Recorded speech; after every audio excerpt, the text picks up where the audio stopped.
Chapter 1. Kevin's Psychological Counseling Studio. Dear viewers, what we are witnessing now is the scene of the Patriot from the Seven taking down terrorists. On the television screen, a man clad in a Stars and Stripes cape smiled at the camera before soaring into the air. The Patriot has taken flight, and the terrorists appear to be utterly terrified. It is truly astonishing that he effortlessly lifted a truck. Without a doubt, the Patriot has emerged victorious. Ladies and gentlemen, we once again bear witness to the miracles of the Seven. As Kevin Adams watched the news about the Patriot, he sat on the sofa, a hint of nostalgia in his gaze. What a damned world this is. He was a traveler, having arrived in this world often referred to as Marvel, though that description is not entirely accurate 10 years ago. This cursed world was not only home to Stark Industries, but also to Superman and the Patriot. Moreover, he had heard whispers of a bioengineering company called Umbrella and a marine park known as Jurassic Park. Upon learning of these, Kevin felt an inevitable doom looming over this world. The Marvel Universe was perilous enough, and these additions only exacerbated the danger. He truly wished to inquire, is this wondrous Earth truly resilient? Ding-dong, the doorbell chimed. Kevin rose, adjusted his attire, and the previously languid expression vanished as he made his way to the entrance. Are you two here for psychological counseling? Upon recognizing a familiar face outside the door, Kevin felt a surge of surprise, yet he maintained a professional smile. This was his home, which also served as his studio, and his profession was that of a psychological counselor. My name is Coulson. I heard that Dr. Adams here is an expert in psychotherapy, so I sought assistance. This is my friend Roy, who has accompanied me. Coulson wore a smile, while the woman named Roy displayed a stoic demeanor. Kevin nodded and stepped aside, allowing them to enter. Please take a seat. Since you're aware of my background, I presume you understand my area of expertise. Could you share your symptoms with me? I have been experiencing insomnia lately, Coulson replied. Typically, this is a minor issue. If you agree, a single session of dream therapy should alleviate your condition. Are you ready? Kevin gazed at Coulson with a smile. Of course, I have been prepared for a while, Coulson responded, though a hint of tension lingered in his demeanor. Kevin Adams, a psychological counselor, specialized in therapeutic hypnosis through dreams, reputed for his remarkable efficacy. He was suspected of possessing hypnotic abilities and had caught the attention of the Department of Homeland Strategic Defense, Attack, and Logistics due to an unusual death case. Currently classified as a Level 2 threat in the Danger Dossier, should he be confirmed as a power wielder, the classification would escalate to Level 4. As Coulson silently reviewed Kevin Adams' file, he took a deep breath. Let's begin. Observing Coulson's somewhat solemn expression, Kevin remained unfazed, retrieving a pocket watch to initiate the classic hypnosis process. In less than half a minute, Coulson closed his eyes, and simultaneously, Kevin succumbed to slumber. Seated beside them, the woman named Roy maintained a serious countenance. She understood that both had entered the dream state, and her task was to ascertain whether Kevin Adams was influencing Coulson through any illicit means. Meanwhile, within the dreamscape, Kevin opened his eyes. Before him lay his counseling studio, with his position unchanged. Gazing at the seemingly slumbering Coulson, Kevin's expression grew contemplative. With a snap of his fingers, the surrounding environment transformed instantly. A picturesque Hawaiian beach unfolded, adorned with countless bikini-clad beauties, a scene of summer romance. How did I end up here? Hearing Coulson's voice, Kevin chuckled and replied, Can't you tell? We are at the Hawaiian beach. A flicker of confusion crossed Coulson's eyes, but he quickly regained composure. So, we are at the Hawaiian beach. Would you like to indulge in some fun? I believe the ladies here would be quite fond of you. No sooner had Kevin finished speaking than several beauties began approaching Coulson.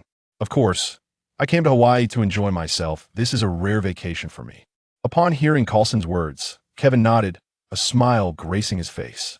It seemed Coulson had already crafted a rationale for his enjoyment. Now, it was time to savor the moment. As time passed, Coulson's expression grew increasingly relaxed. Suddenly, with another snap of his fingers, the bikini-clad beauties vanished in an instant. The scene morphed into an interrogation room, and Kevin donned a malevolent mask. Bang! Kevin slammed his hand on the table. Speak. What is your objective in seeking out Kevin Adams? Confess for leniency, resist for severity. Kevin's voice turned frigid, as if he were about to impose punishment at any moment. This was a tactic he had devised for someone as resolute as Coulson. Direct questioning, even in a dream, would be futile. The relaxed environment would further erode his psychological defenses. Moreover, the abrupt change in surroundings had proven too jarring for anyone to withstand thus far. As anticipated, confusion washed over Coulson's face in an instant. Kevin Adams is suspected of possessing special abilities. Hence, my partner and I are here to conduct a threat assessment. Upon hearing this response, Kevin's expression remained tranquil. It was just as he had surmised. He proceeded to inquire about matters related to S.H.I.E.L.D. When touching upon certain secrets, Coulson's demeanor began to waver. Noticing this, Kevin refrained from pressing further. With another snap of his fingers, they returned to the Hawaiian beach once more. There is still time, we can enjoy ourselves a little longer. Silently calculating the time, Kevin approached the blissfully oblivious Coulson. I have assisted you greatly. May I ask for a favor in return? Of course, Coulson replied readily. Kevin smiled. In that case, please die. Before Coulson could react, a knife suddenly materialized in Kevin's hand, plunging mercilessly into his heart. The entire dream realm dissolved into nothingness. Dream sequence completed, rewards acquired. Power X2, pistol proficiency X3. Upon seeing the rewards, Kevin felt a sense of satisfaction. The force of a drop may seem trivial, yet the skill with a handgun is indeed a commendable asset. Through prolonged observation, he has discerned that each point of dropped ability represents a mere one of the target's capacity. In essence, if one were to acquire a single point of Superman strength, they could ascend to the ranks of the superhuman. However, Coulson's 2 points of strength are rather unremarkable. Kevin has traversed the dream realm over 100 times through gradual accumulation. His strength has become several times that of an ordinary person. Nevertheless, Coulson's handgun proficiency can be considered a rare drop. While he fantasizes about delivering punches to Superman and kicks to Thanos, he is acutely aware that progress must be made incrementally. His abilities require accumulation. Upon opening his eyes, everything around him returned to its usual state. A smile lingered on Kevin's face as he spoke. Are you feeling better? Coulson's expression was somewhat peculiar. He genuinely felt quite well, as if he had just enjoyed a splendid vacation. Yet, for reasons he could not fathom, there lingered an inexplicable sense of resistance. Much improved. Thank you for your treatment. Upon exiting the counseling room, Roy inquired, How do you feel, Head? Coulson hesitated before responding. I feel quite well, as though I have indeed undergone treatment, yet I cannot recall any specifics of the therapy. As for Kevin Adams, I shall provisionally classify him as a level 3. This individual may possess certain issues. Perhaps this merely indicates uncertainty, Roy pondered. Shutting the door and returning to the sofa, Kevin wore an expression of helplessness. He had drawn the attention of S.H.I.E.L.D. Although he had not displayed any signs of concern earlier, this reality unsettled him. He was merely an ordinary person, at least not yet a superhuman. In his mind, while he anticipated S.H.I.E.L.D. scrutiny, he thought it would at least be a year away. After all, S.H.I.E.L.D. had numerous matters to attend to. There was little reason for them to focus on him if he did not exhibit any overt abnormalities. Reflecting on his recent actions, aside from inadvertently entangling himself in a gang-related issue, nothing else seemed to warrant such attention. With that thought, Kevin felt a sense of resignation. Perhaps he should have refrained from meddling in affairs that did not concern him. After all, it was merely a gang feud that had no bearing on his life. Chapter 2. The newcomer Matt Murdock. However, Kevin quickly regained his composure. Being observed did not necessarily imply dire trouble. As long as he maintained a low profile, S.H.I.E.L.D. would likely forget him in due course. His ability allowed him to enter the dreams of others and treat their dreamscapes as dungeons to conquer. Upon successful conquest, he would receive corresponding drops. Yet, due to the lack of immediate combat strength associated with this ability, Kevin's current plan was simply to engage with superheroes and quietly enhance his own capabilities. Lost in thought, a sudden chill coursed through Kevin's gaze.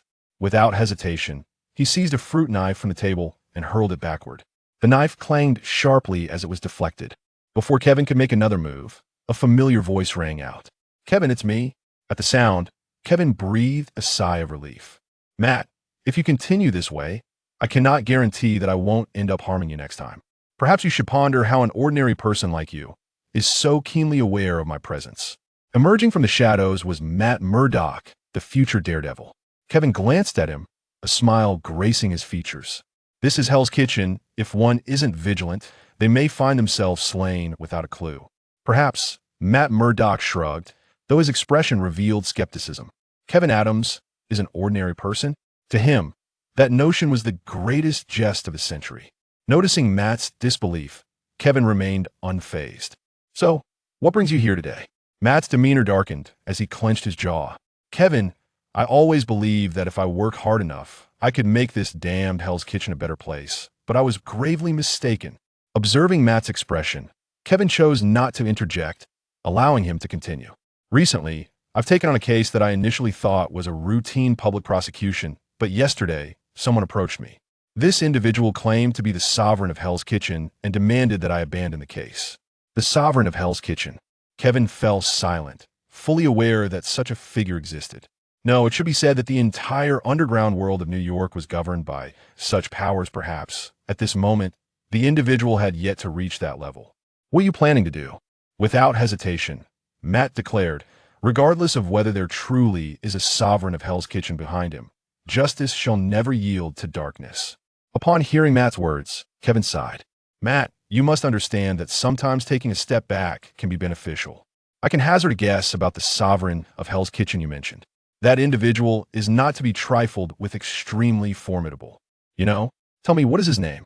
Upon hearing Kevin's words, though Matt could not see, his lifeless eyes fixated intently on Kevin.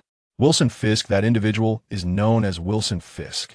After a moment's hesitation, Kevin revealed the name. Matt gripped his blind cane tightly. He had never heard of this name before, but from this day forth, he would never forget it. I don't know much about Wilson Fisk, but I can tell you this. He controls a significant portion of the underground's dark forces. Aside from a few gangs, he is currently the emperor of Hell's Kitchen. So Matt, heed my advice. Let go of that case at the very least. Do not confront him so directly. To topple a figure of such stature in the criminal underworld cannot be achieved through brute force. Matt did not respond, but Kevin could discern his answer from his expression. Is this what it means to be a superhero? Even though Matt Murdock had yet to fully embrace his role as a superhero, he had already adopted the mindset of one. In contrast, Kevin's heart was filled with admiration and trepidation. Some may view Wilson Fisk as merely a rat dwelling in the shadows. Yet Kevin understood that, compared to Wilson Fisk, he was hardly more than an ant. Having lived here for 20 years, he had come to grasp the true significance of the name Wilson Fisk. Regrettably, his abilities arrived a tad too late. Matt's hand, gripping the blind cane, had turned ashen. Regardless of who it may be, the law must be upheld. I shall not succumb. With that declaration, Matt bid farewell to Kevin and leapt through the window. Gazing at the unlatched window, Kevin's emotions became a tangled web. Should he deem Matt obstinate?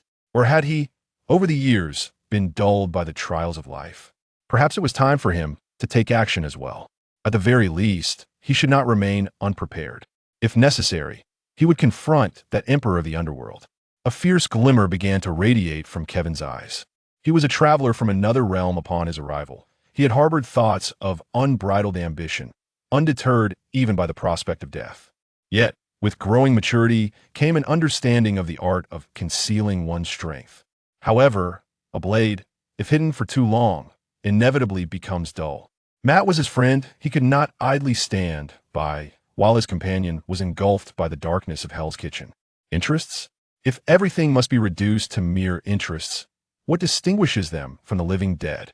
The nights in Hell's Kitchen were always fraught with peril. As Kevin lay in his bedroom, a sudden cacophony of gunfire erupted outside. Yet Kevin paid it no mind. This was Hell's Kitchen. While gunfights were not an everyday occurrence, they were hardly rare. The following day, Kevin rose early and shut his door, for he had matters to attend to. As he stepped out of his apartment, the neighbors greeted him with warmth and enthusiasm.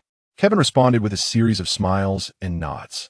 Though their interactions had been sparse, the shared experiences and dreams had forged a strong bond. Soon enough, Kevin arrived in Harlem, navigating with familiarity to an old barber shop. "Old man, give me a haircut, make me look sharp." Within the barber shop, the renowned Henry Hunt beamed upon seeing Kevin. "What brings you around, kid? I missed you, thought I'd come a check-in." Kevin settled into the barber chair. Henry Hunt regarded him with a knowing glance. "Come now, I know you well enough you wouldn't just drop by Harlem for no reason. Kevin chuckled. I have a few inquiries I'd like to make. Speak your mind, but you know my connections have dwindled since retirement.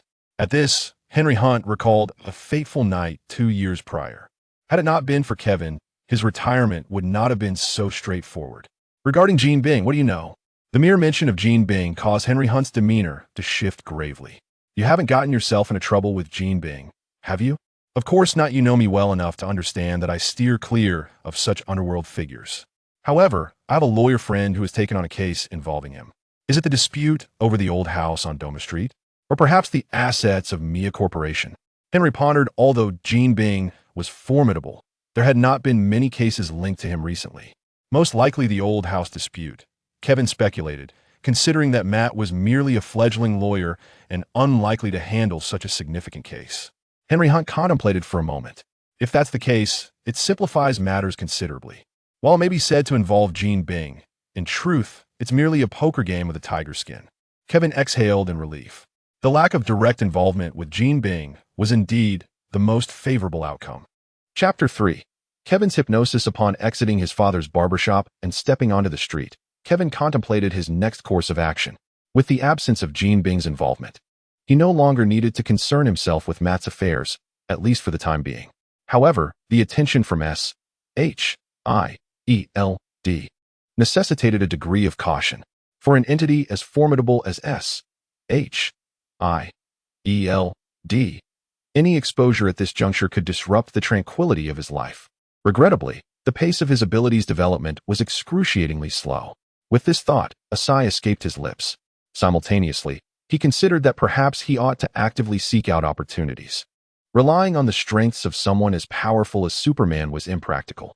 Even if he could infiltrate Superman's dreams, successfully navigating them would pose considerable challenges.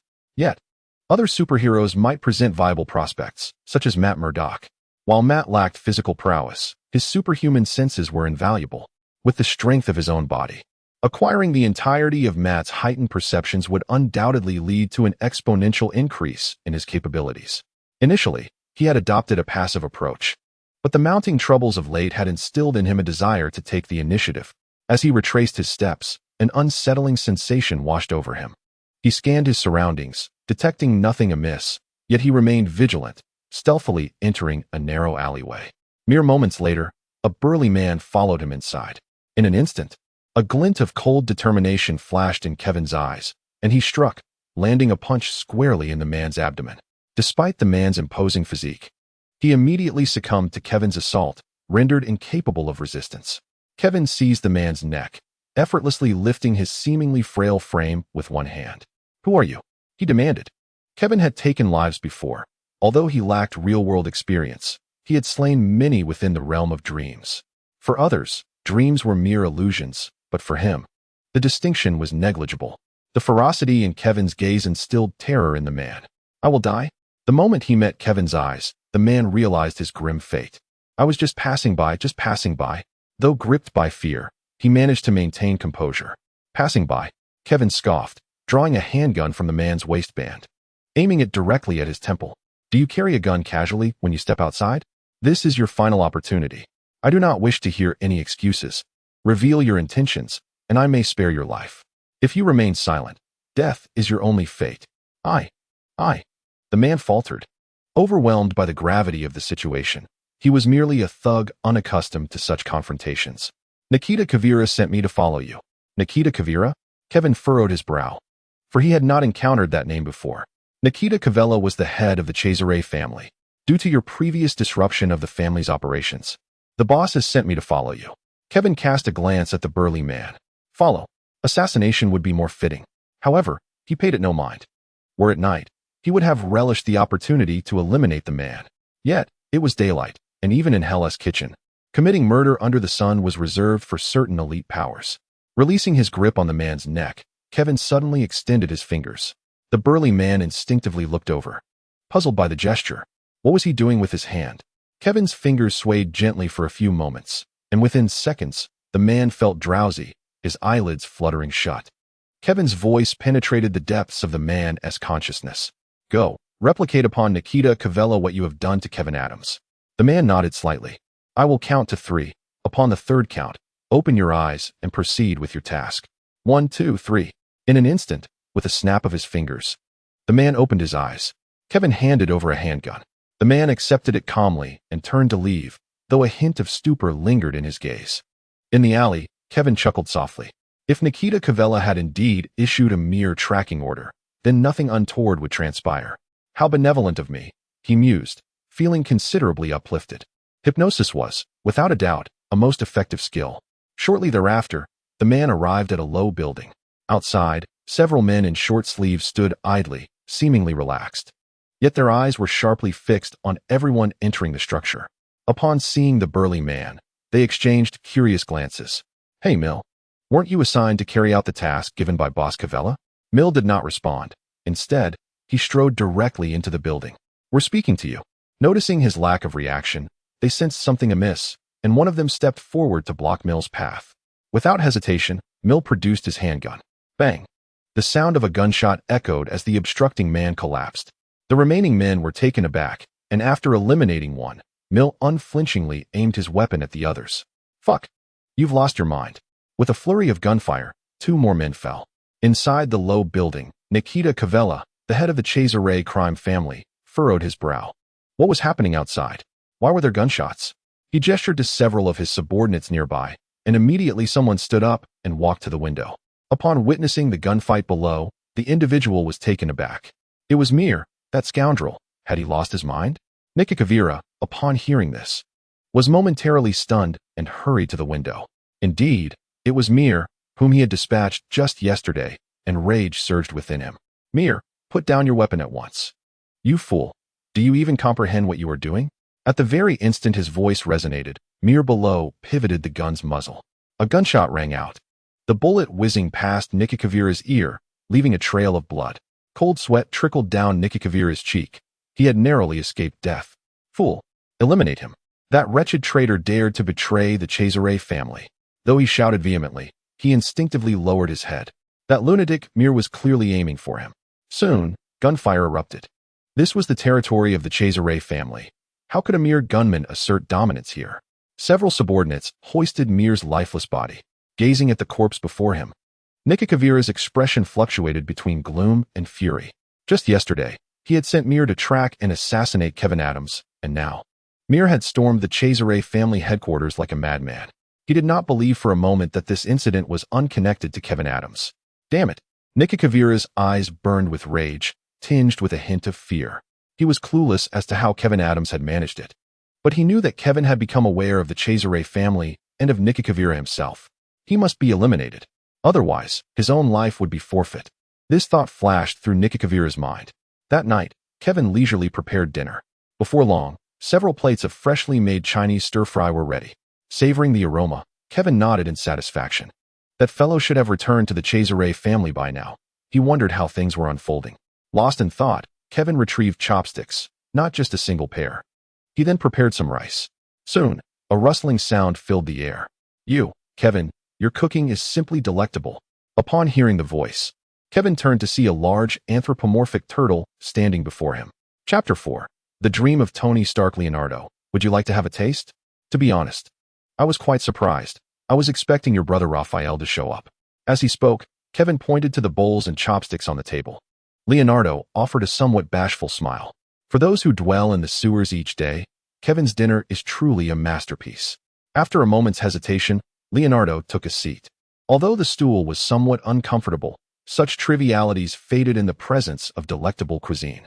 Raphael and Michelangelo had stepped out. Kevin nodded in acknowledgement. It was hardly surprising. Among the 4 teenage mutant ninja turtles, Leonardo was the most composed, Donatello the wisest, Michelangelo the most playful, and Raphael the most rebellious. Leonardo took a few bites of the meal, hesitating as he glanced at Kevin. A smile crept across Kevin's face. If there was something to say, he should voice it quickly, otherwise, the food would grow cold.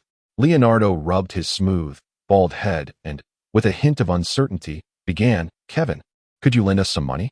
Seemingly concerned about putting Kevin in an awkward position, he quickly added, just $83 will suffice. Master Splinter's birthday is approaching, and we wish to buy him a gift. But as you know, we are currently broke. Leonardo's voice dwindled, lacking the usual vigor he possessed. Although it was less than $100, he understood that repaying it would not be easy unless they resorted to theft, given their lack of income. Kevin chuckled softly. These fellows were far more admirable than many humans. Of course, you saved my life once. My existence is certainly worth more than that. When is Master Splinter's birthday? I would like to join in the celebration. Next Thursday, Leonardo replied, feeling considerably more relaxed now that he had articulated his request. Then, as if recalling something, he added, I noticed someone seems to be watching you outside your apartment these past few days. Have you crossed someone? Kevin was taken aback. He had not noticed before. Given their location in Hell's Kitchen, it was plausible to suspect trouble could arise. Kevin furrowed his brow. All right, if you need assistance, remember to reach out to us. Kevin nodded, pondering who might be keeping an eye on him. Was it Nick Cavella or someone else? Never mind. Overthinking would yield no solutions. Kevin, your cooking is truly delightful. Leonardo praised sincerely after finishing the meal. That is only natural, Kevin responded with confidence. Upon receiving the money, Leonardo did not linger. After all, this was the human world. And if discovered, he would be in significant trouble. Despite his large stature, he moved with remarkable agility, executing a few somersaults before landing on the ground. Approaching a manhole cover, he ensured the surroundings were clear before lifting it and leaping down into the depths below. As Leonardo descended into the depths of the sewer, Kevin peered out of the window, surveying his surroundings. The night was shrouded in darkness, with slender beams of moonlight casting an eerie glow. Everything appeared deceptively tranquil. Unbeknownst to him, in the shadows lingered a presence. Kevin Adams must be asleep, one whispered. Shall we make our move? A member of the Cesare family's gaze flickered. Just the two of us? You must be mad. Hasn't he the fate of Mill taught you anything? Very well, then let us await word from the boss. The other did not press further. Though the allure of glory was enticing, one must live to enjoy it. Did you catch a glimpse of that hulking figure who just leapt from Kevin Adams's window? In this darkness, how could one see clearly? Moments later, the conversation faded into silence. Meanwhile, an incredulous soliloquy emerged from another corner. Was that figure the legendary hero of the sewers? The myth of the Teenage Mutant Ninja Turtles has persisted through the ages, yet no one has ever laid eyes on the true forms of these enigmatic beings. Most regard the turtles as mere folklore. The speaker's tone held a hint of curiosity, yet he remained steadfast in his duty, not relaxing even as the lights in Kevin Adams' room extinguished. Little did Kevin know that multiple factions had their sights set on him. He was aware that trouble loomed on the horizon, though he could not ascertain whether it stemmed from the Cesare crime family. However, the prior warnings should have been sufficient to instill a degree of hesitation in his adversaries. The days ahead might prove tumultuous, yet for now, he felt secure. As the night deepened, it was time for slumber. Kevin had always anticipated this moment. Lying in bed, it took mere moments for him to drift into a profound sleep. In the liminal space between wakefulness and dreams, a multitude of luminous points appeared before him. These were the souls of all those currently asleep on Earth. Some glimmered with familiarity, individuals Kevin had recently encountered, while others shone with an almost blinding radiance. Kevin understood that these brilliant points represented beings of extraordinary prowess, akin to Superman. Although he could surmise their nature, he was acutely aware that navigating the dreams of such formidable entities would be a daunting task, fraught with the risk of detection. After a moment's hesitation, Kevin resolved to reach for one of the more powerful luminescent points. In the past, he had refrained from engaging with these exceptional lights, opting instead for caution. However, stability was no longer an option. He craved growth, he craved strength. Selecting a particular point, Kevin extended his finger and prodded it gently. In the next moment, Kevin's vision blurred, and when the surroundings came into focus again, he found himself in a laboratory brimming with cutting-edge technology. The array of high-tech devices dazzled his senses. Cursed be it, how on earth was he to tackle this equation? A voice filled with frustration echoed around him. Kevin turned in the direction of the sound and spotted a familiar figure standing before a holographic projection. Before him stood a virtual model of an armored suit. The design appeared somewhat rudimentary, yet Kevin dared not underestimate it. Tony Stark? A flicker of recognition ignited within him as he approached. Upon observing the data penned by Stark, he realized it was beyond his comprehension. Tony turned, a hint of bewilderment in his eyes.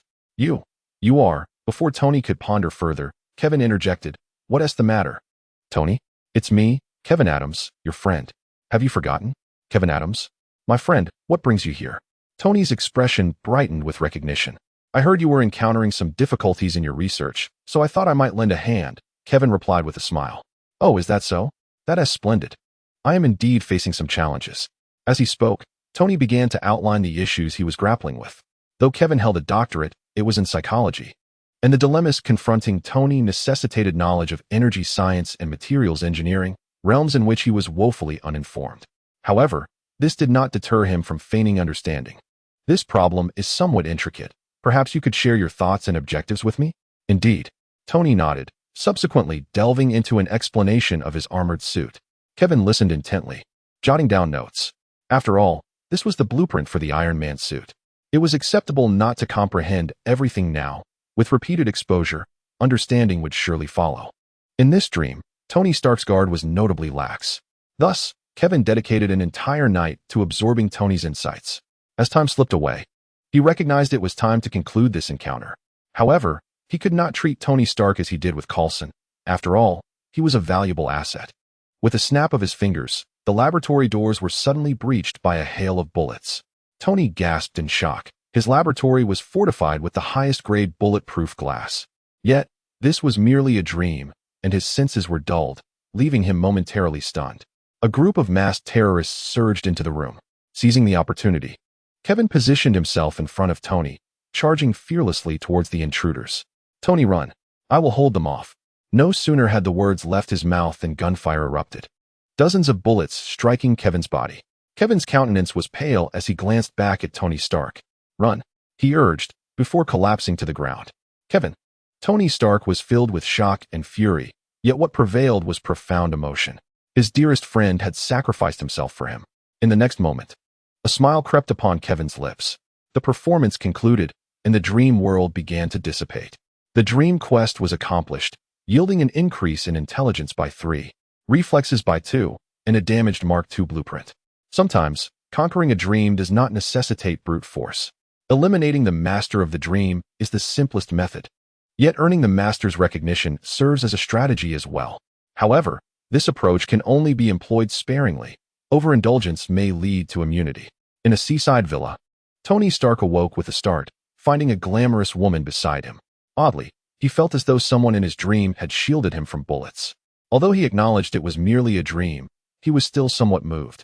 Could it be Rhodey? Beyond him, he could think of no one else who might do such a thing, even in a dream. Chapter 5. The Knight's Assassination. Reflecting on his gains, Kevin felt a tinge of regret. Alas, it was merely a fragmented Mark II blueprint. Despite having listened to Tony Stark for an entire night and acquiring part of the schematics through his quest, the creation of the Mark II was evidently no simple feat. Nevertheless, Kevin was quite content. With a few more attempts, he would surely master the art of crafting the iron suit. Upon awakening, dawn had barely broken. Though he had spent the night in a dream, Kevin felt invigorated, devoid of the fatigue typically associated with dreaming. Graced by Tony Stark's attributes, Kevin instantly sensed a lightness in his spirit. Many concepts became strikingly clear. Kevin had always been intelligent. Otherwise, he would not have earned a doctorate in psychology and excelled in the art of hypnosis. Yet, even so, the intellectual enhancement from Tony Stark was markedly transformative. One could only imagine Stark's IQ. Retrieving a sheet of paper from the safe, he found it inscribed with certain data. Kevin Adams' intelligence, D strength, C speed, D reflexes, C explosive power, D stamina, D combat skills, C energy, F. The information was somewhat intricate. This was a self-assessment Kevin had compiled based on his understanding of this world and his own circumstances. While the data might not be entirely accurate, it at least served as a foundational reference to comprehend his standing. Within the framework he established, F represents the level of an ordinary individual, E denotes a fitness enthusiast, D corresponds to a special forces operative, and C signifies those who approach the limits of human capability. For instance, the physical data of Captain America would likely fall within the C category. Ascending to B indicates an extraordinary level of strength. Presently, he remains far from reaching this echelon. He has elevated his intellectual capacity from D to C, yet he has made no alterations to his reflexes. Tony Stark's reaction time, while not as remarkable as his intellect, does not afford him a significant enhancement. Indeed, engaging with superheroes proves to be the most effective means of augmenting one's abilities. Kevin smiled with satisfaction. On this new day, The entire Hell's Kitchen underworld experienced a tremor. The leader of the Cesare family had been attacked on his own turf, and astonishingly, the assailant was one of his most trusted confidants. The news, upon its release, elicited laughter from many. Although the Cesare family is not a dominant force in Hell's Kitchen, they are certainly not inconspicuous. Such a disgraceful incident befalling a criminal organization of this caliber could provide fodder for amusement for months, perhaps even a lifetime, were it not for the notorious nature of Hell's Kitchen. Simultaneously, curiosity abounded. To be a trusted confidant implies a significant level of trust from Nikita Cavella. How could such an individual suddenly turn traitor? Unfortunately, despite the intrigue, the Cesare family has concealed the specifics surrounding the incident tightly. The humiliation of the Cesare family placed Nikita Cavella in a precarious position. At that moment, his singular thought was to eliminate Kevin Adams. For only through this act could he cleanse his family's dishonor. While Nikita Cavella plotted, Kevin remained industrious. Upon learning from his father, Henry Hunter, about the attack on the Cesare family, he realized that Nikita Cavella was indeed an adversary.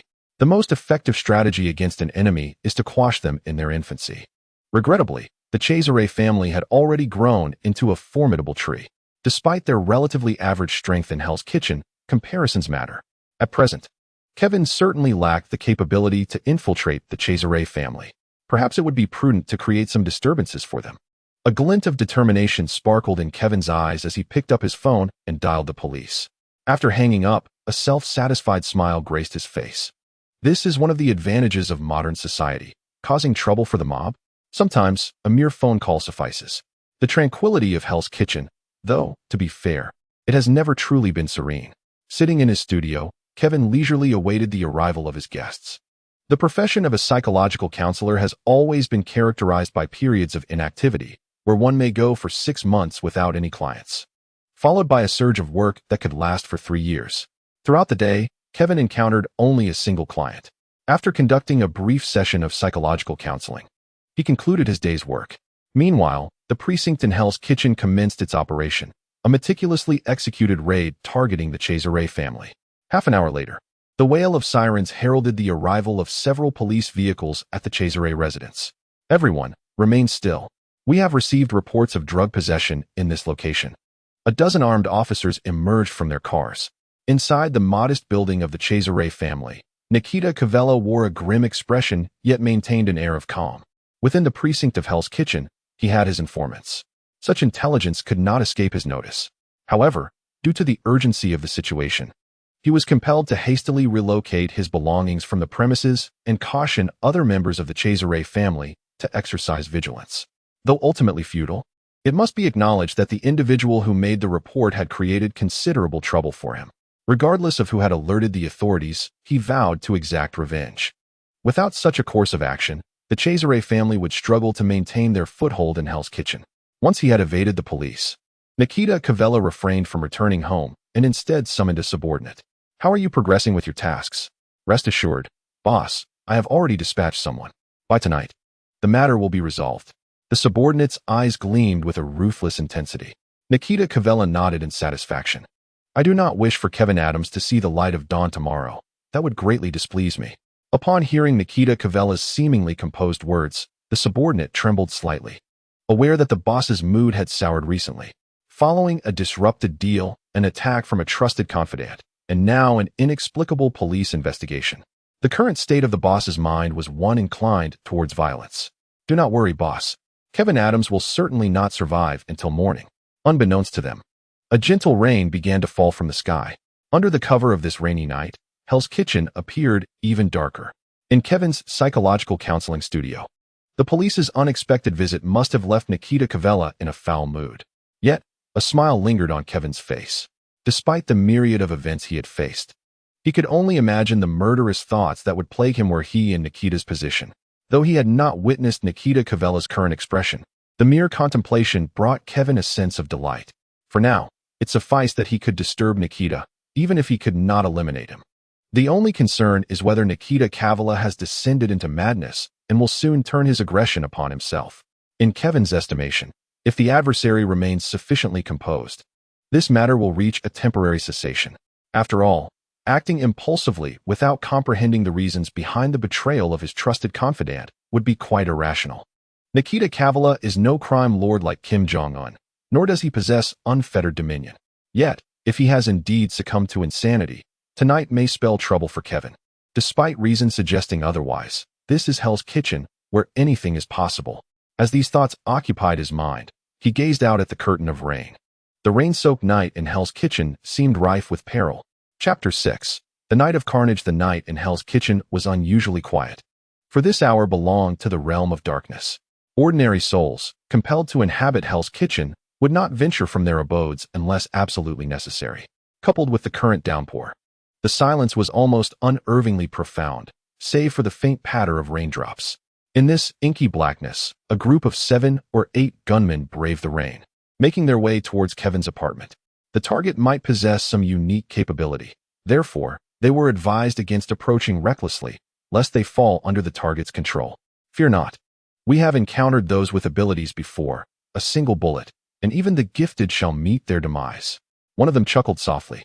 As they approached, they caught sight of their target's room. Hold on, the leader instructed, noting that the lights were still aglow. To commit murder, it was prudent to wait until the target had succumbed to slumber. Before long, the group dispersed, each member ensuring the target would not vacate the premises. This was not their first undertaking of such a nature. As they languished in silence, the light in the target's room finally extinguished, eliciting smiles from the group. One gunman retrieved his pistol, chambering around, poised to strike at a moment's notice. Within him swelled a sense of anticipation. Soon, they would complete their task and seek out a nightclub for a hot shower. Lost in these thoughts, a sharp knife pressed against his throat jolted him back to reality. The cool blade sent a shiver down his spine, and he sensed a trickle of warmth beneath it, his own blood. What a keen edge, a devilish voice intoned. Nikita Kavala is indeed eager. As the voice echoed, his pupils constricted in horror, but before he could react, the blade sliced through, robbing him of his voice forever. Kevin gently lowered the assailant, his hand firmly gripping the weapon.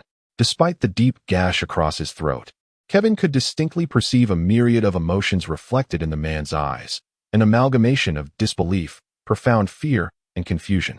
Once he confirmed the man had succumbed to death, Kevin deftly seized the assailant's handgun and examined the ammunition.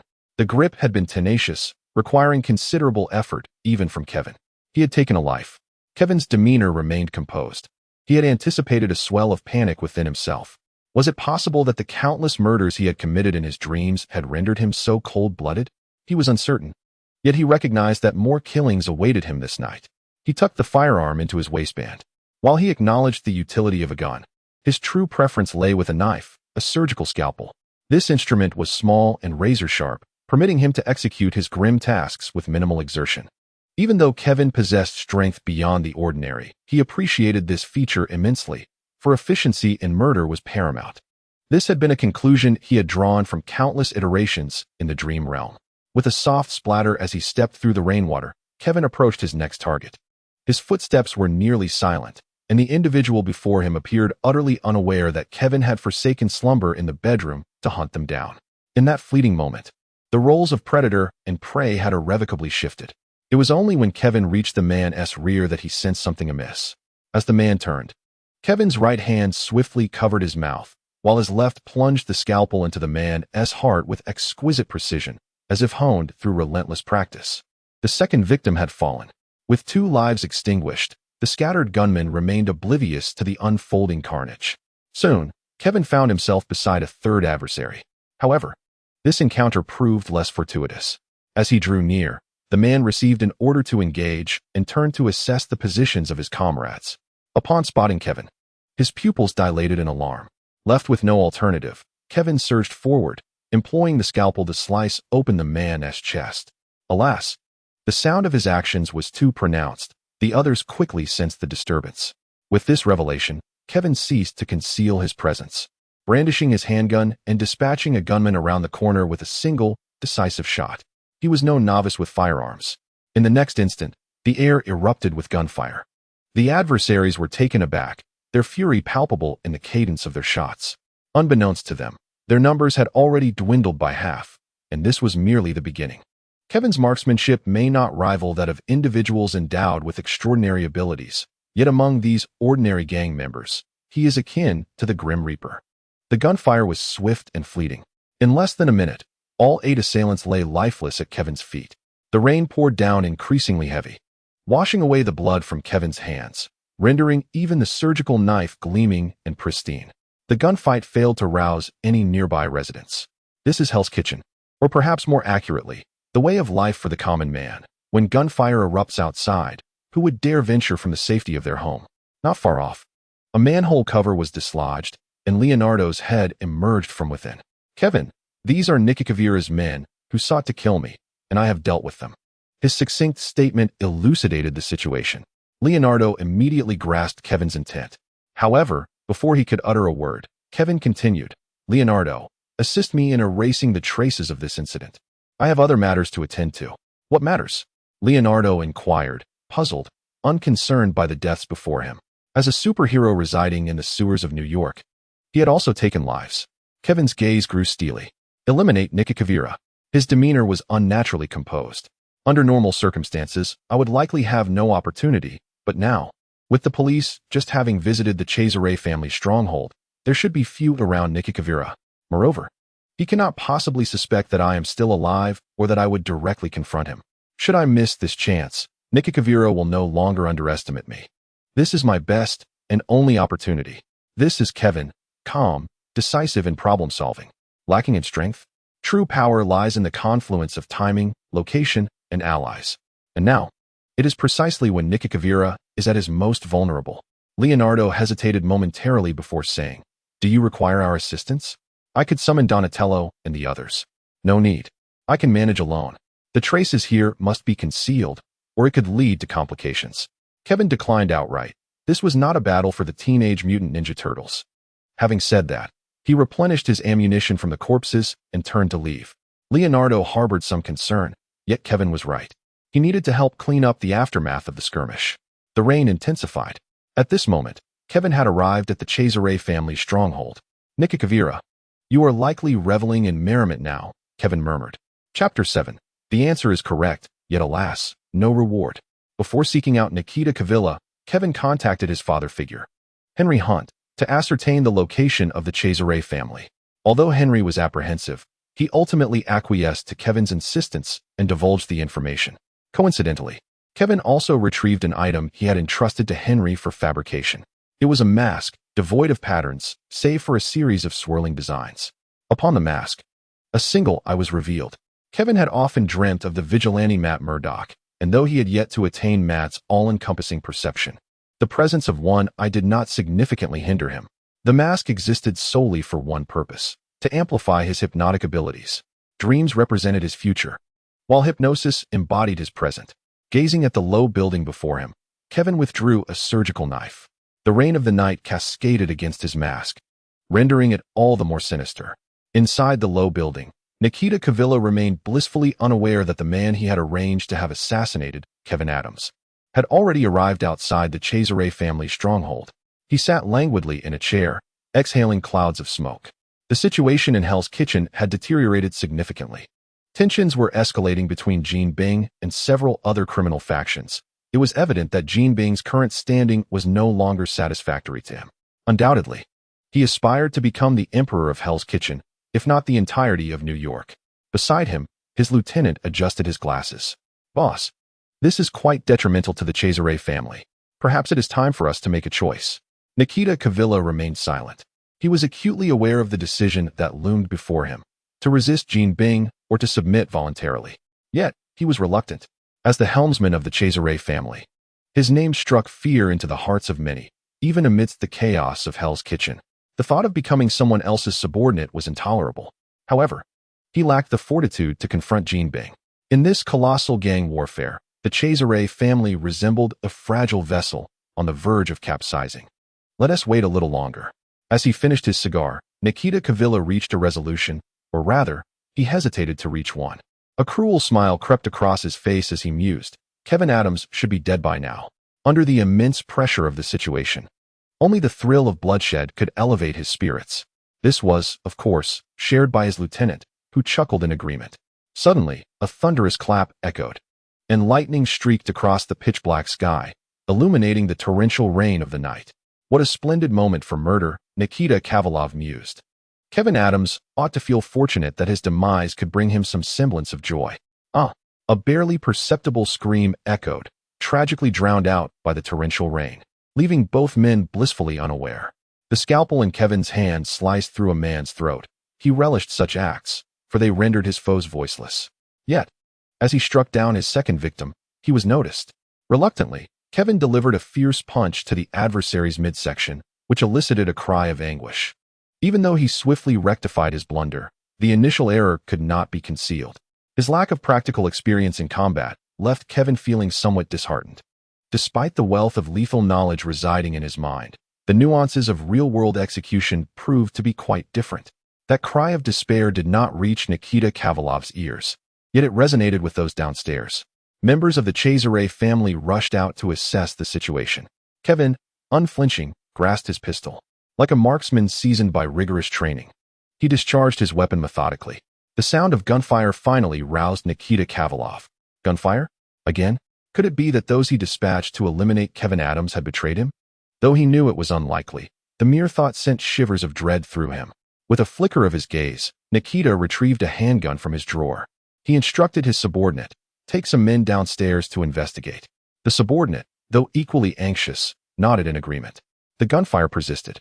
Kevin moved as if strolling through a serene garden, his movements imbued with an eerie rhythm atop the low building. His extraordinary perception allowed him to discern the positions of his enemies flawlessly. Often, the moment an adversary revealed themselves, they would find their brains splattered by his bullet. In mere moments, 6 or 7 lives had already succumbed to his aim. While extraordinary perception might prove less effective in open spaces, within such confined quarters, the combination of precise marksmanship and heightened awareness rendered him a harbinger of death. Suddenly, several figures burst forth. Kevin fired twice, and one adversary collapsed. The others finally gained their opportunity to retaliate. A rapid barrage of gunfire erupted. Kevin, startled, swiftly took refuge in an adjacent room. Here, there was more than just handguns. A bead of cold sweat trickled down Kevin's forehead. The disparity between a handgun and a submachine gun was not to be underestimated. On the other side, after forcing Kevin back with a submachine gun, Nikita assistant wore a grim expression. At least 7 or 8 had perished. Who were these adversaries? He could only discern that they wore masks, obscuring their identities. Could they be affiliated with the Russian mafia? It was a possibility that could not be dismissed. The Cesare family had engaged in dealings with the Russian underworld, which had soured due to Kevin Adams. The Russians believed the Cesare family acted with intent, which was precisely why the Cesare family sought Kevin's demise. Perhaps the Russian mafia was aware of the Cesare family's internal vulnerability today and chose to strike. This conjecture sent a chill down his spine. The Russian mafia and the Cesare family were not on the same tier. "Charge forward," he commanded, his face ashen, directing several gunmen to advance. Upon reaching the doorway where Kevin had turned, the group felt a surge of tension. After ample preparation, they burst into the room. "Where is he?" The room lay utterly vacant, save for an open window indicating the enemy's escape. The adversaries must have fled, wary of their firepower. The gunman exhaled in relief. The assistant pondered briefly and said, "You all stay here. I will report back." With that, he ascended to the top of the low building. "Boss, the enemy has already." Before he could finish, his pupils dilated in shock. For beside the boss stood a figure adorned with a swirling mask, a surgical knife poised against his throat. Nikita's countenance turned ashen, yet he dared not move. "No matter how much you were offered, I can pay you double, no? 5 times that. Money pales in comparison to one's life." Kevin smiled, a hint of derision glinting in his right eye. "My employer has sent me to end your life. Do you truly believe you can afford such a price?" Nikita was momentarily taken aback, unable to grasp the implications. Kevin then turned his gaze toward the newly arrived assistant. "Look into my eyes." Kevin's voice was low, yet it held a compelling allure. The assistant instinctively complied. And as he beheld those profound orbs, he was drawn into an endless vortex. The sensation was unnerving. Gradually, the assistant's south eyelids began to close. Shock flooded Nikita's eyes. Kevin tightened his grip on the surgical knife, silencing Nikita, who had been poised to speak. Kevin then softly intoned, "Now, on the count of 3, you will forget who you are and henceforth obey my commands." His voice pierced the soul, emanating a power that seemed to transcend mere words. The assistant uttered a single word, "Yes." With a snap of his fingers, he opened his eyes anew. Kevin, concealed beneath the swirling mask, gazed intently at Nikita Kavarin. It was time to settle accounts. Hypnotic abilities, a life, interwoven connections manifested a singular thought. Nikita Kavarin's pupils constricted, his facial muscles twitching involuntarily. You are Kevin Adams. Kevin chuckled softly. Correct, but alas, there is no reward. Chapter 8. Tony arrives observing the terror etched on Nikita Kavarin's face. Kevin remained silent, gently taking the gun from his grasp before releasing his grip on his neck. Nikita exhaled in relief. Perhaps Kevin Adams did not intend to take his life. Yet in the next moment, Kevin's voice, laced with an enchanting resonance, pierced the air. After I leave here, kill him, then blow this place up. Yes, the assistant murmured in a daze. Securing the response, Kevin turned to depart. Nikita's expression shifted dramatically. Bastard, Kevin Adams, I will kill you, he roared, though his body remained paralyzed, for his assistant's gun was firmly aimed at his forehead. Any movement would result in his immediate demise.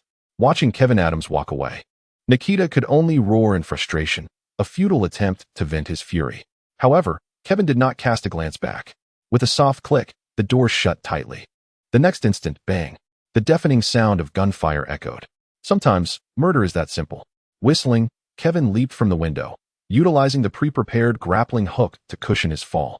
Moments later, he landed on the ground. Minutes passed.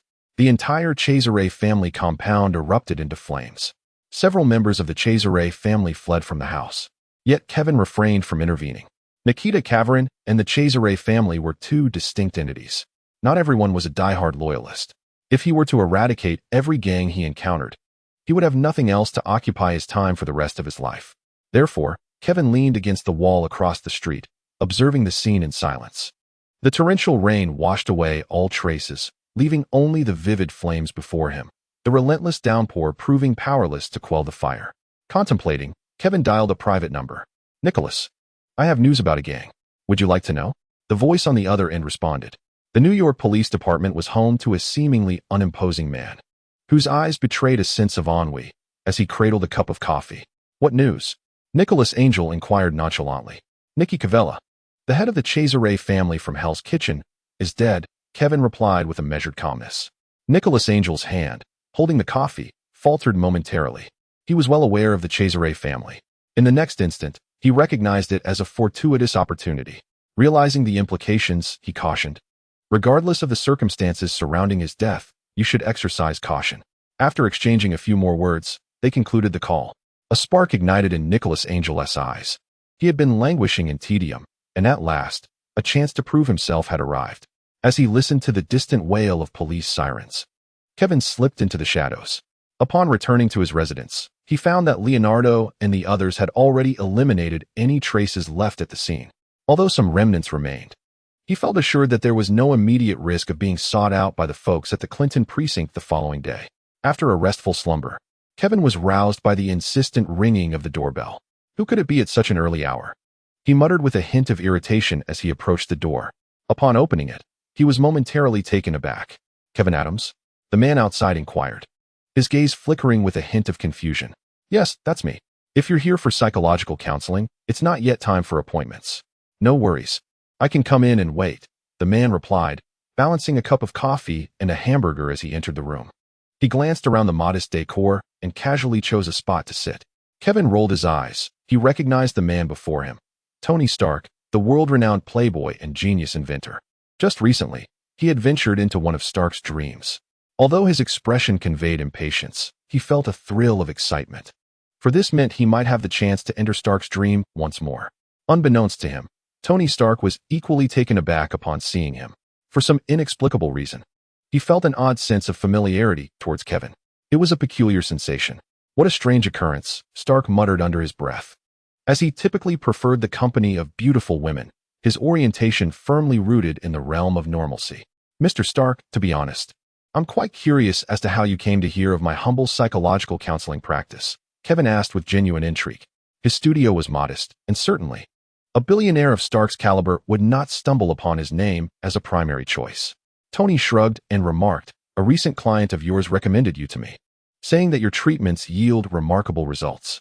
I've been plagued by some nightmares lately, so I thought I would give it a try. As he spoke, Tony Stark fixed his intense gaze upon Kevin. Kevin pondered various possibilities, realizing that only Coulson might have had recent contact with Tony. Whether Coulson's recommendation was purely altruistic or harbored ulterior motives remained uncertain. However, Kevin was not particularly concerned. Having Tony Stark in his office was, in itself, a significant gain. Tony continued, "Listen, mate, I don't care how much you charge. I have but one request. Obliterate those damned nightmares." Kevin, well prepared for the formidable presence of Tony Stark, internally scoffed at his lack of tact. With a mouth like that, he must have offended countless individuals. Nevertheless, it was undeniable that Tony possessed the confidence to back up his bravado. While mulling over this, Kevin kept his thoughts to himself. "Regarding your nightmares, I need to understand the reasons behind them and their content," he stated. With a hint of jest, he added, "Rest assured, what you share here will remain confidential. After all, I hold a considerable amount of Stark Industries stock. I can't have you falling apart." Upon hearing Kevin's initial remarks, Tony instinctively tensed.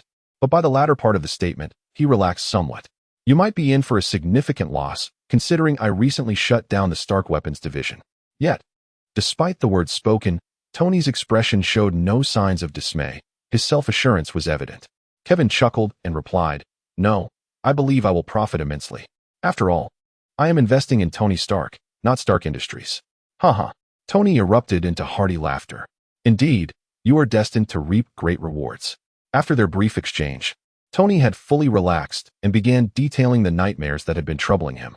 As Kevin had surmised, the roots of Tony's nightmares lay in the trauma of his abduction in Afghanistan, compounded by the recent betrayal by Obadiah Stane, which ultimately led to his indirect demise. Undoubtedly, Stane occupied a position in Tony's psyche akin to that of a godfather. The emotional scars inflicted by such betrayal were not to be underestimated. Once Tony had finished recounting his ordeal, Kevin contemplated the matter. It was clear that what Tony Stark needed most was time. "In that case, let us commence the treatment. If you are familiar with my work, you should know that I specialize in dream therapy," he affirmed. "I am indeed aware." Tony Stark abruptly interrupted Kevin's speech. What an impolite fellow, Kevin thought to himself, before articulating, "In that case, let us embark on the journey into dreams, if you are capable of it." "I am more than capable," Tony Stark replied with unwavering confidence. As a paragon of intellect, he possessed a modicum of understanding regarding hypnosis. He had even undergone some hypnotic therapy before, yet regrettably, no psychologist had ever succeeded in hypnotizing him. Hypnosis is a form of psychological induction, but for Tony, his exceptional intelligence endowed him with a lucid comprehension of the world. Hypnotized? Preposterous. Just as that thought flickered through his mind, he felt a wave of drowsiness wash over his brain. In the next moment, Tony succumbed to a profound slumber. "See, it has been accomplished," Noah remarked, a smirk gracing his lips. Chapter 9. The Giant in the Dream. Kevin chuckled softly and then closed his eyes, beginning to issue subconscious suggestions to himself. Soon, an enveloping silence blanketed the studio. Upon entering Tony's dream for the second time, the setting remained the laboratory. It was evident that Tony Stark truly deserved his title as a genius scientist. However, this time, his research did not appear to revolve around the Iron Man suit. Just as Kevin greeted Tony, the laboratory door was violently flung open. A man with graying hair, appearing somewhat aged, stormed in. Without a doubt, this was Obadiah Stane, the man almost equivalent to his godfather. Yet, at that moment, Obadiah Stane's face bore no trace of kindness, only a mask of malevolence. "Tony Stark. Stark Industries belongs to me. It should be called Stane Industries. You have usurped my wealth. You have stolen everything from me." Obadiah's roar echoed through the lab, causing Tony Stark to wince in agony. "No, Stark Industries is mine," Tony protested, though his voice sounded weak and feeble. Kevin observed this scene unfold. The Tony Stark within the dream appeared far more vulnerable than his real-world counterpart. In reality, he would likely charge at this usurper of his legacy, engaging in a fierce battle. Yet here, he was suppressing his inner turmoil with rationality. Nonetheless, this did not imply he could disregard the pain. Dreams serve as the most authentic reflection of one's psyche. To be betrayed by those closest to him was undoubtedly a profound sorrow. At this moment, he was enduring his most agonizing hour. If the circumstances were consistent, he had been encountering such scenarios daily. Kevin sighed inwardly. In the realm of Marvel, perfection is an illusion. Every superhero harbors inner frailties and vulnerabilities. Each individual bears their own imperfections. Take, for instance, Tony Stark, who is often insufferably arrogant. Yet, in this moment, Kevin displayed a diminished sense of selfish ambition. He stood before Tony, asserting, "You claim Stark as your own, but what have you truly accomplished? Perhaps you have managed Stark Industries for decades, earning your accolades, but all the technology belongs to Stark's ingenuity. Without you, Obadiah, there would be countless others like you. Yet without Stark, Stark Industries would cease to exist. You have acquired all that you rightfully deserve. The entire Stark Industries is under your dominion, and you hold the second largest share outside of the Stark lineage. You have received your due, and that should suffice. What you are doing now is nothing short of betrayal." Kevin's voice crescendoed, his fervor igniting a spark in Tony's gaze. "You have betrayed Howard Stark, who placed his trust in you, and Tony Stark, who regarded you as a pillar of support. A person like you is unworthy of being Tony Stark's godfather. You are merely a pest in the sewers of New York." Kevin's eyes met Tony's. "Perhaps you are still engulfed in confusion, but you have done nothing wrong. Nor should you feel guilt. The one who ought to feel remorse is him." With that, Noah raised his middle finger towards Obadiah Stane, his disdain for those who fail to grasp reality palpable. Tony's expression was clouded with uncertainty. "Am I not entitled to guilt?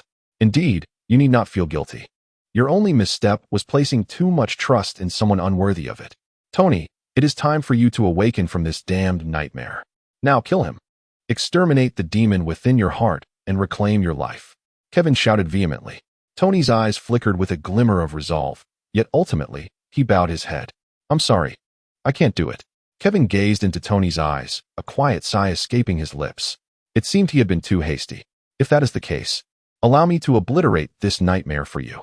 In an instant, Kevin's stature grew towering. In this moment of Tony Stark's vulnerability, his dominion over the dream realm intensified.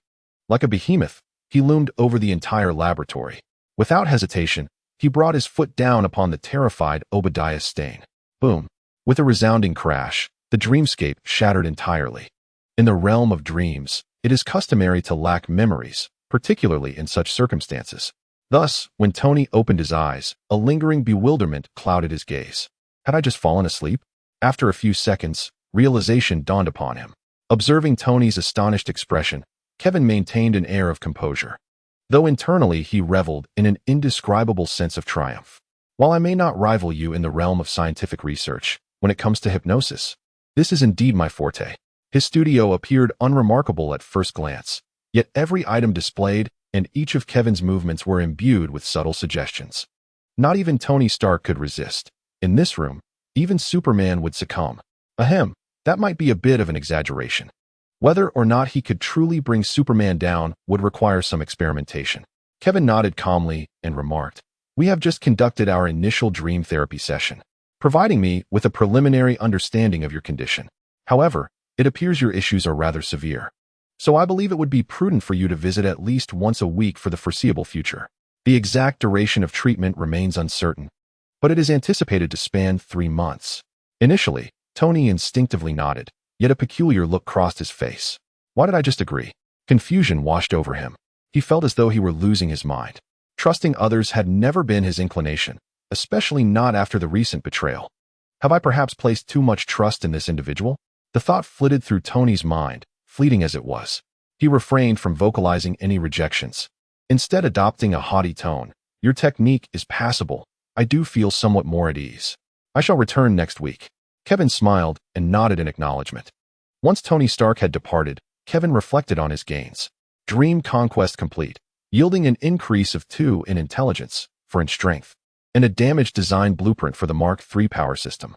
The boost in intelligence left Kevin feeling somewhat clearer-headed, though the enhancement in strength was less perceptible.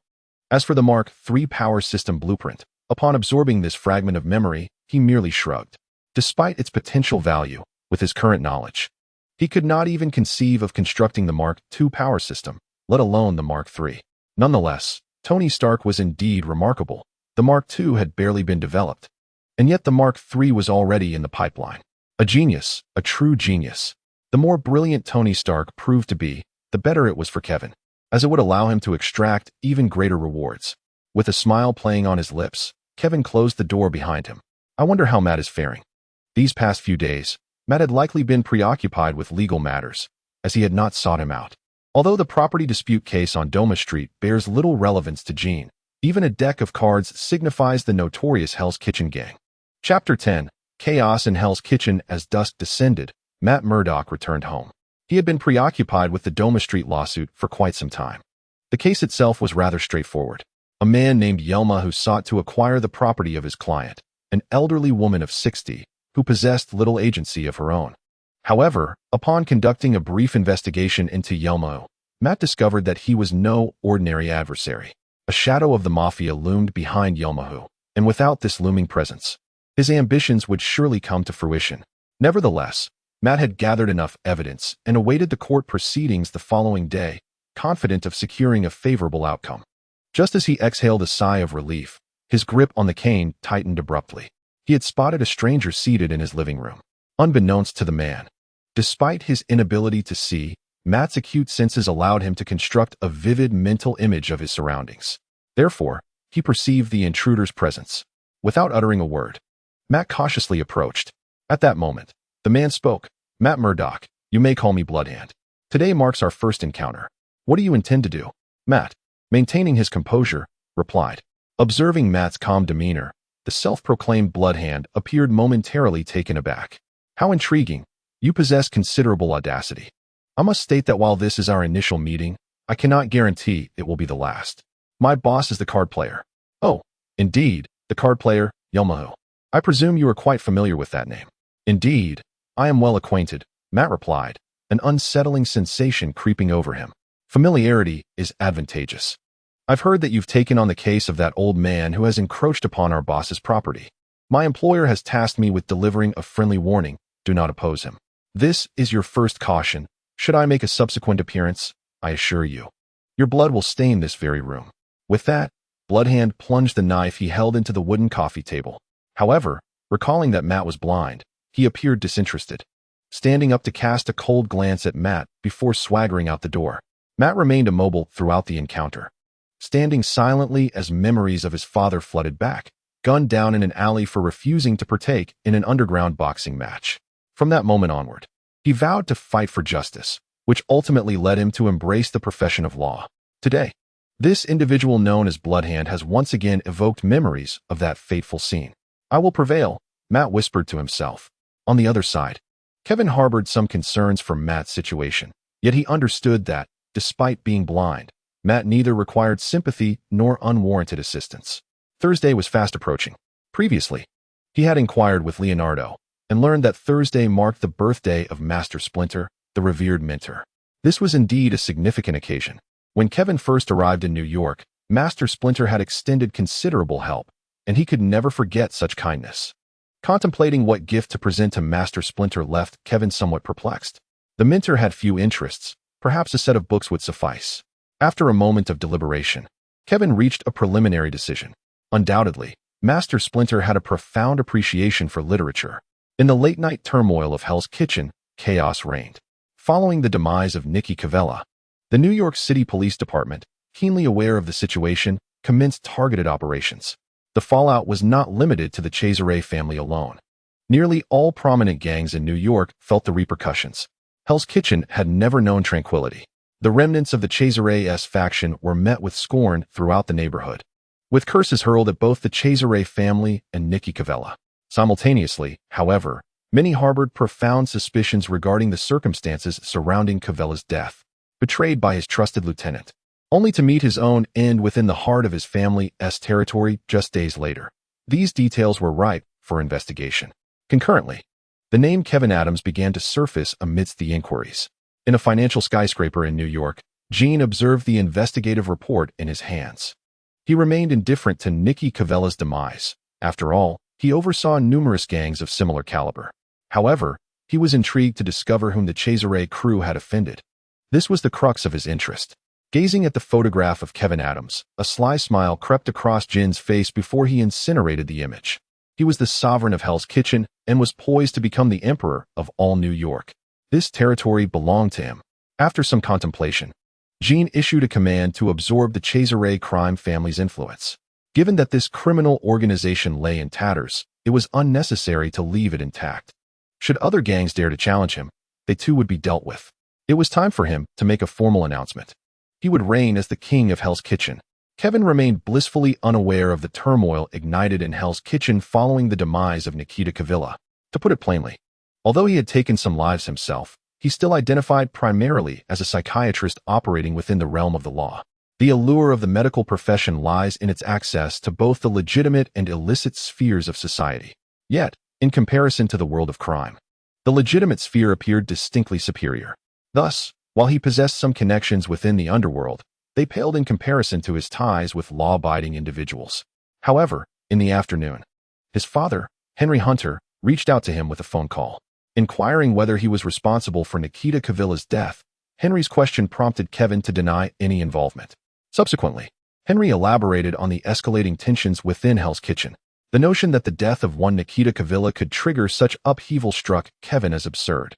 Nonetheless, faced with the stark reality, he found himself unable to dismiss the gravity of the situation, resolutely keeping his own actions buried deep within. That evening, Matt arrived, once again employing his unconventional method of entry. This time, however, Kevin had sensed his presence beforehand and promptly unveiled his identity. Unfazed, Matt appeared exhilarated. "Kevin, you won't believe it. I triumphed in that damned lawsuit." Though he refrained from voicing it aloud. The case had been fraught with pressure due to its connections to the mob. In contrast, Kevin felt far less at ease. After a moment's hesitation, he finally spoke. "Matt, I will look into the identity of your adversary. The defendant in your case is a ruthless individual known as Poker Face, who has garnered a notorious reputation in Hell's Kitchen. I fear he will not let you off easily." A bright smile adorned Matt's face. "Don't worry, Kevin. I am prepared for whatever comes. We must never allow evil to prevail." Kevin's expression betrayed his apprehension. Chapter 11. The limitations of dreams. Despite Kevin's unease, the sight of Matt's demeanor made it clear that further discussion would be futile. Matt remained too naive at this juncture. Even after witnessing his father's assassination at the hands of the mob, he had yet to embark on the irrevocable path of a superhero. The thought of Matt inevitably led Kevin to reflect on his own circumstances. While Matt's tragic background was undeniable, he at least had the memory of his father. What about Kevin? Although he was a time traveler, his journey had not involved a physical transition, and he too had parents. Yet, the recollections of his parents had long since faded from his mind. He had lost all memories prior to the age of 13. Even the names of his own parents eluded his memory, leaving only a distant feeling of warmth that lingered in his mind. This sensation haunted him, a reminder of a past he yearned to uncover. One day, he vowed, he would learn the truth of his origins. On a night a few days later, Kevin strolled through the streets, ensuring there were no cameras before descending into the sewers of New York. The odor of the sewers was, to say the least, unbearable. Following the path etched in his recollection, Kevin arrived at a dilapidated section of the tunnels, the home of the Teenage Mutant Ninja Turtles. Perhaps due to someone's care, the air here was significantly more bearable. "Hey, Kevin, you finally made it," exclaimed Michelangelo with a spirited tone. "I thought I had arrived too early," Kevin jested in response. Michelangelo tossed him a bag of balloons, an extravagant decoration they had procured at great expense. "This is your task." Kevin opened the bag and began to inflate the balloons one by one. Just as he was getting started, Donatello approached. Upon witnessing the scene, Donatello's expression darkened, casting an indignant glare at Michelangelo. "This is your job. Kevin is our guest. How can you expect him to do your work?" Unfazed, Michelangelo merely chuckled. "As long as someone gets it done, right? Besides, it's Kevin." Faced with Michelangelo's demeanor, Donatello sighed in resignation and turned to Kevin. "I apologize, Kevin. This was not meant to be your task." "It's quite all right," Kevin replied with a smile. Then, he inquired, "Where's Master Splinter?" "I haven't seen him." Donatello sighed. "Things have been a bit chaotic in Hell's Kitchen lately. Master Splinter wanted to investigate what's been happening, especially since Shredder has resurfaced." "Shredder?" Kevin's expression grew serious. He was well acquainted with that name, for Shredder was the arch-nemesis of the Ninja Turtles. Given his close ties with them, he had heard the name more than once. As they spoke, footsteps echoed through the sewer. "Kevin, it has been quite some time since your last visit." With that, Master Splinter approached. "Master Splinter, it has indeed been a while." "I've been rather busy lately," Kevin replied. Splinter chuckled softly. "Yet I have heard that your studio has been rather empty." Kevin offered an awkward smile in response. However, Splinter seemed unconcerned, simply asking, "Have your troubles been resolved?" Kevin was aware that Teacher Splinter referred to Nikita Cavella's intentions to assassinate him. For the moment, that issue seemed resolved. Although he had already eliminated Nikita Cavella, he had inadvertently created a predicament for the Cesare family. Once the Cesare family regained their composure, they would undoubtedly initiate an investigation. While he might evade detection, it still posed a potential risk. However, he reassured himself that they would confront any challenges as they arose. That is reassuring. Should you require assistance, we are always at your service. Splinter's voice carried a note of concern. Recently, Hell's Kitchen had been tumultuous. The leader of the Cesare family had perished, and various factions began to covet their territory. This situation could swiftly escalate into a conflict among the gangs. As he spoke, Splinter fixed an intense gaze upon Kevin. The timing of the Cesare family leader's demise coincides with your attack, he remarked. Indeed, I was responsible, Kevin acknowledged with a nod. Leonardo had been by his side during those events, making it impossible to conceal. Splinter sighed deeply, recognizing the complications ahead. While you've made things difficult for the Cesare family, they are unlikely to let your actions go unpunished. Kevin furrowed his brow momentarily before replying with a smirk. I understand, but this is hardly a significant concern. If necessary, I shall eliminate them once more. Observing Kevin's unwavering confidence, Splinter could only acquiesce. Let us hope so. This young man conceals much. If a gang war were to erupt, the remnants of the Cesare family, situated at the eye of the storm, would find it challenging to confront Kevin. He merely wished that the larger gangs would not take notice of him. Well then, Teacher Splinter, today is your birthday. Perhaps we ought to cut the cake, Kevin suggested, causing Splinter's eyes to gleam with delight. Although he was an altered rat, he was still a rat. And aside from his love for books, he also relished desserts. After a modest birthday celebration, Kevin chose not to return home, but instead took refuge in the sewers. The environment had a certain odor, yet he had once resided there for a time and had long since acclimated to it. As the others drifted into slumber, Kevin activated his dream-manipulating abilities. That night, he traversed the dreamscapes of the 4 Teenage Mutant Ninja Turtles. Upon awakening the following day, Kevin felt invigorated. While the 4 turtles were left yawning incessantly, there was little to be done. While dreaming occasionally was pleasant, excessive dreaming could indeed disrupt one's sleep. Considering Splinter's advanced age, Kevin chose to keep his forays brief, yet the 4 turtles had endured an entire night of turmoil. This is absurd, Raphael remarked, casting a skeptical glance at Kevin. Since your departure from the sewers, we have not experienced such a decline in sleep quality. Moreover, I felt as though I dreamt of the previous training sessions with Kevin, Michelangelo lamented. I too had a similar dream, Leonardo remarked, glancing over. Kevin chuckled. It seems you all miss me dearly, but I slept quite soundly last night. Observing the expression on Kevin's face, Donatello quipped, sometimes. It feels as if you can enter our dreams. Kevin's eyelids fluttered. As expected of Donatello, you managed to deduce that. This illustrates the limitations of Kevin's dream-invading abilities. Or perhaps, the nexus between the dream realm and reality. When dreams occur frequently, those who are dreamt of, like Kevin's subjects, often retain fleeting memories, albeit lacking vividness. Dreams can indeed influence reality. The Ninja Turtles are less affected. The stronger one's mental fortitude, the higher their resistance. In the case of someone as astute and powerful as Tony Stark, after several experiences, it is entirely plausible for him to reconstruct the dream's events and ultimately identify the anomaly that is Kevin. Not only can Kevin alter Coulson's dreamscape, but his influence over Tony's dreams is markedly limited. Perhaps one day, he may even achieve the capability to take lives within dreams. This is Kevin's aspiration, yet he remains far from it. Upon leaving the sewers, Kevin inhaled deeply, the fresh air filling his lungs. The ground felt splendid. Indeed, humanity belongs on the surface. Chapter 12. The Birth of Daredevil. Hello, this is the Dream Therapy Consulting Studio. How may I assist you? The phone rang, and Kevin answered. At times like this, he yearned to recruit some assistance. His prowess in dream therapy and hypnosis ranks among the world's finest. Is it strange for such an exceptional psychologist to have a few assistants? Not in the least. Alas, this is Hell's Kitchen.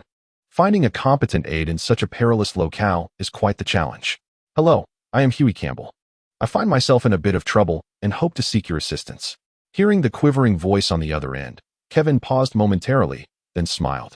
Of course, it is the duty of every doctor, but if you wish, you may come here for a more detailed discussion. All right, I will come by this afternoon. After this exchange, The call ended. Undoubtedly, another tragedy awaited. The profession of a physician often entails the burden of hearing tragic tales, especially for a psychologist like him, who encounters patients each harboring untold histories. He may not possess an angelic heart, yet his own heart is undeniably human. With age, the cries of sorrow become increasingly unbearable. Kevin, a young man in his early 20s, shook his head, feeling the weight of life's relentless hardships. In the afternoon, Kevin welcomed a young man named Hugh Campbell. Upon entering, Kevin discerned a tumult of emotions: hatred, confusion, anger, and helplessness etched across Hugh's face. After they took their seats, Kevin initiated a light conversation, understanding that psychological therapy necessitates the patient's relaxation. As he observed the tension ease from Hugh's brow, Kevin gently inquired, "If you don't mind, could you share the details of your experience?" A look of anguish surfaced on Hugh's countenance, accompanied by evident hesitation. "Rest assured, confidentiality is paramount in psychology. It's not merely a matter of professional ethics, but also a legal obligation," Kevin reassured him, dispelling Hugh's concerns. "My girlfriend is dead," Hugh uttered, and Kevin nodded, encouraging him to elaborate. Yet, such a statement revealed little on its own. She was killed by the A-train. Those brief words almost shattered Kevin's carefully maintained professional composure as he recalled his extensive training. The A-train, one of the soups from the infamous Seven, possessed unparalleled speed. In Kevin's memories from before his transition, he knew the A-train was a superhero who scarcely deserved the title. Flashes of the boy's narrative flickered in his mind, and it dawned on him that Hugh Campbell was likely a protagonist in that tale, a mere adversary opposing the Seven. After a moment of astonishment, Kevin regained his composure and urged Hugh to recount his story. His girlfriend had been struck down by the A-train without so much as an apology or compensation. Only the public relations efforts of Vought International and an unfounded accusation. Even her parents remained silent in the face of such injustice. Hugh wished to take action, yet the haunting memories plagued him each night, and every news segment featuring the A-train resurrected the agony of his loss. This relentless torment robbed him of sleep. Night after night. "I understand," Kevin replied. "The journey towards healing may be lengthy, so I hope you are prepared for that." To gauge the depth of the emotional turmoil within Hugh, Kevin conducted a brief assessment. The results elicited a heavy sigh from Kevin. Yet another youth ensnared by the shackles of love lost. His severity rivals that of Tony Stark, which explains why he ultimately chose the path of an anti-hero. However, in this chaotic world, Kevin can only hope that his trajectory will alter. Not to mention him, even Kevin feels utterly powerless when confronted by the Super Seven. In this new realm, Hughie Campbell may not have the opportunity to reenact the events of another world. After an afternoon of psychological therapy, Kevin perceives its effects as rather mediocre. The crux of Hughie Campbell's issues is far too profound to resolve in the short term. Yet, this is at least a promising beginning. Having just bid farewell to Hughie Campbell, Kevin welcomed his second client, Matt Murdoch. This time, Matt did not enter through the window, as was his custom. Instead, he approached through the front door. He held a blind cane, though he made no use of it. His suit, though impeccably tailored, bore signs of wrinkling, and he appeared utterly fatigued. "What is the matter?" Kevin inquired, his expression slightly tense.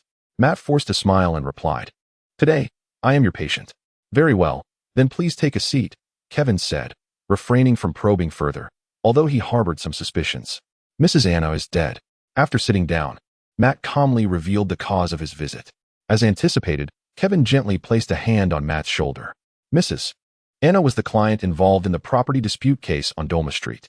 I thought that by helping Mrs. Anna win her case, everything would conclude satisfactorily. But she was found dead in her home the very next day. She was shot, and not only that, but on the very same night. The murderer came to my house again. I truly wanted to kill him." Kevin listened quietly to Matt's harrowing experience.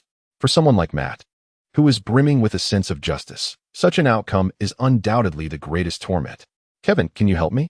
Let me know that this world is still beautiful, that I can continue to believe in the law, in fairness, and in justice." Matt's eyes gleamed with hope. However, upon gazing into Matt's eyes, Kevin swallowed the words that had nearly escaped his lips. "Matt, if you seek comfort, I can tell you this. Yes, you can believe in the law. Even though it has many imperfections, the future will improve, and this situation is not your fault." Matt opened his mouth, ready to respond, but Kevin continued, "Yet I know you are Matt Murdoch, and you are not here merely to seek solace. Therefore, I shall tell you this. You certainly can believe in the law, but you must not regard it as your sole reliance. Such occurrences will undoubtedly continue to arise. There will always be individuals whom the law cannot sanction. Since you have arrived here, it is evident that you are prepared. Therefore, proceed steadfastly in the direction you have chosen. Whenever you find yourself in need, do not hesitate to seek me out. You understand, we are friends. With that, Kevin gazed intently at Matt. Upon hearing Kevin's words, Matt suddenly broke into a smile. You, my friend, remain as formidable as ever, as if you possess an innate understanding of my every thought and the inevitable choices I must make. You are correct. The law shall not be my sole weapon. With that, Matt raised his white cane. Do you believe a blind man can become a hero? Without a moment's hesitation, Kevin nodded. I cannot speak for other blind individuals, but I am certain that Matt Murdock, despite his blindness, will undoubtedly succeed. It seemed as though Matt was speaking to himself, yet also addressing Kevin. I will locate the hand, obtain evidence of their card games, and ensure they receive the punishment they deserve. Without a doubt, I have always believed in your capabilities. Kevin responded with a nod. Observing Matt Murdock before him, Kevin realized that Daredevil had ultimately come to fruition. Chapter 13. The disappearance of Old Man Daredevil, Kevin mused. Over the years, he had frequently employed his dream-invading abilities on Matt Murdock. In truth, he had become a version of Daredevil. No, rather an enhanced iteration. Although he had yet to reach Matt's level of sensory perception, in other respects, he had surpassed him. As he defined himself, his physical attributes had attained the pinnacle of human capability, and his combat skills could be regarded as masterful. Yet, he was not Daredevil, nor could he ever truly become him. Every superhero is a singular entity. Kevin aspired to be a good person, but he found himself incapable of such. He was acutely aware of the numerous villains residing in Hell's Kitchen. He even understood the true identity behind Wilson Fisk and the other nefarious forces lurking in that grim locale. If he were inclined to oppose them, it would undoubtedly be simpler than for Matt. However, in Kevin's eyes, Fisk's existence was not entirely detrimental. At least, it had not been until he provoked Kevin. Fisk is indeed malevolent. He has committed countless heinous acts and undoubtedly deserves his fate. Yet, Kevin felt that it was precisely the constraints imposed by these formidable crime syndicates that allowed for the twisted yet palpable order within Hell's Kitchen. Even if such order was distasteful, at least it existed. Without a ruler, greater chaos would ensue. Any aspiring gang would need to incite even more tumult to ascend, unless he could eliminate all the gangs within Hell's Kitchen. However, true superheroes do not harbor such thoughts. For them, eradicating evil is a matter of course. If complications arise as a result, they simply resolve them. This fundamental ideological divergence renders Kevin incapable of becoming a hero. Stretching his limbs, Kevin let out a sigh. Everyone has their own path. As he had expressed to Matt, once a decision is made, one must continue forward. Unfortunately, the winds of fate do not relent. With the Cesare family bereft of its leader and suffering police oppression, the various gangs in Hell's Kitchen surged forth like rabid dogs scenting flesh. Once they had feasted upon the Cesare family, they inevitably learned of the existence of the Vortex Killer. Hell's Kitchen harbors numerous obscure crime fighters. Yet these individuals swiftly vanished under the combined might of the gangs. Yet, the identity of the Vortex Killer remained a mystery to all. Each gang began to deploy its own intelligence network in a bid to uncover the identity of this enigmatic assassin. Kevin overlooked a crucial detail. In the Marvel works he had perused, while Hell's Kitchen was rife with villains, it also boasted its share of vigilantes. The interplay of wits between the two factions had forged a peculiar equilibrium in Hell's Kitchen. However, that was not the era of vigilantism we currently witness. Even Daredevil had only just embarked on his path of crime fighting under Kevin's guidance. A plethora of major gangs were engaged in fierce confrontations, incurring significant losses. At this juncture, the Vortex Killer, a solitary figure who had infiltrated the Cesare family, slain its leader, and reduced their stronghold to ashes, was thrust into the limelight. Whether he was a vigilante was inconsequential. What mattered was his formidable strength. Strength signified reliability in combat. If he were an enemy, he must be dealt with. If not, he should be welcomed into their fold. Yet, the Vortex Killer's own intentions were of little consequence at such a moment. Kevin believed he was acting covertly. However, the mask he required demanded intricate craftsmanship, following the methods of his mentor, Henry Hunter. Within a week, an unexpected guest appeared at Henry's barbershop. The newcomer entered without uttering a word, directly taking a seat in the barber's chair, as if he were merely there for a haircut. Yet, Henry Hunter remained on high alert, for he recognized the identity of the individual before him, Billy Russell. Gathering his composure, Henry picked up the clippers and commenced cutting Billy's hair. Thus, the two men spent several minutes in silence, watching as the hair transformed into a neat appearance. Billy Russell nodded with satisfaction before speaking. The illustrious old man has surprisingly become a barber after retirement. Had I not experienced it firsthand, I would scarcely have believed it. However, old man, since you are already retired, wouldn't it be more prudent to simply embrace your role as a barber? There was a hint of malice in Billy Russell's voice. Russell, since you are aware that I have retired, you ought not to disturb me, Henry Hunter replied. Billy Russell laughed heartily and said, if that is the case, you should refrain from engaging in such underworld affairs. Abruptly, Billy Russell shifted the conversation and inquired, where's the Vortex Killer? Henry Hunter sighed inwardly. It was indeed about this matter. Initially, he assumed that with Kevin having acquired the mask, nothing would transpire in the short term. Yet who could have predicted that he would turn to the Cesare family, causing a tremendous upheaval? I do not know any Vortex Killer, Henry Hunter stated calmly. Upon hearing this, Billy Russell's tone grew noticeably colder. You should understand that I did not come to inquire. Rest assured, I merely wish to meet him without any intentions of confrontation, as the Cesare family has no bearing on me. On the contrary, I even managed to profit from the situation. Still, Henry Hunter's response remained unchanged. Having failed to elicit answers for the second time, Billy Russell's gaze turned frigid. A few burly men then entered from outside. Is that so? Let us see if you truly do not recognize him. The old man's barber shop was closed. Kevin received this news on the third day. Upon hearing this, Kevin felt a twinge of surprise, yet sensed nothing amiss. With the old man's reputation in the underworld over the years, few dared to cross him in Harlem. However, after 2 more days without any sign of opening, Kevin finally recognized something was amiss. He decided to visit the barber shop. The shop was locked, appearing eerily tranquil. Peering inside, Kevin noticed that many items remained untended. The old man is in trouble. Kevin's expression darkened as he glanced around, uncertain if anyone was watching.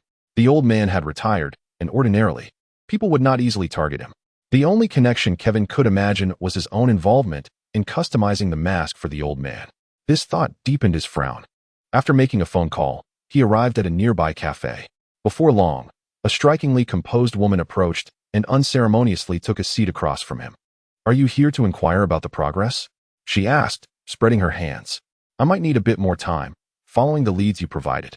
I have traced it back to the Waters Group. To be honest, I have lost the desire to continue my investigation.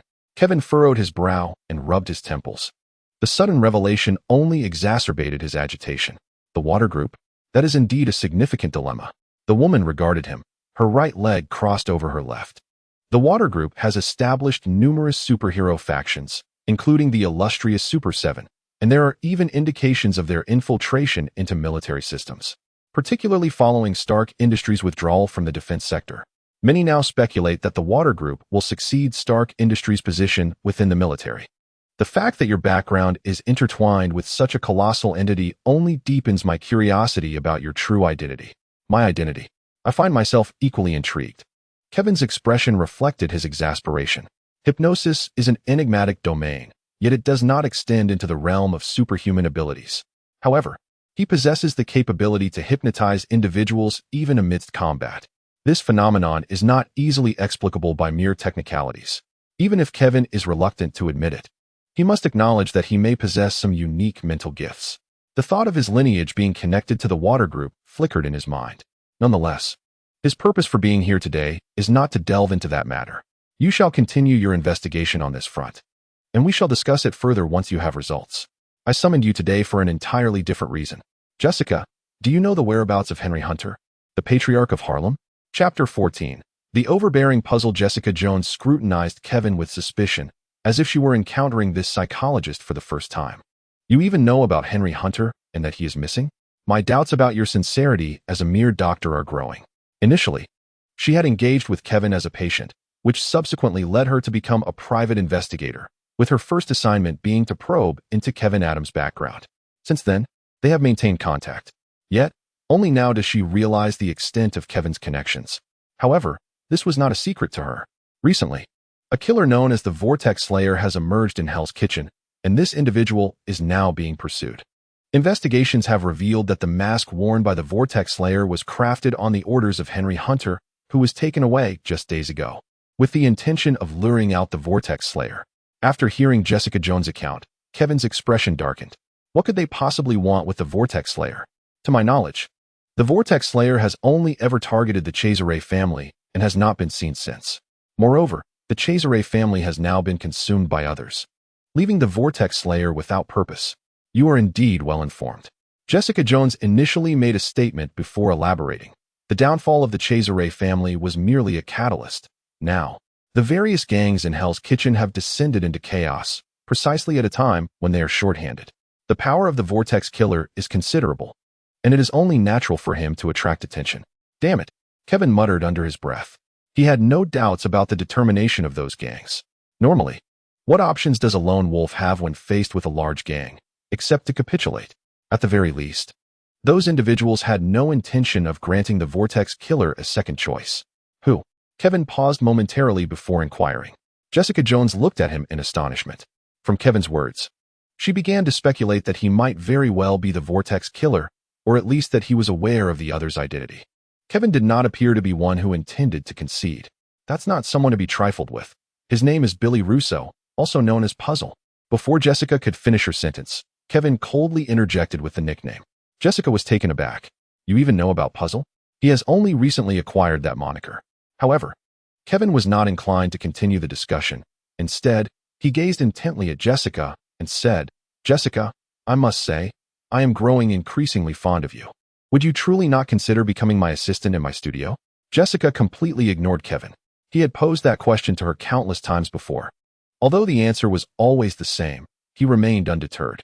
Kevin felt a twinge of regret. He genuinely wished for Jessica Jones to become his assistant. Not only could she fight, but her intelligence-gathering skills were unparalleled, ensuring that safety was not a concern, and her work was exemplary. Alas, the goal of recruiting an assistant was a daunting task. Having learned about the whereabouts of his father, Kevin had achieved his objective. He hoped his father could hold on.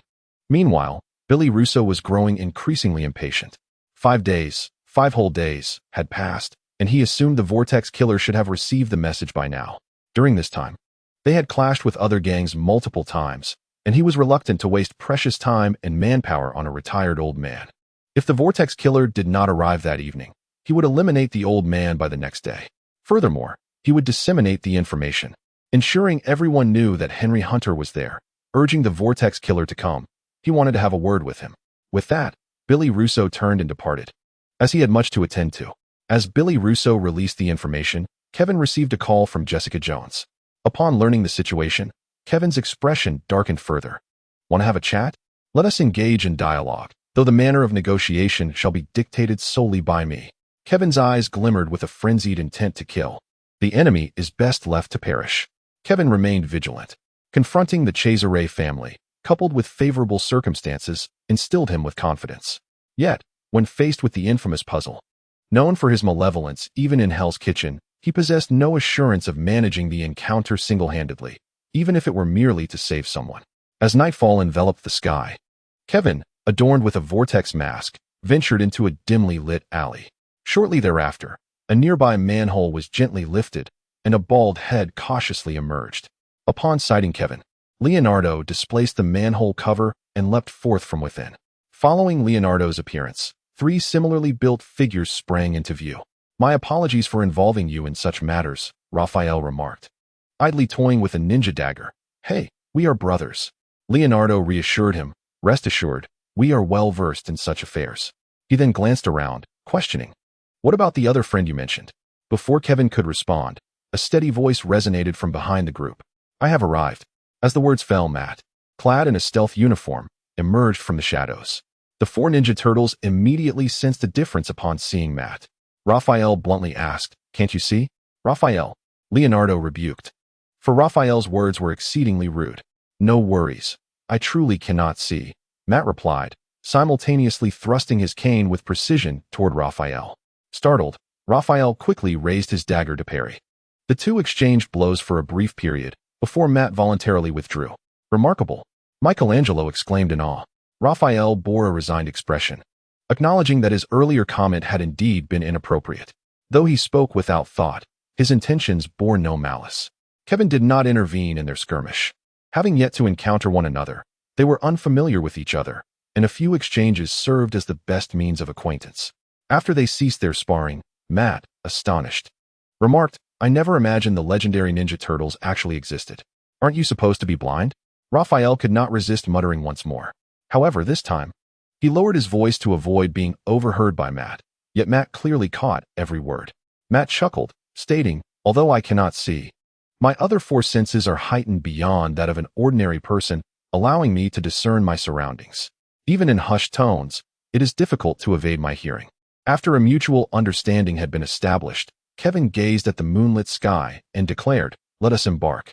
The harbor, shrouded in night, exuded an eerie tranquility. Within a factory at the water's edge, Henry Hunter was bound to a chair.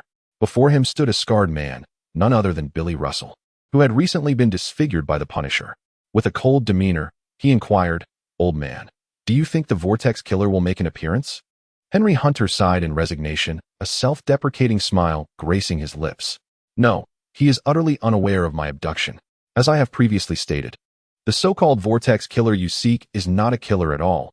His pursuit of Nikita Kavilla is merely a personal vendetta.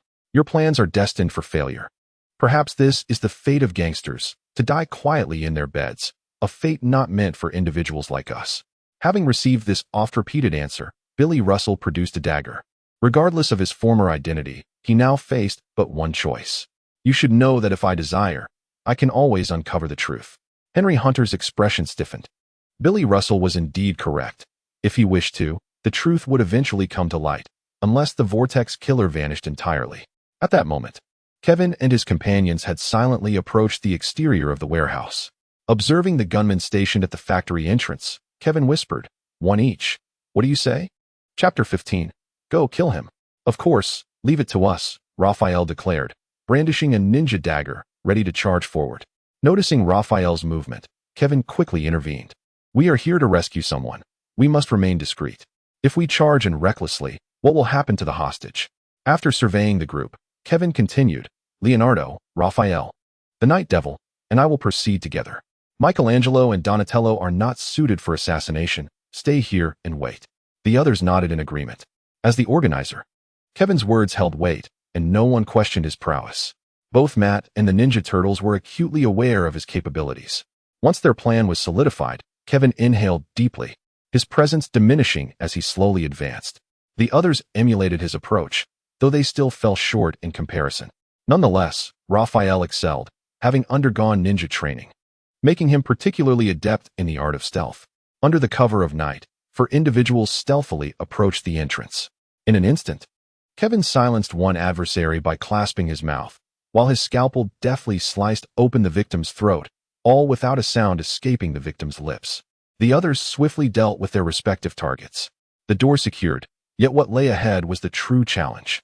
Meanwhile, Billy Russell remained seated beside Henry Hunter, the blade in his hand stained with crimson. Blood streamed from Hunter's thigh, and without any bandaging, he was drenched in cold sweat from the pain. "Russell, I have many friends, and I am retired. Your actions will earn you the ire of the old dogs from Hell's Kitchen." Billy Russell scoffed derisively, patting Hunter's cheek with his bloodied knife, displaying utter disdain. "Threatening me? Instead of wasting time, perhaps you should ponder how to summon the Vortex Killer. If he is willing to work for me, I might just spare you." Hunter glared at him with fury. "You scoundrel! If he comes, he will undoubtedly kill you." "Kill me?" Billy Russell's expression remained apathetic. "Do you think I am easily frightened?" With that, he plunged the knife mercilessly into Hunter's other leg. "Ah!" Hunter screamed in agony. "Let us hope he arrives. Otherwise, you will not see the dawn of another day." Just as Billy Russell's mocking words hung in the air, a gunshot rang out from outside, followed by a rapid succession of gunfire. "Is he here?" A flicker of anticipation ignited in Russell's eyes as he turned to Henry Hunter. "Let us see if your much-anticipated Vortex Killer can indeed vanquish me." However, Russell soon sensed something amiss. The gunfire was alarmingly close, clearly not emanating from the direction of the main entrance. Had the sentries at the door already been dispatched? Impressive. Kevin cursed under his breath, realizing he had overlooked the presence of hidden sentries, mistakenly believing that neutralizing the visible threats would suffice. This was a lapse in judgment. Despite his vast combat experience gained through dreamlike abilities, his thought processes remained his own. To truly internalize this knowledge would require time and practical experience. Now that their position was compromised, they would have to strike together. Create an opportunity for me. I shall charge in. With that declaration, Kevin drew his handgun, no longer concealing his intentions. With a series of gunshots, 2 sentinels fell lifelessly to the ground. A few onlookers gazed at Kevin in astonishment. How can your marksmanship be so precise? Kevin chuckled softly and replied, I learned in my dreams. The others rolled their eyes in disbelief. If one could truly learn in dreams, then surely everyone in this world would be a genius. Their skepticism was palpable, yet Kevin found amusement in their incredulity. It was merely a matter of shooting with precision. As the gunfire echoed, a dozen armed men soon converged from all directions. Despite their numbers, Kevin engaged them with remarkable flair. Meanwhile, Matt and his companions had already slipped away, stealthily approaching the armed men under the cover of night. Not everyone possessed Kevin's sharpshooting skills, but their capabilities were by no means inferior. The gunmen shouted in fury, cursing their misfortune. Damn it! We should bring out the rocket launcher. That bastard has already taken down several of our brothers. Let us fire together and turn him into a corpse. He can't hold out much longer. Unbeknownst to them, while they prepared to retaliate, 5 Grim Reapers were stealthily closing in. On a ledge, Leonardo, wielding a katana, fixed his gaze on one of the gunmen. With a sudden leap, he drew his blade. In the instant he landed, the gunman met his demise at Leonardo's hands. The other gunmen, startled by the scream behind them, hesitated for a moment. Yet before they could counterattack, Matt and the other 3 Ninja Turtles burst forth. Their assault resembled a tiger among sheep, and with 5 tigers against merely a dozen sheep, it was a swift and brutal slaughter. What do we do next? Raphael inquired. We wait, Donatello replied. Kevin has already gone inside. We must hold off the others. This will not be an easy task. They could already hear the chaos erupting. To confront the Vortex assassins, Billy Russell had rallied many, but he was unprepared for the fact that the Vortex assassins had also called for reinforcements, fearsome and formidable allies. As Matt and his companions initiated their attack, Kevin ceased firing and surged inward. If the puzzle pieces began to react, it could spell disaster for the old man's retreat. Kevin hurried onward, swiftly entering the factory, where he was met by several heavily armed guards. The moment he stepped through the door, they opened fire simultaneously. Damn it! Kevin exclaimed, rolling to evade their bullets, cursing Billy Russell for being excessively vigilant. Outside, a multitude of guards had been arranged, and within, there lay an unexpected package. After drawing his pistol and firing several shots, eliminating one adversary, Kevin discarded the weapon. It was out of ammunition. However, this posed no challenge for him. With a swift motion, he produced a surgical knife and hurled it with precision. Naturally, he possessed more than a single blade. Drawing a second knife, he claimed another life. Seizing the moment while others reloaded, an eerie resonance emanated from Kevin. The gunman, taken aback, barely had time to react before Kevin leapt forward. At that instant, his form appeared both surreal and elusive, coupled with the peculiar music. Several gunmen felt a disorienting daze. By the time they regained their senses, Kevin had already materialized beside them. The surgical knife in his grasp danced like the harbinger of death, mercilessly reaping lives. In the midst of this fierce skirmish, mere seconds elapsed before only the bloodied Kevin remained standing. Gasping heavily, Kevin found this intense combat, though brief, had drained him significantly. Most critically, he remained uncertain of how many more foes lurked within. After a brief moment to steady his breath, Kevin pressed onward. Meanwhile, inside, Billy Russell wore a grim expression. Opposite him sat Henry Hunter, pallid yet smiling. It had not been long since Kevin's arrival. Clearly, he had underestimated the Vortex killer, who would surely bring about his demise.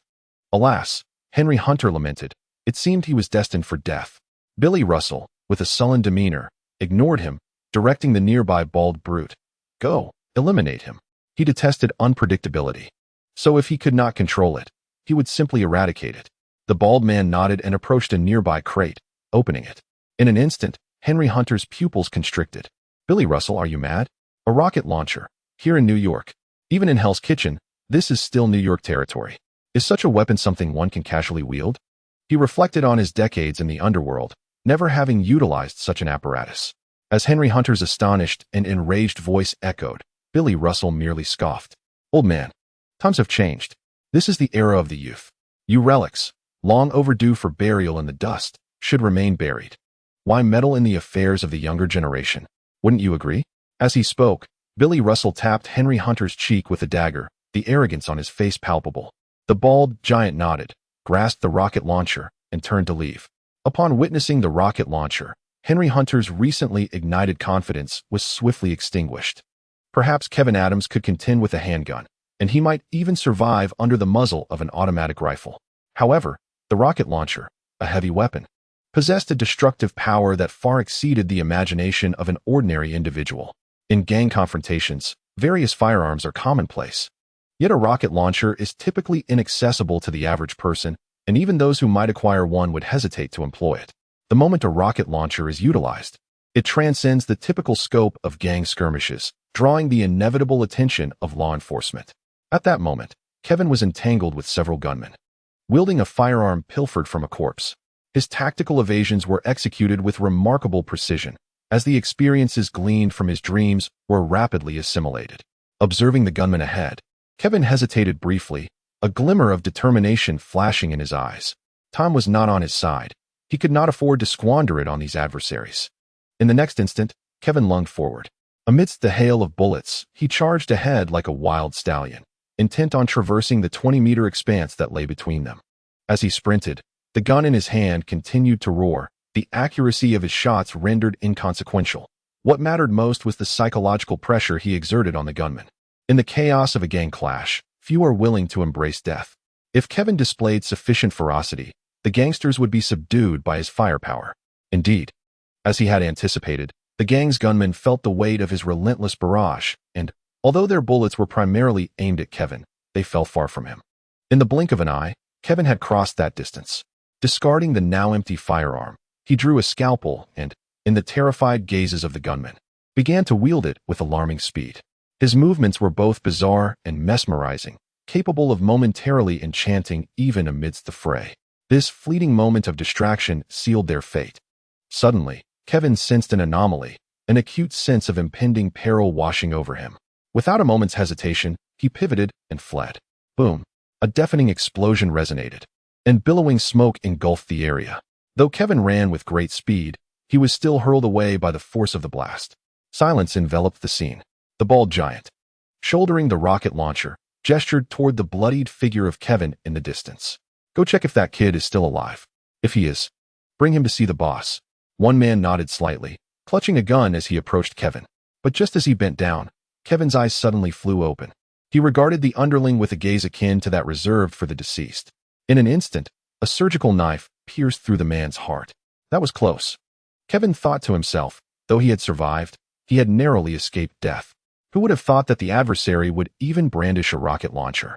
Is the precinct in Hell's Kitchen truly so inept as to allow these thugs to grow so brazen? The situation was precarious. The likes of King Gene from the underworld could probably bring a tank into play. Despite the myriad thoughts swirling in his mind, Kevin did not hesitate. He had not forgotten that he was still embroiled in a battle. The bald giant across from him, armed with a rocket launcher, wore a grim expression upon witnessing Kevin's counterattack. No wonder they dared to assault the territory of the puzzle. The Vortex Killer, the boss had once said, "If you wish to join us, you will be rewarded handsomely. You now have one final opportunity." With that, the bald giant tossed the rocket launcher to another underling while cracking his knuckles ominously. It seemed he had more faith in his fists than in the rocket launcher. Observing the self-assured demeanor of the bald man, Kevin recognized that this opponent would not be easily dealt with. Moreover, although the rocket launcher was no longer in the bald man's possession, the other gunmen had swiftly begun loading it, clearly not abandoning the notion of employing heavy firepower. Kevin remained vigilant, maintaining a facade of calm as he chuckled lightly and disdainfully remarked, "Puzzle? Merely garbage. Do you think it can tame me? Only a dog like you would serve him." Kevin's words undoubtedly incited the fury of the bald giant. Seeking death, he roared, launching himself towards Kevin with ferocity. Kevin's eyes flashed. This was precisely what he had hoped for. Though he was merely an ordinary man, his body had approached the limits of human capability. As long as his adversary was not a superhuman, he was ready to engage. In the next moment, Kevin charged forward. At the moment of contact, he swung the surgical knife fiercely towards the bald giant's face. The blade grazed past, leaving a gash on the man's cheek. However, Kevin was taken aback when the bald giant merely laughed. Is that all? The bald giant's face bore a wound, yet it seemed to have merely breached the surface. Was his skin made of iron? Kevin cursed internally. Regardless of the formidable gangs in Hell's Kitchen, it appeared that even superhumans existed among them. But so what? Observing the arrogant demeanor of the bald giant, Kevin's eyes glinted with lethal intent. This superpowered individual was merely a half-hearted contender. Though his skin was impervious, Kevin believed he could penetrate it, thus nurturing a flicker of hope for victory. Amidst the fray, a sudden daze clouded Kevin's single eye, coinciding with a low, resonant voice that rendered the bald man's gaze vacant. In the next moment, Kevin plunged the scalpel into the man's right eye, embedding it deep into the socket. A horrific scream escaped the giant, silencing him forever. Invulnerable? It was merely a matter of discovering his weakness. The remaining gunmen were engulfed in sheer terror. How could this be? Steel Fist was dead.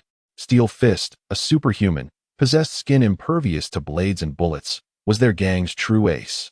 Yet now, this formidable figure had been nearly annihilated in an instant.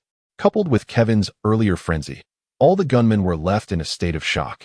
Observing their frightened expressions, Kevin toyed with the scalpel in his hand, as if the weapons were aimed not at him, but at the quaking gunmen before him. The era had long since transformed. Now it was the age of superheroes. Chapter 17. Leaving New York? What a joke. A soft sound echoed as Matt, wielding a blind cane, climbed through a small window. Kevin had just dispatched the last gunman. You still claim to be an ordinary person? Matt exclaimed in astonishment. What unfolded before him was beyond his capabilities. Of course, I am merely an ordinary psychologist, Kevin replied without hesitation. He had no desire to be a supervillain nor a superhero. Being an ordinary person suited him just fine, for this was a vital aspect of his identity. After exchanging a few words, Kevin instructed, Matt, secure their escape route at the back. Matt nodded, knowing that outside, the Ninja Turtles were on guard, blocking the rear exit. As for the interior, Kevin clearly intended to keep them out of the fray. Having known each other for years, Matt understood that beneath Kevin's seemingly tranquil exterior lay a deeply vengeful spirit. After a brief discussion, Kevin charged forward. With wariness and palpable murderous intent, he kicked open the door and immediately sought cover. The anticipated hail of gunfire did not ensue. Instead, the feeble voice of Henry Hunter rang out. Come in. They have already fled. Momentarily taken aback, Kevin stepped inside. The room was devoid of life. Henry Hunter was bound to a chair, his thighs soaked in blood, and he appeared in a wretched state. Kevin's expression suddenly shifted, prompting him to take immediate action. Although he was a psychologist, he possessed the knowledge of basic first aid. Fortunately, Billy Russell had not inflicted any critical injuries on Henry Hunter. After administering urgent care, Kevin inquired with a hint of confusion, "Where is Billy Russell?" Henry Hunter gazed at Kevin and responded, "I have long warned you that these individuals are exceedingly cunning. He did not anticipate your formidable prowess. And the moment you eliminated Paul, he had already made his escape. He conveyed a message through me, stating that he has relinquished any intention of confronting you. If you wish to steer clear of the troubles associated with the gang, it would be prudent to lead a life of normalcy." It was evident that Paul was the invulnerable ability wielder. Clearly, Kevin's methods had instilled a sense of threat in Billy Russell. "Do you believe he would spare me?" Kevin questioned. "Not at all. His decision not to eliminate me is merely to assuage your concerns. But Billy Russell is a ruthless character. You have taken countless lives, including his trump card, which has utterly tarnished his reputation. How could he possibly let you go? He is simply unable to act at the moment. Once the chaos in Hell's Kitchen subsides, he will investigate your identity and then eliminate you." Henry Hunter paused thoughtfully before offering his conjecture. As a retired former gang leader, he had a profound understanding of the mindset of these criminal factions. "You have been rather impulsive, directly killing Nikita Kavira, especially with so many witnesses." Henry Hunter sighed. Kevin fell into silence. Indeed, if given another chance, he would opt for a more cautious approach. However, one thing remained certain. Nikita Kavira had to die. "Father, let me take you to the hospital first. We can address the matter of Billy Russell later. He is merely an ordinary man who wishes to lead an ordinary life." Yet, the puzzle was unwilling to relent. If that were the case, let the puzzle regret crossing paths with him in hell. Kevin's palpable aura of menace was unmistakable. Henry Hunter discerned the lethal intent in Kevin's eyes. However, having retired, He possessed only limited connections, which were evidently insufficient to contend with the puzzle. Otherwise, having suffered such injuries from the puzzle, he would never have considered retreat. After all, he had emerged from a sea of corpses and blood. Ultimately, he had grown old. Regardless of your intentions, exercise caution. The gangs of Hell's Kitchen are not to be trifled with. Kevin wore a smile, for no one understood the darkness of Hell's Kitchen better than he did. Nevertheless, certain actions still demanded to be taken. Before departing, Henry Hunt hesitated momentarily and remarked, "Kevin, perhaps you should consider leaving New York for a while. Don't you have some acquaintances over in Gotham? Once this period has passed, those gangsters will likely lose interest in you. I can arrange for someone to negotiate on your behalf, no matter how arrogant Billy Russell may be. He ultimately has to heed certain considerations." Kevin fell silent. Could he truly just slink away after being assaulted? If he had wished to do so, he would have fled when Nicky Cavella made his move. Moreover, Kevin glanced at the injury on his father's leg. To resolve this matter, he would inevitably need to adopt a more humble demeanor. Having been stabbed in the front, he now had to approach his enemies with deference. Smoothing over the troubles instigated by the very culprit responsible. Was Kevin Adams truly such a spineless man? A steely resolve began to manifest in Kevin's eyes. He had long mastered the art of disguise, concealing his true self over the years. Only recently, due to Nicky Cavella, had he shed that facade. Since the world had rendered pretense impossible, he would abandon it entirely. He intended to reveal to his adversaries just how formidable his fangs truly were. "I will handle this matter," Kevin murmured softly. As the ambulance's siren faded into the distance, Kevin sighed. "Do I truly appear so easily bullied?" Nearby, several Teenage Mutant Ninja Turtles emerged from their concealed positions, shaking their heads vigorously upon hearing his self-reflection. They felt as if they were meeting Kevin for the first time today. Anyone who deemed Kevin as weak must surely have lost their senses. "Kevin, fret not. It's merely a puzzle. With our assistance, it shall be resolved," Leonardo reassured him, patting him on the shoulder. Kevin exhaled deeply and addressed the Ninja Turtles and Matt. "My mindset is now adjusted. You all should leave. The police will arrive shortly, and I have some matters to attend to." Matt nodded and said, "If you encounter any trouble, remember to reach out to me. I am quite the capable lawyer." With that, they all departed, mindful of the need to keep their true identities concealed. Kevin waited for a moment, and soon after, the police arrived. Leading the group was a slender officer, wielding a rifle slung over his shoulder, with a bullet clutched between his lips. He appeared ordinary, yet exuded an undeniable air of authority. "Kevin, it seems you found yourself in trouble once more. You seem to be doing quite well," the officer remarked, eliciting a smile from Kevin. Nicholas Angel, a senior patrol officer from the New York Police Department, was Kevin's earliest patient. Though lacking in explosive musculature, his marksmanship and combat skills were undeniably formidable. "Thanks to your influence, I have severed ties with the Cesare crime family, and I have now been promoted." Nicholas Angel chuckled softly. Ascending from a senior patrol officer to a higher rank was indeed a commendable outcome for him. Nicholas lowered his voice and remarked, "I think it might be wise for you to vacate Hell's Kitchen. As you know, that place is quite chaotic, and we have little recourse. Speaking of this recent assault, I can confidently assert that it will occur again. However, you cannot rely on luck each time." Kevin smiled wryly. "You are correct. So I must devise a strategy to ensure he receives his due punishment."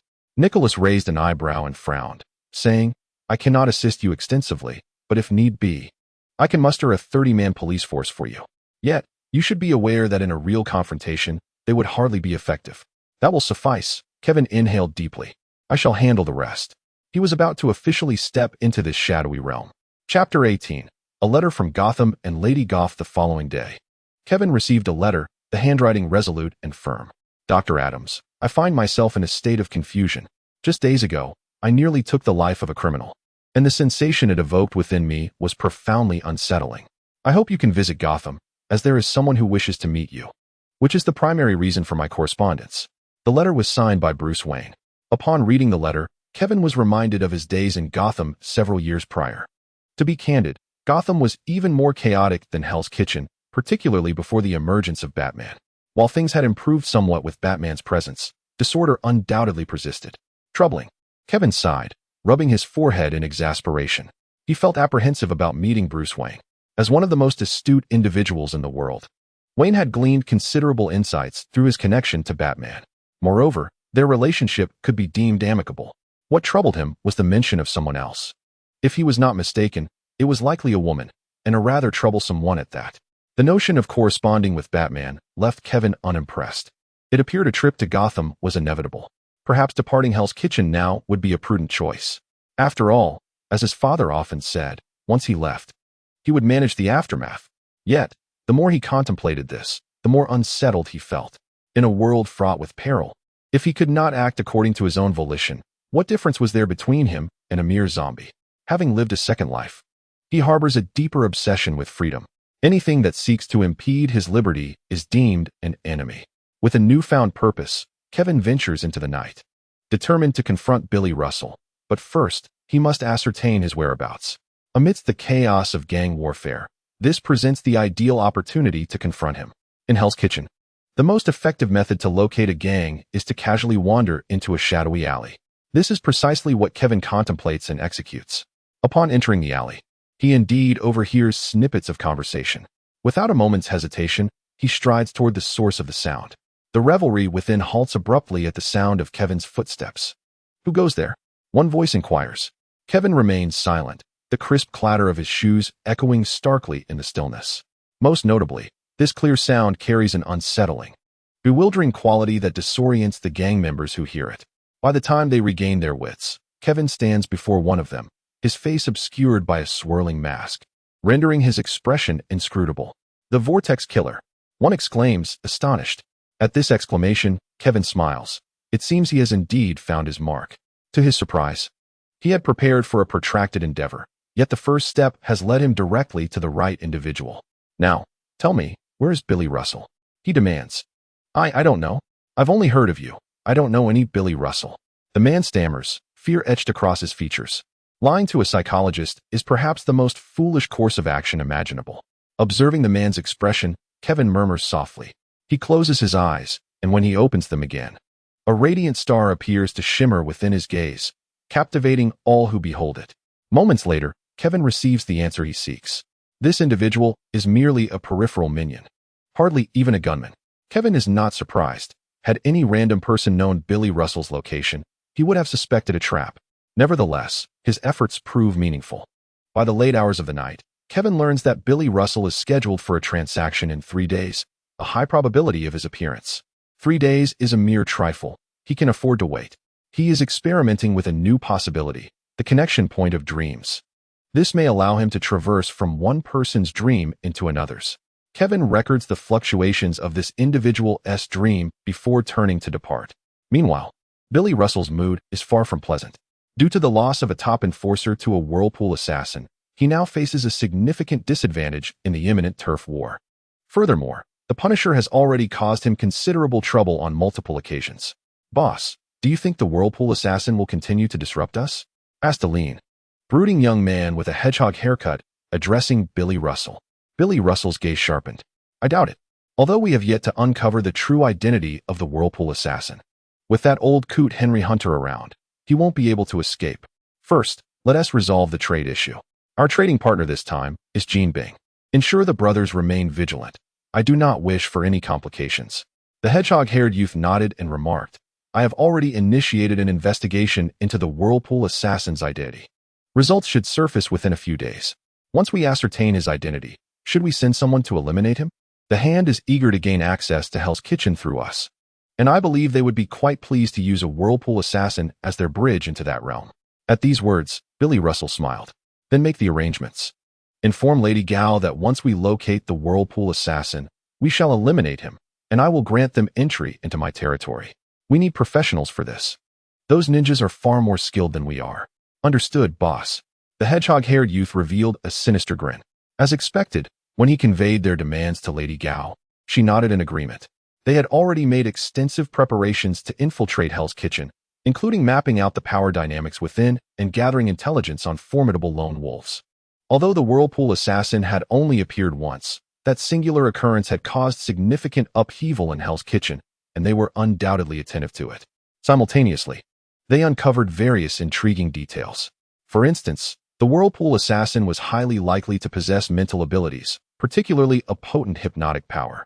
Yet, what significance did that hold? For them, committing murder was a rather straightforward affair. Inform the puzzle. We have acquiesced to his demands. With that, Lady Gao promptly set things in motion.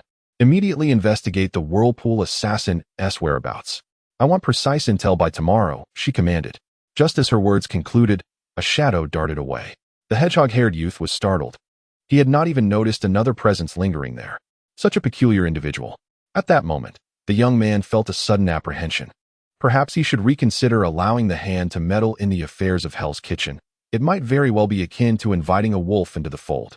Madame Gao's aged visage revealed a chilling smile upon observing the flickering gaze of the young man with a hedgehog-like hairstyle. Chapter 19. The Ninja's Assault. 2 days have elapsed. Kevin observed a noticeable increase in the troubles surrounding him. The gunfire that had sporadically echoed at night had now become a daily occurrence, clearly indicative of an escalation in gang warfare. Calculating the timeline of the puzzle trade, Kevin arrived at the designated location in the dead of night. For reasons unknown, he did not encounter Billy Russell in person. Nevertheless, Kevin decisively disrupted their transaction, driven by a simple rationale. Since they were now adversaries, it was only natural to seek means to undermine the opposition. Furthermore, he had acquired intelligence regarding Billy Russell's stronghold. However, this time, a direct assault on Russell's lair was out of the question. The successful assassination of Nikita Kavira had been a confluence of favorable circumstances that would be exceedingly difficult to replicate. Moreover, dealing with Billy Russell would prove far more challenging than confronting Nikita Kavira. At present, Kevin merely hoped for a period of tranquility to allow for his own development. Yet, he remained vigilant, wary of any opportunities that Billy Russell's associates might exploit. During this time, the unfortunate Huey Campbell made yet another appearance, appearing in an even worse state than before. Faced with such a predicament, he found himself lacking effective solutions. Mental health professionals are not omnipotent. If an individual finds themselves in a dead end, there are limited avenues available for assistance, even with the most proficient dream therapy techniques. What troubled Kevin most was the unsettling notion that Huey Campbell seemed to be entertaining other ideas, leading him to suspect that Campbell may have become entangled with the anti-Black Robe Patrol. This was a most undesirable development. Regrettably, every patient possesses the right to make their own choices. Kevin could only guide them without the authority to intervene. At that moment, Madame Gao, having received her promised intelligence regarding the puzzle, had pinpointed several suspects, including Kevin himself. While Kevin had done well to conceal his information, there remained notable gaps. However, Madame Gao was unperturbed. Having established a list of suspects, she intended to methodically test each one, indifferent to the prospect of additional bloodshed. In Hell's Kitchen, death was an all-too-common occurrence. Unbeknownst to anyone, several unfortunate souls had unwittingly invited their own demise. Kevin was no exception. As adversaries emerged, he remained engrossed in the study of his dream abilities. The realm of dreams is interconnected. However, he has yet to discover the means to traverse from one dream to another. Under the cloak of night, 2 ninjas stealthily approached the exterior of Kevin's room. Casting a glance at the pitch-black interior, they exchanged a silent understanding. One of the ninjas produced a slender wire and deftly manipulated it at the door, promptly unlocking the security mechanism. As ninjas, their skills extended beyond mere assassination. They were also adept at lockpicking and other clandestine arts. Upon entering the room, they beheld Kevin sprawled on the sofa. What a foolish pig, one ninja scoffed inwardly. He exhibits no caution whatsoever. How could such a simpleton be the famed Whirlpool assassin? Nevertheless, maintaining the demeanor of a professional, he cast a glance at his companion before advancing towards Kevin, a sleek black dagger drawn from his side. Standing before Kevin, he let out a cold chuckle, his eyes glinting with malice as he plunged the dagger downwards. In an instant, Kevin's heart was pierced, blood soaking his garments. Mission accomplished. This was his first utterance. Suddenly, a round of applause erupted. The ninja turned sharply toward the source of the sound, only to find it was his own companion clapping. Yet, within his ally's eyes, there was no relief of a task well done, only an inexplicable mockery. What are you doing? That noise could betray our position, he hissed. Kevin looked at him with a bemused smile. You might want to reconsider. Are you absolutely certain there are only 2 of us? Of course. The ninja's eyes widened in horror. What was his companion's name again? Why could he not recall? No, this person was not his ally at all. The ninja suddenly awoke to the truth. Looking back at the sofa, there was no one there. Your professional technique and swift movements resemble those of Raphael, Kevin mused, stroking his chin before continuing. So, you must be a ninja. A flicker of astonishment crossed the ninja's eyes, but it was swiftly masked. Although the assassination attempt had failed, as long as he was still alive, there remained a chance. Furthermore, even in failure, he must not reveal his identity. Such was the code of the ninja. Silently, he lunged toward Kevin with remarkable speed. However, Kevin remained utterly still. This was the realm of dreams, where he was the master. In the fleeting moment as the ninja charged, Kevin seized his throat with one hand. State your identity. The ninja remained silent. Kevin resorted to various intimidation tactics, but none proved effective. Ultimately, he was compelled to concede. Nevertheless, he harbored a suspicion. You are a ninja from the Hand Association, he asserted confidently. Noticing a fleeting look of horror cross the other's face, Kevin smiled. His assumption was indeed correct. This individual was affiliated with the Hand Association. Although he was unaware of how he had offended this clandestine organization, the reality was glaringly apparent. With a glimmer of cold steel in his eyes, Kevin severed the ninja's throat. In reality, Kevin awakened, gazing at the ninja sprawled on the ground. Everything that had transpired was merely a dream. He wished to ascertain the extent of influence that a dream-induced death could wield over reality. The ninja's body began to convulse violently, but soon calmed, and his breathing returned to normal. Clearly, the death experienced in the dream had inflicted no harm upon him. However, the earlier disarray of his breathing had validated Kevin's suspicions. Without hesitation, Kevin plunged a blade into the ninja's heart. Encountering an adversary without eliminating them, what purpose would that serve?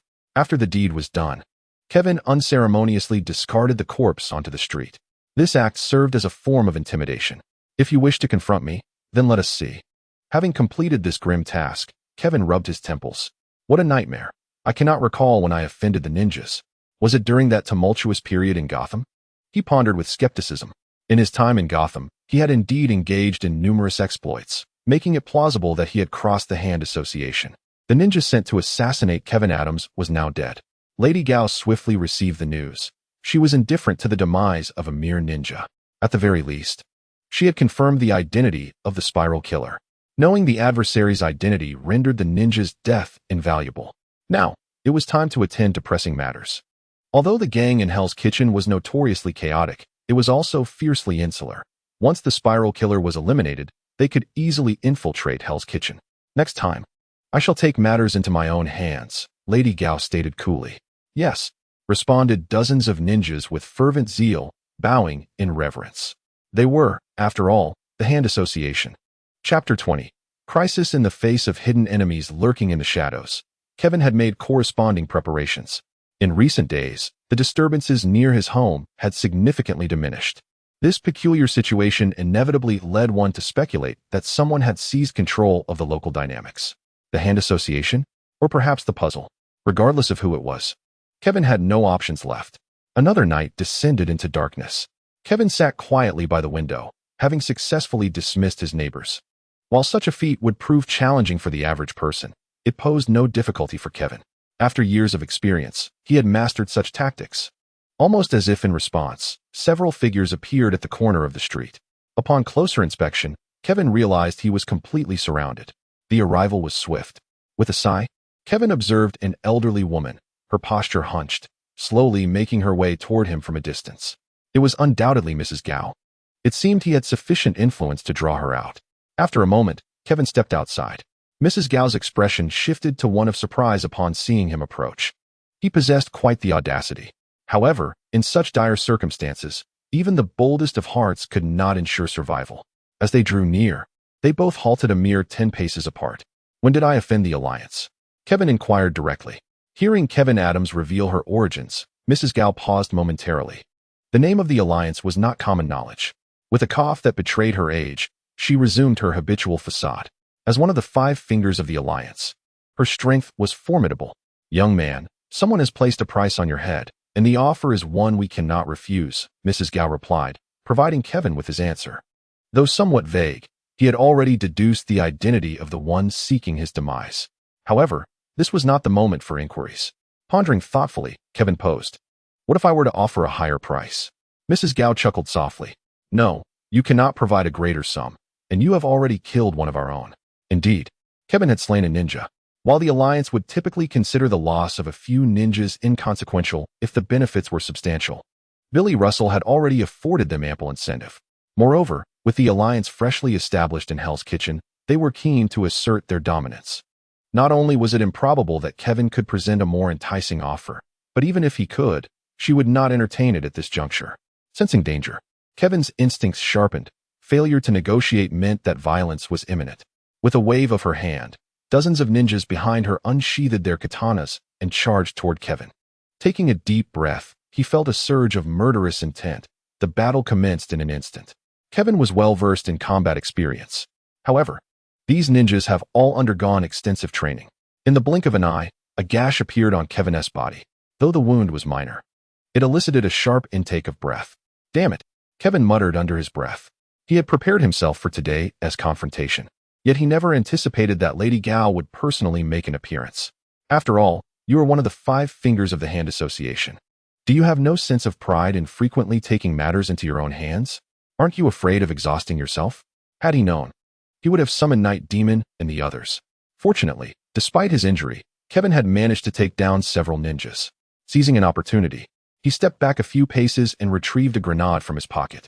Lady Gao's pupils constricted. Scatter! Before her words had fully escaped her lips, the ninjas began to disperse. A flicker of cunning passed through Kevin's eyes. He, of course, possessed no actual grenade. It was merely a ruse. In contrast, he drew his dual pistols from his waist. A barrage of gunfire erupted, and several ninjas collapsed to the ground. Lady Gao's expression darkened. Deceived, the cost of eliminating Kevin Adams was becoming alarmingly high.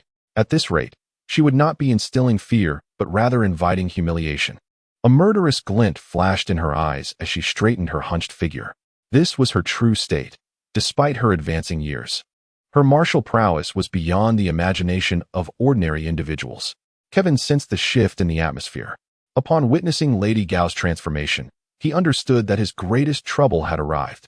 Indeed, Lady Gao transformed into a cheetah, unleashing an unimaginable speed as she charged towards Kevin. Clutching a scalpel, Kevin would not be outdone, rushing toward Lady Gao in defiance. In such a moment, retreat was not an option.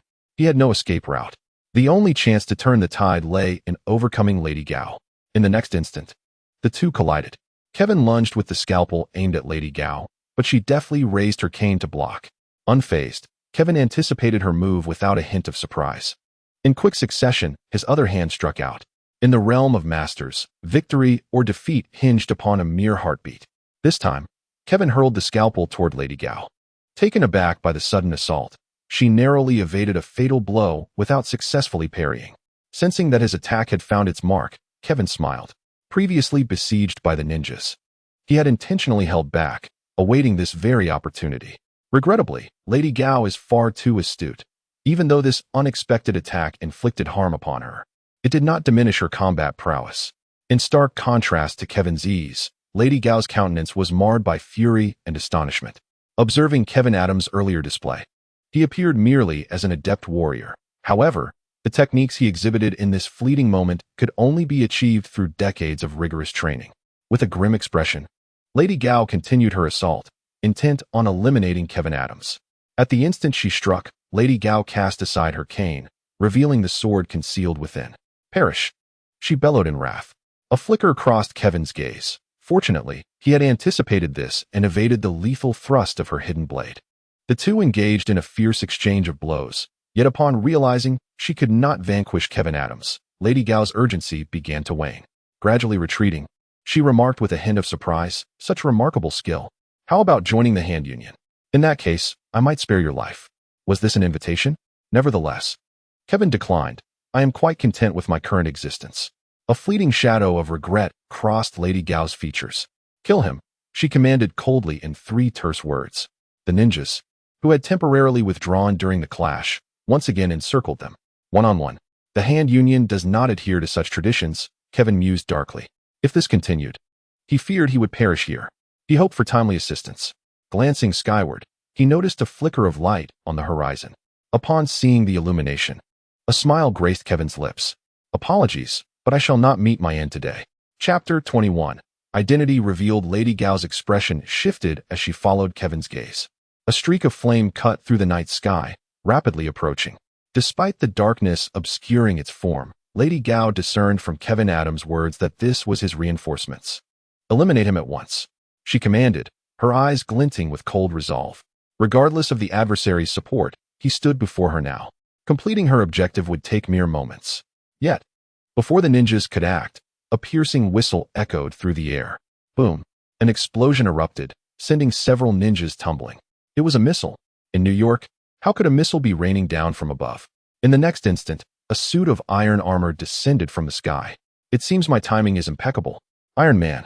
Lady Gao's eyes filled with trepidation. Though she had never encountered Iron Man, she was well aware of the name of this superhero. Simultaneously, she understood the magnitude of the threat posed by such formidable beings. Just like the missile that had just claimed several of her subordinates' lives with ease. Retreat, Lady Gao commanded. Turning away without a trace of nostalgia, Kevin shouted, "Don't let them escape."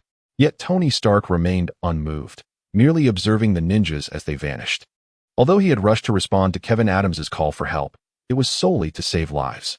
He had fired a missile in a moment of desperation. But he could not bring himself to take lives so easily thereafter, even if they appeared to harbor ill intentions. "It's my decision whether to keep them alive, Dr. Adams," Tony firmly asserted. He looked at Lady Gao, now enveloped in darkness, and Kevin sighed. What a pity. An organization of ninjas like that, once allowed to escape, will undoubtedly pose endless troubles. Yet he also recognized that despite having woven a connection between the two of them in his dreams, he and Tony Stark remained unfamiliar with one another. "Well, although I believe you shouldn't let them go, I must still express my gratitude for your assistance," Kevin remarked. Seeing Kevin bow his head, Tony Stark nodded with satisfaction. This was the rhythm he appreciated. He had not forgotten how Kevin had teased him during their first dream therapy session, even though Kevin Adams had not shown it at the time. There was no doubt about the glimmer in his eyes, a look Tony was all too familiar with, as it was the very expression he often wore when appraising others. Feeling somewhat uplifted after having put Kevin Adams in his place, Tony inquired, "So, why did these knife-wielding primitives attack you?" The term primitives reflected his disdain. Kevin was not surprised by Tony's attitude. After all, Stark was the pinnacle of scientific prowess, and his confidence in his armor made him look down upon those still wielding knives. "It's a ninja organization. I'm not entirely sure of their motives, but I suspect they might be part of the Hell's Kitchen gang." Tony's demeanor grew serious at the mention of Hell's Kitchen. He was acutely aware of what the Hell's Kitchen gang entailed. In fact, since becoming Iron Man, he had spent most of his time rescuing people from that very area. However, the issues plaguing Hell's Kitchen were far graver than he had anticipated. It wasn't that he didn't want to resolve them. It was simply that he found himself utterly incapable. Thinking of Kevin Adams residing in Hell's Kitchen, Tony spoke, "Dr. Adams, if you possess additional information, perhaps I could assist you in dealing with those subterranean vermin."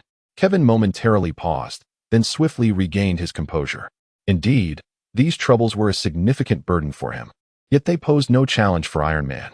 "I am unaware of the ninjas' whereabouts, but I do know the location of another gang, notorious for their malevolence.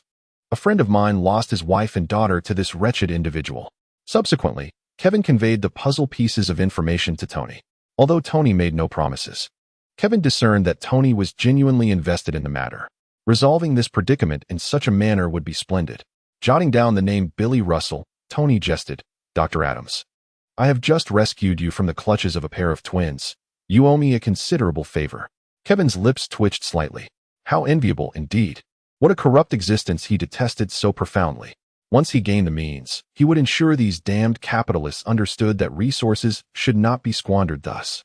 "I cannot deny that. But Mr. Stark, if you are swift enough, you should be able to return to the embrace of those twins." Kevin emphasized the word swift with a pronounced accent. Tony Stark remained unfazed. Swift?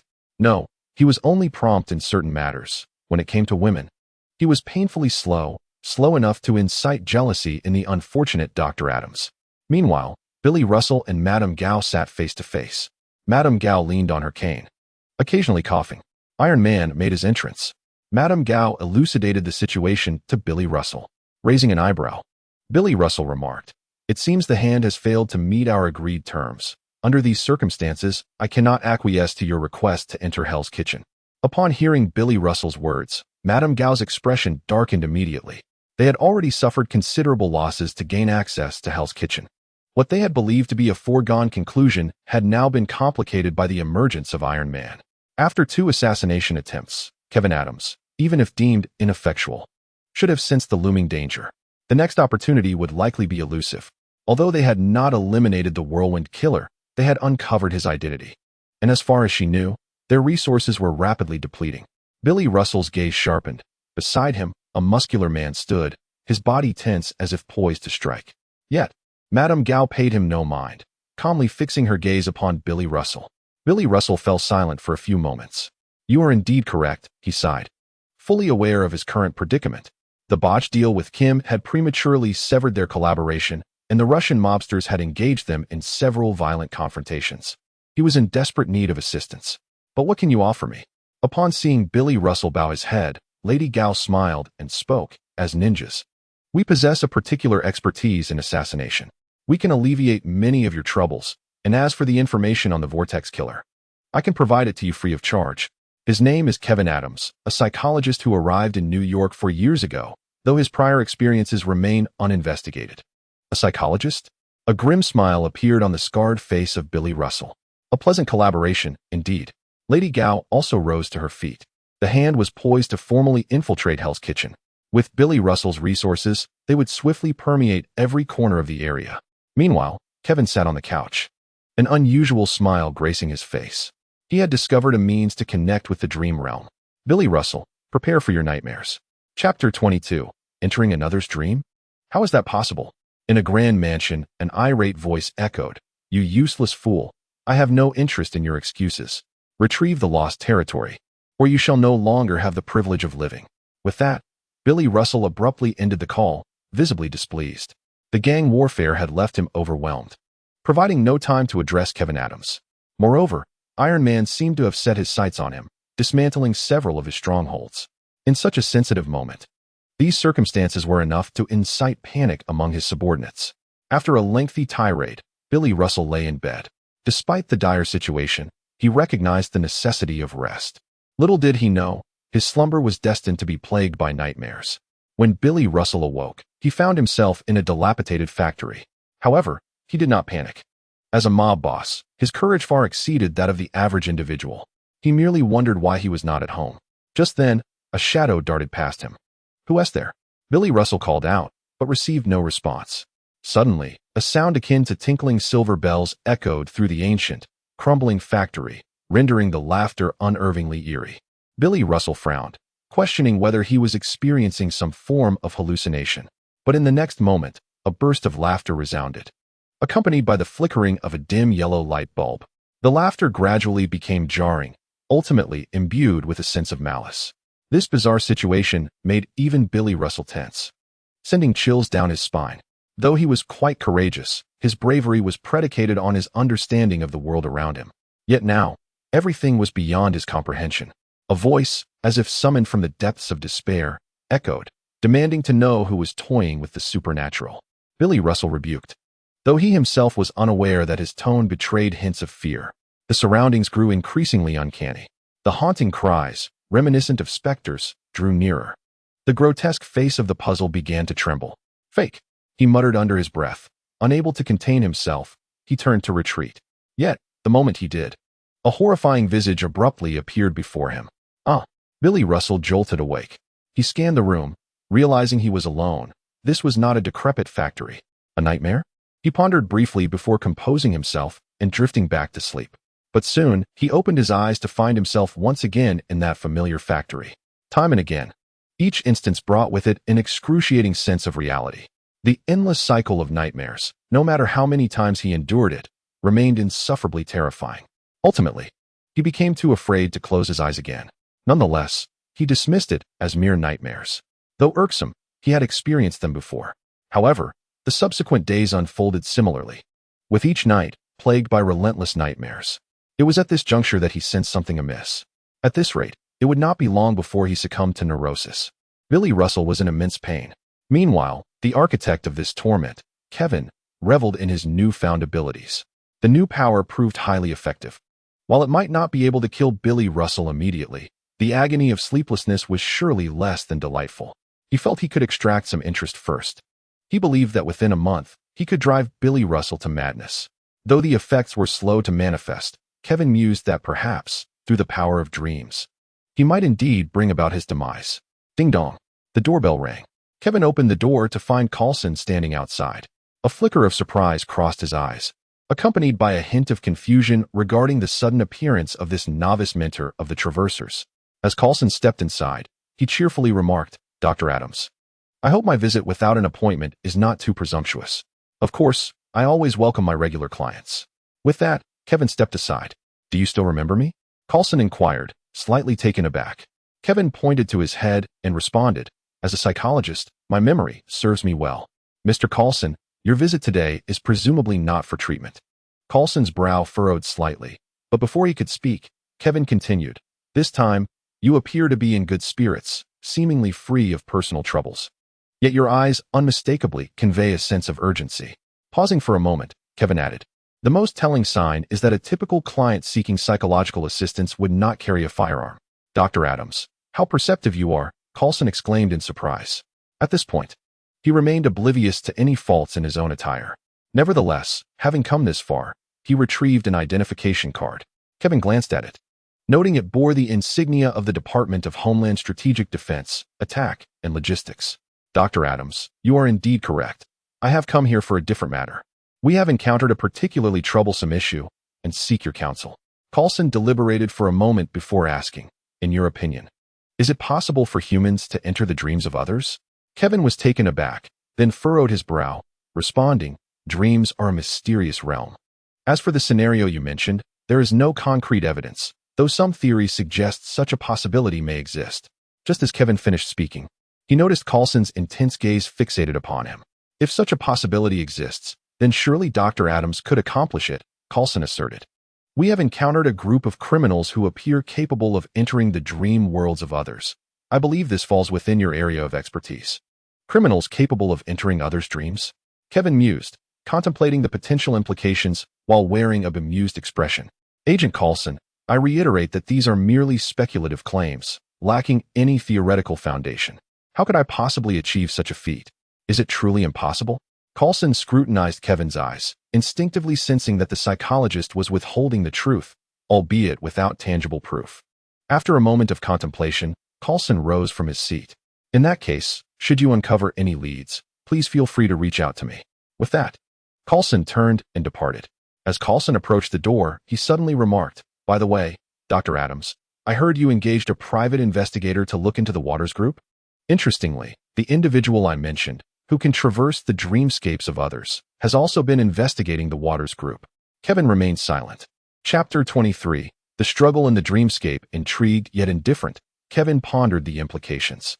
He could ill afford to provoke the Waters Group, especially given the entanglement with S.H.I.E.L.D.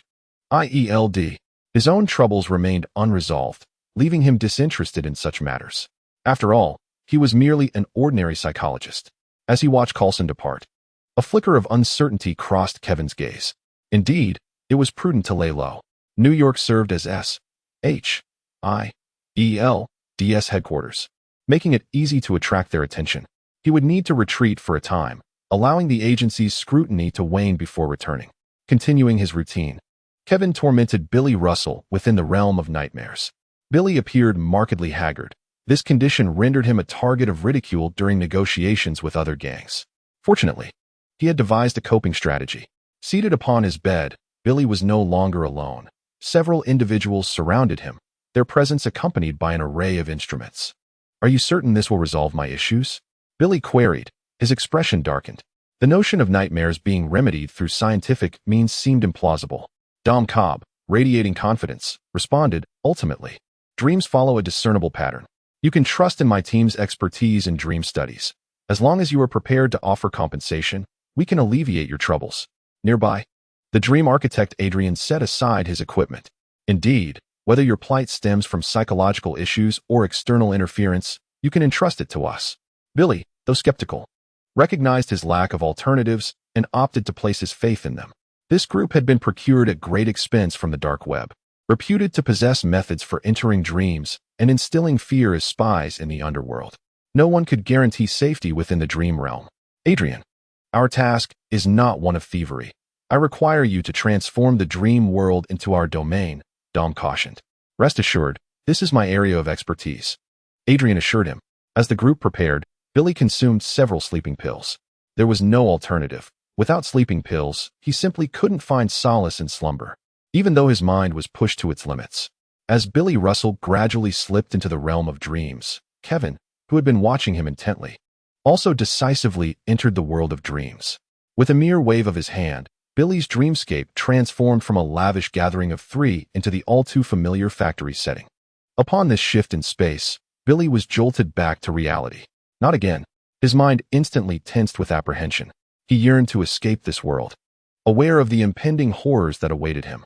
Yet, no matter his efforts, he remained ensnared, as if bound by some unseen force. Kevin watched from the shadows as Billy Russell frantically screamed in terror. Within this dream realm, Billy could not conceal the dread that consumed him.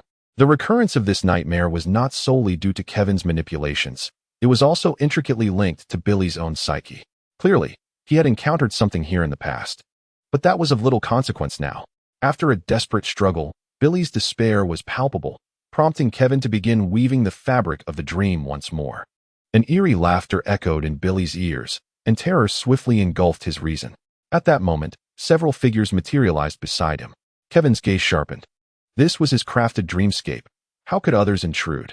Arthur, the vanguard of the Dream Stealers, suddenly appeared, a cigarette appearing in his hand as he took a puff and surveyed the surroundings before speaking slowly. This dream is peculiar. It seems to be obstructing our entry.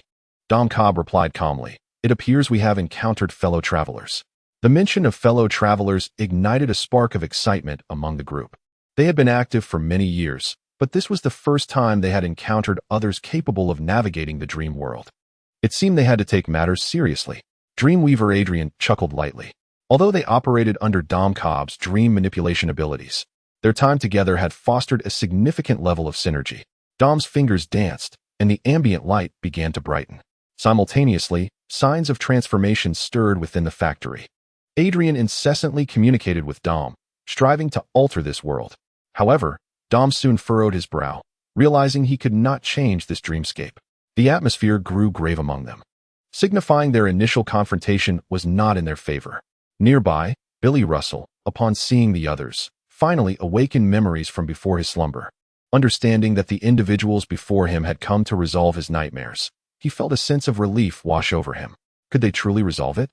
Dom Cobb glanced at him. The other's abilities were formidable. It seemed he had offended a person of considerable significance. However, the situation was not dire, for they were professionals after all. Arthur pondered for a moment and then proposed, since we cannot seize control of the dreamscape, let us adopt an alternative approach and discern the intentions of our adversary. The group swiftly reached a consensus, standing there calmly, their faces betraying no fear. Kevin observed them, beginning to speculate about their identities. He had once viewed a film titled Inception. Although the details were hazy, the name of the dream thief seemed to be Dom Cobb. With this revelation, he decided to probe further. With a mere thought, the nightmare that should have perished at the conclusion of the dream suddenly manifested before Dom Cobb. Lunging towards him with a claw, Dom Cobb reacted with remarkable swiftness. While he might not alter the dream world, dealing with a mere nightmare posed no challenge. A shield materialized, deflecting the attack, while Arthur brandished a long blade, swiftly dispatching the nightmare. Beside them, Billy Russell was astonished. The nightmare he had perceived as terrifying was effortlessly vanquished by these dream thieves. Yet, the expressions of Dom Cobb and his companions remained grave. Soon, a more powerful nightmare emerged. Clearly, the battle had only just commenced. Damn it, their abilities are formidable, Dom Cobb muttered after a brief skirmish, turning to Billy Russell. This is your dream world. You are its master. If you cannot control it, even if we defeat our adversary today, we will be unable to glean any information from him. Dom Cobb's demeanor was far from cheerful. They had initially believed they could easily resolve this nightmare and earn some extra rewards. But now, it appeared that the situation was more complex than they had anticipated. Billy Russell cursed under his breath, fully aware of the truth. However, knowing did not equate to capability. If he could control this world, he would not be ensnared by nightmares, nor would he have summoned these individuals for assistance. Meanwhile, Kevin had no intention of granting them a moment's respite. This world was Billy Russell's nightmare, yet Kevin took the initiative, relentlessly conjuring monsters to assault the group. It was a clash within the realm of dreams. Yet, it was evident that Kevin held an overwhelming advantage. Chapter 24. Harleen Quinzel. As time progressed, the pressure on the Dream Thief team intensified. Previously, they had enjoyed the upper hand in every aspect, but now, they found themselves in a position of vulnerability. The Dream Weaver Adrian met his demise first, followed closely by Eames, leaving only Dom Cobb and Arthur to persevere against the odds. Billy Russell's countenance was a portrait of despair.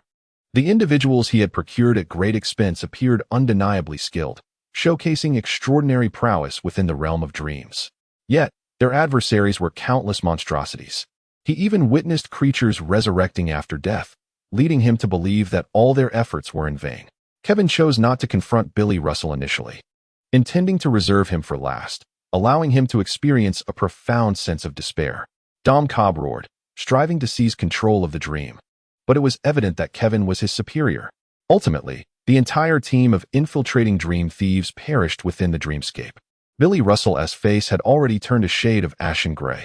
In the next moment, a sinister laugh echoed. Instinctively, he turned to find a face, grotesquely assembled, staring back at him. It was his own visage. Before he could comprehend the situation, a knife plunged into his chest, while the owner of the face mocked him, cackling maniacally. "Billy Russell, your life is forfeit." As the dream world dissipated, Billy Russell jolted upright, gasping for breath. "Damn it, is this your prowess?"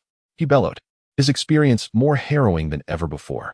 Had it not been for these individuals, perhaps he would not have endured such terror. Dom Cobb and the others also bore grim expressions. Although they wished to contest the matter, defeat was undeniable. "Your nightmare is not a mere accident. It is being orchestrated by a formidable opponent. To confront him, we must prepare ourselves further," explained Dom Cobb, refraining from directly stating the impossibility of resolution. Though Billy Russell had largely lost faith in him, he found no better alternative in this dire moment. He was now engulfed in a profound fear of slumber. If this continued, death would inevitably claim him. Damn it, that wretched individual must not discover the identity of the mastermind. I shall ensure that their existence becomes a living hell. After departing, Dom Cobb and the others exchanged glances. The problem remained unresolved, and the promised reward was naturally unattainable.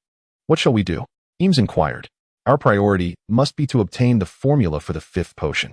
We will deal with the Dream Weaver afterward. After all, it is merely a nightmare, one that cannot claim a life instantly," Dom Cobb replied in a hushed tone. Following this brief exchange, they reached a consensus. Through this dream confrontation, Kevin had garnered a deeper understanding of the dream realm. Moreover, Billy Russell's plea for help has met with failure, and he now increasingly anticipates the desperate expressions of his adversaries as they succumb to nightmares. While Kevin torments Billy Russell, the dynamics of Hell's Kitchen are shifting day by day. Numerous small gangs have vanished from the annals of Hell's Kitchen history after undergoing a significant reshuffling. Larger syndicates, akin to Billy Russell or the Russian Mafia, have begun forming tenuous alliances solely to oppose the ever-growing influence of Kim. Through this period of conflict, they suddenly realize that the once comparable Kim has amassed a power that far exceeds their own. Should they fail to unite, they risk being gradually consumed by Kim's encroaching dominance. The situation in Hell's Kitchen has gradually stabilized as these larger gangs band together. Although Billy Russell's mental state has deteriorated significantly, Kevin, who has been closely monitoring the events in Hell's Kitchen, is acutely aware that time is not on his side. One day, while he was engaged on a call, a sudden knock at the door interrupted him. After hanging up, Kevin promptly went to answer it. Upon reaching the door, he paid little mind, merely adopting a fleeting, routine smile. The moment he opened the door, a voice that had lingered in his mind for some time echoed, "Darling." Accompanied by that voice, a figure lunged at him. Kevin, momentarily taken aback, did not evade. Minutes later, Kevin found himself seated on the sofa, facing Harley Quinn, who sat upright and composed, gazing at him with a smile. Yet, her eyes were filled with an unmistakable, fervent madness. "So, how did you acquire my address?" Kevin asked, a look of helplessness upon his face. Harley Quinn, also known by her moniker the Joker's Girl, is depicted in the original narrative as a woman obsessively infatuated with the Joker. During his time in Gotham, Kevin inadvertently attracted her attention, and for reasons unknown, Harley Quinn developed an intense obsession with him. While being adored can be delightful, it warrants careful consideration when the admirer is Harley Quinn, as not everyone can withstand her brand of madness. With starry-eyed admiration, Harley Quinn looked at him and said, "I obtained your address from that black bat. I knew he must be connected to you. The letter I had him write was intercepted. Kevin smacked his forehead, realizing the blame lay with the written correspondence. This antiquated method, indeed, proves rather unreliable. The knowledge that Harley Quinn is aware of his address troubles him far more than if it were known to his enemies. Well, we can discuss this matter later. The pressing issue now is what to do about your position at Arkham Asylum. Harley Quinn nonchalantly remarked, Darling, we are both psychologists. Do you not think you require an assistant? I believe I could fully embrace that role. With a sigh, Kevin felt perplexed by the recent turn of events. It was evident that Harley Quinn had transformed significantly since he had first known her, seemingly drawing closer to the version of Harley Quinn that lingered in his memories. The change was nothing short of drastic. After a moment, she inquired, Darling, do you need me to fetch you some fresh tissues? As she picked up a few sheets of toilet paper from near the bed, Kevin coughed awkwardly, feeling a wave of embarrassment wash over him. As a typical man, it was natural to seek a release in the absence of the opposite sex. However, discovering evidence of such behavior by a woman was undeniably mortifying. Harley, that is my room, and we must establish some ground rules. Apologies, darling, but my name is now Harley Quinn, she replied with indifference, continuing her search in Kevin's room. Harley Quinn? Kevin was genuinely taken aback this time. She had genuinely changed her name. What was the meaning of this? Why had she transformed into that Harley Quinn without much interaction with the Joker? This was a matter he needed to explore thoroughly. Chapter 25. Harley Quinn's personal issues. The newly arrived Harley Quinn was anything but shy. In just a couple of days, she had thoroughly assessed Kevin's situation. She had even deduced the existence of the Teenage Mutant Ninja Turtles, and within half a day, had forged a bond with Raphael. Her formidable investigative and social skills made Kevin lament why she hadn't chosen to become a private detective. In comparison to Jessica Jones, he mused that the two should perhaps switch professions. Now, albeit a tad unhinged, Harley Quinn quickly became a true friend to Raphael. Through her subtle inquiries, Raphael divulged everything he knew, including the fact that Kevin had been attacked on more than one occasion. Upon hearing of Kevin's assaults, Harley Quinn's demeanor shifted to one of icy seriousness. Darling, you are so exceptional and kind. Who could possibly wish to harm you? She muttered to herself. Beside her, Raphael interjected, Those Hell's Kitchen gangs are a bunch of lunatics. They wouldn't care about that. When Harley Quinn pressed for more details, Raphael hesitated, sensing that such matters should not be burdened upon her. Nevertheless, Harley Quinn had already taken note of the mention of gangs. Now that she knew they were involved, she was resolute in her determination to hunt them down one by one. As the quintessential woman for Darling, Harley Quinn excels in all domestic skills, including cooking. In just half an hour, a sumptuous feast is laid out on the table. Harley gazes at Kevin, her hands resting on the table, her eyes brimming with anticipation. Kevin raises an eyebrow, and in response to Harley's eager gaze, he picks up a piece of steak. Taking a bite, the juices burst forth. A perfect medium-rare steak that caters to his palate. Delicious, he proclaims, giving a thumbs up. Instantly, Harley beams with joy. However, she refrains from picking up the knife and fork, simply stating, Darling, I have some matters to attend to, so regrettably, I cannot join you for dinner. Go ahead, finish your tasks swiftly and return. As for assisting me, let's not dwell on that. With your capabilities, you should not merely settle for being an assistant. Uncharacteristically, Harley does not protest, and Kevin remains oblivious to any underlying issues. The night in New York is resplendent. In a bar located in Hell's Kitchen, amidst the explosive sounds of music, patrons dance wildly. Suddenly, the bar's door swings open, and a woman enters, wielding a baseball bat. This establishment belongs to Billy Russell. A fact well known. A few thugs, noticing the bat in Harley's hands, were expressions of disdain. After all, this is a bar, a place for merriment. Yet they do not make a move, assuming perhaps that she poses no real threat simply because she is a woman. But in the next moment, the woman surveys her surroundings and strides directly toward them. The thug's expressions shift slightly. In a heartbeat, she stands before them, her stiletto-clad foot unapologetically placed upon the table. Hey, where's Billy Russell? I need to speak with him. The thugs rise, their faces twisted in undisguised derision. You think you can find a puzzle piece? The bald leader sneers. Harley Quinn flashes a grin, and the next second, the baseball bat comes crashing down upon his head with unrelenting force, rendering him unconscious. FCK, kill her. With their leader incapacitated, the remaining thugs are incensed and charge at Harley.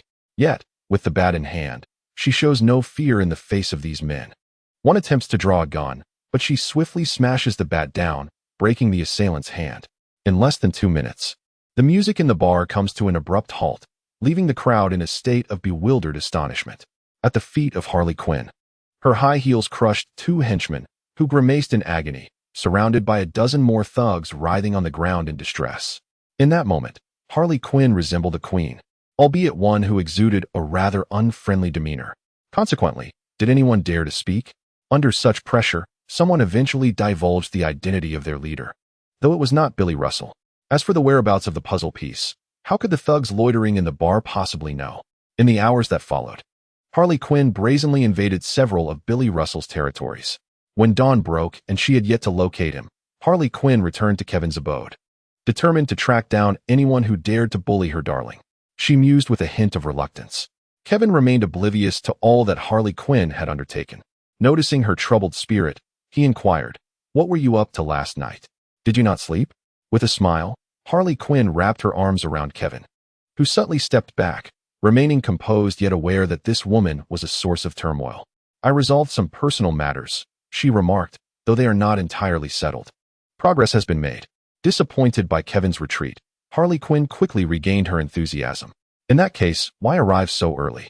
Although she did not reside at his home, Kevin was certain that her dwelling was not far from his. "Of course, I came to see you. Darling, what shall we do today? This is hopeless." Kevin sighed, rubbing his forehead. After their meal, Harley Quinn mysteriously departed on an errand. A while later, Matt entered. "Kevin, have you resolved your troubles?" Kevin shook his head. "Not yet, but it should be soon." He contemplated Billy Russell's condition. Recently, he found it increasingly effortless to exert control over Russell's world within his dreams, indicating that Russell's mental state was deteriorating. If this continued, perhaps he could truly wear down Billy Russell. The sole concern was that this endeavor consumed a significant amount of Kevin's own energy. After numerous forays into Russell's dreams, coupled with the unyielding nightmare realm, Kevin found himself unable to extract any benefit from the situation. However, as long as he could eliminate his adversary, all of this would be worthwhile. "Very well. If you need assistance, do not hesitate to speak." After a moment of contemplation, Matt clarified his purpose for visiting. "I am here on behalf of a friend named Frank Castle. Perhaps you know him by his other moniker, the Punisher." "The Punisher?" Kevin replied, taken aback. Kevin was certainly familiar with the name, yet he never anticipated hearing it from Matt's lips at this juncture. Indeed, Frank had endured various tribulations that often led him to exhibit a lack of restraint. "I hope you can proffer some counsel, at the very least to ensure he spares those who ought not to perish. You must have heard of his methods. He is fundamentally a good man, but at times, he takes far too many lives." Does Matt aspire to reform the Punisher? A thought flickered through Kevin's mind, and he surmised that this endeavor would be quite challenging. The Punisher had weathered countless storms of gunfire, cultivating an indomitable spirit. Thus, his choices were not a result of mental instability, but rather a conscious decision following deep contemplation. To kill in order to cease killing. Chapter 26. Who dares to lay a hand on my woman? Is that so? Matt sighed. He had only recently forged a friendship with the Punisher. Though their acquaintance was brief, they had already formed a bond. The Punisher's methods were undeniably severe, which Matt regarded as a flaw. Nevertheless, he discerned numerous admirable qualities within him. This was the very reason for their camaraderie. While he harbored hopes for the Punisher's transformation, he accepted that, should change prove elusive, it would simply have to be. "I still wish you could meet him. Perhaps you would glean a different perspective," Matt concluded. Of course, Kevin nodded, deeming it not a difficult task. Ultimately, what he had previously posited was merely speculation. Recently, the territory of the puzzle had been encroached upon significantly, though the perpetrators remained unknown. Matt remarked. A flicker of concern crossed Kevin's brow, as he sensed an ominous foreboding. "Is there no information at all?" Kevin inquired. "It seems to be a woman, dressed in a rather, shall we say, eccentric manner." Matt relayed the intelligence he had gathered. A woman, dressed in such a wild fashion. The image of Harley Quinn immediately surfaced in Kevin's mind, coupled with the recent observations of Harley's erratic comings and goings. The truth appeared to be coming to light. A heaviness settled in Kevin's heart, and unease began to take root. He had refrained from confronting Billy Russo lately, as he had already subjected him to a torment worse than death through his dreams. Moreover, barring unforeseen circumstances, Billy Russo was destined to meet his end at Kevin's hands. Although the process might be protracted, it was ultimately safer and devoid of repercussions. Following the abduction of his father, he had become significantly more cautious in his endeavors. He had even neglected the affairs of the Hand, knowing that those ninjas would not act without benefit. Once Billy Russo was dead, the Hand would cease to be his concern. However, should Harley Quinn seek out Billy Russell, it would imply that he could not remain an observer. To reproach Harley for her actions? That is inconceivable. Harley Quinn's very purpose lies in her pursuit of him, Kevin Adams, who is not so lacking in courage. Moreover, Kevin's heart swells with emotion. Is it not worthy of admiration to have a woman willing to risk everything for you? Were it another, Kevin would surely be ensnared. Alas, her name is Harley Quinn, and her character is such that she casts aside reason. Kevin promptly declared, "I am aware of the situation. The woman seeking Billy Russell might be someone I know. Thank you for relaying this information." A flicker of surprise crossed Matt's face, soon replaced by curiosity. Yet, upon witnessing Kevin's menacing demeanor, he wisely refrained from further comment. The matter was now out in the open. Seeking Harley Quinn at this juncture seemed unrealistic. Considering the days that had elapsed, Kevin resolved to discuss the matter with Harley upon her return. However, as night fell, unease crept into Kevin's expression. Harley Quinn had yet to return. In the preceding days, she had never lingered so late. Could it be that something had gone awry? This thought lingered stubbornly in Kevin's mind. At this moment, Harley Quinn stood before Billy Russell, beads of cold sweat forming on her brow. After days of searching, she had finally located his hideout, yet the outcome was far from her expectations. She realized, to her dismay, that she had seemingly fallen into a trap. Surveying the more than 20 men surrounding Billy Russell, Harley found her grip on the baseball bat wavering. Laughing nervously, she quickly exclaimed, I believe I've taken a wrong turn. Could any of you direct me to Guidong Street?" No one responded. Billy Russell's countenance darkened as he observed the woman's performance with disdain. Harley swallowed hard and feigned nonchalance as she continued, "It seems you are unaware. I shall inquire elsewhere." With that, she began to cautiously retreat. Yet, as soon as she moved, a cold smirk crept onto Billy Russell's lips. "Seize her," he commanded. He had endured enough disturbances of late, and he was determined to teach this insufferable woman a lesson. Before he could finish his sentence, Harley Quinn had already turned and fled. Faced with such numbers, she had no intention of engaging in combat. Simultaneously, those surrounding Billy Russell surged forward in pursuit. The stars shone brightly overhead, a full moon casting a gentle illumination upon the earth below. In the narrow streets, Harley Quinn fled frantically, yet ultimately could not escape the relentless pursuit of Billy Russell's numerous henchmen. After a while, she found herself dejectedly captured and brought before Billy Russell. Two muscular brutes restrained her, rendering her immobile, even lifting her off the ground. Billy Russell gazed at her with indifference and inquired, "Who sent you?" Harley Quinn glanced at him, her face adorned with a mischievous smile, and replied, "Of course, it was Kingpin. You know, he is the kingpin of Hell's Kitchen. For lowlifes like you, it would be wise to submit before him." As she uttered these words, an air of haughtiness befitting her character graced Harley's expression, completely devoid of any realization of her predicament. She was, after all, a top-tier psychologist with an impeccable grasp of the mind. The Joker was no mere fool. Billy Russell's expression shifted slightly. He could detect no flaws in Harley's demeanor, yet after deliberation, he remained unconvinced. Given the recent power struggles, he doubted that Kingpin possessed the capability to instigate another war. Both factions needed to recuperate rather than continue their conflict. After all, they were merely gangsters. Billy Russell cast an impatient glance at Harley Quinn before striding over and unapologetically delivering a punch. The blow struck her abdomen with tremendous force, causing tears to well up in her eyes. Subsequently, Billy Russell licked his lips and commanded, "Speak." Without hesitation, Harley Quinn defiantly met his gaze. This was her own decision, and she would not bring trouble to her darling. Seizing an opportunity while Billy Russell was distracted, she spat on his grotesque face. In an instant, fury consumed him. He seized Harley's hair, disregarding the pain etched on her face. Pulling her closer, Billy Russell coldly stated, "You may not speak now, but you will eventually." He then glanced at the two henchmen holding Harley, ordering, "Beat her mercilessly until she reveals everything." Despite the agony etched on her features, Harley maintained her defiance, though a flicker of inevitable panic shone in her eyes. Just as the two brutes were about to strike, a voice filled with fury erupted through the desolate building. "Who gave you the audacity to lay a hand on my woman?" Chapter 27. Billy Russell, meet your demise. At the sound of that voice, A look of surprise illuminated Harley Quinn's face. She recognized it instantly. It was the voice she dreamt of day after day. As the piercing cry of Harley Quinn echoed through the air, a figure emerged from the distance. Kevin. Though he felt a twinge of helplessness towards Harley's reckless actions, he could not simply turn a blind eye. Upon realizing the potential danger she faced, he immediately mobilized all his connections to search for her, leveraging information he had previously uncovered. Ultimately, he succeeded in locating her just in time. She was on the brink of calamity. The exclamation of "my woman" had slipped from Kevin's lips instinctively, and even now, he remained unaware of the weight of his words. Billy Russell's expression darkened as he spotted the familiar swirling mask. Through the hand association, he had learned that the swirling killer was none other than Kevin Adams. He had initially planned to eliminate this audacious individual after resolving his own issues, but now he was taken aback by Kevin's audacity in seeking him out. It seemed fortuitous.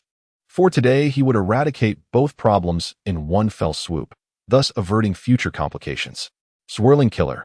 No, Kevin Adams. How dare you appear before me? Do you wish for a swifter demise? Billy sneered coldly. Meanwhile, Harley Quinn, having experienced a moment of elation, now sensed an unsettling foreboding. She doubted whether her darling could contend with such formidable adversaries. Her perception of Kevin was still rooted in their time in Gotham, when he was merely an adept yet ordinary man. Against a horde of foes, victory was far from assured. Darling, run. You are no match for them. Despite the warmth that filled her heart at Kevin's declaration, her rationality urged her to implore him to flee. Kevin cast a glance her way, exasperated. This woman truly knows how to bring trouble upon me. She did so in Gotham, and here we are again. I must have owed you in a past life. With that, he shifted his gaze to Billy Russell, his eyes glinting with icy resolve. I had intended to dispatch you in my dreams, but unforeseen circumstances have arisen. It appears I must deal with you here and now in reality. Billy Russell immediately understood. It's you. He could hardly believe that the swirling killer standing before him was the very same tormentor who had haunted his dreams for the better part of a month. The animosity between them was palpable, and the murderous intent in their eyes was laid bare. Kill him, Billy bellowed, and, save for the two burly men holding Harley Quinn captive, every individual present surged towards Kevin with fierce intent. Upon realizing that this was the enemy of their leader, they hesitated no longer and struck with lethal intent. Kevin understood the gravity of the situation. At such a moment, killing was indeed the only option. He was eager to test the growth he had achieved during this period. Continuously entering the realm of dreams, he had been enhancing his abilities relentlessly. Although Billy Russell had squandered considerable time, his skills were nonetheless improving ceaselessly. In a swift motion, Kevin produced a scalpel and charged directly into the throng. As a confrontation loomed imminent, Harley Quinn felt a surge of urgency. If this continued, her darling would be doomed, a notion she could not abide. Seizing the moment when the two burly men turned their gaze towards Kevin, Harley Quinn suddenly stomped down sharply on one of their toes with her high heel. The sharpness of her stiletto delivered a searing blow, causing the man to momentarily falter in pain. In that instant of distraction, she executed a swift maneuver to escape, simultaneously delivering a kick to the groin of the other. With a scream that echoed her agony, Harley Quinn finally broke free. Darling, I'm coming, she cried as she sprinted towards Kevin. Yet, it was already too late. In the blink of an eye, Kevin had plunged into the crowd. Engaging at close quarters was not only the intention of those around him, but also his own, for it was the sole means to deprive them of the opportunity to fire their weapons. At that moment, Kevin resembled a tiger amidst a flock of sheep. Having undergone countless enhancements through dreams, his physical prowess had far surpassed that of these gangsters. No one could withstand the force of his strike. Moreover, Kevin had never relied on his fists to kill. With the scalpel dancing in his hands, several individuals fell to the ground, wailing in agony, almost instantaneously. Harley Quinn stood in astonishment. She had never imagined that her darling, who had once struggled against her, could so effortlessly dispatch those dangerous gangsters. Yet, in the next moment, exhilaration surged within her. I knew it. He truly is remarkable. Grabbing her baseball bat, Harley Quinn licked her lips and dashed unhesitatingly into the fray. Billy Russell wore a grim expression. Kevin Adams was exceedingly formidable, so much so that it instilled a sense of trepidation concerning his own safety. Fortunately, he was not unprepared. During this time, he had forged closer alliances with the Hand Association, which included a cadre of ninjas willing to fight for him. As he witnessed his henchmen faltering, He finally commanded these shadows lurking in the dark to take action. Fulfill your duty. Eliminate him. With Billy Russell's command, a dozen ninjas stealthily advanced towards Kevin. They were ninjas, the epitome of elite assassins. Not only were they thinking this way, but so was Billy Russell. Surrounded by so many thugs and besieged by numerous ninja assassins, Kevin Adams was doomed. As Kevin engaged in battle, several ninjas had stealthily approached him. Just as one of the ninjas prepared to strike, Kevin suddenly turned his head. He possessed a diminished radar sense. No one could ambush him. In that fleeting moment of eye contact, the scalpel in Kevin's hand had already pierced the ninja's neck with preemptive precision. With the loss of their assassination capabilities, these ninjas posed no threat to Kevin whatsoever. Billy Russell was flustered, his panic palpable. A pack of useless fools. He spat, before turning to flee. He had countless subordinates and had no need to engage in a futile struggle with these individuals. However, just a few steps into his retreat, Kevin's haunting voice echoed in his ear. Where do you think you're going? Billy turned around to find that Kevin had already pursued him. Behind them lay a gruesome scene, littered with corpses. That damned woman was also rushing towards them. Swallowing hard, Billy quickly proposed, "We can talk this over." Kevin merely regarded him with an indifferent gaze. Indifferent? Perhaps I shall consider the matter once you are dead.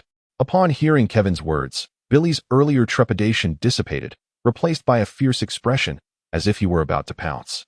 Damn it, do you think I'm easy prey? I'm going to kill you. Yet Kevin astutely noticed Billy's hand stealthily making its way toward his waist. In the next instant, Kevin launched his scalpel, piercing through Billy's hand. Billy's grip on the gun weakened, his arm drooping helplessly. You truly are a pitiful waste, Kevin remarked with a mocking smile. The puzzle that had instilled fear in countless individuals, and which had troubled him for a month, now lay vulnerable on his chopping block. At this moment, Billy's eyes reflected only cunning, fear, and desperation, utterly devoid of valor. Without ferocity, how could one not be deemed a waste? Billy attempted to speak, but Kevin offered him no further opportunity. With a swift advance, Kevin delivered an elbow strike that shattered Billy's throat. Watching Billy's futile attempts to articulate words, his eyes filled solely with the terror of impending death, Kevin couldn't help but smile. This troublesome matter was finally resolved. Billy Russell was dead. Chapter 28. The news brought by Jessica Jones' Darling. A pair of waves embraced Kevin's arm. Why did you take it upon yourself to confront Billy Russell? You should understand the peril that such a person represents. As she spoke, Kevin discreetly shifted his arm away. Harley Quinn lowered her head in dismay. That scoundrel dared to trouble my darling. Such a rogue. I shall ensure his demise. This was yet another reason Kevin found himself powerless. I had devised a strategy to deal with him, but your impulsive action has rendered all my efforts futile. Furthermore, taking Billy Russell's life may lead to future complications.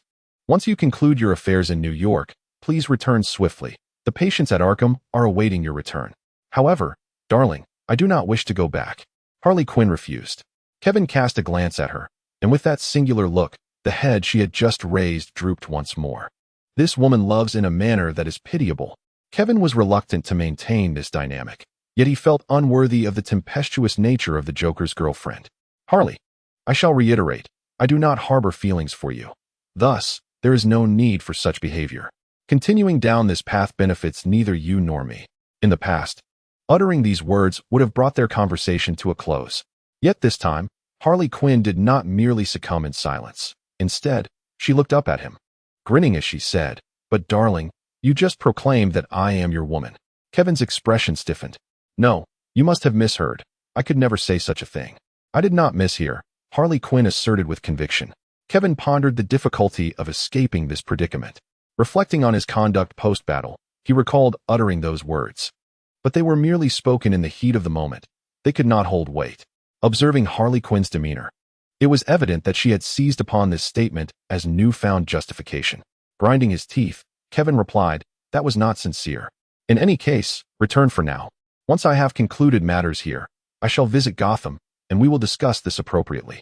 Faced with Kevin's resolute gaze, Harley Quinn opted for a temporary retreat. For her, hearing Kevin's words during this visit to New York was sufficient. However, it was not so simple as to depart without further ado. Her trip to New York was, in essence, a representation of Arkham Asylum at a conference on mental health. Naturally, her true motive was Kevin. Otherwise, her qualifications rendered her attendance unnecessary. With the conference yet to commence, she could not simply leave. Yet, at the very least, having resolved the matter concerning Billy Russell, Kevin believed he need not worry about Harley Quinn causing him trouble. Alas, reality often proves far more intriguing than fiction. The following day, upon awakening, Kevin's first glance in the living room was met with the fierce gaze of Harley Quinn. "Darling, what is your relationship with this woman, and why is she here?" Following Harley Quinn's line of sight, Kevin was unsurprised to find Jessica Jones seated at the dining table, partaking of breakfast. Aware of Kevin's scrutiny, Jessica raised the piece of bread in her hand and casually remarked, "Apologies, I was quite famished after a long night's work. This woman barged in while I was eating. She is the private investigator I hired." Kevin, indifferent, shook his head and offered a brief explanation. Harley Quinn regarded Jessica Jones with palpable skepticism. Despite Jessica's rather unfortunate past, it was undeniable that she possessed striking beauty. Otherwise, she might not have encountered such tumultuous experiences. Although Harley Quinn considered herself quite attractive, Jessica Jones nonetheless instilled a sense of rivalry within her. Biting the hem of her garment, Harley's icy stare bore into Jessica, occasionally flashing with a glint of animosity. There was something amiss. There must be, for her to arrive at Darling's residence at such an hour. Concerning a potential threat to her territory, Harley felt an imperative to assert her dominion. "Hey, Darling has declared that I am his woman," Harley Quinn declared, lifting her chin with pride.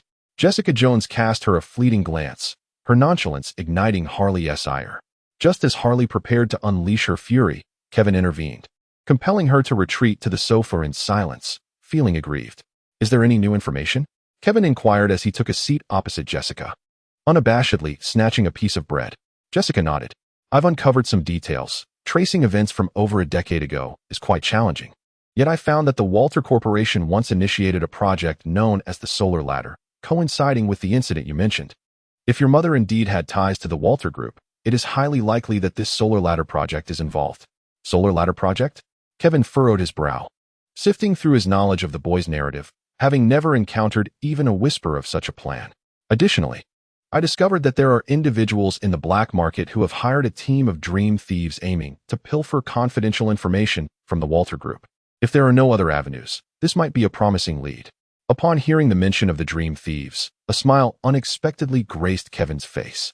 He had thought that with Billy Russo's demise, he would no longer be entangled with that group. Yet here was that name resurfacing so soon.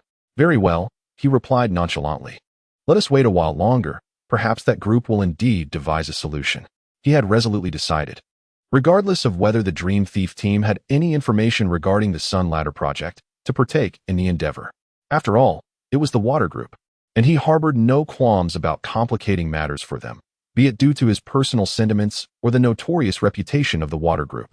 After discussing the matter, Jessica Jones, under Harley Quinn's disapproving gaze, delayed her breakfast, then clapped her hands and turned to leave. Kevin was still contemplating the news brought by Jessica Jones, oblivious to the fact that Harley Quinn had also departed at some point. Shortly after Jessica Jones left, she was cornered in an alley by Harley Quinn, who wielded a baseball bat. "Hey you. You must be trying to seduce Darling." Jessica Jones squinted her eyes.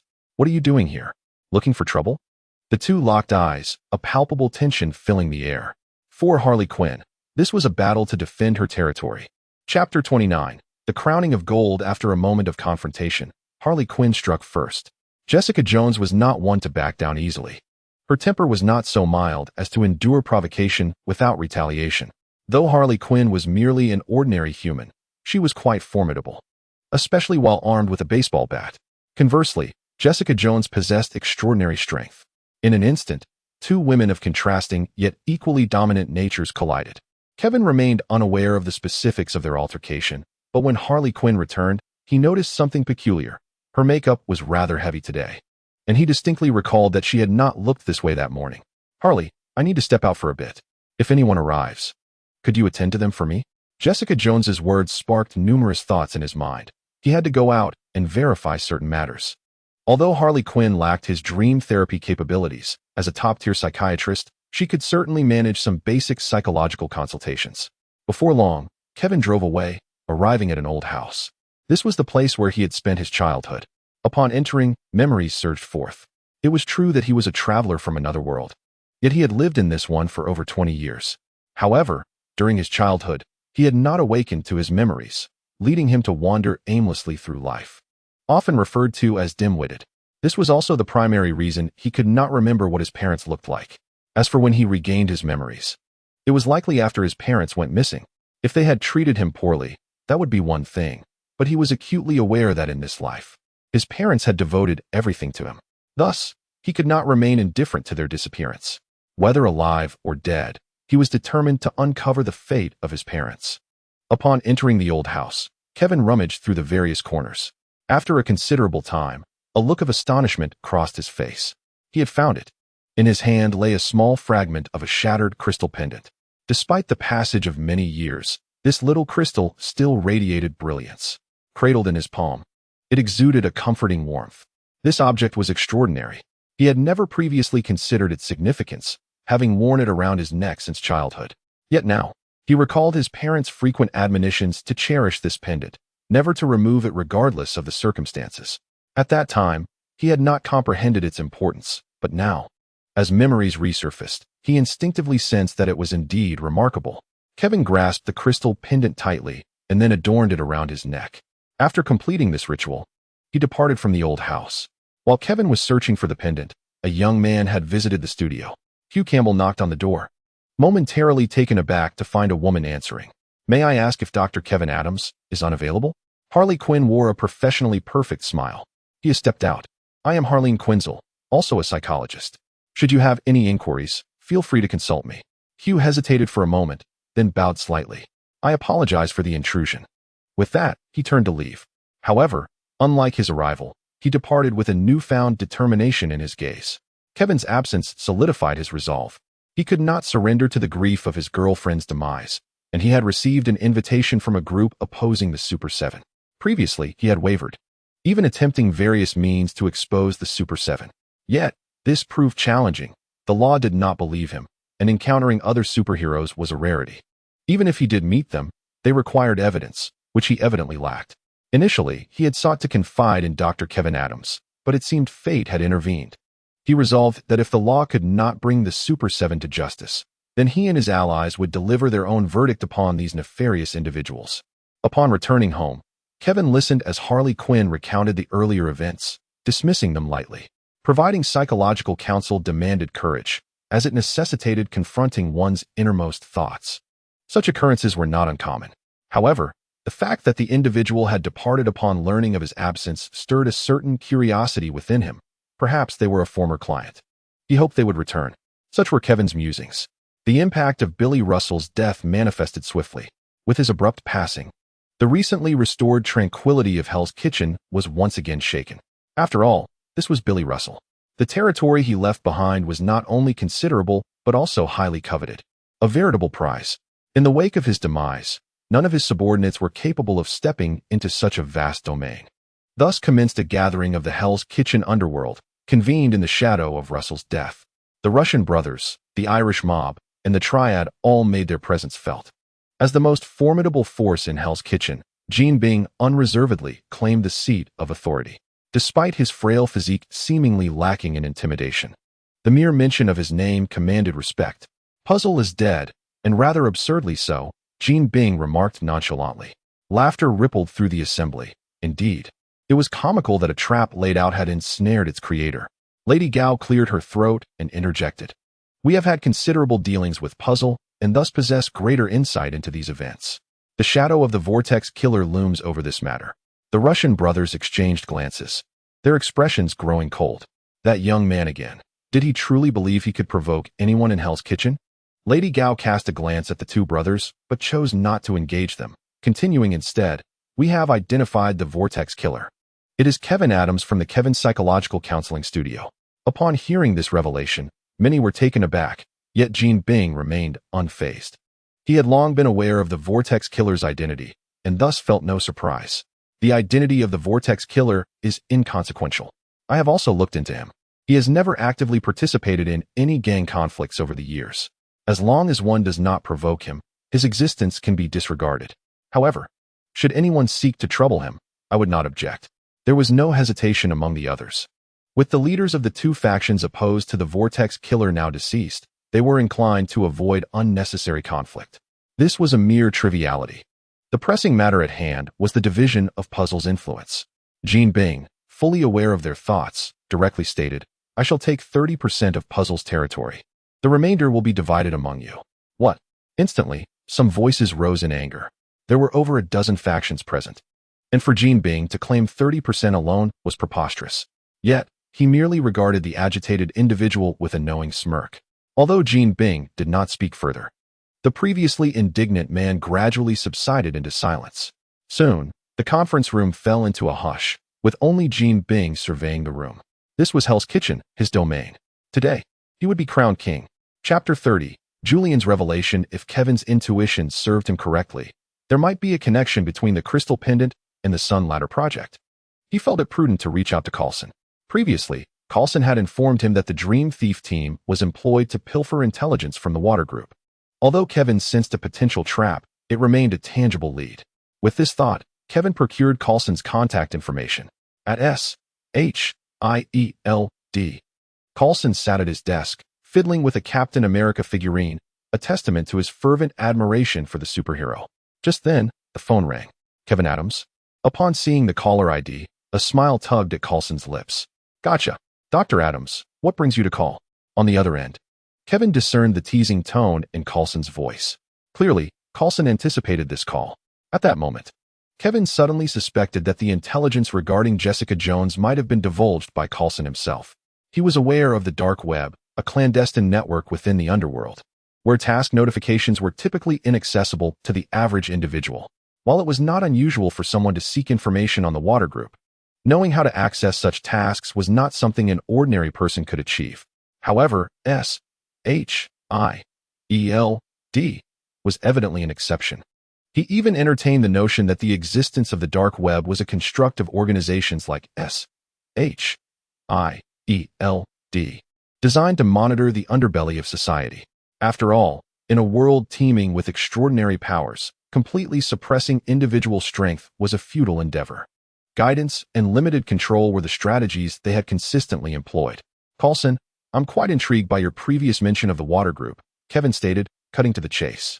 The Water Group, a multinational corporation, boasted a superhero team whose influence had expanded globally, with many regions witnessing the active presence of Water Group heroes.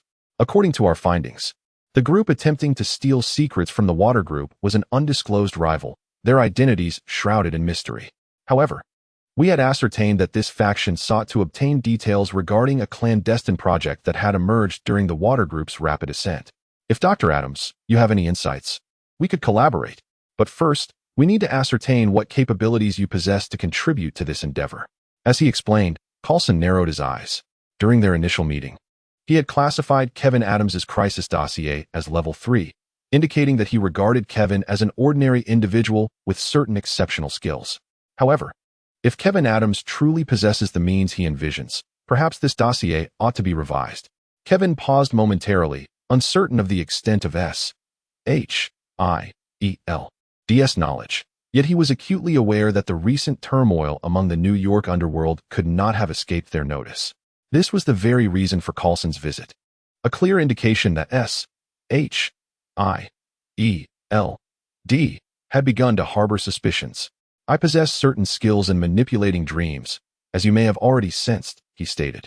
Coulson, upon hearing this, was not taken aback. What Kevin Adams articulated aligned with his own conjectures. "Henceforth, we shall share intelligence regarding that team of dream thieves, who also wield abilities akin to yours.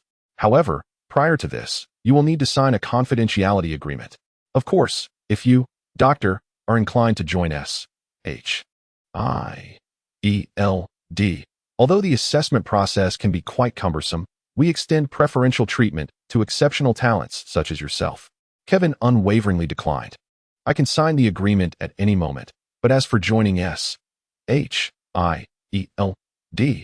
I prefer the tranquility of my current life." "Tranquility?" Coulson chuckled softly, unconvinced that Kevin Adams's life could truly be described as serene. Nevertheless, it remained a personal choice. SHIELD could not compel every individual with extraordinary abilities to enlist. Maintaining a harmonious cooperative relationship would suffice as the optimal outcome. Julian Devlin was a senior executive at the Walter Group, also serving as a board member. Over the past several decades, He had participated in numerous research initiatives at the Walter Group, establishing a significant presence within the organization. Upon entering the company, Julian greeted his colleagues with a smile. Shortly thereafter, an employee approached him. "Director Devlin, the president is looking for you." With a dignified nod, Julian proceeded directly to the top floor of the Walter Group. As he stepped into the elevator, a member of the Dream Thief team, Arthur, stationed in a corner, reported through his earpiece, "The target has ascended." After concluding the transmission, he too made his way toward the elevator. This was the dreamscape they had crafted, and Julian Devlin was their intended target. Before long, Julian arrived at the president's office and acknowledged the man seated within. "President, you summoned me." The man, referred to as the president, began. "Julian, do you recall the research projects you were involved in?" Julian hesitated momentarily. "I no longer oversee those matters. Is it that a previous initiative has encountered difficulties?" Julian frowned slightly and continued. "The majority of the research projects I lead have been sealed, except for the fifth agent, which is now under the direct supervision of the chairman." As he spoke, he failed to notice the subtle shift in the president's gaze. The fifth agent, this was new intelligence. Meanwhile, in a cafe beneath the water tower, Kevin quietly sipped his coffee, an earpiece nestled in his ear, allowing him to hear every word transpiring in the president's office. He understood that Coulson's intent in sharing the intelligence was to see if he could extract some secrets from the Dream Thief organization. However, Coulson could never fathom that. For Kevin, upon grasping the Dream Thief organization's objectives, his role transcended mere information gathering. To him, the Dream Thief organization was merely bait, the Water Group the fish, and he, the angler. With the Dream Thief organization bearing the blame, no one would suspect him as the true puppeteer. The conversation continued upstairs. Julian remained oblivious, failing to recognize that the figure before him was not his president, but Dom Cobb of the Dream Thief organization. Under Cobb's subtle probing, Julian divulged everything he knew. Furthermore, Kevin overheard mention of the Solar Ladder project. It was him. Upon hearing this plan, Kevin's expression grew cold. Disguised as the president, Cobb spoke. "Recently, the company intends to restart some unfinished projects. I hope you can report what you know about these plans to the company for documentation." Cobb believed he was being discreet, but the moment Julian heard his words, he sensed something was amiss. The company would never act in such a manner. This individual posed a problem. Connecting this with the recent information he had received, Julian became increasingly uneasy.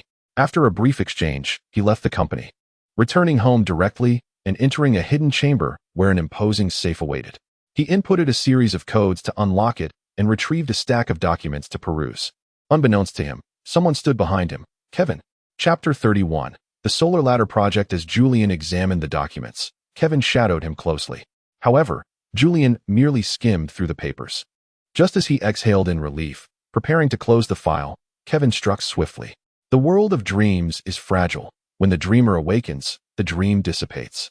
Cobb and the others awaited Julian's retrieval of the documents. Suddenly, the world shifted dramatically. Was he awakening? Dom Cobb felt a flicker of uncertainty, but dismissed it. He believed his performance was flawless, so even if Julian Devereaux were to awaken, he would be oblivious to the intrusion in his dreamscape. It was merely unfortunate. Such opportunities were rare. Following this failure, it would likely take considerable time to redesign the dream. However, at the very moment of Julian's awakening, cold sweat beaded on his forehead.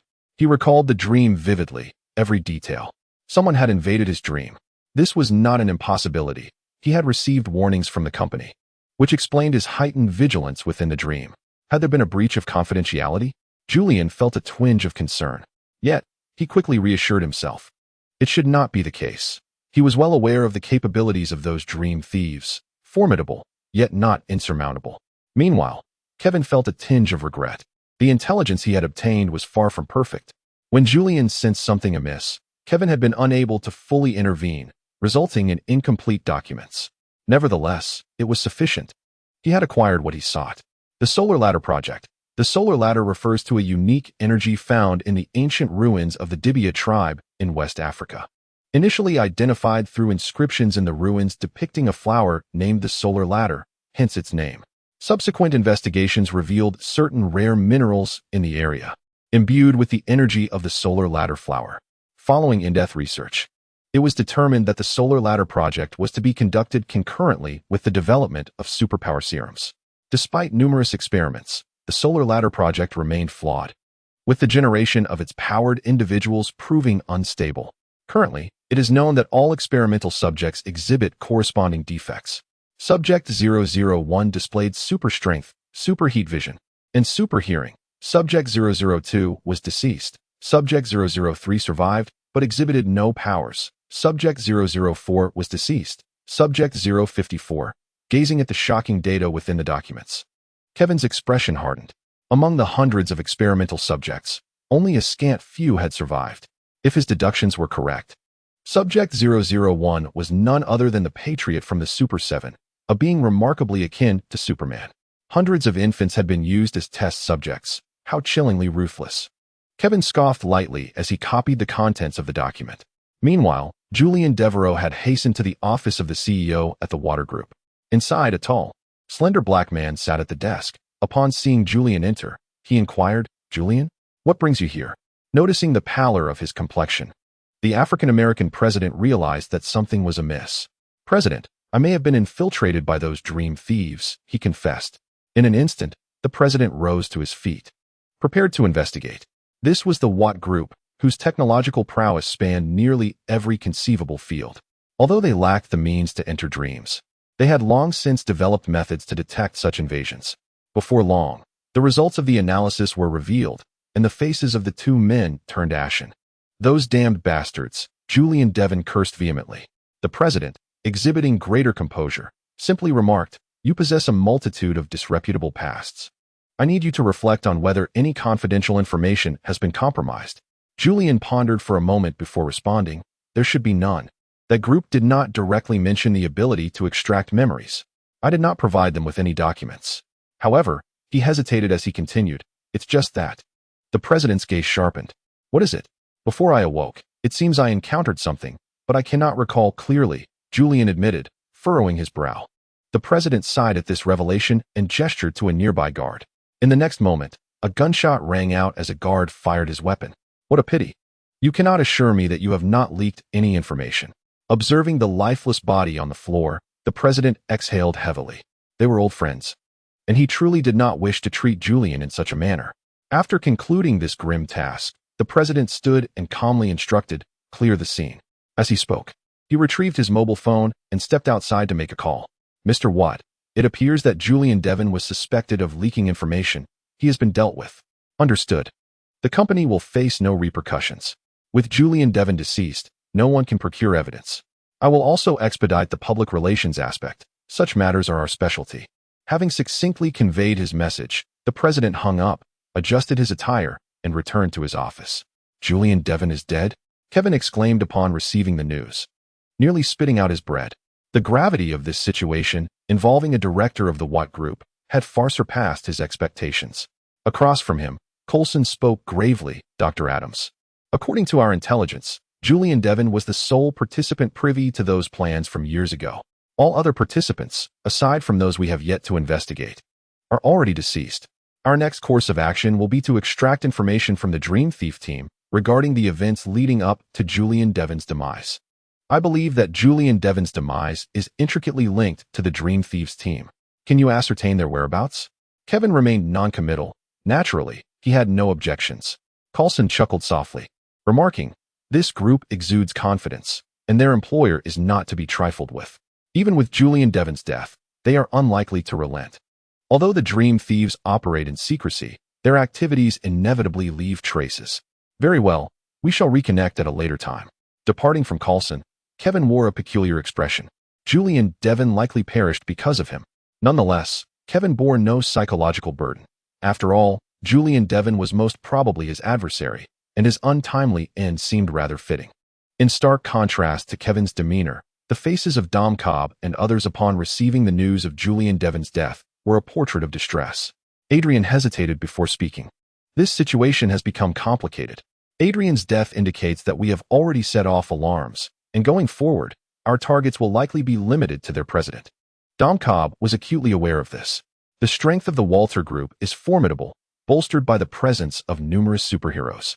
Vice President Madeline enjoys a close relationship with the homeland, while the president wields considerable authority within the Walter Group. Until now, Julian Devon had been their most manageable adversary. However, with his death, They were left to contend with these two individuals. Taking action against them after having already raised suspicions would be no simple task. The timeline set by the employer is dwindling. We have no alternatives. Chapter 32. Natasha's method of collaboration. The Dream Thieves have infiltrated Walter Corporation. A reminder from Coulson crackled through the earpiece. Kevin nodded in acknowledgement, but refrained from speaking. At that moment, he stood beneath the Walter building. S-H-I-E-L-D sought the secrets of the Walter Group, while he yearned to uncover the truth of his own origins.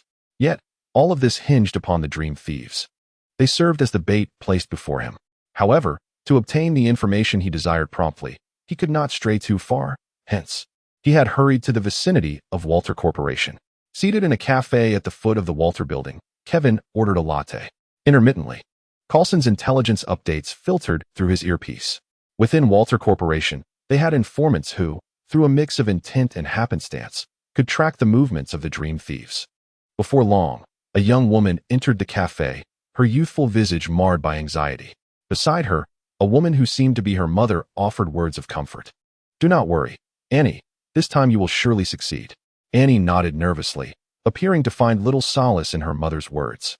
"I had spent a considerable amount of time with the American youth team, but that was the Super 7, and my past experience was utterly irrelevant. What if I fail again?"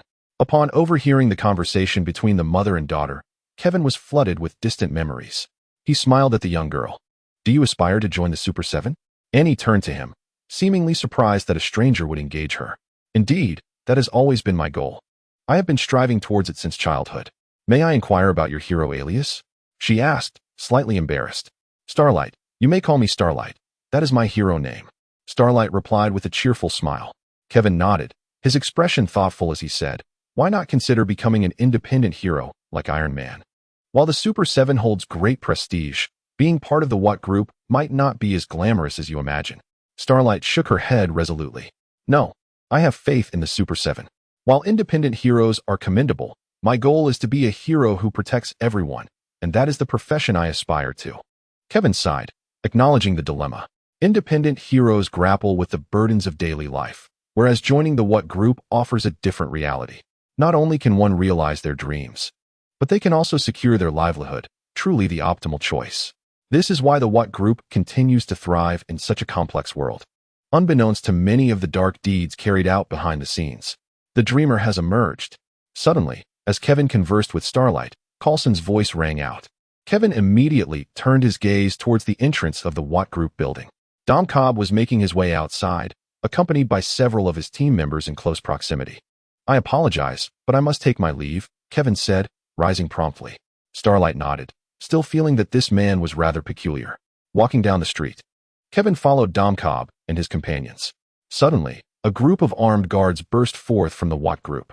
Dom Cobb's team turned pale. They had been discovered. Without hesitation, they fled, their actions drawing the attention of the guards.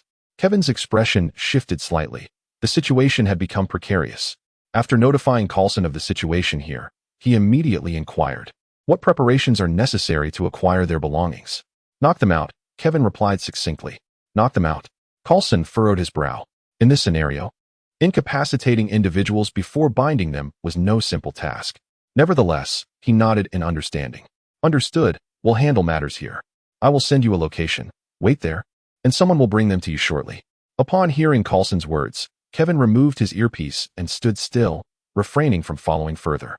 Dom Cobb and his companions were still frantically fleeing, having obtained the desired information.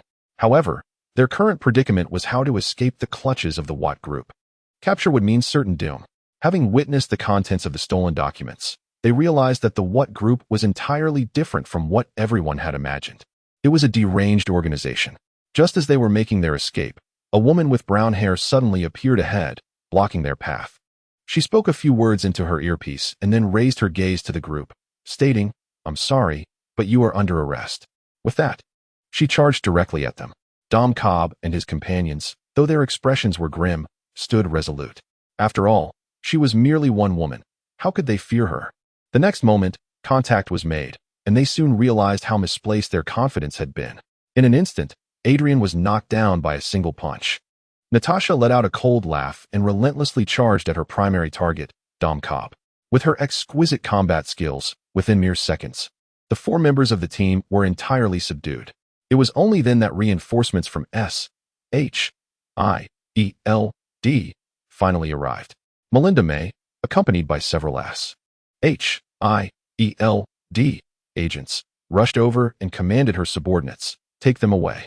After issuing her orders, she turned to Natasha and remarked, "The What group has dispatched a large number of armed guards, which may lead to further complications." Natasha nodded, unfazed, and replied, "That's all right. Let us meet with the Dream Architect first." Melinda nodded in agreement. Meanwhile, Kevin was at A.S.H.I.E.L.D. safe house in the suburbs, contemplating his next steps.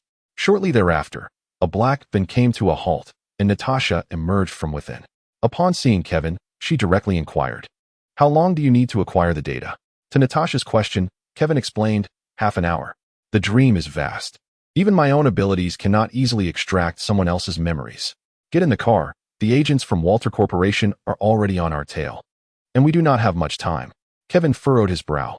"The individuals are already in your possession. Perhaps we can retrieve the dream again next time."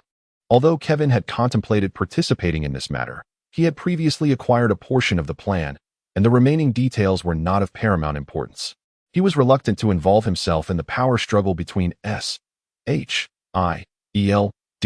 and Walter Corporation at this juncture. However, Natasha merely cast him a glance and reiterated, "Get in the car. Do not make me repeat myself." As she spoke, a handgun was already aimed at Kevin's forehead. "What do you intend to do?" Kevin's expression shifted, his eyes filled with hostility. He had previously made it clear to Coulson that he was only temporarily collaborating with S.H.I.E.L.D., yet Natasha's demeanor did not resemble that of a partner. "Once the mission is complete, we will ensure your return, but until then, you are going nowhere." Natasha's expression remained composed. Coulson had indeed mentioned that he was their collaborator. So what? The terms of collaboration must be dictated by her. Chapter 33. The arrival of the Homelanders. Gazing at Natasha's serene face, Kevin felt an overwhelming urge to commit violence. The Black Widow was excessively domineering. However, upon reflection, from S.H.I.E.L.D.'s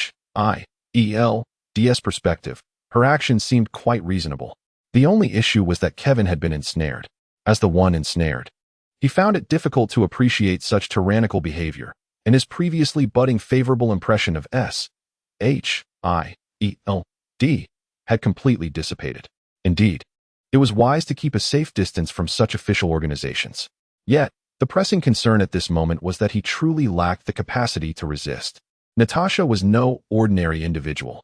Even if he wished to employ hypnosis, he required the necessary conditions and opportunities, which were currently unavailable to him. The situation was more powerful than the individual, and Kevin resigned himself to entering the vehicle. "Let us depart." Upon entering, Kevin noticed another woman at the wheel. Behind them, several plainclothes agents were guarding the unconscious members of the dream-stealing team. Just as the van began to move, several vehicles appeared at the end of the road, hurtling towards them with malicious intent. "You may begin," Natasha instructed. Kevin glanced at her, showing no inclination to comply. "Under these conditions, you may be a lunatic, but I have no intention of joining you in your madness. I will not act until I am assured of safety." Natasha frowned but remained silent. The two factions engaged in a chase on the outskirts. Walter Corporation had no intention of leaving any survivors, but fortunately, S.H.I.E.L.D. had equipped them with armored vehicles, allowing those inside to remain relatively unconcerned. Kevin's expression was far from pleasant. The situation was dire. The armed guards were merely the surface of the What group's defenses, for their true strength lay in the superhumans, particularly the Patriot from the Seven. Should they make an appearance, it would not be a matter of underestimating Natasha. Given her petite stature, she would likely be obliterated in an instant. Amidst the tense pursuit, Kevin did not forget to inquire, "You aren't unprepared for the What group, are you? What are your plans if the Patriot arrives?" Natasha remained silent, but Melinda, who was driving, interjected, "We lack any illegal evidence against the What group, so we cannot deploy official forces for support. However, we have arranged for external assistance." "That's reassuring. I have no desire to accompany you to your demise." Boom. Just as Kevin finished speaking, a rocket struck the ground before their vehicle, causing it to lose control and careen off the road. "Damn it." Melinda slammed the steering wheel in frustration. "Our plan has gone awry. We can't escape now. With that, she retrieved a firearm from the side. Natasha also rose to her feet. The agents, save for one who had been knocked unconscious by the impact, brandished their weapons. Kevin cursed under his breath. The situation had deteriorated to its worst. Now, he would be squarely in the sights of the Watt group. Yet, he had no choice. Hand me a gun. Kevin inhaled deeply and addressed Natasha. You? Natasha cast a skeptical glance at him, seemingly doubtful of his combat prowess. Kevin chuckled lightly. Rest assured, my marksmanship is quite commendable. Natasha tossed him a handgun, and he deftly disengaged the safety and checked the ammunition. In the next moment, a barrage of gunfire erupted as the Watt group's guards arrived. Though they were merely corporate security, they were well-equipped and rigorously trained. Kevin and the others took cover behind the van, retaliating fiercely. Natasha and Melinda exchanged glances, not out of concern, but in admiration of Kevin's astonishing accuracy. His marksmanship rivaled their own, with the number of foes felled by him matching those taken down by them. However, this did little to mask the unraveling crisis. They were ensnared here, and the Patriot could materialize at any moment. While the gunfight raged on, the Watt Group's vice president, Madeline Stivell, sought out the Patriot. John, the company is in trouble. The Patriot, reclining on the sofa, turned his gaze toward Madeline. I heard some commotion earlier. What has transpired? With a serious expression, Madeline spoke. Confidential information has been stolen from the company. We have dispatched personnel to pursue the matter, but we must ensure that the secrets remain secure. Thus we require you to come with us. The Patriot frowned, feeling disdain for what he perceived as incompetence. Very well, I shall go. After speaking, he approached Madeline and added, I am hungry. By the time I return, I hope you will have prepared something. Madeline stood tall with pride. Of course. In an instant, the Patriot soared into the sky. On the ground, numerous onlookers gasped in astonishment. It's the Patriot. He is off to save the world again. My goodness. He can truly fly. I thought that was merely media hype. Hearing the gasps from below, the Patriot paused in midair, smiling as he waved to the crowd. He relished the adoration, yet yearned for more. Unfortunately, there was a more formidable figure in Metropolis. Every time he thought of this, he felt a twinge of discontent, knowing that the Metropolis Superman outperformed him in every measurable way. Nevertheless, this was only temporary. He was determined that one day he would surpass that individual. In the next moment, accompanied by a sonic boom, the Patriot vanished into the horizon. As time passed, Kevin grew increasingly anxious. We've been delayed for too long. Has the promised assistance not yet arrived? Melinda too felt a tinge of worry, though she masked it, merely stating, do not fret, the Patriot may not even show up. We can handle the others ourselves. Kevin rolled his eyes. Handle it? Please. While the Super 7 might have their shortcomings, figures like Queen Maeve and the Train are clearly beyond what ordinary people can manage. Even the Invisible Man, with his impenetrable skin, poses an unmanageable threat. Suddenly, a sonic boom echoed from the horizon, and the Patriot appeared above the battlefield. Kevin's face went pale. Madeline, this is the worst-case scenario. The Patriot has arrived. What can we possibly do now? If others had come, there might have been a chance to escape, but in the presence of the Patriot, they mere mortals felt utterly insignificant. I hope the reinforcements are effective, Kevin sighed inwardly. Without hesitation, Natasha raised her weapon and fired. Yet, the bullets struck the Patriot, leaving not even a mark. The Patriot scoffed. Is it you who have stolen from the Watt group?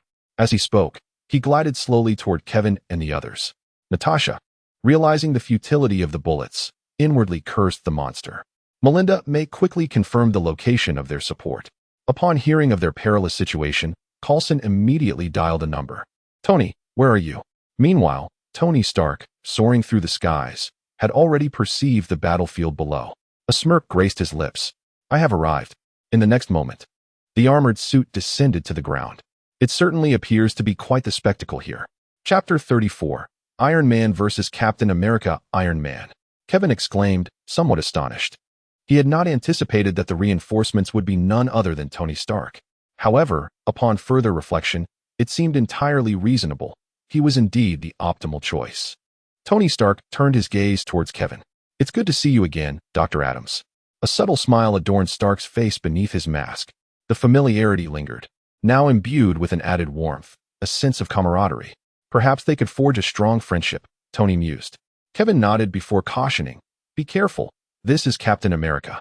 Of course. I know him. A mere lucky individual. To Tony, beings like Captain America, born with inherent superhuman abilities, were simply fortunate. He never feared these fortunate ones, as he believed that his intellect was the most formidable power in existence. Fortunate, Captain America caught wind of his words. As the leader of the Seven, he possessed immense abilities and commanded an unparalleled reputation among the populace. This bred within him a profound sense of confidence. In his mind, he was the chosen one, the deity of the mortal realm. Yet now, that damnable Tony Stark dared to label him merely as an ordinary fortunate soul. In an instant, Captain America was consumed by fury. A sonic boom erupted as he propelled himself toward Stark. In moments like these, the only way to vent his anger was to crush Stark beneath his feet. Kevin grimaced. Stark's irreverent tongue would eventually lead to his own demise. Despite Captain America's questionable character, even a counterfeit Superman was not someone one could provoke at this moment. Just as Kevin's thoughts crystallized, a thunderous explosion resounded, and Tony was sent hurtling backward, crashing heavily to the ground. "A mere insect dares to stand in my way," Captain America declared, his expression darkening as he struck Tony away. "Cough, cough," Tony groaned, struggling to rise, his mind swirling in confusion. The speed was astonishing. After realizing the situation, Tony Stark was engulfed in fury. Jarvis, assess his attack power and velocity. He had just expressed his disdain for the Captain America, and in the next moment, he was sent flying. This was a significant blow to his pride. For him, life could be sacrificed, but not his dignity. "Lucky boy, your punch is commendable, but that is where it ends. Soon, you will learn what it means to be an adult," Tony declared as his suit ascended into the air, the shoulder-mounted cannons firing as the two commenced their fierce battle. Kevin observed the clash with a frown, stating, "We must leave. Tony Stark cannot hold out for long." Although the Mark III armor was considerably more advanced than the Mark II, it was still an early prototype, far from being a match for a superhuman like Captain America. However, he was not overly concerned for Tony's safety. Captain America was no brute, and as a globally recognized superhero, he could not resort to killing. Unfortunately, the same could not be said for them, the ordinary individuals. Natasha and the others shared this assessment as they surveyed the battlefield. Yet, a pressing concern lingered. What about the Dream Thief and his gang? Without transportation, they could not evacuate those individuals. Noticing their hesitation, Kevin bluntly remarked, "Are you still contemplating seizing their secrets? Apologies, but my sole desire is to survive." If circumstances had been different, he might have felt a twinge of guilt. However, given Natasha's coercive demeanor, he thought, helping them, he would be fortunate not to be ensnared himself. With that, Kevin turned and plunged into the dense forest, showing no intention of waiting for them. "Let us go," Melinda May decided after a brief moment of hesitation. Their mission had already failed due to unforeseen circumstances. Now, they needed to retreat, at the very least to avoid capture by the Water Group. Fortunately, the fierce battle between Captain America and Iron Man drew attention, allowing Kevin and the others to escape successfully. Although the armed guards of the Water Group pursued relentlessly, the dense forest provided the perfect terrain for individual prowess to shine. Kevin, armed with a wealth of combat experience, instinctively transformed his knowledge into action during this forest chase. Utilizing the cover of the woods, they counterattacked while retreating, and before long, they had evaded the Water Group's pursuers. Yet, Kevin was acutely aware that trouble was just beginning. This time, his face had been exposed to the Water Group's eyes. Given their resources, it would not be long before they tracked him down. When that moment arrived, he could scarcely fathom the retribution that awaited him. Melinda May was evidently cognizant of this reality as well. "Kevin, you have been spotted by the agents of the Water Group, which may lead to complications in the future. It would be wise to align yourself with us at SHIELD. Although the Water Group wields considerable influence, they have yet to infiltrate SHIELD. Kevin merely chuckled coldly. "I have my own plans, and I do not require your concerns. If you truly wish to assist me, it would be best to maintain your distance, particularly to ensure that this Natasha does not cross my path. Otherwise, I may be compelled to take her life." The murderous intent in Kevin's eyes was unmistakable. Natasha glanced at him, seemingly unfazed. Many harbored intentions to kill her, yet she continued to thrive, while those who sought her demise had mostly met their end. Meanwhile, Tony Stark began to realize that the reality of the homeland differed significantly from his preconceived notions. Although he had previously analyzed the capabilities exhibited by the agents, the actual encounter proved to be an entirely different experience. The Mark III stood no chance against the Homeland agents. While they appeared to strike fiercely, it was evident they held no intention of killing him. Otherwise, he would have long since perished. This realization filled him with humiliation. As he witnessed Kevin and the others depart, Tony could no longer remain. He seized an opportunity and fled. The Homeland agents did not impede his exit, though a glint of cold light flickered in their eyes. They required prestige, and thus, Tony Stark could not be harmed. Looking at other targets, the agents realized that they had spent too long punishing Tony, allowing those individuals to escape. However, within the Black Van, their primary objective remained. The mission could be deemed accomplished. As for any dissatisfaction among the corporate higher-ups, it mattered little. He was a Homeland agent. With a disdainful curl of his lip, he thought to himself that this world would inevitably be under his dominion. At S.H.I.E.L.D., Agent Coulson straightened in his seat. Surprise etched across his features. Had the operation failed? For this mission, they had deployed top agents Natasha and Melinda, and even the director had personally sought Tony Stark's assistance. Yet, they had returned empty-handed. It was not a complete failure. Kevin Adams had kept a card up his sleeve, possessing evidence against the Water Group. Chapter 35. The simple morality of Gotham City. Melinda May, conversing with Coulson, cast a sidelong glance at Kevin, who wore a smile she recognized all too well, purely polite, devoid of any goodwill. Noticing her gaze, Kevin's smile became notably more pronounced. The evidence was indeed what he had previously acquired. Given that he could no longer extricate himself from the vortex of the Water Group, it would be more advantageous to create some trouble for them. As for the blame, it naturally falls upon the Dream Thief, Dom Cobb, and his associates.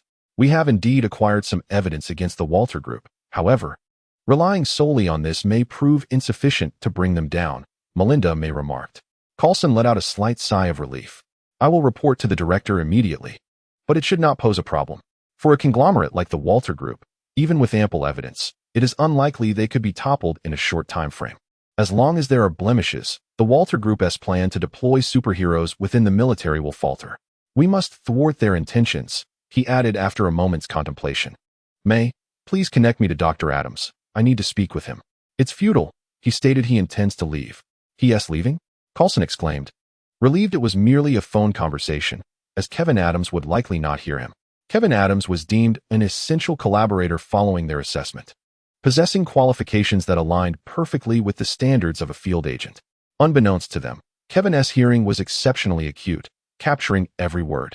Nevertheless, Kevin paid it no mind. Indeed, he was departing. Kevin understood that the S.H.I.E.L.D. would undoubtedly create difficulties for the Walter Group, and if he did not vacate New York, he would find himself unable to evade those troubles. Conveniently, Bruce Wayne had expressed a desire for him to visit. Moreover, he could investigate the reasons behind Harley Quinn's current state. Having made his decision, Kevin succinctly briefed the matter before boarding the train to Gotham. Shortly after the train set off, a contingent of armed guards adorned with the Walter Group insignia appeared at the station. Realizing they had arrived too late, they could only return with disappointment to report their failure. Within the upper echelons of the Walter Group, President Edgar received the notification that the target had fled, his expression darkening considerably. Beside him, Vice President Madeline Stuhl furrowed her brow in concern. Madeline, is this what you call a task under your control, completed by John? Edgar directed his ire at Madeline Stuhl. She responded, John is, after all, our group's most formidable superhero. It is only natural for him to possess a certain temperament. I will address this matter with him, and I assure you, such an incident will not recur. Edgar retorted angrily. Humph, let us hope so. You had best pray that those who escape do not cause a significant uproar. Otherwise, you may find yourself compelled to resign. Upon hearing Edgar's words, Madeline Stuhl felt her irritation rise. Edgar, this matter is not solely for you to decide. With that, she stood and exited, her thoughts seething with indignation. Damn, John, you can't even handle this simple task. Soon, he arrived at Homelander's room. Upon entering, the heavy slam of the door drew Homelander's gaze. John, is your capability merely for show? Madeline Stowe roared. At her words, Homelander's eyes narrowed significantly. This woman seemed oblivious to her position. He approached the infuriated Madeline Stowe, towering over her, and inquired, Are you questioning me? The moment she met his menacing gaze, Madeline suddenly felt as though she had miscalculated. In the next instant, Homelander donned a warm smile. Remember, Do not repeat this behavior. Otherwise, I may be compelled to eliminate you, he said softly, wrapping one arm around her neck. Feeling the sensation on her throat, Madeline trembled violently. It was only at this moment that she understood. The most potent superhero they had crafted had never been under her control. Observing Madeline's terror, Homelander dismissively settled onto the sofa. Come here and lie down. I am parched. Meanwhile, on a train, Kevin assessed the situation in Gotham. During his previous years in Gotham, he had not offended many, primarily the cantankerous Carmine Falcone. By this reckoning, his journey in Gotham should still be relatively pleasant. After all, Gotham was renowned for its simple folk. Hey, kid, move aside. This place is mine from now on. Just as Kevin reminisced about his days in Gotham, a tattooed man with a nose ring approached, looking down on him dismissively. It was that familiar feeling. Kevin remained still, reflecting. Hey, didn't you hear me talking to you? The tattooed man, growing impatient at Kevin's inaction, reached out to grab him. It seemed he needed to acclimate to Gotham's rustic charm. In the next moment, Kevin seized the man's outstretched hand, yanked him forward, and sent him crashing onto the table. Without hesitation, he landed a solid punch to the man's temple. The impact sent a buzzing sensation through the tattooed man's brain. Now, do you still wish to occupy my space? No, he shrieked, realizing a surgical knife had mysteriously found its way into his left hand. Very well.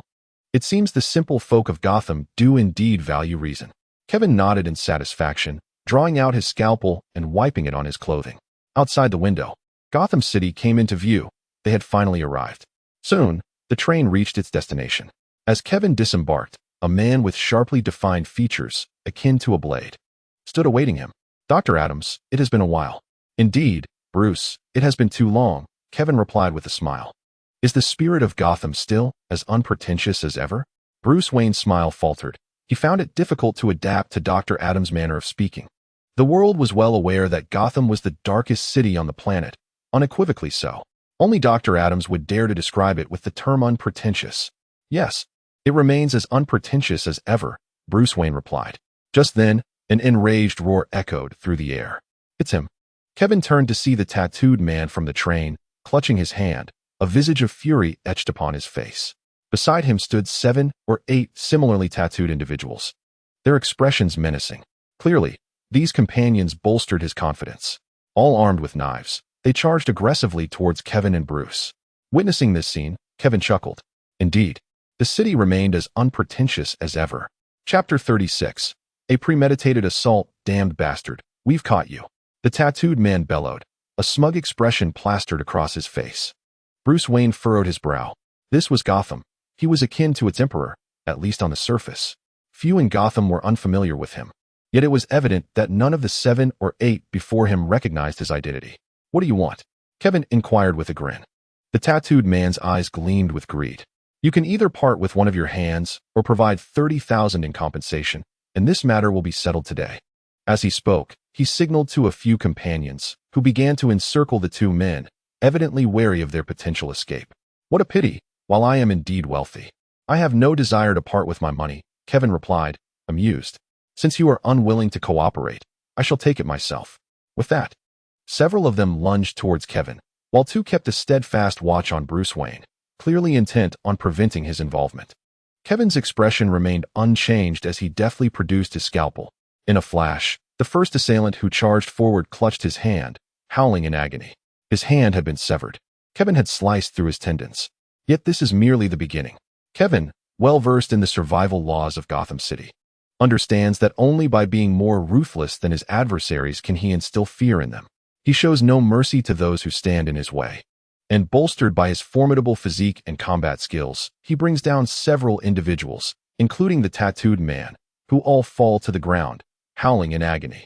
Standing before the tattooed man, Kevin is about to utter a word when suddenly, the sharp crack of a gunshot pierces the air. Alarm bells ring in Kevin's mind. Someone has fired a shot, and the target is none other than him. Without a moment to look back or contemplate, his body instinctively reacts. In a swift motion, a bullet grazes past him, striking the tattooed man's chest with deadly precision. Feeling the searing pain in his shoulder, Kevin glances backward. A figure clad in a hood is frantically fleeing amidst the chaos of the crowd. Bruce Wayne attempts to pursue, but he is thwarted by 2 individuals blocking his path. A gang, Kevin realizes. No wonder trouble had found him on the train. This was all a premeditated assault. The only issue is that they have underestimated his skill and vigilance. Instead of pursuing, Kevin seizes one of the thugs, demanding to know who sent them. The man, face stricken with terror, replies, "I know nothing. It was Busius who sent us, the one who's dead." When he questions others, their responses are alarmingly similar. Bruce Wayne furrows his brow, pondering, perhaps they truly are unaware of the larger scheme. Kevin scoffs. The simplicity of Gotham's populace frustrates him. If they dare to strike, they must be prepared for the consequences. Perhaps, but before that, he intends to inquire in his own manner. Regardless of who orchestrated such a grand gesture against him, he must uncover the truth. That night, Kevin takes refuge in Wayne Manor. As for the assailants, due to the police's inaction, they have all been temporarily confined within the manor. During this time, Gordon arrives, wishing to take them into custody, but Kevin simply asks him, "Can you guarantee that you can extract the information from their lips?" With that single query, Gordon departs, disgruntled. Although Gordon is one of Gotham's rare good cops, his benevolence proves utterly ineffective in the face of the city's darkness. Kevin's approach, however, is straightforward. Few can withstand his interrogations within the realm of dreams. Under the relentless torment of the dreamscape, Kevin swiftly obtains the answers he seeks. These individuals are potentially connected to his old friend, Carmine Falcone. What a formidable network of intelligence, Kevin marvels. Bruce Wayne's expression grows even more grave. "Your arrival was quite unexpected. I had not anticipated that the Falcone family's influence had grown to such an extent." After saying this, Bruce Wayne continued, "Dr. Adams, perhaps it would be prudent for you to return home soon. The Falcone family wields considerable power in Gotham, and even I find it challenging to guarantee your safety." Kevin chuckled and replied, "Bruce, it seems you are not well acquainted with Gotham. Carmine Falcone is merely a small player in this city." Kevin's words astonished Bruce Wayne. He immediately retorted, "A small player? The Falcone family's influence has permeated every sector of Gotham. They're the largest criminal organization here. How can they possibly be deemed mere small players? Have you ever heard of the Court of Owls?" Kevin inquired. Bruce furrowed his brow. "Of course. I am familiar with the legend of the Court of Owls. Beware the Court of Owls, for they monitor your every move, lurking in the shadows of Gotham, hidden amidst the low walls and attics. They dwell in your home and lie beside you in bed. Speak not their name, lest their talons come seeking you." Yet, this is ultimately just a nursery rhyme, is it not? In response to Bruce Wayne's self-deception, Kevin bluntly stated, "Sometimes, nursery rhymes become reality. Do you not wish to uncover Gotham's darkness? In this city, the Court of Owls embodies the greatest darkness." Bruce Wayne remained silent, deep in thought. He had never truly considered the existence of the Court of Owls. However, Dr. Adams had no reason to deceive him. He felt a tinge of disappointment. He had believed that after all his efforts, though Gotham had not yet been liberated from darkness, he had at least identified the key. Now, it seemed that was merely a figment of his imagination. In reality, he was oblivious to the true darkness. If that terrifying nursery rhyme were indeed real, what future could Gotham possibly hold? Even Batman found himself engulfed in confusion at that moment. "Bruce, you have done remarkably well. All you need is time. Gotham's darkness did not emerge overnight, and to eradicate it will require considerable effort. Yet, I firmly believe you can achieve this. Let us hope." Batman replied with a bitter smile. Meanwhile, during their conversation, the Falcone family convened, with Carmine Falcone seated at the head of the table. To his right sat Alberto Falcone, followed by Carmine Falcone, Mario Falcone, Sofia Falcone, and Vincent Falcone, among others. Did he escape? Carmine Falcone directed a stern gaze towards Vincent, his expression devoid of any trace of amusement. This task had been entrusted to him. Vincent spoke with an unnatural pallor. "Kevin Adams possesses strength beyond our expectations. The marksman I dispatched failed to eliminate him. However, next time, I shall ensure his demise." Carmine Falcone nodded in agreement. "You have one more opportunity. He is aging. Though he is yet to contemplate retirement, he is still in the process of selecting a suitable successor." Chapter 37. The Fear Gas Alfred. "You need not be so attentive to my needs." In Wayne Manor, Batman's butler, Alfred Pennyworth, had prepared Kevin's sleeping quarters for the evening. Alfred smiled and replied, "It is my duty, Dr. Adams. Master Wayne has encountered considerable turmoil recently, which has left him utterly exhausted. I hope your presence can alleviate some of his burden." Kevin nodded and then inquired, "Bruce is the strongest person I have ever known. What has happened that he would write to me for assistance?" At this, Alfred bowed slightly, and said, "He has taken a life." During a time of confusion, it was you who guided Bruce to become Batman, helping him discover his purpose. I hope that this time, you can inspire him to regain his resolve. Alfred slowly recounted the events that had transpired. Since that moment, the Master had fallen into a state of uncertainty. His principle of refraining from killing had been his guiding tenet, but after that incident, he began to doubt his actions. I do not know the nature of his doubts, but I am aware that he is nearing his breaking point. Has his principle been compromised? Kevin comprehended the gravity of the situation. The essence of a principle lies in its steadfastness. To breach it is to cross a formidable threshold. The prohibition against killing is Batman's unwavering line. Yet, once he has taken a life, it signifies a breach of that very line, hence the confusion that ensues. I understand. I shall speak with him, and I believe he will find his way back. With a measure of concern, Kevin made his way to the Batcave. As Batman's clandestine sanctum, the Batcave was adorned with an array of technological apparatuses. However, Kevin was acutely aware that, unlike Iron Man Tony Stark, who primarily relied on technology, Batman's greatest asset lay within his mind, his most formidable weapon, without exception. In comparison to Batman, it was perhaps better not to criticize Tony any further. A pang of pity for Tony Stark crossed Kevin's mind. Despite both being exceptionally intelligent, why did Tony possess such an unseemly disposition? Dr. Adams, you have arrived. Bruce Wayne was engaged in physical training, a foundation upon which he maintained his combat readiness. Bruce, Alfred has informed me. You have killed someone? Upon hearing Kevin's words, Bruce Wayne set down the dumbbell in his hand, his gaze dimming. Indeed, I have taken a life. To this day, I cannot shake the memory of that night when I pierced his throat with a bat-shaped dart. Yet, I felt no fear, only a profound sense of calm. For I knew he was a scoundrel, having just raped a young girl and taken her life. His death was no loss. Had the law been allowed to punish him, perhaps he might have had a chance to live, but he was utterly unworthy of existence. Thus, I felt an unsettling sense of relief within me. Bruce Wayne recounted his ordeal. Even now, I do not believe I erred that night, and therein lies the most terrifying aspect. You see, Dr. Adams, this implies that I have begun to entertain thoughts of relinquishing my vow against killing. Perhaps one day, my hands will be stained with blood. Kevin shook his head and replied earnestly, when you became Batman, I inquired about your choices. Ultimately, you chose not to kill. For you believed that this principle was vital to preserving your essence. Otherwise, you might become akin to the very villains you pursue. Batman was born because of you, but he will not vanish due to your act of taking a life. You are Batman, and you will remain so forever. Rather than doubt, you should regard that experience as your awakening. Always remember that day, so as to avoid repeating such a grave error in the future. Kevin's words stirred something within Batman. An awakening? Perhaps Dr. Adams is correct. What seemed like simple statements had a profound impact. Kevin refrained from saying more, for Batman did not require it. After a considerable pause, Bruce Wayne regained his composure, the look of confusion in his eyes having dissipated. He picked up a bat-shaped dart, holding it firmly in his palm, and declared with determination, I shall not repeat such a mistake. Observing Bruce Wayne's restoration, Kevin inquired, Bruce, do you know what has transpired with Harleen Quinzel? Why does she refer to herself as Harley Quinn? Bruce Wayne furrowed his brow. I have heard she became the Joker's attending physician at Arkham. The maniac from Gotham? Yes. He manipulated Harleen Quinzel into questioning her own profession. What transpired afterward is unclear to me, but it is evident that that period shattered her sanity, leading Harleen Quinzel to transform into Harley Quinn. I see, Kevin's eyes flickered. It truly is the Joker.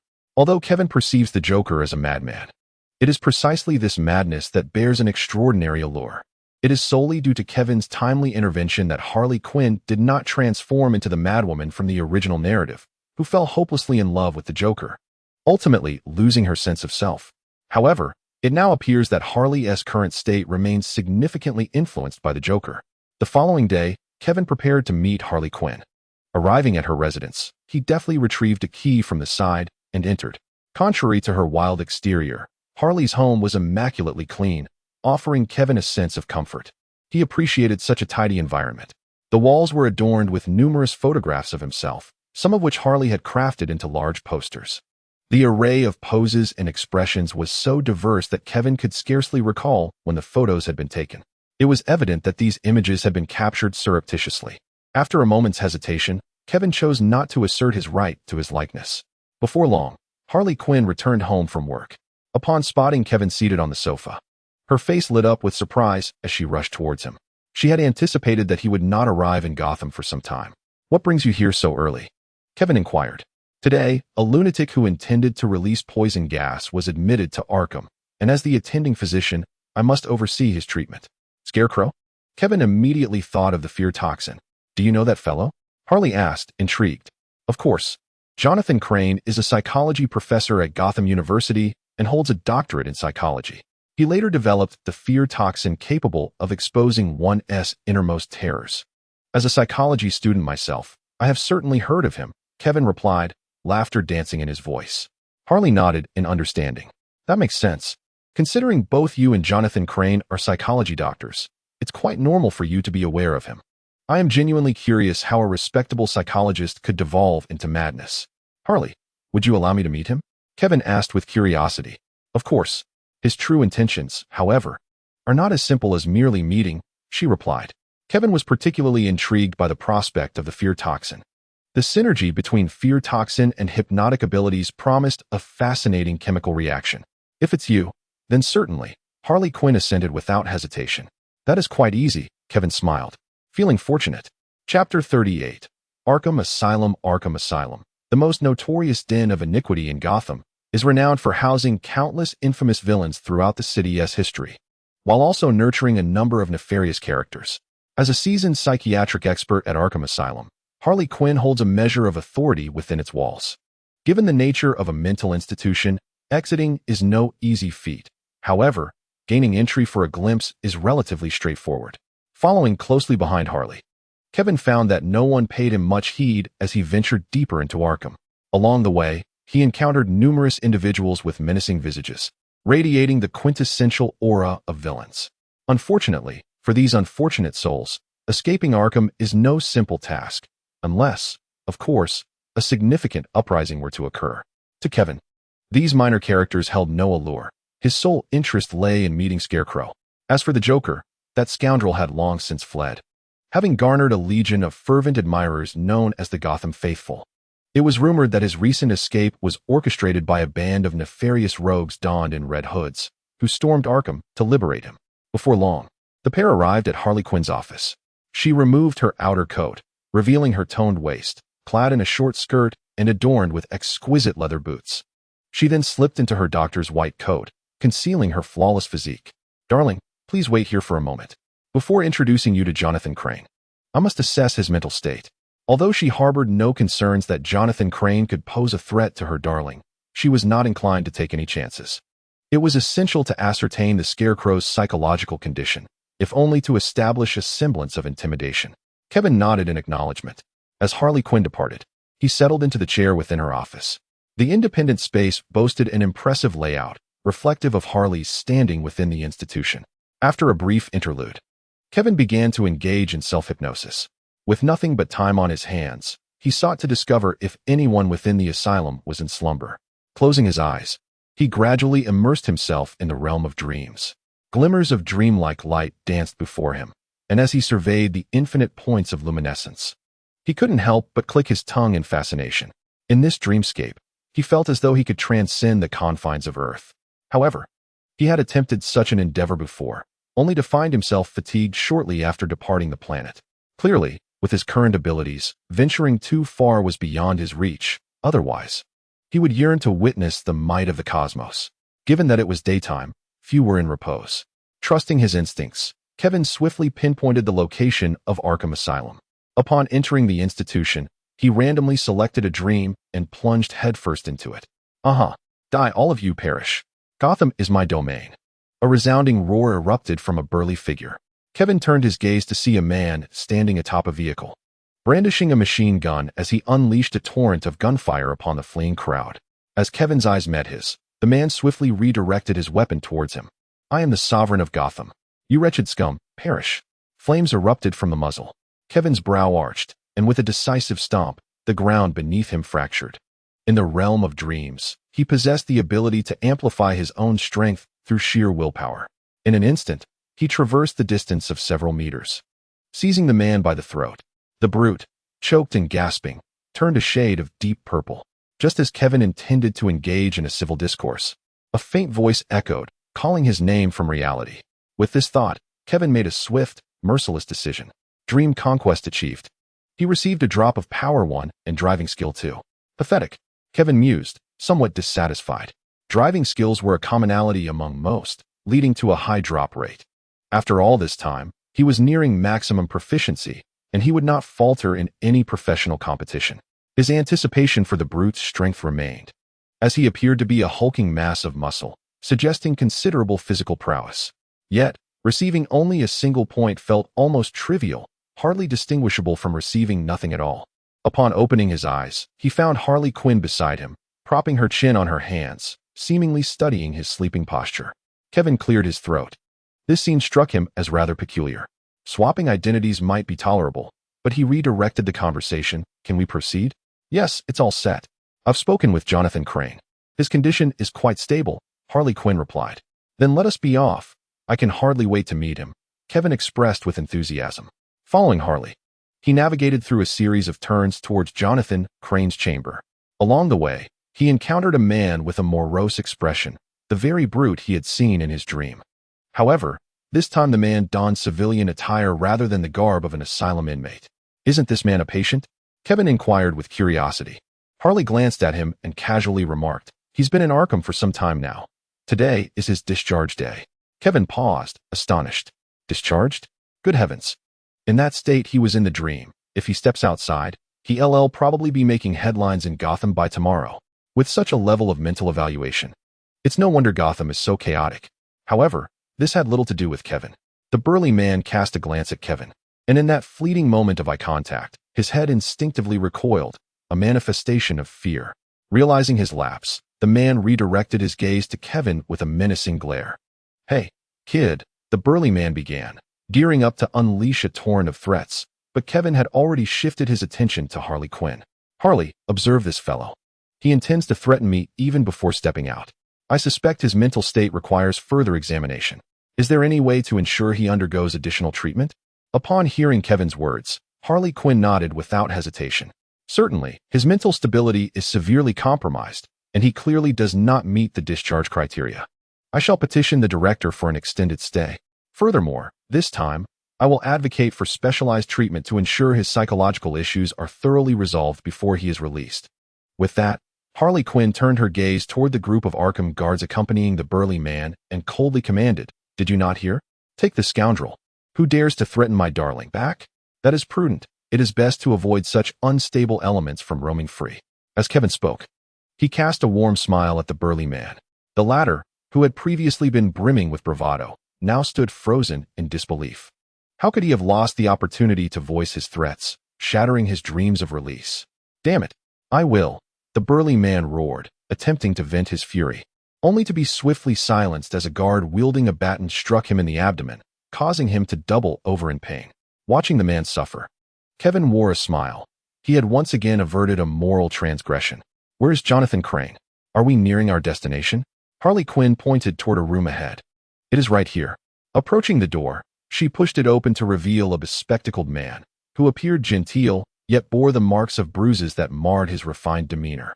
Kevin exchanged a peculiar glance with Harley Quinn, feeling compelled to question her manner of communication.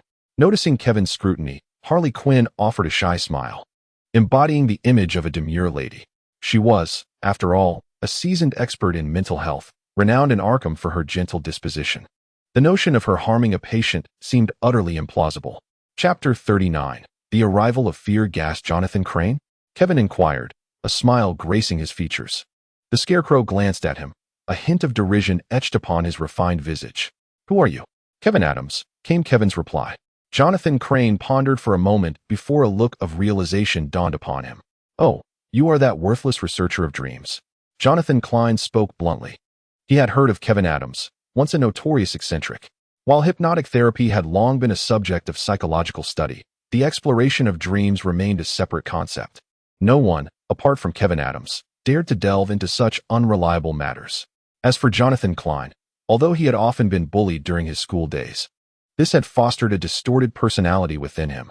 He relished mocking those who were odder than himself, with Kevin Adams being the prime target. Especially now, after he had developed a fear toxin, he looked down upon Kevin Adams even more.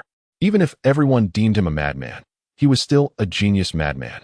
Kevin, unperturbed, merely smiled and inquired, "I heard you developed a fear toxin? How fascinating. Could you enlighten me on its formulation?" At this, Jonathan Klein stared at Kevin in disbelief, incredulity written across his face. "Are you an idiot? Do you really think I would divulge that information?" "Of course, I believe you will," Kevin replied with calm composure. Initially, he had intended to engage in a meaningful discussion with the Scarecrow, but now he felt disinclined. "Do you think my research on dreams is worthless?" Jonathan Klein continued to regard him mockingly, his expression unmistakably derisive. Worthless, utterly worthless. Seated beside Kevin, Harley Quinn was on the verge of exploding with rage. No one could insult her darling in her presence. Although she had just conversed with Jonathan Klein, his current demeanor left her thoroughly dissatisfied. "Jonathan Klein, I won't give you a second chance," Harley Quinn declared in anger. Jonathan Klein still bore the bruises on his face, the pain lingering. Yet, this time, he gazed at Harley Quinn without a care. "What can you do? Beat me again?" He laughed maniacally, his eyes suddenly gleaming with madness. "Damn woman, do you think binding me gives you the power to threaten me? One day, I will escape from here, and then you will learn what regret truly means." Seeing the Scarecrow's descent into madness only fueled Harley Quinn's anger further, prompting her to stand up, intent on teaching him a lesson. But at that moment, Kevin intervened. "Harley, this is my affair. Our current debate revolves around academic research. While I am indeed curious about his fear toxin, I cannot allow him to malign my work. I wish to rest here for a while. Could you kindly keep an eye on the door for me? I intend to have a meaningful conversation with him in the realm of dreams." For reasons unbeknownst to him, Jonathan Crane felt a sudden unease upon hearing Kevin utter the phrase in dreams. It was a territory unfamiliar to him. Yet, he remained audacious, his demeanor disdainful as he retorted, "Even if you enter dreams, what can you accomplish? Fool." This time, Kevin merely chuckled softly, and his gaze began to exhibit an eerie transformation. The power of Kevin's mind imbued his eyes with a profound depth, as if they could devour all existence. Just moments ago, the self-assured Jonathan Crane suddenly felt his spirit wane, and he soon succumbed to slumber, resting heavily upon the table. Subsequently, Kevin cast a glance at Harley Quinn, stifling a significant yawn. "I appreciate your assistance. We shall awaken shortly. Fear not, darling. Before that, no one shall disturb you."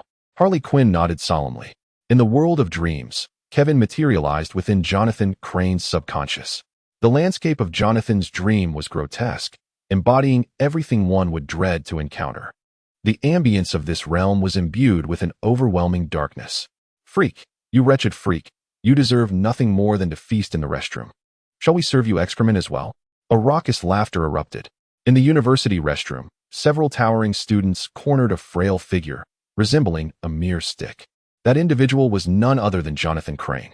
This was his dreamscape, a haunting reminder of the torment he endured before embracing the persona of Scarecrow. His visage was marred by terror, intermingled with a barely perceptible hatred.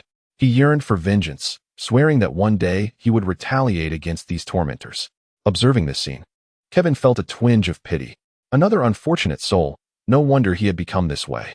However, his purpose for visiting today was not to witness such despair. He approached the bullies, addressing Jonathan Crane directly. "Do you desire revenge?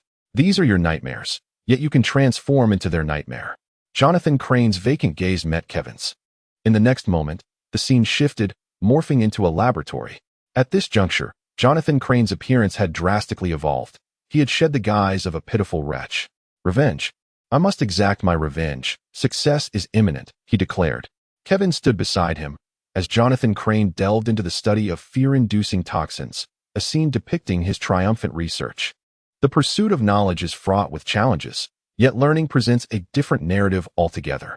The creation of the steel battlesuit is something that he cannot master in a short time, yet the formula for fear toxin is readily accessible for easy manufacture. "Can you teach me? Together, we shall exact our vengeance upon them." Upon hearing Kevin's words, Jonathan Crane's murky eyes brightened momentarily. His expression contorted into a grotesque mask of rage. "You wish to join me in punishing those scoundrels? Naturally, I shall disclose the method of producing fear toxin to you." Moments later, Kevin had acquired all the necessary information to fabricate the fear toxin. It was achieved with remarkable ease. After completing this task, Kevin snapped his fingers and silently observed Jonathan Crane. His mental prowess surged towards Crane, restoring clarity to the notorious Gotham villain's gaze. "This is you, Kevin Adams. What have you done?" Jonathan Crane awakened, realizing that he was not in reality, but rather in the dreamscape described by Kevin. "What have I done? Are you not aware? Just moments ago, you personally imparted to me the method for creating fear toxin. I must say, I am thoroughly pleased." "Thank you." Kevin suddenly expressed genuine gratitude towards Jonathan Crane. The latter felt an overwhelming urge to retch, wishing he could flay Kevin alive. That was his most prized research achievement, now in the hands of Kevin Adams. Kevin then chuckled. "Jonathan Crane, do you still believe my dream research is worthless?" In an instant, Crane's emotions surged violently. The rapid shift left him disoriented, causing the dreamscape to falter. The next moment, the dream world collapsed, and Kevin opened his eyes. "Kevin Adams, you bastard. I will not let you escape. I shall kill you." Jonathan Crane's furious roar echoed immediately. Kevin lifted his gaze, smiling at the Scarecrow. He relished this feeling. Without hesitation, he looked at the Scarecrow, his contempt unmistakable. "If you have the ability, strike me." "Haha. Harley, I have completed what I set out to do." This pitiful Scarecrow is in dire need of proper treatment. Though Harley Quinn was unaware of Kevin's actions, she could tell from Jonathan Crane's furious demeanor that Kevin must have achieved something significant. "Darling, rest assured, Arkham will take good care of him. F you, Kevin Adams. Just you wait. I will kill you, I swear." Jonathan Crane's furious shouting continued unabated. Kevin and Harley Quinn turned away, sharing laughter as they departed. The frantic barking of a defeated hound went unnoticed by him. Today, Kevin felt a sense of satisfaction, as did Harley Quinn. The only one left discontented, perhaps, was the Scarecrow. Fear toxin, within reach. Chapter 40. The Penguin at the entrance of Arkham Asylum. Harley Quinn eagerly inquired, "Darling, where will you be staying tonight?" Kevin cleared his throat before responding, "Wayne Manor. The surroundings are quite pleasant there." Disappointment flickered across Harley Quinn's face, causing Kevin to feel a twinge of guilt. Yet, unbeknownst to him, she had already resolved to visit Wayne Manor that evening for a chance to indulge. Due to her association with Kevin, she had become somewhat familiar with Bruce Wayne. Otherwise, he would not have emphasized her in his correspondence. "Well, you should head back first. It's been years since I visited Gotham City. I wish to see if it remains unchanged." After exchanging pleasantries, they bid farewell. As Kevin strolled through the streets of Gotham, he noted the city's stark contrast to New York. Although both are metropolises, Gotham possessed an inexplicable aura of gloom, an atmosphere that even the clearest skies could not conceal. Nonetheless, the environment had not altered much. Along the way, he encountered individuals adorned with tattoos and menacing expressions. Most passers-by seemed hurried, their faces betraying little ease or joy. "Kevin Adams?" A woman approached him as he walked. "And you are?" Kevin's guard was instantly raised upon hearing his name. In Gotham, danger was not confined to men alone. "My identity is of little consequence. I am merely here to inform you that you have 3 days to vacate Gotham. I trust you do not wish to witness your lifeless body sprawled in the street." Such bravado, Kevin chuckled lightly. "Let me guess, you are affiliated with the Falcone family?" He had not made many enemies in Gotham, and it was rare to encounter someone so audacious. The woman regarded him with an air of arrogance. "Use your wits wisely, otherwise, our next encounter may very well herald your demise." With that, she turned and walked away, leaving Kevin in contemplation. This woman, utterly lacking in sense, threatened him in public, truly believing that the Falcone family ruled Gotham unchallenged. After walking a while longer, as he ventured into a secluded alley, a group of individuals encircled him. Leading the pack was Vincent Falcone. "Kevin Adams, we let you slip away last time, and the old man is quite displeased. I've been tasked with your execution." As he spoke, the surroundings gradually closed in. Dozens of individuals approached Kevin, each wielding a firearm. It was broad daylight, and the police station was less than 3 kilometers away. An air of arrogance permeated the atmosphere, a testament to the might of the Falcone family. Vincent Falcone. Back when Kevin was in Gotham, Vincent was a prominent leader within the Falcone clan, and their paths had crossed on numerous occasions. "So it was you last time?" Kevin's expression turned icy. Anyone would be unsettled by an assassination plot before even stepping foot in Gotham. Vincent Falcone erupted into laughter. "You left years ago, yet you dare return. Because of you, the family struggled for years to regain its footing. Even now, the old man harbors some trepidation. If it weren't for you, Falcone would have been the sovereign of Gotham." As he spoke, Vincent's demeanor morphed into one of ferocity. In his eyes, Kevin Adams had shattered their intricate plans. Otherwise, their situation would be vastly different. He was uncertain what the old man feared, but he was convinced it was intricately linked to Kevin Adams. Kevin chuckled softly, his gaze laced with profound mockery. I had thought you were the old man's favored protege. It appears you have yet to even touch the true underbelly of this city. What a pitiable creature you are. Vincent's heart raced. What are you saying? He instinctively sensed something was amiss. No matter what you say, it won't alter the inevitable outcome. In the face of Vincent's menace, Kevin merely smiled. That remains to be seen. Had this confrontation occurred earlier, he might have felt uncertain, but they had arrived too late. Arkham's laboratories housed an abundance of resources. After acquiring the method for creating Scarecrow's fear toxin, he had conducted an experiment of his own. Only then could he ascertain the authenticity of what he possessed. Kevin produced a vial of fear toxin and hurled it to the ground with force. The glass shattered, releasing a cloud of fear-inducing gas. He held his breath while Vincent Falcone and his associates, unaware, inhaled some of it. The toxin coursed through their bodies, their expressions instantly contorting into terror, clearly witnessing something that instilled profound fear within them. Kevin silently reveled in their disarray. This substance was indeed effective. Then, an eerie melody began to resonate. The sound of chimes echoed in the ears of the gathered crowd. Still ensnared by the effects of the fear toxin, Vincent Falcone and his companions fell victim to Kevin's hypnotic control once more. Having completed all of this, Kevin strode outward with an unusual gait. Shortly after his departure, the interior was filled with countless screams. The lethal combination of fear-inducing gas and the effects of hypnosis proved fatal. After executing his plans, Kevin returned to Wayne Manor as if nothing had transpired. Not long after he left, a shrill scream echoed through the alley. A multitude of corpses was discovered there, each with a purplish hue and dilated pupils, as if they had experienced an unspeakable horror. Nightmares. Carmine Falcone, seated beside the Falcone family, was a short, stout man dressed in a suit, appearing almost comical as he cautiously remarked, "Many now claim they were killed by nightmares.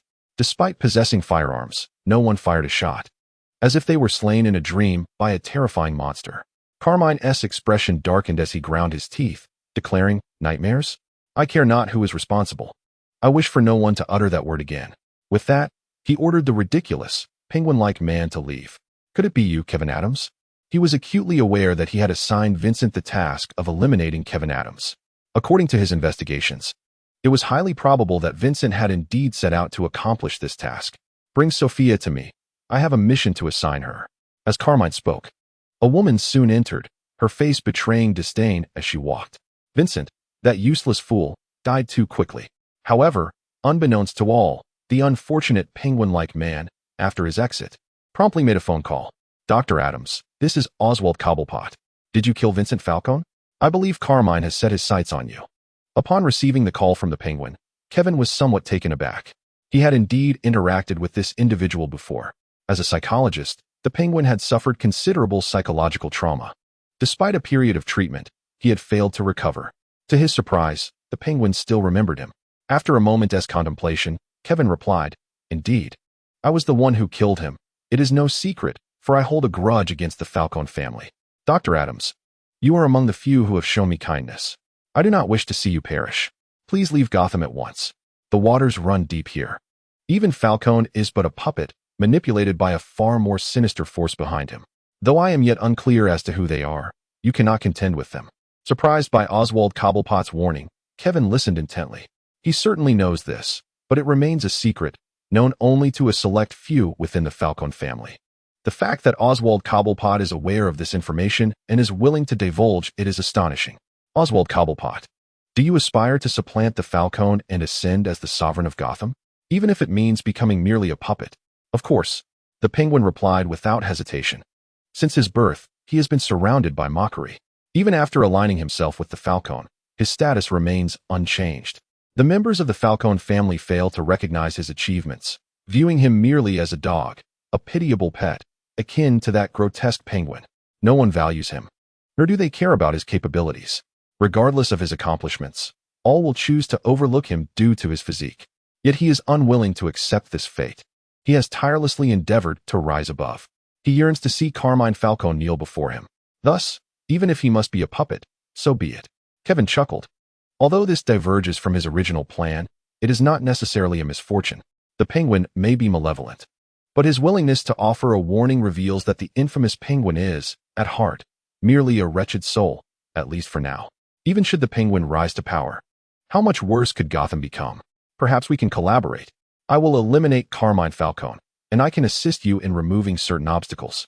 However, I need to ascertain whether you possess the capability to replace him, Kevin inquired with earnestness. Gotham is vast, and if Oswald Cobblepot cannot achieve this, then a partnership with him would be futile. Oswald did not nod immediately. He pondered deeply. He yearned to rise above. Yet his years of humility instilled a sense of caution. After a moment of contemplation, Oswald finally spoke. If you can help me eliminate Carmine, along with Sophia and Carmine, I can take his place. After Vicente's demise, they are the two most formidable figures within the Falcone family, aside from Carmine. Kevin noted these two names, then smiled and said, in that case, prepare yourself. Soon, you shall supplant Carmine Falcone's position.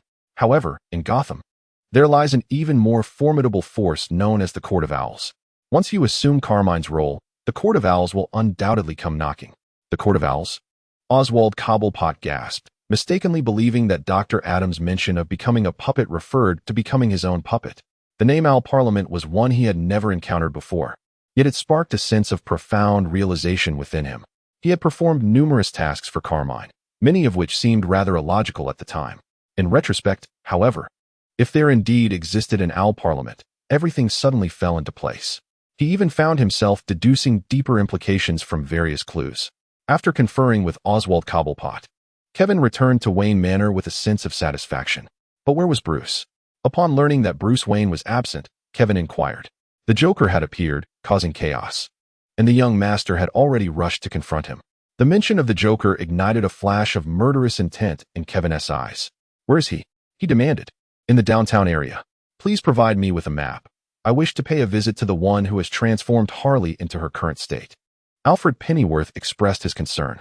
Dr. Adams, the Joker is not like those you have encountered before. Although he lacks formidable strength, he is truly terrifying. I am well aware of that, but as you mentioned, he does not possess great power. Unfortunately, I do, Kevin replied, a smile curling at the corners of his mouth, though it bore an unsettling quality. With that, he headed straight for the garage. Downtown was far too distant for a mere walk. While the Batmobile had a spare, he certainly could not utilize it. However, Wayne Manor was abundant with sports cars. Alfred, I will borrow a vehicle. Soon, amidst the roar of the supercar's engine, Kevin sped towards downtown. In the heart of downtown, the infamous villain known as the Joker lounged in a car, surrounded by a cadre of dangerous individuals donning clown masks, all laughing maniacally. Opposite them stood Batman, quietly observing. Joker, I found you, Bruce Wayne stated calmly beneath the mask. The Joker, Gotham's most perilous criminal, was indeed a unique threat. Although he lacked extraordinary abilities, his thoughts remained inscrutable, and no one could predict his intentions. Bruce had crossed paths with him numerous times, but had only captured him once, a feat that had ended with the Joker effortlessly escaping from Arkham. Rather than fear the superhero who had recently apprehended him, the Joker leaned back nonchalantly, crossing his legs, his signature grin plastered across his face. Yes, you found me. Congratulations. He cackled, rising to his feet. Standing atop the vehicle, he surveyed all those around him from his lofty vantage point, much like a sovereign observing his subjects. The nefarious elements around him were vociferously chanting the name of the Joker, utterly unperturbed by the presence of Batman. For here, amidst the chaos, stood the Joker, a figure who rendered them fearless in the face of the Dark Knight. Bruce Wayne's countenance was as cold as ice. He was uncertain of the Joker's intentions. Yet he understood that if the situation was not remedied soon, it would spiral into chaos. With this realization, he resolved not to delay any further. Bruce Wayne spoke in a grave tone. Whatever your plans may be, they end here. This time, you shall not escape. With that, a shadow surged forth, darting towards the Joker. The Joker's followers, upon witnessing Batman's movement, immediately erupted into a frenzy of gunfire, hoping to suppress him with overwhelming force. Yet, their efforts proved futile. Though Batman's gear appeared ordinary, it was, in fact, crafted from the most advanced materials developed within Wayne Enterprises laboratories. Technologically speaking, it rivaled even Tony Stark's Iron Man suit. Moreover, Bruce Wayne possessed combat skills that far exceeded those of Stark. Amidst the hail of bullets, Batman moved like a specter of the night, deftly evading the onslaught while steadily advancing towards the Joker. The bullets striking him were as laughable as raindrops. Witnessing this spectacle, the henchmen, previously emboldened by the Joker's madness, finally succumbed to panic. While the Joker's charisma fueled their courage, it could not extinguish their primal fear of death. Even though they knew Bruce Wayne would not take a life, the essence of humanity remained unalterable, except in the presence of the Joker himself. He merely watched Bruce Wayne. And as the Dark Knight drew within 5 meters of him, the Joker erupted into a wide grin, laughing heartily. "Batman, do you know? While you attempt to apprehend me, someone has already made their way to Arkham Asylum. Can you guess what they intend to do?" In that instant, Bruce Wayne's pupils constricted. Arkham Asylum housed the most formidable criminals of the city. Should the Joker succeed, Gotham would undoubtedly plunge into peril. After finishing his taunt, the Joker suddenly produced a pair of handcuffs, fastening them onto himself with a serene smile. He then raised his hands high. "From this moment, I shall be the sole guest there." His voice brimmed with a sense of pride, as if this were a most honorable undertaking. Just as Bruce Wayne, his face a mask of determination, prepared to seize the Joker, a calm, yet menacing voice resonated through the air.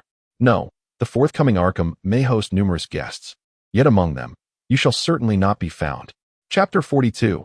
Kevin vs. Batman. Both individuals turned their gaze towards the source of the sound. Upon sighting him, Bruce Wayne felt a sudden jolt of surprise. It was Dr. Adams. He refrained from greeting him. After all, he was now Batman, rather than the heir of Wayne Enterprises. Bruce Wayne. As for the Joker, he regarded the situation with curiosity. He presumed that anyone uttering such words must harbor a grudge against him. However, he found it peculiar, for he was certain he had never encountered this individual before. Nevertheless, he was unconcerned for his safety. "You wish to kill me?" The Joker's iconic laughter erupted once more. Kevin, wielding a scalpel, had no intention of concealing his identity. Primarily, he had rushed out without his Vortex mask, and secondarily, he had no desire to hide. In a Gotham teeming with villains, sometimes being more ruthless than others serves as a formidable calling card, especially if one were to eliminate the Joker. The prominence of such a calling card would be unparalleled. Before Kevin could utter a word, Bruce Wayne composed himself. Utilizing a voice modulator, he spoke in a deep tone. "He is guilty, but only the law can judge him." It was evident that he would not permit Kevin to slay the Joker here. Kevin was not surprised. This was a collision of principles. Batman's no-kill policy dictated that he could never allow the Joker to perish so easily. Conversely, Kevin had no intention of allowing the Joker to enter Arkham Asylum unscathed. Kevin chuckled softly. "In that case, it seems I must engage in a battle with the illustrious Batman." The Joker's laughter grew increasingly unrestrained. "If Batman prevails, I shall dutifully proceed to Arkham. If you triumph, I shall grant you the pleasure of killing me. What say you, fool?" Kevin merely cast a cold glance in his direction. The Joker's jovial demeanor shifted to one of calm. "Did you just insult me? How dare you insult me? You are doomed. I will kill you." No one could fathom the Joker's thoughts, nor could they predict when he would become enraged.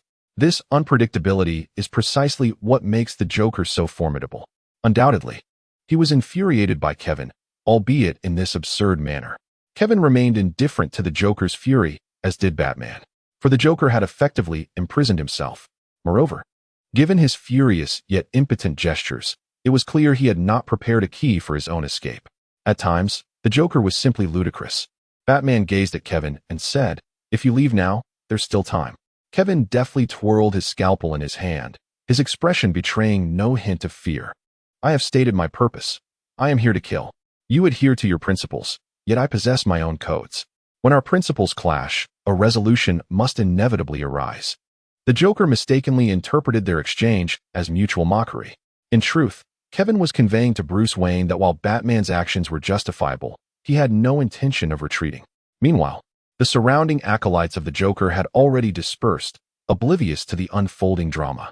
After all, their mission was solely to divert Batman's attention alongside the Joker.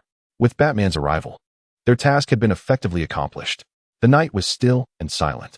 The two locked eyes, with only the Joker as an observer.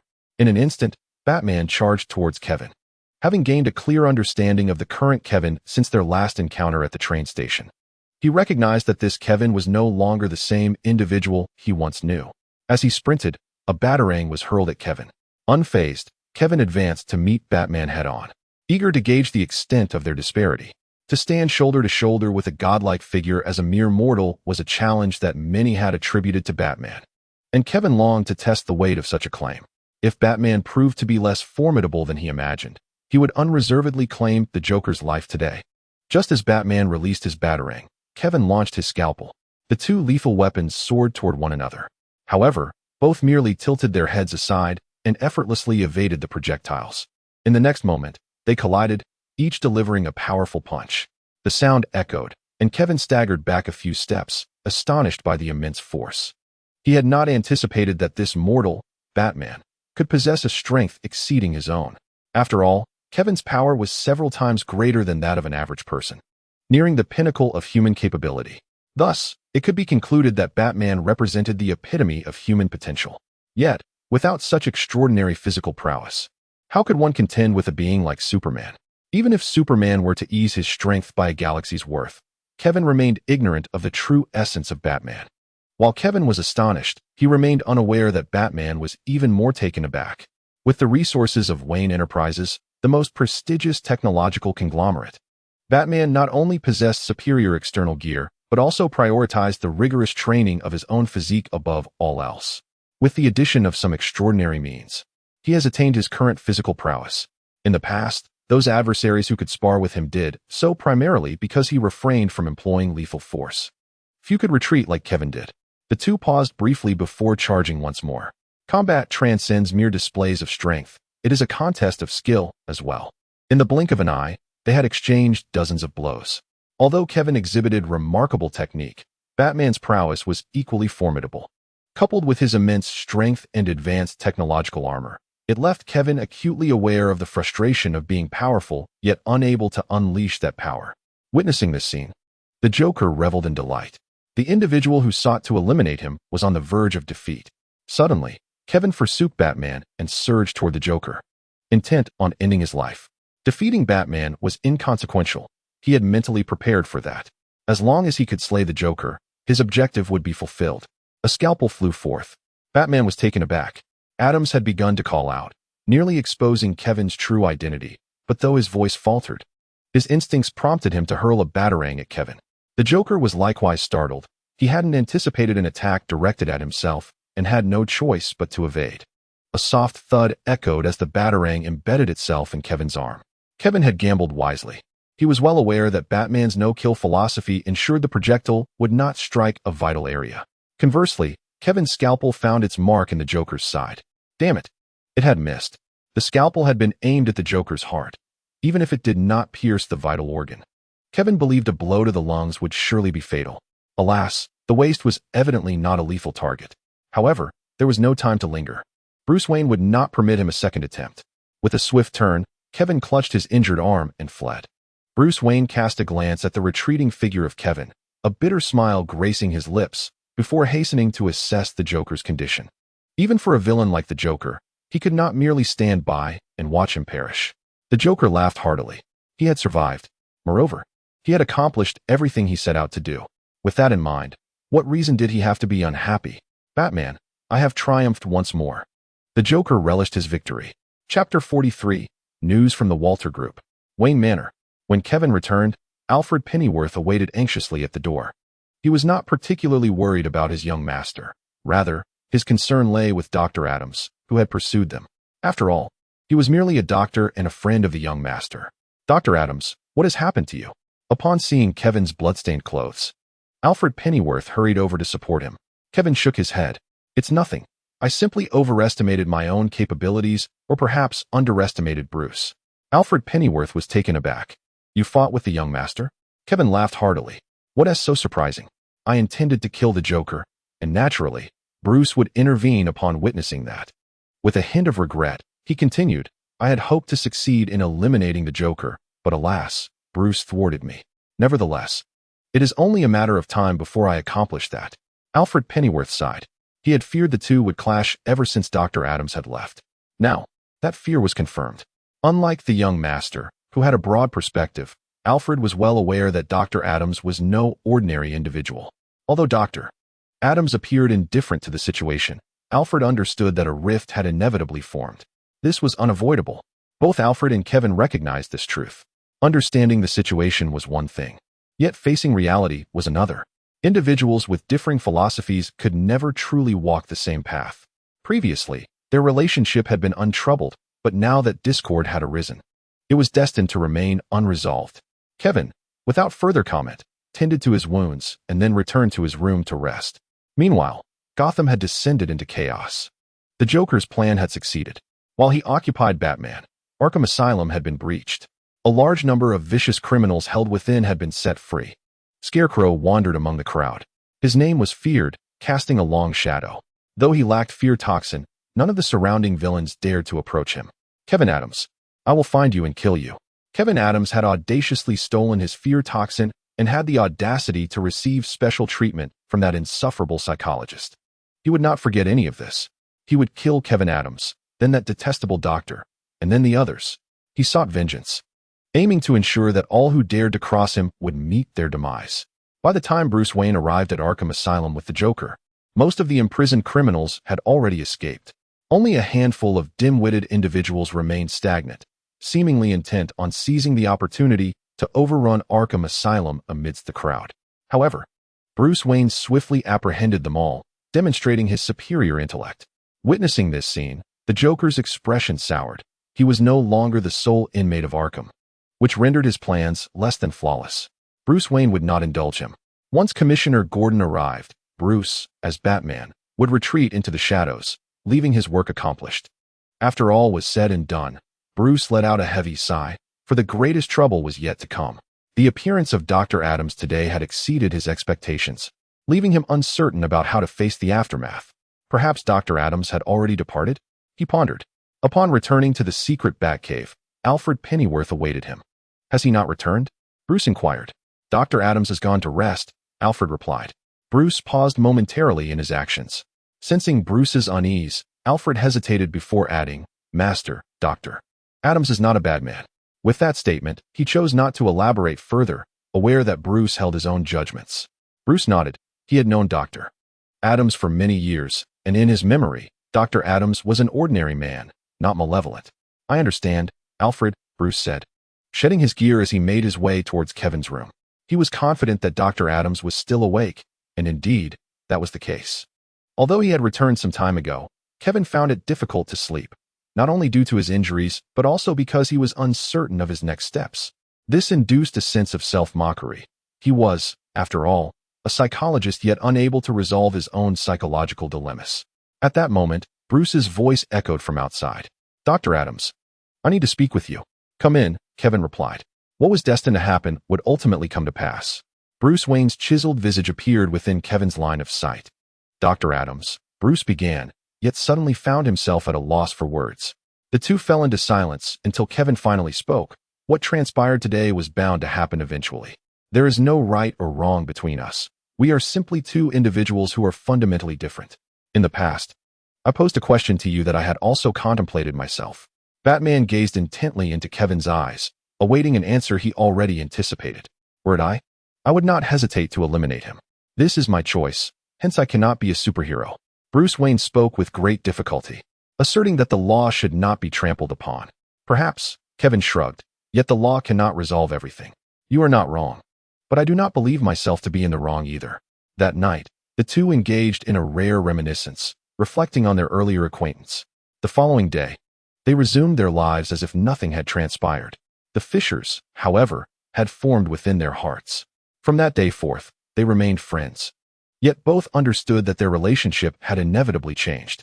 In the ensuing days, Bruce Wayne found himself exceedingly occupied.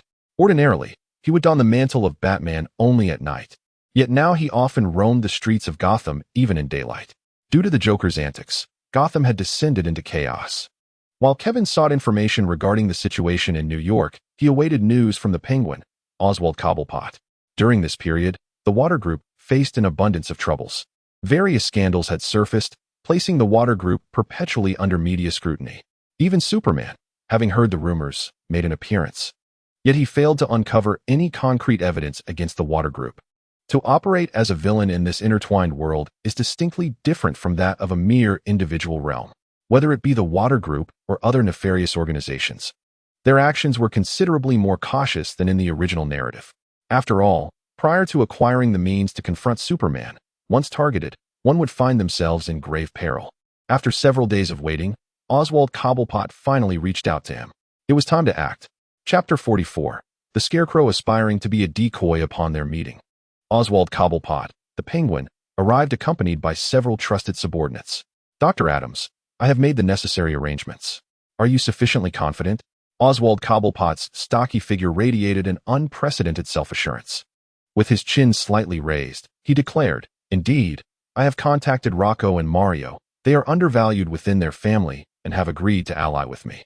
Once that old man Carmine and his designated heirs are eliminated, with their support, I shall seize control of the family.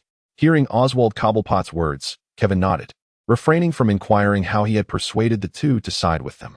As a future kingpin poised to stir the tumultuous tides of the underworld, how could one possibly aspire to wield such unparalleled power without possessing even the most rudimentary of skills? I shall summon Sophia and Carmine. I entrust the matter to you. Oswald Cobblepot bowed, his eyes shimmering with uncontainable excitement. He was on the verge of becoming Gotham's new sovereign. How could he not feel exhilarated? However, he soon regained his composure. The challenge lay in enticing the two individuals separately, a true test of his ingenuity. Only then would the crux of the plan unfold. With the scheme solidified, the two parted ways once more. A day later, Oswald Cobblepot arrived at the prearranged location with Carmine. Lord Carmine, this is the place. I am certain the Joker will be here. He flattered, eliminating the Joker would earn you great merit. The heir of the Falcone family shall undoubtedly be you. The Penguin ingratiated himself with a sycophantic demeanor. A smug smile crept across Carmine's lips. Indeed, this shall count as your contribution. He mused about his ascendance while dismissively entertaining Oswald's flattery. Little did he know, this was to be his place of demise. Oswald Cobblepot had brought only two trusted subordinates. It was not due to a lack of desire for more. Rather, should he have done so, Carmine would have arrived with an even greater entourage. Carmine was not one to easily trust others, his suspicious nature defining his character. Where's the Joker? Carmine queried, puzzled by Oswald's sudden halt. This place hardly seemed fitting for the Joker's presence. Oswald turned to Carmine, bowing slightly, his expression twisting into something sinister. We have arrived, Lord Carmine. The Joker is indeed here, for that Joker is you. Oswald erupted into raucous laughter. Carmine's realization struck him like a thunderbolt, his countenance darkening. You insolent Penguin. How dare you label me a Joker? He had never fathomed that the ludicrous Penguin before him would dare to conspire against him. Kill him, Carmine bellowed. In the next instant, over 20 gunmen at his side drew their firearms. Yet, unbeknownst to them, a gas had already permeated the air, unnoticed. By the time they recognized the danger, it was far too late. The fear toxin infiltrated their minds, many succumbing instantly to the deep-seated terror that gripped their thoughts. Truly, a testament to the Scarecrow's mastery, it proved to be effective. Kevin emerged from the shadows. At this moment, aside from the well-prepared Oswald Cobblepot and his two subordinates, only the keenly observant Carmine remained barely conscious. Nonetheless, illusions began to cloud his vision. Kevin Adams, Carmine bellowed, damn you for daring to attack the family alongside that Penguin. You seek your own demise. Kevin remained unfazed, his spirits buoyed by the smooth progression of events. As Carmine's furious outburst echoed, more of the fear-inducing gas infiltrated his lungs. I had thought that my feud with the Falcone family was irreconcilable, Kevin chuckled softly. Carmine offered no reply, having succumbed entirely to the depths of his own terror. Oswald Cobblepot regarded Kevin with admiration, pondering the unexpected acquisition of the notorious Scarecrow's toxin by Dr. Adams. Eliminate them, Kevin stated matter-of-factly. In truth, when the members of the Falcone family were gripped by fear, he could effortlessly usher them into a dreamlike state. However, time was of the essence, and these individuals held little value. Oswald nodded, offering a few instructions to his two trusted lieutenants. A barrage of gunfire erupted, claiming the lives of over 20 members of the Falcone family, including Carmine. Next on the agenda was Sophia Falcone. Observing the carnage strewn across the ground, Kevin remarked nonchalantly, Sophia will prove to be far more challenging than Carmine. Oswald Cobblepot's expression turned grave. Although Carmine was suspicious, his greed could easily be exploited to draw him out using the guise of the Joker. In contrast, Sophia Falcone, though merely a woman, exhibited a far greater composure. Most critically, once this endeavor commenced, it could not be halted. Otherwise, Carmine would become wary. Oswald promptly departed, intent on luring Sophia Falcone into the fray. Unbeknownst to them, as the penguins sought to entice Sophia, Jonathan Crane, the Scarecrow, lingered nearby. Kevin had never concealed his identity, rendering the task straightforward. After all, he had brazenly entered Wayne Manor. Although he could not storm the estate to commit murder, no one knew that from the moment Kevin left the manor. He had been tailing them. What a splendid performance. Jonathan Crane observed Kevin's murderous spree, licking his lips. He relished this method. He understood that Kevin Adams was not to be underestimated. The greatest weapon one possesses is the fear-inducing toxin. However, Kevin Adams, being well prepared for such eventualities, remains remarkably patient. His patience indicates a readiness for prolonged surveillance. Yet, the opportunity arises more swiftly than he had anticipated. As he waits, night gradually descends. Sophia follows Oswald Cobblepot to this secluded location, her expression revealing impatience. As they venture deeper into the desolate surroundings, a subtle wariness begins to manifest on her face. It is only the thought of the cowardly penguin that reassures her, convincing her to continue her pursuit. Are we there yet? Almost, Cobblepot replies, wiping sweat from his brow with a handkerchief. Observing this display, Sophia Falcone scoffs in disdain. Such a feeble creature would not dare pose a threat to her, especially with her numerous subordinates by her side. This thought brings her a measure of comfort. Little does she know, Cobblepot is meticulously calculating the distance. Now, we are nearly there. Chapter 45. A difficult choice. As Sophia Falcone steps closer to the trap, a rare glimmer of excitement flickers in Kevin's eyes. Eliminating her would pave the way for a conversation with Carmine, who had greatly assisted him when he departed Gotham City. This thought fills Kevin with a sense of satisfaction. However, at that moment, Sophia suddenly halts. Are you certain this is the right place? Oswald Cobblepot feels a jolt of anxiety, but he maintains an air of unwavering confidence. Absolutely certain. Despite his outward composure, inwardly he is in turmoil. Sophia scrutinizes him for a moment before continuing onward. I hope you are not deceiving me, otherwise, I assure you, you will regret it. Cobblepot, awkwardly smiling, becomes increasingly deferential, as if already envisioning the dreadful consequences of failure. Soon, they arrive at the designated location. Kevin's gaze sharpens as he swiftly hurls a vial of fear toxin into the air. The gas disperses, blending seamlessly into the night, making it almost undetectable. Yet at that moment, Sophia's expression shifts. Stop. Don't move. I know this place. That damned penguin has tricked me. Oswald Cobblepot, taken aback, is bewildered by the turn of events. He cannot comprehend what has gone wrong, but at this point, he has no other options. Fortunately, they have reached the ambush site. Oswald Cobblepot retreated while laughing, declaring, Indeed, Miss Sophia, you are as astute as ever, but alas, it is too late. Upon hearing his words, Sophia's expression shifted dramatically. There was indeed a problem. He must be eliminated immediately. In truth, she merely sensed something amiss and sought to probe Oswald Cobblepot. The outcome was clear. He had unwittingly revealed himself. At that moment, several of her subordinates suddenly turned pale, as if gripped by overwhelming terror. Sophia was quicker to perceive the danger than Carmine, affording her more time to react. Most crucially, her powers of observation surpassed those of Carmine significantly. Fear toxin? She quickly noted the changes in her subordinates' expressions. You conspired with the Scarecrow. The gunfight had commenced. Although some succumbed to the fear toxin, under Sophia's guidance, others managed to escape its grasp. Doctor, Oswald Cobblepot shouted. He was merely an ordinary man. Though accompanied by 2 trusted aides, the sheer number of adversaries clearly left him feeling vulnerable, especially since one of his companions had already perished in their first encounter. Witnessing this, Kevin had no choice but to don his vortex mask and charge forth. With Kevin's arrival, the tide of battle shifted once more. His marksmanship, combined with acute hearing, transformed him into a formidable assassin amidst the darkness of night.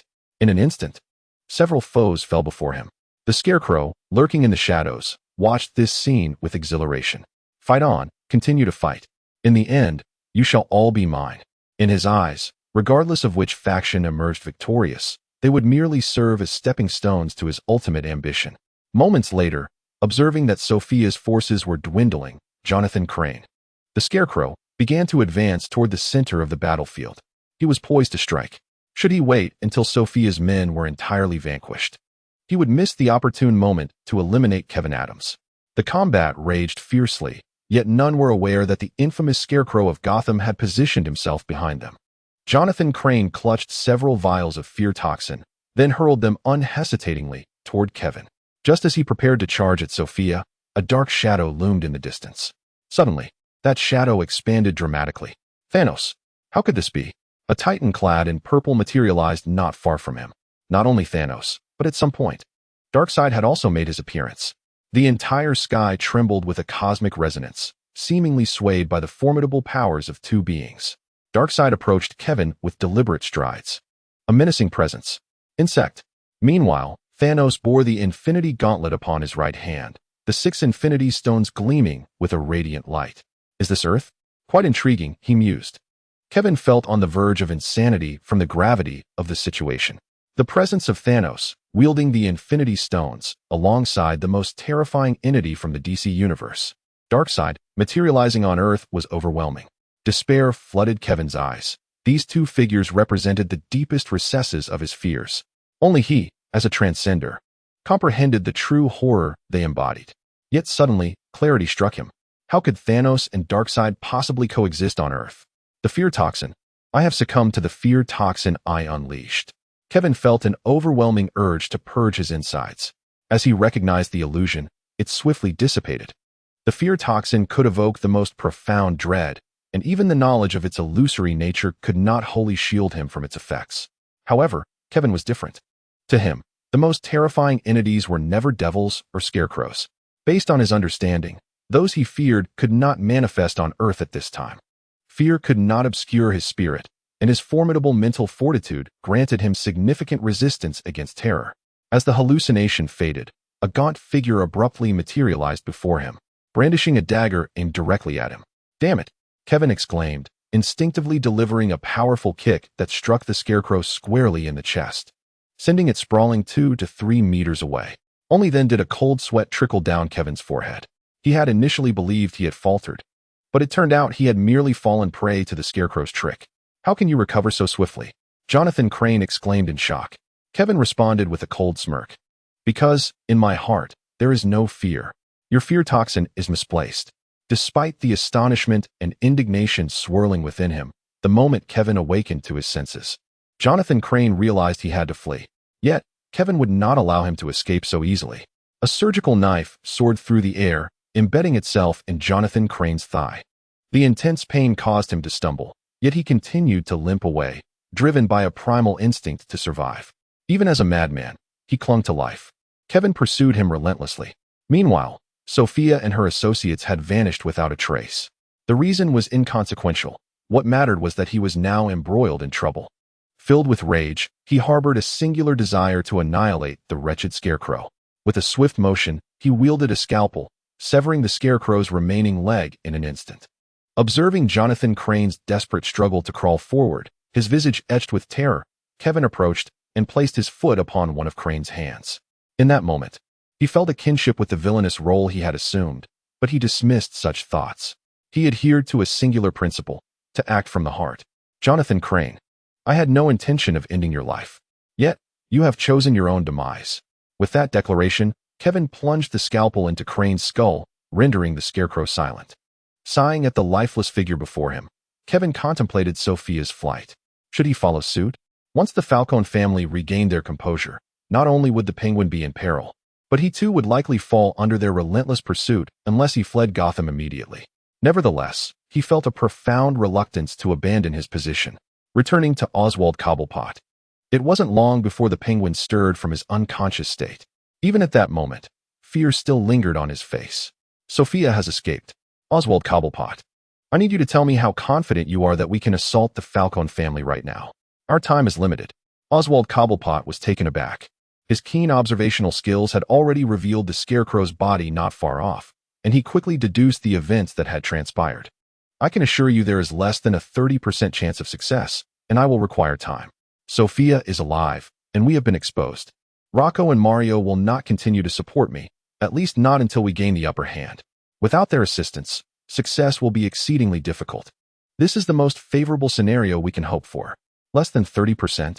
Such odds are far too meager, Kevin muttered in frustration. A well-laid plan had been shattered by the Scarecrow's interference. A daunting decision lay before him. Chapter 46. The so-called Godfather faced with two choices. Kevin reached a decision within mere seconds. We must hide. The duration of Sophia's departure was uncertain, and he lacked any assurance of locating her. Perhaps before they even reached the Falcone family, their adversaries would have heightened their vigilance and initiated a hunt. Oswald, do you have a place to hide? We may need to lay low for a while. Oswald Cobblepot nodded in agreement. Of course, one cannot embark on such endeavors without an escape route. At that moment, his prudence proved to be a lifesaver. In that case, we shall disperse and flee. As for the Falcone family, you should send someone to gather intel. Once the trail of Carmine was discovered, we swiftly resolved to eliminate him, thereby creating chaos. This, without a doubt, was the most prudent course of action. Oswald Cobblepot shared a sense of relief, as he too harbored the same sentiment. A forcible execution was far from an advisable notion. Soon after, both men vanished into the cloak of night. Meanwhile, upon her escape, Sophia Falcone promptly grasped the rationale behind Oswald Cobblepot's actions. She chose not to return to her territory, but instead proceeded directly to Carmine, conveying the alarming news of possible death. Upon hearing Sophia's report, Carmine was struck with both shock and fury. If the news were true, he could be in peril at any moment. He immediately summoned gunmen to guard his villa. After departing, Kevin did not return to Wayne Manor. The situation had become rather complicated. He could not ensure that the Scarecrow had not disclosed his circumstances to Sophia Falcone. His presence at Wayne Manor was widely known, while fewer were privy to the knowledge of his stay with Harley Quinn. Contemplating this, Kevin stealthily made his way to Harley's abode under the cover of night. Upon seeing Kevin, Harley Quinn's face lit up with surprise. Kevin felt somewhat sheepish. Harley, I apologize for the trouble I've caused. May I stay with you for a few days? Harley Quinn, an esteemed psychiatrist at Arkham Asylum, enjoyed a comfortable lifestyle. Thus her residence was quite spacious. Without hesitation, she agreed to Kevin's request. Of course, darling, stay as long as you wish. Kevin exhaled in relief. Though he felt a twinge of embarrassment, this was the sensation of relying on someone else. Although the nature of their relationship might not be immediately apparent, he still needed to exercise caution during his outings in the coming days. Rest assured, I am Harley Quinn, she proclaimed, brandishing her baseball bat, fearless against any adversary as long as it was in her grasp. That moonlit night was undoubtedly the most arduous Kevin had ever encountered. Harley Quinn showed no reluctance in acknowledging his presence, leaving Kevin to feel a pang of regret for having sought refuge at her home. Though he had no superior alternatives, residing with the Penguin would have been far less strenuous than sharing quarters with Harley Quinn. The following day, while Kevin bore the weight of fatigue, Harley Quinn exited with an air of triumph. As Kevin endured his trials, the influence of the Falcone family finally erupted. Just as Kevin had suspected, the Scarecrow had already relayed his information to Sophia Falcone. That night, outside Wayne Manor, several pairs of eyes had already gathered. When Bruce Wayne prepared to leave in the morning, he noticed the watchful gazes surrounding him and furrowed his brow. Alfred, has Dr. Adams not returned yet? He inquired. No.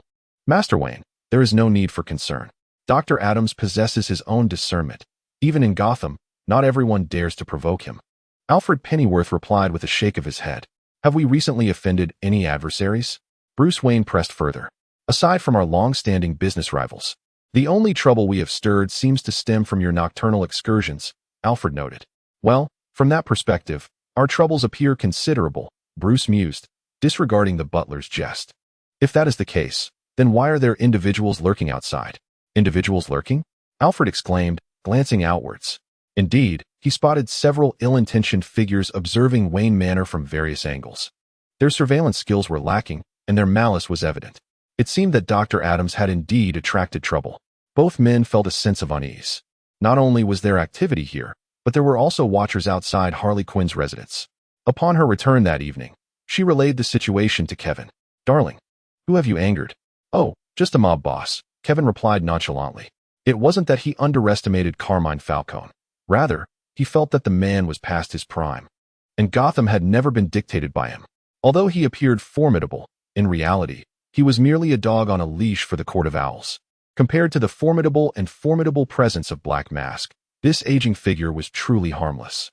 It should be noted that Black Mask not only possessed peak human combat skills, but also commanded a host of troublesome individuals, and his reputation had been thoroughly rehabilitated, making him undeniably the foremost figure in New York. In contrast, Carmine Falcone remained a second-rate character until his demise. A mob boss. Harley Quinn gasped in surprise. No matter how confident she was, she could not be oblivious to the implications of such a title. Fear not, it won't be long before I eliminate him. All right, darling, just remember to call me when you take action. My abilities are quite commendable as well, Kevin replied dismissively. By the way, darling, the Joker has escaped from Arkham. What? This time, Kevin was genuinely astonished. The Joker had only been in Arkham for a few days, and yet he had managed to break free. In Kevin's eyes, the Joker was far more troublesome than the Falcone family. Previously, he had nearly fallen victim to an assassination attempt. The Joker could not possibly refrain from seeking vengeance. Now, additional troubles had befallen him. After hiding for 2 days and experiencing a peculiar kind of gentle refuge, Kevin finally received news from Oswald Cobblepot. Carmine Falcone had emerged. Although it seemed rather odd that this cunning old man would venture out so swiftly, Kevin was resolute in not waiting any longer, be it a trap or otherwise. His plan was simple: eliminate him and then depart Gotham City. Gotham's reach had yet to extend to New York. Meanwhile, the situation at the Walther Group had reached a boiling point. It was reported that their years-long endeavor to penetrate the military sector had utterly collapsed. Superman's warning had placed the Walther Group in a precarious position, leading several partner companies to cease collaboration. It was time for him to return and reassess the situation. Act swiftly. Kevin responded with merely the words, Oswald Cobblepot. Chapter 47. The death of the Gotham godfather Carmine Falcone was decidedly uneasy. He certainly did not wish to venture out at such a perilous time. Upon learning of the situation from Sophia, he understood the extent of the trouble Kevin was in. The dangers of going out were considerable. Yet, he had no choice. This time, the Court of Owls had summoned him to attend a meeting. This was a crisis. But for him, it also represented an opportunity. From the moment he became aware of the Court of Owls, his ambition had been to join their ranks one day. Now, the opportunity had finally arrived. For this, he was willing to embrace some risk. Moreover, he had made ample preparations. His movements were to remain strictly confidential, accompanied by a legion of armed guards, and even some specialized protection. However, he was unaware that the Penguin's influence had already infiltrated his inner circle. In downtown Gotham, the Court of Owls convened. After a considerable time, Carmine Falcone emerged, his face betraying a hint of joy. He had received a task, and upon its completion, he would gain entry into the Court of Owls. Meanwhile, Kevin and his associates were concealed not far away. At least 3 sniper rifles were aimed at Carmine Falcone from various directions. Oswald Cobblepot, the Penguin, stood beside Kevin. They would manage it, or so they hoped. Kevin mused that it would be preferable not to take action, as the consequences of doing so in the bustling heart of Gotham were all too evident. Several snipers remained fixated on Carmine Falcone, and after a few seconds, bang, bang, bang, the sound of 3 gunshots echoed almost simultaneously. A sudden explosion erupted behind Kaiman, creating a gaping hole in the vehicle. In that fleeting moment, an individual materialized beside Kaiman, taking a bullet meant for him. The third shot, however, found its mark but was evidently not lethal. Damn it! Oswald Cobblepot cursed upon witnessing the outcome. These incompetent assassins had failed to eliminate the old man despite their simultaneous assault. Yet, it was understandable. After all, these killers were hardly professionals. Soon after, Kevin's expression grew grave. The person shielding Carmine Falcone from gunfire had survived, and he wore a mask concealing his identity. The talents. Kevin considered this possibility.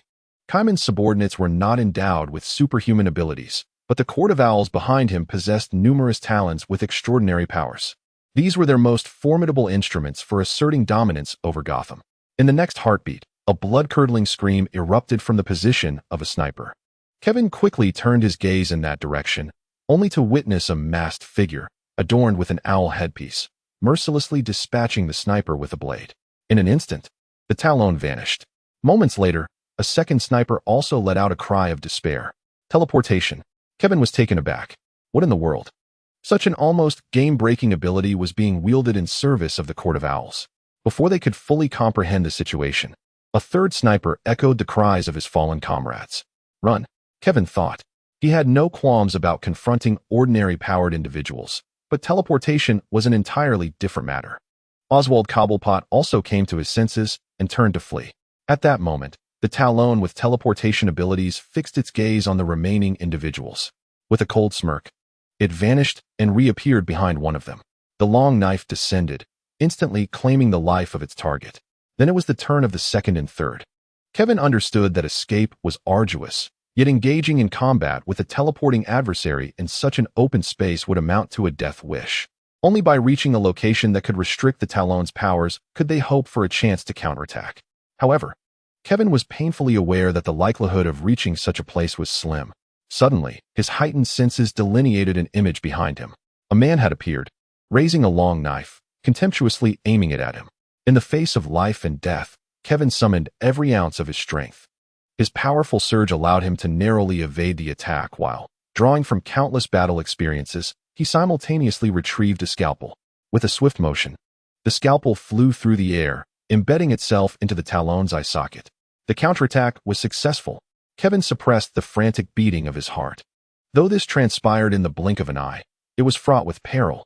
With his back turned to the Talons, he lulled the adversary into a false sense of security. Little did they know, he possessed true sight behind him, even more potent than his forward gaze. Coupled with his peak combat experience, this enabled him to successfully turn the tide. Dead, Oswald Cobblepot approached, eyeing the lifeless body on the ground, still haunted by trepidation. Although he had heard tales of superhumans before, this marked his first encounter. He had severely underestimated Carmine's capabilities to have such a subordinate. Spitting on the corpse, Oswald Cobblepot expressed his discontent. This is not that old fool's doing. Do you not find the hood he wears rather intriguing? Oswald Cobblepot pondered. An owl? He nodded towards Kevin. Various possibilities danced in Oswald Cobblepot's mind. Ultimately, his expression darkened slightly. There is a legend of the Court of Owls in Gotham. Are you suggesting that this is one of their talents? No wonder Dr. Adams claimed he could only serve as a puppet. It appears the Court of Owls does indeed exist, and they possess superhumans among their ranks. Kevin nodded once more. The forces of the merged world cannot be judged by the conditions of the original narrative. If the talons of the Court of Owls were to summon a few more individuals with similar powers, Gotham would likely find itself utterly powerless to halt them. Their dialogue spanned mere seconds, and from the moment the gun was fired, less than 3 minutes had elapsed. Carmine was shot, yet he had not perished. In fact, he had not even departed. This outing had cost him dearly to summon the Talon of the Court of Owls. He sought to witness firsthand the demise of that foolish penguin and the corpse of Kevin Adams. Another Talon, endowed with the gift of immortality, had fully recovered and stood before him, instilling a profound sense of security. Those fellows should be dead, Carmine Falcone remarked with a pale smile. No one responded. The Talon guarding him furrowed his brow, sensing unease. Suddenly, a vial of fear gas began to permeate the crowd. This is bad. Something has gone awry. The Talon's expression shifted dramatically. But in the next moment, Kevin came charging forth with an uncanny rhythm, adorned with a mask featuring a peculiar spiral. And with the invasion of fear gas, the Talon succumbed to utter psychological collapse. Kevin approached him at a measured pace. Considering the earlier bullet's effect, Kevin procured a button bomb from the penguin and pressed it onto the Talon. Kevin approached Carmine Falcone, who was ensnared in a web of terror. It was a pity for Kevin that he could not engage him in a personal discourse regarding the moral intricacies of their past. However, time was of the essence. The scene diverged from his expectations. It was no wonder the old man had come, for before them loomed the Owl Court. With a swift strike, a crimson line appeared upon Carmine's neck. Having accomplished this, Kevin turned and fled. Then, a thunderous explosion resonated, shattering the claw of one endowed with healing abilities. Within the building, several members of the Owl Court who had remained received the news, their expressions darkening. 2 claws had perished, and Carmine was dead. Esteemed members, the dignity of the Owl Court has been gravely affronted. I propose we deploy all claws for a relentless pursuit. Aye. Let us eliminate them. Chapter 48. Return to New York. As the Owl Court convened, a decree for pursuit was swiftly issued. Who shall take responsibility for this matter? Inquired the presiding judge. Seated at the forefront, soon, a rotund man with a perpetually cheerful demeanor rose. Let it fall to the Burkhart family. The others glanced at him and nodded in tacit agreement. Hewlett Burkhart surveyed the assembly. The Owl Court, too, harbored factions. Whispers of Kevin Adams possessing valuable assets had reached them, offering potential elevation for the Burkhart family. The court was then adjourned. Hewlett exited the Owl Court, and summoned the claws belonging to the Burkhart family. "Alexander, can I entrust this matter to you?" A shadowy youth, leaning against the wall, curled his lips into a fierce smile. "Of course, my lord. You can always place your trust in me." "Then proceed. I demand but one outcome. I trust you understand." As his words faded, the youth vanished without a trace. Although Kevin was not within the Owl Court, he was acutely aware that the true masters of Gotham would not permit his departure so easily. A pursuit was inevitable. In contrast to the Penguin, he was the more perilous threat.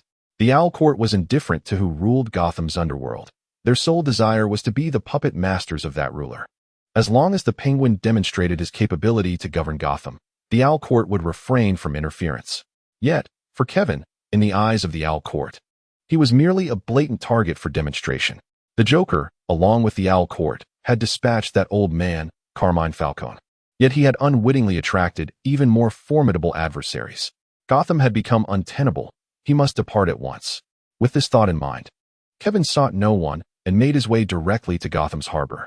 Traveling by car was impractical, but a boat offered a glimmer of hope. In the dead of night, Kevin lingered at the docks. Numerous sentinels now patrolled the area, scrutinizing each individual boarding a vessel. Many Gotham police officers collaborated with the gangsters in the search, underscoring the pervasive darkness of the city. Fortunately, Oswald Cobblepot had already made preparations. "Sir, please proceed to Dock 3. The people there will assist you in your departure." A rather unsavory-looking man approached Kevin. Understanding the directive, Kevin nodded in acknowledgement. At Dock 3, a cargo ship awaited, with numerous containers being loaded aboard. The operation was nearing completion, and it would set sail shortly. Relieved, Kevin exhaled. Meanwhile, the unsavory man lit a cigarette and cheerfully remarked, "Rest assured, our boss has substantial connections in Gotham. By the time you return, it will be the Penguin's domain." Kevin remained silent, casting one last glance at the city. This time, he was escaping in disgrace, but he vowed that upon his return, he would not be so humiliated. As Kevin turned to board the ship, a flippant voice rang out. "Impressive to have made it this far." At that moment, a sinister figure descended from above, landing effortlessly with a nimble roll. With hands in pockets, he exhibited a complete disregard for Kevin. "Who are you?" Kevin's expression hardened, unable to fathom how this individual had tracked him down. "You may call me Alexander." The sinister man began, then paused, contemplating, "Though it seems pointless, as you are about to perish." "Alexander?" Kevin frantically searched his mind for any recollection of the name. It bore no significance, yet that did not diminish the threat he posed. In fact, Kevin's instincts were sounding alarm bells. This seemingly ordinary individual exuded a menace that eclipsed even that of the teleporting adversary. As Alexander approached, his disdain was palpable, conveyed in every aspect of his demeanor. With each step closer, Kevin's sense of foreboding intensified. Suddenly, "Is this a gathering?" The deep voice of Batman resonated. Alexander abruptly turned to look back, finding Batman perched atop a shipping container. "Batman." His voice heightened, his expression darkening. "In Gotham City, no one is unaware of the significance this name carries. We have met once, back when I was oblivious to your identity. Now, I finally comprehend it." Batman cast a discreet glance toward Kevin before averting his gaze. Upon seeing Batman, Kevin understood the situation. It seemed Bruce Wayne had already received word and intended to escort him. Consequently, he no longer hesitated, nodding at Bruce Wayne before turning to stride toward the cargo ship. Although Alexander wished to pursue, the presence of Batman loomed heavily over him. "Batman, this is Gotham City, ruled by an entity beyond your imagination. If I were you, I would prudently turn and leave," Alexander said coldly. Facing the sharp claws before him, Bruce Wayne's response was to produce a batarang. Witnessing this, Alexander cursed under his breath and retreated. Engaging in a confrontation with Batman was unnecessary. They had crossed paths once before, and he had no desire for a repeat encounter. Observing Alexander's flight, Bruce Wayne removed his mask and sighed. "I can only assist you to this extent, Kevin." After murmuring to himself, Bruce Wayne donned his mask once more, vanishing into the night. He is Batman, the nightmare of Gotham's underworld. This is his territory. Meanwhile, in New York, Tony Stark was at his villa, frolicking in the pool with several beautiful models. Pepper Potts approached, her face devoid of expression in the presence of the stunning women surrounding Tony Stark. "The key contact you mentioned, Dr. Adams, is calling." Upon hearing this, Tony Stark promptly emerged from the water. "Dr. Adams? I thought he was finished." With a teasing remark, Tony Stark answered the phone. Hello? Dr. Adams, I must say, I'm surprised you're still alive. Ignoring Tony Stark's usual banter, Kevin responded, Can you help me contact a media outlet? Of course, but may I inquire about your intentions? Tony Stark asked, puzzled, as Kevin Adams was hardly a public figure. I wish to release a statement, vehemently opposing the Watt Group's military endeavors and expressing my suspicion that the so-called Patriot is a villain, unworthy of the title superhero, Kevin said, a smirk forming at the corner of his mouth. Tony Stark paused, taken aback.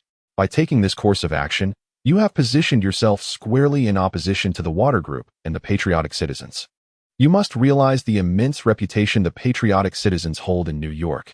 Indeed, I am fully aware of that. It is precisely for this reason that I choose to proceed in this manner. There is no alternative, for the patriotic citizens are simply too formidable. Chapter 49. The enraged patriotic citizen bustling New York, a familiar harbor. Compared to Gotham, this is where he truly feels at home. The very place where he grew up after his journey through time. Breathing in the air of New York, Kevin's lips curled into a smile. I, Kevin Adams, have returned. Determination gleamed in Kevin's eyes. The current New York was far from welcoming for him, due to a series of maneuvers by S.H.I.E.L.D. He had come under the scrutiny of the Watt Group. Even without much thought, Kevin could surmise that as soon as the Watt Group learned of his return, they would undoubtedly present him with an unwelcome surprise. And indeed, this was the case. Even before his right foot had fully touched the ground of New York, the Watt Group had already received word. Upon learning this, the Watt Group's president, Edgar, promptly informed Vice President Madeline Stivell. Thus, the news swiftly reached the ears of the patriotic citizens. Kevin Adams, that bastard, has returned? The eyes of the patriotic citizen flared with murderous intent. Madeline Stivell nodded in affirmation. Indeed, I have just received word that he arrived by boat in New York.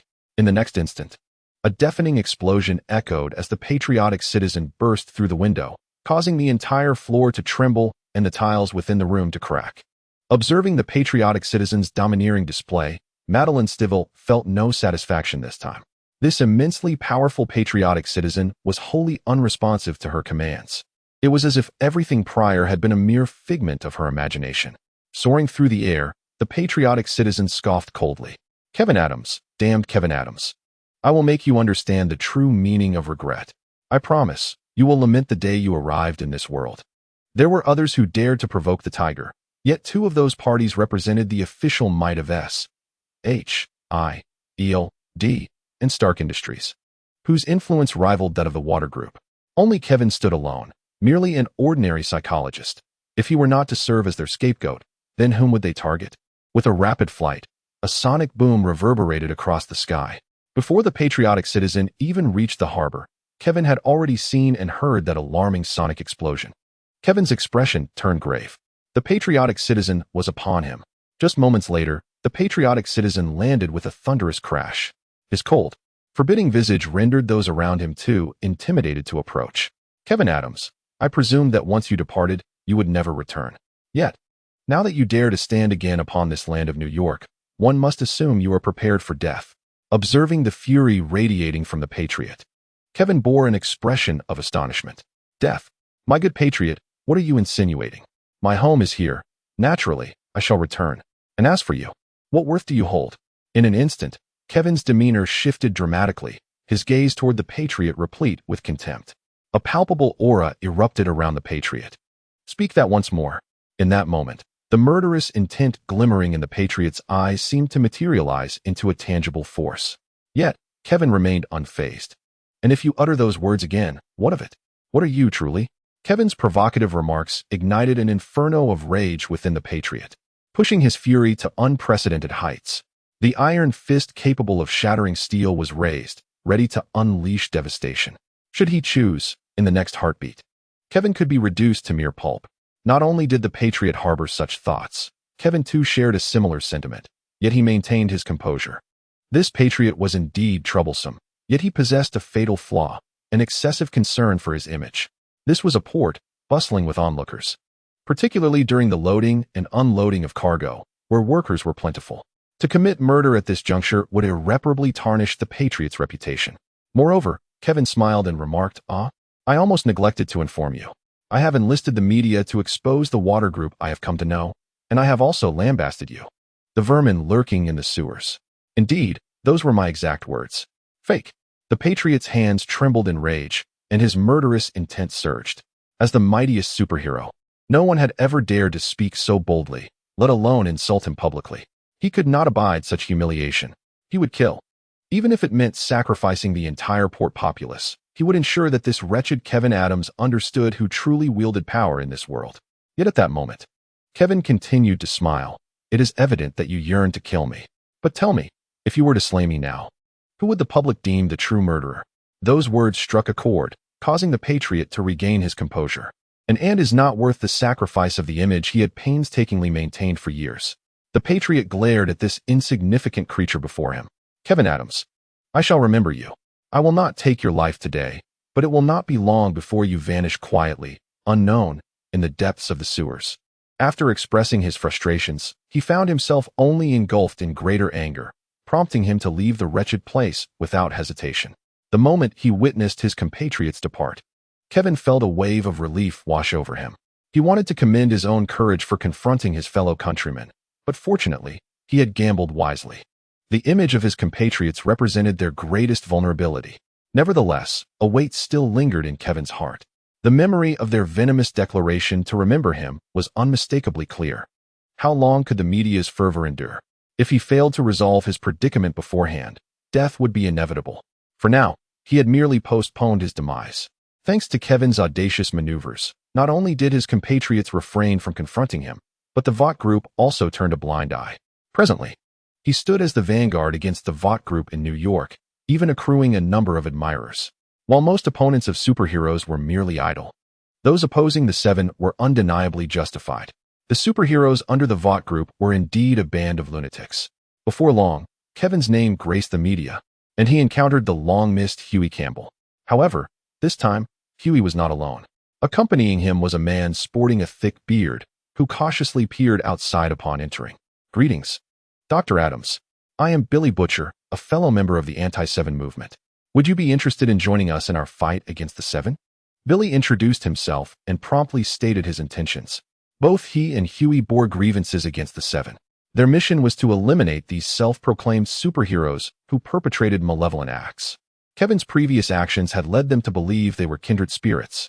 Kevin glanced at Huey and then at Billy Butcher. It appeared that Huey had chosen to align himself with this small faction. As the two awaited Kevin's response, he shook his head. I apologize, but I have no such intentions, nor would I recommend that you confront the Seven directly.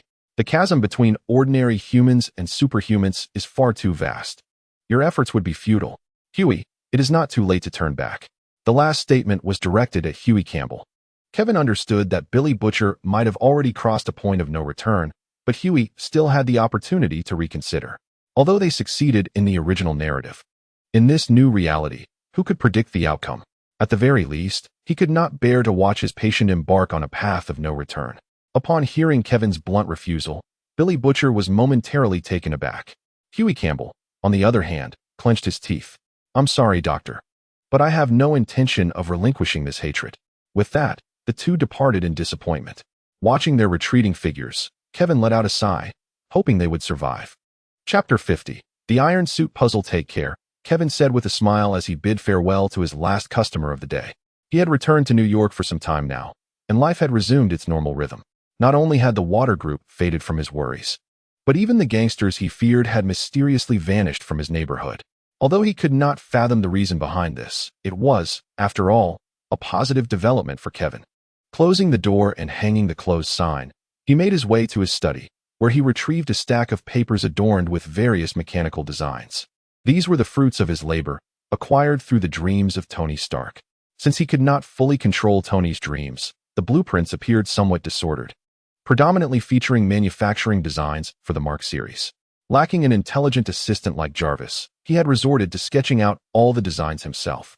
The culmination of his efforts was a partially completed iron suit that was now vividly illustrated on paper, with the puzzle nearing completion. After organizing the Mark suit blueprints, Kevin breathed a sigh of relief. Although the dream ability was his foundation, progress had been slow. During this period, he had pushed his abilities to their human limits. By his own estimation, he might be able to contend with Captain America, Yet, that was still insufficient, far from enough. For his adversaries were not the kind of superheroes whose mental prowess surpassed their physical strength like Captain America. It was not that he underestimated Captain America. In a real confrontation, if Captain America could withstand a blow from the Hulk, he would consider it a loss. While the Patriot was merely a counterfeit Superman, even the Hulk might struggle against him. Thus, his hope primarily lay within the blueprints before him. Setting aside other considerations, if he could construct a Mark III suit, he could at least escape if not overpower. In terms of speed, the Patriot's limits barely exceeded the speed of sound, while the Mark III could achieve far greater velocities. Had it been otherwise, Tony would not have dared to provoke the Patriot. Yet, as he calculated the data, Kevin sighed once more. Technology was but one aspect. The costs were another. A single Mark III suit would require several $1 million. Recently, Tony had conceived some new ideas that, if pursued, could escalate costs into the hundreds of millions. And his own assets were not as substantial as he might boast. As a unique dream therapist, his fees, while not exorbitant, are certainly considered steep. Within a mere few years, he has accumulated several million in savings. However, in the face of advancing technology, this sum appears rather laughable. He needs to generate income. Reflecting on his billion-dollar shortfall, Kevin deeply regrets not investing when Tony Stark vanished. At that time, he believed he was financially secure. And given the unpredictable nature of this chaotic world, he adopted a cautious approach, convinced that not losing was tantamount to gaining. Unfortunately, Tony Stark genuinely disappeared. And upon his return, he promptly shut down the weapons division. In hindsight, Kevin must have been quite foolish. Nevertheless, there are certain ventures he could still explore. After sifting through various designs, he ultimately retrieved a blueprint, a design for a mechanical arm. This mechanical arm would harness energy from a miniature reactor, capable of unleashing formidable energy blasts. However, Stark primarily utilized it as a power source, imposing restrictions on energy output for safety. For Kevin, this represented a perfect trump card. The only obstacle lay in acquiring a miniature arc reactor, which would have to come from Stark. Conveniently, the following day was scheduled for Tony's psychological consultation. On that day, Kevin awoke early, stretching and preparing for the day's work. He had arranged to meet Stark at 10 o'clock. As for the late hour, Kevin could easily surmise the reason. After attending to 2 clients, he checked the time, 10:15. The appointed hour had already passed. Oddly enough, Tony was not known for his tardiness. Punctuality was one of his few commendable traits.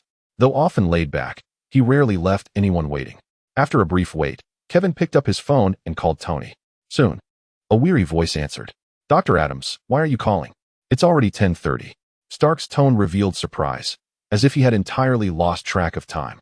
Upon hearing Tony's voice, Kevin responded, "Tony, we agreed to meet for your consultation at 10. What has delayed your arrival?"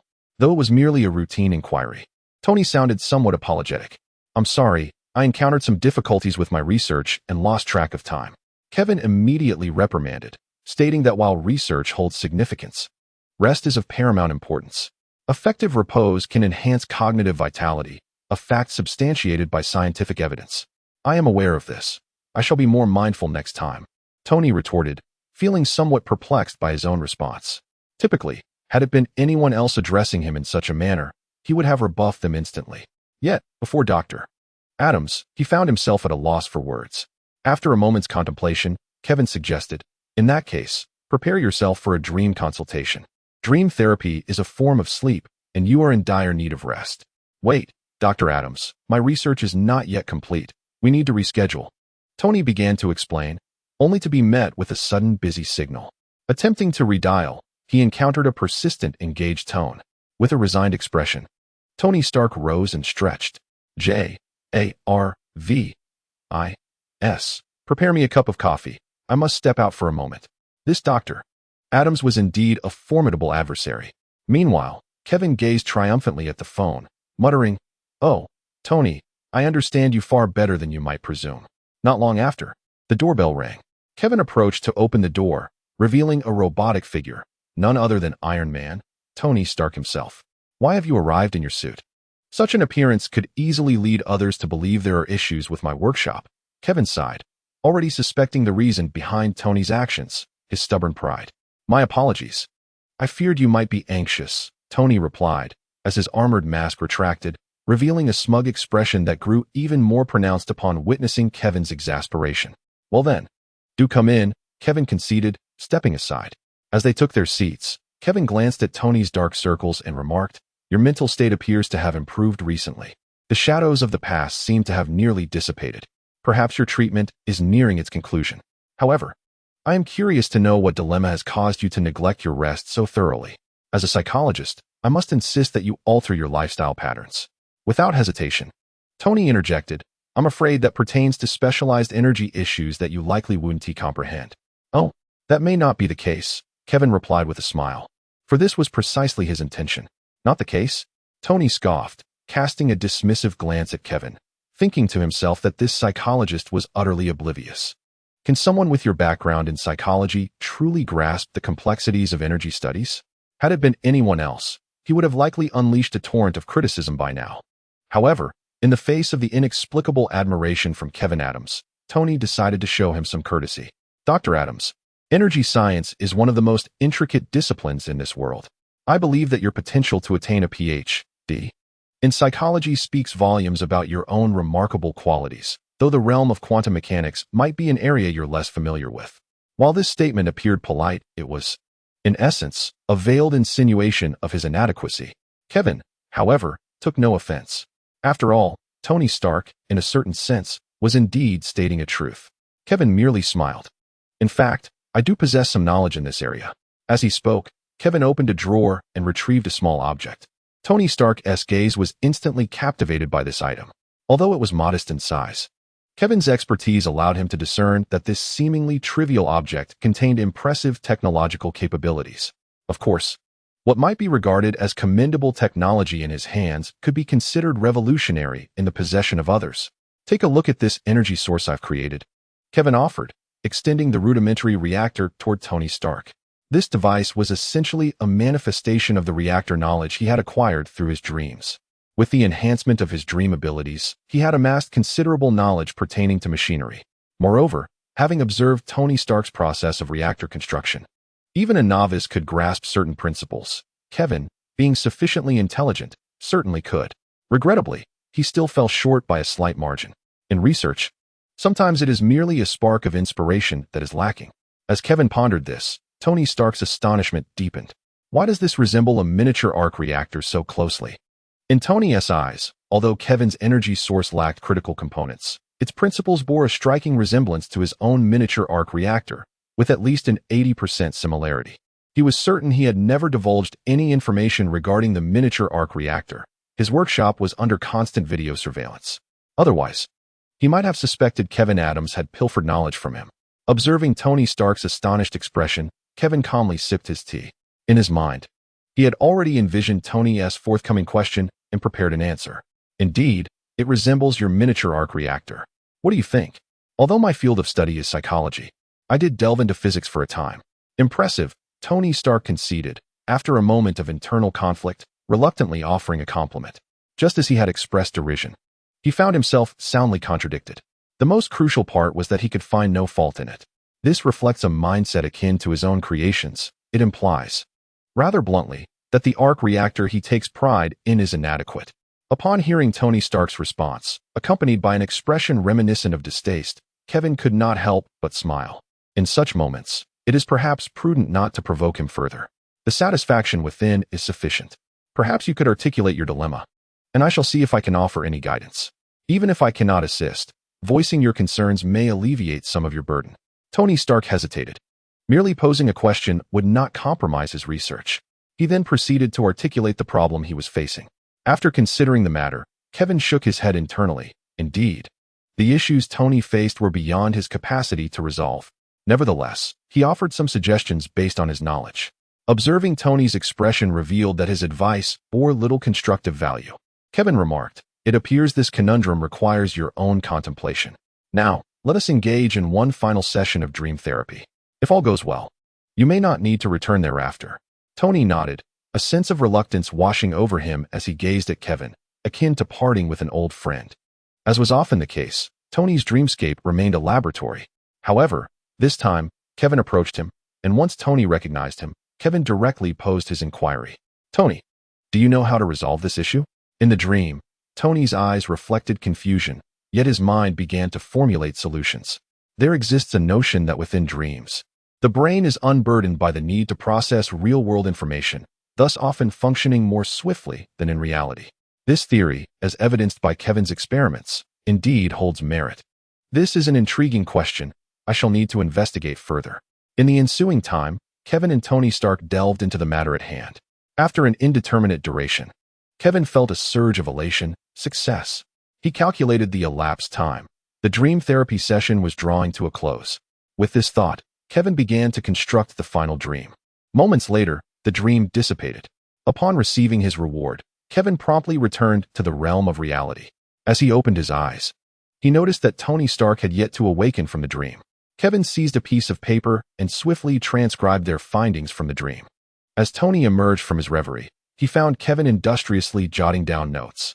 "What are you doing, Doctor?" Kevin lifted his gaze, a smile gracing his lips. "I believe I have discovered the answer to the problem." Tony was taken aback for a moment, the corners of his mouth curling into a smirk as he prepared to mock. After all, the issue that had plagued him for several days could hardly be resolved by a mere psychologist. Nevertheless, he decided to grant Dr. Adams a semblance of respect. With that thought in mind, he spoke. "Is that so?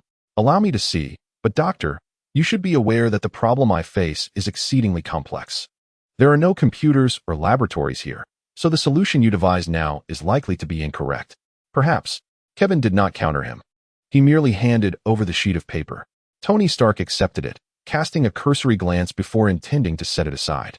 Yet, that single glance ensnared his gaze, and his expression transformed into one of exhilaration. Moments later, Tony Stark murmured to himself, "How did I not think of this solution?" Once he regained his composure, a complex expression washed over his face. Embarrassment. Simultaneously, he felt a profound sense of reluctance. After a moment of internal conflict, when Tony lifted his head once more, he wore a haughty expression. "Dr. Adams, your solution is indeed valid, but you must realize that this is merely a trivial aspect of the entire research." Kevin gazed at him with a knowing smile. The significance of it was clearer to Tony than to him. "I am well aware, hence I gift this solution to you." Upon hearing this, Tony Stark found himself in a quandary. "I can purchase your formula. How does 3 million sound?" Tony proposed a rather high price. This formula genuinely addressed his problem, yet even without Dr. Adams, he was confident he could resolve it within a week. However, he had the luxury of wealth. Upon hearing that figure, Kevin inhaled deeply. 3 million was already comparable to his entire fortune. Yet, he understood all too well that sometimes 3 million held little significance. "No, we are friends, and as I mentioned, it is a gift for you," Kevin stated resolutely. But Tony Stark, listening, felt an uncomfortable twist in his heart. After a moment of hesitation, he finally spoke. "Very well, doctor. I shall accept the formula, and in return, perhaps I can assist you in perfecting this reactor. I must admit, your idea is splendid, and you are nearing success." As a gesture of gratitude, he would reveal to Kevin the crucial elements of the miniature arc reactor. Of course, it would only be the essentials, but given that Dr. Adams was capable of devising that formula, perhaps the world would soon boast another individual equipped with arc reactor technology. Yet, Tony did not feel particularly sorrowful. The miniature arc reactor technology was, after all, a source of great pride for him. Yet this is a version that he has discarded. He is Tony Stark, and his technology will only become increasingly formidable. Meanwhile, Kevin is already smirking to himself. Matters are unfolding far more smoothly than he had anticipated. Chapter 52. The reboot of the Solar Ladder project. It must be said that Tony Stark's technical prowess is extraordinarily refined. Even with the inadequate conditions at Kevin's disposal, he managed to construct a rudimentary miniature arc reactor in just a few minutes using only the limited components available. Moreover, throughout the process, his explanations imparted a wealth of knowledge to Kevin, who felt he had absorbed the information quite thoroughly. Gazing at the reactor in his hands, Kevin's smile remained unwavering as he sincerely praised, "You are indeed a genius." Initially, Tony Stark felt somewhat awkward, but upon hearing those words, he glanced at Kevin with a raised chin. "By the way, I heard a marvelous hammer has been discovered in New Mexico?" Kevin inquired with curiosity. Tony Stark did not conceal the truth, responding directly, "Indeed, it is said to be the hammer of the Thunder God." And nearby there was someone claiming to be the Thunder God himself. "I must say, that individual is quite formidable." Tony Stark briefly recounted his experience. He had also been present as a technical consultant in New Mexico. The revelations of Odin and the Thunder God shattered his entire worldview. Nevertheless, with his unwavering confidence, what did it matter if they were gods? How could he fear an ancient relic thousands of years old? Kevin nodded in acknowledgement. It seemed that the narrative related to Marvel was progressing in an orderly fashion. However, the battle involving the Hulk in New York had yet to transpire.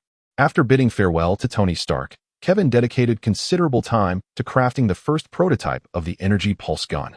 Strength is an accumulation of experiences. From dream manipulation to fear-inducing gas, and now to the energy pulse gun, Kevin was steadily enhancing all aspects of himself. A few days later, an unexpected visitor arrived at Kevin's studio, Dr. Adams. Agent Coulson came alone. Upon seeing Coulson, Kevin furrowed his brow. "What brings you here?" he inquired, harboring no fondness for Coulson, whose previous amiable demeanor had vanished following the incident that had led him into trouble. Noticing Kevin's displeasure, Coulson offered an awkward smile, but proceeded to speak. "Dr. Adams, although my colleague's actions previously caused you some trouble, believe me, this was never my intention." Kevin responded with a hint of sarcasm. "Huh. All right." Coulson shrugged in resignation. "In fact, I am here regarding matters related to the Walter Group." Upon hearing the name of the Water Group, Kevin rose expressionless and uttered two words, "No thanks." Coulson hastily replied, "Dr. Adams, I assure you, this time there will be no recurrence of previous issues. First and foremost, I extend my apologies on behalf of SHIELD. It must be acknowledged that following the emergence of problems, your approach was astute. Through public pressure, you rendered the individuals of the Water Group reluctant to even approach your vicinity. However, you must recognize that this is not a sustainable solution. Under such circumstances, whether you desire it or not, collaboration with SHIELD is imperative. Only by decisively addressing the Water Group can we ensure enduring safety." Kevin chuckled coldly, retorting, "The reasoning is sound, yet why should I place my trust in you? If it were not for your involvement, I would never have encountered such predicaments." Coulson produced a stack of documents and placed them upon the table, stating, "Dr. Adams, please trust in the intelligence capabilities of SHIELD. According to our investigation, you have maintained a long-standing collaboration with the private investigator Jessica Jones, primarily concerning information about the Water Group. We have reason to believe that you personally harbor grievances against them. Furthermore, our chosen method this time is employment. Should you agree, we are prepared to offer a remuneration of 500,000. Upon hearing Coulson's proposition, Kevin remained noncommittal. While the reasoning was indeed valid, it could not obscure the fact that he had been ensnared in a predicament. Nonetheless, the sum of 500,000 was certainly worth consideration. "Please, elaborate," he said, refraining from outright rejection. Coulson felt a flicker of hope. It was a promising sign that dialogue was possible. "We have discovered that the Water Group is currently engaged in an experimental program.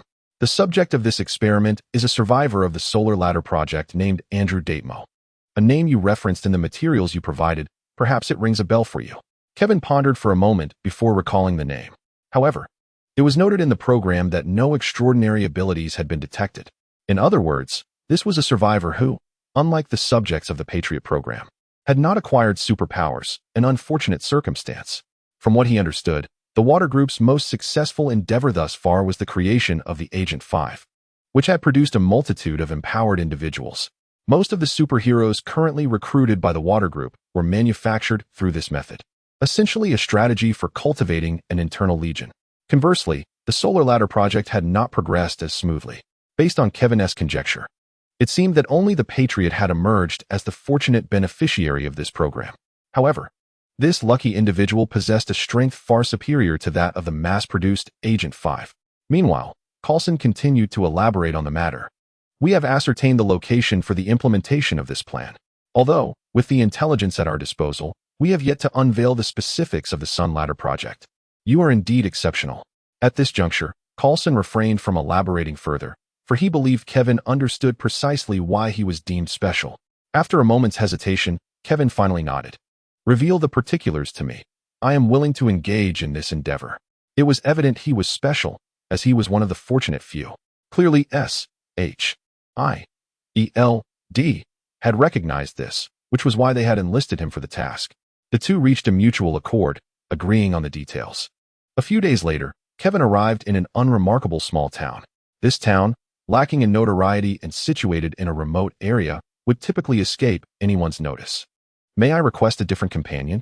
Kevin sighed, glancing at the beautiful woman beside him. Interpersonal relationships are not solely predicated on beauty. Individuals like Black Widow, who exude an aura of danger, were precisely the sort he preferred to avoid. I apologize, but I am the most suitable candidate, Natasha replied with a subtle smile.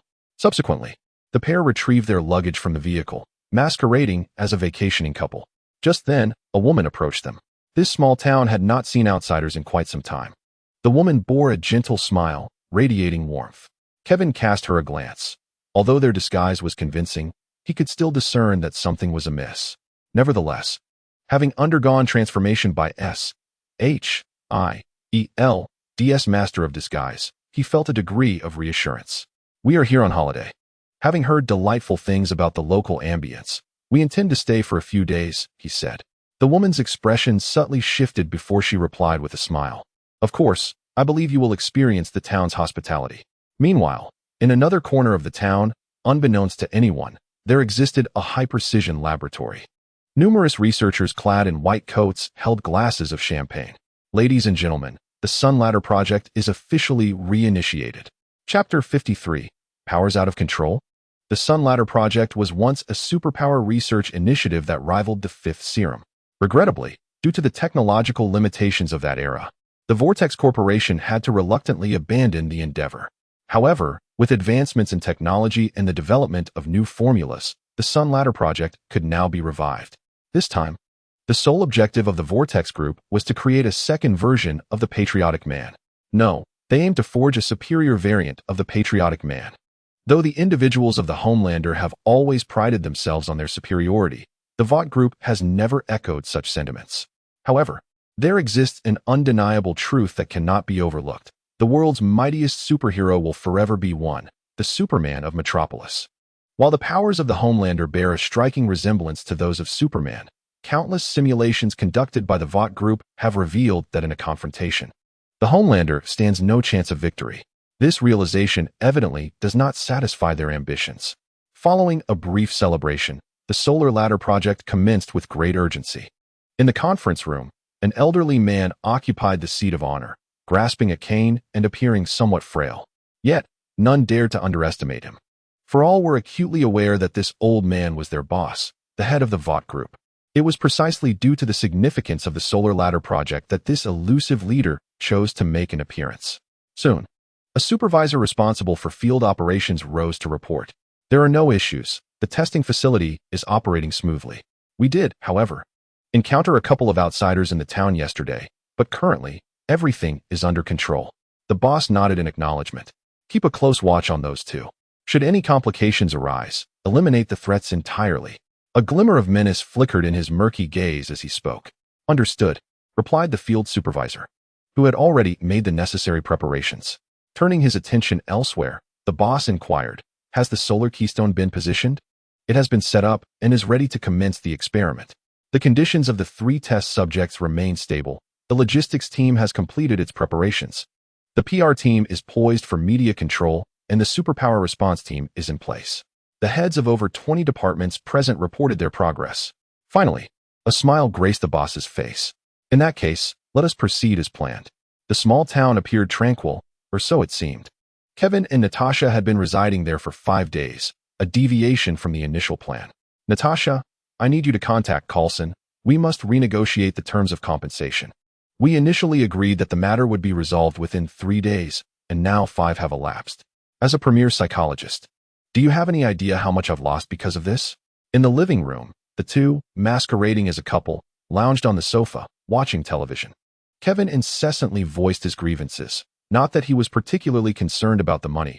Despite his evident financial strain, it was simply that he was exceedingly bored. Natasha cast a glance at him. I will report this matter to Coulson, but for now, please remain silent. She found Kevin's incessant chatter somewhat unbearable, and she even suspected that he was seeking revenge.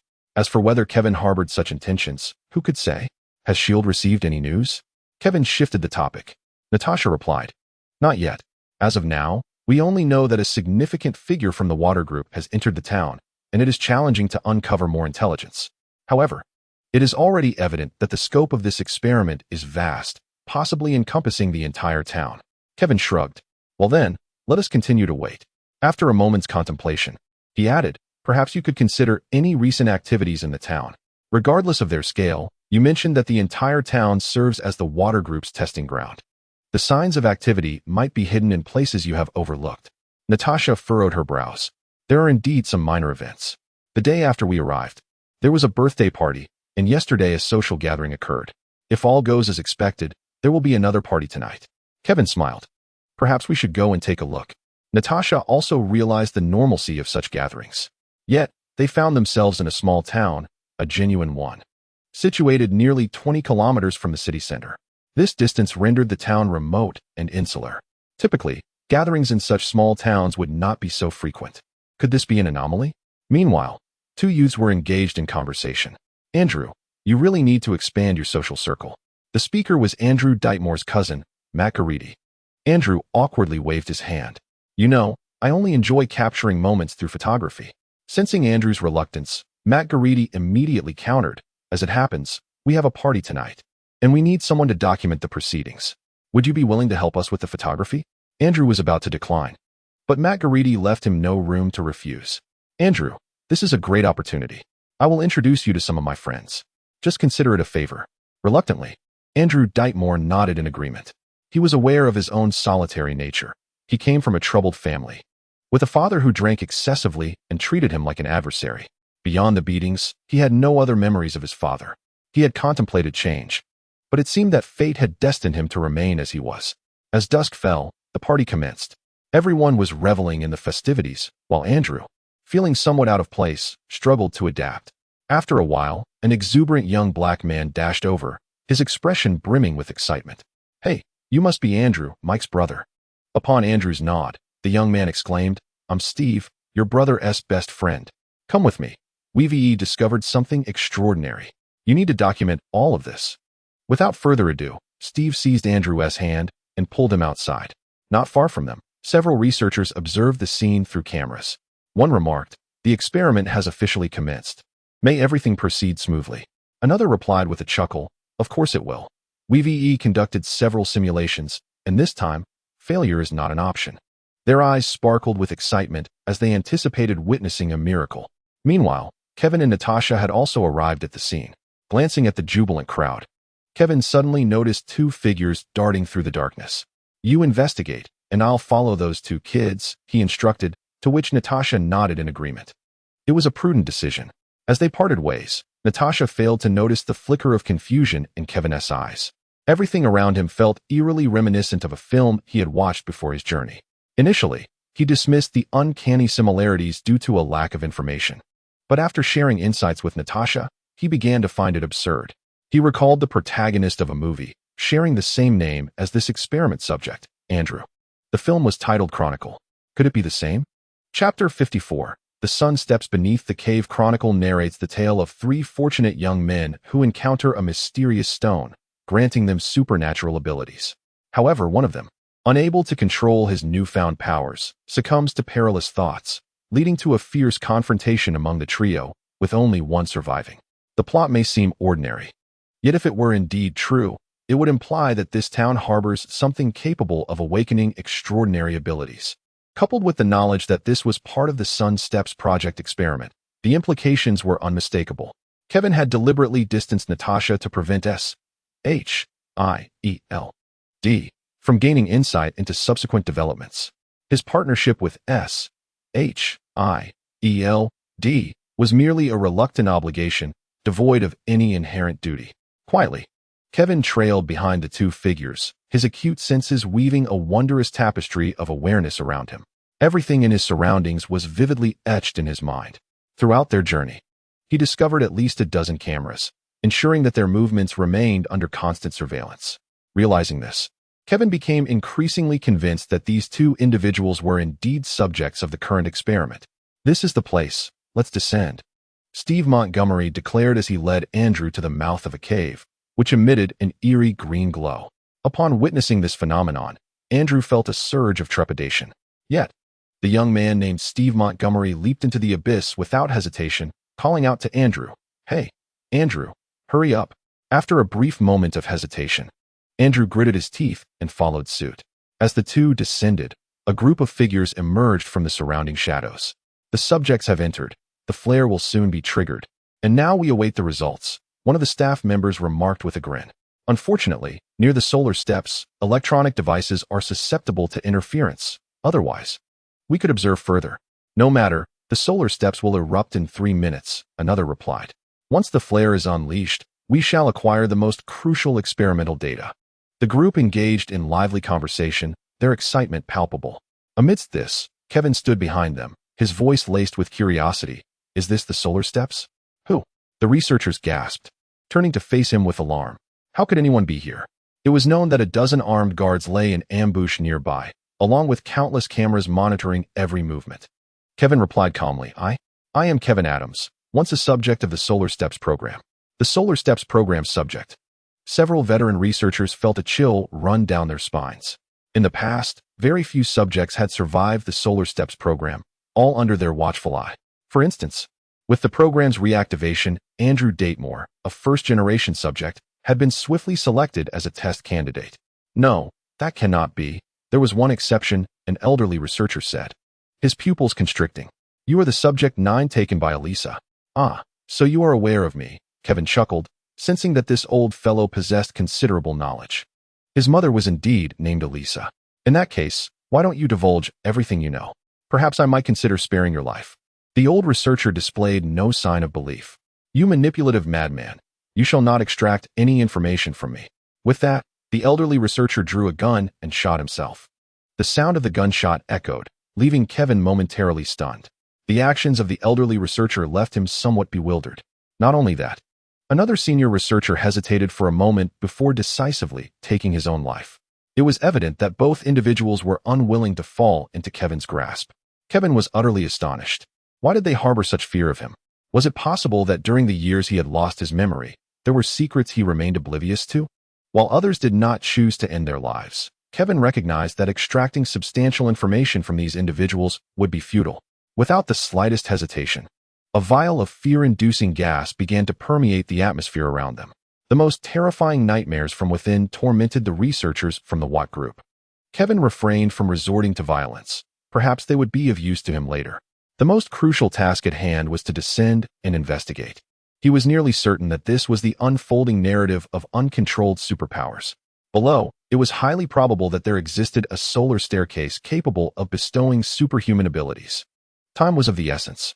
The Watt group were not fools. Within minutes, reinforcements would arrive. The 3 individuals in the cave had not heard the gunfire above.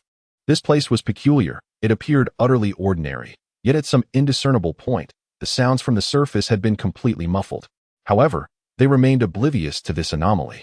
At that moment, deep within the cave, a massive meteorite crystal emanated a soft glow. Upon sighting the meteorite crystal, the 3 were struck with astonishment. "Andrew, did you see that? The news about this artifact will surely make us the headline of tomorrow's campus newspaper," Mike exclaimed, moving closer to touch it. "If I were you, I wouldn't dare to." Kevin's voice interrupted. "Who are you?" The trio turned to face Kevin. He offered no response, but approached the solar staircase, curiously observing the crystal. He sensed that this crystal bore an identical material to the necklace his mother had given him. This implied that the heirloom his mother had left behind was, in fact, a fragment of the solar staircase. Strangely, the closer he drew to the solar staircase, the more a sense of familiarity enveloped him. It was a profoundly recognizable sensation. In the midst of this familiarity, he allowed his mind to empty. When he regained awareness, he found a hand resting upon the solar staircase. Kevin quickly withdrew his hand. What was this peculiar sensation? His mental fortitude was extraordinarily powerful, allowing nothing to sway his mind. Yet just moments ago, he had been completely unaware of when he had placed his hand there. What an eerie sun ladder. Is this the source of strength for the people of our homeland? As he pondered how to take the sun ladder away, the personnel from the Watt group also noticed the anomaly. A squad of armed guards promptly arrived at the scene. Observing the researchers engulfed in fear, the armed guards exchanged glances, yet they quickly reported the situation. Has someone intruded? The head of the Watt group lightly tapped his knuckles on the table. All present in the conference room dared not to breathe. How much longer until the flare erupts? One person glanced at their watch. Less than 2 minutes remained. The boss spoke. In that case, let us wait. An additional test subject could prove beneficial. Despite a hint of anger on his aged visage, there was no trace of concern. Bring Shinsei to me. I need to ensure that the plan does not encounter unforeseen complications. Chapter 55. Absorption. The formidable power time passed second by second. Kevin stood before the sun ladder, his mind growing increasingly foggy. Looking at the other three, they appeared even worse off. What is happening? Kevin's expression turned to one of horror. The sun ladder before him seemed to emanate a certain power, and as time progressed, the emanation intensified. Before he could act, a sudden hum resonated. A tremendous force surged forth from the sun ladder, inundating Kevin's mind with countless energies, compressing all of his reason. This appeared to be the process of acquiring superpowers amidst chaos. Glancing at the other three, he found them already in a state of unconsciousness. Gritting his teeth, Kevin resolved not to succumb. He absolutely must not. This was no mere coincidence. It was a vast experimental arena. An outsider trespassing into this arena would not be allowed to leave unscathed by the Watt group. If he were to lose consciousness, he would undoubtedly perish. Fortunately, he possessed formidable mental strength, granting him a slender chance to resist the sun ladder. The sun ladder, discovered in an ancient African tribe, was regarded as the sacred stone of that tribe. No one knows the true origins of the sun ladder. According to the records of the Watt group, its existence may be linked to the legendary extraterrestrials. It might not even be a product of Earth.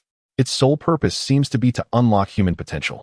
Unbeknownst to Kevin, as he fought against it, the power of the sun ladder continuously washed over his body, evolving his mind. Kevin's already formidable mental strength was further amplified by this relentless onslaught. As he adorned his neck with the necklace, a surge of energy emanated from it at that moment. The amalgamation of these two forces bestowed upon him an even greater burden. Yet he persevered. The necklace had graced his neck for many years. Although its emitted power was scant, it had subtly transformed him over time. After enduring a brief period of anguish, Kevin gradually acclimated to this alteration. He even sensed an enhancement of his mental fortitude. Strengthened?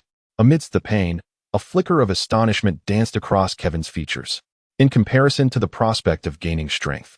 What was pain? If it were possible, he would even welcome a more intense agony. As time passed, the potency radiating from the solar staircase began to wane.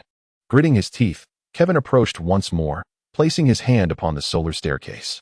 Instantly, the colossal energy stored within seemed to find an outlet. Boom! An even greater force surged forth. Undoubtedly, Kevin's power was undergoing a fervent transformation. Outside, a throng of armed guards surrounded the cave's vicinity. Not far away, a man shrouded in dark armor stood silently. He was Shinsei, the most enigmatic figure among the Super Seven. The cave began to emit a brilliant green luminescence, a beam of light piercing the heavens. Natasha, investigating suspicious phenomena at a gathering, immediately recognized the issue upon seeing the light column.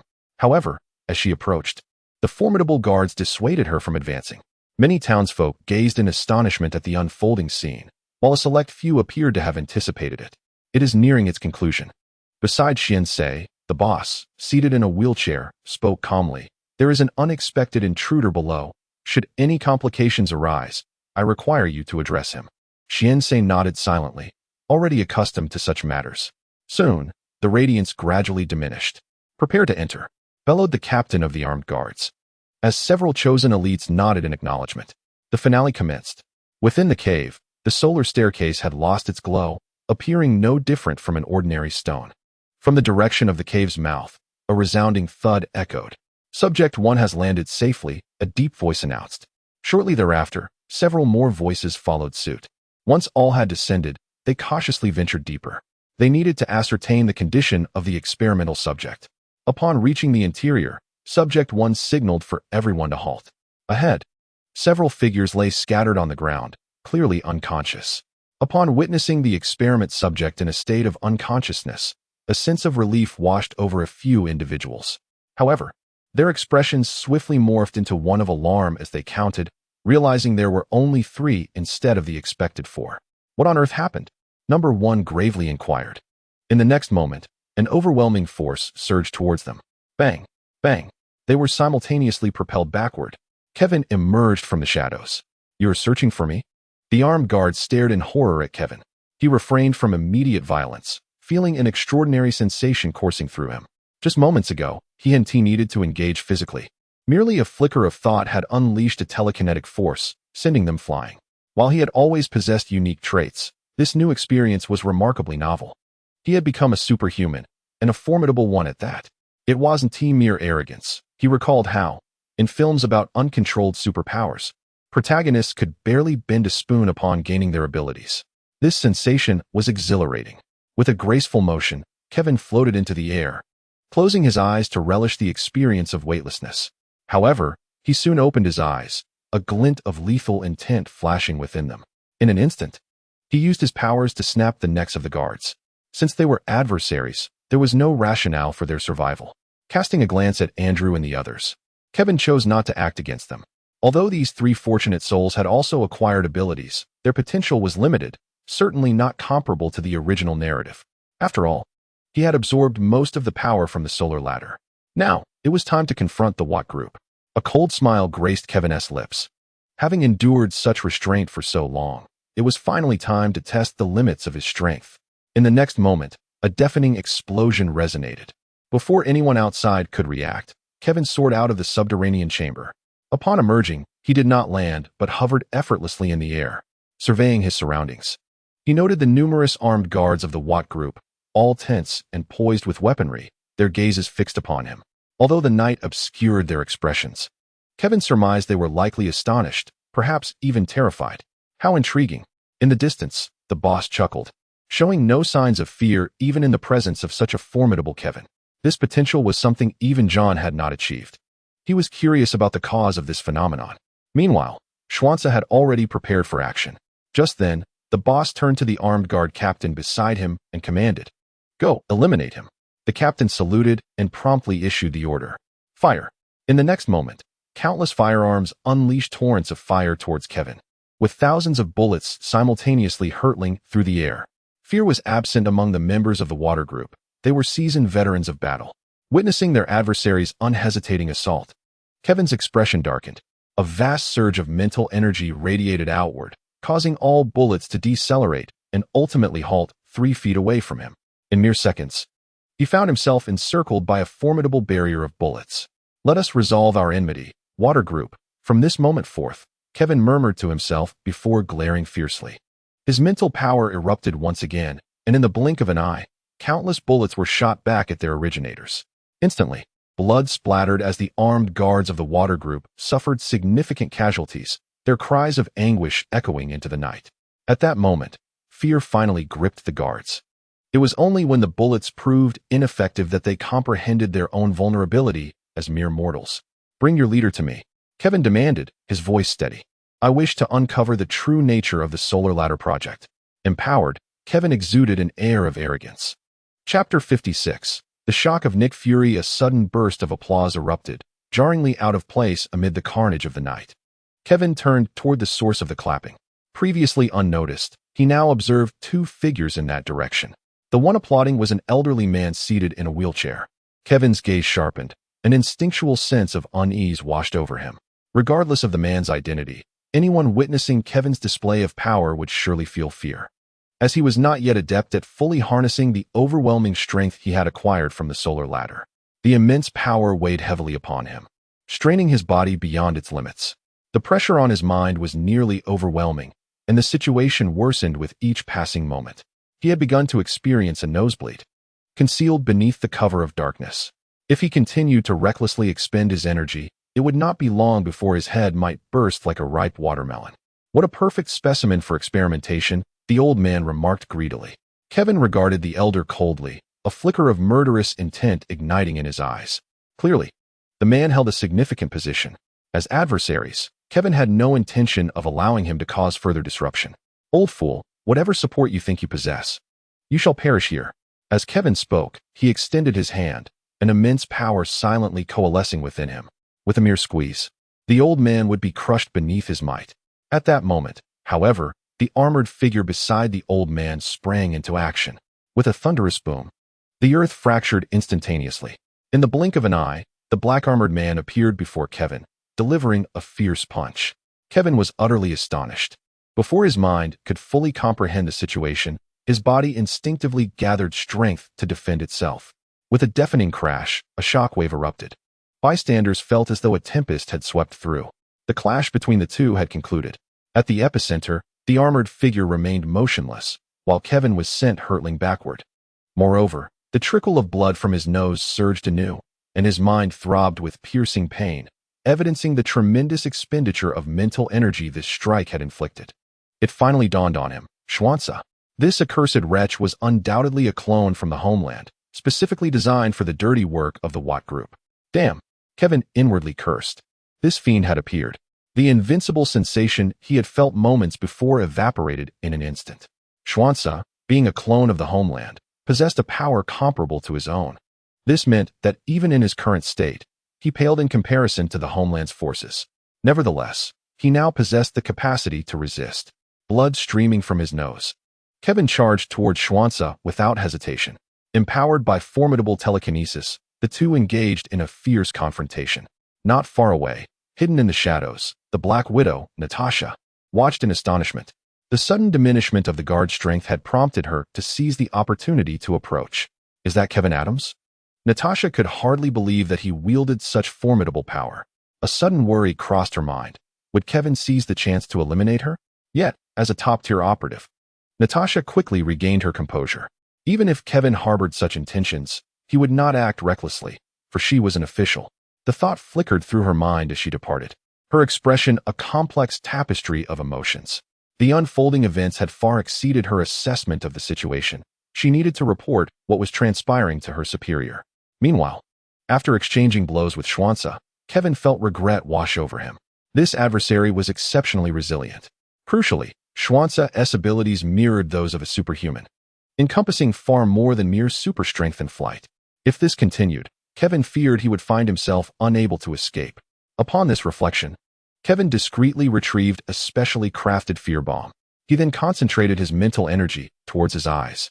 In the fleeting moment when he and Xian-Sei's gazes met, his mental force erupted, rendering Xian-Sei momentarily dazed. Subsequently, he hurled the fear bomb in Xian-Sei's direction. Having completed this task, Kevin swiftly turned and fled. At this juncture, to remain would be folly. He could not afford to wait for Xian-Sei's recovery. Below, the owner of the water group wore a grim expression. To think he had allowed Kevin to escape. This was a perfect experimental subject. Yet, he consoled himself with the thought that the other three subjects were still in their grasp. As for the perfect specimen, they would inevitably locate him in due course. As Kevin departed the scene, he felt an excruciating headache, and his nose bled profusely. This was a clear indication of severe mental exhaustion. Nevertheless, he dared not pause. Instead, he soared away from the town. Who could say if Xian-Sei would pursue him? He could not take that risk. Just after leaving the town, Kevin could no longer endure the strain, barely maintaining the last vestiges of his mental energy. He conjured a protective shield around himself before collapsing. In that final moment, a thought flickered through his mind. He had overestimated himself. At S.H.I.E.L.D. Nick Fury sat in his office, poring over analysis documents related to the water group. At that moment, Coulson entered. Director, we have discovered that Kevin Adams exhibits extraordinary abilities. Following this, Coulson handed over Natasha's report. Nick Fury glanced at it, his expression shifting to one of astonishment. Possessing mental powers with a strength exceeding level 5? Within S.H.I.E.L.D.'s classification system, individuals below level 3 are deemed ordinary, while those starting from level 4 are classified as superhumans. Even Iron Man, Tony Stark, could only attain a level 6 according to their evaluation framework. A level 5 rating indicated that Natasha believed Kevin Adams' capabilities surpassed those of the majority of current conventional power users. Moreover, Natasha had specifically noted at least 2 pertinent words in her report. After a moment's contemplation, Nick Fury stated, Coulson, adjust our approach strategy. Kevin Adams has a natural rapport with us. We must employ a gentler method to ascertain if we can persuade him to join the Avengers Initiative. As he spoke, Nick Fury produced the list for the Avengers Initiative. The world was perilous, and he had long harbored the intention of assembling the Avengers. This recent discovery of the water group's nefarious intentions had only solidified his resolve. They required a team capable of addressing threats from all directions. Prominently featured on the front page of the Avengers Initiative was Superman himself. It was inevitable, As Earth's mightiest hero, he could not be overlooked. However, Nick Fury harbored little expectation regarding this matter. Superman predominantly operated within Metropolis, and it was pivotal to note that he had always held a certain aversion towards official authority. It was rumored that Kevin Adams had been attempting to recruit assistants. A smirk curled at the corner of Nick Fury's mouth. Perhaps sending Agent 13 would serve as a promising breakthrough. Chapter 57. The movements of Umbrella. When Kevin awoke, the day had brightened considerably. Rubbing his throbbing head, he sat up and surveyed his surroundings. The environment was stark and desolate. He had no idea how long he had been flying the previous night, nor could he ascertain his current location. Glancing at his blood-stained attire, Kevin stood up and arbitrarily chose a direction to walk. After all, with no knowledge of his whereabouts, he might as well embrace the uncertainty. As for his telekinetic abilities, in his present state, he had no desire to employ them for at least 3 days. After wandering for quite some time, he finally spotted a road. Kevin decided to stand on the roadway and wait. The presence of a road signified human life. After a considerable interval, a truck appeared in the distance. Given Kevin's current appearance, the driver understandably found him suspicious. However, Kevin's formidable mental acuity made hypnosis far less arduous than it had been in the past. Additionally, the driver was completely unprepared, enduring the throbbing pain in his head. Kevin exerted his mental influence, prompting the driver to invite him into the vehicle. Kevin did not inquire about the driver's destination. Upon getting in, he eagerly succumbed to slumber. Upon awakening, they had arrived at the heart of a city. "Where's this?" Kevin asked.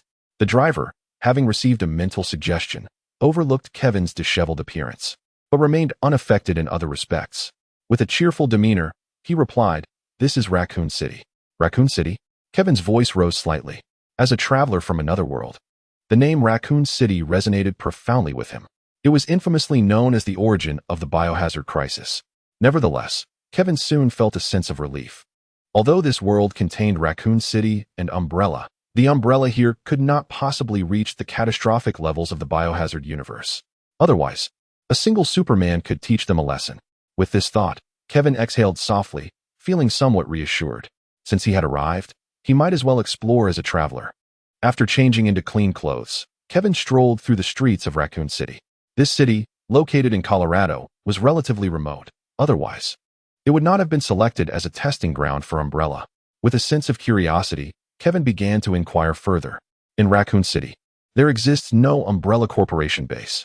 Naturally, he is aware that the Hive serves as a clandestine facility, unbeknownst to the general populace.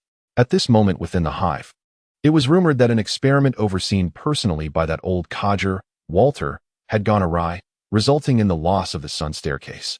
A man with a steady voice spoke up, and an eager researcher promptly replied, "The information remains uncertain, yet it appears the Sun Staircase has encountered some form of complication. An unexpected experimental subject has escaped, acquiring formidable power through the Sun Staircase right before Walter's eyes." "Ah, the Sun Staircase." The man's voice unmistakably tinged with longing.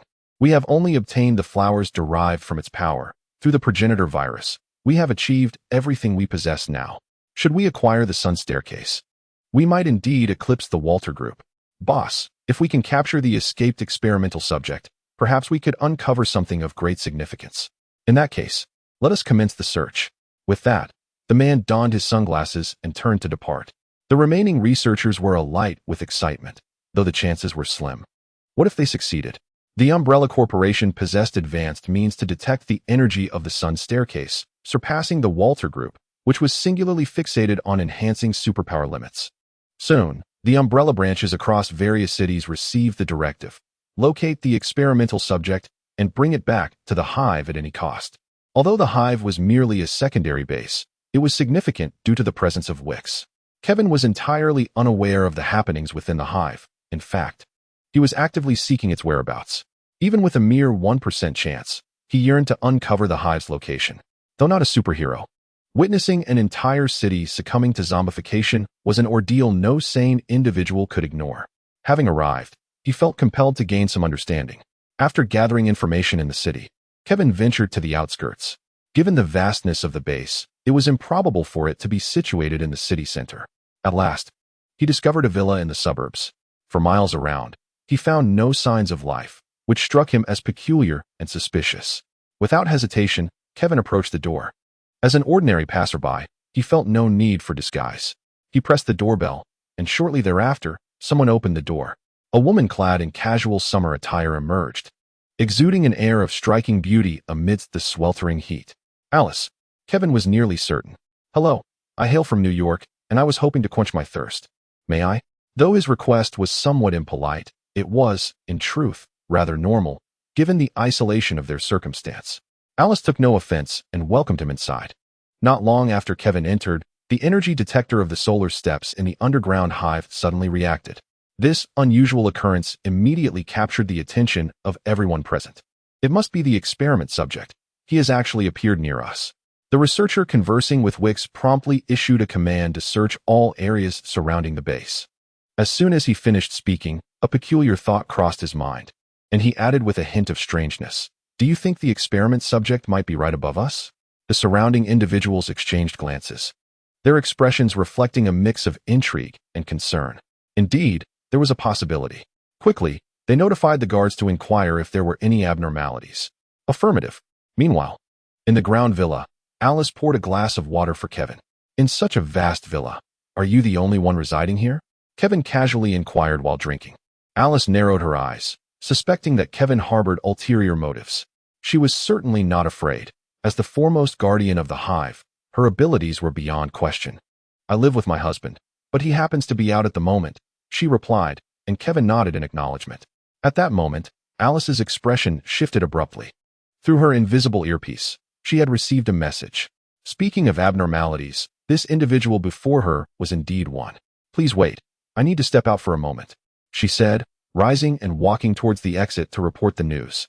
Kevin's expression turned peculiar. His hearing was extraordinary, and the sound from the concealed earpiece had not escaped his notice. The Umbrella Corporation intends to capture him? Why? Had he been exposed? Although he could not comprehend the situation, Kevin felt little fear. When Alice returned, Kevin spoke up. I have opened a psychological counseling studio in New York, and I am in need of an assistant. Would you be interested? Alice found Kevin's proposition somewhat abrupt and was taken aback. Noticing her lack of response, Kevin sighed. What a pity.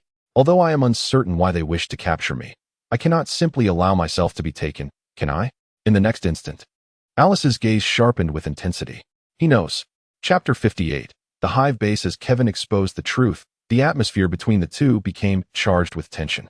As a guardian of the hive, Alice was bound to obey its management. She was unaware of the issues surrounding this individual, but she understood her duty. Without any hesitation, she launched a kick towards Kevin. His expression remained unchanged. The prior enhancement from the solar ladder, despite its considerable after-effects, fortified his spirit, thus signifying that his reaction capacity now transcends that of ordinary individuals. Coupled with strength nearly at the zenith of human capability, Kevin effortlessly grasped Alice's calf as she kicked. Her calf, honed through extensive training, brimmed with explosive muscle power and elasticity. Yet, in Kevin's eyes, Alice's explosive force appeared as feeble as that of an infant. In the next moment, Kevin exerted his strength, pulling Alice's calf, resulting in a flawless split. You! Alice exclaimed in fury, preparing to retaliate, but Kevin, aware of an approaching presence, would not grant her that opportunity. With a swift chop of his hand, Alice succumbed to unconsciousness. After executing this, Kevin nonchalantly settled onto the sofa. Uncertain of the hive base's entrance, he deemed it prudent to await their arrival. Although his condition was less than optimal, the hive, unprepared, might not withstand him. Soon, a flurry of rapid footsteps echoed, accompanied by the clamor of metal clashing, as a fully armed guard charged towards him. Rubbing his temples, Kevin suddenly rolled over, hurling a surgical knife. A scream pierced the air. The first guard had met his demise. Following this, a rain of bullets ensued. Yet Kevin nimbly maneuvered through the chaos. With the detonation of a fear bomb, numerous armed guards were instantly besieged by the paralyzing gas.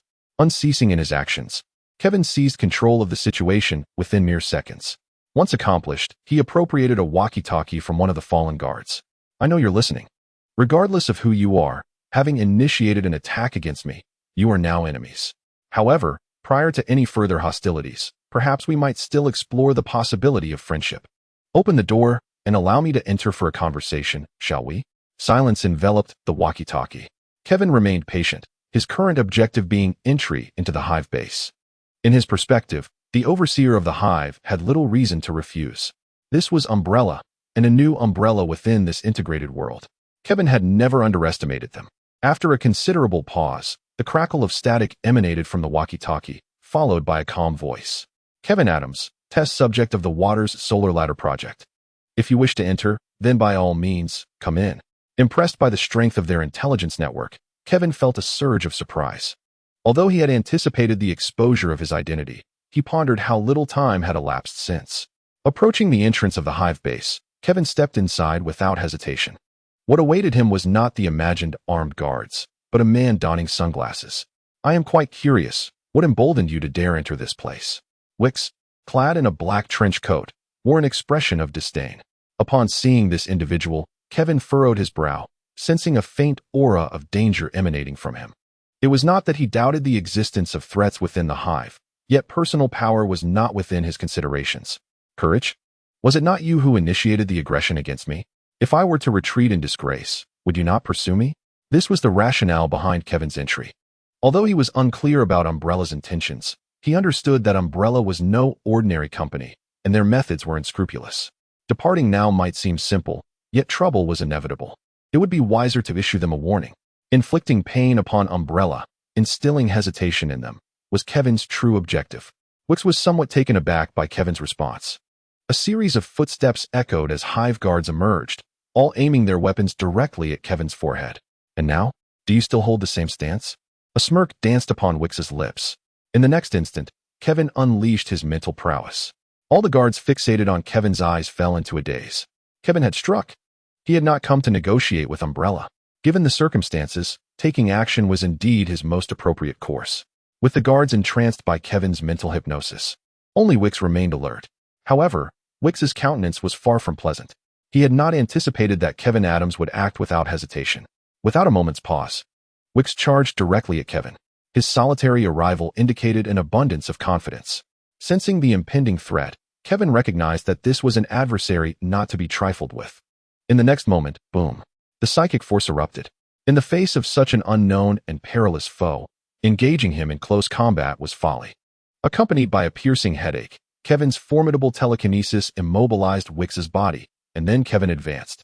With a scalpel in hand, he intended to take the man's life in an instant. Halt! We can discuss this. A clear, youthful voice rang out. Then, a virtual image materialized before him. Red Queen. Kevin narrowed his eyes. The Red Queen exhibited no emotion. At least, not now. The reason, Kevin stated. Kevin Adams, for you at this moment, killing him is the worst possible choice. The hive possesses a comprehensive protective system, and the hostage in your grasp holds the highest level of authorization within the hive. Should you take his life, the hive will initiate a complete lockdown and activate a purge protocol, which includes, but is not limited to, the deployment of toxic gas to eliminate all life within the vicinity until your demise is confirmed. This is a blatant threat. Kevin raised an eyebrow, casting a surprised glance at the unconscious hostage in his hand. While he was aware of the hive's defensive measures, he understood that as long as the hive did not activate a purge protocol akin to that in a biochemical crisis, he would have little to fear. Even if such measures were enacted, death was by no means certain. As for whether they would be triggered, he was not here to conduct a massacre, merely to issue a warning to Umbrella. If a single warning provoked a purge, given Umbrella's tendencies, the company would have long since ceased to exist. After a moment's hesitation, Kevin set down the already unconscious Wicks. In that case, it is time for a discussion. I can grant you some time to thoughtfully contemplate how you intend to justify your desire to end my life. As he spoke, Kevin tapped his ear. My hearing is quite acute, so I can assure you I am not mistaken.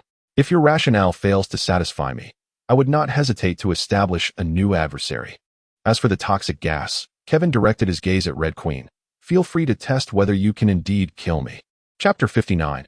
All I want is Alice. Will we take action? This question merely circled in the mind of the hive base commander before being abandoned. Weskier was an airlifted boss, and they could not afford to disregard his life.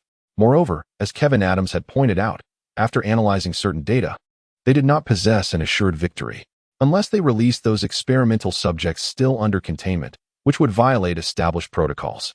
Let us talk to him. The hive base commander resolved. Perhaps from Kevin Adams, they could glean something valuable.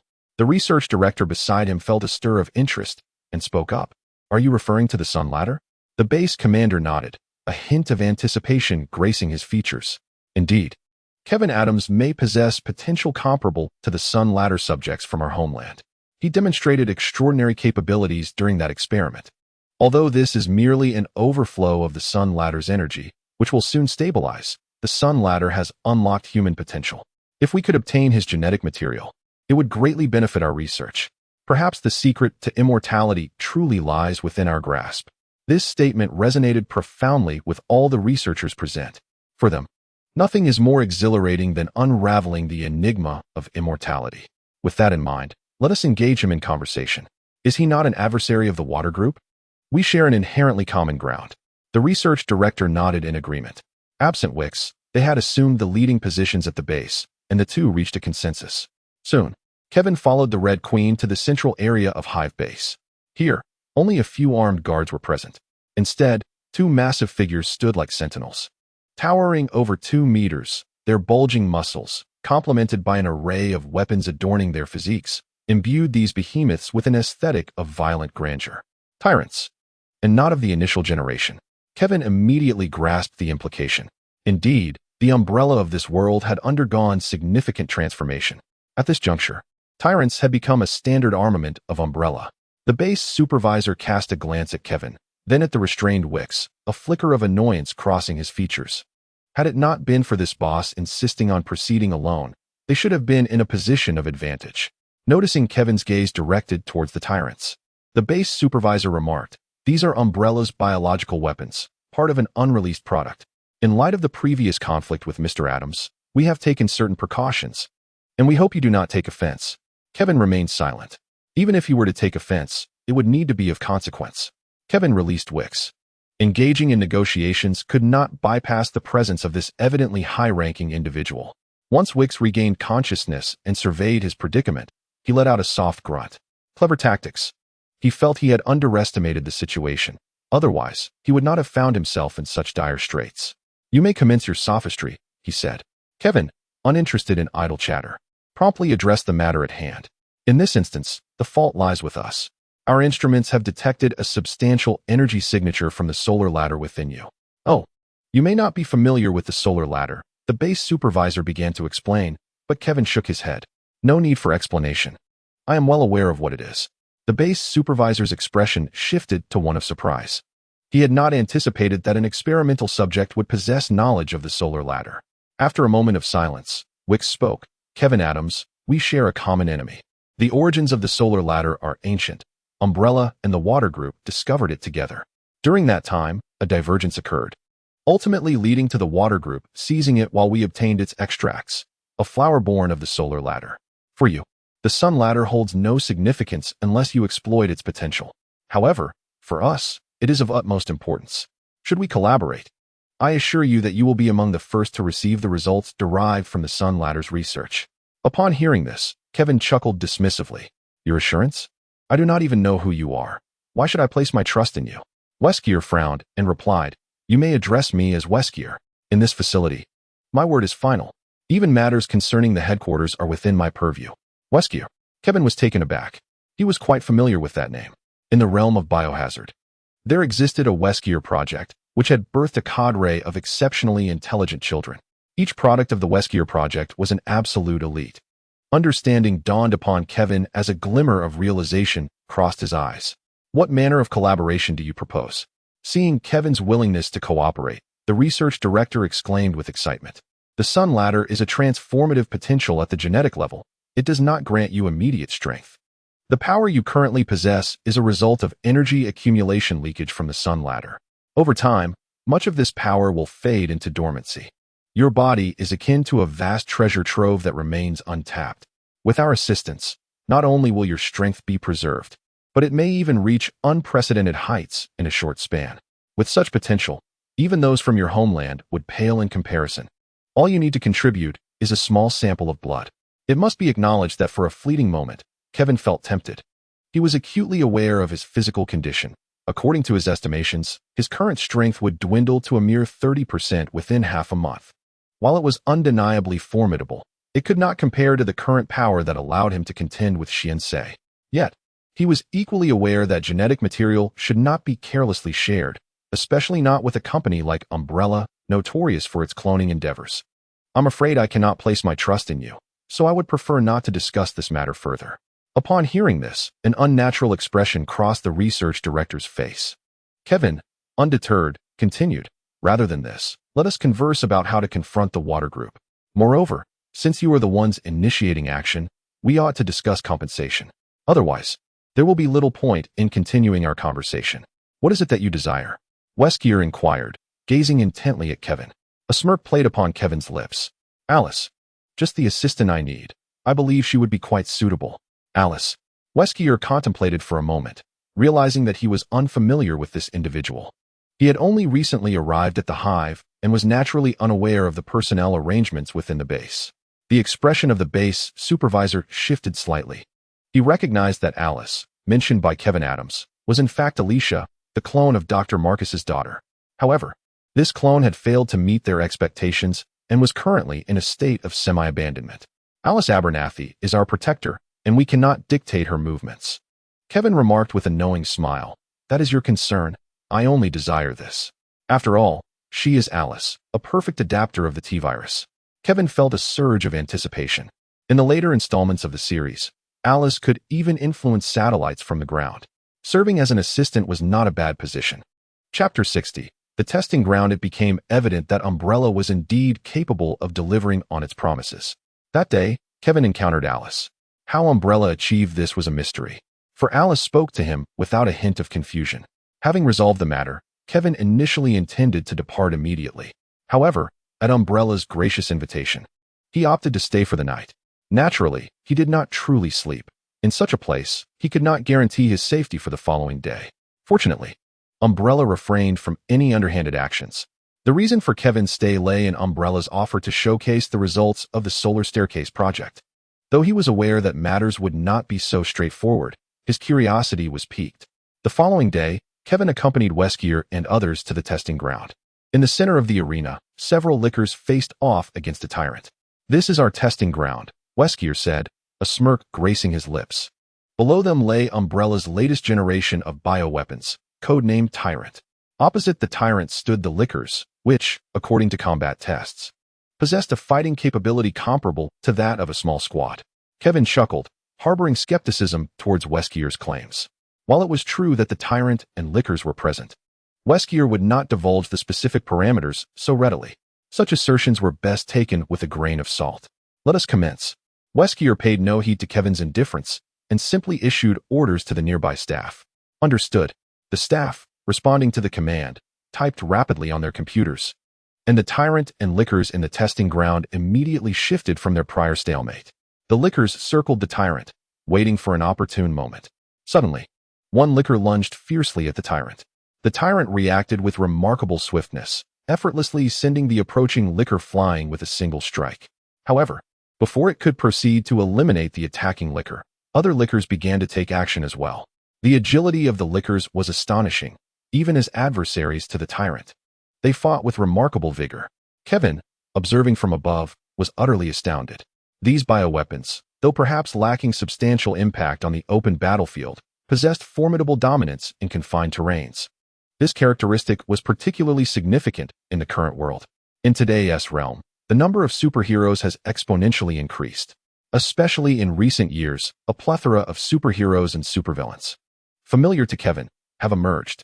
While the Tyrant and the lickers may not pose a threat to Superman, they undeniably represent a terrifying weapon against the majority of ordinary superhumans.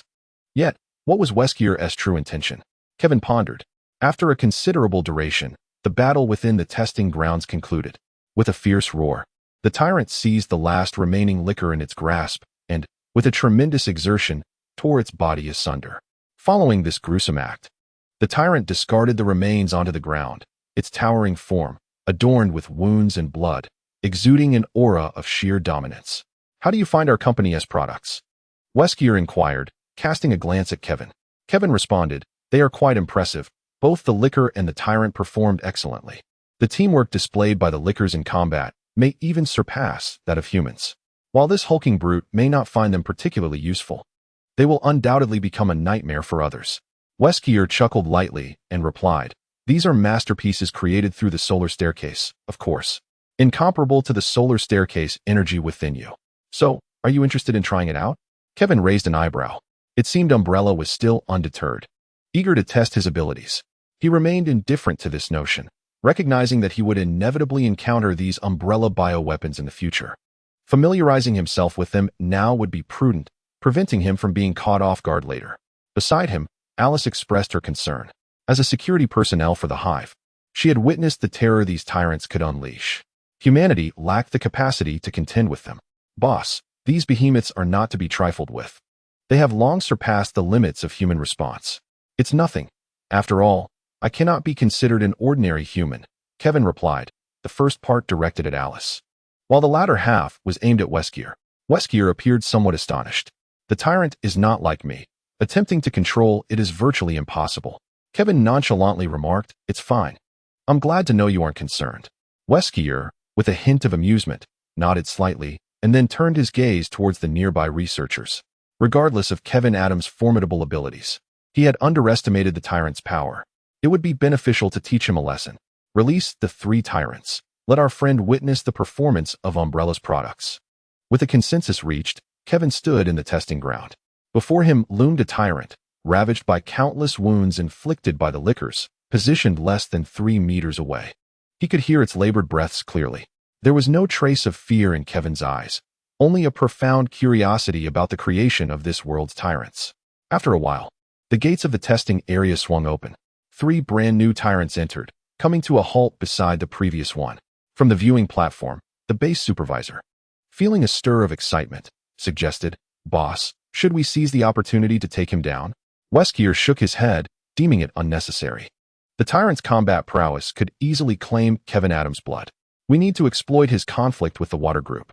Don't you think the Water Group is gaining too much momentum? Kevin Adams has ties to a particular organization, and I prefer not to provoke those mad dogs. In truth, Weskier harbored the desire to act. The previous night, Umbrella's intelligence personnel had been conducting investigations. Their findings revealed that Kevin Adams posed a considerable target. He was not someone to provoke, at least not at this moment. The base supervisor nodded in agreement, acknowledging Weskier's reasoning. With the tyrant present, their objectives could be achieved. Weskier observed Kevin, devoid of fear. Are you ready? Kevin nodded. Let us begin.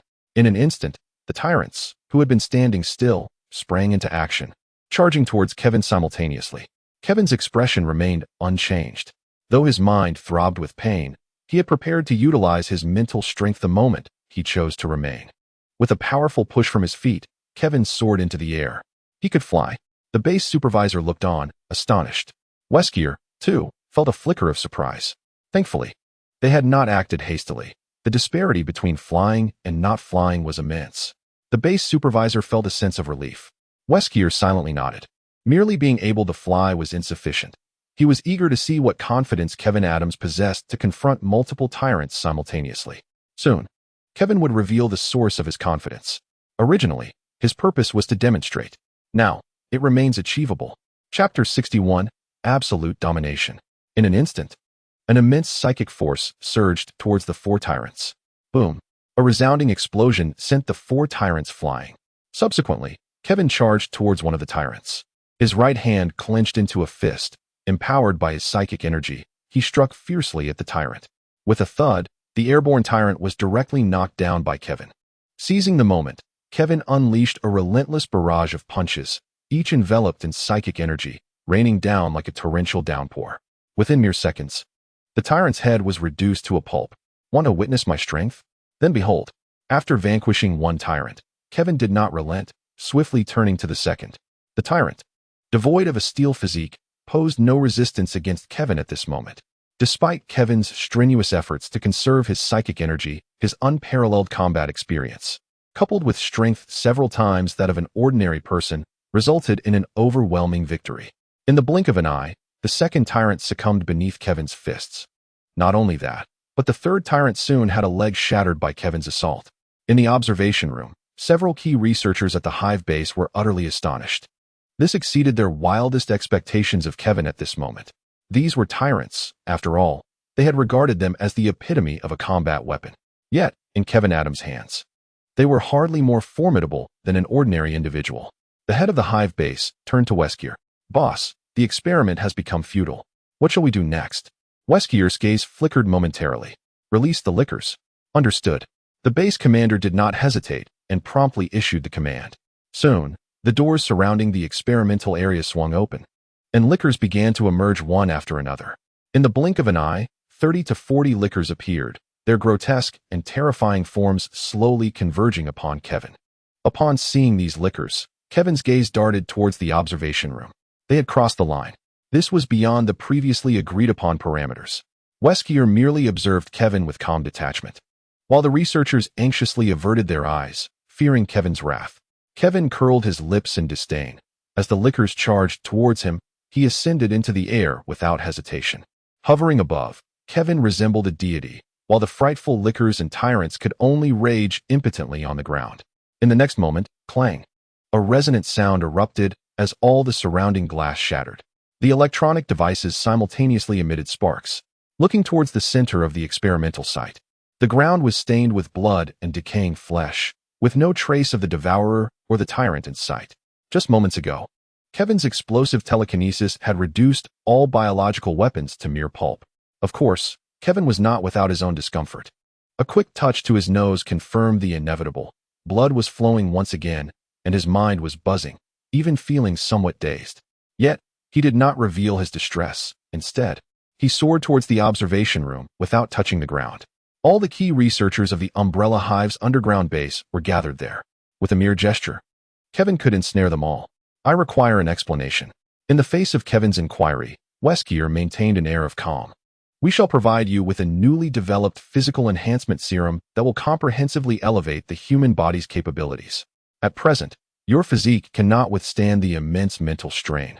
This serum can alleviate your symptoms to some extent. I believe this sufficiently compensates for our previous indiscretion. Kevin narrowed his eyes. An enhancement serum? Perhaps Umbrella truly possessed such a remarkable concoction, but he doubted Weskier would produce it willingly. A smirk crept across Kevin's lips. That could work. But I have one condition. You must retrieve it yourself, and only after I have hypnotized you. That is out of the question. Before Weskier could respond, the security chief interjected. There were many secrets here. Who could predict what Kevin Adams might compel Weskier to do while under hypnosis? Moreover, Weskier was their boss.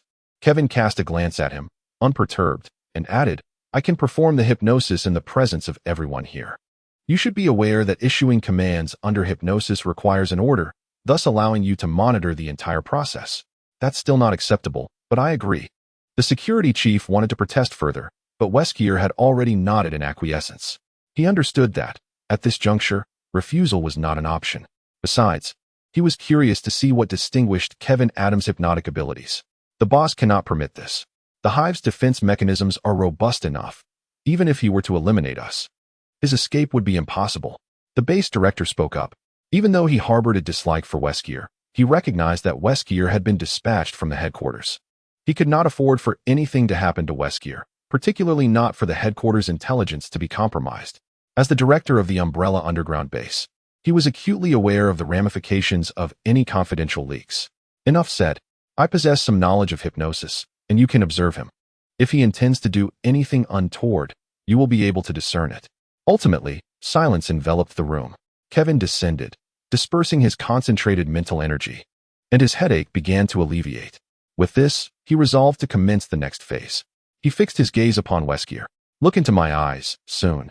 You shall feel an overwhelming drowsiness, and you will enter a new realm, Kevin intoned slowly.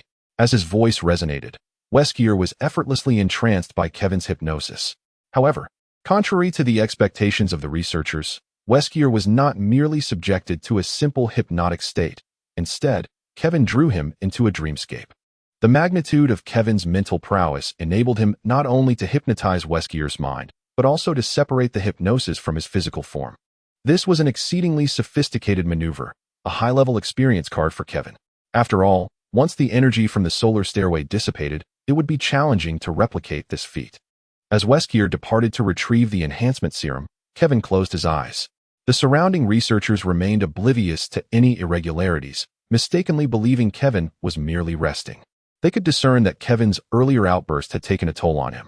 In reality, Kevin had already penetrated the depths of Weskier's dream. He sought to uncover the secrets of the Umbrella Corporation. Despite their nascent cooperation, it was merely temporary. In such a perilous enterprise, confrontation was inevitable. Shortly thereafter, Kevin opened his eyes, his expression one of astonishment. Perhaps due to Weskier's scheming, the dream was quite straightforward. He discerned the name of a plan, the Grim Reaper Project. The significance lay not merely in the name but in the method of its execution, which required a city as its foundation. This was a world populated by superhumans. Surely, Umbrella could not genuinely believe they could cavalierly manipulate lives as they did in the world of Biohazard. Suppressing the doubts that stirred within him, Kevin noted Weskier's return, who held a blue vial in his hand. "Is this the enhancement serum?" Kevin inquired, scrutinizing the serum obtained from the hypnotized Weskier. "Enough. Release the boss at once." The base commander bellowed in anger. Kevin paid him no heed and turned to Weskier. "Does the enhancement serum have any side effects?" The faces of several individuals paled at this question, yet they could not prevent Kevin from asking it. Weskier replied, "This enhancement serum, developed from the T-virus, can activate the human potential but carries a slight probability of fatality." Upon hearing this, Kevin cast a cold smirk at the researchers, whose expressions betrayed their unease. The issue of mortality rates was never addressed. Then, with a sharp snap of his fingers, Weskier was restored. Upon regaining consciousness, Weskier surveyed his surroundings, his brow furrowing in mild perplexity. "Kevin Adams, why are you not hastening to commence?" Upon hearing Weskier's remark, the base commander's expression darkened. "Boss, you have already been hypnotized." "What?" Weskier's countenance shifted dramatically. He felt nothing of the sort. After all, he was Weskier. His mental fortitude was unparalleled. Noticing the blue serum in Kevin's hand, Weskier's expression grew somber. In contrast, Kevin felt quite pleased, despite the troubles encountered. This enigmatic T-virus serum must surely be classified within Umbrella. Furthermore, he had uncovered details about the Reaper Project. Whether or not he chose to become involved in the future, he now possessed a clearer understanding. Most importantly, he had acquired an assistant. As for whether Alice, acquired in such a manner, might pose a risk, nonsense. Under his guidance, there was no room for error. His capabilities as a psychic doctor were beyond reproach. In New York, Kevin and Alice touched down. After a day of rest, Kevin's mental state had improved significantly. Alice, however, wore a serene expression devoid of any semblance of a smile. Initially, Kevin attributed this to her unfamiliarity with the situation, only to realize that such was her nature. This revelation cast doubt upon his original plans. The role of an assistant was to help him manage trivialities and attend to patients. With such a serious demeanor, and only rare, insincere smiles, this assistant could inadvertently jeopardize his business.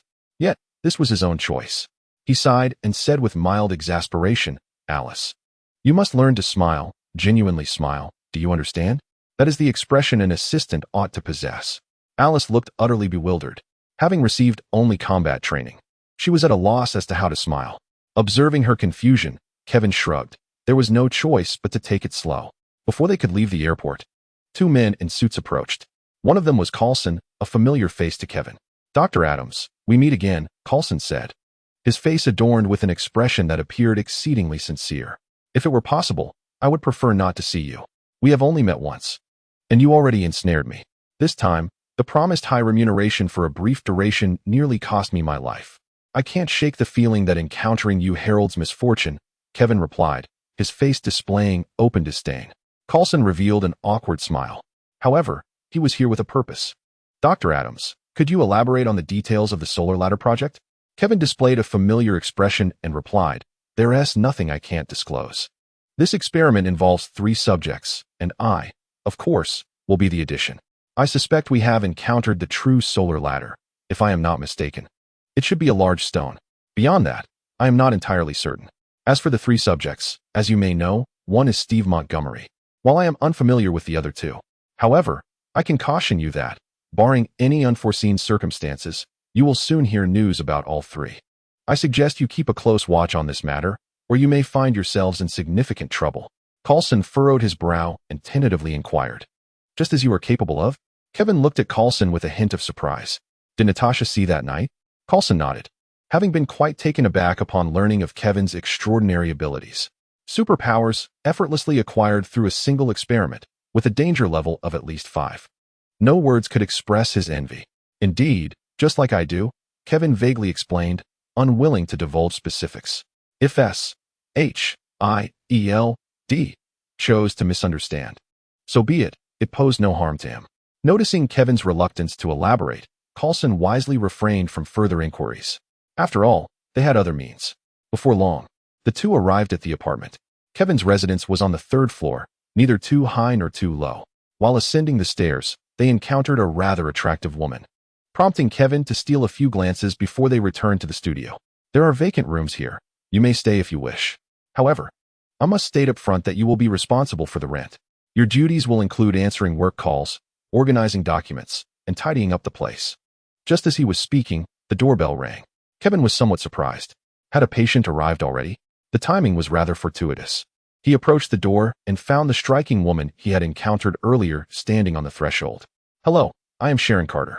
I just moved into this apartment and heard that you are hiring an assistant. May I apply for the position? Kevin raised an eyebrow. What a remarkable day this was. Over the past few years, he had not found a single suitable assistant, yet today, two had appeared. Since they are neighbors, it implies they reside in close proximity. As long as one's professional capabilities are adequate, he can certainly provide assistance. Suddenly, Kevin recalled why that name sounded so familiar. Sharon Carter, the niece of Captain America. Agent 13? Kevin narrowed his eyes. It appears S.H.I.E.L.D. has shifted its strategy.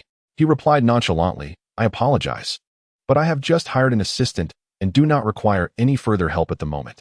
With that, the door slammed shut. Outside, Sharon Carter felt somewhat disoriented. Kevin Adams had rejected her so decisively, even refusing to allow her to enter and sit for a while. Was it because of her appearance? With no other option, Sharon Carter dialed director Nick Fury's number. After Natasha confirmed that Kevin's danger profile had escalated to level 5, the matter fell under Nick Fury's direct supervision. You were turned away? Nick Fury expressed mild surprise. He was certain that prior to today, Kevin Adams had no assistant. The only possibility was that woman who had returned with him. She had gotten there first. In that case, you should approach him as a neighbor. Nick Fury decided against substituting her.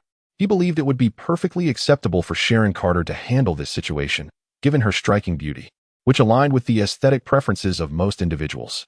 Meanwhile, in the studio, Alice was taken aback as she witnessed Kevin close the door. Was it appropriate to shut the door like that? Even with her limited interpersonal experience, she recognized that it was clearly disrespectful. Kevin remained unfazed. You should be cautious. This Sharon Carter evidently has a questionable background. As he spoke, Kevin scoffed. This damned place hasn't had a suitable assistant for years, and now that I've just returned, one conveniently presents herself. Does she think I'm a fool? I would wager she is undoubtedly an agent. Alice replied, Chapter 63, A Chance Encounter. All right, boss. Although I am unsure why you think this way, I will be cautious. She shrugged. As an employee, whatever her boss said was to be accepted, even if she found it somewhat absurd. After resting for a few days upon returning to the studio, Kevin's headache had finally dissipated completely. However, in contrast, he was acutely aware of a decline in his abilities. At that moment, he felt as though he possessed potential, yet could not express it. Boss, I have been in New York for quite some time and have yet to explore. Do you have any interesting places to recommend? Alice inquired one day. As a clone, her memories are fragmented. Even she herself is unaware of it. During her time with Umbrella, she did not experience anything else. However, this period of life has rendered her vibrant. In simple terms, she has begun to form her own thoughts. Back in the day, New York had numerous places worth visiting. Soon, I shall provide you with a travel itinerary so you can explore those sites. When Kevin first arrived, he was as curious as Alice and had already done his research. Alice nodded, her eyes alight with anticipation. As Alice stepped out with the map in hand, Kevin stretched languidly. In moments of stillness, he felt compelled to move, so he too decided to venture outside. With this thought, Kevin closed the door and left the apartment. Hell's Kitchen offered little in terms of entertainment, but other areas were indeed abundant. While wandering, a sudden gust of wind rushed past Kevin. He furrowed his brow, realizing that the Zephyr was actually a person, Trainhead, a member of the Super 7. How unfortunate, Kevin mused. Nevertheless, it was merely a trivial incident that couldn't dampen his spirits. After all, this was New York. It was quite difficult to avoid encountering the Super 7 in some capacity. Just as he intended to depart, the whirlwind reappeared. Kevin scowled as Trainhead materialized before him, curiosity mingling with blatant hostility in his eyes. You look familiar, Trainhead remarked. Let me think. Ah, yes. You're Kevin Adams, aren't you? I've heard you've ruffled the feathers of the homeland. Moreover, you've been spreading disparaging remarks about us, the Super Seven. As he uttered the last phrase, Trainhead curled his lip in disdain, his expression radiating contempt. The haughty glint in his eyes betrayed his thoughts. Kevin replied nonchalantly, Am I mistaken then? The so-called Super Seven are merely a pitiful and laughable bunch, especially you, Trainhead. Trainhead's demeanor grew icy. Initially, he had merely intended to mock, but now, he found himself quite displeased. Hey, kid, do you know who you're talking to? Trainhead's anger flared, and just as he was about to confront Kevin, another figure suddenly appeared beside them. Invisible Man. What brings you here? The newly visible Invisible Man spoke. The homeland was concerned you couldn't handle this. So I was sent to check on you. Trainhead frowned at this. Am I incapable of handling this? It's merely a few words he refrained from uttering, clearly wishing to spare Kevin from hearing them. After the Invisible Man spoke, he turned his gaze toward Kevin, adopting a more direct approach than that of the train. Kevin Adams, I am aware of your discontent with us, but regardless of your thoughts, it would be wise for you to keep your mouth shut. Otherwise, I shall ensure you witness the true form of the so-called Super 7 you envision. Upon finishing his statement, the Invisible Man glanced at the train and scoffed. What more is there to discuss with someone seeking their own demise? If you were to perish at home one day, it's likely that no one would even notice. This remark carried an implicit threat. Once again, the Invisible Man's actions revealed the depths to which the Super 7 could sink. Not only that, he addressed Kevin. Take a guess. If I were to invisibly eliminate you, would anyone suspect who was responsible? The train chuckled at this, finding the Invisible Man's threat quite effective. Kevin's expression grew increasingly cold. At this moment, the Invisible Man's demeanor was anything but playful, truly a reckoning of folly.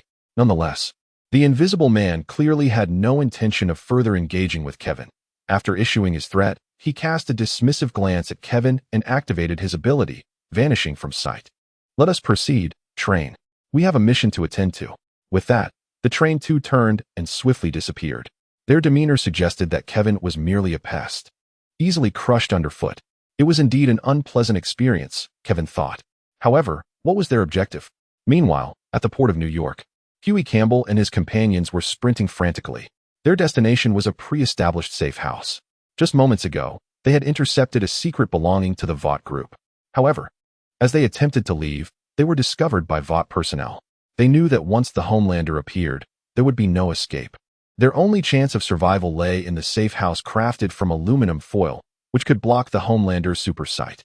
The group navigated through the city's most concealed streets, scarcely daring to speak aloud for fear that the Homelander might be patrolling nearby. After running for a while, Huey Campbell and his companions paused, utterly exhausted and in need of a brief respite. It's hard to believe that these superhumans are not fortunate individuals, but rather a horde of artificially created monstrosities, exclaimed Frenchie in shock. Frenchie, hush, Billy Butcher admonished in a low voice. We have not yet escaped the danger. However, Huey Campbell interjected, do you think the other superheroes are like them? This conclusion was utterly shocking. Perhaps there have never been any genuine natural superhumans in this world. Such a possibility could upend the entire reality. Billy Butcher sighed. Regardless, we must depart from here at once. Let us go. We have rested long enough. With that, the group stood to leave. Just then, a mocking voice emerged. Where do you think you are going? As the voice resonated, the Invisible Man revealed himself. The fifth serum was one of the most closely guarded secrets of the Vought group. Even the Invisible Man had only heard whispers of it, yet he was deeply astonished. However, this very astonishment compelled him to ensure that these individuals did not survive, for he could not allow his current existence to be disrupted. The Invisible Man. The expressions of the group turned grim. They had indeed been discovered. Fortunately, they were not cornered like a train. There was still a glimmer of hope for their escape. Without hesitation, Billy Butcher shouted, Everyone scatter. Someone must leave and reveal everything. With that, they simultaneously fled in different directions. The Invisible Man sneered. Escape? It was not so simple. Today he was intent on committing murder. Chapter 64. The Wrath of Kevin as he watched the train depart. Kevin hesitated for a moment before utilizing his exceptional hearing to pinpoint the direction of the Invisible Man's exit. He stealthily followed. The two individuals clearly harbored ill intentions.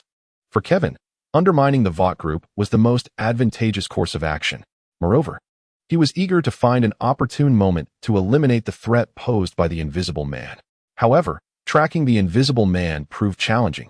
He had to remain undetected, and the bustling city posed significant interference with his hearing. After a while of pursuit, Kevin heard a blood-curdling scream. What was happening? Alarmed, he quickened his pace. Turning into an alley, he was met with a gruesome sight. At that moment, a black man was suspended in midair, as if something had gripped his throat. Beside him lay Huey Campbell, gasping for breath, his thigh pierced by a steel rod. In the next instant, there was a sharp crack as the black man's neck was snapped. One more left, the Invisible Man's voice echoed. Then, he became visible, stepping on Huey Campbell's injured thigh. Kevin observed the scene with a face as cold as ice. He bellowed, "Release him." Indeed, this chaotic realm was starkly different from that of the Black Cloak Enforcers. Here, the Enforcers had no chance of resistance whatsoever. Dr. Adams and Huey Campbell heard Kevin's voice. In that moment, Huey, not only suffering from a wound on his thigh, but also spitting blood, clearly bore the brutal torment inflicted by the Invisible Man. Huey was a kind-hearted young man. A fact Kevin could affirm with certainty, given their numerous interactions and the trust they had built in his role as Huey's psychologist. Yet, this benevolent youth was treated with utter disdain, like a dying dog, trampled underfoot by the Invisible Man. Was there truly no justice in this world? No, that cannot be. Whether it be Iron Man, Superman, Batman, or other superheroes, perhaps they are not flawless, yet justice must prevail. It must exist. Kevin had once believed himself indifferent to such matters, merely a transient in this world. However, witnessing this tragedy unfold before his eyes, he realized he cared. At the very least, he could not stand by while such sorrow transpired. Upon noticing Kevin, the Invisible Man felt a surge of excitement. This was an opportune moment for a staged robbery and murder. His eyes gleamed with anticipation. Dr. Adams, run. With the last remnants of his strength, Huey frantically clawed at the Invisible Man's feet, knowing that the Invisible Man would not spare the sight of Dr. Adams. Huey's final words ignited an inferno of fury within Kevin. Damn you, perish. Fueled by rage, Kevin unleashed his telekinetic power towards the Invisible Man. Boom. The Invisible Man was sent hurtling backward, having no chance to resist against Kevin's formidable force. You possess abilities? The Invisible Man exclaimed in astonishment. The Solar Ladder Project's experiments were not common knowledge. At least, as one of the Super Seven, the Invisible Man was hardly a central figure within the Waters group. A fierce intent to kill glimmered in Kevin's eyes. Faced with Kevin's murderous intent, the Invisible Man did not hesitate to activate his powers, vanishing from sight. Then, his voice echoed from all directions, dripping with disdain. Impressive abilities, but what do you intend to do now? You cannot pinpoint my location. Even if you did, what would it matter? My carbon skin can transform into diamond. Nothing in this world can harm me, not even your compatriots. The Invisible Man's voice was saturated with arrogance and hubris. Lying on the ground, Huey Campbell felt an overwhelming sense of despair upon hearing the Invisible Man's words. Dr. Adams, you must leave at once. I can no longer endure this. If you linger, the Patriots will come. He refrained from revealing the secret of the fifth serum to Kevin, knowing it would endanger Dr. Adams as well. Kevin maintained a calm demeanor. Rest assured, you will survive. Huey lay back, his face a mask of anguish, as a gaping wound on his chest became painfully evident to Kevin, chilling him to the core. He was truly on the brink of death. Without hesitation, Kevin approached Huey's side. I will kill him, I promise. All you need to do is watch. Kill me? You think you can? The Invisible Man spoke, simultaneously delivering a kick towards Kevin. Kevin did not turn, but merely shifted his body slightly to evade the blow, as if he could perceive the Invisible Man's presence despite the stealthy attack. The Invisible Man was taken aback, but quickly regained his composure. It must have been mere coincidence. He could not possibly have discerned my movements. Perhaps my voice was too loud. This time, he treaded carefully, muffling the sound of his footsteps. By now, Kevin had risen to his feet. The moment the Invisible Man launched his attack, Kevin moved decisively, lunging forward and seizing the Invisible Man by the throat. While the Invisible Man might be unseen, his invisibility seemed ludicrous in the face of Kevin's extraordinary senses. Startled by Kevin's grip, the Invisible Man was alarmed. Yet, Kevin's assault failed to inflict damage, as the Invisible Man had transformed his skin into diamond. Nevertheless, he found himself unable to break free from Kevin's grasp. Kevin Adams, you would do well to surrender. There are others seeking me. You cannot kill me. Before long, the locomotive will arrive, and the Patriots will appear. You are doomed. Even at this juncture, the Invisible Man remained largely unperturbed. Is that so? Kevin's expression remained unchanged. Ignoring the Invisible Man, he turned his gaze toward Huey Campbell. At this moment, Huey's eyes were growing dimmer. Campbell, watch as I eliminate this scoundrel. With a whisper, Kevin continued, do you know what my ability is? The Invisible Man contemplated Kevin's previous performance. Psychic energy. Kevin elaborated, my psychic power can manifest materially. Your skin may indeed be as hard as diamond, rendering me incapable of harming you. But tell me, are your internal organs as resilient as your skin? In that instant, the Invisible Man's face turned ashen. His internal organs were certainly not as formidable. He promptly shut his mouth and closed his eyes. This constitutes his primary weakness. Kevin's gaze shifted towards the African man, who bore a bomb upon his chest. Although Kevin could have dispatched him directly, it was evident that he had no intention of leaving a complete corpse for the Invisible Man. Moreover, he aspired to eliminate the Invisible Man in the manner of Huey Campbell and his companions. Within the trembling body of the terrified Invisible Man, a detonator was brutally shoved inside. Casting a glance at the lifeless Huey Campbell, Kevin released the Invisible Man, then, with telekinesis, firmly pinned him in place. Boom. The moment Kevin exited the alley, an explosion erupted, scattering flesh and blood in all directions. Chapter 65. The Frustrated Patriot. I ultimately cannot become a hero. Yet my blood has not yet grown cold. My mind incessantly replayed the events of the previous day. Throughout the entirety of that day, Kevin remained profoundly silent. He did not rashly seek confrontation with the Patriots. Such an endeavor was beyond his current capabilities. Not to mention, even during his peak days, when he had briefly engaged with Shinsei, he could only manage a momentary stalemate with the Patriots. What he required now was time. Time to develop the potential harnessed from the solar ladder, and time to enhance himself through his dream abilities. This realization weighed heavily upon him. Yet he had no choice but to endure. Outside the apartment, Sharon Carter adjusted her attire. Having been Kevin Adams's neighbor for several days, she believed herself sufficiently seasoned. It was time to bridge the gap with Kevin and embark on her mission. Having made up her mind, Sharon approached Kevin's residence. Upon reaching the door, she inhaled deeply and knocked. Soon, a disheveled Kevin opened the door, his eyes scrutinizing her intently. Although Sharon could not comprehend why Kevin always regarded her with such an expression, she feigned a semblance of shyness, saying, Dr. Adams, are you free today? There is a delightful concert I would like to invite you to attend. I'm not available, Kevin replied without hesitation. Then, noticing Sharon's look of discontent, he calmly stated, I am unaware of your true identity, but believe me, you will gain no information from me. Thus, your mission has already failed. With that, Kevin promptly closed the door. The death of Huey Campbell had left him in a foul mood. He had no desire to engage in the trivial games of pretense with Sharon Carter. Have I been discovered? Sharon stood frozen in place, still unable to fathom where she had gone awry. With a face full of reluctance, Sharon Carter was eager to knock on Kevin Adams' door to inquire about the reasons behind his behavior. Just then, Alice returned from outside and, upon seeing Sharon standing at the entrance, curiously asked, I remember you, Carter, right? What brings you here? Do you wish to come in? Sharon hesitated for a moment. Then her expression swiftly transformed into one of innocence and pity. For some reason, Dr. Adams seems to harbor a certain hostility towards me. Alice chuckled lightly. Well, although it sounds rather absurd, it must be Dr. Adams' intuition. Please, come in and have a seat.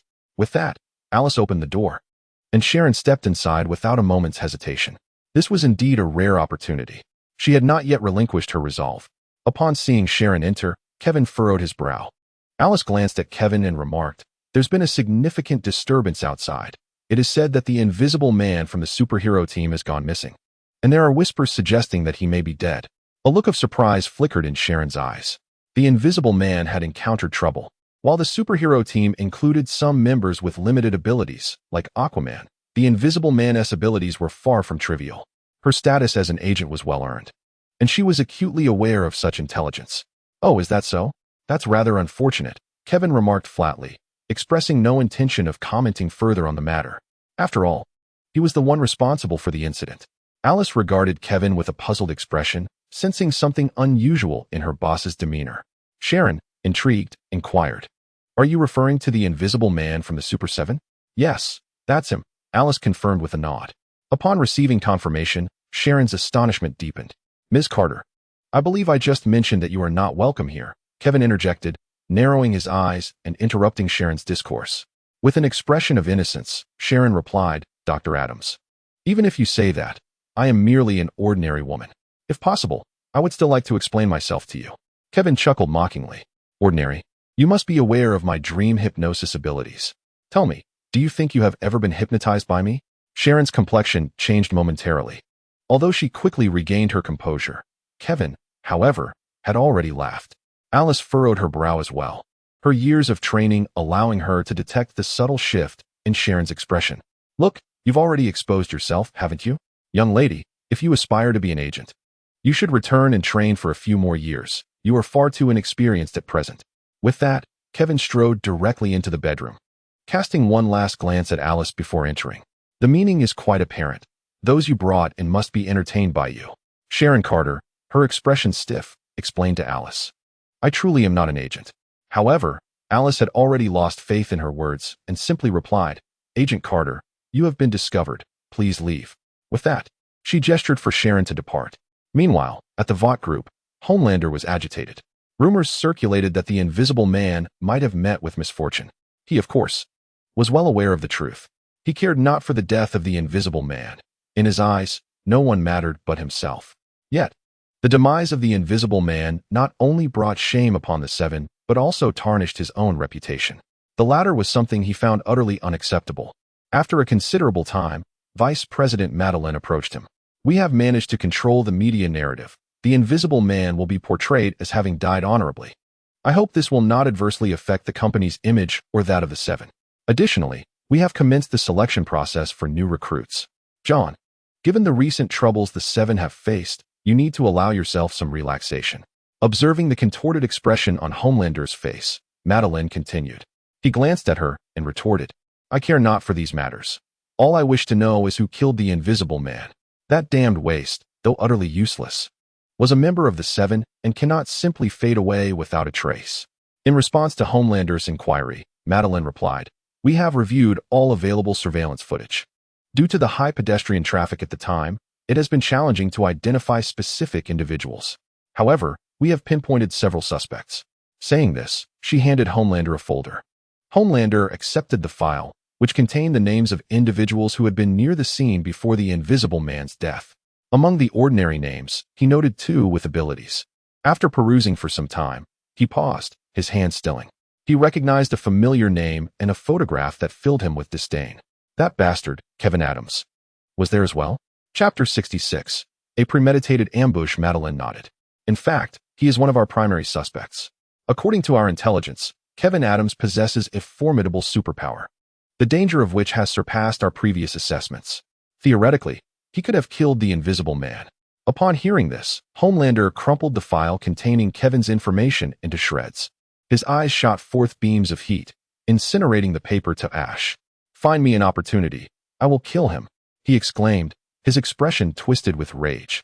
He was indifferent to any damned evidence. All he desired was to eliminate that scoundrel. Madeline immediately interjected, You cannot proceed with such a course of action. The media's scrutiny of Kevin Adams has not yet abated. Any actions you take, without substantiating evidence, will be misconstrued by the media as fact. She understood that controlling the compatriot was a challenge, yet she was well acquainted with his temperament and knew how to persuade him to comply. Then tell me, how much longer must I wait? I am determined to kill that wretched bastard. The compatriot's eyes, now reddened with fury, seemed on the verge of unleashing a devastating force upon Madeline. Taking a deep breath, she replied, A month, at most. Within that time, the media will shift their focus away from Kevin Adams, and we shall find an opportunity for you to personally execute him. The compatriot furrowed his brow. Although he yearned to act immediately, Kevin Adams was not worth the risks involved, especially with Superman still roaming the metropolis. He had no desire to draw the attention of such a formidable being. Have you not yet discovered a means to enhance my abilities? He impatiently inquired. John, you must understand that this is no simple task. Your powers have reached their zenith in every aspect. Few superheroes in this world surpass your strength. Yet, we must contend with Superman. The compatriot roared, slamming his palm down on the nearby table, shattering it into pieces. Now I must replace this table. That insufferable fool is becoming increasingly volatile. Madeline subtly furrowed her brow. Superman hails from another planet. Nevertheless, we are diligently working on methods to augment your strength. After all, you are the company's prized asset. The compatriot nodded, allowing the matter to pass. His anger was momentary, and he understood that gaining strength was no easy feat. If only we could study Superman, he mused inwardly. As night fell, Kevin sat on the sofa, channeling his mental energy to activate his abilities, which had begun to stabilize. It was time to ascertain the extent of his current powers. As he unleashed his abilities, the surroundings began to tremble. Alice, seated nearby, observed the scene with no hint of surprise. Several lightweight objects began to levitate, followed by furniture such as tables and coffee tables that started to rise slowly. However, Kevin soon felt blood trickling from his nostrils. Sensing the anomaly, he ceased his efforts. This is the limit, he thought. No, it was not quite the limit. It was merely the maximum output under normal circumstances, considering he had been operating beyond capacity recently. As for the prospect of elevating his abilities to the level he experienced when he first encountered the Sun Ladder, Kevin anticipated that it would require a considerable amount of time. Impressive, exclaimed Alice with palpable envy. That is a superpower. Kevin chuckled in response. If you wish, you could achieve it as well. He contemplated the vial of enhancement serum, and upon learning of its lethality, he decided against attempting it lightly. Nevertheless, he believed that for Alice, it would serve as the quintessential enhancement elixir. After all, if Alice could conjure even the most subpar concoctions from the original text, surely the one he possessed was significantly superior. Alice understood his implication but shook her head, saying, "That serum is invaluable." Kevin shrugged, choosing not to press the matter further. They could discuss it later. After all, retaining it could not be detrimental. It served as a trump card. Recently, he had accumulated a fair amount of wealth, allowing him to advance his iron suit project further. Previously, in an effort to economize, he had only crafted a rudimentary energy gun. Now, however, the funds at his disposal could at least enable him to forge a complete arm. Perhaps it is best to wait until I can truly create it, he mused. Suddenly, a gunshot echoed, causing Kevin to frown. Judging by the sound, it was not far from their location.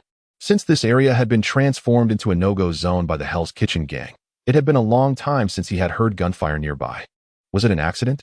After a moment's contemplation, Kevin addressed Alice. "Alice, you should rest. I will investigate.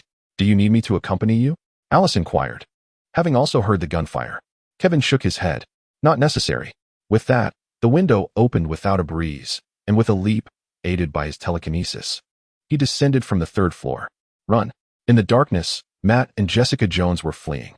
Jessica directed their escape route, while Matt, despite his heightened senses, was hindered by his blindness, unable to perceive the distant surroundings. Hot on their heels were a dozen gunmen, relentlessly pursuing them. "Stop! Don't let them escape!" shouted one of the assailants, accompanied by a series of gunshots. Suddenly, Matt came to a halt. "What are you doing? Keep running!"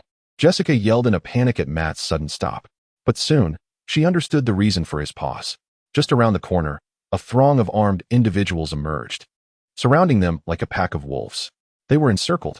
Jessica felt a wave of despair wash over her. Though she possesses extraordinary abilities, she lacks the invulnerability of steel. I hope Frank has managed to escape unscathed. The emergence of such a perilous group of ninjas in Hell's Kitchen undoubtedly poses a significant threat. Matt, panting heavily, felt the weight of the situation. He grasped his weapon resolutely. Action was imperative, even if the odds were stacked against them. Earlier that day, he had received word from Jessica Jones regarding an imminent heroin transaction. As a street hero, he could not stand idly by while the deal unfolded. To ensure their success, he even reached out to the Punisher. However, as they prepared to strike, they found themselves not only contending with the mob, but also facing a cadre of fearsome ninjas. This was a premeditated ambush. Even the so-called heroine turned out to be counterfeit. United, their adversaries forced them into a desperate retreat. Yet, what loomed most ominously was the significance of this encounter. The ninjas, whom they had recently encountered, were undeniably dangerous. They had initially assumed the ninjas would clash with the local gang, but to their astonishment, the two factions had allied, threatening to disrupt the delicate balance of Hell's Kitchen.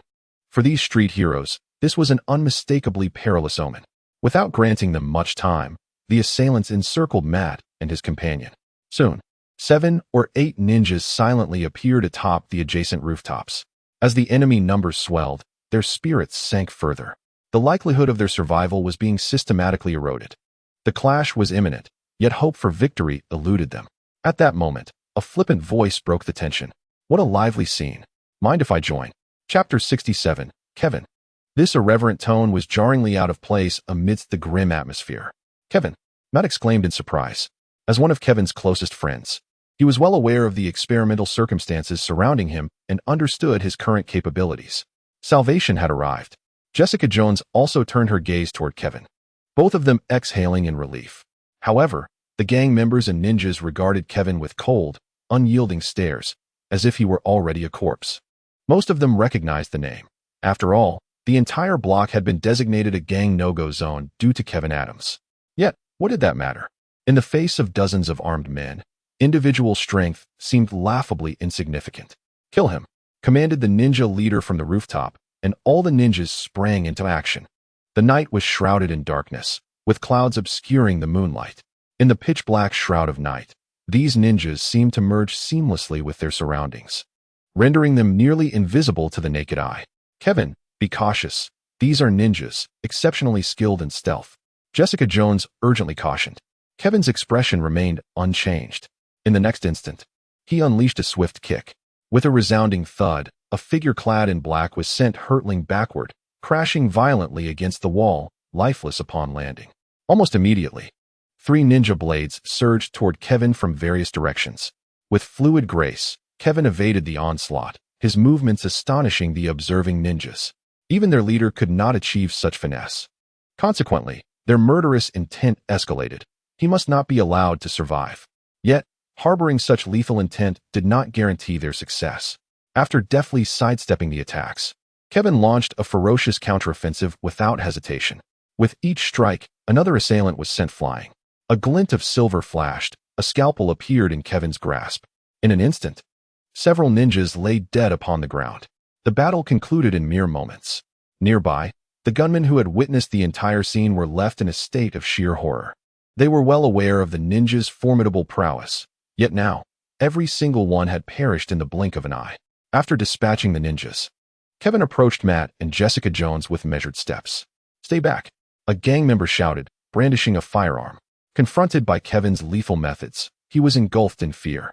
His trembling hand betrayed his terror, a reaction not merely due to the disparity in weaponry, but a profound psychological tremor. Kevin wielded the most advanced psychological intimidation techniques. Each seemingly straightforward action was imbued with an instinctual understanding of fear and dominance, a predatory instinct ingrained in his very being. As his kills mounted, his proficiency blossomed like a flower in full bloom. Matt and Jessica Jones gazed at Kevin in astonishment. "Incredible," Matt murmured, recalling his most perilous adversary, the Bloodhand from the Poker's crew, a cold-blooded assassin who had driven him to become a superhero. Bloodhand was responsible for many deaths and possessed remarkable killing expertise. Yet, Kevin's efficiency far surpassed that of Bloodhand. Though he could not perceive it, his heightened senses provided him with a godlike perspective, granting him a clearer grasp of the unfolding chaos. Undeterred by the gang members' words, Kevin pressed on. The man shouted in desperation, "Do not fear him. He is merely an ordinary man. We have guns." Bang! It is uncertain which gunman ignited the flames of this conflict with a single shot. Kevin deftly evaded the bullet's onslaught with a mere sidestep. "Ordinary individuals? Your intelligence is woefully outdated." The voice, akin to a nightmare, echoed in the ears of all present. A subtle smirk graced Kevin's lips as he propelled himself forward with a powerful push from his feet. Though his psychic energy was not yet formidable enough to withstand the bullet's assault, the synergy of his mental prowess and physical agility allowed Kevin to surge ahead, bridging the distance in an instant. This exemplifies the quintessential application of supernatural abilities. When power intertwines with skill, they can illuminate the world with resplendent brilliance. In a heartbeat, Kevin resembled a tiger unleashed among a flock of sheep. The seemingly numerous gang members appeared to him as mere lambs awaiting slaughter. Matt and Jessica Jones were not idle either. Within mere minutes, the trio had efficiently dispatched all the gang members present. Upon surveying the blood-soaked ground, Kevin nonchalantly inquired, "How did you find yourselves being pursued? Who are these individuals?" Jessica Jones glanced at the surrounding corpses, retched slightly, and replied, "Can we leave this place? The atmosphere here utterly stifles my desire to speak."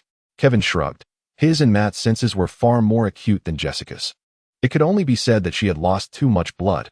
The three returned to Kevin's studio, where Alice had just emerged from her shower. Her damp golden hair, alabaster skin, and exposed collarbone sparked a flurry of imagination. Jessica Jones cast a surprised glance at Kevin. Don't misunderstand. She is my newly recruited employee. She has been investigating the gang-related matters and has yet to visit this place. Upon hearing Kevin's words, Jessica Jones scoffed, her skepticism palpable. Nonetheless, this issue bore no relation to her. Soon enough, both recounted the events to Kevin. The three street heroes from Hell's Kitchen had embarked on a joint operation, only to find themselves ensnared in each other's traps, culminating in a dramatic escape. The Punisher remained unaware of the situation, but had Matt and Jessica not intervened, they would have been in dire peril. Although the circumstances were precarious, as street heroes, Matt and his allies continued to fulfill their responsibilities. The following morning, the tragic events that unfolded soon captured the attention of the police department. Concurrently, the mastermind behind the gang, Wilson Fisk, was also apprised of the news. Madame Gao personally visited him. With his gold-rimmed glasses perched on his nose, Fisk exuded sophistication, yet the malice in his eyes was unmistakable. I am already aware of this matter, Fisk declared. Madame Gao let out a disdainful huff. It appears that the strength of the street heroes in Hell's Kitchen is far more troublesome than we had anticipated. Moreover, do you know where they met their demise? Jean cast a glance at the shadowy-eyed Madame Gao. He was well aware of it, the forbidden ground, that territory he had personally delineated. He did not care for a mere street block. After all, Hell's Kitchen is vast, New York even more so, and that block bore little fruit. However, if the proprietor of that district proved less obedient than he had presumed, it would be an entirely different matter. The sovereign of Hell's Kitchen does not tolerate provocation. The Russian brothers desire that street, do they? Let them have it, and perhaps trouble the slumberer. Madame Gao regarded Jean with a knowing look, coughed discreetly, and nodded in agreement. Once she departed, Jean furrowed his brow. Soon, the door behind him creaked open. A colossal man, his face a canvas of brutish muscle, emerged. Each movement exuded a raw, explosive power. The cane he wielded, already larger than usual, appeared diminutive in his grasp. Osley, you shall handle this matter. If the Russian brothers fail, we shall intervene personally. I will ensure the target cooperates with you. Initially, the circumstances were too unstable, but now, Jean declared, I do not wish to hear any voices in Hell's Kitchen other than ours. The deep timbre of the robust man resonated with undeniable authority. Understood, Master Jean. The once frail man, now addressing the reputed philanthropist Wilson Grant Fisk, bowed slightly. Wilson Fisk, gripping his cane, surveyed the entirety of New York from the expansive window. He, indeed, was the true monarch of New York, Jean. Chapter 68. The Russian Brothers' Frantic Assault. Jean has relinquished the street. The Russian brothers exchanged incredulous glances. The current state of Hell's Kitchen was markedly different from before. With Jin's alliance with the Hand, the survival space of other factions in Hell's Kitchen had been progressively suppressed. In such circumstances, how could Jean possibly relinquish a street? However, they soon recalled the peculiar nature of that particular block. During the gang conference, it had been designated a forbidden zone due to a troublesome individual. Of course, this so-called forbidden zone was established on the premise that no one would willingly seek trouble. Narrowing his eyes, the elder brother spoke.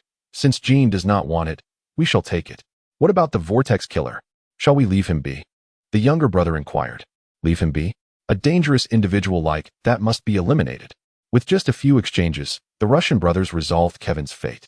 Regardless of whether Kevin intended to stir trouble, it was clear that they had no intention of allowing any disturbance to exist within their dominion. Kevin was utterly oblivious to this situation. Within a mere 2 days, the Russian Brotherhood had seized control of the block where Kevin resided. It was then that Kevin began to sense something amiss. The area was now populated by a significant number of Russians, and it appeared that someone had once again claimed authority over it. In light of this unexpected development, Kevin consulted with Master Mouse to gather more information. The Teenage Mutant Ninja Turtles often operated in this vicinity and possessed a far greater understanding of the circumstances. Upon confirming the news, Kevin decided against taking any action. Ultimately, he and Matt had differing perspectives on the issue of the gangs. He was acutely aware that Hell's Kitchen was merely a dumping ground orchestrated by the government. As long as the government upheld this notion, the existence of gangs could never be eradicated. Thus, as long as he was left undisturbed, he had no intention of intervening. A stable Hell's Kitchen was infinitely preferable to one rife with daily brawls. Coincidentally, there were no significant conflicts between him and the Russian Brotherhood. Kevin had no desire to provoke the Russian mob, yet the Russian mob did not share this sentiment. A group of burly Russian men stood guard outside Kevin's apartment building, effectively assuming the role of security. They barred entry to anyone who was not a resident of the complex. This situation incited anxiety not only among businesses but also among the tenants. Observing this scene, Kevin furrowed his brow. During this time, Alice ventured out a few times, her demeanor reflecting her unease. These individuals were exceedingly audacious. Just after Alice had returned home with some groceries, several Russian men obstructed her path. "Halt!" One muscular Russian barked, his gaze leering at Alice. She shot him a glance and retorted, "Step aside." This time, her voice held a chilling firmness. She was not one to be trifled with. Their insolence had already crossed her threshold of tolerance. One of the men squinted at her. "You little brat, I told you to stop." Before he could finish his sentence, Alice hurled the items in her hands and charged at the man who had insulted her. Though there was a disparity in strength, Alice's skill allowed her to swiftly take down the few men before her. Upon returning home and finding Alice empty-handed, Kevin felt a pang of surprise. "What happened?" he inquired. "Boss, I've gotten myself into a bit of trouble," Alice confessed. Kevin paused, taken aback. "I dealt with those bastards outside. I gave them a thrashing," Alice added. "You fought them?" Kevin's expression turned exasperated. "Well, if you fought them, then so be it. Even if you hadn't, I was already planning to take action. In recent days, a significant loss of business has been incurred. It would be prudent for you to remain indoors for the time being and observe their movements." Kevin pondered that although he had engaged in a brawl, it might not necessarily be a misfortune. As long as those members of the Russian mob possess an information network, they should be able to uncover his identity. If he wished to avoid trouble, the individuals beneath him would likely withdraw swiftly. Even now, he clung to a desire for tranquility. However, the Russian brothers, upon learning that their underlings had been assaulted, exhibited no surprise. This had indeed been their intention. Anyone daring to strike against them would surely face fatal consequences without objection. That was their objective. The underlings had ventured forth solely to instigate trouble. They had departed, and quite decisively, leaving not even a single lookout behind. At least, that was how it appeared to Kevin. Yet, during the night, as Kevin lay in slumber, a sense of unease suddenly washed over him. Within moments, beads of cold sweat began to form on his brow. Something was amiss. This was his instinctive crisis alert ingrained within him. In the next instant, Kevin sprang from his bed, rousing Alice from her sleep. Just as they prepared themselves, a deafening explosion reverberated through the air. Sparks flew as a rocket struck the apartment they occupied. Fortunately, they had been ready. "Damn it," Alice cursed. "Let us go," Kevin shouted. This place is no longer safe. Not only was their immediate vicinity perilous, but the entire apartment complex was engulfed in chaos. Cries of despair echoed throughout as residents fled in panic. The sound of gunfire erupted, a relentless barrage from automatic rifles forming a tight net of lethal force. Any life that appeared within the sights of the Russian mob was mercilessly extinguished. The two Russian brothers stood firm at the rear. Today, their mission was to kill. Regardless of whether Kevin Adams was genuinely formidable, they would offer no opportunities. What did it matter if more lives were lost? In a place like Hell's Kitchen, death was commonplace. Moreover, they had even bribed the Clinton Police Department. For at least half an hour, no law enforcement would arrive in the vicinity. This was a meticulously orchestrated trap of their own design. Kevin Adams was doomed without question. Hearing the screams outside, Kevin and Alice's faces turned ashen. How could they employ a rocket launcher in such a locale? Had they lost their minds? Before Kevin could react, another rocket exploded nearby. "Fight our way out." He gritted his teeth and roared. Defensive strategies lead only to a dead end. Only by charging forth is there a chance of survival. Alice harbored no objections. Having undergone countless combat training sessions, she was acutely aware of their current predicament. As they advanced, Kevin detected the pungent aroma of charred flesh, a scent unmistakably linked to death. At that moment, a profound sense of murderous intent surged within him. The deceased were familiar to him. Suddenly, a figure emerged, Sharon Carter, lurking in the shadows. Faced with such a scenario, she hesitated, uncertain of her next move. Upon seeing Kevin and the others, she hastened to join them. "You haven't left?" Kevin inquired, somewhat astonished. He had anticipated that upon her identity being revealed, Sharon would make her exit. Sharon offered no rebuttal. Amidst such turmoil, debate held no merit. I have informed my superior. Reinforcements will arrive within 20 minutes at most. This declaration undoubtedly exposed her true identity. Kevin surveyed the situation outside. 20 minutes? Are you jesting? Sharon was aware of the gravity of their circumstances, yet she understood the peril they faced. Kevin regarded her intently, stating, "You have two options. Charge out with us or remain here awaiting your reinforcements." Without hesitation, Sharon grasped her firearm and declared, "Let us go." Emerging from the apartment, they soon beheld a throng of individuals before them. The Russian mob. Kevin clenched his teeth in fury. These scoundrels were committing such atrocities merely because Alice had struck a few of their members. No, that was incorrect. Kevin swiftly realized that the personnel and firepower present could not have been assembled on a whim. It was evident that the Russian mob had been primed for slaughter long before. "Alice!" Kevin bellowed, ready to charge. Alice nodded in understanding. But just as Sharon attempted to speak, Kevin darted forward like a swift cheetah. In such moments, any hesitation would only yield death as the inevitable outcome. Sharon aimed to follow, yet Alice restrained her. They were not the same. At this juncture, their duty was to use their firearms to carve a path for Kevin. Kevin summoned his mental fortitude to its utmost limit, blood streaming from his nose. Yet this sacrifice bore the fruit of his tremendous explosive power. Though the hail of fire was dense, it struggled to inflict harm upon him. The distance of several dozen meters between them was visibly diminished by Kevin's relentless advance. The Russian mobsters, witnessing this spectacle, were engulfed in disbelief. How could a mere human possess such strength? "Open fire! Kill him!"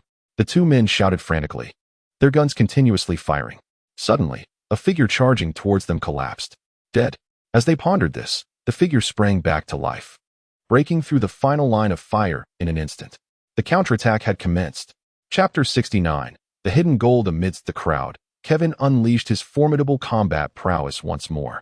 Alice and Sharon Carter rushed to join him. In the eyes of the Russian mobsters, Kevin had transformed into a harbinger of death. The ground was drenched in blood, and the sounds of gunfire echoed relentlessly. With his abilities fully unleashed, Kevin soared into the air. "Damn it!"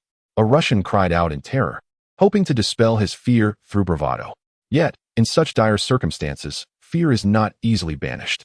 Unbeknownst to them, several vials of fear-inducing gas had already begun to wreak havoc among the crowd. More and more Russians screamed in terror, their madness evident even from a distance. The Russian brothers exchanged anxious glances, swallowing hard. Though confident in their strength against ordinary foes, facing the airborne Kevin Adams instilled a sudden desire to retreat. "We need to leave." They realized that these common thugs were no match for Kevin Adams. However, they knew the world was filled with superhumans. With enough money, anyone could be hired. Today had caught them off guard, but they vowed not to underestimate their opponents next time. As they turned to flee, Kevin observed their every move. A surgical knife flew from his hand, piercing one of them through the heart in an instant. "Brother!"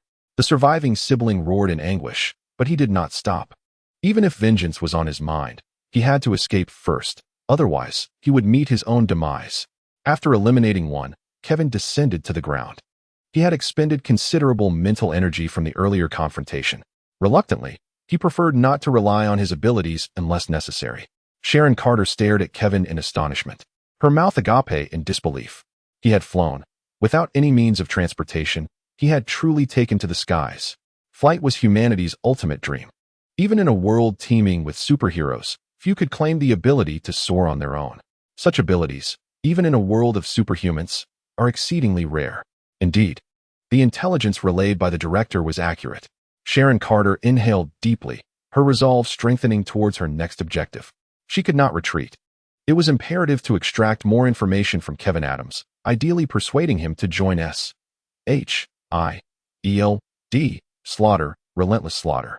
Soon, those gangsters, who had once exuded madness, now wore expressions of terror, their fighting spirit extinguished. After all, they were merely a band of scoundrels. Under Kevin's onslaught, not even seasoned mercenaries could sustain their will to fight. Consequently, those who had been so brazen just moments ago now found themselves in utter disarray. The remaining gang members, untouched by the miasma of fear, turned and fled without a word. Kevin observed the unfolding chaos with cold detachment. Attempting to escape, it was too late. Once again, Kevin unleashed his psychic power. As blood trickled from his nose, His mental energy manifested as a shockwave. In an instant, those who had not yet managed to flee were struck by the wave and fell into unconsciousness. Having completed this, Kevin did not relent. Instead, he pursued the fleeing Russian brother. Damn it, fuck. The towering Russian cursed as he ran. A glance over his shoulder filled him with dread. That demon from the depths of hell was indeed in pursuit. Despite his frantic escape, he could not evade his fate. Kevin blocked his path, his countenance betraying no signs of fatigue. The chase seemed to have cost him nothing. Before you meet your end, I have a question. Why did you attack me? Even resorting to a rocket launcher? Kevin questioned, perplexed. He had never engaged in gang affairs. Even if the Russian mob aimed to seize this territory, they should not have been so intent on his demise. The Russian brother glared at Kevin, his face ashen. He understood the gravity of his situation. Kevin Adams would never allow him to live. Fuck you. The Russian brother spat, venting his rage. Kevin remained unfazed. What was there to be angered about when insulted by a dying man? The Russian brother, despair etched upon his features, spoke incoherently. This was indeed a trap. Damn Jean Bing, that bastard. I understand now. It must be Jean Bing who wants us to clash with you. He knows of your existence. He intends to strike you down, and he will kill you in due time. You are doomed. That wretched man orchestrated everything. Jean Bing. Kevin's gaze sharpened. Astonished that this matter was entangled with the existence of Jean Bing. Could it be that he had intentionally said such a thing? Kevin pondered. In the current Hell's Kitchen, Jean Bing was undoubtedly the strongest. Under the premise of his own inevitable demise, laying a trap for his enemies seemed a strategy that was not difficult to comprehend. However, while others might find it inscrutable, he was different. With a surge of mental power, Kevin's eyes became like an abyss, hypnotizing the already mentally fatigued Russian brother and entering his dreams. The Russian brother, now defenseless, offered no resistance to Kevin's inquiries. Soon, all pertinent intelligence was extracted cleanly. With a single hand, he snapped the Russian brother's neck. Upon receiving his rewards, Kevin opened his eyes, his expression somewhat somber. This incident was inextricably linked to Jean Bing. However, the pressing matter at hand was to return and address the remaining issues. Having slain the Russian brother, he returned to the battlefield of their earlier skirmish. Alice and Sharon Carter stood there, both exuding an air of exhaustion. Yet, they dared not let their guard down. Although the assailants lay unconscious, they could awaken at any moment. Upon seeing Kevin return, Sharon Carter complained, "The Clinton Police Department is utterly incompetent. It has been ages, and they still haven't arrived." "Are they deaf?" Kevin glanced at her. "Your reinforcements should be arriving soon," he remarked. Sharon Carter nodded. Kevin said nothing further. To be honest, he would have preferred to resolve any lingering concerns here. However, with outsiders present, it was better to refrain. Killing in battle was one thing, but post-battle slaughter was quite another. In the distance, a vehicle's headlights flickered to life. Subsequently, 7 or 8 black vans sped toward them. Dozens of elite-looking agents disembarked. "Hello, I am Grant Ward. It seems we have arrived late." The leading agent extended his hand to Kevin. Grant Ward, the notorious Hydra? Kevin recalled the implications of that name. "Thank you for your assistance. Since you are here, I have no objections to you handling these individuals. However, these gangsters employed weapons of mass destruction in a civilian area, resulting in a massacre, and I hope they receive the punishment they deserve." "Of course." Grant Ward nodded without hesitation. Jean Bing. Kevin squinted. He had gleaned Jean Bing's location from the Russian brother. It was time to pay him a visit. Chapter 70. Wilson Building. Jean Bing possesses 2 distinct identities. One as a renowned philanthropist in New York and the other as the city's underground monarch. This individual seldom makes public appearances.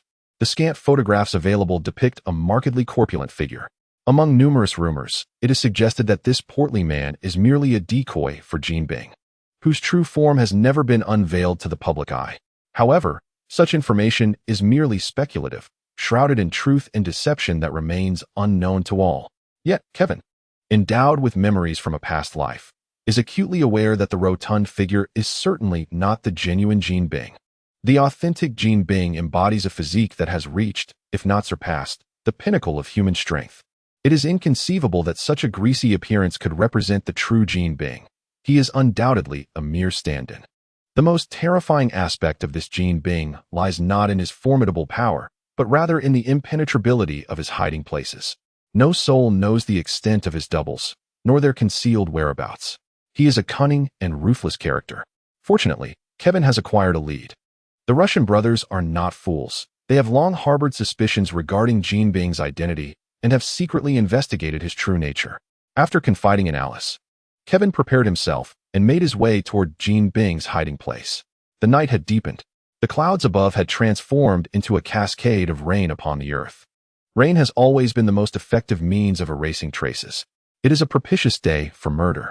Wilson Building, nestled in Manhattan, though not bustling in the broader context of New York, possesses a unique character, particularly as it houses the enterprise of the great philanthropist Wilson Fisk. However, as dusk enveloped the sky, the laborers, having toiled throughout the day, had long since returned home. Little do they know that with the arrival of nightfall, the Wilson Building assumes an entirely different visage. Scattered gunmen occupy various corners of the building, while busy figures weave through the shadows. As the ruler of Hell's Kitchen and the underground realm of New York, Jean Bing is ever occupied. At this very moment, on the top floor, the frail Jean Bing incessantly engages in phone conversations. Nearby, the familiar figure of Wilson Fisk, as perceived by the media, sits on a sofa, beads of sweat forming on his brow. "You have overexerted yourself. You must comprehend your responsibilities," Leland Ostley admonishes while juggling calls and paperwork, occasionally reprimanding the faux Wilson Fisk. Despite being a stand-in himself, the imposter dares not utter a word in protest. Those who truly know Jean Bing recognize that the man before them wields the greatest power in New York's underworld, second only to the real Jean Bing himself. One could even assert that the current influence of King is largely attributable to Leland Owlsley, who bears at least 70% of the responsibility. Meanwhile, a man clutching a dart cast a vague glance towards the counterfeit Wilson Fisk. A target was conspicuously marked upon his forehead, and with just a few glances, the corpulent figure of the faux Wilson Fisk began to tremble. He was evidently far more intimidated by this individual. While Leland Owlsley was formidable, he was not one to kill indiscriminately. In contrast, the target was a genuine assassin. The target glanced at the counterfeit Wilson Fisk with disinterest before addressing Leland Owlsley. "When do you believe those Russians will strike?" "I can hardly contain my anticipation." Leland Owlsley checked his phone. "I have received word that several key figures from the Clinton precinct have been summoned elsewhere tonight, conveniently absent." A look of intrigue crossed the target's face. "Are you suggesting that this evening is when the Russians will make their move?" Leland Owlsley nodded and continued. "We possess comprehensive intelligence on Kevin Adams. Though he possesses certain unique abilities, they amount to mere parlor tricks and will prove ineffective in the face of a large-scale assault. I have already conveyed this intelligence to the Russians. Kevin Adams will not survive." "What a pity." The target's gaze flickered momentarily as he licked the dart in his hand, as if it bore traces of blood, a means to suppress the battle lust brewing within him. At that moment, a barely audible scream echoed in the air. Leland Owlsley felt a stir within. "Did you hear that sound?" The counterfeit Wilson Fisk quickly shook his head. "No," but the target narrowed his eyes. "It seems something has gone awry." No sooner had he spoken than, with a sudden thud, the lights and computers extinguished, plunging the entire room into darkness. The power had been severed. The expressions of both men grew gravely serious. Below, Kevin, clad in black and donning a dark hat, deftly wielded a scalpel, piercing through each individual he encountered with precision. In the night-cloaked Wilson Tower, there were no innocents. He had long been aware of this fact. The building's defenses were exceedingly lax. Kevin had arrived too swiftly, leaving no time for those within to prepare. Those who understood the true nature of Wilson Tower dared not provoke this underground emperor, while those who lacked comprehension would never attempt an intrusion. Moreover, with Kevin's prompt severance of the power supply, he moved through the impenetrable darkness of the tower as if it were uncharted territory. After all, no one else could possess the divine perspective afforded by a quintessence of heightened senses, coupled with near-peak human strength and unparalleled combat prowess. All of this has culminated in his current reign of terror. Before long, Kevin had ascended to the upper echelons, and his hands were stained with the blood of numerous lives. He had found it. With keen ears, Kevin detected a sound emanating from a room, a faint smile gracing his lips. Suddenly, he kicked the door open. With a swift movement, he entered the room and charged towards the individual whose heartbeat resonated the loudest. In the blink of an eye, Kevin's dagger had plunged into the man's throat. After executing this act, Kevin furrowed his brow, casting a glance at the man seated behind the desk, who appeared utterly unfazed. He was not Wilson Fisk. Where was the true Wilson Fisk? Leland Owlsley raised an eyebrow. "Kevin Adams?" Despite the dim light, He barely recognized Kevin's identity. "You must have seen him in the media," Leland Owlsley stated calmly. Kevin chuckled softly, offering no words as the surgical knife in his hand glimmered silver in the moonlight streaming through the room. Sensing that Kevin was convinced this was not the genuine Wilson Fisk, Leland Owlsley stood up, leaning forward slightly, an air of dominance emanating from him. "Interesting. I am Wilson Fisk. I granted you peace, transforming your neighborhood into a forbidden zone. Now, what do you intend to do?" Leland Owlsley met Kevin's gaze without fear. "I offered you a chance, but that does not justify your arrogance. Dare to invade here, and you will find only death awaits you. Who are you?" Chapter 71, Kevin's Conspiracy. Kevin narrowed his eyes. The man before him, though seemingly frail, exuded an aura of authority. Had he not possessed a certain understanding of Wilson, he might have been deceived by this individual. Kevin glanced back, where the hidden marksman, poised to strike, momentarily faltered. Discovered? How could that be?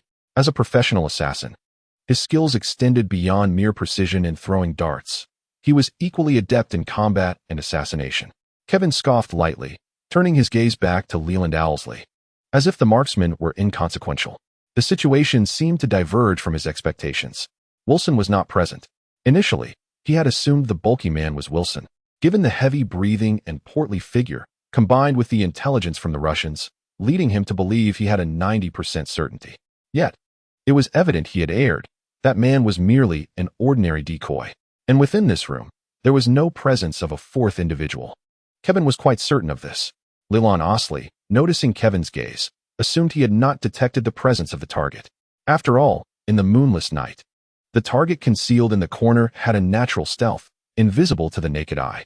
"Kevin Adams, although you have intruded, we can still engage in conversation." Leland Owlsley began slowly. "I am unaware of your purpose for being here, but I can assure you, we have no prior grievances. The peace of your neighborhood has been maintained solely by my decree." He continued, "So, should I extend my gratitude to you?" Kevin toyed with a surgical knife, its glint apparent in the faint light filtering through the window. Leland Owlsley instantly recognized Kevin as a skilled knife wielder. "No need for thanks, but as I mentioned, we can have an earnest discussion to resolve this matter. If you are inclined, we might even explore a collaboration.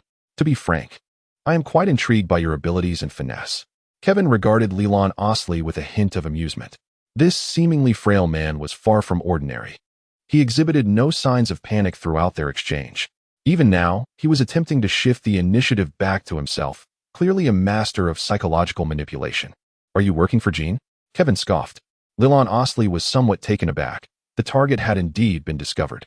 In contrast to him, the target acted decisively, hurling a dart towards Kevin's shoulder. He was an assassin, not a politician or conspirator, fully aware of the distinction between offense and defense in such situations. Thus, he would never risk death by allowing Kevin to seize the upper hand. However, it was too late. Since his presence had not evaded Kevin's scrutiny from the outset, Kevin would undoubtedly be prepared. As the dart sped toward him, Kevin simply sidestepped to evade it. "Now it's your turn." As he spoke, Kevin's surgical knife was launched. A muffled grunt followed. The target was struck in the arm by Kevin's thrown knife. With both parties engaged in a mental duel, Kevin naturally gained the advantage. Furthermore, although the target possessed extraordinary vision, the moonless night severely limited his capabilities. Once the confrontation began, there was no thought of halting. Kevin darted forward, heading straight for the target. An assassin like this was better off dead. Despite having sustained an injury to his arm, the target showed no inclination to evade as Kevin charged. After all, he was the target, the world's foremost assassin. What is Kevin Adams? A mere nothing. Yet in the next instant, a glimmer of a blade flashed, and the scalpel had already grazed the neck of the target. Truly a piece of trash. Kevin could not help but mock as he beheld the target's waning strength. As the foremost assassin under Jean Bing, he had taken ample precautions against the target. However, it was now evident that he had overestimated him. The target's eyes brimmed with resentment. If not for this light, if only he hadn't sustained an injury to his arm. Alas, there are no ifs in this world. Having dispatched the target, Kevin raised one hand. The scalpel aimed directly at Leland Owlsley. "Do not move. I am aware of your intention to retrieve the handgun from the drawer," Kevin stated coolly. This is the terrifying nature of a god's perspective. Nothing within this realm could elude his senses. Leland Owlsley's gaze flickered. Kevin Adams was far more formidable than anticipated. It seemed today he was destined for demise without question. Kevin approached Leland Owlsley. I offer you one final opportunity. Tell me, where is Jean Bing? As he spoke, Kevin unleashed his mental prowess, seeking to disrupt Leland Osley's judgment. Under the overwhelming influence of Kevin's formidable mental force, Leland Osley's eyes fell into a daze. The boss is at the... Just as he was about to divulge, Leland Osley's eyes suddenly regained clarity, and, without hesitation, he turned to flee. Not towards the door, but towards the window. In an instant, Leland Osley leapt from the building. Kevin hurried to investigate. Leland Osley possessed no means of flight, and thus, without a doubt, this leap would seal his fate. What a man, Kevin thought with a complex expression. To fall into hypnosis, yet awaken just before revealing the secret. Then choose to preserve it through the most decisive means, setting aside their opposing positions. He held respect for such a person. The troubling matter was, what would become of Jean Bing? Kevin's mood soured. His abilities were too limited. Otherwise, he could have easily thwarted Leland Osley's suicide. Now, he might need to confront the next threat from Jean Bing. Burdened by this worry, Kevin returned to his new abode, though it scarcely qualified as a new home. Being merely a temporary refuge, he had already made plans. Seizing this opportunity, he intended to find a larger place. There is a saying, external influences shape the internal, and prestige dictates strength. As for the funds to rent a larger dwelling, he would procure them from the patients. After all, it is hardly surprising that a psychotherapist of such remarkable caliber would charge a higher fee, especially in such an opulent office setting. Has the issue been resolved, boss? Alice sat in the living room, awaiting Kevin's return. Though she trusted that her superior would not have acted without sufficient confidence, a sense of worry lingered. Had it not been for her previous injuries sustained in battle, she would have insisted on accompanying him this evening. Kevin shrugged. It has been addressed, yet remains unresolved. Jean Bing is absent. Perhaps my only contribution today was to rattle the snake. Alice could not help but feel exasperated upon hearing Kevin's words. How can you speak of such matters with such calmness? After a moment as contemplation, Alice suggested, perhaps we ought to relocate to a more vibrant area, such as the heart of Manhattan or Queens. The economic conditions there are favorable, and business could flourish considerably. Alice articulated her thoughts with subtlety. Kevin, however, discerned her intention but held a differing perspective. No, we cannot leave Hell's Kitchen until this matter is settled. What do you think of setting a trap for Jean Bing? Even if we were to depart now, he would not relinquish his pursuit easily. He would inevitably come knocking. Rather than evade him, it would be prudent to resolve the issue at hand. Alice furrowed her brow. Boss, I believe this is an exceedingly perilous notion. Kevin flashed a grin. Precisely. It must be dangerous. Otherwise, how could Jean Bing afford to be complacent? I have already exposed such glaring vulnerabilities in your stronghold. It would be inappropriate not to lead the charge for revenge personally. How can one aspire to be the kingpin of New York otherwise? This is a bold strategy. Chapter 72. Prelude to battle in an underground fighting arena. A colossal stage dominated the center. Even from a distance, the scent of blood emanating from the ring was palpable. In the center stood the real Jean Bing, his weight exceeding 300 pounds, instilling a profound sense of intimidation among those present. Despite his heft, there was not an ounce of excess fat on his frame, only solid muscle. Are they not here yet? After a brief wait, Jean Bing spoke with impatience. Below, a tattooed giant quickly replied, We've dispatched someone to hurry them along, boss. Rest assured, we have secured the families of those men. They dare not refuse to come. Jean Bing nodded, and soon 7 men, armed with various weapons, entered the arena. Each bore a faint expression of unease, mingled with boundless fury. As they ascended to the stage, the pungent scent of blood permeated the air, causing the faces of the 7 individuals to shift in color. Jean Bing glanced at the tattooed giant, who promptly introduced their identities. The 7 were formidable experts sourced from across the globe, each stained with the blood of more than one victim. Considerable sacrifices had been made to capture these individuals.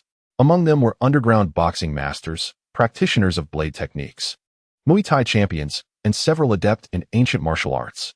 Upon hearing of their accomplishments, Jean Bing smiled with satisfaction. It seemed he would have the opportunity for extended combat today. Hearing Jean Bing's arrogant proclamation, the underground boxing expert retorted angrily, Jean Bing, others may fear you, but I do not. You had better release my daughter. Before his words could fully dissipate, Jean Bing cast a glance at him and then sprang into action. His seemingly heavy frame erupted forth like a formidable cannonball, propelling him towards the boxing expert in an instant. With a sudden and forceful punch, he struck. Bang! The boxing expert had no time to react before he was sent hurtling back, crashing into the railings surrounding the ring, collapsing to the ground in a state of unconsciousness or worse. Jean Bing frowned slightly. Is this what you call a boxing expert? He thought, feeling discontent. Such a weakling could hardly provide any worthwhile training. The other individuals displayed faces of terror, utterly astonished that Jean Bing had acted so swiftly, extinguishing what they perceived as a formidable opponent with a single blow. Observing their frightened expressions, Jean Bing narrowed his eyes.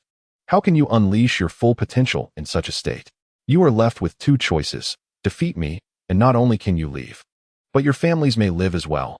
Fail to do so, and you will perish here, along with your loved ones. You lunatic! Shouted one adept of ancient martial arts in fury. Yet Jean Bing remained unfazed. Here, he was the sovereign, with no alternatives at hand. The Muay Thai champion let out a fierce roar.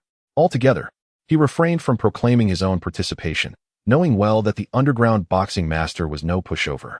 Were he in that position, his fate would likely not differ much. The others inhaled deeply, acutely aware of their lack of options. The Muay Thai expert was the swiftest among them, unleashing his full velocity as he charged towards Jean Bing. Such explosive power caught even Jean Bing momentarily off guard. Witnessing this, the Muay Thai expert rejoiced and, without hesitation, delivered a punch squarely to Jean Bing's face. Bang! The collision of fist and flesh caused Jean Bing's head to tilt slightly, but that was the extent of its effect. He gazed indifferently at the Muay Thai master, whose face was etched with terror. After more than 20 years of rigorous training, a single punch from him could easily render even a lion dazed. Yet, when his fist struck Jean Bing's face, it felt akin to hitting stone. The only explanation was that beneath Jean Bing's seemingly fleshy visage lay no excess fat. He was a creature whose muscles had been honed to perfection even in his face. In that moment of distraction, Jean Bing unleashed a whip-like kick, a forceful strike that connected with the Muay Thai master's head. A resounding thud echoed as the master's skull shattered like a watermelon, blood splattering across the ground. Without a moment's hesitation, Jean Bing surged toward one of the ancient martial arts warriors. A few minutes later, Jean Bing exited the ring, wiping the blood from his hands with a towel offered by his subordinates, who hurriedly began to clear the corpses from the arena. Such occurrences were no novelty to them. Regardless of the prowess of any formidable opponent, none could survive a second round against Jean Bing. He was indeed an emperor, both in authority and strength, a true sovereign. Observing the fervent yet fearful expressions of his subordinates, Jean Bing erupted into laughter. Just then, one of his men rushed in, clearly flustered. "Boss, trouble. The Wilson building has been attacked. Lord Osley and Lord Target I are dead." Instantly, the atmosphere in the underground arena turned frigid. Jean Bing strode over. Seizing the messenger by the head, his eyes locked onto him with intensity. "What did you say?" Though trembling in fear, the subordinate repeated. "Lord Osley and Lord Target, I have been killed." With a sudden surge of strength, Jean Bing crushed the head in his iron grip. "Who did this?" He bellowed in fury. This was a provocation against him, a challenge to the emperor. Whoever it was, they would face death. That night, a peculiar stillness enveloped Hell's Kitchen. No one dared to stir trouble, for all were acutely aware that the emperor was enraged and in need of a target for his wrath. Even the large gangs of Hell's Kitchen refrained from provoking Jean Bing during such a volatile time. They could mock behind closed doors, but none dared voice their thoughts openly. Ultimately, Kevin rented a secluded house, where not a soul could be seen in the vicinity. As for Alice, Kevin had sent her to choose a new home. Clearly, the current situation was beyond Alice's purview. Even Kevin avoided the gaze of the Teenage Mutant Ninja Turtles, reluctant to involve them in this troublesome affair. Indeed, the situation was quite vexing, but he was confident in his ability to resolve it. He intended to make it clear to Kingpin that provoking a formidable psychiatrist was a perilous endeavor. He understood that Kingpin would inevitably discover his whereabouts, and soon. However, he did not anticipate that before Kingpin's arrival, he would encounter another visitor. "Old man, how did you know I was here?" Henry Hunter sat opposite Kevin. "Kevin, did you attack Wilson Tower? There are reports suggesting it's Kingpin's stronghold." Kevin hesitated momentarily, but chose not to conceal the truth. The old man's presence indicated he had likely already deduced the situation. Clearly, this information was not particularly clandestine. The entire Hell's Kitchen was under the looming threat of their emperor. Until this matter was resolved, tranquility would not return to Hell's Kitchen. "If I can uncover this, Kingpin surely can as well." "Kid, You're in deep trouble now. Even I cannot assist you this time, Henry lamented. Kevin chuckled softly. You've got it wrong. Old man, it's not my trouble that has escalated. It's Kingpin's predicament that has intensified. Before plotting against me, he clearly underestimated the dangers of offending an exceptional psychiatrist. Henry Hunter sighed, perplexed by Kevin's unwavering optimism in such dire circumstances. After a considerable time, Henry reluctantly departed. It was evident that Kevin had no intention of fleeing. Otherwise, he would have sought a means of escape despite the significant risks involved. Observing the desolate surroundings devoid of life, Henry felt a sense of unease. He pondered whether this was a graveyard Kevin had chosen for himself or for Kingpin. No way. Henry gritted his teeth. It was clear that Kevin did not wish to burden their friends with trouble. Yet, he believed it was imperative to seek assistance at this juncture. The recently renowned Daredevil had a favorable rapport with Kevin, and the Punisher had also made contact with him. Who else might he reach out to? After a moment's contemplation, Henry returned to his barbershop, where a new employee named Luke Cage had recently joined. He needed to see if his aging visage could persuade Luke to lend a hand. After all, he was aware of Luke's invulnerability. Oh, and let us not forget those formidable beings residing in the sewers. Who else could he turn to? After a lengthy deliberation, Henry Hunter made his way towards Stark Tower. Chapter 73. The rainy night assault. The wait for battle was excruciating.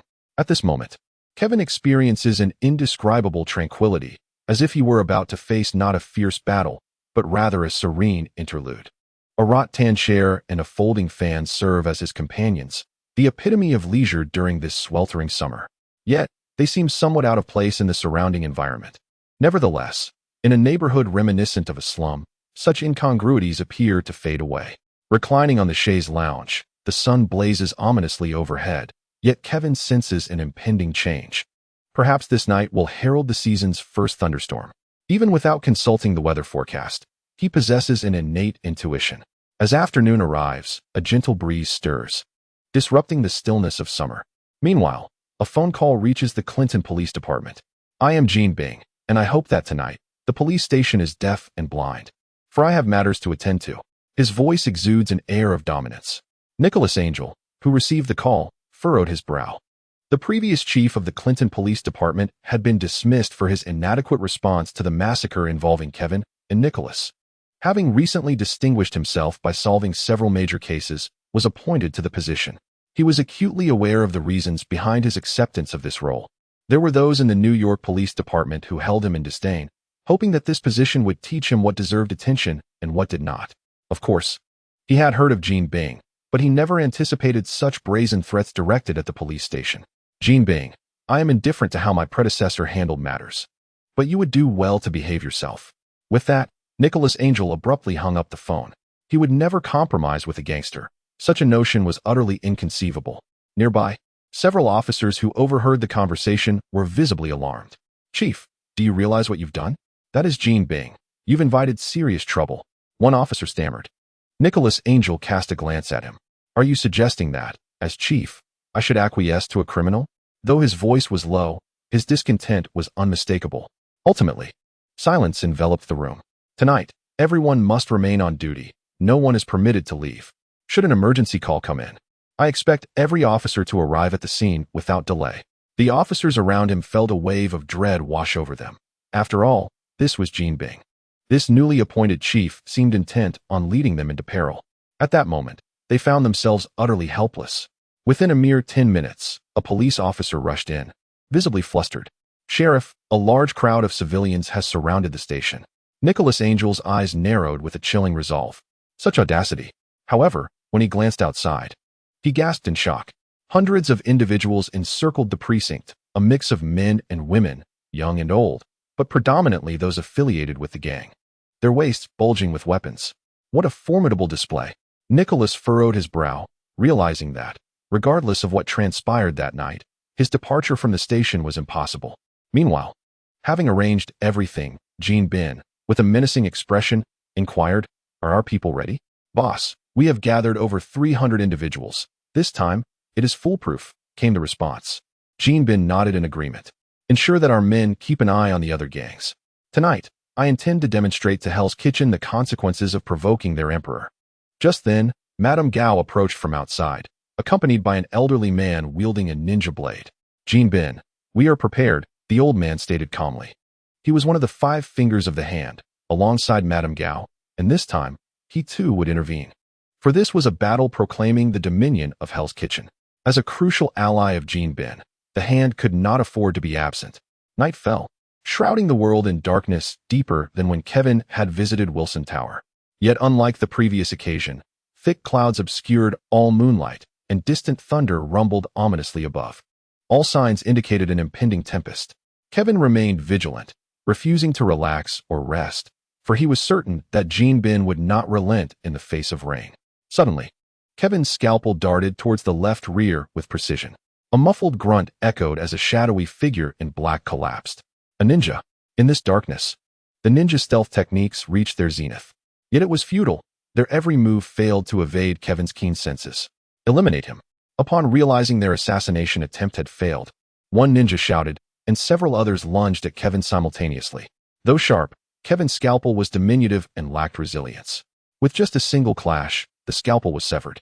Kevin's expression remained unchanged as he swiftly retreated a few steps, producing another scalpel, which he plunged into the ninja, instantly ending the latter's life.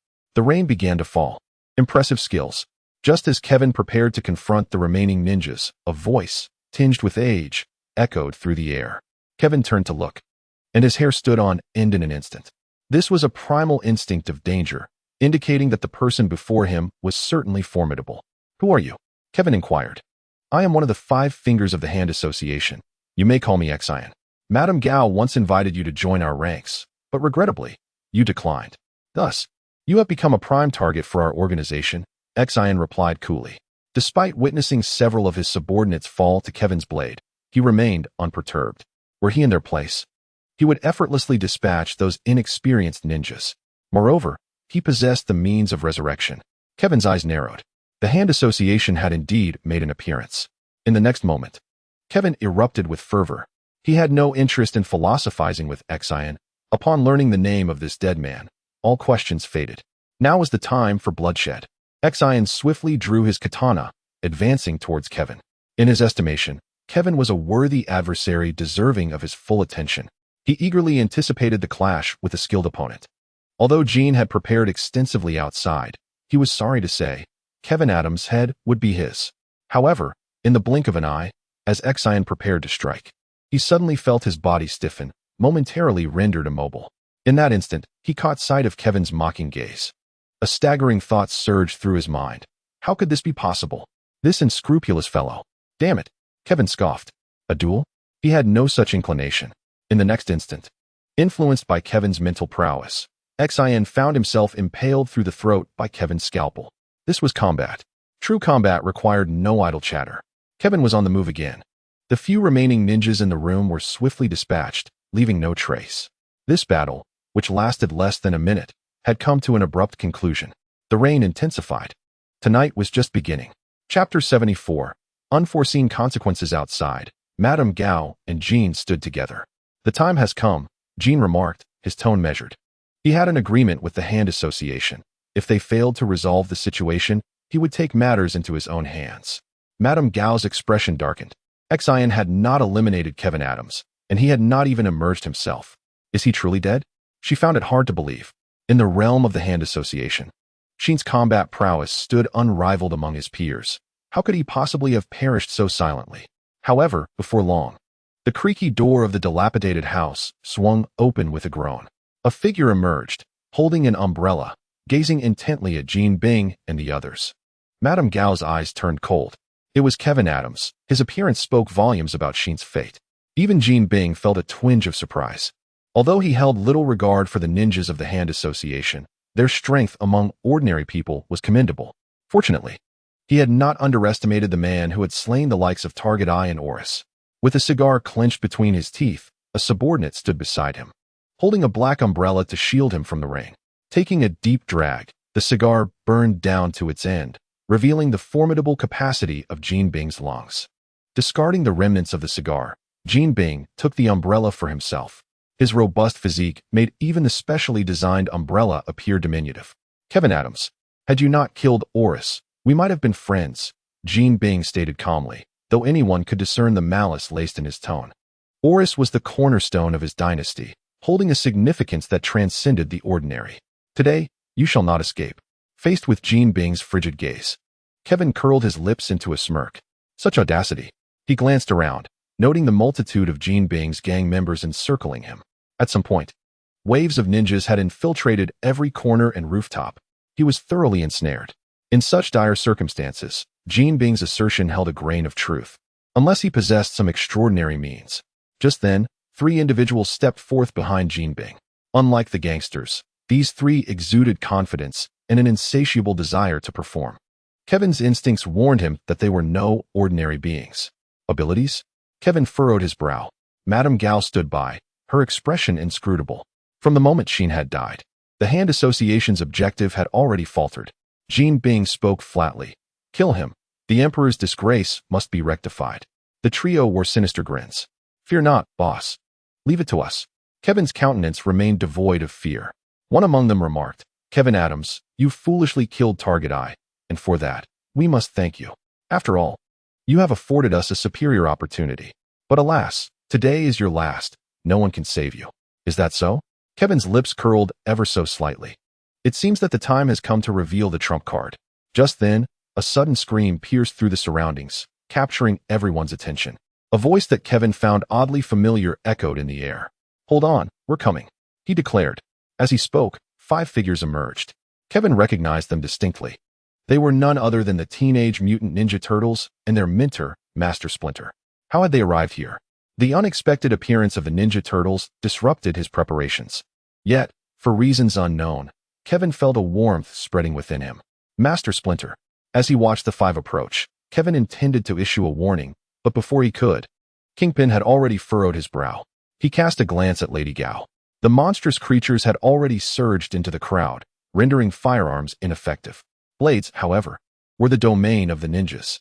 Lady Gao narrowed her eyes and signaled to one of her associates, who promptly led a group towards the Ninja Turtles. Kingpin exuded an air of confidence, relishing Kevin Adams' current predicament. He had heard of these Teenage Mutant Ninja Turtles, recognizing them as a destabilizing force from Hell's Kitchen. He even hoped for the arrival of a few more street heroes, as this battle could solidify his reign. At that moment, 3 superpowered individuals charged towards Kevin. Their abilities were not of a high-risk nature, which relieved him. Another ability akin to teleportation would spell danger. Teachers, you must leave quickly. I can handle this. Master Splinter glanced at Kevin. Engaged in a fierce struggle with the 3 powered adversaries, he knew it was implausible to manage the chaos of hundreds. Leonardo, your brother claims he can handle this. What do you think? Master Splinter inquired amidst the fray. Before Leonardo could respond, Michelangelo shouted, he can handle nothing. This time, he'll owe us a significant favor. The expressions of the other ninja turtles mirrored the gravity of the situation. Upon hearing their words, Kingpin sneered. If that were the case, then Kevin Adams would accompany them to the grave. Just then, a second disruptive sound emerged. A rapid series of gunfire tore through the ranks of Kingpin's gang, creating a breach. Following this, the Punisher, Matt, and Jessica Jones made their entrance. However, unlike the Ninja Turtles, their approach was distinctly different. They lacked the refined combat skills of their counterparts. Rather, they excelled in resolving conflicts through the use of firearms. The string of unexpected events left Kingpin with a grim expression. Before he could further arrange for personnel, a muscular African-American barged in from the periphery. Indeed, he did so with reckless abandon. Luke Cage had long been discovered, yet he did not retreat. Upon his revelation, the gang opened fire. But the bullets struck him without inflicting any harm. His impervious skin and immense strength rendered him the most formidable presence in the vicinity, without question. At that moment, Kingpin stirred. He had grown weary of these intrusions disrupting his meticulously laid plans. Fueled by rage, he sought to impart a lesson in despair to these intruders. No matter how many arrived, they would face only an inevitable demise. Without hesitation, Kingpin approached Luke Cage. The invulnerable Cage did not intimidate him. Standing before Luke, Kingpin's gaze was sharp, akin to that of a ferocious tiger. Luke furrowed his brow, but paid no heed. His strength reached a ton, and his skin could withstand forces exceeding that capacity, even capable of repelling close-range gunfire. This was the source of his fearlessness. Before him, any adversary could only be repelled. Kingpin clenched his fists, the sound of cracking knuckles resonating. Then, he surged towards Luke Cage with ferocity. Luke, undeterred, charged forward to meet him. In the next instant, the two titans collided. Boom. Both momentarily halted. Their strengths were evenly matched. But in the following moment, Kingpin unleashed his judo prowess, executing a shoulder throw that sent Luke crashing to the ground. What followed was a relentless barrage. Kingpin's strength was also of tonnage. The two were comparable in might, capable of delivering devastating blows. Yet Kingpin's combat techniques utterly overshadowed Luke Cage's. In that moment, Kingpin was invincible. Soon, Luke Cage found himself nearly unable to rise. Kevin Adams. No matter who comes to your rescue, the outcome remains the same, Kingpin declared dominantly. Not far away, Kevin furrowed his brow. Although he had never encountered Luke Cage, it was evident that the latter had come to his aid. He could not simply stand by and watch Luke come to harm. As he pondered his next move, a streak of flame traversed the sky. The infuriating voice of Tony Stark resonated. Did I just hear that regardless of who comes to rescue Dr. Adams, there is only one outcome? Kevin chuckled. The situation was more advantageous than he had anticipated. The only concern was that his trump card might have been prepared in vain. Chapter 75. The Misfortunes of the Pretentious Iron Man. Upon sighting Tony Stark clad in his armored suit, Kingpin's expression grew profoundly grave. He could hardly fathom that the illustrious Iron Man would choose this moment to make an appearance. The name of Iron Man, synonymous with peril in Hell's Kitchen, casts a formidable shadow over the area, despite his infrequent visits. It is common knowledge that Hell's Kitchen is a cauldron of chaos, and Tony Stark is no exception to this understanding. As the head of Stark Industries and a nominal arms dealer to the military, Tony's influence and connections surpass the imagination of many.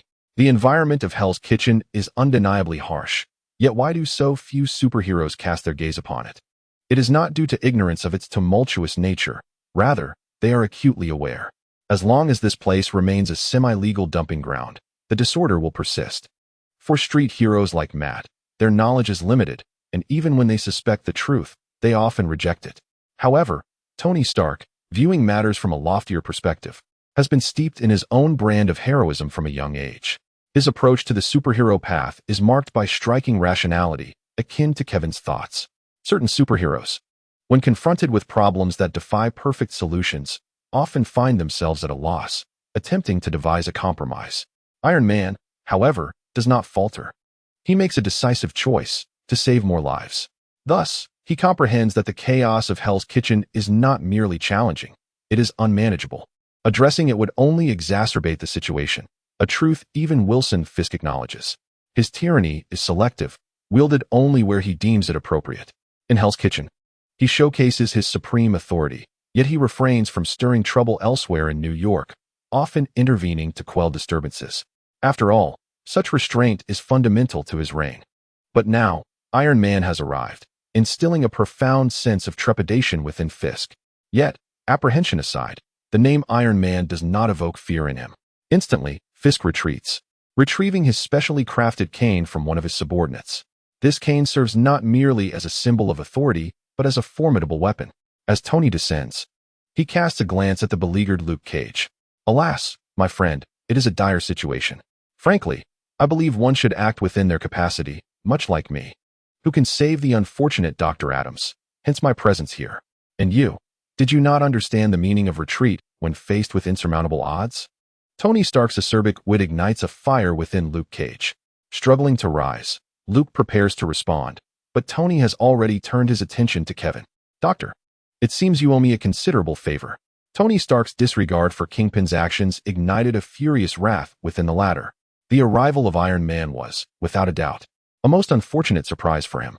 The tide of battle was momentarily halted by Stark's missile launch. Yet, what did it matter? Kingpin gripped his staff firmly and declared, Iron Man, I harbor no intention of provoking you. If you depart now, I shall consider this incident as though it had never transpired. Tony Stark, upon hearing Kingpin's words, exhibited a look of astonishment. I believe I heard a dog barking. Did you all hear that? In that instant, the expressions of everyone present turned to one of disbelief. Stark's behavior was undoubtedly a blatant insult to Kingpin, the Emperor of Hell's Kitchen. In the distance, Master Splinter twitched his whiskers. Kevin, that fellow was summoned by you. Was he not? Has he always been like this? Kevin shrugged in response. Indeed, he is quite the arrogant one, but he possesses considerable skill.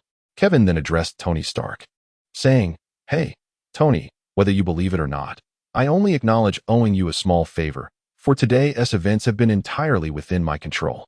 Stark appeared to have heard the most ludicrous joke imaginable. He surveyed the crowd, disregarding the impending explosion of Kingpin's fury, and gazed upon the hundreds of burly men surrounding him. "You claim everything is under your control? It sounds like the best joke I've ever heard." "Ha ha." With that, Stark burst into laughter. "I apologize. I simply cannot contain myself." Kevin's expression darkened. Just then, a resounding explosion echoed. Kingpin erupted in fury. "Iron Man, falling to the ground is your gravest mistake."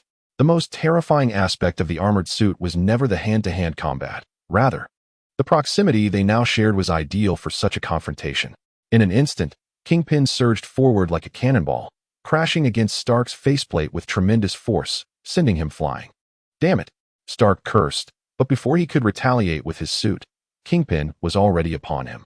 As a pinnacle of human capability, even surpassing humanity itself, Kingpin's mastery of combat was indisputable. At this moment, his singular intent was to leave no opportunity for Tony Stark, seeking only to incapacitate him right there and then. The consequences were of no concern to him at this juncture. Kingpin's assault heralded the commencement of the second round of battle. Observing Tony being attacked, Kevin couldn't help but feel a sense of schadenfreude. It is not that he lacks gratitude. Rather, it is the pretentious nature of Tony Stark that makes him seem quite deserving of a reprimand. Everything unfolding now aligns perfectly with Kevin's expectations.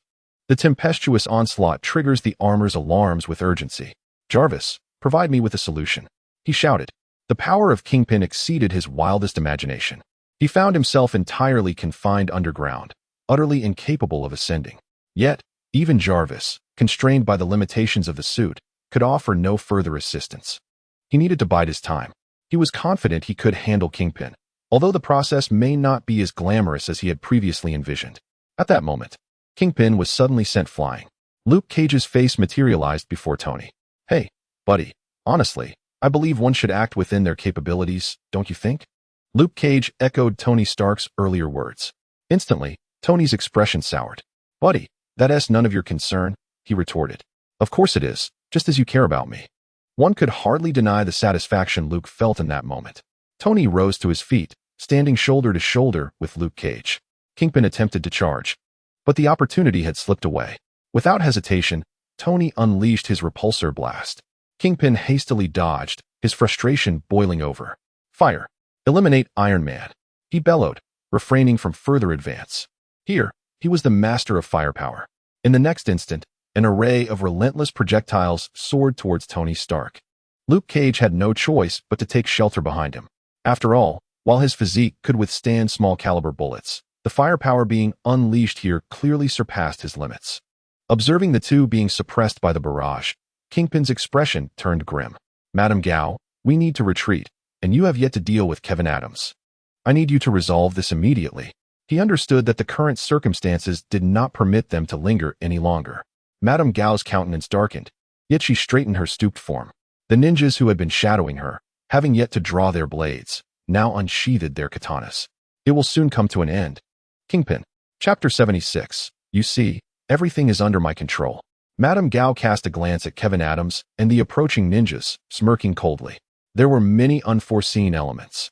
Kingpin was merely buying time, yet their mission would never falter. In the next heartbeat, all the ninjas sprang into action. Kevin and his companions were engaged in combat with three formidable individuals, along with a cadre of gang members. Although their skills were commendable, these adversaries proved to be exceptionally challenging. Amidst the fray, Raphael exclaimed, "Kevin, you certainly know how to attract trouble." Without hesitation, Kevin replied, "You are mistaken. This is not trouble, but a cleansing. Hell's Kitchen is chaotic enough as it is. I merely set a trap with the intention of disposing of Jean." A few of the teenage mutant ninja turtles rolled their eyes in exasperation. Had they not been in battle, they would have taken the opportunity to discuss this matter with Kevin at length. At that moment, Master Splinter suddenly called out, "Kevin, watch your back."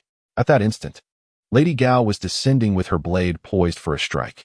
With a swift motion, Kevin sidestepped the attack, though not without consequence. His right arm was grazed, leaving a wound that, fortunately, did not hinder his movement.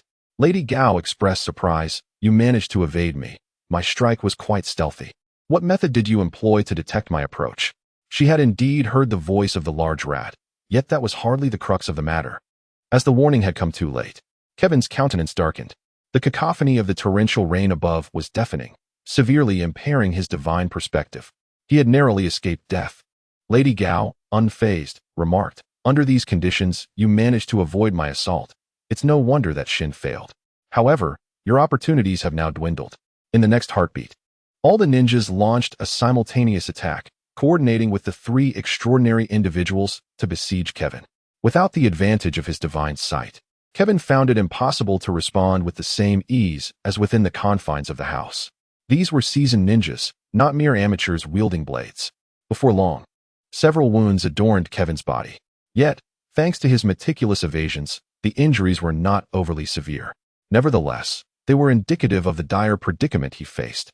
"Kevin!" Master Splinter called out, but three ninjas were simultaneously assaulting him. Splinter, enduring a wound himself, managed to eliminate one ninja. Yet, this was of little consequence. He could not reach Kevin. His disciples, the Teenage Mutant Ninja Turtles, were similarly hindered. "Die!" Lady Gao shrieked, leaping towards Kevin with a lethal strike. A grim thought crossed everyone's mind. It was over. They had all come to rescue Kevin, but now, no one stood ready to shield him, especially Tony Stark. Had it not been for his arrogance, this situation would never have arisen. If he had launched an aerial assault upon arrival, this battle would have been swiftly concluded. Yet now, even if he were capable of flight, he would hesitate to take to the skies, for behind him loomed Luke Cage, under the overwhelming barrage of firepower. Should he abandon his position, Luke Cage would surely perish. The opportunity for rescue has slipped away. Jean Bing observed this scene, a cruel smile gracing his lips. It is over. The title of the King of New York will endure beyond this day. All who dare to defy him shall be obliterated. Perhaps this conflict will bring him considerable trouble, yet it is a price well worth paying. At that moment, a resounding thud echoed through the air. Madame Gao was sent hurtling backward, her eyes filled with astonishment. Not only she, but also the other attacking ninjas, and the three unknown capabilities present were equally stunned. Kevin stood at the center, blood trickling from his nose. Although the intensity of his powers had diminished significantly, he was still able to send several opponents flying. It merely took a toll on his stamina. "So, you wish to take my life?" Kevin, clutching a scalpel, regarded Madame Gao with a calm gaze. The torrential rain composed a mournful symphony, as countless streams of blood mingled with the rainwater, staining the earth crimson. Thunder boomed. A flash of lightning cleaved through the dark sky, illuminating the obsidian night. "You possess superpowers." Madame Gao gripped her staff tightly, the murderous intent in her eyes nearly palpable. Everyone believed Kevin Adams to be merely a formidable fighter. It was only now that they comprehended the truth. Their target was, in fact, a being of extraordinary abilities. However, what good are powers if they are not as effective as one imagines? Madame Gao keenly detected the blood flowing from Kevin's nose. A smirk curled at the corners of Kevin's mouth. "It appears that matters are not as straightforward as I had envisioned. He is preparing to unveil his trump card. At present, Tony Stark is nothing more than a playboy. Though he has donned the armor, he has yet to attain the resolve and capabilities of a true superhero. Yet, that is acceptable. Everything aligns with his expectations." Kevin discarded the scalpel from his left hand, revealing a button that had appeared in his grasp unbeknownst to him. Madame Gao's pupils constricted. A bomb. This lunatic, Kevin Adams, intends to perish alongside them. This was the singular thought racing through her mind. Stop him. However, it was already too late. Kevin exerted a fierce grip, causing the button to shatter under his force. Boom. A cacophony of explosions reverberated around them. Flames erupted from the nearby houses. It was indeed a bomb. But why not beneath their feet? Lady Gao was somewhat bewildered. Wasn't he the intention to perish together? Then she observed the expressions of those not far from the detonated buildings shift dramatically, their faces contorted with terror as they cried out. Poison gas. Everyone hastily sealed their lips. Kevin Adams, you deranged lunatic. Lady Gao exclaimed in fury. Not only them, but all who had come to rescue Kevin also wore ashen faces. Kevin let out a light chuckle. Poison gas. Indeed, it is poison gas, albeit merely gas of fear. Everyone held their breath. Even formidable beings such as Jean Bing would not succumb to death immediately, even when holding their breath. The torrential downpour in this place undeniably hindered the spread of the toxic fumes. Yet, his objective had never been to resolve matters through fear-inducing gas. Kevin summoned his psychic energy, elevating himself several meters into the air. From his vantage point, he could distinctly see peculiar items emerging from the wreckage of the obliterated houses. They bore little significance, serving a singular purpose: amplification. In the next instant, music resonated through the streets, while Kevin's madness radiated his psychic energy. Waves imbued with hypnotic vibrations began to disseminate outward, and coupled with the bizarre rhythm emanating from the speakers, one by one, individuals succumbed to unconsciousness. In the blink of an eye, apart from Jean Bing and Lady Gao, only Tony Stark remained unscathed, supported by his armor. Kevin descended to the ground. Though his psychic energy was somewhat diminished, he still smiled at the bewildered Tony Stark, saying, "You see, everything is under my control." Chapter 77. Murder in My Sweet Dreams. Tony Stark stared agape at the unfolding scene. What had transpired? How had all those individuals collapsed? He grasped Kevin's earlier maneuvers, but failed to comprehend the subsequent actions. Although Kevin could not see Tony's expression, he was certain that the visage concealed beneath the iron mask was quite amusing. Alas, he could not behold it. Kevin turned his gaze to Jean Bing. Jean Bing stood resolute, as did Lady Gao, both poised like cornered beasts ready to strike. However, despite their fierce demeanor, Kevin noticed the tremor in Jean Bing's staff. The first sign of quaking. Even a slight tremor was sufficient proof. Jean Bing, too, harbored fear. Kevin chuckled softly, finding amusement in the moment. Recently, he had been plagued with concerns over the impending threat from Jean Bing. Although he possessed unwavering confidence in his abilities, he was not alone in this endeavor, and he had an aversion to trouble. Now, it seemed that the turmoil was finally on the verge of resolution. Jean Bing's grip on his staff remained steadfast, and he refrained from speaking, uncertain whether the toxic gas still lingered in the air. Lady Gao mirrored his caution. Yet, an unspoken understanding blossomed between them, requiring no words. In an instant, they surged forward simultaneously, charging at Kevin. Regardless of whether Kevin was indeed the architect of their plight, in their eyes, he would forever be perceived as the soft target compared to Iron Man. Subduing him was their only hope of escape. Observing this, Tony Stark immediately unleashed a repulsor blast. However, the duo had anticipated such a move and narrowly evaded it. After dodging, their velocity only intensified. Kevin let out a soft sigh, reflecting on how his inherently amiable demeanor seemed to reinforce their preconceived notions, even after the recent display of power. Without hesitation, he discarded the scalpel. To their astonishment, he produced a gun-like device, its sleek design exuding a sense of advanced technology. As his finger poised on the trigger, a silvery luminescence erupted, pulsating with energy. Kevin grinned, proclaiming, "I call it the Hunter." In that moment, he pulled the trigger. A muffled bang resonated through the air as energy surged forth, striking Lady Gao. Her decades of honed physicality proved futile against the energy weapon, leaving a gaping hole in her chest. "How is this possible?" she gasped, confusion clouding her eyes before collapsing lifelessly to the ground. Before Jean Bing could react, Kevin aimed the weapon at him. "This ends now," he declared. Jean Bing's pupils constricted in a moment of terror. Boom. The energy cannon discharged, creating a bloody hole in Jean Bing's chest. Yet, he remained alive. Jean Bing was no ordinary man. He had trained to an extraordinary level. His formidable vitality erupted in a furious roar. "Kevin Adams, I will kill you. I will kill you," he bellowed vehemently. However, after a few more shouts, he too succumbed to the ground. Gazing at the fallen Jean Bing, who lay just within reach and had ceased to breathe, Kevin's expression remained tranquil. "This was your choice, Jean Bing," he murmured softly. He had never contemplated provoking Jean. From beginning to end, he had always been the passive one. Now, however, everything had come to an end. Perhaps Hell's Kitchen would descend into a period of chaos. Yet the reign of the crime lord had vanished. Tony Stark approached with a complex expression, his mask having been removed. "It's over, Dr. Adams," he said. Kevin nodded in silence. They refrained from discussing the matter of murder. Tony Stark had dealt with far more terrorists than Kevin had killed. This distinction epitomizes the divergence between Marvel and DC heroes. Marvel's champions exude a certain charisma, while DC's heroes are rendered almost too perfect, a flaw in itself. "This gun seems strangely familiar," Tony remarked, eyeing the weapon in Kevin's hand with curiosity.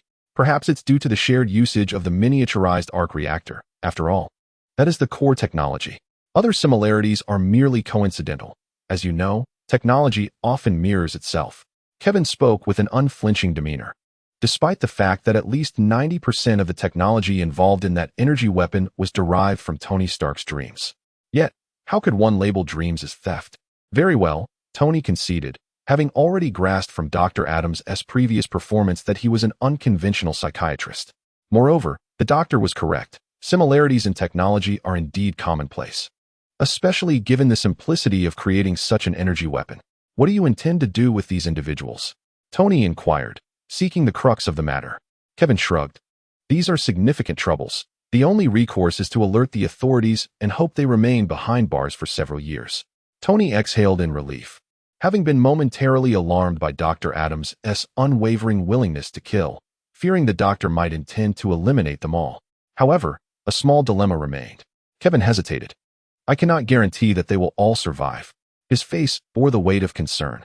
You see, the human psyche is a mysterious realm, and my understanding of it is still insufficient. To ensure resolution, I had to release some other elements during the process. Tony's expression shifted to one of grave seriousness. And what about your acquaintances? It's manageable. Their mental fortitude is commendable. At worst, they might experience some nightmares, Kevin reassured. That's good to hear, Tony replied, feeling a slight easing of his tension. His concern had been that Kevin Adams lacked discernment and might inadvertently harm his friends. As for these gangsters, a few dead here, and there is of little consequence. After all, most individuals should be unaffected, right? Those involved are merely subordinates of Jean Bing, essentially a collection of controlled pawns with no agency of their own. Although they have attacked their own, it would be too callous for Kevin to wish for their complete annihilation.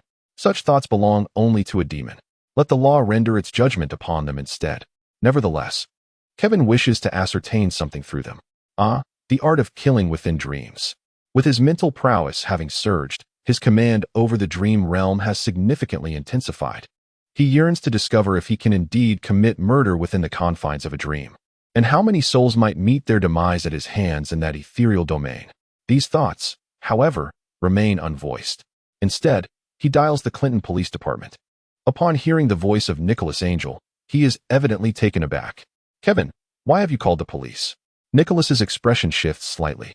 Today, Jean Bing has dispatched individuals to obstruct the precinct. Could it be that he is seeking trouble with you? Realization dawns on Kevin. No wonder the officers have yet to arrive. It is indeed the case, but the issue has been resolved. Angel, I need you to handle the aftermath. Nicholas glances outside. The crowd remains densely clustered. I may require some time. That's acceptable, but I must take my leave. The atmosphere here is rather oppressive, Kevin states plainly. Understood, Nicholas nods, visibly relieved. As long as it's resolved, Jean Bing is not to be trifled with. It seems he must keep a closer eye on Dr. Adams moving forward. Chapter 78. News of the Hulk. The torrential rain continues to fall. With Tony Stark's assistance, Kevin has managed to bring several friends who came to his aid to his temporary residence. After confirming that all is well, Tony departs, as it is his time for rest, and his visit has disrupted his sleep schedule. Of course, he would never admit to the possibility of awkwardness should someone awaken unexpectedly. After all, almost losing a trump card is hardly a commendable achievement. Kevin does not impede him. He merely waits quietly for Matt and the others to regain consciousness. In the aftermath of the battle, this corner of Hell's Kitchen, already notorious, now finds itself even more forsaken due to the horrific conflict that has transpired. No one dares to approach. The denizens of Hell's Kitchen are astute and cautious. Were it merely an ordinary gunfight, perhaps some might risk a glance. However, the presence of automatic rifles in abundance, rocket launchers, and the cacophony of successive explosions ensures that none are willing to venture near. The series of disturbances was sufficient to deter anyone from approaching, not to mention drawing near. Even calling the police was a risk few dared to take. This humble caution epitomized the survival instinct of the residents of Hell's Kitchen. After all, the precinct in Hell's Kitchen harbored no secrets from the gangsters. After a considerable time, the piercing sound of police sirens echoed through the air. Several police cars emerged from the torrential downpour. Nicholas Angel, with a bullet clenched between his teeth and a rifle slung over his right shoulder, stepped out from the downpour. Upon landing, Nicholas sensed something peculiar about the rain-soaked ground. At that moment, a flash of lightning illuminated the night sky. In an instant, the crisp sound of bullets ricocheted through the rain-soaked night. The bullet in Nicholas's mouth fell to the ground. Despite his extensive experience in combat, He was momentarily taken aback by the scene before him. The ground was littered with corpses. Damn, Nicholas muttered under his breath. Dr. Adams had not forewarned him of such a situation. Casting a glance at the bewildered officers surrounding him, he shouted, "What are you all standing there for? Check if there are any survivors. I need to know what has transpired here." As he watched the officers disperse, Nicholas let out a bitter smile. "Doctor, you've stirred up quite a mess. Should any direct evidence emerge, Dr. Adams would have no escape. Even in the case of self-defense, he could still face several months of legal proceedings. Sheriff, there are survivors here," one of the officers called out loudly. Soon, another officer chimed in. "This one is alive, but his expression is quite strange. He appears to be in agony. This one too seems the same, as if he has just endured a nightmare." Listening to his subordinates' reports, Nicholas pondered thoughtfully. Regardless of the circumstances, it seemed the situation was not as dire as he had initially imagined. Time sped by, and the incident involving Kim had swiftly passed a week. This event had left the entire Hell's Kitchen in shock. As for New York, under pressure from higher authorities, the news was effectively suppressed. Although rumors circulated widely, they were merely unreliable whispers. Although the public facade suggested that the matter had settled, for Kevin, the complications had just begun. Firstly, the district attorney had filed charges against Kevin. In light of this, after consulting with the top lawyers from Stark Industries, Kevin entrusted the matter to these professionals for resolution. Subsequently, gang members had been quietly succumbing to death in their dreams over the past few days. In addition, there exists a segment of individuals who, upon awakening, have succumbed to madness. After several days of this unsettling phenomenon, Kevin found himself increasingly troubled. The number of deceased had surpassed his expectations. However, these matters were merely trivialities to him. After eliminating Jean Bing, Kevin swiftly gleaned the location of Jean Bing's hideout through his dreams. Without hesitation, he procured a modest sum of money. Although the origins of this money were dubious, he was able to exchange it for the items he desired through underground channels. Following the liquidation of all the assets he had acquired, Kevin finally obtained sufficient materials. The creation of his bespoke iron suit could now commence. To facilitate this extraordinary suit, Kevin seized multiple opportunities to delve into Tony Stark's dreams, while simultaneously seeking knowledge in the waking world. His requirements for the suit differed little from those of Stark. Tony Stark, an ordinary man, had approached the pinnacle of human capability and could, if necessary, mitigate some damage through mental fortitude. Thus, Kevin was able to economize considerably on safety features. Moreover, his intent in crafting the iron suit was not purely aesthetic. In a scenario devoid of margin for error, he transformed this suit into a veritable machine of destruction. During this week, numerous events unfolded. Rumors circulated of a colossal green figure engaging in combat with the military in New York. Concurrently, SHIELD reached out, informing him that they had gathered evidence against the Water Group and that the group might be plotting against him. The former news immediately conjured thoughts of the Hulk in Kevin's mind. Although the timeline had been delayed, the narrative appeared to be progressing steadily. Based on the available intelligence, a confrontation between the Hulk and the military seemed inevitable. As for the news regarding the Water Group, Kevin had long been mentally prepared. Consequently, he had no intention of vacating the bustling city center. If the Water Group possessed the audacity, they could come to the heart of the city to eliminate him. While this approach might only serve as a temporary solution, with the advancement of the iron suit, Kevin's confidence grew stronger. This suit was crucial to his resistance against the Water Group. Meanwhile, at SHIELD, the director and military had tracked the Hulk's whereabouts. Coulson and Nick Fury reported their findings. Upon hearing this, Nick Fury remarked, "Maintain close surveillance. The Hulk has been docile for several years, and Dr. Banner is a world-renowned biologist. If we can bring Dr. Banner on board, it would greatly benefit the Avengers initiative." Coulson nodded in agreement, then hesitated, asking, "Can the military handle those individuals? Previous encounters have already demonstrated the formidable power of the Hulk. If we allow it to escape this time, it may be a considerable duration before it reappears." Recently, the military has acquired numerous advantageous assets, including the emergence of super soldiers, which may present an opportunity. Nick Fury stated, narrowing his single eye, "To ensure absolute certainty, you should reach out to Kevin Adams. If necessary, extend an invitation for him to assist in capturing the Green Giant. It is also timely for us to enhance our collaboration with Kevin Adams. This is a splendid opportunity. I will contact Tony Stark." Nick Fury did not elaborate further. In his estimation, these forces should suffice. As for the possibility of successfully inviting both individuals, he harbored no doubts. Interests serve as the most potent bond. Chapter 79. An intimate encounter with the Hulk, what do you lack? When Coulson posed this direct inquiry before him, Kevin hesitated. Collaborating with S-H-I-E-L-D can be quite a cumbersome affair. However, there are indeed benefits to be gleaned. One must remain vigilant, for it is all too easy to be ensnared. As for revenge, it is not a matter to be taken lightly. He could only express his discontent and frustration within reasonable bounds. Rationality is the most essential element for survival. Therefore, when Coulson approached him, Kevin was mentally prepared to decline. Yet, it must be said that Coulson's words resonated with him more than expected.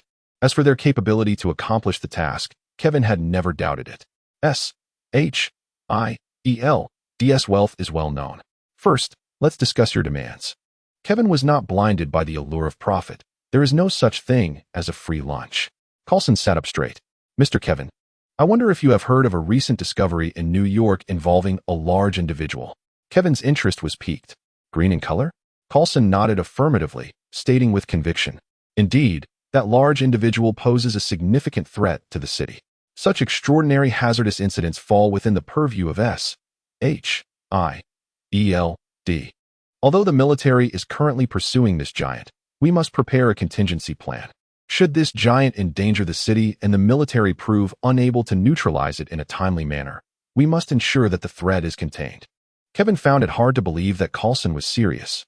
Was he truly capable of confronting a creature of the Hulk's caliber? Even at the height of his powers. Freshly acquainted with the solar ladder, he would not dare claim he could manage it. I'm sorry, but I do not intend to participate in this matter, Kevin replied, shaking his head resolutely. Coulson was momentarily taken aback before hastily stating, Doctor, perhaps you did not fully comprehend the compensation I mentioned.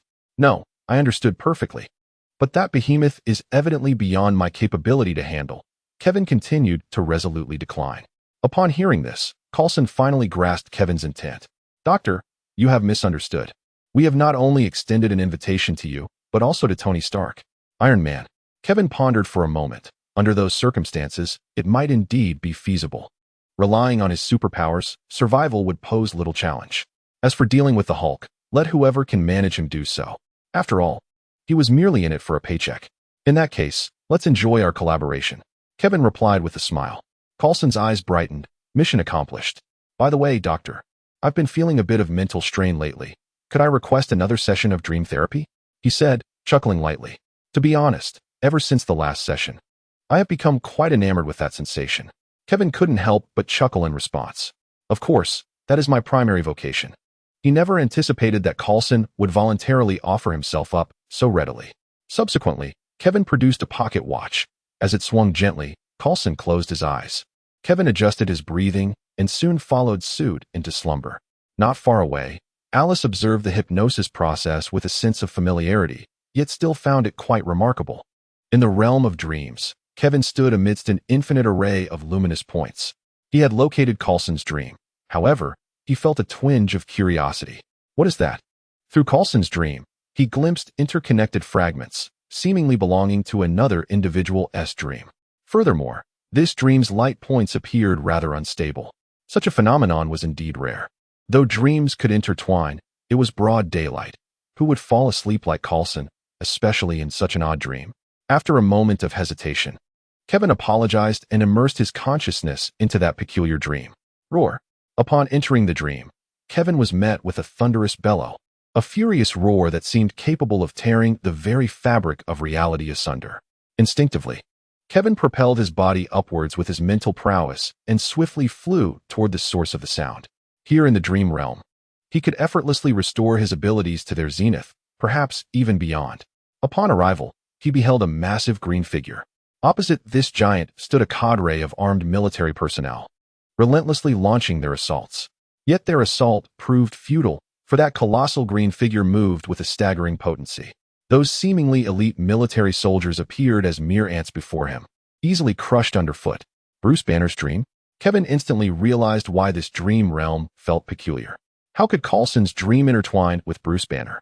It appears that S-H-I-E-L-D has already made contact with Dr. Banner. After a moment of contemplation, Kevin soared directly before the rampaging Hulk. Dr. Banner, we need to converse. Although one often forgets everything upon waking from a dream, dreams possess the power to influence reality. Particularly as Kevin's mental prowess grew, his impact on dreams intensified. This was also the reason he could end lives within dreams. Establishing a rapport with Dr. Banner would clearly offer no detriment to him. For instance, it might result in receiving fewer blows when accepting employment, an undeniably practical rationale. However, the only response Kevin received was Hulk's wrath. Hulk, the Green Giant, noticing Kevin soaring above, seemed displeased with his presence, leaping without hesitation, disregarding the surrounding military forces, and launched himself towards Kevin. In the face of the charging Hulk, Kevin deftly sidestepped, appearing several meters away, leaving Hulk to miss his target. Dr. Banner, Kevin called out again. He had no desire to engage Hulk in conversation, for such exchanges were unlikely to yield pleasant outcomes. Yet Bruce Banner remained unresponsive. Hulk leapt once more. Kevin, growing somewhat irked, summoned his mental energy to form a colossal hand, firmly grasping Hulk midair. Big guy, I wish to speak with Dr. Banner. Could you kindly refrain from causing a disturbance? In response to Kevin's words, Hulk erupted in fury. His roar resonated, with his power escalating. Yet the Dr. Bruce Banner Kevin sought to address showed no signs of appearing. Realization dawned upon Kevin. Perhaps this was merely Hulk's dream. His eyes brightened. The look he cast upon Hulk shifted from impatience to anticipation. In the realm of a strong being's dreams, Kevin's control was minimal due to his mental capabilities, but Hulk was an exception. Despite Hulk's formidable strength in reality, his dreams were as fragile as those of an ordinary person. This meant he could freely pursue his desires within Hulk's dreamscape. Pulling Hulk closer, Kevin beamed and inquired, Big guy, are you ready? Then, with a resounding boom, the earth fractured beneath them. The Hulk was forcefully slammed to the ground. With a thunderous roar, he unleashed his rage. Pain coursed through him, yet it was accompanied by an even greater fury. As his anger surged, so too did his strength. However, this only rendered his dream realm more fragile, and Kevin's dominion over the world intensified. Consequently, the Hulk's power continued to escalate. Yet, throughout this ordeal, the seemingly ferocious Hulk was held down and rubbed into the ground by Kevin's single hand. Time became an abstract concept. Suddenly, a colossal clash echoed as the Hulk's fist collided with Kevin's. The shockwave radiated outward, obliterating everything in its vicinity. At that moment, the Hulk might have possessed strength comparable to that of Superman. Yet, Kevin maintained a playful smile as he observed the Hulk. It was indeed an intriguing experience. Reluctantly, the Hulk charged once more, but the outcome remained unchanged. No matter his strength, this individual before him could effortlessly subdue him. Coupled with that devilish grin, it was as though he was being toyed with. In the next instant, the Hulk turned to flee. If he could not overpower him, he could at least outrun him. However, in the blink of an eye, Kevin appeared directly in front of him. Big guy, where do you think you're going? I'm not done playing yet. Don't worry, when I've had my fill, I will let you go. The Hulk roared in defiance as time passed. After an indeterminate period, the entire dream realm lay in ruins. The battle, or rather, the relentless torment, continued unabated. Eventually, the Hulk's body trembled, his eyes filled with terror, his fury and fighting spirit extinguished. Sensing the sudden diminishment of the Hulk's power, Kevin paused momentarily. Is it over? What a pity, he mused with a hint of regret. Such opportunities to dominate the Hulk were rare. Although he had not encountered Dr. Bruce Banner, this experience was still worthwhile. At the very least, he had engaged in an intimate exchange with the Hulk. He pondered the fate of Coulson, if he remained unconscious. Perhaps a delightful trip to Hawaii would serve as a fitting gesture of gratitude. With that thought, Kevin crushed the Hulk's throat with a single hand.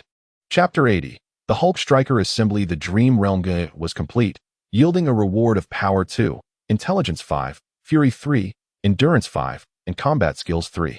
As the dream dissipated, a series of data flashed before Kevin's eyes. Good heavens, this is an extraordinary windfall. Kevin felt utterly astounded. Typically, the rewards comprised only 2 or 3 attributes or skills, often yielding a mere 1 in value. However, this time, 2 instances of 5 appeared, along with 3 other commendable figures, a veritable explosion of results.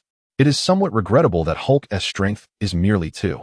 If possible, he would gladly trade all other data for a maximum strength value of 5. After all, he is the Hulk. a colossal figure with a full strength attribute. Nevertheless, the other results are also quite impressive. Intelligence at 5, let's not dwell on that. The Fury attribute, which enhances Hulk's strength through his anger, may only be 3 and of limited utility, yet future opportunities for amplification may arise. Stamina at 5 is, apart from strength, the data Kevin most eagerly anticipated. Although his previous stamina was commendable, with Hulk's enhancement, he is assured a place among true men. Additionally, the combat skill, akin to intelligence, is merely a token gesture. While not flawless, overall, Kevin is quite satisfied with this foray into the Hulk's dream realm. Upon opening his eyes, he was greeted by the furrowed brow of Coulson. Noticing Kevin's awakening, Coulson inquired, "Dr. Adams, why was this experience devoid of the sensations we encountered last time?" Kevin chuckled lightly. "This is rather normal. The method of dream therapy involves guiding one's dreams to elicit a sense of relaxation. Since it is a guided process, the potential for failure exists. Perhaps this time, the guidance faltered. If you have the time, we could attempt it once more, and I assure you, it will not fail." Coulson sighed. "Let us leave it for now. I suppose I took advantage of my work to seek some personal benefit. The agency's tasks await my attention." He lamented. "You have no idea how packed my schedule at SHIELD is." Even so, the director keeps assigning new tasks. Realizing he was seemingly complaining about his superior, Coulson quickly corrected himself. "Well then, I shall return when the opportunity arises." Rising, he bid farewell to Kevin. "What a commendable doctor," he mused as he departed.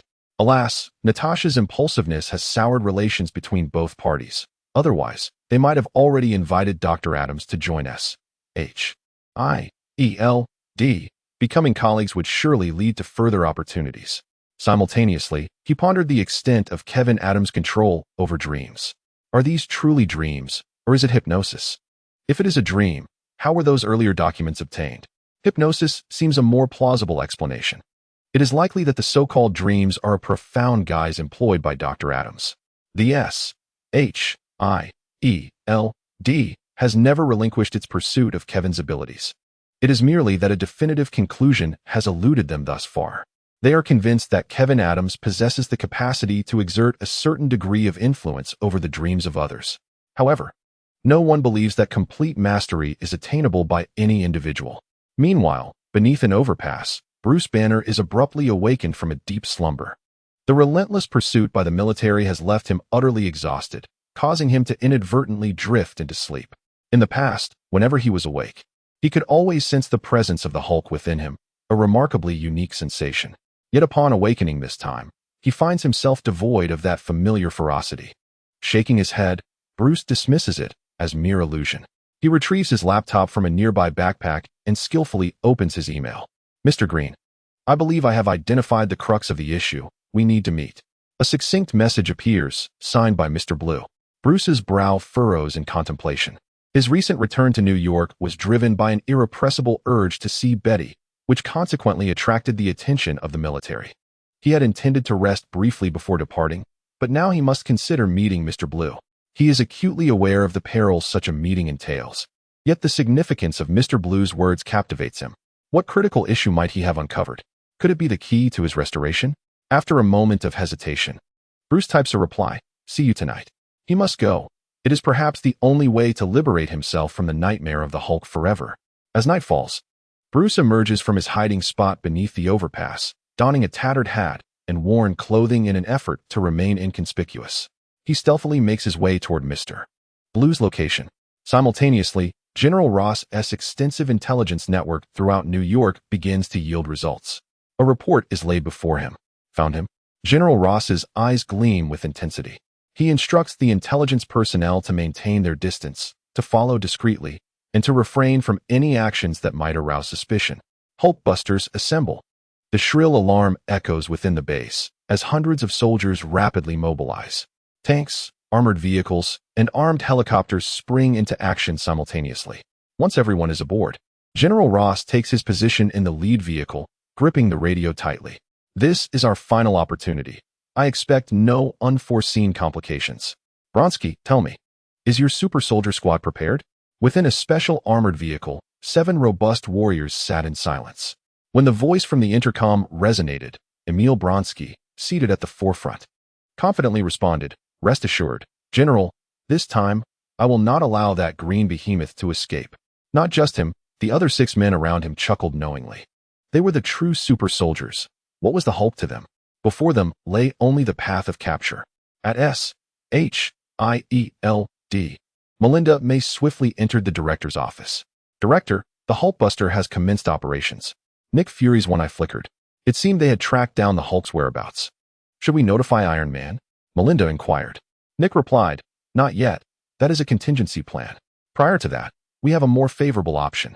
May, allow me to introduce you to someone. With that, Nick Fury dialed a number. Have the captain come over. Melinda, somewhat puzzled, remained standing in place. Before long, the door swung open. Melinda's pupils constricted in an instant. The captain? No one was unfamiliar with that title, just as no one was unaware of the name Steve Rogers. Steve Rogers entered, a smile adorning his face. Fury, I heard you were looking for me? Nick Fury nodded. Do you remember me mentioning the Hulk? He seems to have reemerged. Steve Rogers nodded thoughtfully. Understood, I'll make the necessary preparations. Then, Steve flashed a smile at Melinda before turning to depart. Melinda exclaimed in astonishment, is he the person I think he is? Nick Fury rarely displayed a smile. Indeed, he is the one you're thinking of. The captain has returned. Chapter 81. Bronski's thoughts. Unbeknownst to many, the atmosphere throughout New York seemed to have shifted. A well-equipped army infiltrated the heart of the city under the cover of night, instilling a sense of unease among the populace, who were bewildered by the unfolding events. Meanwhile, Bruce Banner had arrived at Mr. Blue's residence. Upon seeing Banner, Mr. Blue greeted him with palpable excitement, extending a handshake.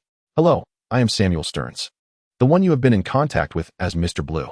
Confirming that he had indeed found the person he was seeking, Bruce Banner exhaled a sigh of relief. Hello, I am Bruce Banner. After a brief introduction, they delved directly into the matter at hand. You mentioned you found the key to the problem. What exactly is that key?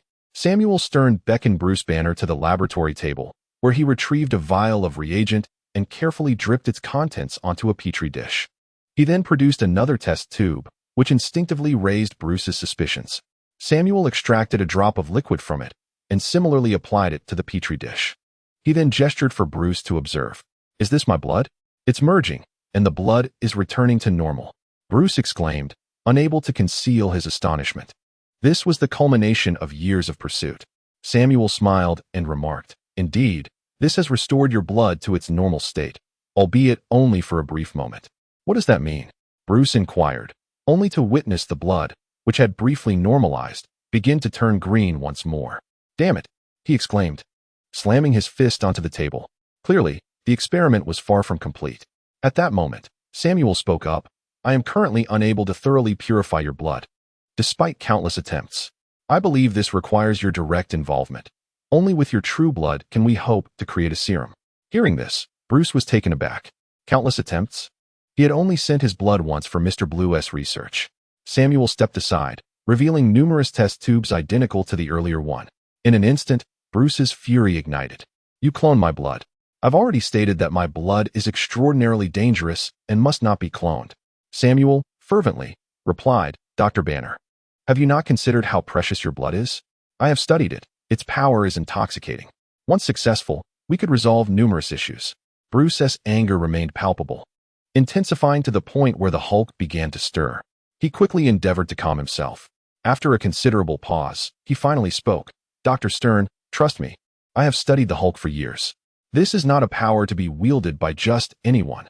The consequences of such attempts would bring grave danger to the world. Observing Bruce on the verge of transforming into the Hulk, Samuel, though intrigued by the prospect of the Hulk's appearance, maintained his composure. His gaze flickered, and he said, All right. You are correct. I will destroy your blood. But the pressing issue now is how to permanently alter your genes. I have some promising ideas regarding that. Samuel's words successfully diverted Bruce Banner's attention. Subsequently, the two individuals commenced their research on a permanent serum. During their investigation, the military silently encircled the area. Meanwhile, the super soldier squad stealthily advanced towards their location. In Emil Blonsky's eyes, a fervent excitement flickered. His previous encounter with the Hulk had ended in utter defeat. Now, at last, the moment for retribution had arrived. Are you prepared? Samuel Stern inquired, holding a test tube containing the fruits of their collaborative efforts. In their recent experiment, This serum had permanently neutralized Bruce Banner's mutation. At least, thus far, it had not reverted. Bruce Banner nodded heavily. I can hardly contain my anticipation. Both were tinged with exhilaration. For the moment to witness a miracle was at hand. Bruce Banner lay upon a restraining bed, a precautionary measure against unforeseen incidents. Just as Samuel Stern secured one of Banner's feet, a green hue began to manifest on Banner's face. Dr. Stern, we must hasten. The Hulk may not permit us to proceed, Banner urgently exclaimed, sensing the Hulk's unprecedented attempt to seize control of his body. Samuel Stern glanced at Banner's green visage and immediately quickened his pace. Roar! The Hulk's furious roar reverberated through the air. Concurrently, Bruce Banner began to lose dominion over his own form. In the struggle between Banner and the Hulk, Samuel Stern was violently thrown aside. In that instant, his complexion drained of color. Should the Hulk successfully commandeer control, his demise would be inevitable. Without a moment's hesitation, he rushed forth, desperate to restrain Bruce Banner. At that juncture, the door crashed to the ground, and Emil Blonsky charged in. Where's the Hulk? He had heard the commotion and was eager for battle. Yet, upon entering, the scene before him was far from satisfactory. The sight of Emil Blonsky only heightened the urgency for both Banner and Stern, as well as the Hulk. He recalled the insect he loathed. Hulk! The Hulk bellowed in fury. The arms that had been restrained were effortlessly freed by the Hulk's sheer might. Damn it! Samuel Stern exclaimed in desperation, neglecting Blonsky entirely. Gritting his teeth, he opted for a gamble, lunging forward to inject the serum directly into Bruce Banner's body. The serum coursed within. Roar! The Hulk, consumed by rage, instantaneously transformed, his colossal form crushing the restraint bed beneath him. His blood-red eyes fixated intently on Samuel Stern, radiating sheer malice that nearly caused Stern's heart to falter. Just as Stern felt his heart might leap from his chest, the Hulk vanished, morphing back into Bruce Banner. Success! Samuel Stern was overwhelmed with exhilaration. However, Emil Blonsky, witnessing this turn of events, was filled with fury. Although he did not fully comprehend the situation, he realized that he might no longer have the opportunity to confront the Hulk. Captain! The other 6 super soldiers visibly exhaled in relief. Despite their confidence, they were not eager to battle the Hulk. This outcome was undeniably favorable. Suddenly, Emil Blonsky lunged at Samuel Stern, seizing him with fervor. He yearned for a fight with the Hulk, craving a brutal clash, for his very existence hinged upon combat. He could not accept this outcome. Concurrently, a terrifying thought took root in his mind. If the Hulk could revert, could he not also become the Hulk? He sought power, only power. Chapter 82, Loathing. Loathing.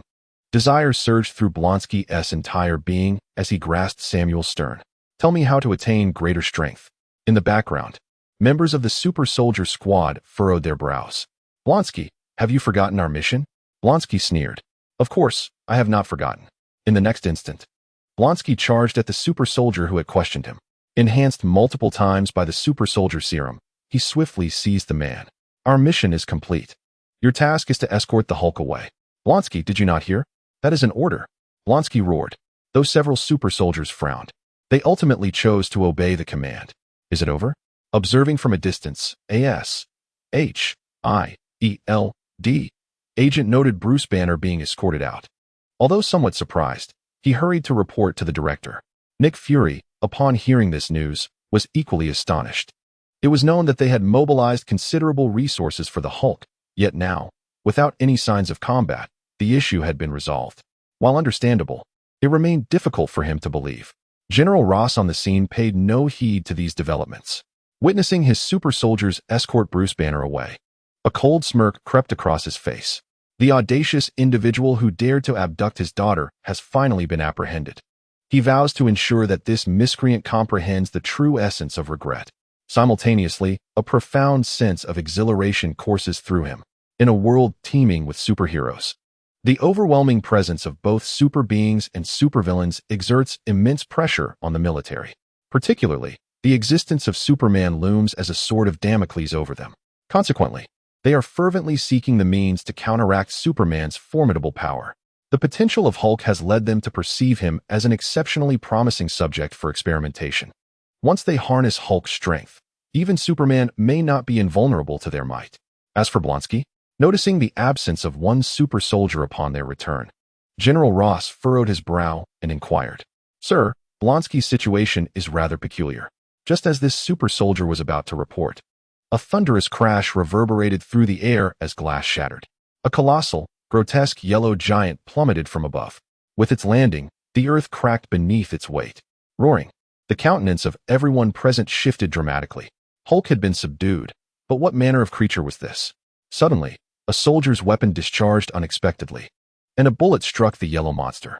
Despite its lethal potential, the bullet merely sparked against its surface, drawing the creature's attention. In the next moment, with a resounding thud, the yellow behemoth leaped towards the source of the gunfire. Upon landing, a single swipe of its hand dispatched the assailant. After this display, the yellow giant erupted into maniacal laughter. "This is the sensation of power. At last, I am the strongest." From the moment the yellow creature engaged to its boastful roar, scarcely a second elapsed. General Ross, incensed, commanded, "Open fire. Eliminate him." The order was given, and an array of heavy weaponry surged forth against the yellow monster. Yet, the creature exhibited no trepidation. It did not even flinch as it met the onslaught, its gaze fixed unwaveringly on General Ross. "General, do you see? This is Hulk's power." The familiar glint in its eyes, the well-known tone, the recognition of the name. General Ross's expression shifted subtly. "You are Blonsky?" Blonsky erupted in laughter. "Now, you may call me Abomination."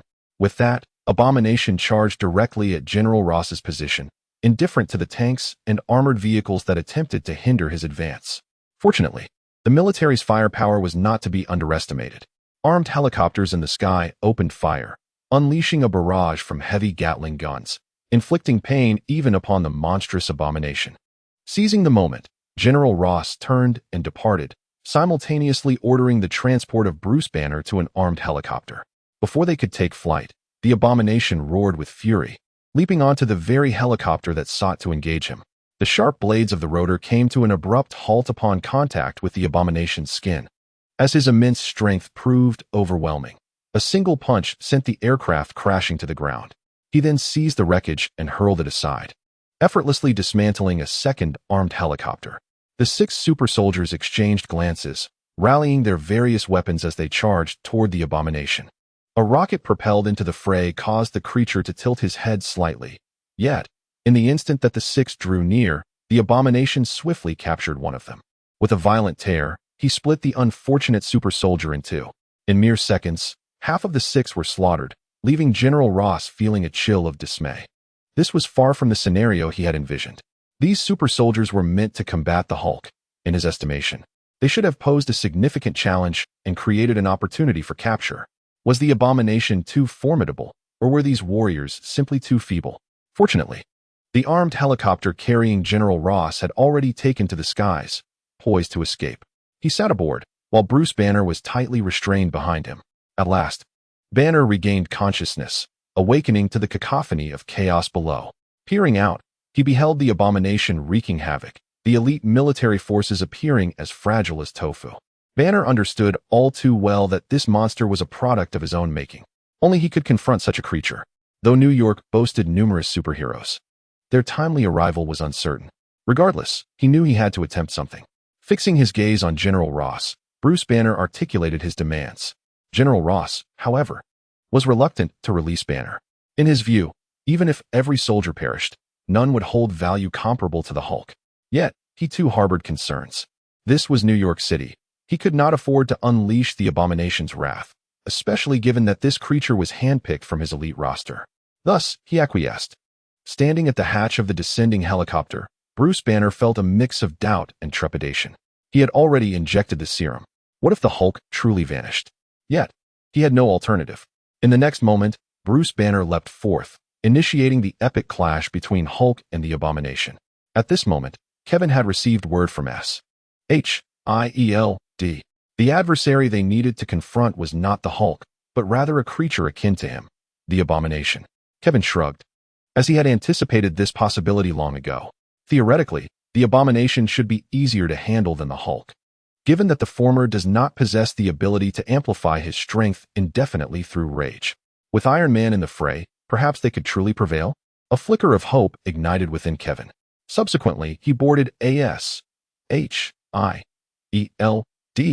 armed helicopter, swiftly soaring towards the battlefield. Chapter 83, Hulk Smash. Arriving at the scene was not Kevin or Tony, but rather Captain America, Steve Rogers, as he was the closest to the location. Upon his arrival, Steve beheld the colossal creature and involuntarily swallowed hard. Although he had participated in World War II and made significant contributions, he had never before faced such a non-human adversary. Just as he was about to charge forward, a figure crashed heavily to the ground nearby. Before he could react, a roar filled with rage erupted. The Hulk had awakened. The so-called serum had never fully subdued him. It merely temporarily quelled his fury. Now, acute pain had jolted his nerves awake. The Hulk gasped and rose, surveying his surroundings before focusing on the rampaging abomination. As the Hulk turned his gaze towards the abomination, the latter also acknowledged the Hulk's presence. "Hulk, you are still here." The abomination bellowed with excitement, having thought that he had lost the opportunity to battle his foe. He disregarded the helpless soldiers nearby who were futilely firing at him. The abomination leapt towards the Hulk. In response, the Hulk let out a thunderous roar. This was a clash of titans. Bang! The moment they collided, the tremendous impact shattered the earth beneath them. In an instant, the Hulk was sent flying. Many onlookers gasped in disbelief. The Hulk was being overpowered, a turn of events no one had anticipated. "Captain," called out Coulson, observing the dire situation of the Hulk. "Can you assist?" Steve Rogers took a deep breath, offering no reply as he grasped his shield and charged into the fray. Though his strength paled in comparison to the monstrous entities, his shield provided him with a measure of confidence. "You'd best rally our allies," he urged. Before charging forward, echoes of "you-in" resonated beside Coulson's ear.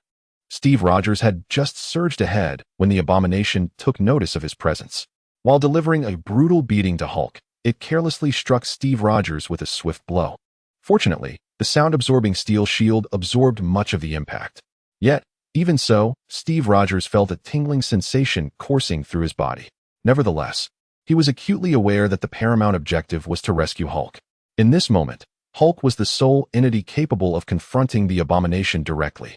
Thus, he took a deep breath and charged once more. His shield struck Abomination's face. Although it inflicted no substantial harm, Abomination glared at Steve Rogers in fury. Aware of Abomination's gaze, Steve Rogers sensed impending danger and swiftly turned to flee. In the next instant, Abomination crashed down where he had just stood. Had he not been quick on his feet, he would have likely been reduced to pulp. Fortunately, his delay afforded Hulk a moment to recuperate. Rising to his feet, Hulk was seething with rage. Hulk! He was furious. How dare this feculent yellow creature strike him? No one had ever dared to do so, save for in his dreams. This infuriated him further.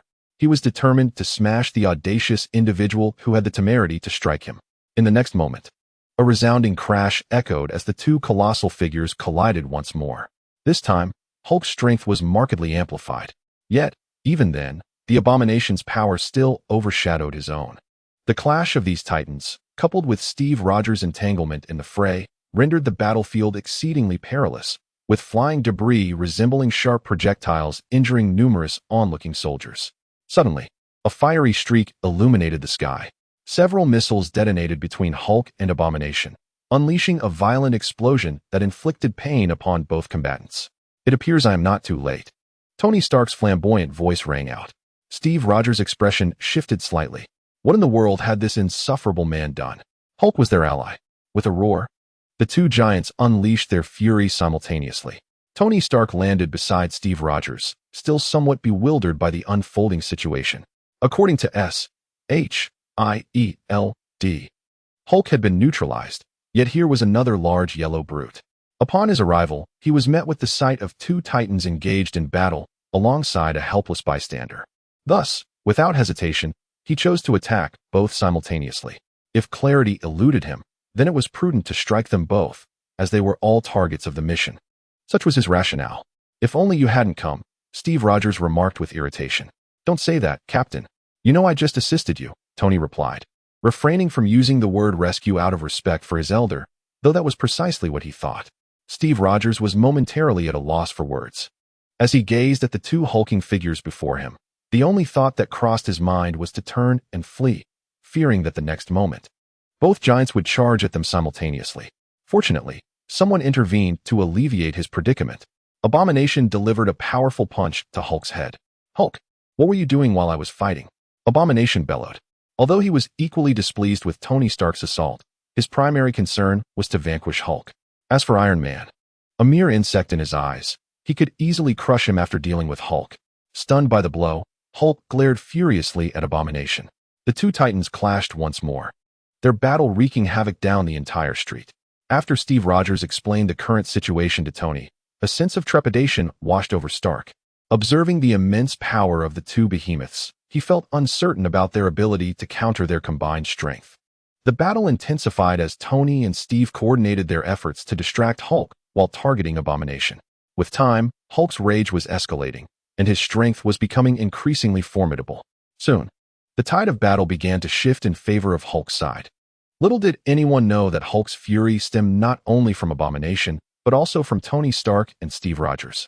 This was his fight, yet those two kept interfering. Even though they were attempting to aid him, it did little to quell the anger brewing within him. Hulk did not require assistance. He merely wished to obliterate those wretched foes.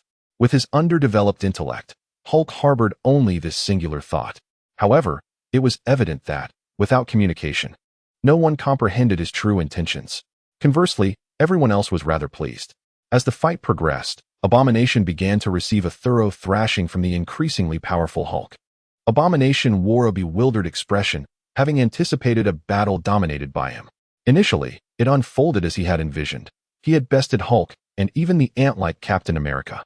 Yet now, he found himself on the receiving end of Hulk's relentless blows. No one paid heed to Abomination's thoughts. Hulk, witnessing Tony Stark fire another projectile, one that inadvertently affected him, felt his fury surge once more. With a fierce grip on his loathing, he swung it away like discarding an old garment, then mounted the embodiment of his disdain, unleashing a flurry of chaotic punches. At last, Loathing's hold slackened. The Hulk emerged victorious in battle. Just as Tony Stark and Steve Rogers reveled in their triumph, the Hulk rose, panting heavily. The moment his furious gaze met theirs, a chill ran through both men. It was over. Hulk smash. The Hulk roared, leaping towards Steve Rogers. With a thunderous crash, Steve, unable to evade in time, raised his shield in defense. Yet, under the Hulk's overwhelming might, he found himself kneeling, his body trembling uncontrollably, unable to rise. Tony Stark's expression shifted dramatically. A repulsor blast drew the Hulk's attention. In the blink of an eye, the Hulk erupted once more, sending Stark hurtling through the air. As confusion reigned, a sense of despair settled within both men. What now? This is disastrous. Chapter 84. The mask shattered. Only when facing the Hulk directly can one truly perceive the immense pressure he exudes. Whether it be Captain America Steve Rogers or Iron Man Tony Stark, when confronted with the Hulk in such a state, their only recourse is to flee in panic. The Hulk, in his current form, was far from ordinary. After an intense battle with Loathing, his fury had reached its zenith, rendering his strength terrifyingly potent. Not even the might of the country as champions would suffice. They too would fall before the Hulk's wrath. This was the collective sentiment among the onlookers. They had little concept of the true strength of their champions, yet it served to amplify the Hulk's formidable power. Coulson's face turned ashen. He watched in horror as his idol, Steve Rogers, was mercilessly pounded by the Hulk. Each casual blow from the Hulk inflicted excruciating pain upon Captain America. Without a moment's hesitation, Coulson contacted Director Nick Fury.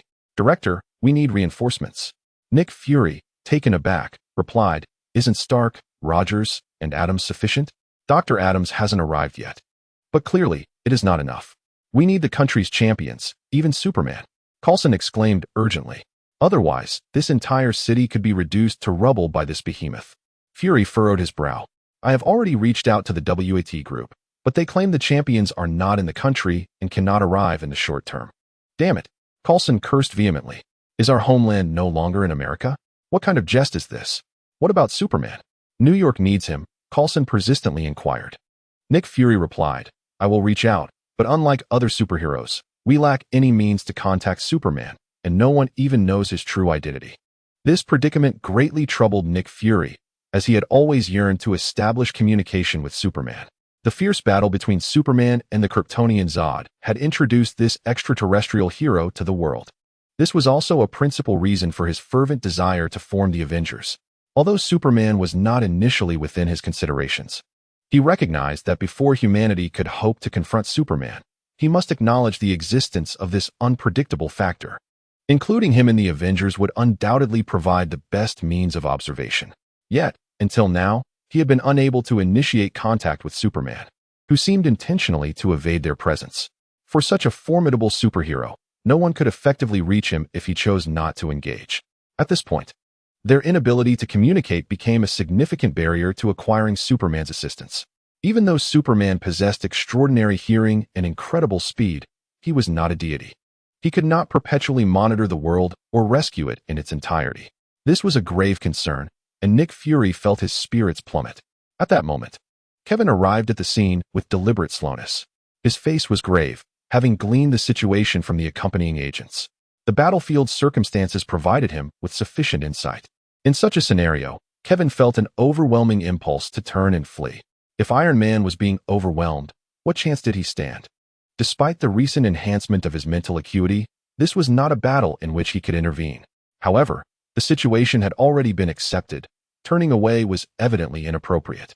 Moreover, he did not wish to witness the demise of Tony Stark and Steve Rogers. Although both harbored their imperfections, they were individuals worth saving. Steeling himself, Kevin disembarked from the armed helicopter. Coulson hurried over. "Dr. Adams, we need you to put that behemoth into a state of hypnosis." Before Kevin could respond, Coulson had already voiced his demand, which was his sole hope at that moment. Kevin sighed. "Do you think hypnosis can be executed at will?" "Clearly, this is not an opportune moment for hypnotizing Hulk in such a state." He continued, "I will attempt to calm Hulk's emotions. The materials you provided mentioned that anger is the source of Hulk's power, which might render his strength diminished. There was no alternative."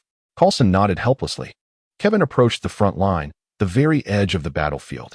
The epicenter of the conflict had been ravaged by Hulk's might, leaving a chaotic scene in its wake. Tony Stark's armor had been battered into a distorted shape, while Steve Rogers bore numerous wounds. One could only hope that Hulk had not entirely forgotten that dream. Taking a deep breath, Kevin donned his mask and advanced toward the heart of the fray. His footsteps resonated oddly, accompanied by a hypnotic sound enveloping the surroundings. Kevin's mental prowess surged to its zenith. The soldiers nearby felt an overwhelming drowsiness wash over them. Although they were not the primary targets of Kevin's hypnosis, his heightened mental energy began to affect them nonetheless. Both Coulson and General Ross sensed this peculiar sensation, shaking their heads to dispel the encroaching fatigue. Coulson was astonished. Was this the power of hypnosis? It was the first time he had encountered someone with such capability, truly deserving of the designation of a level 5 threat. Yet, he pondered how effective it would be against Hulk. It felt as if the entire world had succumbed to a tranquil slumber. Even Hulk's eyelids twitched uncontrollably for a moment. Suddenly, Hulk erupted with rage. A thunderous roar shattered his drowsiness. Not only Hulk, but others also awakened from their stupor due to this fierce bellow. Hulk scanned his surroundings, his gaze landing on Kevin. Kevin's eyelids flickered, and without hesitation, he dove to the side. In the next instant, a resounding crash echoed as Hulk's fist struck the ground, creating a fissure spanning several square meters. "Dr. Adams, you should step back," Tony warned, soaring towards Kevin. Though in a precarious state himself, he hurried to caution him. Kevin rolled his eyes. If it were up to him, he wouldn't wish to be in such a position. However, the pressing issue was that if he did not intervene, both Tony Stark and Steve Rogers would meet their demise. Despite being a support figure, he felt an undeniable urge to engage. Having recently acquired a fraction of Hulk's strength and endurance, he understood that it paled in comparison to the true Hulk. Taking a hit or two should not pose a significant problem, he reasoned. Just then, Hulk charged once more. The two dodged in unison, while Tony unleashed a repulsor blast. His expression beneath the mask darkened ominously. The missiles he had prepared were depleted, and even the energy reserves dwindled to less than 15. Continuing in this manner, the outcome was evidently bleak. As Hulk recoiled in pain, Kevin chose not to retreat, but to advance, charging directly at Hulk. With a powerful punch, he struck Hulk squarely in the face. The impact resonated with a loud thud, yet Hulk remained unmoved, panting heavily, his gaze fixed on Kevin, filled with seething rage. A chill ran down Kevin's spine. This blow had seemingly had no effect. Retreat. Realizing the peril, he attempted to back away, but it was already too late. Hulk raised his colossal fist, delivering a devastating blow. The sheer force generated a fierce wind, and before the fist could reach him, It had already connected with Kevin's face. A sharp crack echoed as the mask shattered. Chapter 85. Hulk, is this it? Kevin. Dr. Adams. Everyone shouted in panic. They seemed to foresee the imminent explosion of Kevin's head. However, after the mask fractured, the furious Hulk appeared to lose all his strength in an instant. His massive fist halted mere inches from Kevin, the wind from the blow tousling Kevin's hair, but inflicting little harm. Despite the distortion caused by the gust, Kevin's expression darkened, evoking a sense of familiarity in Hulk. It reminded him of a recent memory, the first dream he could vividly recall. In that dream, a man had ruthlessly toyed with him, treating him like a punching bag. No matter how he struggled or tried to escape, he could not break free from the man's grasp. He had thought he would never see that face again. Yet now, confronted with the identical visage, fear gripped Hulk. His body trembled, initially unnoticed. The stillness of both parties soon caught Tony Stark's attention. Kevin, however, wore a slight smirk. He had felt despair in that moment. The punch was no trivial matter. Yet now, a hint of amusement danced across his features. Perhaps due to Hulk's underdeveloped intellect, the events of that dream seemed to have an unexpectedly profound impact on him. Unbeknownst to him, the expression of intrigue on his face mirrored that of his dream self, further triggering Hulk's memories of the dream. In that moment, the terrifying figure had worn a similar expression. It is him indeed. In an instant, all anger dissipated, leaving only fear in its wake. At that moment, Kevin chuckled lightly. I am not finished with my game. Why have you halted? Rest assured, once I am done, I shall release you. His voice, akin to a nightmarish whisper, penetrated Hulk's eardrums. No, Hulk roared, vanishing in an instant, replaced by the feeble Bruce Banner. The onlookers were rendered speechless by the unfolding events. What had transpired? How had Hulk suddenly vanished? Especially Tony Stark, who had just urged Kevin to flee, only to find himself retreating while Kevin dealt with the creature that had left him utterly helpless. Could it be that he had misjudged Dr. Adams? Tony pondered inwardly. The last time in Hell's Kitchen, he had been astonished by Kevin's prowess. Now, he was left in awe once more. Perhaps the doctor was indeed a man of hidden depths. In a heartbeat, Tony's face flushed with indignation. Bruce Banner gazed at Kevin, his eyes betraying uncertainty. He and Hulk shared a certain degree of sensory connection. Just moments ago, he had sensed the immense fear within Hulk, a sensation he had never before experienced from him. You are Bruce Banner, Kevin stated. He glanced at Bruce and then replied, Kevin Adams, a rather competent psychologist. Should you have any concerns in that regard, feel free to consult me. A psychologist? Bruce echoed, his eyes brightening. Though he was unsure of how Kevin had accomplished this, Hulk's fear of this doctor was undeniably real. Perhaps Dr. Kevin Adams could aid him in resolving Hulk's issues. However, the current circumstances evidently did not permit him to seek such guidance. General Ross approached swiftly from the rear, followed closely by a super soldier and a dozen soldiers. The super soldier was the last remaining one. The other 5 had perished at the hands of the abomination. Bruce Banner, you are under arrest, General Ross proclaimed sternly upon arrival. With a wave of his hand, the soldiers moved to restrain Bruce. At that moment, Coulson stepped forward. General, as far as I understand, today's calamity was instigated by your subordinate, the one known as the abomination. Dr. Banner acted to defeat the abomination and thus undertook these actions. I believe inquiries regarding Dr. Banner's whereabouts should. Before Coulson could finish, General Ross abruptly interrupted him. What are you? The area is under military lockdown. My advice to you is to leave with your people. Coulson's expression darkened. As an agent, he lacked the authority to engage in dialogue with General Ross. Just then, Nick Fury's voice resonated from behind. General, Coulson's words reflect the stance of S.H.I.E.L.D. We will communicate with the White House. General Ross furrowed his brow. His concern was not for Coulson, but he could not disregard S.H.I.E.L.D. Although it operated on American soil, it was, in essence, a department directly under the aegis of the World Security Council, wielding considerable power. Ultimately, General Ross departed with his men, for this incident could be used against them. Without Hulk, at least he had Abomination. Watching General Ross and his entourage leave, Nick Fury approached Kevin. Dr. Adams, this is our first meeting. I am Nick Fury, director of S.H.I.E.L.D. Kevin nodded in acknowledgement. Nick Fury sighed, realizing that repairing their relationship would be a long journey. As Kevin Adams's abilities grew stronger, his urgency to maintain relations also intensified. However, At this moment, his primary focus was not on Kyle, but on Bruce Banner. So he merely stated, "Dr. Adams, we will deliver your compensation promptly." Upon hearing Nick Fury's words, Kevin smiled. Compensation was indeed the undeniable truth. As for S.H.I.E.L.D., who cared about that? Following this, Nick Fury turned to engage Bruce Banner in conversation. Kevin had no interest in their dialogue, nor did Tony Stark. Just as Kevin was about to take his leave, Tony Stark unexpectedly said, "Dr. Adams, may I invite you to Stark Industries for a visit?" The moment he spoke, he wished to retract the invitation, but it was too late. Though surprised, Kevin nodded without hesitation. Of course, engaging with Tony Stark bore him no detriment. For instance, could he dream again? Or perhaps seek advice on technical matters? The possibilities were abundant. Subsequently, the two returned to Tony Stark's residence. Kevin had been here more than once, albeit only in dreams. This was his first visit in reality. As they sat on the couch, a silence enveloped them. Tony Stark was unsure of what to say, while Kevin awaited Stark to break the ice. After a moment of waiting, seeing that Tony seemed disinclined to speak, Kevin took the initiative. "Tony, I have some mechanical questions I would like to discuss." Upon hearing this, Tony Stark immediately donned a haughty expression. "What is the problem?" he inquired.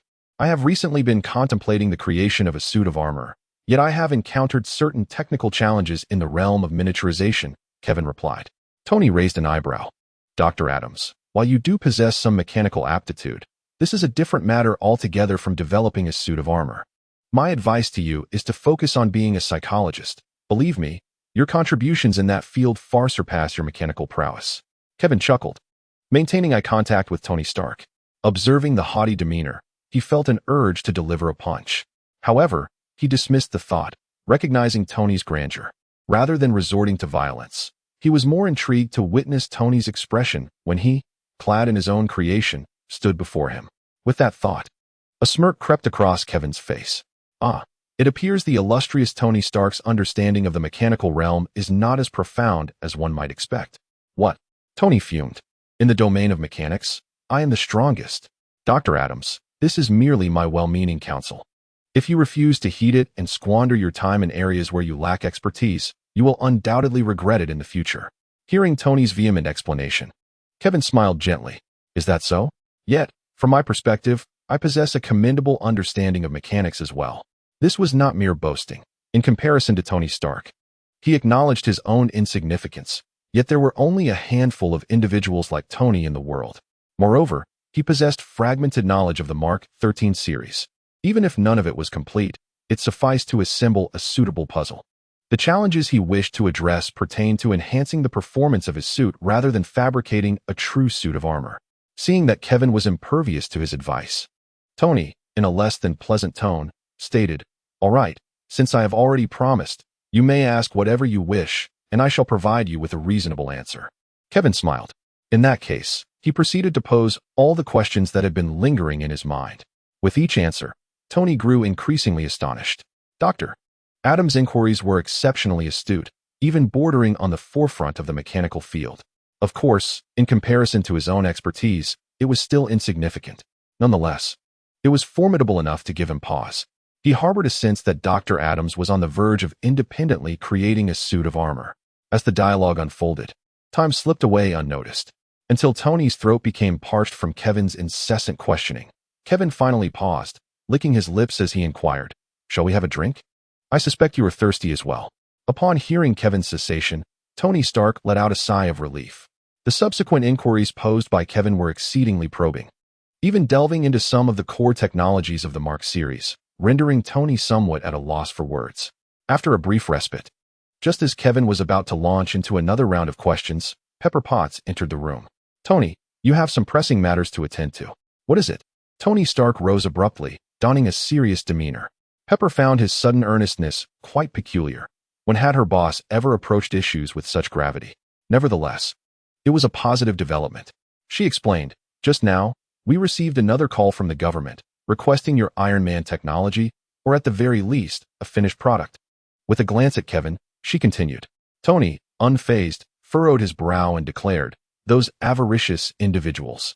If my armor is deployed on the battlefield, it will undoubtedly become a formidable weapon, and I shall never acquiesce to their demands." However, the pressure from the government was mounting. and he was uncertain whether this situation would ultimately benefit Stark Industries, or whether they could withstand the mounting strain. Pepper sighed, fully aware of Tony's perspective. Yet she understood that opposing the government single-handedly was imprudent. She reflected on how much Tony had changed since Afghanistan. The man he once was would have eagerly developed the armor as the latest weaponry. It is important to note that this was a groundbreaking invention. While there were many superheroes in the world, they relied solely on their innate abilities. The armor, however, was a means by which ordinary individuals could wield the power to combat superhumans. Yet, it was evident that she preferred the current iteration of Tony Stark. Kevin, who had been listening intently, suddenly grasped the situation. Tony, have you considered that resisting outright is rarely a wise approach? Perhaps you could adopt a more conciliatory strategy, such as producing a few suits of your armor and bestowing them upon trusted individuals. By providing an outlet, the government would lose their justification for targeting you. Precisely. That is indeed a splendid idea. Tony Stark's eyes brightened. The primary pressure faced by Stark Industries stemmed from the government's lack of any gains. By judiciously releasing a few suits, this pressure could be significantly alleviated. Furthermore, other large corporations would likely endorse such a course of action. No one wishes to relinquish their leverage. In this matter, all capital groups aligned with Stark Industries were on the same side. The sole question remains, to whom shall I bestow this? After a moment of contemplation, Tony recalled his one and only friend. Dr. Adams, you have been an immense help to me. In a few days, I have a racing event. Would you care to join me? Tony Stark added with a flourish. Given the magnitude of your assistance, you should be honored to witness my triumphant victory. Kevin chuckled, unfazed by Tony's characteristic bravado. A racing event, you say? Certainly. However, I do not wish to attend merely as a spectator. Do you possess a suitable vehicle that I might borrow? The championship shall be mine, Kevin declared with unwavering confidence. This was not mere boastfulness. Driving was a skill well understood by most adults, and he had honed his abilities through countless dreams. His racing prowess had reached its zenith. Upon hearing this, Tony's eyes sparked with competitive fervor. Not a problem. I have an array of cars for you to choose from. But, Dr. Adams, racing is quite different from ordinary driving. I hope you won't be so frightened that you soil yourself. Tony Stark exhibited no trace of concern. After all, he was a genius. Glancing at the darkened sky, it was evident that the night had deepened. Kevin had enjoyed a delightful conversation. Pepper Potts interjected, Dr. Adams, it is quite late. You should stay here for the night. Indeed, Dr. Adams, while it may be somewhat inconvenient for me, I grant you permission to return home tomorrow morning, Tony awkwardly added. Kevin smiled in response, knowing this was one of his intentions all along. As the night wore on, Kevin awaited Tony Stark's slumber, though it seemed the task was not progressing smoothly. That energetic individual appeared to be engaged in some activity, and Kevin even suspected he might be immersed in experiments throughout the night. Fortunately, perseverance bore fruit. Just as Kevin began to grow impatient, he finally discerned Tony's dream. With a mental shift, Kevin entered Tony's dreamscape. The setting was the heart of New York City, the site of the Hulk's battle against Abomination. It was evident that this incident left Tony Stark quite unsettled, unable to shake it from his dreams. Just as Kevin prepared to approach, a voice resonated, Dr. Adams, greetings. Startled by the unexpected voice, Kevin turned to find a bald figure standing behind him. Master Goo, Kevin recognized the identity of the figure. Goo smiled and nodded in acknowledgement. Taking a deep breath, Kevin reflected on the numerous scenarios he had envisioned for meeting Goo, even speculating whether Goo had already discovered his existence. However, he had never considered that their first encounter would take place within the realm of Tony's dreams. Chapter 87. Do you wish to know your origins? Kevin felt a heaviness in his heart as he spoke. Master Goo-e, I never anticipated that you possessed the ability to enter dreams. Goo-e replied, the world of dreams is quite troublesome. It belongs to others. If possible, I would prefer to avoid this realm. Yet, I believe it is only here that you may find solace. Kevin's eyelids flickered. He felt as though his thoughts were laid bare before her. Indeed, the dreamscape was his domain, where he could wield his greatest power. Here, he could experience a profound sense of security. Very well, Master Goo-e. I appreciate your goodwill, but I fail to comprehend why you would take notice of me. While I may be somewhat unique, there are many others in this world who are special. I am certainly not the most extraordinary among them. No, you are indeed the most extraordinary. Goo-e's gaze held a hint of curiosity, as though she were observing a rare treasure. Kevin felt a jolt in his chest. His abilities were formidable, Yet there were countless individuals in this world who surpassed him in strength. For instance, Barry Allen, who commanded incredible speed, and the invincible alien Superman, Clark. There were also numerous power wielders he was aware of or had yet to discover. How could he possibly be the most extraordinary? All of this seemed to point toward a singular possibility. Just as Kevin's heart raced with anxiety, Gu smiled and said, "Dr. Adams, please believe that I have never harbored any thoughts of danger toward you." "Of course, I firmly believe that," Kevin responded, though his heart remained on high alert. How could someone of such strength, recognized in both the DC and Marvel universes, be unaware of the thoughts swirling in his mind? Gu did not expose Kevin's internal conflict. She merely remarked, "You possess a most intriguing soul. In fact, it was only recently that I became aware of your existence. As I observed the timeline, I noticed a shift, and the source of this change lies within you, Dr. Adams. My purpose in coming here today was simply to meet you. You remain free to pursue whatever endeavors you desire." Kevin regarded Gu, who appeared genuinely indifferent. As a myriad of thoughts raced through his mind, how could she be unconcerned? The moment Gu appeared, all his previous intentions had undergone a transformation. Every established plan now required reevaluation. "Very well, Dr. Adams. Our meeting has been delightful. Before I depart, I must offer you a word of caution. Beware of the dreamscape." Having spoken, Ancient One vanished directly from the dreamscape. "Be cautious of the dream," Kevin murmured, observing the Ancient One's disappearance. Was it possible that he had attracted the attention of some entity that governed dreams? He was acutely aware that dreams were never the sole domain of an individual. There existed beings among humanity capable of traversing dreams at will, let alone those entities associated with dimensions. Yet, he had no alternative. This was his singular means of action. Kevin's gaze hardened with resolve. Perhaps such an entity had indeed taken notice of him, a mere insect. However, no one could fathom that he possessed not only the ability to enter dreams, but also to acquire the capacity of the dream-esque subject. For now, his only course of action was to grow more formidable before his adversaries could strike. With a flick of his hand, the world froze. With another wave, the scene reverted to the laboratory. A complex mechanical blueprint loomed in the virtual projection within the lab. "Tony, have you found the answer to the problem?" Tony, momentarily caught off guard by the abrupt shift, quickly regained his composure and accepted the alterations around him. "I'm still pondering."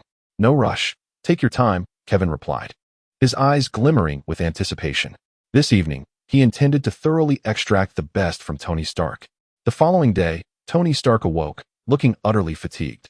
Simultaneously, Kevin emerged from his quarters. Pepper Potts had already prepared breakfast. "Tony, you appear quite exhausted," Kevin inquired, a hint of curiosity in his tone. Tony, perplexed, admitted, "I am a bit tired. Perhaps I went to bed too late." Pepper rolled her eyes nearby. Kevin smiled gently. Upon returning, he could refine the blueprint and produce the final product. This time, the yield would be substantial. "What's group?" The time had come. Vice President Madeline had just entered the room when the Homelander spoke calmly. Madeline's heart skipped a beat. She understood precisely what the Homelander meant. After a moment of deliberation, she replied, "Indeed, however, we need to wait for the right moment. Currently, the area where Kevin Adams resides is bustling with activity, and the incident from last night has garnered significant attention from the military. I believe we should." Before she could finish, the Homelander erupted in frustration. "Enough? We previously agreed to wait half a month. How much longer must we prolong this? I grant you 3 days to identify a suitable opportunity. I want to personally eliminate that scoundrel. As for now, I shall remain seated on the sofa." Madeline inhaled deeply, obediently settling onto the sofa, while the man from her homeland reclined on her lap. Shortly thereafter, Madeline departed with a somber expression. 3 days. How could she possibly find an opportunity to avenge Kevin Adams?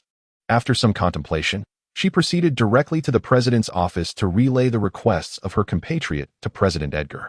Edgar furrowed his brow upon hearing her words.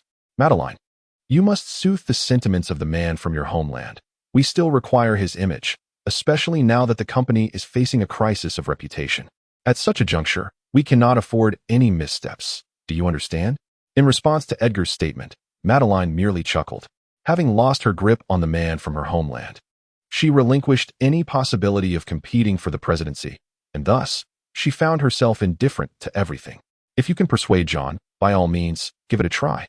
Edgar's temper flared momentarily, but he soon regained his composure. Madeline, you should comprehend the gravity of this matter. Even His Excellency what is keeping a watchful eye on it. 1 week. I will attempt to have John wait another week. Trust me, this timeline cannot be extended any further. Although she could not control the man from her homeland, she remained the one who understood him best. Edgar's countenance darkened. A week was far too brief. His expression fluctuated before he gestured for Madeline to leave. Very well. I shall devise a solution. Perhaps a risk must be taken. Even with the presence of clones, none can disguise themselves better than he. It is precisely his existence that prevents the attention of the superhumans from straying here. Schwanze cannot achieve such a feat. The following day, a letter inexplicably appeared on Kevin's desk. Upon seeing it, Kevin's pupils contracted. Someone had entered his room, yet he had sensed nothing amiss. When he called Alice to inquire, the outcome was the same. Taking a deep breath, he opened the letter. Do you wish to know your origins? Chapter 88. Full of schemes. Origins? Kevin narrowed his eyes. It was a delicate subject. Yet he could not deny his curiosity.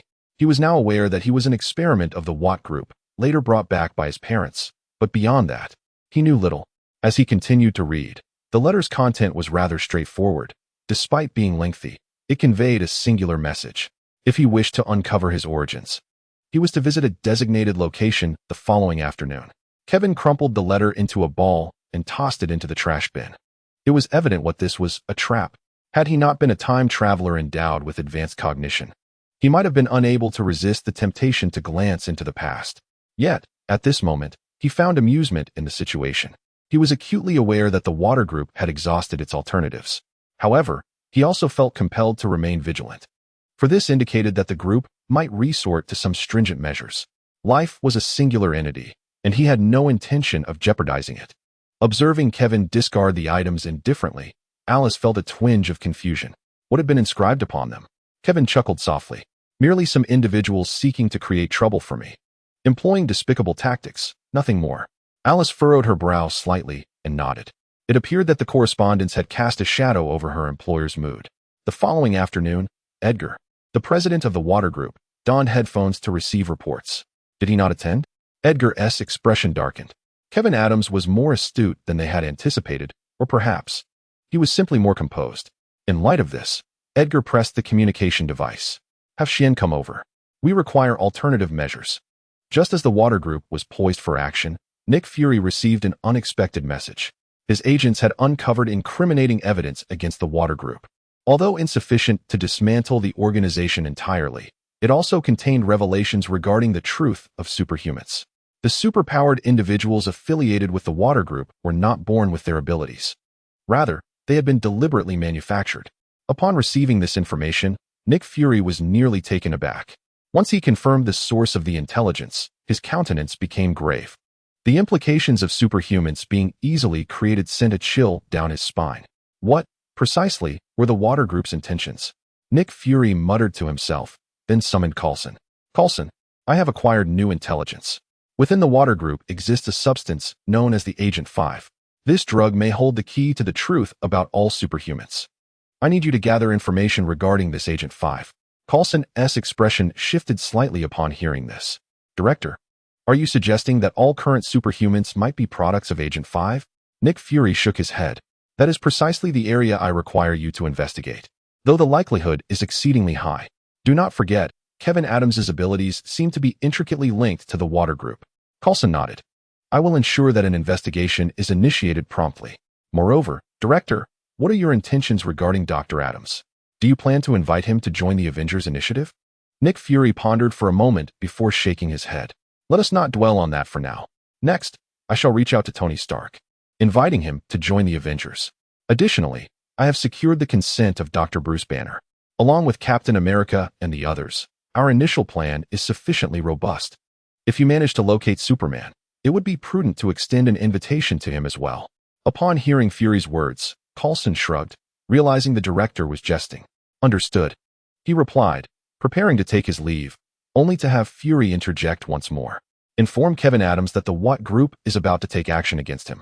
He will require our assistance at this juncture. Coulson paused, then quickly comprehended.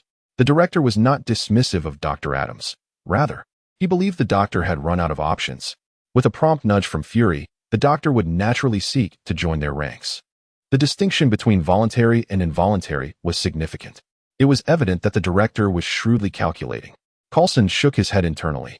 Although he understood that Fury acted in the interest of humanity, such methods were difficult for him to fully endorse. "I grasp your intent," he said, and then departed. Nick Fury squinted his singular eye, his knuckles tapping rhythmically on the table.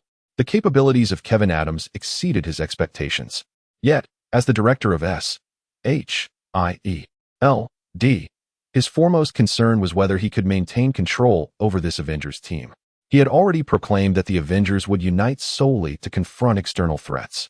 Nonetheless, it was impossible for him not to contemplate how to assert authority over this group. Natasha and Barton were agents of S.H.I.E.L.D., and while Captain America appeared aligned with him, there would inevitably be points of contention between them. As for Tony Stark, Fury had perused countless files and knew well that he could not dominate this individual. Although a cooperative agreement had been established with Bruce Banner, the presence of the Hulk was a source of considerable concern. Only Kevin Adams remained a variable. Before him lay all the documentation pertaining to Kevin Adams. He was a rational individual. If the need arose, he would acquiesce. With Kevin Adams, alongside Natasha and Barton, Fury would eventually secure dominion over this team. Would Kevin Adams agree? Faced with the threats to his homeland, could he possibly refuse? Everything was within his grasp. Nick Fury's singular eye gleamed with fervor. This confidence stemmed from his decades of leadership over S.H.I.E.L.D. Soon enough, Kevin would find himself in the presence of Coulson at his home. After listening to Coulson's account of the threats posed by the Water Group, Kevin spoke up. "I am already aware of this matter. The Water Group has merely resorted to some petty tactics. However, I believe their intentions will ultimately prove futile." Coulson raised an eyebrow, sensing that the situation was unfolding quite differently from what the director had envisioned. Nevertheless, he continued, "Dr. Adams, as we know, the threats from the Water Group are exceedingly effective and will soon be directed against you. Recently, the director has prepared an Avengers initiative. If you are amenable, I could mention your name to him and add you to the list. With S.H.I.E.L.D. bearing the brunt of the pressure, the Water Group would hardly dare to act recklessly." Upon hearing Coulson's words, Kevin regarded him with a bemused expression. After a brief pause, he replied with a faint smile. "So, you were waiting for me here. Please convey to your director that I have no intention of joining any clandestine organization at this time, Dr. Adams." Coulson was about to respond, but Kevin had already risen and turned to leave. There was no point in prolonging the conversation. After all, he held no particular animosity towards the amiable Coulson. Speaking excessively would only strain their rapport, which, truth be told, was rather tenuous. Chapter 89. Treatment for Palladium Poisoning. Once Coulson departed, Alice approached Kevin. "Boss, I believe this could actually be a worthwhile idea." She poured him a cup of coffee, aware that he had been somewhat on edge lately. Though initially oblivious to the specifics, after overhearing their exchange, she understood that this was undoubtedly what had been occupying Kevin's mind. Moreover, it certainly appeared to be a commendable suggestion. As Kevin sipped his coffee, he elaborated. "The director of S.H.I.E.L.D. is no benign figure. He is a cunning strategist, and the best course of action is to avoid any engagement with him. Do you think S.H.I.E.L.D. has good intentions? I can assure you, this is a trap. While the Water Group may pose a significant dilemma, S.H.I.E.L.D. is rife with its own troubles. The Avengers exist to combat threats to Earth, yet one need only examine the personnel they select to discern their inclinations. 2 S.H.I.E.L.D. agents. 1 an ancient relic frozen for decades. It's evident that the remaining choices are all closely tied to S.H.I.E.L.D. Perhaps the initiative itself is sound, but its leadership guarantees that it will not be impartial. If I were to request admission and actually join, would I be able to refuse any tasks they assign me? It would be far better to abstain altogether." Alice's understanding deepened. Despite his lengthy explanation, Kevin's true thoughts were far less convoluted. That old coin, Nick Fury, was surely plotting against him. "Since you wish to deceive me, do not blame me for causing you a bit of trouble." With this thought in mind, Kevin rose to his feet. "Alice, I shall step out for a moment," he declared, promptly exiting the room. To seek trouble, one must possess the proper demeanor. Kevin strode out with an air of confidence.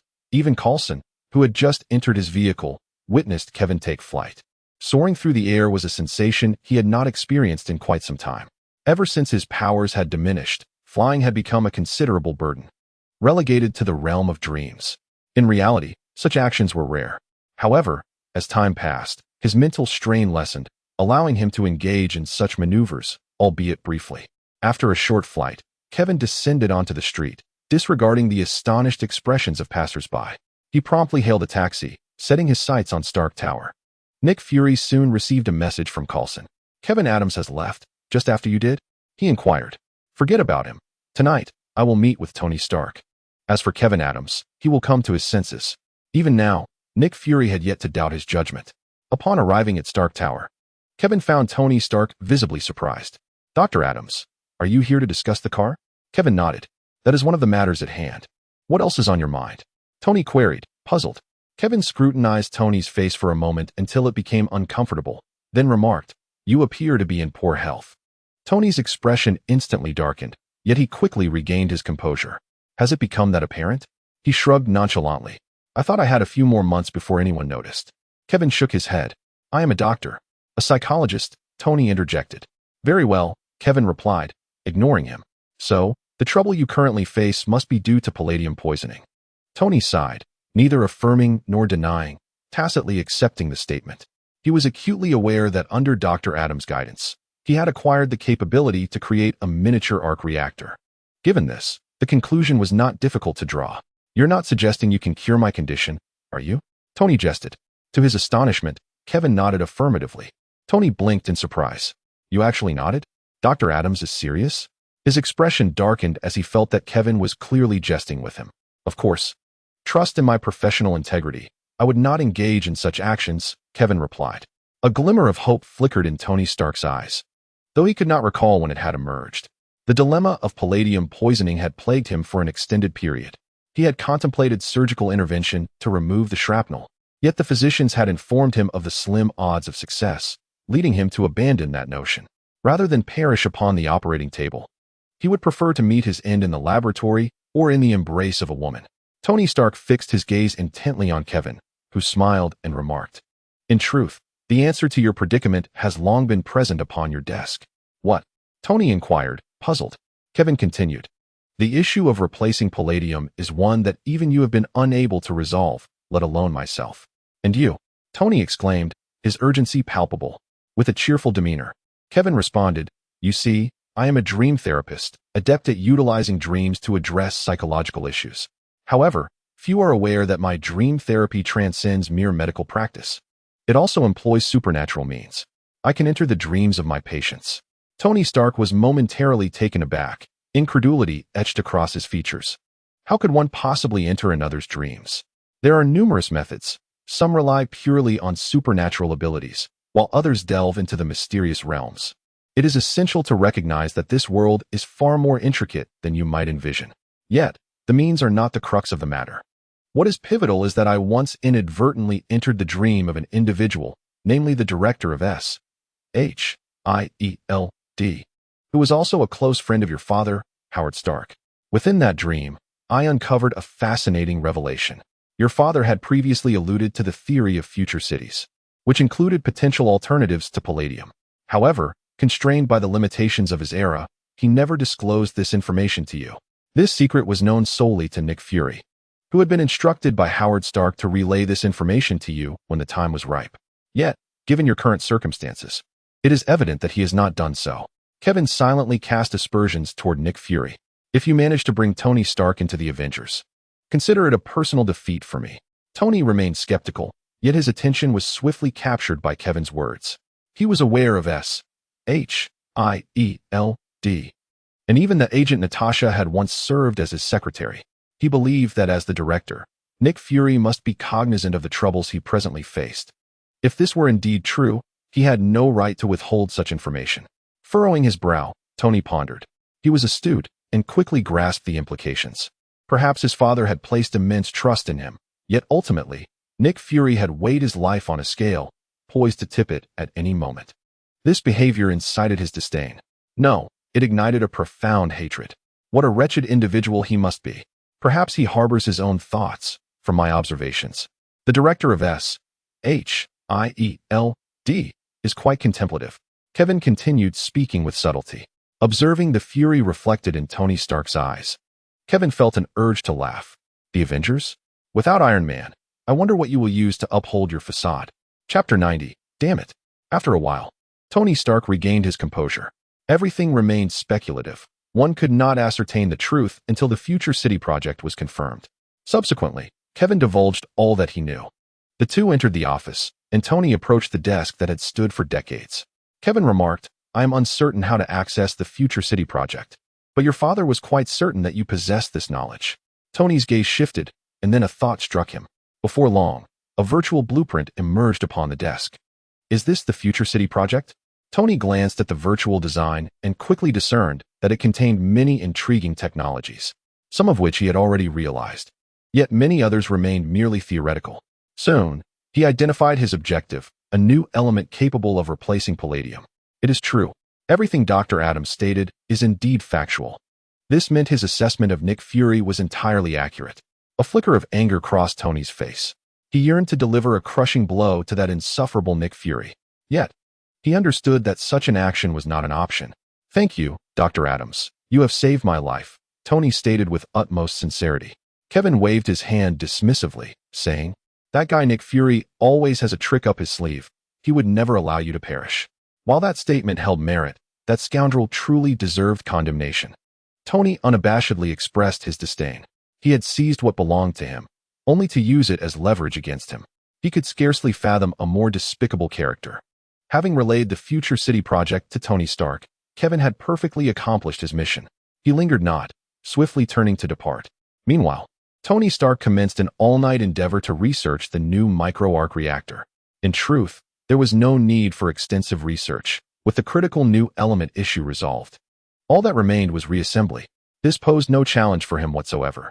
Thus, Tony Stark remained ensconced in his laboratory, devoid of any thoughts of returning home. That evening, Nick Fury breached the defenses of Stark's mansion and settled into the living room, his countenance filled with an air of control. Time slipped away, and eventually, Nick Fury's expression darkened. He activated his earpiece. Where is Tony Stark? Why has he not yet returned? The voice of his subordinate crackled through. Director, it appears that Tony Stark may not make an appearance tonight. We have not observed him leaving Stark Tower. In an instant, Fury's face contorted with displeasure. His time was invaluable, and he had squandered an entire evening waiting. After 2 days of anticipation, Tony Stark finally departed the laboratory, intending to spend a night at home. Upon arriving at the mansion, its pitch-black interior struck him as peculiar. Jarvis, activate the backup power. When no response came from Jarvis, Stark furrowed his brow. And at that moment, a steady voice resonated. No need to call. Nick Fury rose from the sofa, fixing his gaze upon Tony Stark. Who are you? Tony queried, regarding the man in black with both confusion and heightened wariness. A barely perceptible smirk graced Nick Fury's lips. After 2 days, he had finally waited long enough. I am Nick Fury, director of S.H.I.E.L.D. Tony Stark, your body is in distress. You are suffering from palladium poisoning, correct? As he spoke, Fury braced himself for Stark's astonished reaction. However, in the next heartbeat, Tony's expression shifted dramatically, filled with rage. F-I-N-G squid. Tony cursed vehemently, and at that moment, the sound of shattering glass echoed. The components of the Iron Man's suit rapidly flew to him, and he donned them instantly. As the helmet illuminated, Tony raised his right hand, the repulsor charging up. Wait. Nick Fury shouted, cold sweat breaking out on his forehead. He could not comprehend why Tony Stark reacted with such fury upon hearing his name, nor why he intended to strike after revealing his identity. But it was too late. A repulsor blast shot forth. Nick Fury barely managed to roll aside to evade it. Tony Stark, I know how to cure your palladium poisoning. This was his trump card. Yet he could no longer afford to maintain his composure. Unbeknownst to him, this statement only intensified Stark's anger. If there had once been a glimmer of hope that Dr. Adams had obtained information regarding the Future City plan through other means, that possibility was irrevocably extinguished the moment Nick Fury spoke. That despicable scoundrel truly intends to coerce him in such a manner. He nearly succumbed to his fury, contemplating the immediate launch of a missile to eradicate that wretched individual. However, in the end, Tony Stark managed to regain his composure. If he were to truly resort to violence, the situation would become exceedingly complicated. Ultimately, The two men settled down, yet Stark's visage remained etched with rage. "What do you intend to do?" Tony inquired coldly. Nick Fury inhaled deeply. Although the circumstances had taken an unexpected turn, he held steadfast in his belief that his judgment was sound. The remedy for palladium poisoning was known solely to him. A renewed confidence graced Nick Fury's countenance. "I have stated before, I am here to assist you. You require a miniature arc reactor to sustain your life. Yet this has led to your palladium poisoning. Presently, your only solutions are surgery or the discovery of an entirely new energy source to replace palladium." Observing the confidence radiating from Nick Fury, Tony Stark could not restrain a derisive retort. "The Future City Project, is it? How did you know?" Nick Fury was taken aback. The Future City Project was supposed to be a closely guarded secret. "That was my father's achievement, and now you seek to leverage it against me. Regrettably for you, your scheme is destined to fail. Whatever your intentions, relinquish them. I shall not entertain any collaboration with you. Now get out." At this moment, Nick Fury was engulfed in disbelief, his mind racing with thoughts of how the Future City Project could have been exposed. He was certain that just a week prior, Tony Stark had been beleaguered by palladium poisoning. If he had known of the Future City Project, he would not have waited until now. What transpired during this interval? Nick Fury's expression fluctuated between hope and despair. Suddenly, Coulson's report surfaced in his mind. Kevin Adams had arrived at Stark Tower, and thereafter, Tony Stark had sequestered himself in the laboratory until this very moment. Thus, the truth was evident. Kevin Adams had altered everything. Damn it! Nick Fury cursed under his breath. This time, he had suffered a significant setback, yet he could not fathom what had transpired between the two. How could the Future City Project, known only to him, have been unraveled? Or was it that Kevin Adams' abilities had escalated to such a formidable level? Was there anything left that remained a secret in his presence? In an instant, Nick Fury felt a twinge of fear. Chapter 91, Banner and Hulk. Upon returning to S.H.I.E.L.D., Nick Fury immediately commenced an investigation into the circumstances surrounding Kevin Adams. As various intelligence reports returned, he scrutinized them repeatedly, yet could not discern how the plans for the future city had been leaked. Shortly thereafter, Coulson entered the room. "Director, what is the matter?" He noted that the director's demeanor seemed rather dismal. Nick Fury instantly adopted his usual impassive facade. "It's nothing, merely some issues with the previous plans regarding the Avengers Initiative. We shall temporarily exclude Iron Man, Tony Stark, from consideration. It appears he has developed some misunderstandings about us." Coulson, somewhat puzzled, recalled the director's earlier confidence. However, being perceptive, he refrained from further inquiries and simply handed over the work report before turning to leave. As he closed the door, Coulson suddenly remembered there were still matters he had yet to report. Just as he reached the door, a cacophony of banging erupted, accompanied by a stream of expletives. Upon hearing this, Coulson hesitated, withdrawing his hand from the doorknob, and turned away.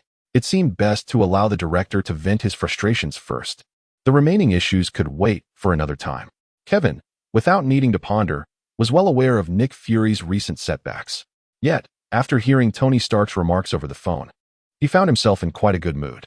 After all, who couldn't engage in a little scheming? To be honest, he also had no desire for Tony Stark to join the Avengers. How could a semi-official organization bear the weight of saving the world? Nevertheless, it was essential to cultivate alliances. The Avengers and its members were entirely distinct concepts.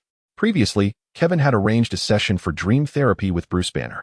After attending to a few patients, Bruce arrived as promised. "Dr. Adams, during our last encounter, Hulk was exceedingly fearful of you. Can you enlighten me on how you achieved that?" His singular focus was on how to make Hulk vanish, or at the very least, to ensure he did not emerge easily. These past years, Hulk's presence had profoundly disrupted his life, prompting his urgent desire to resolve this dilemma. Kevin instructed Alice to pour 2 cups of coffee. "Dr. Banner, do not rush. Your predicament cannot be resolved in an instant. You must maintain your composure." Upon hearing Kevin's words, Bruce Banner regained his focus, seated himself on a stool, and took a sip of coffee. Yet, throughout this process, his gaze remained fixed on Kevin. His eagerness unmistakable. Kevin was in no haste, leaning over the table to attend to some lingering paperwork. In the anxious gaze of Bruce Banner, several minutes passed. It was not until Bruce could no longer restrain himself and called out that Kevin lifted his head, hands crossed, with a calm demeanor. "Dr. Banner," he began, "before we proceed with the treatment, I would like to pose a question. Why are you so intent on eradicating the Hulk? The Hulk has shattered my life, obliterated everything I held dear. Without him, I should be living with Betty now, perhaps even with children, instead of fleeing incessantly, Bruce Banner fervently replied. Kevin gestured for Bruce to maintain his composure and then continued, I am somewhat familiar with your predicament. To you, the Hulk is a monstrous creation of your experiments. He lacks reason, is wild, and knows only destruction.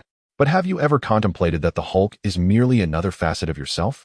You assert that he is devoid of rationality, yet in truth, he possesses it. He comprehends fear. He understands the anguish of being relentlessly pursued by someone intent on his demise. He shares your profound love for Betty. At this juncture, Kevin regarded Bruce intently. If I am not mistaken, the Hulk protects Betty, just as you would, does he not?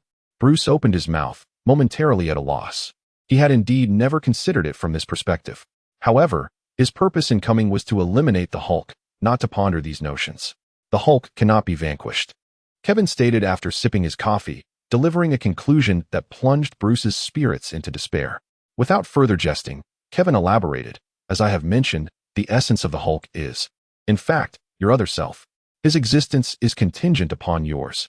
You and the Hulk are, at the core, one and the same. Therefore, what you must do now is embrace and accept him, conveying to the Hulk that your feelings are not solely hostile. Once you achieve this, the Hulk will naturally dissipate. Or rather, it would be more accurate to say that you both will reunite as one. Kevin's words were profoundly thought-provoking. Bruce Banner fell into a long silence, attempting to digest this somewhat shocking revelation. After a considerable pause, he finally spoke. So, in your opinion, Doctor, is there truly no better solution? Without a doubt, came the response. Kevin decisively responded, I am merely a psychologist, and can only inform you from a professional perspective that the emergence of multiple personalities fundamentally stems from the primary persona encountering a particular event that precipitates psychological issues, thus giving rise to a protective personality. Although your situation is unique, it is essentially no different from that of these patients. Of course, as a psychologist, I can, to a certain extent, assist you in suppressing the Hulk before you reach that point. As he concluded, a smile graced Kevin's lips. For him, there was no experience more enriching than that of the Hulk. A glimmer of anticipation flickered in Bruce Banner's eyes. He comprehended the implication of Dr. Adams' words. Yet what he yearned for most urgently was the ability to control the Hulk. The matter of merging with the Hulk could be addressed later. For now, he could hardly contain his eagerness to learn how to proceed. The two were in perfect accord. Kevin proposed a dream therapy session, to which Bruce Banner readily acquiesced. Alice, please close the door for us. We are about to commence the treatment. Once Alice exited to secure the door, Kevin turned to the somewhat anxious Bruce Banner, stating, It is about to begin. Focus on the pocket watch in my hand. Just as Kevin began to hypnotize Bruce Banner, a figure, thoroughly enveloped in layers of clothing, approached. Passers-by regarded this individual with curiosity. Unfazed, the person glanced up at Kevin's building before entering. The sound of footsteps echoed within, a series of soft thuds that, at that moment, became disconcertingly prominent. Inside, Kevin's hypnotic session had progressed significantly, with Bruce Banner even closing his eyes. Just as he prepared to delve deeper, he sensed something amiss. He heard the commotion. Chapter 92. Iron Man Kevin Adams. Though the footsteps were faint, his hearing was astoundingly acute. The rhythm of those steps brought to mind a rather troublesome individual. Squinting his eyes as he pondered, suddenly, there was a resounding crash. The outer door was violently smashed open. Who goes there? Alice, seated on the sofa, reacted instinctively, launching an attack upon the intruder as she spoke. However, the figure merely cast a glance at Alice before swatting her aside with ease. In the face of such overwhelming power, the ordinary Alice was sent sprawling, her chest collapsing under the impact. Kevin's gaze sharpened. Although he could not see, his acute hearing painted a vivid picture for him. At this juncture, it was evident that the treatment could not continue. With a count of 3 and a snap of his fingers, Kevin urgently urged, 3, 2, 1. Snap. Bruce Banner awoke. Dr. Adams, he began, but before he could finish, bang. The door to the inner room slammed against the wall. An alarm instantly flashed in the minds of both Kevin and Bruce Banner. Something had happened to Alice. Kevin realized with regret that upon seeing the visitor's attire and domineering demeanor, he had already deduced their identity. However, he had not anticipated that this individual would audaciously strike at him in plain sight. Initially, he believed that as long as he refrained from appearing in secluded areas, the Nationals would refrain from attacking him.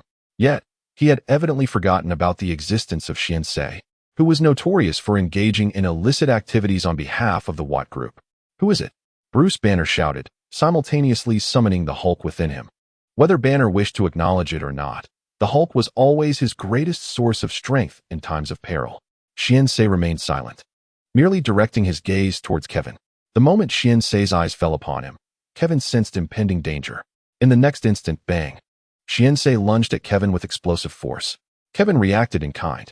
The surge of mental energy combined with human limits allowed him to evade the attack. Yet, this was merely the beginning. In the blink of an eye, Xiansei unleashed a relentless barrage of strikes. Kevin, with an almost reckless determination, shielded himself with his mental energy, but the intense pressure soon drew blood from his nose. "Hulk, come out quickly," Bruce Banner urged in desperation. Today, Hulk seemed unusually unresponsive. As Kevin faced Xiansei's onslaught, the overwhelming pressure bore down on his mind, causing it to feel heavy and on the verge of exploding. Nevertheless, he understood that now was not the time for hesitation. Like Bruce Banner, he too recognized that the only way to change the tide was through the Hulk. Only the Hulk could withstand Xiansei's ferocious attacks. This was Manhattan, not some forsaken corner of Hell's Kitchen. It wouldn't be long before reinforcements would arrive. At the very least, Tony Stark wouldn't turn a blind eye. Xiansei could not act with impunity against them. Time was on his side. "Hulk, come out now," Kevin bellowed. The Hulk's reluctance to emerge was not born of fear of Xiansei, but rather from the torment he had endured in his previous dreams. Perhaps Kevin's roar would summon the Hulk forth. No. The visage of the Hulk's green face suddenly appeared on Bruce Banner's countenance, yet his words left Kevin deeply displeased. "Hulk, if you do not emerge, you shall regret it next time." He only hoped that Hulk would comprehend his threat, for he had no other recourse. At that moment, a punch from Xiansei struck Kevin squarely in the chest. Bang! Kevin was sent flying, the immense force propelling him through the fragile wall. Damn it! Kevin gritted his teeth. Fortunately, he had mental fortitude to cushion the blow. Otherwise, he would have met his demise. Casting a glance at the unchanged Bruce Banner, Kevin realized he could not rely on him. There remained a glimmer of hope. Kevin's eyes flickered. The enhanced serum he had procured from Umbrella was still in his possession. Though it bore a risk of mortality, if he could just ingest it, survival was conceivable. With this thought, Kevin suppressed the agonizing pain, channeling his mental energy to propel himself forward, leaping to the desk. In his peripheral vision, he noticed Alice slumped in the corner. Alice's eyes were wide open, yet they reflected despair. Her body lay motionless. Even her open eyes appeared weary. Kevin paused momentarily. Could the enhanced serum save Alice? It surely could. Alice was the perfect host for the T-virus, and this modified serum had eliminated most of its side effects. Yet, how could he turn the tide if he did that? As his mind raced with thoughts, Kevin's hands did not falter. He grasped the serum. However, he refrained from injecting it. Meanwhile, Xiansei advanced steadily toward him. Bruce Banner shouted anxiously from behind, yet Xiansei paid him no heed. Kevin's expression darkened. It was likely that even if he injected the serum, its effects would not manifest swiftly enough to contend with Xiansei. With a flicker of determination, Kevin hurled the vial towards Alice. In that moment, he felt like a hero facing imminent death. Has Xiansei and the Water Group grown so audacious? Kevin exclaimed. Whether Alice could benefit from the serum or help could arrive, both required time. This was one of the reasons he had not injected it himself. Xiansei was a professional assassin who would not permit any unforeseen events. The instant Kevin dared to inject himself, he would be slain. Xiansei frowned, seemingly unperturbed. "Your abilities have diminished significantly," he remarked, marking the first time he spoke. Kevin felt helpless, yet soon his expression turned peculiar. Banner had somehow obtained a handgun. Aimed at Xiansei's back, his demeanor tense. Bruce Banner took a deep breath. He heard Kevin's words, and the figure before him turned out to be the enigmatic Black, one of the Super Seven. Although a sense of trepidation coursed through him, he did not hesitate. A loud crack echoed as a gunshot rang out, a spark flickering across Black's back. The bullet struck him, akin to a mere tickle. Black turned his gaze towards Bruce Banner, who, in that instant, felt as though he were being scrutinized by some ferocious beast, his hair standing on end. Since he had heard the threat, he might as well embrace death. As if in soliloquy, Black uttered a phrase, and then, like a cannonball, he lunged towards Bruce Banner. Yet, In the next heartbeat, the Hulk emerged. He and Bruce Banner were one entity. Despite his reluctance to confront that devil, he could not hold back, confronting the immense force of black. The Hulk braced his arms resolutely. The collision sent shock waves through the floor, which shattered beneath them, and both figures plummeted into the abyss. As the two vanished from sight, Kevin disregarded everything else and rushed to Alice's side.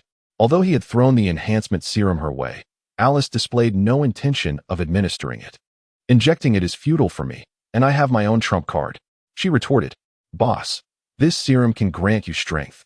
It is your only chance, Kevin implored. But Alice stubbornly replied, yet you will perish, and this serum carries a risk of death. You have no choice, whereas I still do. The enhancement serum was indeed a valuable asset, yet Kevin would not resort to such an unreliable remedy until the final moment. With that, he disregarded Alice. Stumbling towards the door to the inner chamber, there stood a suit of iron armor at the center. He had initially imagined a more glamorous debut, but it seemed he would not have the luxury of time. Taking a deep breath, Iron Man Kevin Adams prepared for battle. Chapter 93, The Ancestor of Skill. After Alice injected the enhancement serum, her previously feeble breaths began to stabilize. However, she fell into a deep slumber, unaware of when she might awaken. Kevin, piloting the armor he had crafted, approached Alice and lifted her gently, leaping into the air as energy surged beneath his feet. He needed to place Alice in a safe haven. Simultaneously, he dialed Tony Stark. New York was vast, and he was uncertain whether Tony was aware of the unfolding events. When the call came through, Tony was engrossed in developing upgrades for his armor. Following his last encounter where the Hulk had bested him, he felt compelled to take action. He had no desire to be overwhelmed by that brute again. Sir, there is a call from a high-priority individual. The voice of Jarvis echoed. Who? I'm quite occupied at the moment. Tony raised his buried head. Mr. Kevin Adams. Additionally, the crisis alert system reports significant destruction in the vicinity of Mr. Kevin Adams' residence. The crisis alert system was a framework he had constructed following Nick Fury's intrusion, designed to monitor crises in New York City. It primarily relied on a myriad of online data to assess the city's status, with a crucial focus on the protection surrounding his domicile. This was not particularly challenging for him. He had simply never considered it before. Hearing Jarvis's explanation, Tony replied, patch the call through. As Kevin's voice resonated, Tony quipped, Dr. Adams, it seems you've run into some trouble. You know? Kevin expressed some surprise. Of course, I've recently developed a new system, one that lies beyond your reach. However, you'll need to elaborate further. Kevin immediately discerned the hint of boastfulness in Tony Stark's tone. Nonetheless, he paid it little mind. In the realm of mechanical intelligence, he had indeed made no notable advancements. Mechanical intelligence was a vast domain. Even if he gazed at Tony Stark for 3 days and nights in a dream, he could never create a system akin to Jarvis. Thus, his battlesuit merely utilized the common intelligence systems available in the market. Yet, that sufficed for him. Tony relied on Jarvis to enhance the combat prowess of his Iron Man suit, while he depended on himself. For only he could merge superpowers with combat techniques to their utmost potential, achieving unparalleled fighting capability. Do you recall the water group I mentioned? Kevin replied. He had previously shared some insights about the water group with Tony Stark. Upon hearing the name, Tony Stark's expression turned grave. He understood that any mention of the water group signified substantial trouble. Are you battling individuals from the water group? He could hear the tremendous commotion on the other end, all the while instructing Jarvis to analyze the situation in detail. No, rather, I am up against a compatriot, at least someone with abilities comparable to his, Kevin stated, feeling no obligation to keep secrets. He had already divulged all pertinent information regarding the water group to Tony Stark, including the existence of the enigmatic figure. Damn it, Dr. Adams, that's not something I can handle. My advice is to flee immediately, Tony Stark exclaimed while donning his armor. Kevin's voice rang out once more. Fortunately, Dr. Bruce Banner is also here with me. If you come, perhaps we can treat him to an unforgettable seafood feast. The Hulk? Tony Stark swiftly recalled the formidable green behemoth. As an adversary, he posed a significant challenge, yet as an ally, he undeniably instilled a sense of security. Stark had not forgotten the last time he had fled in utter disarray from the onslaught of the Patriot. Now, an opportune moment for retribution had presented itself. A streak of silver sliced through the air as Iron Man ascended into the fray. The battle between Hulk and the dark figure was intensely fierce. From the onset, The dark figure had the upper hand, relentlessly overpowering Hulk. Despite Hulk's formidable defensive capabilities and strength, the might of the dark figure was all-encompassing. As a clone of the Patriot, he possessed all of his abilities. Even without employing the Patriot's signature eye beams, he was immensely powerful. Before the swift, iron fists of the dark figure, Hulk could only roar in frustration. Each punch he threw was effortlessly evaded, and even the rare strikes that landed could not make the dark figure flinch. As time wore on, the dark figure, weary of grappling with this cumbersome foe, resolved to abandon the conflict. As an assassin, he had never lost sight of his mission, to eliminate Kevin Adams. However, just as he intended to depart, a figure clad in steel plummeted from the fractured ceiling above. In the split second of descent, the figure delivered a devastating blow. Caught off guard, the dark figure was momentarily dazed, providing Hulk the opportunity to unleash a flurry of punches. The sheer force propelled the dark figure from the building onto the street below. Fortunately, the throngs of people had already vacated the area, though a number remained at a distance, captivated by the unfolding drama. With a thunderous roar, Hulk leapt into action, following suit as Kevin donned his armor and soared into the fray. "Is that Iron Man?" a bystander exclaimed in astonishment. "That's not how Iron Man's suit looks," another retorted. Yet, it was quickly met with a counterclaim. "It must be Iron Man. Perhaps he has donned a new suit." Many began to capture photographs, cherishing this momentous occasion. Witnessing the clash of superheroes was indeed a source of pride for onlookers, regardless of the inherent danger. The dark figure rose, his body encased in ominous black armor, instantly signaling malevolence. However, he failed to notice that his black cloak had been tattered by the previous assault. Observers recognized the armor beneath the cloak, with some beginning to speculate. Is that Iron Man's suit? Not only were the bystanders taken aback, but the dark figure himself was equally astonished. Kevin chuckled softly, the muffled sound emanating from within the armor. "No, this is a creation of my own design, specifically crafted to counter you." "Shinsei, is it you? Shinsei?" As Kevin made the revelation, many began to realize the truth. Beneath that tattered cloak, the complete suit of armor bore an uncanny resemblance to Shinsei himself. No, it cannot be Shinsei. He is a member of the Super 7 and would never stoop to such actions. There are numerous black armors that resemble each other. Anyone could forge a set, and without evidence, such claims are mere slander. Numerous fans of the Super 7 vehemently refuted this notion. Shinsei's expression darkened.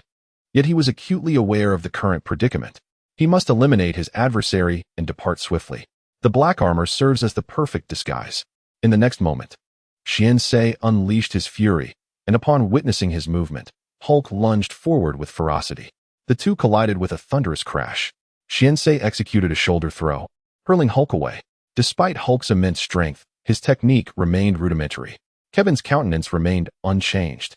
As Shinsei's attack approached, Kevin too erupted with power. In the instant they drew near, he enveloped his opponent with his mental energy, and simultaneously, a burst of energy erupted from his right elbow. The formidable mental force accelerated the speed of his punches several-fold. Boom! With a resounding explosion, Shinsei was sent flying. Kevin, seizing the moment, propelled himself forward with a surge of energy beneath his feet, determined to pursue. When it comes to technique, he was the progenitor. Chapter 94. Are the Patriots terrorists? Kevin's battlesuit sacrificed the ultimate protection of the Mark series to enhance energy output. He refrained from using missiles, as he was not Tony Stark and lacked authorization for such weaponry. Yet, he felt no need for them, though missiles possess great power. He placed greater faith in his own skills. The reinforced thrusters at the joints of his limbs represented his greatest innovation in the battlesuit. This ensemble allowed him to maximize his technique to its fullest potential. In the blink of an eye, Kevin's fists rained down upon Shinsei's face with relentless fury. Hulk stood back. Though he longed to intervene, he hesitated. He understood that beneath that battlesuit lay a formidable demon. Anger served as a catalyst for Hulk's strength. But it was not a remedy to conquer his fear. Shinsei, overwhelmed and furiously retaliating, finally seized an opportunity to send Kevin flying with a powerful punch.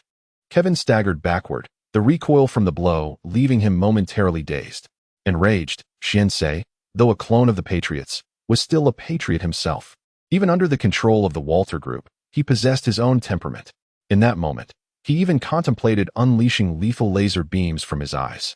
Thankfully, he regained his composure. There were too many people present.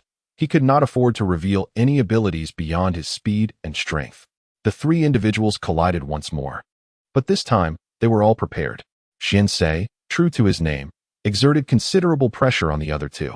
Kevin was uncertain of Hulk's condition, yet he recognized that his own endurance paled in comparison. After all, he had already expended a significant amount of mental energy prior to the onset of battle. As Kevin fought, he calculated the passage of time.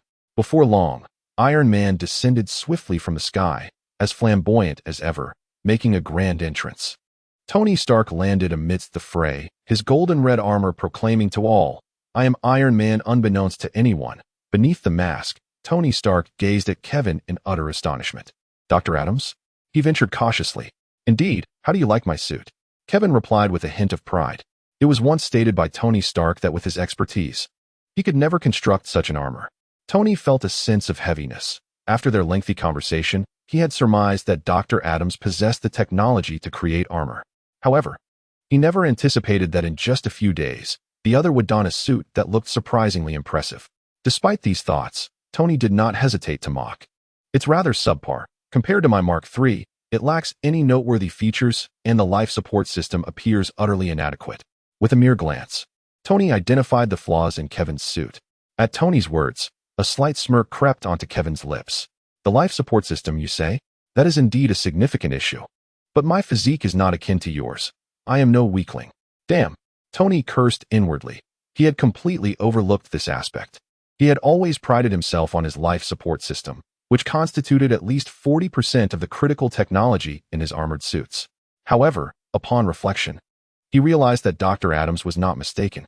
He had witnessed the physical prowess of Dr. Adams. At such a level, the requirements for a life support system could indeed be considerably diminished. Yet, Kevin clearly had more to say. Moreover, with the space saved from the life support system, I have developed a KO system for the armor. Trust me, its combat capabilities will exceed your expectations. As if to substantiate this claim, Kevin charged towards Shinsei. The burst of speed gained through energy enhancement left Tony Stark in silent admiration. Simultaneously, Kevin's exceptional technique astonished him further. JARVIS. Analyze Dr. Adams' combat skills, he commanded. Upon analysis, it has been determined that Kevin Adams has achieved the pinnacle of combat skills known to humanity.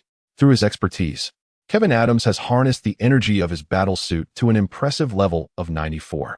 This marks a record, sir. The final remark, however, is unnecessary.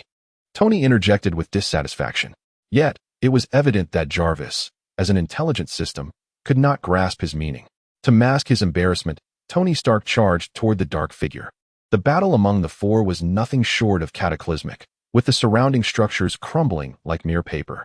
Simultaneously, the Watt group received the alarming news. The dark figure had been exposed. Within their emergency communication line, countless individuals were hurling insults at the Super 7. Even mere speculation was sufficient to severely tarnish their reputation. Currently, the most pressing concern lay in the alliance of Kevin Adams, the Hulk, and Tony Stark. Whether the dark figure could escape had become a pressing issue. If this continued, it would not merely be a matter of suspicion. Such a tumultuous situation could not remain concealed from Homelander. In his chamber, he seethed with rage. The dark figure? That wretched individual dared to attempt to kill Kevin Adams. I have stated he is mine. Moreover, he failed and was discovered. Damn it, I shall kill him. Enraged, Homelander executed several Watt group employees who stood nearby. No one dared approach the furious figure, save for Madeline, who cautiously approached. John, calm down. The situation has not yet reached its worst. That individual is not the dark figure, I am certain. You see, the dark figure has always been masked. And it is quite possible that someone is framing the Super 7. What you must do now is remain composed. We have dispatched Queen Maeve and the train to handle the situation. At her words, Homelander's fury subsided slightly. Although still seething, he understood that continuing in this manner would benefit neither his image nor his standing. Very well, resolve this matter swiftly. I do not wish to see my approval ratings plummet again. He refrained from intervening further. After all, that accursed individual is Kevin Adams. If the dark figure could eliminate him, it would indeed be a favorable outcome. He could not afford to act again, for the sake of his already diminished support. Observing Homelander regain some composure, Madeline breathed a sigh of relief, albeit internally chastising the dark figure for being utterly inept. unable to even kill Kevin Adams. Now, the identity of the enigmatic assailant has been exposed, and the most pressing concern is that his true identity must remain concealed. Otherwise, it would spell disaster, a monumental catastrophe. The fierce battle among the four continues unabated. The enigmatic figure is beginning to contemplate retreat, yearning to escape. Yet, the other three are resolute in their intention to prevent his departure. This represents a prime opportunity. As for Kevin, his gaze remains fixated upon the assailant's mask. He harbors no illusions about vanquishing the mysterious figure. His sole objective is to unearth that accursed mask. Should he succeed, it would signify the downfall of the Patriot. He eagerly anticipates that moment. Each of the four harbors their own motives, while the enigmatic figure grows increasingly anxious, acutely aware of the precariousness of his situation. At last, a glimmer of hope ignites in his eyes as he discerns a defensive lapse on Kevin's part. Recognizing this opening, he cannot afford to ponder whether it is a trap and charges towards Kevin without hesitation. In the very next instant, Kevin lunges for the assailant's face. Realizing too late that this is a grave mistake, the enigmatic figure is powerless as Kevin seizes the peculiar mask and yanks it off with fervor. Is he truly a patriot? How could that be? What is the Patriot's intention? In an instant, countless onlookers are left in shock. The scene before them surpasses their wildest imaginations. The hero they revered is, in fact, a despicable attacker. Chapter 95. I desire a means of contact. Alas, the moment the mask is removed, the enigmatic figure senses something amiss. With this realization, he swiftly turns to flee. Kevin, with a cold smirk, pursues him without hesitation. Tony Stark, too, is no slouch in speed. In that fleeting moment of delay, the enigmatic figure loses his best chance to escape. As the Hulk charges forward, a mixture of alarm and fury ignites within the mysterious figure, and his eyes beam with scorching rays. Indeed, he is a patriot. The heat rays. This is the hallmark of the Patriot's abilities. The crowd erupts in astonishment. Many phenomena can be mimicked in their eyes, even if that face were to appear. Given the reputation cultivated by the Patriot over the years, there would still be those willing to exonerate him. However, the emergence of the heat rays has irrevocably sealed the fate. This is the Patriot, for this ability is emblematic of the Patriot. Another wielder of heat rays is Superman, whose destructive capacity far surpasses that of the Patriot. Yet, regrettably, the enigmatic figure fails to recognize this distinction. Following the release of the heat rays, the Hulk is unable to intercept him in time due to the pain. Nevertheless, this is sufficient. As he gazed at the dark figure soaring away, Kevin's lips curled into a subtle smirk. Tony approached, his expression marred by disbelief. It turned out that the figure was indeed a clone of a Patriot. Those damned individuals dared to venture into such a forbidden domain. Tony's curses flowed incessantly from his lips. Cloning has always been an exceedingly sensitive subject, a blatant violation of humanitarian principles. There remains much you are unaware of. In truth, numerous individuals are engaged in related research, yet you remain oblivious. Tony sighed, for he was well aware of the grim reality. After all, as long as such matters remain concealed, they will never be addressed. Fortunately, this time, they had obtained evidence. The What group was doomed. Regardless of how they planned to respond, they could not possibly explain the conflict between the Patriots and the dark figure. Kevin found himself almost eagerly anticipating the Patriots' reaction upon learning of the current situation. He wondered how they would feel knowing that the What group had created its own clone. Bruce Banner had also recovered. Where Kevin was present, the Hulk had no desire to emerge. The lust for battle was utterly absent. It was a fear etched deep within his bones. Bruce Banner felt a flicker of surprise. He truly sensed Kevin's capacity to suppress the Hulk. This indicated that as long as he remained by Dr. Adams' side, the Hulk posed no real trouble. He had even resolved that once this situation concluded, he would relocate, insisting on living next door to Dr. Adams. Casting a glance at the dilapidated structures behind him, he mused that this place had become untenable.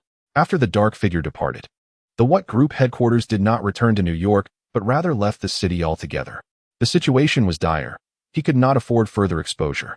Within the What group, awareness of the circumstances had spread.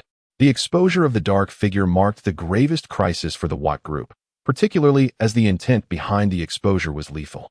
Had the Patriots discovered this? In the conference room, all senior executives of the What group had gathered. Madeline stated, "He is still unaware. I previously persuaded him to take a break, yet such matters cannot remain concealed indefinitely." In the center, President Edgar's countenance was grim. The dark figure's exposure presented challenges beyond merely dealing with the Patriots. The most critical issue was how to salvage their image in the public eye.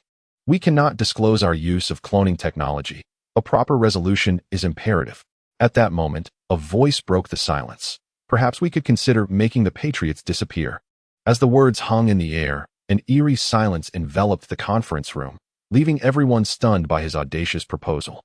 How do you intend to silently eliminate him? A Patriot? Edgar shot him a glance, overwhelmed by an impulse to kick him out. Perhaps they possessed the capacity to eliminate the Patriot, yet they certainly lacked the means to silence him. In that moment, everyone exchanged glances, as if they had reached a dead end. Even if they could distract the public's attention from this matter, the government was not so easily deceived. Just as they contemplated their strategies, a phone call interrupted their thoughts. After hanging up, Edgar stood up with a grim expression. Government officials are here. I must attend to them. As for the rest of you, ponder our next course of action. With that, President Edgar turned and departed. Not only were government officials demanding accountability, but Nick Fury of S.H.I.E.L.D. had also received the news. Is the Patriot actually Shinsei? Nick Fury was momentarily taken aback by this information. No, that couldn't be right. Shinsei had appeared alongside the Patriot in public on multiple occasions. They could not be the same person. Either the Patriot was impersonating Shinsei, or... Before Nick Fury could finish his thought, Melinda stepped in with narrowed eyes. Shinsei is merely a clone of the Patriot. The Water Group has employed cloning technology. Precisely. Nick Fury inhaled deeply. This conclusion was not difficult to deduce. Shinsei had numerous recorded public appearances, identical to the individual who attacked Kevin Adams. Director. Whether or not it is a clone is of little consequence, Melinda asserted. What do you mean? Nick Fury inquired, turning his gaze toward her. A smirk played at the corners of Melinda's mouth. The Patriot attacked Kevin Adams. This provides us with a compelling justification to apprehend him. In an instant, Nick Fury's expression sharpened. Mel, immediately inform Natasha, Barton, and the captain. Also, have Coulson notify the three present to join us in apprehending the Patriot at the Water Group. I believe Kevin Adams would be quite interested. Soon, Kevin received the message relayed by Coulson. Apprehend the Patriot? A smile crept across Kevin's face. Nick Fury was indeed astute. Rest assured, I'll be back. This time, I intend to thoroughly grind the Water Group into the ground. Assessing his own lineup, which included Tony, Bruce, and his own formidable trio, alongside the three from S.H.I.E.L.D., he reflected that while their formation was impressive, it might be insufficient against the Water Group. After a moment's consideration, Kevin dialed Bruce Wayne's number. At that moment, Bruce Wayne was engaged in a meeting at his company. For during the day, he was indeed a businessman. Dr. Adams, what a surprise to receive your call, Bruce Wayne remarked. Kevin contemplated confronting the Water Group. Yet he felt a tinge of hesitation, well aware of the formidable talents within that organization. Bruce Wayne's eyes flickered with intrigue. So, you seek assistance? He inquired, recognizing the Water Group's penchant for crossing boundaries. However, Gotham City was already fraught with complications, and he had no inclination to venture to New York to contend with the Water Group. Indeed, my primary objective is to obtain a contact for a certain individual. Kevin replied. Who might that be? Bruce Wayne narrowed his eyes, his suspicions already forming. Superman. Chapter 96. The arrest of the Patriot. How did you ascertain that I possess his contact information? Bruce Wayne paused, reluctant to divulge the number. Though Superman was undeniably powerful, he was also a volatile entity, and Bruce had always exercised extreme caution concerning matters involving him. Kevin discerned Bruce Wayne's unspoken reservations and had anticipated this reaction. It's not difficult to deduce. I trust that the moment Superman revealed himself, you began pondering strategies for addressing him. After all, unlike other superheroes, Superman's strength is overwhelming, and most critically, he is not of this earth. You are Bruce Wayne. I am certain you possess the capability. Upon hearing Kevin's words, Bruce Wayne hesitated before conceding. Very well. I shall provide you with Superman's number, but you must understand the magnitude of the trouble he represents. I am aware of your connections with certain organizations. I hope you comprehend that matters concerning Earth should be handled by Earthlings, Bruce Wayne articulated with gravitas. Kevin immediately recognized Bruce's implication regarding S.H.I.E.L.D. While he marveled at Bruce Wayne's astuteness, he couldn't help but chuckle. Rest assured, I am merely a psychologist. I have no desire to attract that kind of trouble. In fact, I detest them even more than you do. Let us hope that is the case, Bruce Wayne replied noncommittally. He would make his own judgments. Kevin acquired Superman's contact information, a rarely known phone number. Upon dialing, a seemingly unremarkable voice responded. Hello, Mr. Kent. I am Kevin Adams, a psychologist. Clark Kent's mind raced, struggling to recall any knowledge of this individual. I apologize, but I do not have any psychological issues, he stated, preparing to end the call. The voice on the other end interjected, Mr. Kent, I am not a salesperson. The purpose of my call is to seek your assistance, Superman. In an instant, Clark Kent's demeanor transformed dramatically. Who are you? He has always kept his identity a secret. Finding him could mean that the other party might harm his family. I mentioned that I am a psychologist, yet in truth, I have encountered some difficulties. The Water Group in New York City is illicitly employing cloning technology, and most crucially, their superheroes are not as they seem to the public. You have no evidence. Clark Kent interjected, cutting off Kevin's words. He could not afford to act recklessly. Of course, but soon there will be evidence, I retorted, explaining that my intention in calling was to ensure your vigilance regarding this matter. Rest assured, I shall, came the prompt response. After a succinct conversation, the two hung up. Standing beside Kevin, Tony Stark inquired with curiosity, who were you in contact with? A smirk graced Kevin's lips. Reinforcements. Tony Stark scoffed dismissively, Hey, doctor. You should know that I am your most formidable ally. His dissatisfaction with Kevin's demeanor was palpable. Kevin remained unfazed, responding, Trust me, this reinforcement is far more capable than you. More capable than me. That's impossible, Tony countered without hesitation. Kevin shrugged, choosing not to engage further. All right, everyone. We must head to the Water Group. Observing the S-H-I-E-L-D vehicle approaching in the distance, Kevin addressed the two. He then glanced aside at Alice, who lay on the ground, having just confirmed her condition. Alice was recovering splendidly. Her wounds were rapidly healing under the influence of the enhancement serum. However, it remained uncertain when she would awaken. Coulson stepped out of the vehicle. I have brought all the evidence regarding the Water Group. I believe this time we can finally put an end to them. Ignoring Coulson's topic, Kevin insisted, I need your assurance that my employees will encounter no issues. Of course, Coulson readily affirmed. We will arrange for her to be taken to the best hospital.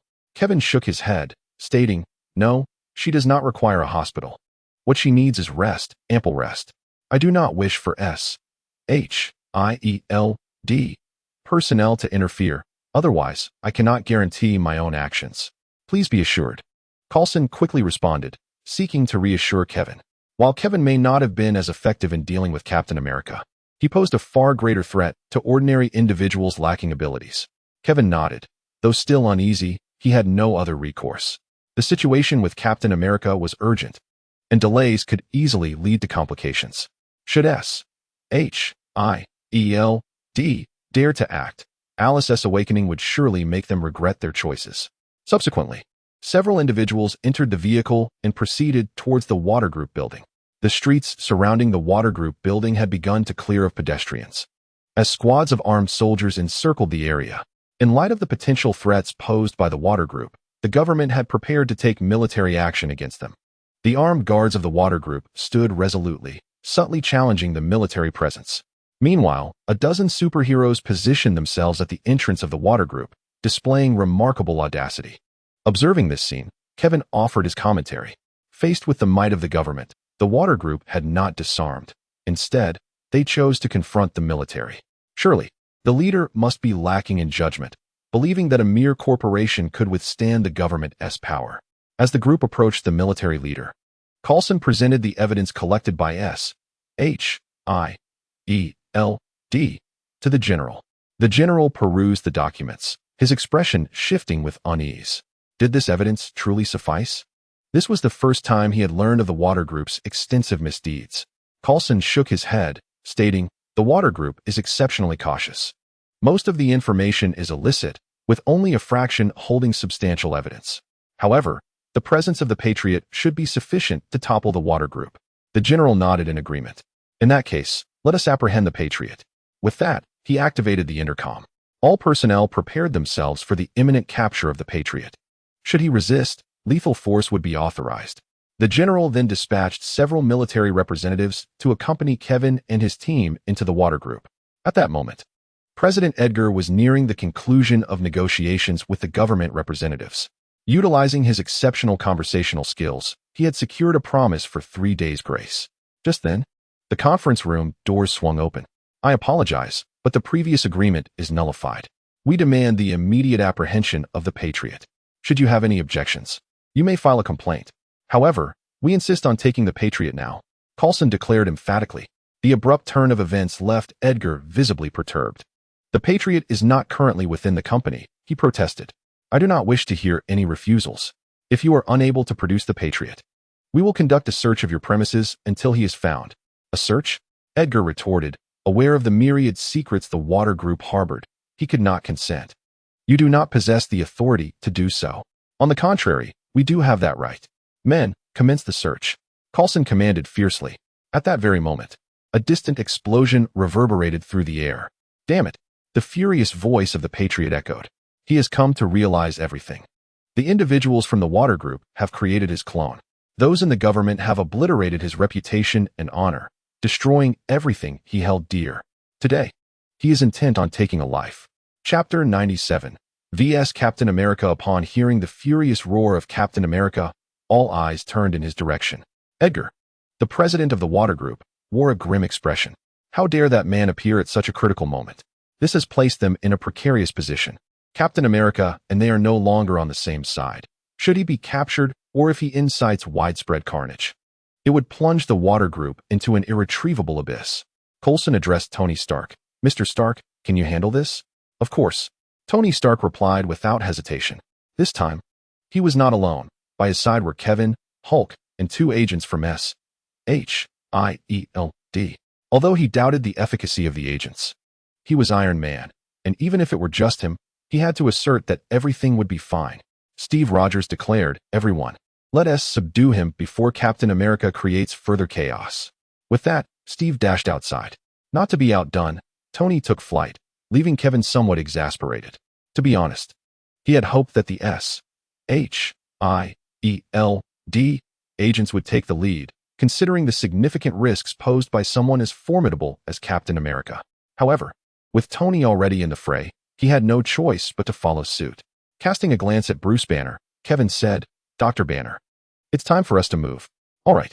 As an ordinary man, Bruce Banner was just preparing to act when he was suddenly whisked away into the air. There was no way Kevin would allow their sole heavy artillery to remain on the sidelines. Upon arrival, Kevin released his grip, causing Bruce to scream as he landed. In that instant, the roar of Hulk rang out. The Hulk appeared, his gaze immediately locking onto Captain America. He remembered well the face that had just delivered a severe beating to him. Hulk felt no fear. At least Captain America did not instill fear in him. "Hulk smash!" Hulk roared, launching himself toward Captain America, soaring in the air. Caught off guard, Captain America was sent flying by Hulk's tremendous force. Although he quickly regained his footing, Hulk's assault had undoubtedly enraged him. "Damn you!" Captain America shouted, his eyes emitting beams of laser as he directed them towards Hulk. Before the two could engage in close combat once more, Tony Stark had already voiced his dissatisfaction at being overlooked. Several missiles were launched towards the Patriot, resulting in a resounding explosion that marred the previously pristine attire of the Patriot. In an instant, the Patriot was enraged. "I shall annihilate you."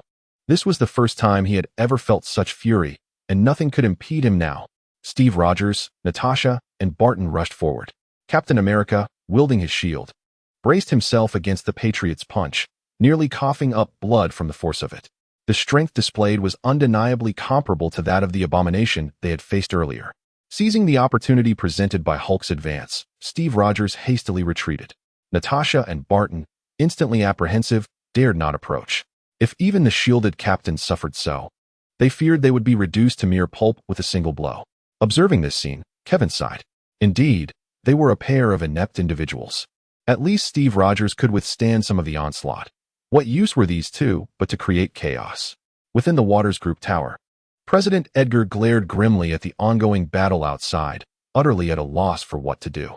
At that moment, an elderly gentleman with a cane approached. "Agent Coulson, greetings. I am Morrison Waters, the owner of the Waters Group." Edgar, upon recognizing the visitor, promptly addressed him as boss. Morrison waved his hand dismissively and turned to Coulson, saying, "Regarding the Patriot's situation, I have already sought arbitration from the White House and explained the current circumstances. Mr. Coulson, could we perhaps refrain from hostilities for now and sit down to discuss this matter? Coulson was taken aback. The Waters Group had connections with the White House. However, he concealed his astonishment, responding instead, Mr. Morrison Waters, this matter has been personally entrusted to us by our director. If you have any inquiries, perhaps you might contact our director directly. The SHIELD agency operates under the Security Council, and while not directly subject to the White House, he could not afford to disregard it, and thus spoke with caution. Morrison Waters discerned the evident evasion in Coulson's words. His aged eyes sparkled with a piercing intensity. In that case, please provide me with your director's phone number. I will contact him directly. Coulson immediately replied, I apologize, my phone is still in the car, and the director's number is on it. Allow me to retrieve it. With that, Coulson turned to leave, merely intending to buy time. From this point onward, the situation would be beyond his control. Morrison Waters' expression darkened. Are you, Agent Coulson, refusing to heed the orders from the White House? As Morrison Walters' facade crumbled, Coulson retorted, Sir, SHIELD operates under the auspices of the World Security Council. Is it not rather excessive to impose commands from the White House upon us?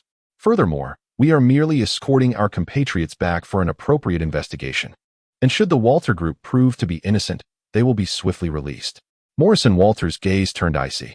It appears we must resort to some unconventional measures. He addressed President Edgar, instructing, Edgar, have the SHIELD agents subdued. This is American soil. Once we resolve this matter, I trust the director of SHIELD will comprehend our actions. Upon hearing this, Coulson instinctively reached for his firearm, but before he could react, a dozen weapons were already aimed at him, and several SHIELD agents. Damn it, Coulson cursed, increasingly alarmed. They possessed a search warrant. Yet the audacity of the Walter Group to act in such a manner spoke volumes of their considerable backing. Once the SHIELD agents were restrained, Morrison Walter coolly stated, notify the Super 7 and other superhero teams to assist John in resolving the situation. Additionally, inform John that if he wishes to avoid total disgrace, he should remain compliant. I still have certain connections. Edgar nodded and relayed the orders. The Super 7 had become diminished, with only Aquaman, the Train, and Queen Maeve remaining within the Walter Group. Upon receiving the command, the trio was taken aback. They understood the gravity of the situation. Engaging now would be a direct affront to the law. Aquaman hesitated, but the Train asserted, everyone, let us proceed. He had already been embroiled in the Walter Group's dubious dealings, leaving him with no alternative. Chapter 98. Compound 5. Not only they, but other superhero teams received the same directive. Shock rippled through all ranks. When the Walter Group informed them that the situation remained unresolved and that the company had secured government approval, opinions were divided. Some believed, while others remained skeptical. Ultimately, only a select few chose to act, yet that was sufficient. In the blink of an eye, a cadre of superheroes emerged from the Walter Group, their sights set firmly on the epicenter of conflict. There, the military had received orders to cease fire, leaving only Kevin and his compatriots engaged in fierce combat with their adversaries. The sudden appearance of the superheroes caused Kevin's expression to shift dramatically. This is the very concern that weighs heavily upon him. The might of the Patriot is but one facet of the matter. The What Group represents a cadre of superheroes, not merely a singular patriot. Cease your actions, bellowed Aquaman, stepping forward with authority. His ability lies in communicating with marine creatures. On land, he merely adds to the numbers. The Patriot cast a glance at him, his eyes flickering momentarily.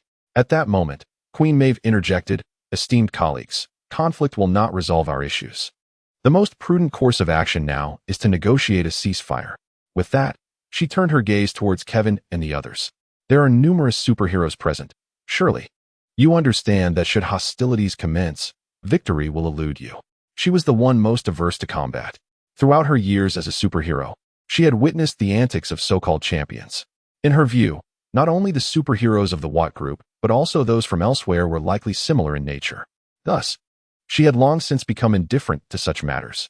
Tony Stark erupted in fury, a band of scoundrels. This is America, a land of liberty, not a playground for your arrogance. Today, I stand firm to see what you intend to do. The Hulk roared in agreement, expressing his fervor. Fight! I, the Hulk, am far from sated. Yet, Kevin could only let out a sigh. The situation had undeniably escalated to this point. In the next moment, Kevin's gaze hardened. Though I am not a superhero, there are boundaries that must not be crossed. And for the Patriot to dare assault me, expecting me to capitulate so easily? The instant his words fell, Kevin unleashed a powerful blast, making his stance unequivocally clear. A ceasefire was out of the question. The locomotive's expression darkened upon witnessing Kevin's move. Maeve, we advance. Yet, Queen Maeve's countenance shifted slightly, and she silently stepped back, a gesture that spoke volumes of her stance. The locomotive glared at her in anger. However, to lay hands on Maeve was hardly a feasible option. Damn it, he muttered under his breath, and without hesitation, Kevin charged forward. This was the individual he had long desired to eliminate, and the opportunity had finally presented itself. As one of the world's foremost speedsters, the locomotive surged forward with incredible velocity, reaching Kevin in an instant. However, to his astonishment, Kevin, whom he assumed would be caught off guard, swiftly pivoted one arm. Boom! The mechanical arms of the locomotive and Kevin collided. Thud, thud, thud. The locomotive was sent crashing down, rolling several times upon the ground. Kevin regarded the locomotive. Do you wish to kill me? He spoke softly, aware that the locomotive's prior movement had been a direct attempt to kill him. Yet, Kevin's body instinctively reacted before his mind could catch up, preventing a potentially devastating collision. Otherwise, a crash with the locomotive would undoubtedly have been grievous. The locomotive's expression darkened further. Damn you, Kevin Adams, you are the one who killed the Invisible Man, he roared.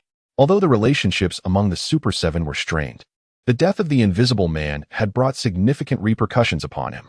The treatment he received from his compatriots during that time lingered painfully in his memory. Kevin scoffed. What nonsense are you spouting? He would never admit to such a thing. In the next moment, the locomotive vanished once again. He believed the previous incident to be mere coincidence. No one could react to his speed, save for his compatriots. However, he soon paid dearly for his overconfidence. Kevin's body instinctively responded once more, delivering a powerful, accelerated punch that sent the locomotive flying. Before the locomotive could regain its footing, Kevin surged forward, his energy surging beneath his feet, erupting with explosive force. With the Hulk and Tony occupied, his priority was to eliminate the others, with the locomotive harboring intense murderous intent at the top of his list. Bang! With a single punch, the locomotive was sent crashing away again, left dazed and bewildered. What had happened? How could Kevin Adams be so formidable? At that moment, the other superheroes finally reacted. Eliminate that guy, they shouted, charging at Kevin Adams. Dozens of superpowered individuals engaged him. And even Kevin found himself in a precarious situation. Once the locomotive recovered, its gaze was filled with murderous intent. Kevin Adams, I will kill you. Unbeknownst to anyone, he clutched a shard of glass in his hand.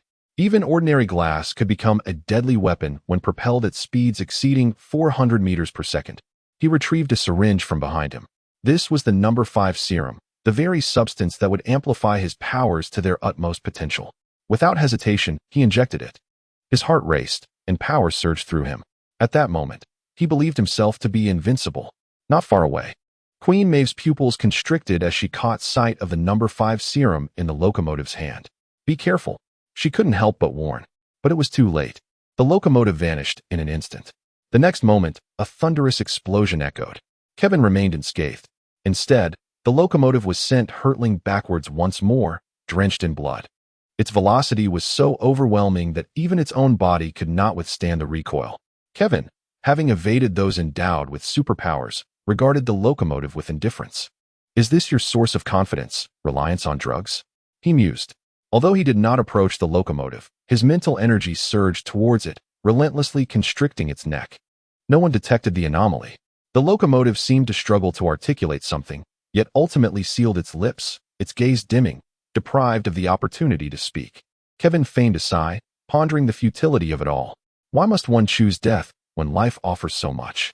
With so many witnesses present, it would be prudent to avoid unnecessary complications.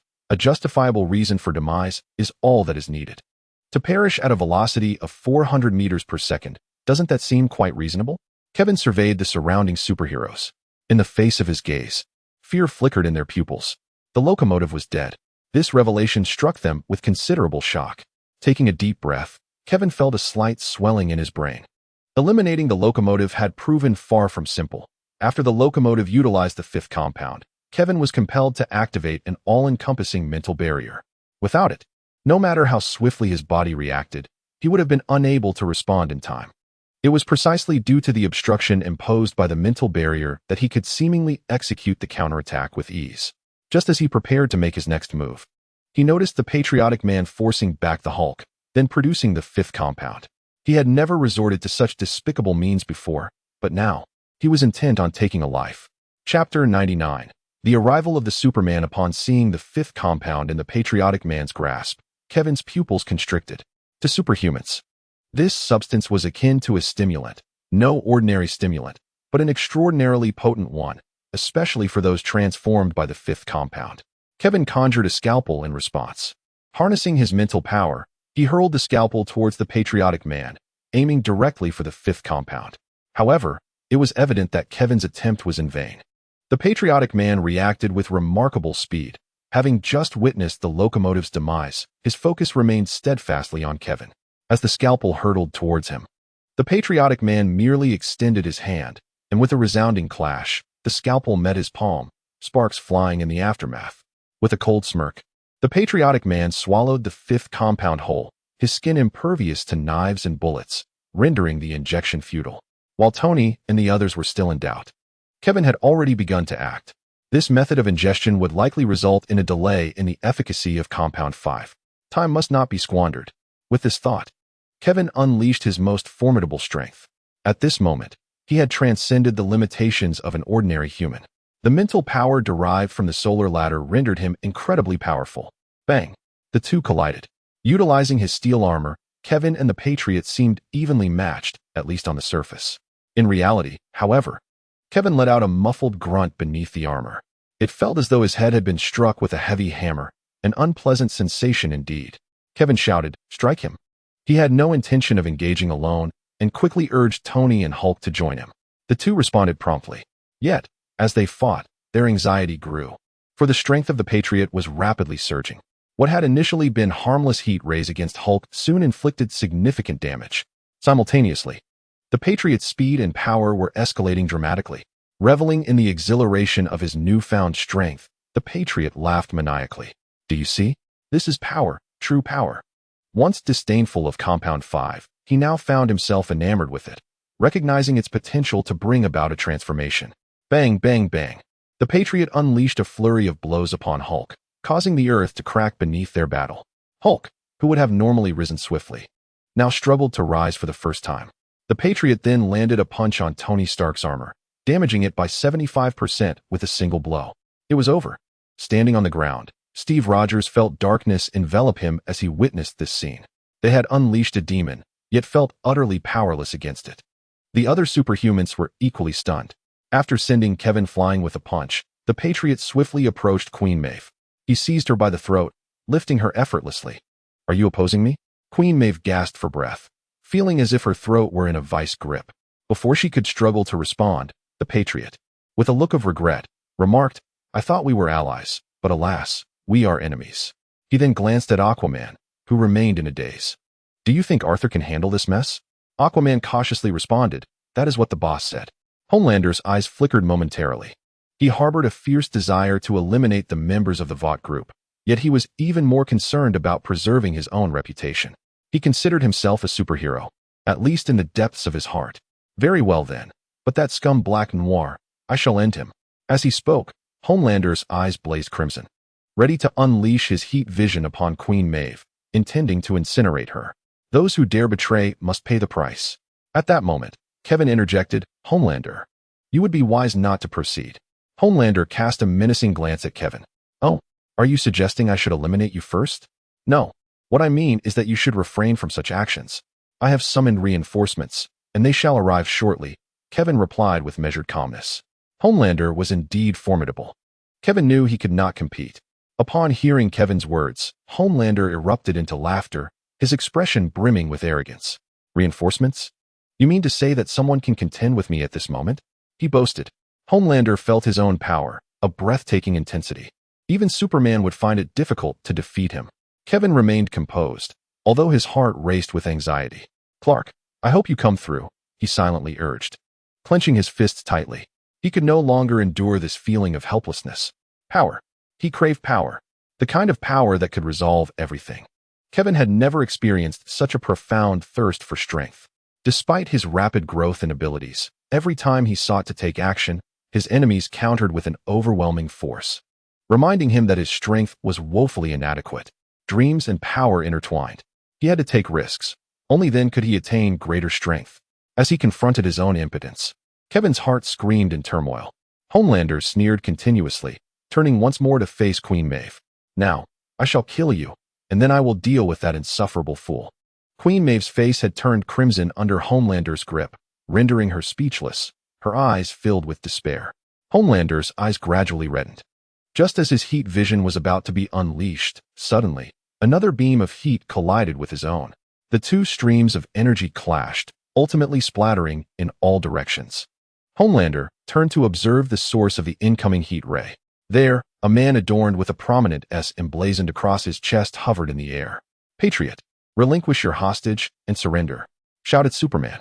The Patriot's expression darkened with fury. He had long been aware of another superhero in Metropolis, one possessing equal abilities, yet perceived as superior by the masses. Once consumed by rage, he had refrained from confronting Superman, even shunning the mention of his name. However, now he had injected himself with Compound 5. His strength was unparalleled. Moreover, he produced 2 more vials of the compound from his waist and consumed them without hesitation. If 1 vial was insufficient, what of 3? He hurled Queen Maeve aside. Feeling his heart race with newfound vigor, the Patriot laughed maniacally. "Superman, you have finally arrived. Today, I shall end you and prove to the world that I am the strongest." In the next moment, the Patriot charged at Superman. Today was his day of reckoning. The world's mightiest superhero was he. With a roar, the Patriot unleashed a heat vision blast towards Superman.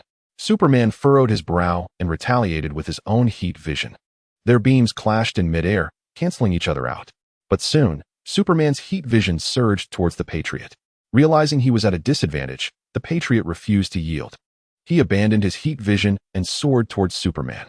If he could not win with beams, he would confront him directly. Surely, with his current power, he could not be bested. Alas, reality soon proved otherwise.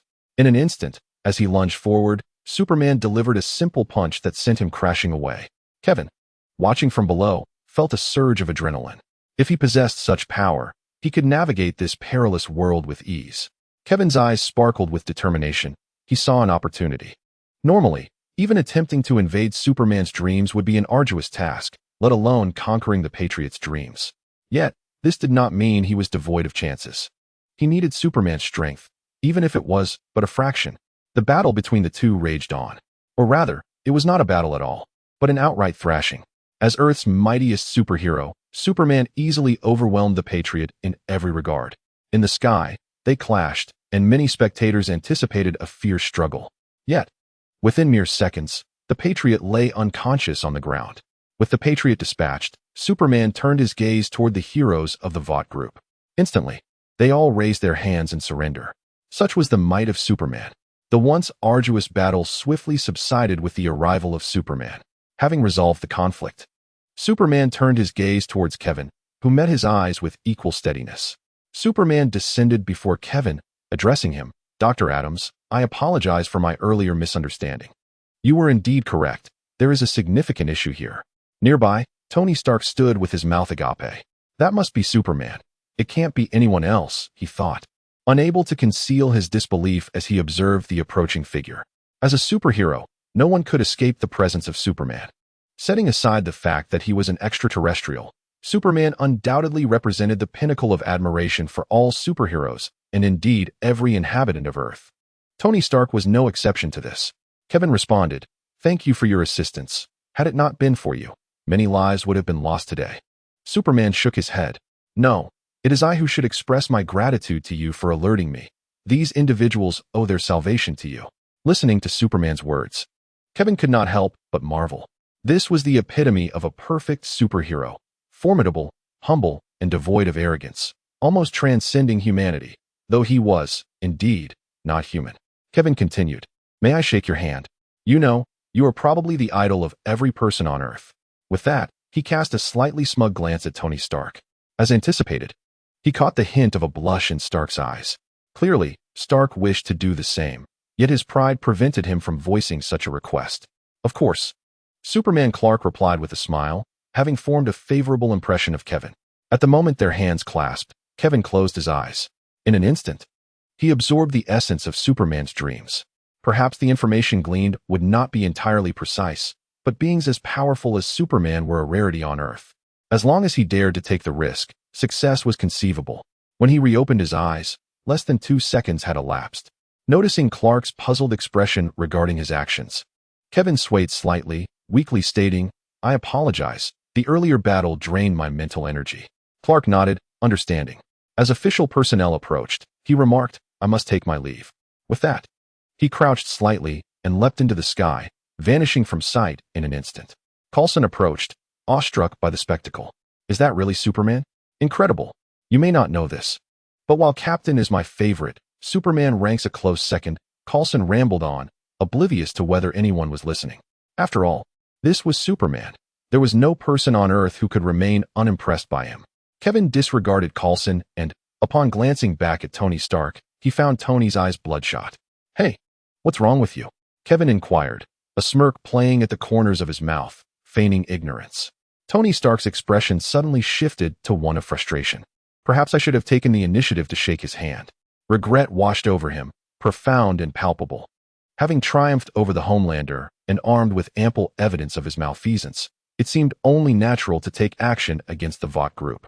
However, Kevin's mind throbbed painfully, leaving no room for resolution at that moment. After all, this matter was far from settled. Even with irrefutable evidence, dismantling the Vought group would require considerable time. Kevin took it upon himself to escort the subdued Homelander to the police car. Seizing this opportunity, he effortlessly entered the unconscious Homelander's dreamscape. Due to the state of the Homelander's psyche, the realm of his dreams appeared fragmented and desolate. Yet, this was not the moment for exploration. Regretfully, Kevin turned away. He had amassed numerous dream anchors, each serving as a conduit to enter dreams and acquire power. Initially, his intention was to torment Hulk, steadily and swiftly enhancing his own strength. Yet, he now grasped a crucial truth. The world would not wait for him to progress at his leisure. Numerous crises loomed, and at any given moment, the entire planet could be obliterated by an unknown force. He had to grow stronger, rapidly. That night, Kevin ventured into the realm of dreams. Surrounded by countless scintillating lights, he sought that familiar and potent anchor. This proved arduous due to the high degree of similarity among the anchors, compounded by the brevity of his encounters with Superman. Ultimately, 7 or 8 similar anchors materialized before him, leaving him unable to discern the correct path. Kevin's expression fluctuated between hope and despair. The potency of a dreamscape does not necessarily correlate with the strength of its master. However, it was undeniable that a dream of such magnitude signified formidable power. Ancient One could directly invade Hulk's dreams for a conversation, indicating the inherent dangers of the dream realm. While not all powerful beings possessed Ancient One's capabilities, misjudgment could lead to unforeseen consequences. After a moment of hesitation, Kevin gritted his teeth and plunged into one of the dreamscapes. Upon entering, an overwhelming darkness enveloped him. There was not a single glimmer of light. Malevolence and terror, along with a cacophony of chaotic energies, assailed his senses. He had made a mistake. With a mere thought, Kevin recognized that this could not be Superman's dream. He hastily retreated. Just as he stepped outside, somewhere, an entity opened its eyes. "Who dares to intrude upon my dreams?" Soon, that entity closed its eyes once more. Kevin remained blissfully unaware of this occurrence, and he subsequently attempted 3 more times. Each of those 3 dream worlds appeared exceedingly bizarre. Finally, on the 4th attempt, Kevin found himself in a more conventional realm. After some sensing, he breathed a sigh of relief. This was indeed the world of Superman. Next, he would seek an opportunity to navigate Superman's dreamscape. Chapter 101. The Rescue of Superman's Father and the Remarkable Abilities. The realms of dreams are replete with the extraordinary. Kevin had encountered numerous peculiar and surreal dreamscapes. In truth, these dreams are often the most accessible to conquer. Though they may appear terrifying, they are merely the unconscious thoughts emitted by their creators. However, the rewards garnered from conquering such dreams are often meager, providing little assistance or enhancement. Only the realities constructed by the dream's master constitute the true dream. This aligns with the adage, as one thinks by day, so one dreams by night. Such dreams possess a profound authenticity, symbolizing the innermost thoughts of their creators. Presently, Kevin hoped that Superman's dreamscape would be one devoid of conflict. Should that be the case, he might be able to navigate Superman's world through peaceful emotional means. This represented his sole chance for a victorious gamble. If combat were required, there would be no doubt that even within the realm of dreams, he could never hope to surpass Superman. As he journeyed onward, Kevin meticulously observed the peculiarities of the dreamscape around him. The dream before him was vivid, yet retained an ethereal quality. In the dreams of ordinary individuals, it is often only the location of the dreamer that feels tangible. The surrounding areas frequently appear hollow, evoking an immediate sense of artifice. Take, for instance, the dreams of the Hulk. Within Hulk's subconscious, he possesses formidable destructive power. Consequently, his dream manifestations reflect an even greater capacity for destruction than in the real world. Simultaneously, due to the constraints of the dream, aside from the location occupied by the Hulk, the rest of the city often resembles a blurred image. Only upon closer inspection can one discern the truth. Yet, as Kevin traversed Superman's dreamscape, he was astonished to discover that while the sense of unreality lingered, the entire town appeared remarkably authentic, albeit lacking some essential vitality. It was no surprise, after all, that this was Superman's creation. Expanding his mental faculties, Kevin sought the whereabouts of Superman. It did not take long for him to pinpoint Superman's location. Without hesitation, he soared towards the Man of Steel. But just as he was about to approach, he concealed himself. What must be done now is to discern the true nature of the dream. The Superman before him appeared quite youthful, his physique not frail, yet it lacked the imposing strength that typically exudes an overwhelming presence. Observing Superman's form, Kevin felt a sense of relief. It seemed that this version of Superman in the dream would not possess formidable power. However, confronting him directly would still be perilous. After all, Kevin could not ascertain whether Superman would transcend the confines of the dream if he were to engage him directly. Dreams, by their very nature, are capricious, and an unexpected turn of events leading to a transition into another dream is entirely plausible. "Hey, Clark, come lend a hand." Just then, a voice echoed. A middle-aged man emerged from a nearby shop. "Sure, Dad," replied Clark Kent, who had been idly observing his surroundings, nodding in acknowledgement before entering the store. Shortly thereafter, Clark reappeared, a bag of seeds slung over his shoulder. The bag, which should have been cumbersome, seemed effortless for him to carry. This was hardly surprising. After all, with a bit more strength, such a feat was entirely reasonable. Kevin watched silently from a distance. That man was Jonathan Kent, Superman's adoptive father, the very architect of Superman's greatness. In this realm, he could critique any superhero, but he could not cast aspersions upon Superman. Nor could he disparage the man who nurtured him, Jonathan Kent. What could possibly lead Superman to dream of such scenes? Kevin pondered with curiosity as he continued to observe. The Kents were busy, finally preparing the items they required. "Martha is in a rather foul mood today. Clark, what do you think we can do to lift her spirits?" Jonathan Kent did not resemble his son in this regard. After toiling for quite some time, he hadn't even broken a sweat. Leaning against the vehicle, he took deep breaths. To ensure Clark did not appear exceptional, he never allowed his son to undertake these tasks alone. Yet, he could not deny the passage of time. What once came effortlessly now felt burdensome. Clark contemplated for a moment and suggested, "What if we bought Mom a bouquet of flowers? I recall your wedding anniversary is approaching." Jonathan Kent regarded Clark with exasperation, his face clearly expressing disapproval. "Hey, Clark, if you have a girl you fancy, don't forget to do just that. But as for me, let us not even go there.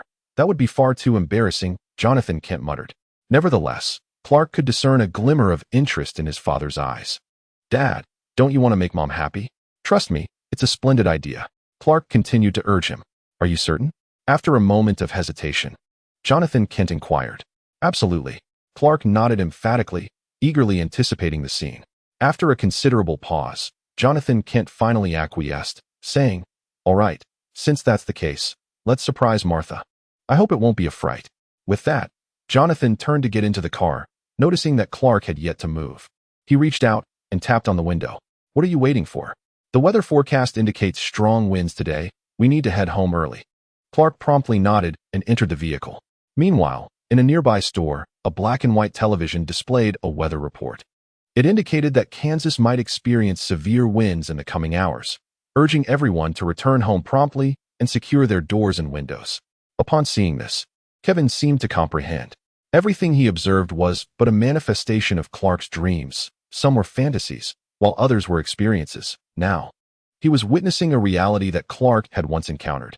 With Superman's extraordinary hearing, the sound emanating from the black and white television was likely a remnant of a genuine past. Everything appeared to point toward a singular event. Kevin's eyes flickered as he began to deliberate on his course of action. Soon, the Kent father and son had procured a bouquet for Martha. Just as they intended to drive away, Kevin tapped on the car window. "Hello, I am a passing traveler, eager to return home. The news reported that severe winds are expected today. Could you give me a lift?" Such seemingly innocuous words proved sufficient in the realm of dreams. Jonathan Kent promptly responded, "Hop in. That damned wind is on its way." Kevin quickly entered the vehicle, and Jonathan Kent soon started the engine. Kevin engaged both men in conversation. Even within the dream, his Ph.D. in psychology allowed him to swiftly garner their trust. As time elapsed, the trio was nearing the outskirts of the city. To Kevin, everything unfolding in Superman's dream was both familiar and alien. The intermittent weather reports within the dream led him to believe this was the very dream that haunted Superman for a lifetime. Yet, the absence of Martha within the dream raised questions. Had he erred? Or was this the reality? Perhaps Superman was merely evading the truth. He could not ascertain the accuracy of his conjectures. After all, dreams, while akin to reality, often diverged in nature. Before long, the road ahead became increasingly congested. The sky darkened ominously, and fierce winds howled, transforming the entire atmosphere. In the car radio, information intermittently broadcasts. "Evacuate from the Kansas tornado. Father, we must hasten," Clark said anxiously. Jonathan Kent's complexion appeared grim. "I am acutely aware, but there are too many people." The surrounding traffic instilled unease in both men. Kevin sat in the back seat, yet the two seemed to have forgotten his presence. In such moments, there was no inclination to engage him in conversation. This was a dream. As an observer, he possessed an exceedingly faint sense of existence. Yet when he spoke, he would instantaneously become one of the main characters in this dream. Kevin interjected, "Mr. Kent, the radio indicates that a tornado may be imminent nearby. Perhaps we should take action." This was undoubtedly a redundant statement. However, Kevin's words appeared to activate some hidden switch. In the next instant, the sky underwent a dramatic transformation. The already dense clouds began to swirl rapidly. An enormous tornado was forming. The vehicles ahead came to an abrupt halt, leaving the three no time to react. A multitude of people had already fled their cars. Upon noticing the tornado, Jonathan Kent shouted, "Get out! Head to the overpass." It was the only shelter in the vicinity. As for the vehicles themselves, the countless cars already swept up in the air were a testament to how unreliable that notion was. The three sprang into action. Kevin cast a glance at the tornado. Even he felt a surge of terror. A sensation akin to the sky collapsing enveloped his heart. The colossal tornado conjured an apocalyptic scene. Only in such close proximity could one truly comprehend the weight of that feeling. "We will perish." The warning surged forth. This was divine wrath. Even if it were a tornado simulated by Superman in a dream, he could scarcely muster the strength to withstand it. Or rather, the tornado of reality might not even possess such terrifying power. It was the nightmare lurking deep within Superman's psyche, the gravest peril in this dream. As they had barely run a few steps, a woman beside a vehicle cried out in distress. Her daughter was trapped. Without hesitation, Jonathan Kent rushed over to assist. Everything went smoothly, but just as they were about to reach the overpass, the woman suddenly screamed, "Hank is still in the car." Hearing this, Clark immediately declared, "I will go save him." Yet Jonathan Kent restrained him. "No, you stay here. I shall go." With that, Jonathan Kent turned and sprinted toward the tornado. Kevin observed from the sidelines.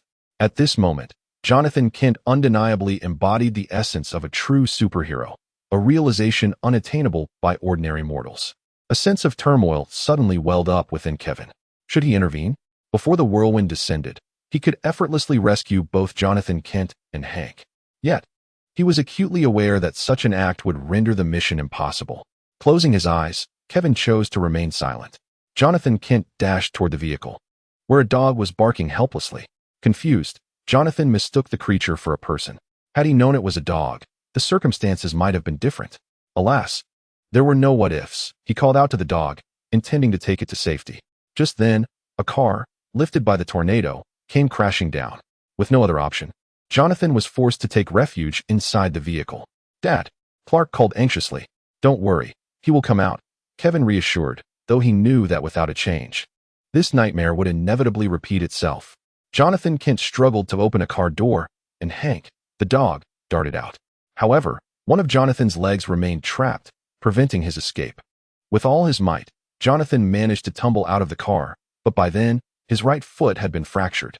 The tornado approached with alarming speed. The howling winds threw him to the ground. Clark could no longer remain still. He had to save his father. Yet, at that moment, Jonathan Kent, realizing he could not flee, rose to his feet. He ceased his attempts to escape, his eyes devoid of fear. He noticed Clark attempting to rush toward him, but merely responded with a shake of his head and a wave of his hand. Though silent, it was a clear message to Clark. Not yet. The world is not prepared to welcome you. To uphold this truth, he was willing to sacrifice his own life. Clark glanced backward, where a throng of people sought shelter, yet in his eyes, they appeared as demons. He hesitated. Just then, a fierce roar echoed. "Clark, what are you waiting for? That is your father. Regardless of whether the world is ready to embrace you, you have already arrived. And now, your father stands there, waiting for you to save him." It was Kevin's impassioned cry. The world may not yet be ready for Superman. He acknowledged the greatness of Superman's father. Yet he vehemently disagreed with his perspective. "You are indeed a superhero. Is your father not worth saving?" He believes that Superman can never forget this day. Thus, Kevin finds himself in this dreamscape. He is also certain that Superman is unable to confront his mother because of this. In the dream, Martha's demeanor is troubled, prompting Clark to suggest presenting her with a bouquet of flowers. It is precisely for this reason that, within this dream realm, Martha does not appear at all. But Clark Kent, do you wish to live with regret? Do you desire to see Martha forever enveloped in sorrow? Do you wish to witness your father perish at the hands of a tornado? You are a superhero. As the final words resonate, a thunderous sound erupts. Superman unleashes an unprecedented velocity, appearing before Jonathan Kent in an instant. He gazes at the swirling tempest, his eyes now devoid of naivety. Drawing a deep breath, he exhales forcefully, sending a frigid gale hurtling towards the colossal tornado. In a heartbeat, the storm dissipates, restoring tranquility. Superman transcends the confines of the dream, wielding powers far beyond those dictated by the dream itself. Has he succeeded? Kevin murmurs to himself. His notion of success, of course, does not pertain to Superman rescuing Jonathan Kent, but to his dream strategy. If this endeavor were to fail, he would have no choice but to concede defeat. At that moment, Superman Clark casts a glance towards Kevin, his eyes reflecting confusion, gratitude, and a sense of relief. In the next instant, time freezes and then shatters. The dream strategy is complete. Powers acquired: Superman Strength 3, Speed 2, Invulnerable Body 5, Super Healing 5, Super Hearing 2, Flight 3, Super Breath 1, Vision 4. Heat Vision 5. A resounding explosion. This is undeniably a monumental success. Kevin gazes in astonishment as the abilities tally reveals an impressive array of capabilities. Although most hold limited utility after just one conquest, they undeniably signify the magnitude of this achievement. As he opens his eyes, Kevin's gaze instantly reddens. A beam of heat vision shoots towards the wooden table before him, piercing it effortlessly in an instant. This is merely the heat vision of a level 5 Superman. Not only that, but his body begins to transform, a tremendous power accumulating within. He is now formidable. A smile graces Kevin's lips. It is time to proceed with the next phase of his plan. With the powers of Superman, penetrating the dreams of the citizens has ceased to be a formidable challenge. Next, he intends to completely strip the citizens of their autonomy. Chapter 102. Kevin's diabolical smile. What is it like to possess the strength of Superman? As the sole experiencer, Kevin is entirely qualified to address this query. Potent and domineering.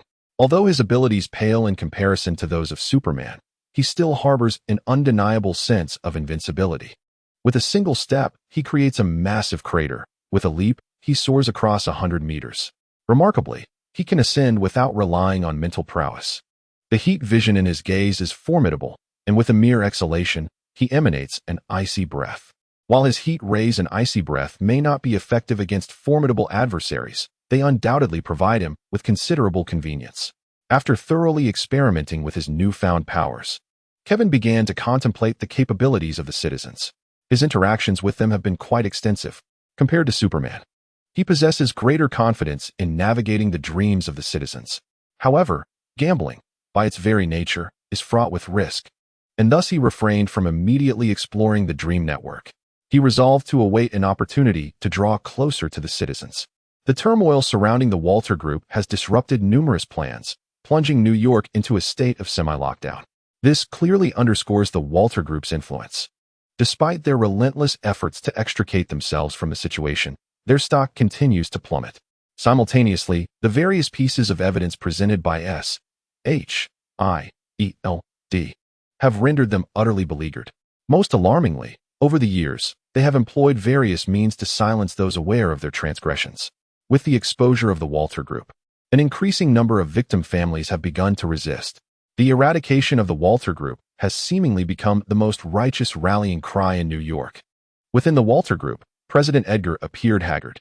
Just moments ago, he received a call from the higher-ups, demanding a decision. What decision? Vice President Madeline inquired, her brow furrowed. The public's outrage is immense. We must relinquish certain assets while hoping that some individuals will voluntarily assume responsibility, Edgar responded slowly. Previously, the higher-ups had asserted that the Walter Group possessed sufficient influence to quell the matter.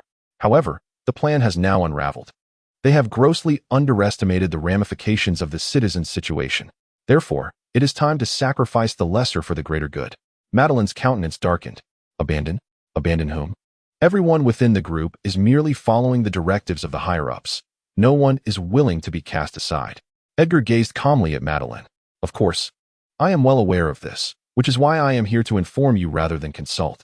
This statement instantly jolted Madeline into realization. You bastards. Are you planning to abandon me? Edgar nodded and replied, it is unavoidable. Your recent relationship with the Homelanders has led us to this point, significantly influenced by their refusal to obey orders. Therefore, you must bear the corresponding responsibility in this matter. It is the best course of action. Damn it. Madeline rose to leave, but just then, the office door swung open. Several armed soldiers entered. Edgar coldly commanded, seize her. This matter requires resolution. Fuck you, Madeline exclaimed, both startled and enraged. Yet, faced with the soldiers, she found herself powerless to resist. As they prepared to escort her away, Edgar added, oh, and ensure she is not taken alive. After all, she knows far too many secrets. Madeline's complexion turned ashen. Edgar then rubbed his temples. Even if Madeline were dispatched, the situation would remain complicated. Kevin would soon learn of Madeline's suicide out of guilt. Upon hearing this news, Kevin's initial reaction was disbelief. He quickly surmised that this was a premeditated abandonment by the Walter Group.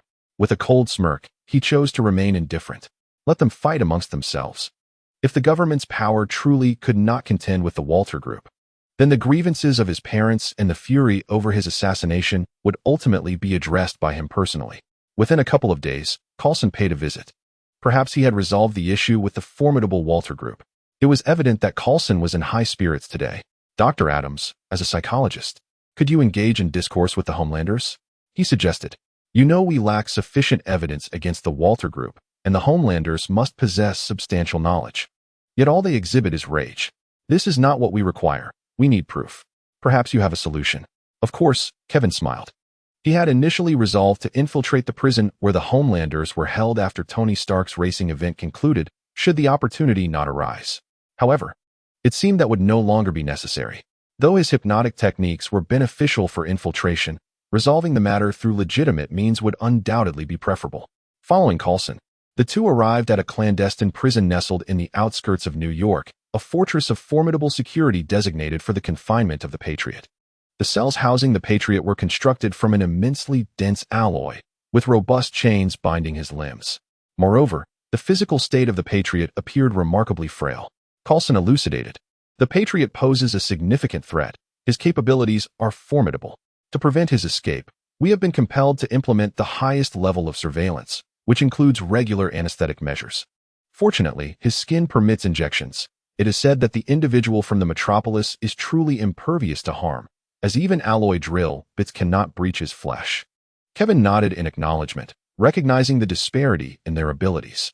Upon seeing Kevin, the Patriots' initially dazed gaze sharpened, swiftly transforming into a tempest of rage. Kevin Adams. Mark my words, I will kill you. I will kill you. Even after receiving a dose potent enough to incapacitate 10 elephants, his strength effortlessly strained the chains that confined him. This display sent beads of cold sweat trickling down Coulson's forehead, as the oppressive might of the Patriot was undeniably formidable. Utterly powerless, Kevin muttered, his brow furrowed in unmistakable disdain for the man before him. This individual was inherently malevolent. The Patriot, incensed by Kevin's words, erupted in fury. With a sudden, violent tug, the iron chains tightened, showcasing his raw power, causing Coulson's eyelids to flutter in alarm. Fortunately, the chains held firm, allowing him a moment of relief. Kevin calmly seated himself at the table before the Patriot. I offer you one final opportunity. Divulge the deeds of the Walter Group. He then turned to Coulson, adding, I suspect he will not be compliant. I trust you won't object to my employing some unconventional methods. Coulson hesitated briefly before responding. You know we are prohibited from using torture. Kevin nodded in understanding. Of course, I have no intention of resorting to such measures. I merely wish to discuss matters in a different setting. Coulson's face broke into a smile at Kevin's words. Certainly, that is precisely why I sought you out.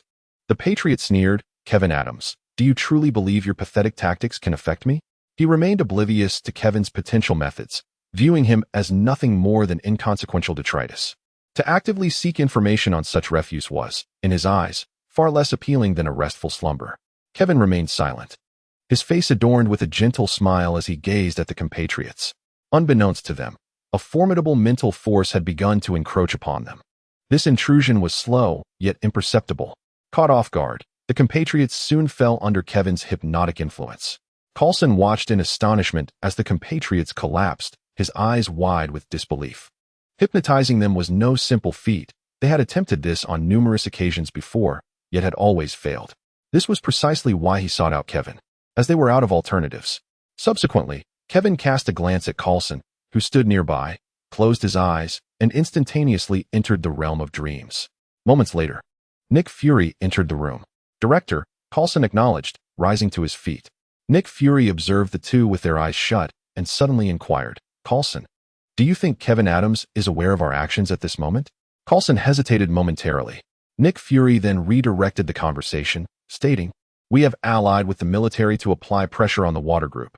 This time, we should at least be able to suppress their superpower research program. I need you to undertake a task. What task? Coulson queried. Gather a few trustworthy individuals. The Water Group is on the verge of restructuring, and we require all pertinent information, Nick Fury replied. Coulson nodded, understanding the gravity of the situation. After Nick Fury spoke, his gaze shifted to Kevin, a flicker of curiosity igniting within him regarding that question's answer.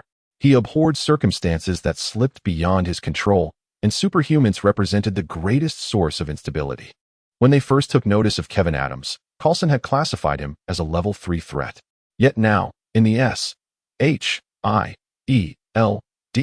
danger dossier, Kevin Adams had escalated to level 6, on par with the Hulk. This rapid evolution of Kevin's abilities induced a sense of unease in Nick. Especially concerning was their findings indicating that Kevin harbored a strong aversion to S.H.I.E.L.D. If Kevin Adams were in such a vulnerable state, could he then be deemed safe? Nick Fury hesitated, then drew a firearm, aiming it at Kevin. In the next instant, an overwhelming sense of peril surged through him. Decades of experience compelled him to drop the gun to the ground. The sense of crisis dissipated. Cold sweat beaded on Nick Fury's forehead. Director, what is the matter? Coulson inquired, astonished. Nick Fury's gaze wavered as he declared, I must take my leave. Do not let Kevin Adams learn of my visit. Upon finishing his words, Nick Fury grasped his weapon and turned to depart. In the realm of dreams, Kevin had just entered the dreams of the Nationals, still acclimatizing to the peculiarities of this dreamscape. Suddenly, he glanced skyward, a smirk forming at the corner of his mouth as he let out a derisive laugh. Then nonchalantly strode towards the heart of the dream world. This was New York, the New York City of dreams, a dominion ruled by the Nationals. Within this dream, the Nationals unleashed their full ambition and malice. Here, he was the sovereign of New York, or rather, the ruler of the world. Arriving at the city center, the National sat haughtily upon his throne, while hundreds of terrified civilians knelt below. He laughed boisterously, intermittently unleashing lethal beams from his eyes, effortlessly extinguishing the lives of the unfortunate souls beneath him. Just as he reveled in his wanton slaughter, Kevin emerged from the plaza's edge. The National, upon spotting Kevin, experienced a fleeting moment of confusion, quickly replaced by overwhelming excitement. He leapt forward, landing directly before Kevin. "Kevin Adams, how dare you appear before me?" The National proclaimed arrogantly. Kevin surveyed his surroundings, then met the National's gaze with unwavering composure, remarking, "You truly are a wretch to the core, even in your dreams." The National chuckled coldly. "Kevin Adams, do not kneel, and perhaps I shall grant you a chance at immortality." But in the next instant, Kevin struck. A single punch sent the National hurtling through the air. Now, even in reality, he would dare confront the National. How much more so in the dream world? This blow propelled the National through an entire building. "You bastard, Kevin Adams!" came the National's furious roar. Then, with blinding speed, he charged at Kevin. He was a god in this realm. He was the strongest. Yet, just as he was about to reach Kevin, the latter's eyes suddenly emitted beams of laser light. The rays scorched the National's form, followed by another punch. In rapid succession, hundreds of fists rained down upon the National. The once arrogant expression of the National morphed into one of sheer terror, as if a dreadful nightmare had dawned upon him. Before his eyes, Kevin transformed into a figure resembling Superman. Fear engulfed his heart completely. Kevin remained indifferent to the National's plight. He was consumed by a singular desire, to torment the National mercilessly. And then, he would repeat the process. He aimed to extract every ounce of strength from the National. Although the maximum ability acquired at one time is limited to 5, even if he can only gain 1 with each attempt, the prospect of slaughtering 100 times is sufficient for him to attain complete mastery of his abilities. He has developed a thorough understanding of his dream manipulation powers. Much like Daredevil, Matt Murdock, as Kevin delves deeper into the realm of dreams, the extent of his acquired capabilities diminishes, seemingly approaching an inevitable limit. That limit, undoubtedly, is Matt's own threshold. Unlike Daredevil, he remains indifferent to the countless atrocities committed against his compatriots, whether they devolve into madness or are directly slain within his dreams. His singular desire is to amass greater and more formidable powers. With a resounding impact, Kevin's final punch leaves his opponent, a patriot, drenched in blood and rendered unconscious in a pitiful state. Subsequently, the dreamscape shatters into fragments. Suddenly, the patriot awakens with a start. He has experienced a nightmare in which Kevin Adams was his executioner. The vividness of that sensation lingers in his memory. In the next moment, he sees Kevin Adams across from him, his eyes now open, a sinister smile curling at the corners of his lips. "Come, let us continue." The patriot's expression shifts dramatically, yet he quickly resigns himself, closing his eyes once more. Chapter 103. Who needs armor when you can fly? The fleeting beauty of time is ephemeral. After subjecting the patriot to relentless torment through hypnosis several times, Kevin calculates the moment to conclude their encounter. At this juncture, the patriot's mental state is in disarray. Though initially under the influence of anesthetics, moments of stimulation have allowed him to regain lucidity. However, after Kevin's reprieve, the patriot's gaze is clouded, still ensnared within the remnants of his nightmare. Coulson observes this transformation with concern. "Dr. Adams, what are you doing?" he exclaims, momentarily taken aback. The patriot's condition appears dire. Kevin responds with a grin, "Nothing of consequence, merely engaging in a standard exchange. You must understand that one expends mental energy even within dreams. Moreover, I have employed certain special methods to extract information from him, which has further drained his mental reserves." Coulson nods, choosing to disregard the patriot's plight. This fiend, he muses, if not for the constraints of the law, would undoubtedly be met with a desire for his demise from many. "Kevin Adams, mark my words, one day I shall escape." The patriot vows. Kevin chuckles lightly. "Let us hope that day arrives, should you manage to break free." With that, Kevin turns to depart. "Let us go? We have obtained all that we require." Coulson's expression brightened, but Kevin interjected, saying, "However, I believe it would be wise for you to temper your expectations. The patriot is utterly useless, he knows nothing." Kevin's words dripped with sarcasm. Behind him, the patriot roared in anger. Even in his despondency, the term useless stung him deeply. Yet Kevin remained indifferent to his feelings, continuing, "The fifth compound of the Wasser Group is their most significant achievement to date. Currently, Over 90% of the enhanced individuals associated with the Wasser group are products of this fifth compound. The group has meticulously monitored the growth trajectories of these enhanced beings to manipulate them toward their desired outcomes. This operation has been ongoing for many years. In the early stages, the stability of the fifth compound was insufficient, resulting in numerous fatalities. In recent years, it has become considerably more stable. Yet it still causes the deaths of over 30 infants annually due to the fifth compound. 30. Coulson was utterly shocked. This statistic pertained to every year, and Dr. Adams had stated that the mortality rate was even higher in the past. How many lives has the Wasser group taken over the years? Kevin continued. This serves as crucial evidence, but unfortunately, there is no direct proof. It is merely a document the Patriot stumbled upon. This fool believes he is the only natural ability user of the Wasser group. He is completely unaware that he himself is the first test subject of the fifth compound. This is impossible. The Patriot's roar echoed from behind. How could he be a test subject? Kevin gazed at him with pity. The Patriot was a stark madman, yet simultaneously a wretched creature. By the way, I was also a test subject in that trial. However, you were the fortunate one. Among the dozens in that batch, you were the only one who survived and even gained abilities. Kevin's words pierced the Patriot's heart like a blade. Why did he despise the other members of the Super 7? It was not only due to their differences in power, but also because he had always believed himself to be the sole true ability user. Now, hearing Kevin Adams declare that he was not a natural ability user, how could he possibly accept this? Kevin showed no signs of ceasing his mockery. He had long since come to terms with these facts and took pleasure in rubbing salt into the Patriot's wounds. Have you forgotten? The dark figure among the Super 7 is, in fact, your clone. When do you suppose they acquired your genes? The Patriot was momentarily left speechless.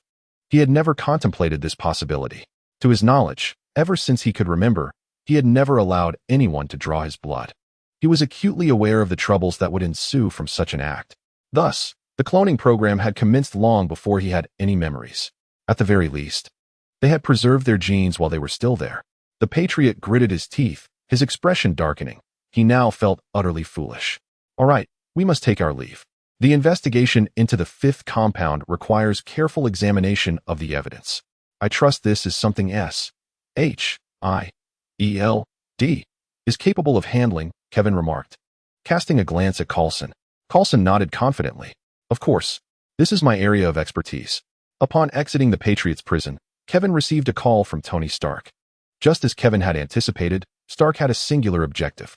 Hey, Dr. Adams, you should be prepared for a thorough beating from me. To this, Kevin chuckled lightly. Tony, you can simply call me Kevin. We are friends now, aren't we? As for the preparation for a beating, I have always believed that is your responsibility. Tony Stark raised an eyebrow, readily accepting Kevin's suggestion. All right, Kevin, it seems you still do not grasp your current predicament. On the other end of the line is the head of Stark Industries, the most brilliant genius in the world, Tony Stark. Listening to Stark's boastful declaration, Kevin merely continued to chuckle. Does genius correlate with strength? Well, it certainly does. But forgive me, I, Kevin Adams, am the only one in this world endowed with extraordinary abilities. As night fell, Kevin, cloaked by darkness, ventured alone to the outskirts of New York.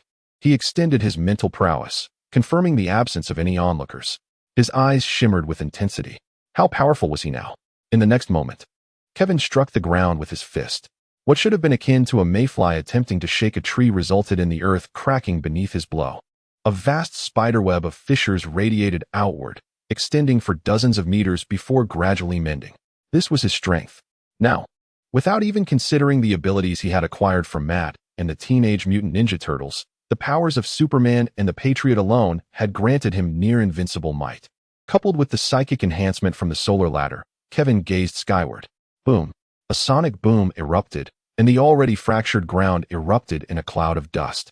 In the blink of an eye, Kevin had ascended to a height of 100 meters. Utilizing Superman's extraordinary vision, he gazed towards New York in the distance. Everything appeared remarkably clear. He could even discern the features of pedestrians on the street. Suspended in midair, Kevin could not contain himself and let out a tremendous roar.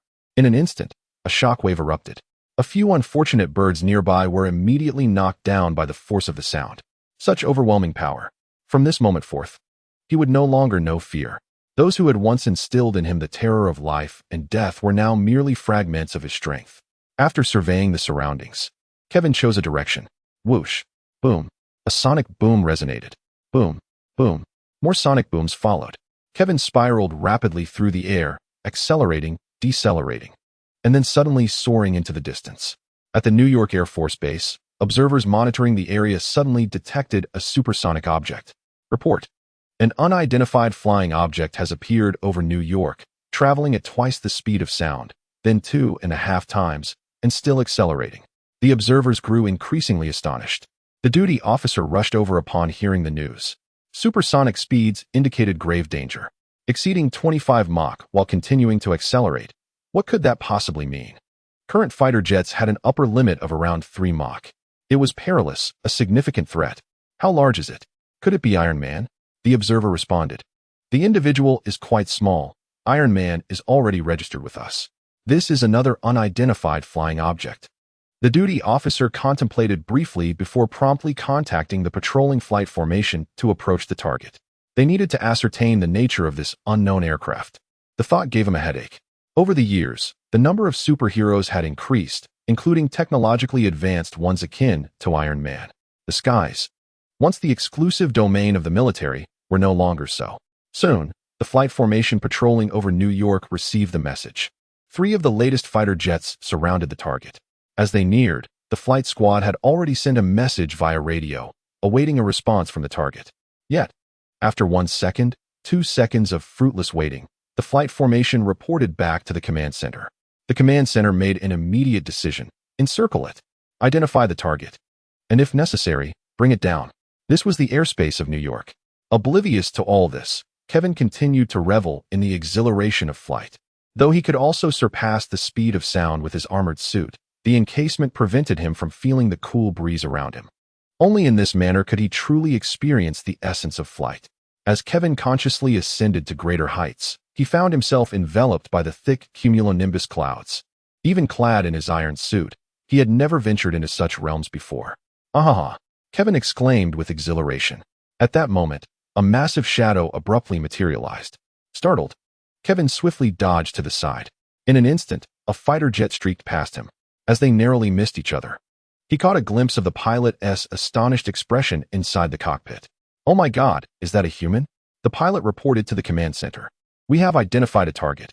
It's a human, flying through the air unaided. He has even just surpassed us." The pilot glanced at the instrument panel. "God, his speed is at least Mach 3. A cacophony erupted in the command center. This was a velocity unattainable by active military aircraft. In that moment, the commander pondered a possibility. Could the target be Superman? The command center fell into an immediate hush. Why was Superman deemed dangerous? Strength was merely one aspect. After all, it was not the most tangible. The most palpable factor was his terrifying speed. Satellites had previously calculated that Superman's velocity exceeded Mach 20, and that was without determining his limits. That is not Superman. The pilot continued reporting when suddenly, the figure reappeared. Initially, Kevin had only been surprised upon spotting the fighter jet. However, it soon dawned on him that these jets were likely dispatched because of his presence. Approaching the jet, Kevin gently tapped on the glass. Then, with a smile amid the pilot's terrified gaze, he conveyed that he was merely testing his flying speed, not seeking trouble. Yet his action sent a jolt of fear through the 2 pilots aboard the jet. Fortunately, Kevin had no intention of further interaction. His speed had already been sufficiently tested. The flight speed of these jets was estimated at Mach 25, while he effortlessly surpassed it, suggesting his speed reached around Mach 4. This was a velocity that transcended the limits of humanity. His extraordinary speed was derived from Superman's Mach 2, the speed of the Jurong 23, and his own mental acceleration. Even disregarding other calculations, Superman's Mach 2 alone granted him a speed approaching Mach 3. Thus, it could be inferred that Superman's ultimate speed was at least Mach 100. What a monster! After the initial astonishment, all that remained was sheer amazement. As of now, he was not yet at full capacity. The prospect of engaging Superman once more seems improbable. Yet, his mental fortitude is far from its zenith. The potential of the homeland still holds much to be unearthed. Hulk's strength and fury are continually harnessed by him. Furthermore, this world is replete with numerous superpowered beings. When might Thanos make his appearance? Kevin finds himself filled with anticipation. It is said that Thanos' snap is formidable. One wonders if, when confronted with his ultimate form, Thanos would still have the opportunity to execute such a snap. Nevertheless, it remains true that he requires time to evolve. His gaze has already shifted towards the criminal underworld. This is a chasm of dimensions. After reveling for a while, Kevin returned home, oblivious to the astonishment his presence had incited within the entire Department of Defense. No photographs were captured of him, yet the pilots on site distinctly asserted that he was not Superman. An unidentified, formidable threat loomed in the sky, leaving them in disquiet. Some even speculated whether beings from Superman's home planet had arrived. In such moments, they longed for the days when the homeland's champion was still present. Had that been the case, they could have dispatched him to resolve the issue. Alas, such a notion was clearly out of reach now. Early in the morning, Kevin, invigorated, piloted his suit towards Stark Tower. Inside, Tony Stark had already begun his preparations. "Hey, Pepper, where's my racing suit? Today presents a splendid opportunity for me to outshine Kevin." Pepper Potts sighed in exasperation. She was far from pleased with her boss's carelessness, but resigned herself to the task at hand. After all, she was not only his secretary, but also his girlfriend. At that moment, a knocking at the window broke the silence. They both turned to look outside, where they beheld a suit of armor soaring through the air. Tony mused that anyone he knew was invariably eccentric. "This is a height of over 100 meters. Pepper internally complained. As Kevin entered through the window, Tony spoke before he could utter a word. "Kevin, it seems you've prepared well, but regrettably, today I am destined to be the one in the limelight." With that, Tony called out, "Jarvis, where's my suit?" "Coming right up," Jarvis replied, and in an instant, the Iron Man suit appeared, assembling itself around Tony. Setting aside all else, this display was replete with technological allure and undeniably striking. Kevin chuckled lightly and then removed his suit. "All right, let us be on our way." Tony wore a puzzled expression, silently questioning Kevin about his intended course of action. In the next moment, Kevin responded with decisive action. Whoosh! In an instant, he vaulted through the window, hovering effortlessly in midair. Armor? Who needs armor when one can fly? In the subsequent heartbeat, a sonic boom erupted. Chapter 104. The Aftermath of the Solar Ladder Dam. Tony was left utterly astonished. Was this feat truly achievable by a mere human? Had he just heard what he thought he heard? That was indeed a sonic boom. How fast must one travel to create such a phenomenon? The precise figure that usually resided in his mind now eluded him. He glanced again at the Iron Man suit that Kevin had left behind, then at his own armor. What had once been a source of pride for him suddenly seemed insignificant. Of course, Kevin had not truly abandoned Tony. Before long, Tony caught up with him. The look in his eyes mirrored that of someone beholding a monster. Fortunately, his expression was concealed behind the thick faceplate, rendering it unreadable. The duo arrived at their destination, where a throng of racing enthusiasts awaited them. Many were eager for Iron Man's descent. He was not merely a driver, he was also a shareholder. And as for being a spokesperson, none was needed. Who could possibly represent him better than himself? Amidst the fervent anticipation, the two descended onto the podium, inciting an uproar of excitement. Yet, unbeknownst to them, a figure stood a short distance away, silently observing the scene. His name was Ivan Vanko, and his gaze was filled with hatred as he watched the spotlight shine on Tony Stark. He had once been the one in that position. However, Tony Stark's father, Howard Stark, had stolen his father's miniature arc reactor, leading to his father's tragic demise and leaving him in despair. He yearned to kill Tony Stark. Only then could he quell the rage festering within him. After Tony delivered a brief speech, he changed into his racing suit. "Hey, Kevin, although you fly swiftly, I wager your driving skills cannot rival mine." Kevin arched an eyebrow and promptly replied, "A wager? What do you propose to bet?" Without hesitation, Tony interjected, his confidence unwavering. After a moment's contemplation, Kevin declared, $1. "Not a problem." Tony shrugged, unperturbed. For him, the essence of a wager lay not in the stakes, but in the victory. Kevin chuckled. While $1 was a modest sum, he was more than willing to accept it for the sake of Tony Stark's pride. There is a saying that aptly captures the essence. Once acquainted with Tony Stark, what distinguishes posturing from idleness? The two men arrived at the starting line and settled into their racing cars. As the doors of the vehicles sealed shut, the cacophony of cheers gradually faded away. Kevin surveyed his surroundings. If his memory served him right, Ivan Vanko would launch an attack on Tony here. Would he make an appearance this time? With his enhanced vision, nothing escaped his gaze. Yet, regrettably, he could not locate his target. Perhaps he had abandoned the plan, Kevin mused. As the race signal illuminated, all the cars surged forward with a roar. The performance of the vehicles varied, yet Kevin's car was of the same series as Tony Stark's, ensuring negligible disparity. Approaching the first turn, as Tony Stark was poised to enter the corner, Kevin made a bold move, closing in on him. Tony's expression abruptly shifted. He presumed Kevin's driving skills were lacking and that he was merely all talk, intent on a collision. However, as Tony attempted to widen the gap, Kevin executed a sharp turn, leaving him behind. "Blast it!" Tony Stark exclaimed, taken aback. How could this individual possess such remarkable racing prowess? He then slammed down on the accelerator, unwilling to concede, nearly colliding with the barrier. Not far down the track, a man clad in a staff uniform stepped onto the course. Suddenly, he tore off his uniform to reveal an exoskeleton suit beneath. As the exoskeleton activated, his upper garment was consumed by flames, and two iron whips extended forth. In the midst of the onlookers' horror, he faced the oncoming race cars, striking one with a whip, cleaving it in two.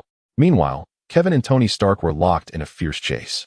With a slight edge, Kevin had managed to pull ahead of Tony. Upon witnessing this scene, Kevin's expression hardened. The wretched individual had indeed shown up. He did not decelerate. Instead, he pressed the accelerator to the floor, intent on crashing into Ivan Vanko.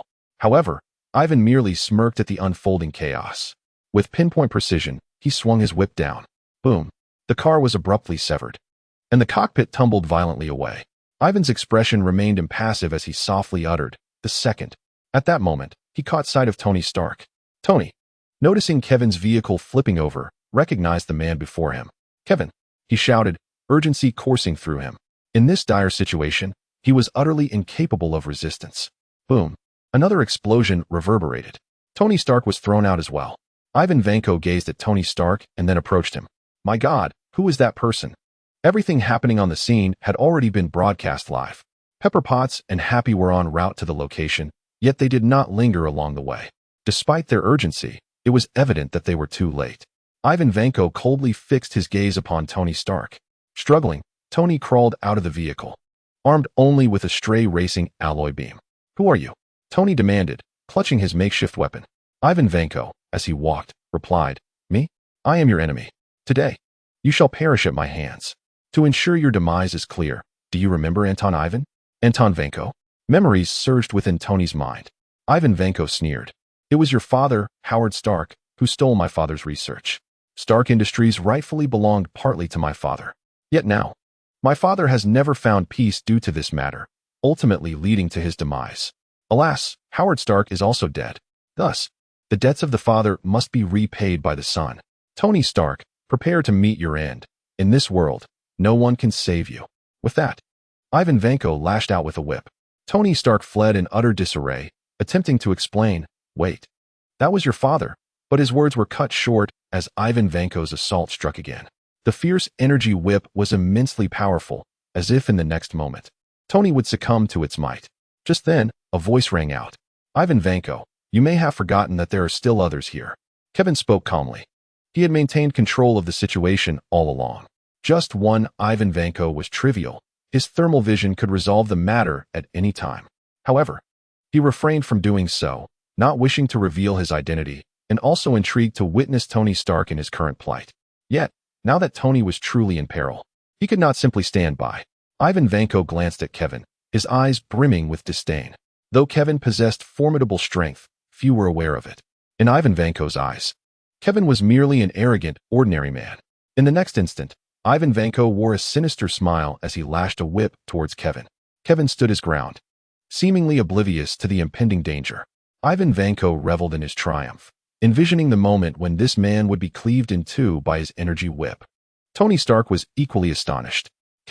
He believed in Kevin's ability to evade such an attack, yet pondered why he chose to remain still. In the blink of an eye, Kevin's actions elucidated his intentions to Tony Stark. He extended a hand and seized the energy whip, crushing it with a fierce grip, causing it to shatter instantly. The energy lost its conduit. Impossible. Ivan Vanko was utterly astonished. This was the energy whip of a microarc reactor. How could anyone dare to grasp it directly? Tony Stark was left in a state of disbelief. Previously, Kevin's flight speed had already left him in shock, but what was unfolding before his eyes now? Was this the same Kevin Adams who had been mercilessly beaten by his homeland not long ago? Whether he believed it or not, Kevin had accomplished the unimaginable. Ivan Vanko, undeterred, raised another whip. Yet, in the next moment, Kevin erupted into action, appearing before him in an instant. Did that whip feel exhilarating when you struck? Kevin's gaze bore into Ivan Vanko's. In Ivan's eyes, Kevin resembled a specter. The scene before him exceeded all comprehension. Then, Kevin turned to Tony Stark. Anton Vanko, if memory serves, was your father's former partner. Tony Stark snapped back to reality and approached. Indeed, however, Anton Vanko made grave errors. Kevin chuckled lightly. Addressing Ivan Vanko, although Tony Stark possesses a rather arrogant and pretentious demeanor, what led you to believe that the Stark family pilfered your father's achievements? Not to boast, but the current Tony Stark still dwells in the shadow of his father. Tony Stark, who had initially been in high spirits, suddenly wore a somber expression. Yet upon reflection, he realized he had no rebuttal. Recently, Kevin had enlightened him about the existence of the future city project, shrouded in mystery, with theories within that could occupy him for a decade of study. Ivan Vanko was incensed. It was the accursed Stark family that stole my father's work. My father was the most brilliant scientist. Faced with the enraged and irrational Ivan Vanko, Kevin merely rolled his eyes. He had no desire to engage in conversation with such a fool. Regrettably, due to this individual, the competition cannot proceed. Nevertheless, this does not prevent him from mocking Tony Stark. Tony, do not forget, I saved your life. Even without you, I could manage just fine. Tony Stark exclaimed, resembling a porcupine with ruffled quills. Is that so? Kevin shot a glance at Stark. With that weapon in your hand, are you merely intending to tickle him? With that, Kevin smirked with pride. What could be more delightful than ridiculing Tony Stark? Nothing at all. After handing Ivan Vanko over to the authorities, a deflated Stark remarked, it truly is a pity that our race cannot continue. Although he uttered words of regret, Stark's expression was filled with secret glee. Who knows how Kevin Adams acquired such remarkable driving skills? Yet now, he had flawlessly safeguarded his precious dollar. Is that so? Kevin's lips curled into a smile. No, your dollar is as good as lost. That is impossible. The race. Before he could finish, Kevin approached the race car and raised both hands gently. In Stark's astonished gaze, Kevin propelled the vehicle toward the finish line. He abandoned the car and returned, completing the entire endeavor in under a minute, a result of his deliberate control.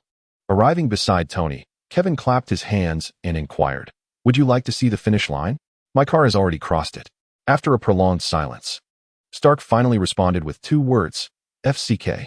Yet, regardless of the circumstances, a loss is a loss. Kevin joyfully pocketed his dollar and then gazed upward, pondering whether SHIELD had taken notice of last night's events. In fact, SHIELD was indeed aware, or rather, they harbored suspicions. As the department responsible for managing anomalous incidents, SHIELD promptly received reports from the Air Force. Upon learning that no observable footage had been recorded, SHIELD swiftly focused their attention on the myriad of cameras throughout New York. Following extensive investigation, they identified several potential targets, including Kevin's name on the list. Director, could this possibly be Kevin Adams? Upon noticing the name on the list, Coulson appeared conflicted. Deep down, he found it hard to believe. You must understand that Kevin Adams' primary ability lies in hypnosis. Yet do not forget, according to Natasha's observations, Kevin Adams poses a level 5 threat. In your initial observation, there was merely a level 3. Are you suggesting that Dr. Adams is still in the process of development? Coulson began to comprehend the implications. Nick Fury nodded, as this was precisely his greatest concern. Furthermore, the rapidity of Kevin Adams' growth was indeed alarming. So much so that it unsettled him deeply. I shall personally meet with Dr. Adams this evening. Please make the necessary arrangements. It appears I must proactively discuss matters pertaining to the Avengers with him. As for the need for arrangements, Coulson understood implicitly. With the director involved, it was inconceivable to follow a conventional path. Gathering intelligence on the target and then having the director infiltrate personally was the standard protocol. Meanwhile, in Texas, a figure entered a base belonging to the Watt Group. There, the head of the Watt Group awaited. Shinsei, the seeds of the solar ladder have ripened. I require you to harvest them. This is our final opportunity. Should we succeed in capturing those 3, we can restore the group's image. We must establish a new front. At this moment, a woman emerged from within. Even in the presence of a clone of the Patriot, she displayed no fear, her countenance radiating confidence. "Boss, perhaps you should allow me to undertake this personally." The head of the group chuckled. "Rest assured, there will be an opportunity." Chapter 105, The Bewildered Storm. "What shall we do about Kevin Adams?" Shinsei posed a question. The head's expression turned frosty. The recent troubles faced by the Watt Group were inextricably linked to Kevin Adams. Indeed, the Patriots' downfall was a direct consequence of Kevin Adams. With a glint of coldness in his eyes, the head declared, "Eliminate him. It will be an opportunity to gauge the true strength of the perfect candidate for the solar ladder." Shinsei nodded, her demeanor remarkably calm. After all, it was merely Kevin Adams. Had it not been for external factors, he could have been dispatched in an instant when he was reluctant to reveal himself. In the early days after acquiring the powers of the solar ladder, Kevin Adams exhibited considerable strength. But now, he was nothing more than refuse. At that moment, Storm spoke up. "Boss, why not allow me to handle it?" Her face was a mask of icy resolve. The head regarded her for a moment before responding. "Very well. If that is the case, the task is entrusted to you. I have but one requirement. Eliminate him." "Understood." Storm nodded. "This will be a simple task." A smile imbued with lethal intent graced her lips. Although her rise to prominence could indeed be attributed to Kevin Adams, this does not diminish her desire to eliminate him. How else could she command the company's attention? Despite the current public disdain for the Walter Group, it remains remarkably resilient. This ancient conglomerate, which has existed for centuries, is not so easily vanquished. The two parted ways, with Storm returning to New York. She was acutely aware that any attempt on Kevin Adams' life must be executed away from the crowds. He still possessed considerable strength, and an altercation in a public space could spiral out of control. She had no intention of sacrificing her superhero identity before the endeavor even commenced. As for her method, she had already devised a plan. It was rumored that Kevin Adams had a female assistant, a promising target indeed. Recently, Kevin had been particularly occupied, both exploiting the last vestiges of his homeland's strength and researching lucrative ventures. Money, while seemingly inconsequential, held significant power. For instance, it would bolster his confidence when dealing with Tony Stark. Of course, this was merely a secondary consideration. His primary concern stemmed from recent reports of visitors from Asgard. Kevin had not forgotten that Asgard posed a considerable threat to Earth. Furthermore, the Stark World Expo was imminent, and this time, Hammer Industries had unveiled a remarkable line of battle suits, claiming to rival Stark Industries. Whether they could succeed remained uncertain, but Kevin sensed trouble was on the horizon. To address this, he had invited private investigator Jessica Jones to conduct an inquiry, though he was aware the chances of uncovering anything substantial were slim. On that particular day, in Kevin's studio, Alice remained behind. After so long, she had grown accustomed to the work environment here. Despite occasional challenges, her tasks were far more enjoyable than her previous experiences at Umbrella. As she tidied up while humming a tune, a knock resounded at the door. Alice tidied herself and approached to greet Kevin. "Jessica?" Upon seeing the visitor, Alice smiled and welcomed her inside. As Kevin's personal detective, Jessica Jones had encountered Alice numerous times before. "Is Dr. Adams not in?" Jessica inquired, puzzled. "Well, the boss might not return until later tonight," Alice replied. "All right. This is quite the inconvenience. It seems I shall have to wait for some time," Jessica sighed. "If it were possible, wouldn't it be better to spend this time drinking? I am not one to remain idle." "Jessica, are you familiar with Umbrella?" Alice inquired. "Indeed, it is one of the foremost biochemical companies in the world." Jessica Jones nodded. After a moment's hesitation, Alice continued, "I personally wish to commission you to investigate Umbrella. My original role was that of a security personnel for Umbrella, but I have suddenly discovered that my memories seem to be fragmented. I wish to ascertain whether Umbrella has been involved in anything." Jessica Jones straightened her posture, her expression turning grave. "This is not a trivial matter. Umbrella is notoriously difficult to infiltrate, and I have no connections there. However, I will attempt to inquire through acquaintances. But be prepared for the possibility that you may uncover nothing. You must understand that the Water Group has caused significant turmoil, yet remains unscathed. The power of such corporate giants is indeed formidable." Alice nodded. She was aware of this, after living in New York for so long. Her curiosity about her past had simply been piqued. She desired to know what her former self was like. As the two conversed, another knock resounded at the door. Alice rose and walked toward the entrance. Upon opening the door, she was greeted by a woman with an air of dominance. "Hello, this is Kevin's psychological consulting studio. May I assist you with something?" Alice inquired. Upon hearing the question, The woman's face broke into a smile, though it appeared rather unfriendly. "Are you Alice?" Alice furrowed her brow, instinctively sensing something was amiss. Indeed, upon receiving Alice's confirmation, the woman nodded and glanced inside. Upon spotting Jessica Jones, she sighed. "This complicates matters slightly, but it is not an issue. I am Storm, and you would do well to remember that." At this declaration, Alice's wariness heightened. Jessica Jones also sensed the tension. Why hadn't Alice invited the woman inside? She stood up and approached the pair, asking, "Who is this? A patient seeking consultation?" No sooner had Jessica finished speaking than Storm made her move. She lunged towards Alice with a swift grasp. To her, Alice was merely an ordinary individual, hardly worth her effort. Yet, in that split second, Alice reacted, blocking with remarkable speed while simultaneously retreating. Then, with a sudden whip of her leg, she delivered a fierce kick. In the blink of an eye, the two were already engaged in a flurry of exchanges. Storm deflected the attack, her expression darkening. She had not anticipated that this individual was a trained fighter. At that moment, Jessica Jones rushed over, standing shoulder to shoulder with Alice. The newcomer bore ill intent.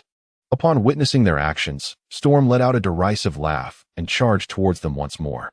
This time, her target was Jessica Jones, since Alice possessed some fighting skills. It would be prudent to incapacitate the other individual first. Although the two women were unaware of Storm's intentions, neither had any inclination to retreat. In fact, as Storm advanced towards her, Jessica could not help but scoff. This adversary had bitten off more than she could chew. After all, she was Jessica Jones, endowed with strength far beyond the ordinary. In a swift maneuver, she executed a joint lock, pinning Storm's shoulder behind her. Jessica exchanged a glance with Alice. "They've got her." No one could escape from her grasp. "Tell me, who sent you?" Jessica demanded. Storm remained silent, performing a nimble flip to free herself, and instead of retreating, pressed forward once again towards Jessica. A brow raised in challenge, Jessica muttered, "You wish to compete in strength?" With that, she lunged to seize Storm. The two clutched each other fiercely, exerting their strength simultaneously. Both were taken aback. They were unable to budge one another. Jessica was astonished, while Storm merely smirked. Impressive strength, but so what? Although she had not intended to use her superpowers at first, she was not averse to employing them if necessary, as long as it remained undetected. Suddenly, a tempest erupted. Her power was that of a formidable storm. Even against a superhuman, she believed she could prevail. It was merely that her organization had chosen to promote the superhuman narrative. Yet, she had always considered herself the strongest. Now, she aimed to subdue these two and threaten Kevin Adams. The fury of the storm was overwhelming. The recently repaired structure appeared on the verge of being ravaged by the gale. Just then, Alice's expression hardened. With a forceful motion of her hands, she suppressed the surrounding tempest. Boom! The winds were instantaneously quelled, leaving Storm bewildered as the chaos dissipated around her. At that moment, Alice unleashed her superpower once more.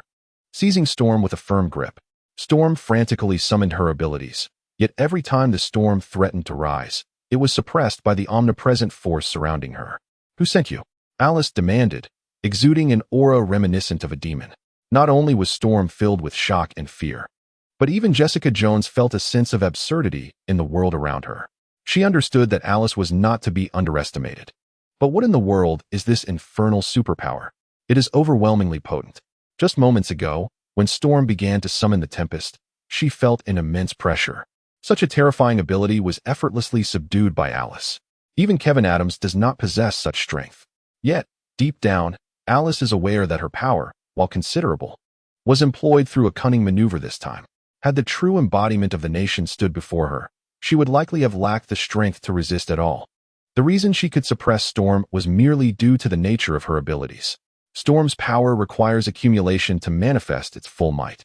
However, Alice's ability has completely stifled this space, leaving no fertile ground for a storm to arise. Naturally, Storm's powers could not be unleashed. Fear gripped Storm. She had always believed her abilities were formidable, never once entertaining the possibility of failure. Yet, what is this situation? Why is there such a fearsome woman in Kevin Adams' home? In an instant, Storm's body began to tremble.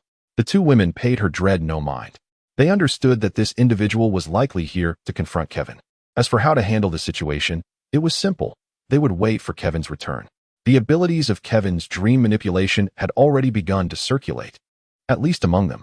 A person capable of extracting information from dreams is enough to instill dread in countless individuals harboring secrets, especially among those in the espionage realm. However, this woman is formidable, truly formidable. SHIELD recognizes Kevin Adams as a significant threat. Yet, they are acutely aware that if the individual exceeding Mach 3 truly is Kevin Adams, there would be no means to resolve such a predicament. Even if he is not, Kevin Adams remains a considerable complication. He is surrounded by influential allies such as Tony Stark, Bruce Banner, and even Batman from Gotham and Hell's Kitchen. His own abilities are no trifling matter, with a particularly formidable counter-surveillance capability. Most alarming of all, he has the ability to contact Superman. Setting everything else aside, that final connection is sufficient to invoke trepidation in all. The military is also aware of the complexities surrounding Kevin Adams. However, they do not maintain a direct relationship with him, and he has not even come into their purview. Aside from the report from SHIELD,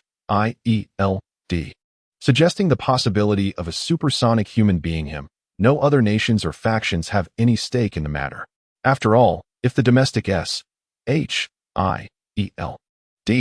and the American military are indifferent, who would be foolish enough to intervene? That evening, Kevin finally returned home. Upon his arrival, he was greeted by the sight of the two women binding Storm to a chair. "Who is this? Are you still playing some renown game with your friends?" Kevin Adams remarked, his tone laced with a hint of mockery. He was undoubtedly aware of the current circumstances. The disarray within the house was impossible to conceal from his discerning gaze. Jessica Jones rolled her eyes. If only Dr. Adams could take a moment to observe his surroundings, he would realize that we would never allow our home to descend into chaos for the sake of a game. Alice elucidated, "She is indeed known as Storm. We believe you possess a means to uncover her intentions and identity." Of course, Kevin nodded in acknowledgement. In truth, upon hearing the epithet Storm, he had already grasped her identity. A superhero from the Walter Group. To his knowledge, she was a woman audacious enough to challenge the authority of her homeland. Had Alice truly become this formidable? He, the perfect recipient of the solar ladder, found himself overshadowed by Alice, the quintessential bearer of the T-virus. Yet, such feelings were transient. The two were fundamentally distinct concepts. The enhanced serum not only augmented Alice's mental prowess, but concurrently improved her physical constitution. This allowed her brain to endure greater mental force while accelerating her development. In contrast, the alterations brought forth by the solar ladder were rather straightforward, focusing solely on enhancing mental strength and expanding mental capacity. While his potential was indeed higher, his brain could not support the release of such immense mental power. Fortunately, mental prowess was merely one of his many tools. In an instant, mental intrusion ensued, and soon, Storm succumbed to slumber. Subsequently, Kevin drifted into dreams. Moments later, he awoke.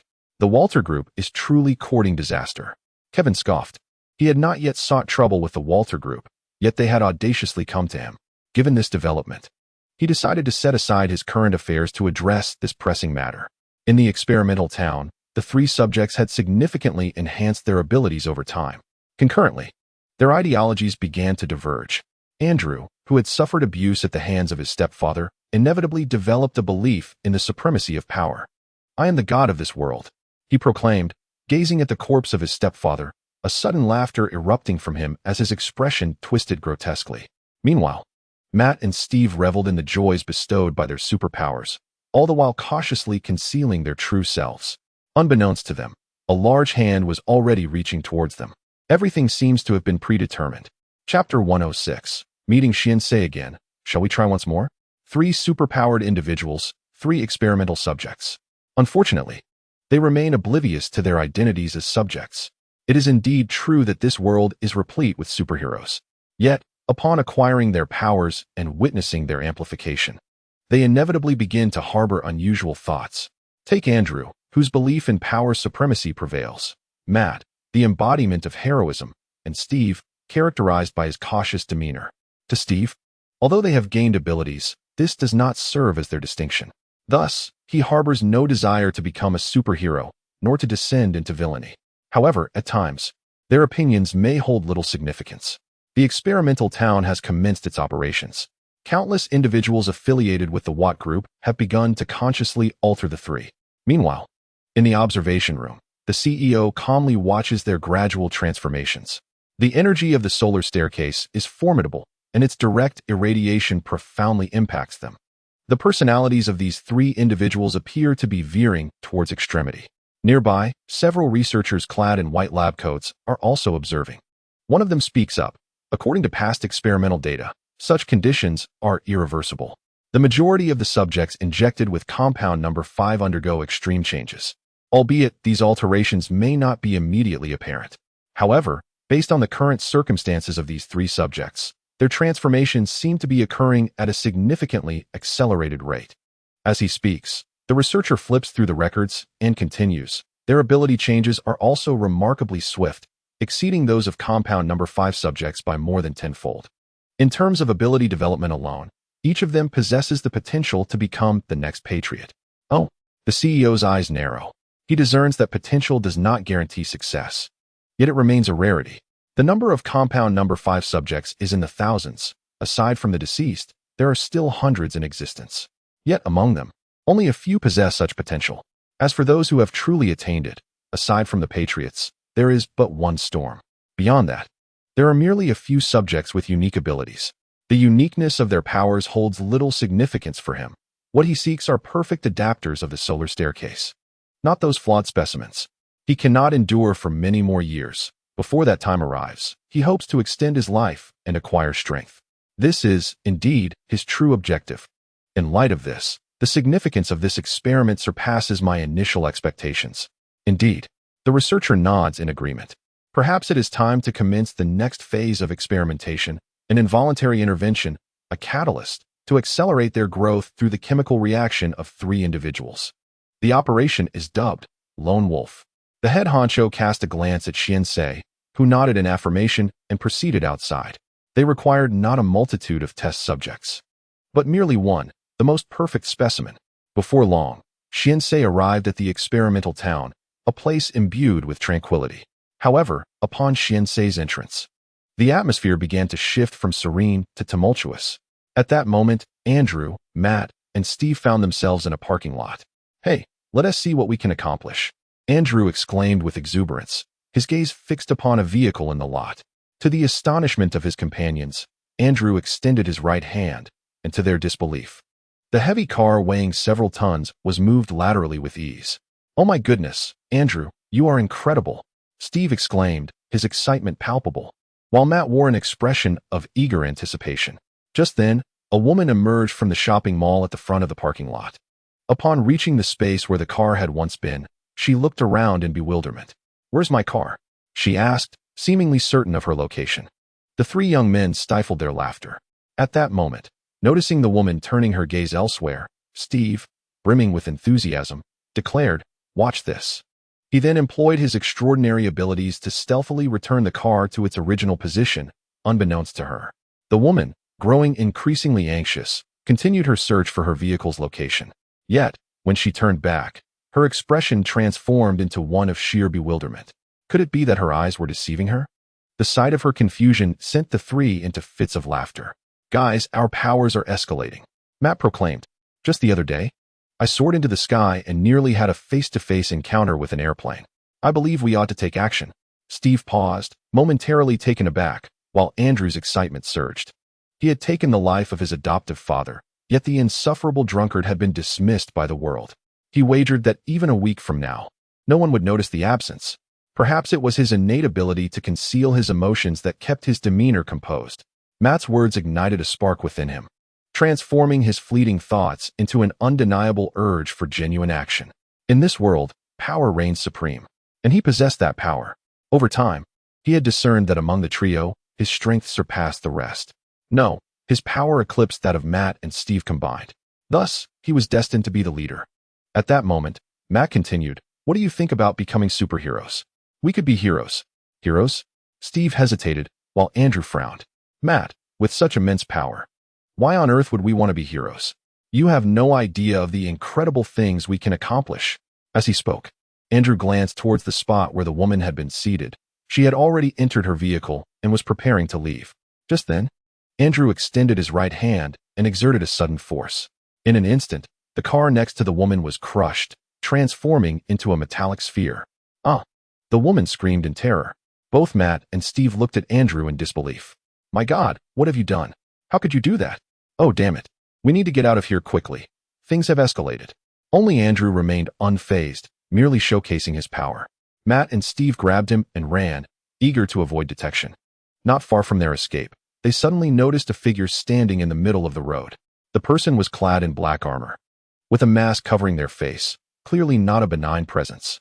The unexpected situation caused the trio to halt. Who are you? For once, the usually timid Andrew stepped forward. He possessed formidable strength, and fear was no longer a concern.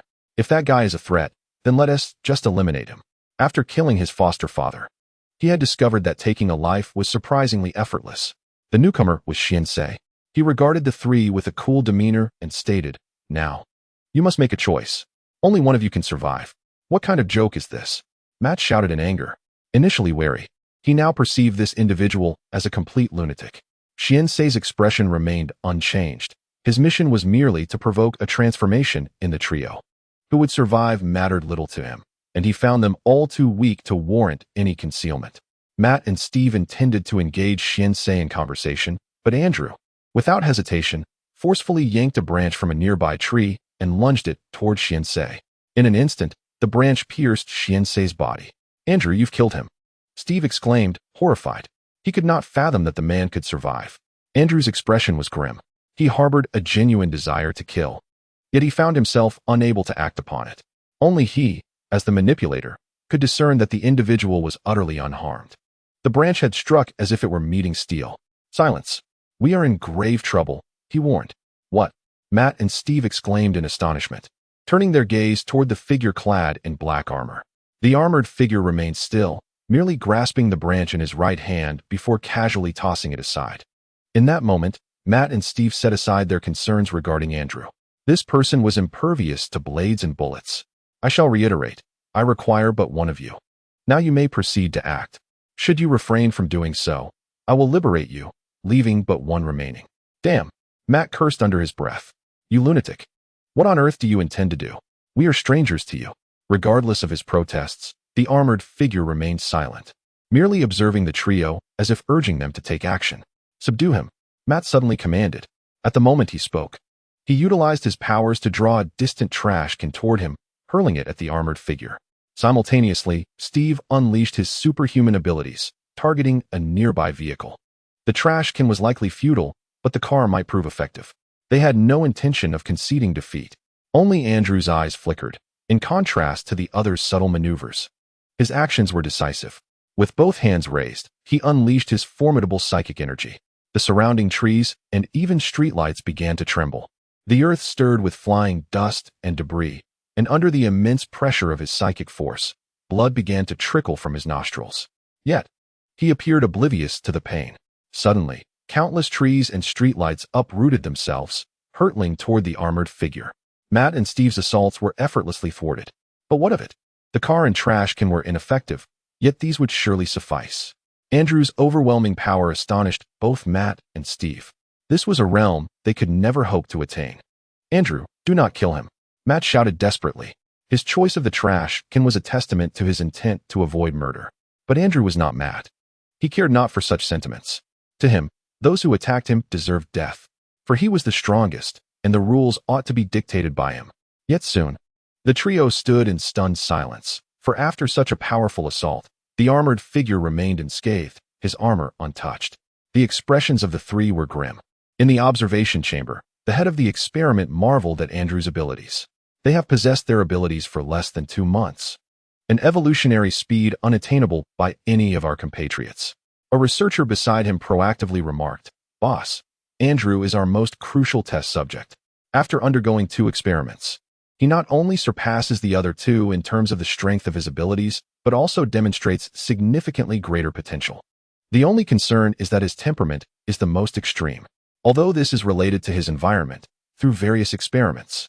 We have reason to believe that mental stimulation is a significant factor contributing to his formidable potential. In the small town, the 3 individuals unleashed a frenzied assault on Shinsei, but to him, their attacks felt no different than mere tickling. Is this truly the extent of your abilities? Shinsei remarked coldly. He continued to provoke the mental states of the trio, as this was part of the catalytic experiment. Damn it. Andrew's eyes were bloodshot, and blood streamed from his nose. Matt and Steve were in a similar, if not worse, predicament, gazing at Shinsei, who appeared as an unstoppable demon. Despair seeped into their hearts. Suddenly, Steve spoke up. You damned fiend. No matter who you are, you'd best leave this place. I know a superhero, and if he comes here, you're finished. Though he understood the futility of his words, it was his last act of defiance. Shinsei suddenly smiled. A superhero? If one truly exists, let him come. Here, no one can save you. He then coldly declared, I give you 2 days. After 2 days, I expect to see only one of you alive. Do not entertain thoughts of escape. You cannot run. With that, Shinsei turned away, having completed the first phase of the Lone Wolf project. By means of extreme provocation, he aimed to induce a split among the three and incite a great conflict. Furthermore, the body of Andrew's adoptive father served as an excellent justification. In the span of these 2 days, they would inevitably reveal these truths one by one. Having taken only a few steps, Shinsei suddenly paused. A man was approaching from a distance. It was Kevin. You claim no one can save them? Shinsei furrowed his brow. What about Storm Woman? He could not believe that she would refrain from intervening. Given the current circumstances, there was only one possibility. Storm Woman had encountered trouble. As expected, Kevin spoke. As for her, I have already dealt with her. Indeed, a waste. Shinsei scoffed, his eyes devoid of any concern. Despairing, Matt and Andrew, upon witnessing Kevin's arrival and hearing the exchange, felt a flicker of hope emerge in their eyes. Only Andrew's despair remained unchanged. He believed himself to be the strongest, yet this armored figure surpassed him by an insurmountable margin. What could the newcomer possibly achieve? He was merely courting death. Their ensuing dialogue validated Andrew's thoughts.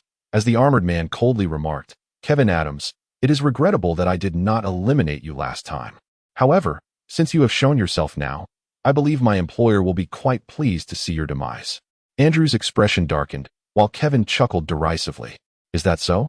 Last time, you indeed inflicted considerable pain upon me. Well then, I am eager to see how many punches you can withstand from me now. Kevin's brazen words failed to incite wrath in the armored figure, for one only harbors such emotions towards equals. Kevin Adams? A mere waste, unworthy of his concern. Not only he, but also the overseer in the observation room, Boss Watt, frowned in contemplation. The incompetent Storm Girl, unable even to dispatch Kevin Adams. Where had she gone? And why had she not returned? The bystanders trembled in fear, reluctant to interject. In the town, Kevin slowly approached the armored figure. Just how formidable was he now? It was time to find out. In the next moment, Kevin unleashed his power. The armored figure, unimpressed, charged forward. Boom. With a resounding clash, their fists collided. The armored figure was sent hurtling backward, crashing into several structures along the roadside. Was this it? Chapter 107. We have discovered you with Kevin's strike. The overseer and numerous researchers in the observation room stood abruptly, their eyes wide with astonishment. The overseer murmured, Is this the power of the solar ladder? In less than 2 months, he has managed to overpower the armored figure. Beside him, a researcher incredulously exclaimed, This is impossible. Although the solar ladder represents humanity's new evolutionary formula, the future of humanity lies in mental prowess. At least, that is what our years of research indicate. Even if the solar ladder strengthens the physical form to some extent, it cannot be this potent. It should not have reached such levels so swiftly. What was the armored figure? A perfect clone of the homeland's finest.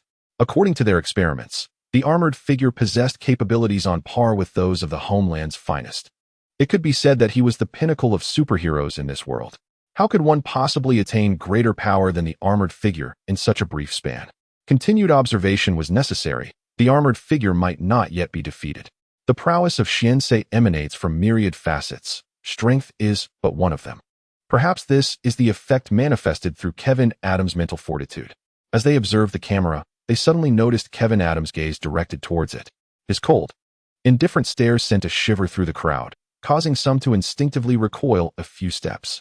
It felt as though they were being scrutinized by some primordial beast. Fear not. He cannot possibly detect us, spoke the research director of the Watt Group. The chief nodded in agreement. Such an outrageous notion was beyond belief. As they stood in astonishment, Shinsei rose from the ruins and scathed.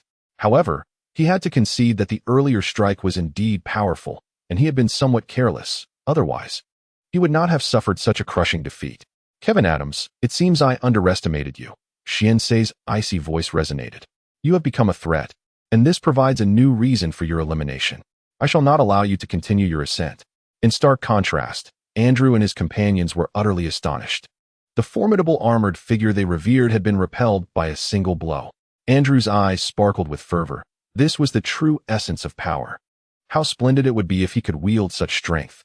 Even if he could not, he yearned to remain in the presence of such an imposing figure, as it would bestow upon him a sense of security. Kevin was oblivious to the mindset of the trio.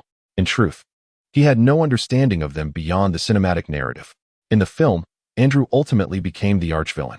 However, from an observer's perspective, Andrew was a pitiable youth, led astray by his extremist foster father, eventually embarking on a path of villainy.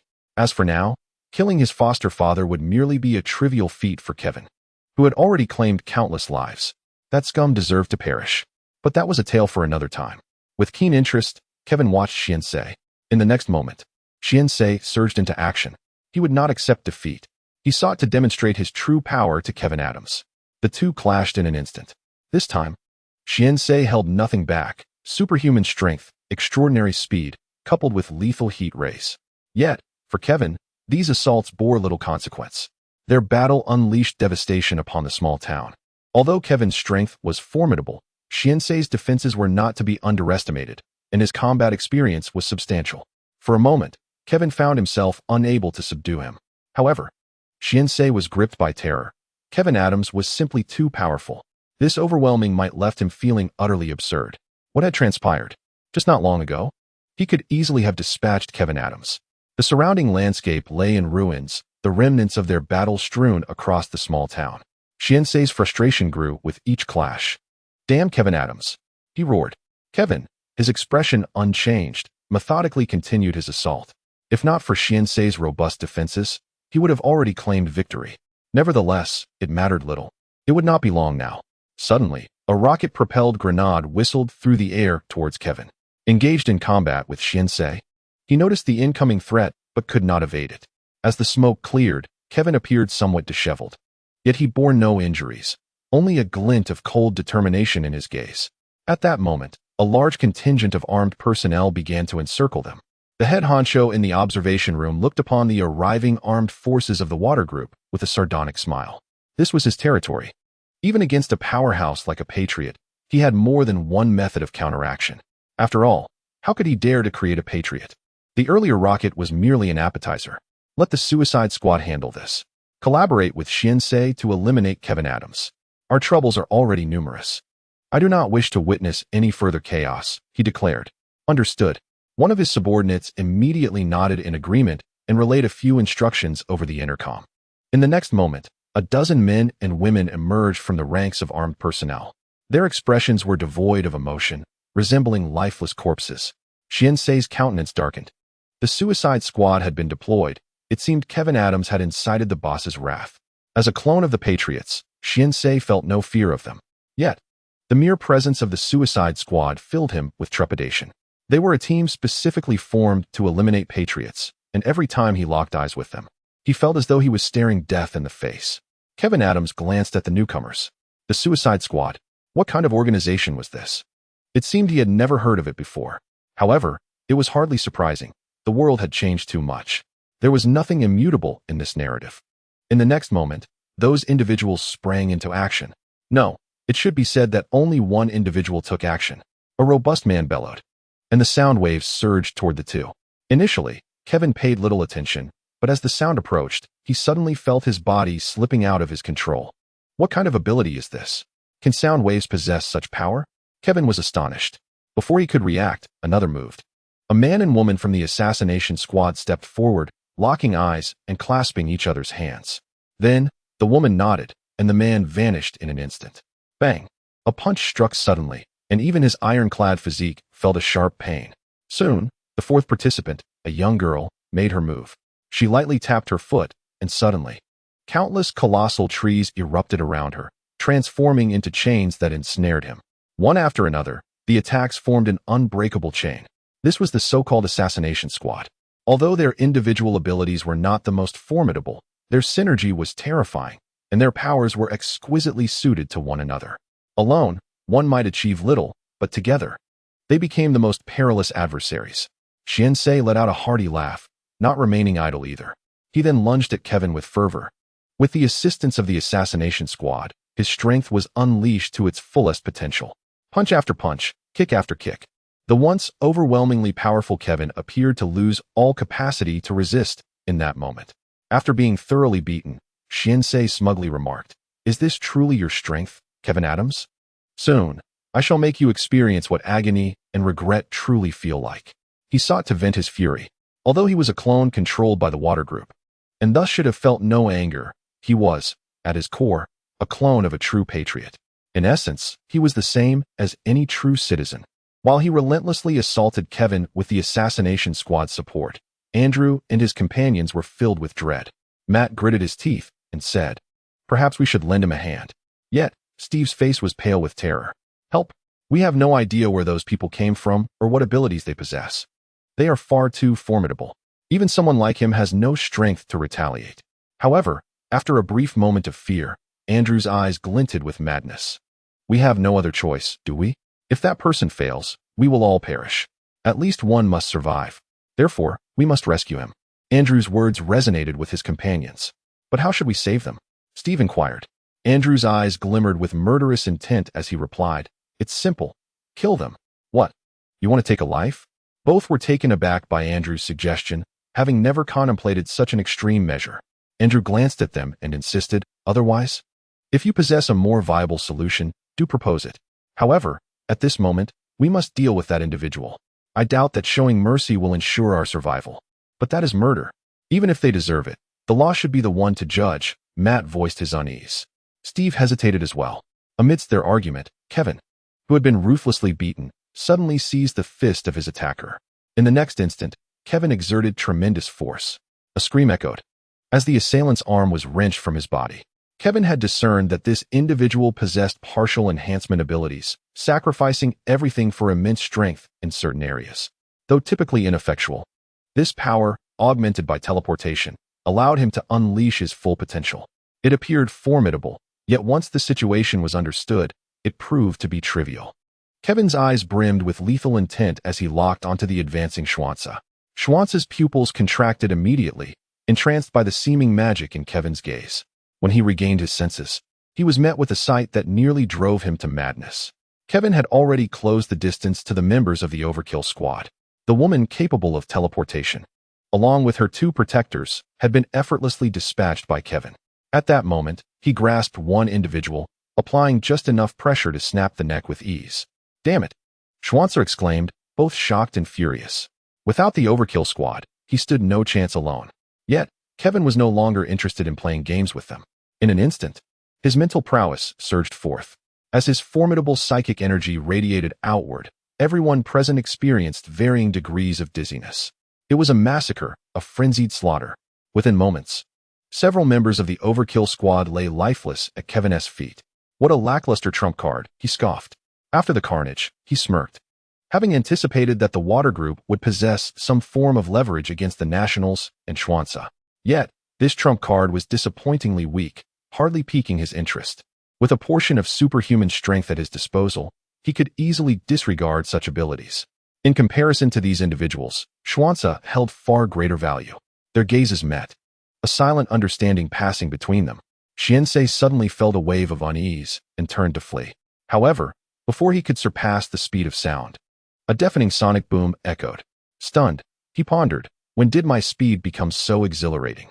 In the next instant, Kevin seized him by the neck. "Where do you think you're going?"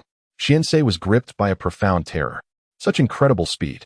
He attempted to resist Kevin's iron grip, but to no avail. Even his prideful heat rays failed to harm Kevin's skin. His self-proclaimed swiftness was rendered meaningless as Kevin caught up within mere seconds. His formidable strength could not liberate him from Kevin's grasp. It was over. Despite his disbelief, this thought inevitably surged through his mind. Just as he felt certain of his demise, Kevin refrained from striking. Instead, he unleashed a powerful mental force, knocking Xianxei unconscious with a resounding impact. This was a clone of the Homeland's people, possessing the same strength as them. Undoubtedly, this was a significant boon. To kill? Even better to seize his power. The ground lay in ruins, with only Andrew and two others still standing. Observing their stunned expressions, Kevin carried Xian-sei into the air. So, you are the test subjects? What test subjects? The trio appeared perplexed. Kevin calmly remarked, this town has been nothing but a testing ground for the water group. Those affiliated with the water group are merely test subjects, so it is evident that you three are the unfortunate ones. Noting their shock, Kevin felt no need to elaborate further. He scrutinized the trio, easily identifying them. One was black, another had darkened eyes, and the last radiated kindness. Kevin turned his gaze to the clearly darkened individual. I have seen your records in the water group's experimental files. If I am not mistaken, you are Andrew. Andrew nodded, his expression somewhat dazed. The reality before him had exceeded his comprehension. Is your adoptive father still alive? In that moment, Andrew stood frozen, as if struck by lightning, consumed by a singular thought. He knew. He had learned. Am I doomed? Will he kill me? Just then, Kevin's voice broke through again. It seems he has perished. However, it matters not. Your adoptive father was scum, selected by the water group. Now that he is dead, it is time for you to choose your own path. Upon finishing his words, Kevin's gaze shifted towards a corner of the grassy verge, where a diminutive camera lay inconspicuously. Now, it was time to address the remaining troubles. In the observation room, the expressions of all present were rigid. Had he truly discovered us? For the first time, a flicker of fear appeared on the usually composed face of the big boss. No, that cannot be. Even if he has found the camera, he could not possibly uncover our presence. The security supervisor offered a feeble explanation. That's a relief, indeed. The big boss was already drained of color from fright. Yet, at that moment, Kevin approached the camera, tapped it lightly with his finger, and uttered a chilling phrase. I have already discovered you. Chapter 108. Weskier. He lacks the authority to refuse. Beep, beep, beep. The shrill alarm resounded violently within the underground base of the experimental town, situated 100 meters below ground. Countless armed forces converged towards the sole elevator entrance. Simultaneously, the base cut off the power supply to the elevator, ensuring it could not be activated. Nevertheless, the high-ranking officials within the base remained restless. They had not informed the guards of the intruder's presence. After a moment's wait, the absence of any descending personnel led many armed individuals to relax their vigilance. Hey, buddy, why do you think the alarm is going off? One asked. Could it be that those idiots in the monitoring room made a mistake? If there were an intruder, wouldn't they have acted by now? Haha. Even if there truly is an intruder, what of it? We have several hundred personnel here, replied another. The last speaker differed from the first two. He donned a suit of exoskeletal armor, simple in design, yet seemingly cumbersome. However, the gun barrels affixed to its mechanical arms, along with the heavy ammunition belts draped over them, spoke volumes of its formidable nature. Crucially, there were not just one but several of these exoskeletal suits. A full 7 or 8 units aimed their gun barrels at the elevator entrance. Undoubtedly, any humanoid entity that stepped into the line of fire would be reduced to mere pulp in an instant. This was their greatest source of confidence. Yet, unbeknownst to them, deep within the base, the entirety of the upper echelons of the Watt group had concealed themselves. Clearly, those terrifying weapons offered them little solace. Time passed slowly. Suddenly, a cacophony erupted, bang, bang, as a series of resounding impacts emanated from the elevator shaft. Boom. The tightly shut elevator doors warped under pressure.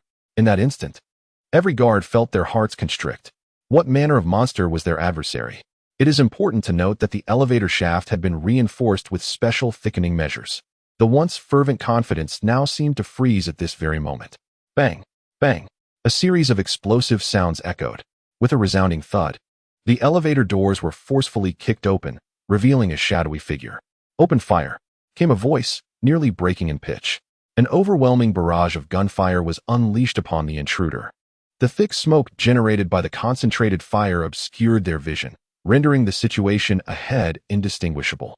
Moments later, the onslaught ceased. Surely, he must be dead. Regardless of what manner of creature he was surely doomed. Someone resolutely affirmed, as if to bolster their own courage. As the smoke gradually dissipated, many were left in a state of disbelief. How could there still be a person standing? Was it possible that their previous assault had failed to eliminate him? In the next instant, a searing beam shot forth, and a scream erupted instantaneously. Those guards without exoskeletal protection were swiftly annihilated by the indiscriminate onslaught of the thermal beam. The firepower was commendable. It was only then that Kevin's calm voice resonated, as he emerged from the haze. The few surviving exoskeletal warriors gulped nervously. Casting a glance at them, he noted the commendable quality of their armor, which had successfully shielded them from his thermal attack. Kevin felt a twinge of regret. His thermal beam was still too feeble. If Superman had been present, those exoskeletons would have been pierced through effortlessly. However, it mattered not. As Kevin's figure vanished in an instant, reappearing before one of the exoskeletal soldiers, the soldier's pupils dilated in terror, still clinging to the hope that the alloy of his exoskeleton might afford him some protection. But soon enough, Kevin raised his fist. Bang! The immensely sturdy exoskeleton was instantly penetrated, simultaneously piercing through the soldier's chest. Having dispatched one, Kevin showed no mercy and surged toward the others. In a matter of seconds, all the guards present lay dead. So, I have reached such a level of strength, Kevin mused, reflecting on the past. Had he faced such an array of foes back then, he would have been reduced to mere shreds in an instant. Glancing at the surrounding cameras, Kevin continued his untroubled march deeper into the base. He would eliminate each individual he encountered. Perhaps not all within the water group were malevolent. Yet, within this base, there were no good souls. The mastermind deep within the facility watched Kevin slaughter with profound regret. He should have spared no expense to eliminate Kevin Adams at all costs. But now, regret was futile. The enigmatic figure known as Shinsei has perished, and it seems Stormgirl may have met a similar fate. The squad he held in high regard, the Overkill team, has also been thwarted by Kevin Adams. All these events have plunged him into a profound despair. Boss, why is Kevin Adams approaching us directly? An astonished researcher exclaimed. From the surveillance footage, it appeared that Kevin had long been aware of their location. How could this be possible? A jolt of anxiety surged through the leader's mind. It must be sheer luck. This refuge was meant to be his most clandestine sanctuary. Before its activation, he alone had possessed knowledge of its existence. Yet, as he observed Kevin's confident and assured stride, an icy dread enveloped him. In due course, Kevin stood before a wall, where a camera was discreetly perched in the corner. Kevin tilted his head slightly and tapped gently on the wall. The crisp sound of his knock resonated within, reaching the ears of everyone inside. Although they were acutely aware that this wall was impregnable, and that no amount of shouting could carry their voices beyond its confines, they instinctively held their breath. At that moment, a resounding thud echoed throughout the chamber. To their astonishment, a small dent appeared in the seemingly indestructible wall. Countless voices cried out in terror, shaken by the unexpected assault. Outside, Kevin furrowed his brow. The wall was indeed thicker than he had anticipated. However, he reassured himself that time was on his side.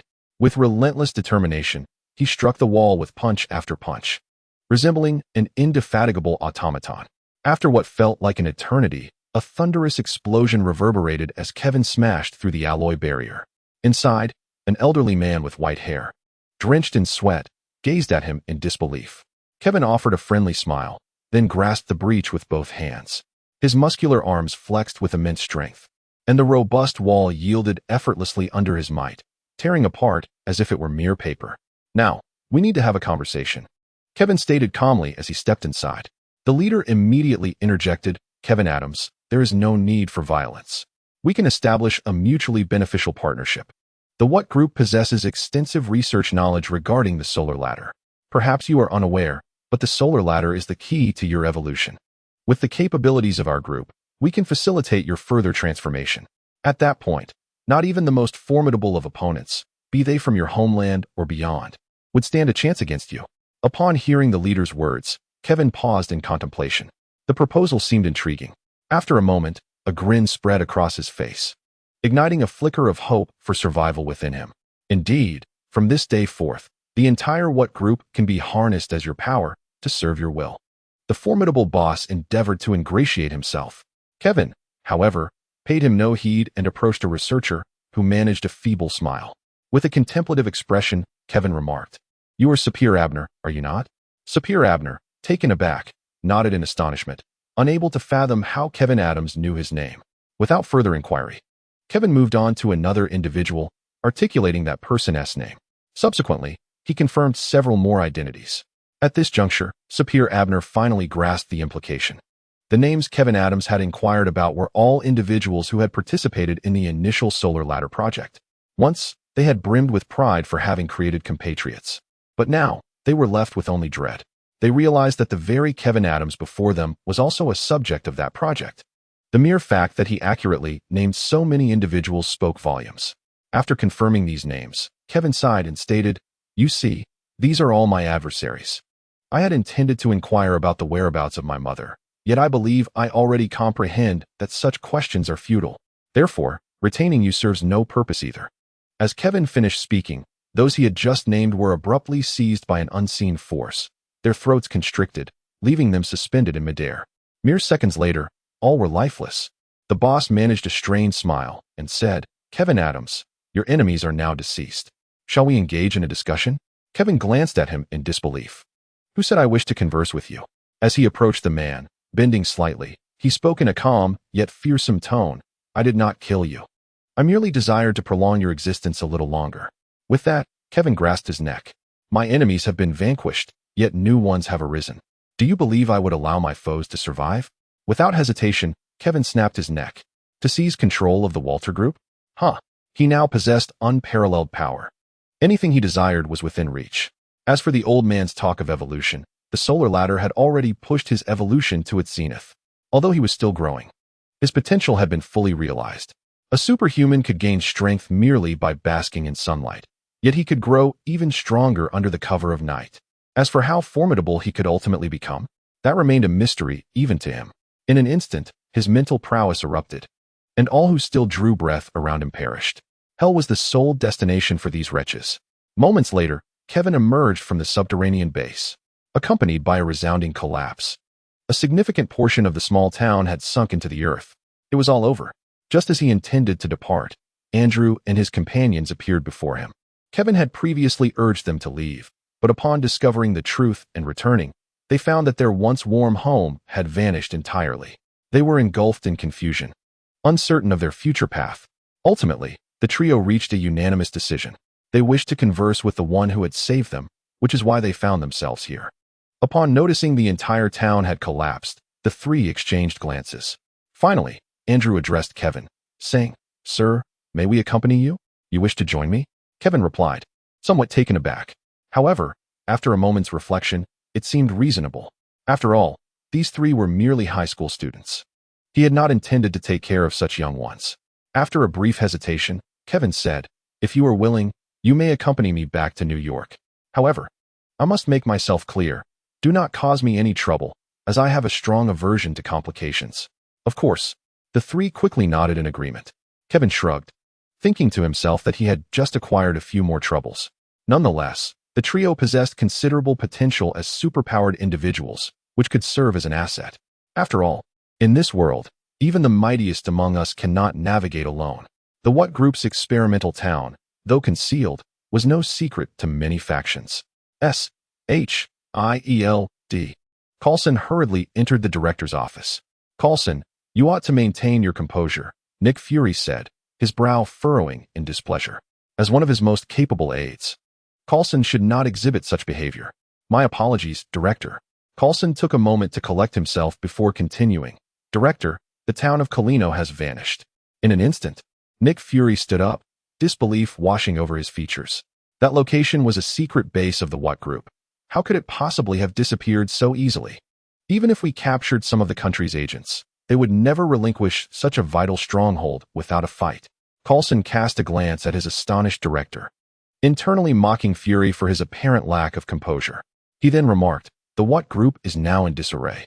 It is rumored that their deeply concealed leader has also gone missing, very likely in connection with the Colino town incident." Nick Fury composed himself. After a moment of contemplation, he spoke, "Make arrangements immediately to prepare for the harvesting of the Water Group. Additionally, investigate the suspects involved in this matter. Regardless of the extent of the Water Group's malevolence, their capacity to devastate Chirlino town renders them an exceedingly perilous adversary. We must be well prepared to confront this threat." Coulson hesitated for a moment and remarked, "It is said that Dr. Adams was spotted in the vicinity. Can we confirm this?" Nick Fury's expression turned grave. Kevin Adams, if it were indeed him, implied a need for a reassessment of this individual's potential danger. "It remains unconfirmed, merely a suspicion," Coulson replied. "Continue the investigation. I do not wish to hear the word suspected escape your lips again." "Umbrella. Boss, We have received intelligence that Kevin Adams may have taken action against the water group. Chirlino Town has been utterly annihilated. Weskier inquired, astonished. Does he possess such capability? According to Umbrella's intelligence, although Kevin Adams exhibited superhuman abilities, their magnitude was insufficient. In a place like Chirlino, even the most formidable could struggle to prevail. Perhaps he employed some weaponry, but the accuracy of the intelligence is high. The entirety of Chirlino Town has collapsed, and the underground base beneath has evidently been destroyed. After a moment of contemplation, Weskier stated, in that case, let us reach out to our allies. Chirlino Town harbors many items of interest to us, and I suspect he has acquired them. As allies, we can engage him in a fruitful discussion. Perhaps we might obtain some valuable information. One of the subordinates hesitated. What if he is unwilling to share with us? Weskier replied coldly, then we shall eliminate him. Kevin Adams is hardly in a position to refuse. Chapter 109.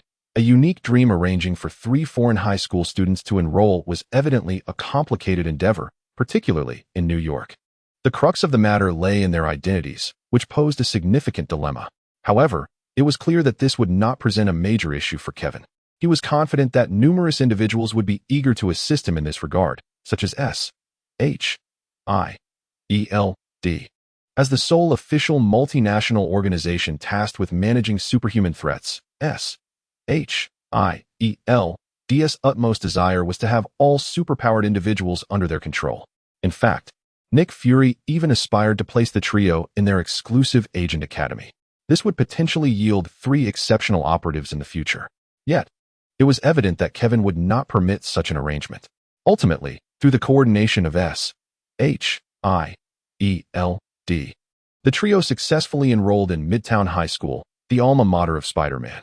However, the young arachnid was merely a pre-adolescent child, evidently still years away from high school. Once the 3 had settled in, a semblance of tranquility returned. Yet, it was not long before Kevin learned of an assault on Tony Stark by an individual claiming to be the Mandarin. Fortunately, due to Kevin's intervention, Stark had fortified his home's defenses significantly. The attack from the Mandarin was intercepted by Stark's missile defense system before it could even reach his residence. Simultaneously, JARVIS activated a fleet of armored suits, swiftly neutralizing the threat. At that moment, Tony Stark, brimming with pride, called to boast about his valor and the sophistication of his defense systems.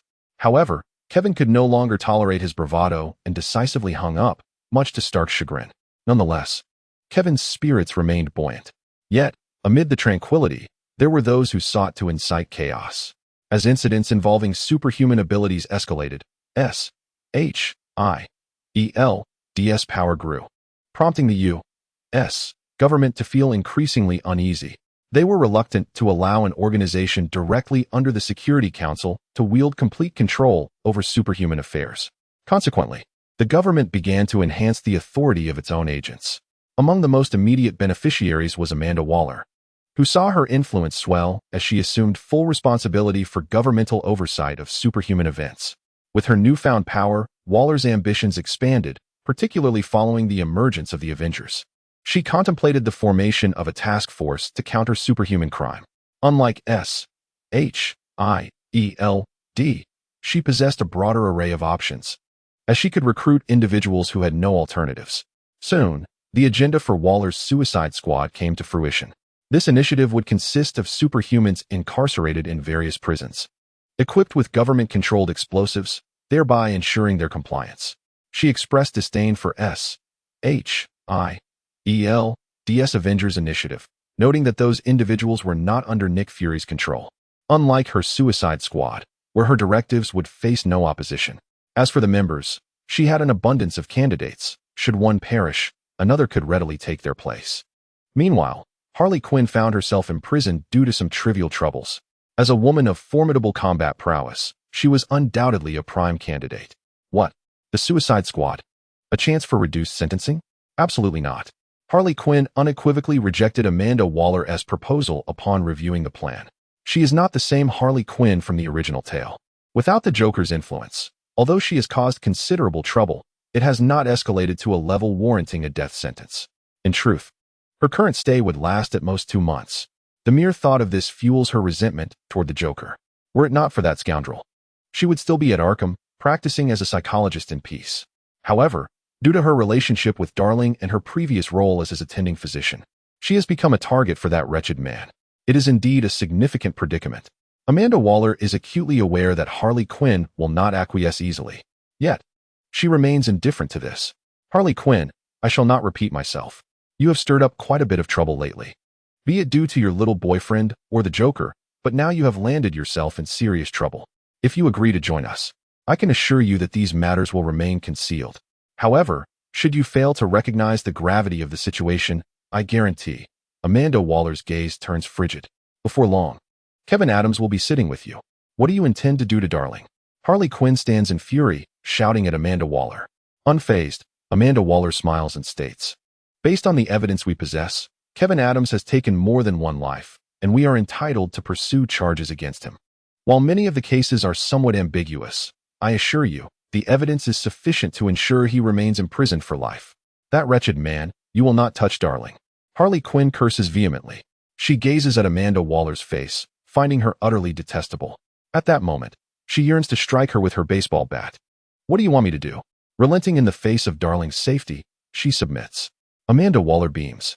It's quite simple, just sign this. With that, she produces a contract. Harley Quinn, refusing to even glance at it, fixes her gaze intently on Amanda Waller and casually signs the document, sealing her fate.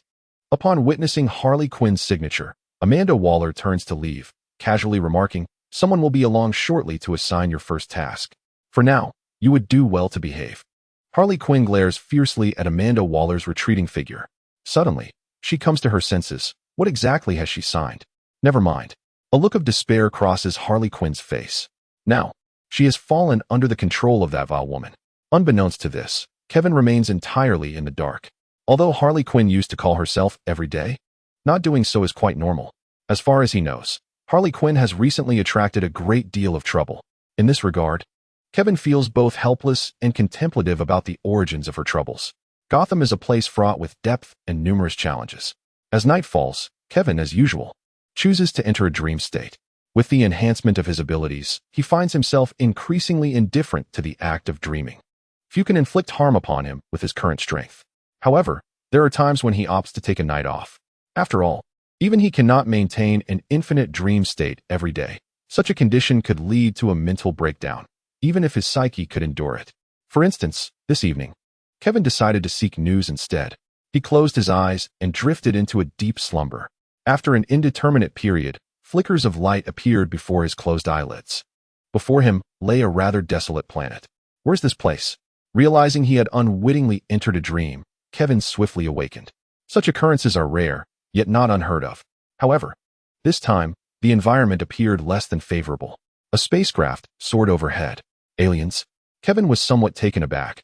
This dream had ventured quite far. Following the figure, Kevin soared onward until he reached a city. The architectural style of the entire city bore a gloomy aesthetic. Moreover, there seemed to be some malevolent force lurking. Evoking a sense of dread, lost in thought, Kevin made his way to the very center. There, he encountered heavily guarded sentinels, each appearing to be a formidable expert. Kevin dared not act recklessly. The reality of this dream world was strikingly vivid. Typically, the masters of such dreamscapes are not easily trifled with. Just then, his superhuman hearing came into play. It seemed a conversation was unfolding within. With a flicker of thought, Kevin stealthily approached the building. Had they not noticed him yet? A deep voice resonated. Master, we have detected the energy signature of the original stone in Midgard. Another voice replied. Midgard, Odin's domain? The gravity in the deep voice was palpable. Clearly, Odin was not making things easy for him. Indeed, but it is still uncertain, and that place. I am Thanos, what of Odin? Thanos scoffed. Upon hearing this, Kevin's heart raced. Is this Thanos' dream? If so, the alien dreamscape and the level of realism could be comprehended. What unsettled Kevin was the notion that Thanos seemed to have taken notice of Earth. Midgard, as it is referred to by Asgard, is also the name bestowed upon Earth by many life forms across the cosmos. To these beings, Earth is perceived as Odin's dominion. Nevertheless, it would be prudent to send someone to Midgard to assess the situation, as it is fraught with troubles. Not to mention the Guardian. At this point, Thanos fell silent, clearly reluctant to utter that title. It is said that this being possesses strength comparable to Odin himself. Despite Thanos' unwavering confidence, He did not believe he could reach such heights. However, surrendering was not an option. Thus, he resolved to put it to the test and ascertain whether Earth truly posed such a peril. Understood, a respectful voice resonated before fading away. Throughout this exchange, Kevin remained silent. Before long, he awoke from his reverie, his expression marked by uncertainty. Things had changed. In the realm of the Avengers, Thanos' probing would certainly not have surfaced so soon. The fact that Thanos articulated these intentions in his dream signified his readiness to act. Yet, he chuckled derisively. Thanos, if he dares to come, let him try. This Earth is not merely home to the Avengers. Concurrently, he was curious to see if Thanos could withstand Superman's onslaught. However, Thanos' probing would not adhere to any code of honor. If Loki were to initiate the same way as before, it would undoubtedly inflict considerable damage upon Earth. The following day, he arrived at S-H-I-E-L-D. Kevin made no attempt to conceal his presence, descending directly from the sky into the S-H-I-E-L-D base. Upon detecting an intrusion, the entire agency tensed up. Soon, a multitude of agents surrounded him. Fortunately, Coulson rushed over without delay. Lower your weapons, everyone. Put them down, Coulson bellowed. It was no jest. They had a strong conviction that Kevin Adams was undoubtedly one of the most dangerous individuals in the world today. In the face of such a person, he had no desire to instigate conflict. The outcome was all too predictable. Agent Coulson, it is a pleasure to see you again. Kevin greeted amicably. He paid no heed to the agent's reactions. Coulson wiped away non-existent sweat and spoke. Dr. Adams, what brings you here so suddenly? If it's a matter of importance, you could have conveyed it over the phone. Kevin shook his head and replied, No, this matter is of great significance. I believe it is best to inform you directly. What is it? Coulson's expression immediately turned serious. The gravity of a matter deemed significant by a formidable figure like Kevin is, without doubt, considerable. Are you certain you wish for me to speak here? Kevin raised an eyebrow, surveying the surroundings. Coulson soon realized his earlier concern had led to disarray. Most present were low-ranking agents, and if the matter were indeed grave, the director would surely be present. Dr. Adams, please follow me. I shall escort you to the director. Coulson extended his hand in an inviting gesture. Kevin nodded and, amidst the throng of onlookers, proceeded into the inner sanctum of S-H-I-E-L-D. The decor of S-H-I-E-L-D was remarkably advanced, employing only the finest materials and technologies. Such opulence would be unremarkable in part, but S-H-I-E-L-D utilized it all. A wave of extravagance washed over them, even eliciting a hint of admiration from Kevin.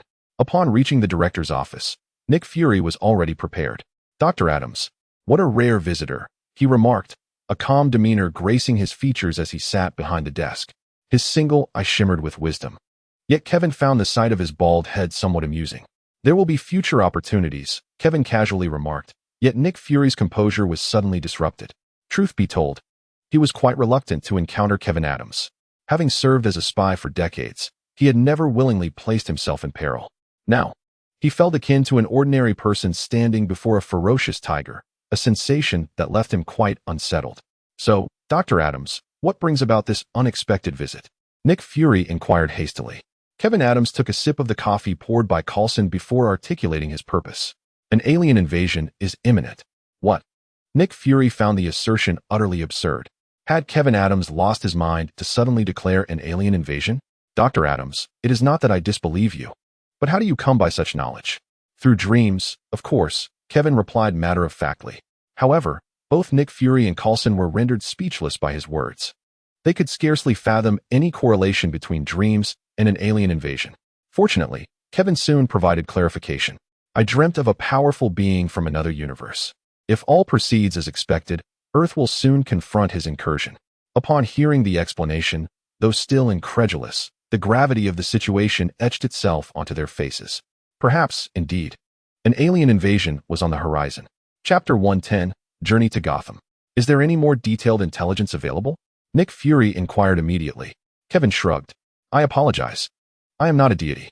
I can only glean certain insights through dreams, yet these visions are not entirely under my control.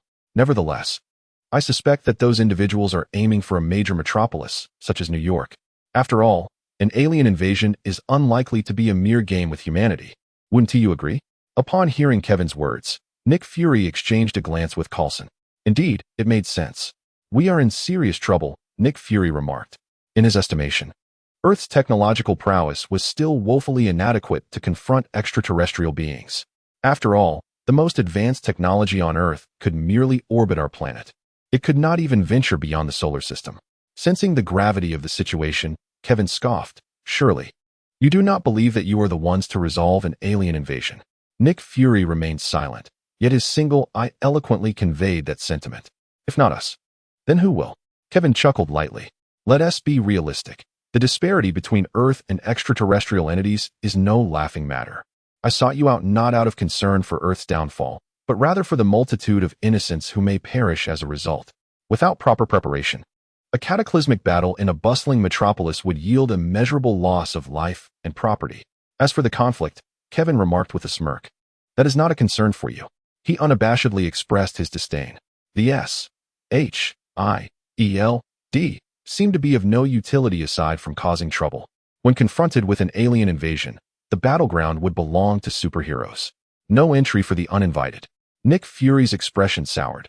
He comprehended Kevin Adams' implication. However, he would never concede to such an approach or perspective. Dr. Adams, this is Earth. Regardless of what you believe you can accomplish, I must remind you that we inhabit a world governed by law. Law? I certainly adhere to the law. If I did not, the moment you drew your weapon upon me, you would already be dead.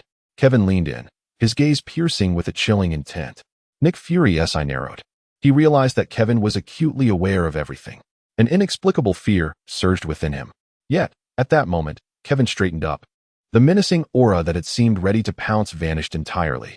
If you wish to invoke the law, then you had best take it seriously. Superman has saved countless lives. Yet simply because he is not of this earth, he is met with guns pointed at him by innumerable individuals. That embodies the benevolence of Superman. However, I am not Superman. I do not possess his level of kindness. I am merely an ordinary man, albeit one endowed with formidable powers.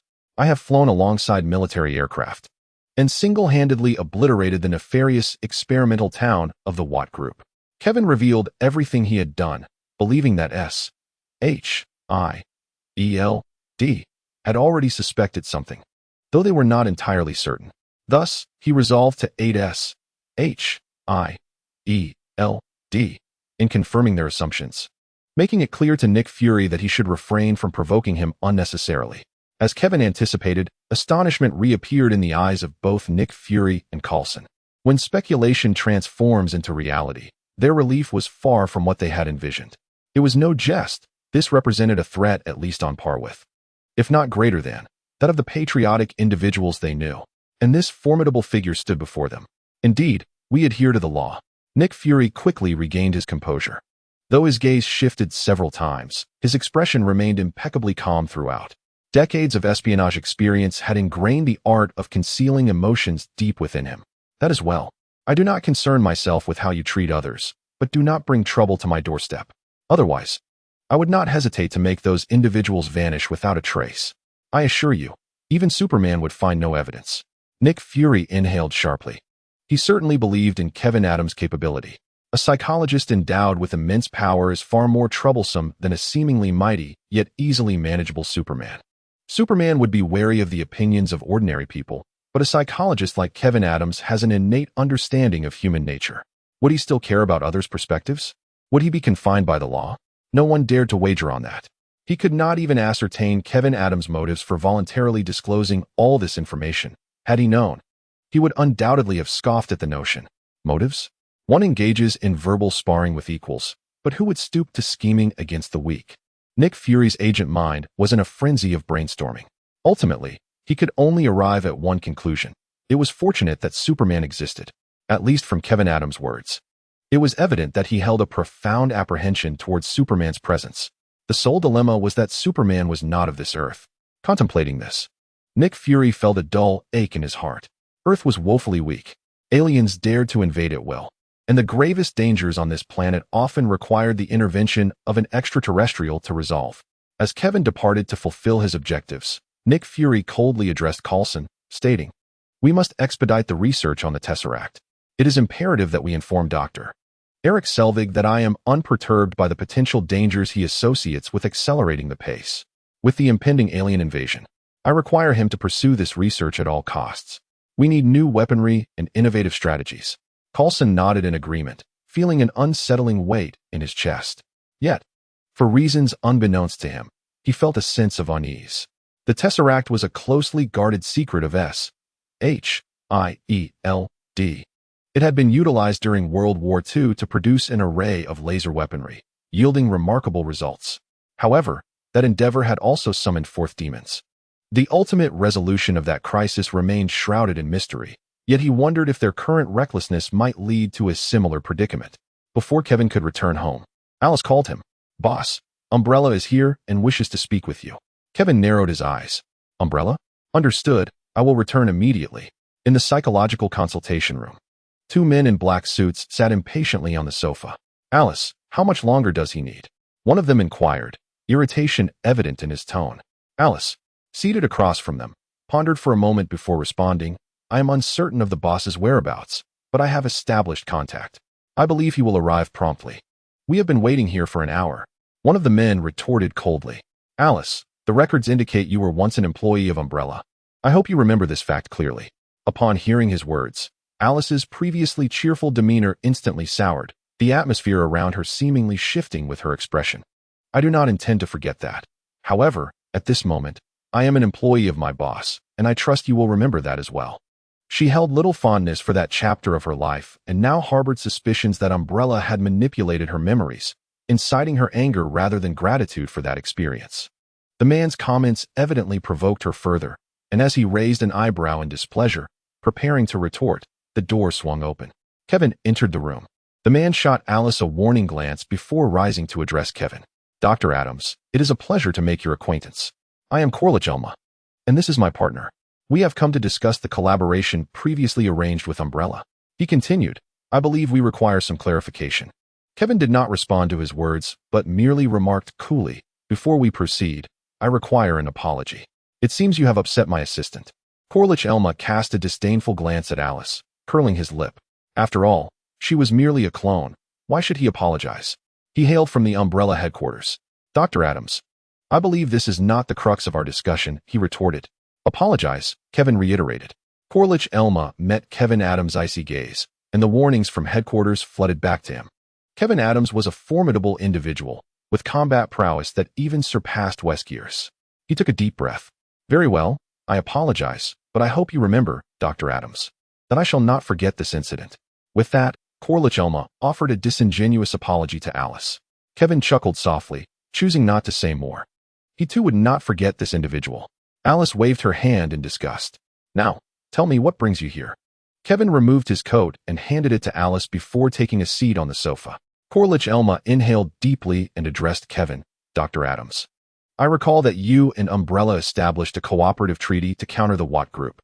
Yet now, you have quietly annihilated their experimental town, not only acquiring their data, but also excluding Umbrella from the equation. This is a violation of our treaty, and we demand the sharing of the intelligence you obtained." Upon hearing Corliss Elma's words, Kevin looked at the two in astonishment. "I have serious doubts about whether it is Weskier who has lost his mind or if it is you who are lacking in common sense. I merely agreed to collaborate with you against the Watt Group. When did I ever state that I would share the results?" Corliss Elma remained unperturbed, responding with subtle intent. "Dr. Adams, I advise you to reconsider. You are merely a doctor and lack the capability to develop those resources. Trust me, sharing is the wisest choice.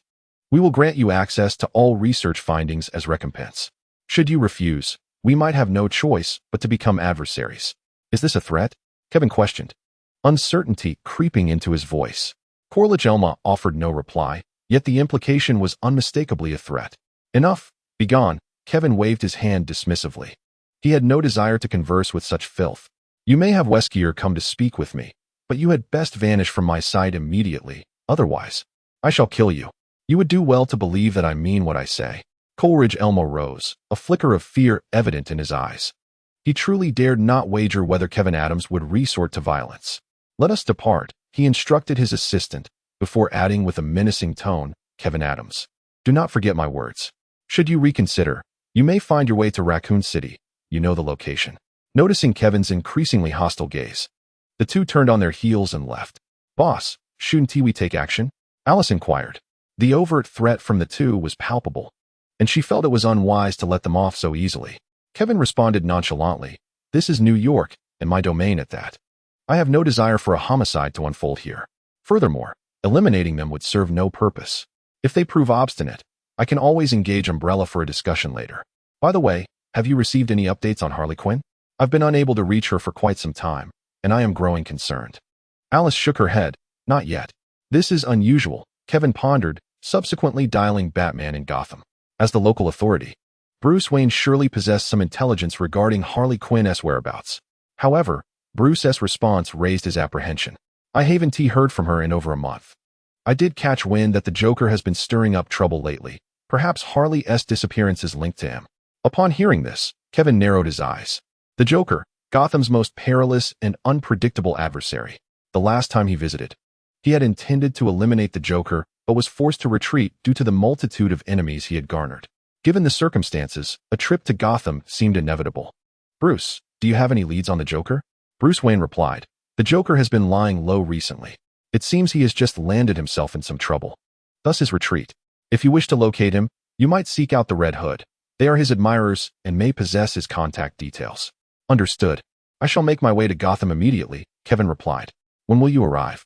Bruce Wayne asked, not surprised, merely preparing to welcome Kevin. "Shortly." With that, Kevin ended the call. "Alice, I will be out for a while. Please keep an eye on the place." He then donned his attire and stepped outside. Once in a secluded area, Kevin crouched slightly before leaping into the sky. The distance between Gotham and New York is considerable, yet it posed little challenge for Kevin at this moment. Before long, he had soared over Gotham, eventually descending upon Wayne Manor. Meanwhile, Bruce Wayne, who had just ended a phone call, was still pondering the meaning of immediate as suggested by Dr. Adams. Suddenly, his eyes widened in surprise. "Dr. Adams? When did you arrive?" Kevin smiled. "Did I not mention that I would come right away? This is impossible. Gotham is not a short distance from New York." Bruce Wayne could hardly believe Kevin's assertion. Kevin chuckled. "All right, share with me all the clues you possess. I have a nagging feeling that Harley may be in trouble." This is not merely intuition. When someone you communicate with daily suddenly ceases contact, what else could it signify, if not misfortune? Though he found Harley Quinn somewhat exasperating, she was nonetheless his woman. Chapter 111. Return to the Court of Owls as Kevin arrived in Gotham and began to investigate Harley Quinn's disappearance. Harley herself had already departed for the research facility at Jotunheim in Cotomatus.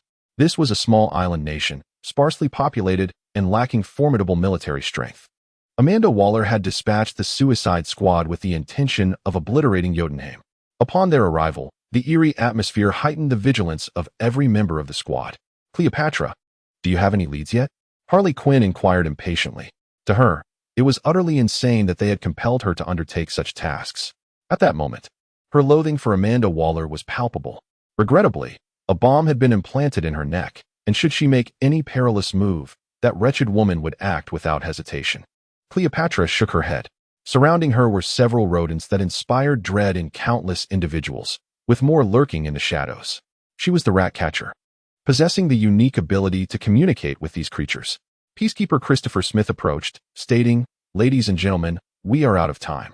Based on our current intelligence, if we delay any further, we will undoubtedly miss our optimal opportunity." Bloodsport Robert Du Bois frowned and replied, "Peacekeeper, we need accurate intelligence. You must understand the magnitude of the troubles we face." Christopher Smith cast him a glance filled with dissatisfaction and resistance. "Bloodsport, you should comprehend that our mission is to achieve our goals at any cost. I hope you grasp the true meaning of at any cost." Robert fell silent for a moment before conceding the argument. "Very well, let us set forth. Locate the head of the Starfish Project and eliminate him." In the absence of more precise intelligence, the only option left was to act at random. A group of individuals made their way toward Jotunheim. Fortunately, through their collective efforts, they swiftly gained entry into the Jotunheim laboratory. Upon entering, an unsettling atmosphere enveloped them. After dispatching a guard, they turned their gaze toward the fallen figure, only to discover a starfish inexplicably resting upon the man's head. "What on earth is this?" Harley Quinn exclaimed. Observing this peculiar sight, King Shark Nanase approached, seized the individual, and unceremoniously swallowed him whole. sending chills down the spines of the onlookers. "Hey, Nanase, you promised not to eat people," someone protested. "But I'm hungry," the Shark King replied, wearing an innocently pitiful expression. Faced with the fierce yet inexplicably endearing demeanor of King Shark, the bloody discourse fell silent. At least, for now, he appeared less ravenous. After this brief altercation, the group pressed onward. Meanwhile, Amanda Waller observed their every move through surveillance. She was unfazed by King Shark's gruesome act. To her, they were merely expendable pawns. All she desired was for them to successfully complete their mission. "Are these the test subjects for the Starfish project?" Amanda Waller inquired. "No. They appear to be local armed forces," came the immediate response. Upon hearing this, Amanda Waller's expression darkened slightly. It seemed the situation was far more complicated than anticipated. The Starfish project had been entirely compromised, and now, Cordo Maltese Island was more perilous than they had imagined. "Should we alert them?" An agent hesitated. With a stoic demeanor, Amanda Waller replied, "No, this is a matter of utmost government secrecy. I do not wish for any information to be leaked. But if we proceed like this, the casualties might far exceed our expectations. Is that significant?" Amanda Waller shot a cold glance at the speaker, her eyes betraying no hint of warmth. "Prepare to activate the next suicide squad. If they fail, we shall send in another team." "Understood." Neither Amanda Waller nor Harley Quinn and the others on Cordo Maltese Island were aware that the entire region was already under the control of their target, the super starfish Starro. During the operation of the suicide squad, every move they made was meticulously monitored by the super starfish. Success? An illusion. Meanwhile, Kevin had followed Bruce Wayne's counsel and set out in search of the Red Hood organization in Gotham. In truth, locating this organization was no simple feat. However, Kevin had his own methods. He first contacted Oswald Cobblepot, the Penguin. Upon hearing his request, Cobblepot's face revealed a hint of discomfort. "Dr. Adams, I require some time. Although I have seized control of the family, many of its powers have yet to be fully reclaimed." With a clenched jaw, Cobblepot added, "Give me 2 days, and I shall certainly retrieve those Red Hoods." 2 days? That is too late. Kevin shook his head. If Harley Quinn is already in peril, 2 days from now, there may be nothing left to recover. "Do you know the location of the Court of Owls?" After a moment of contemplation, Kevin shifted his approach. The Penguin might be unaware, yet the Court of Owls should undoubtedly leave some traces. Cobblepot paused. "Of course I know. As you mentioned, after old Falcone's demise, those owls sought me out. In that case, take me to them." I can hardly contain my anticipation. "But Dr. Adams, you must understand the level of danger they present." Cobblepot felt a twinge of anxiety. Only someone in his position could truly grasp the terror that the legendary Court of Owls instilled in Gotham. Yet Kevin merely scoffed. "Danger?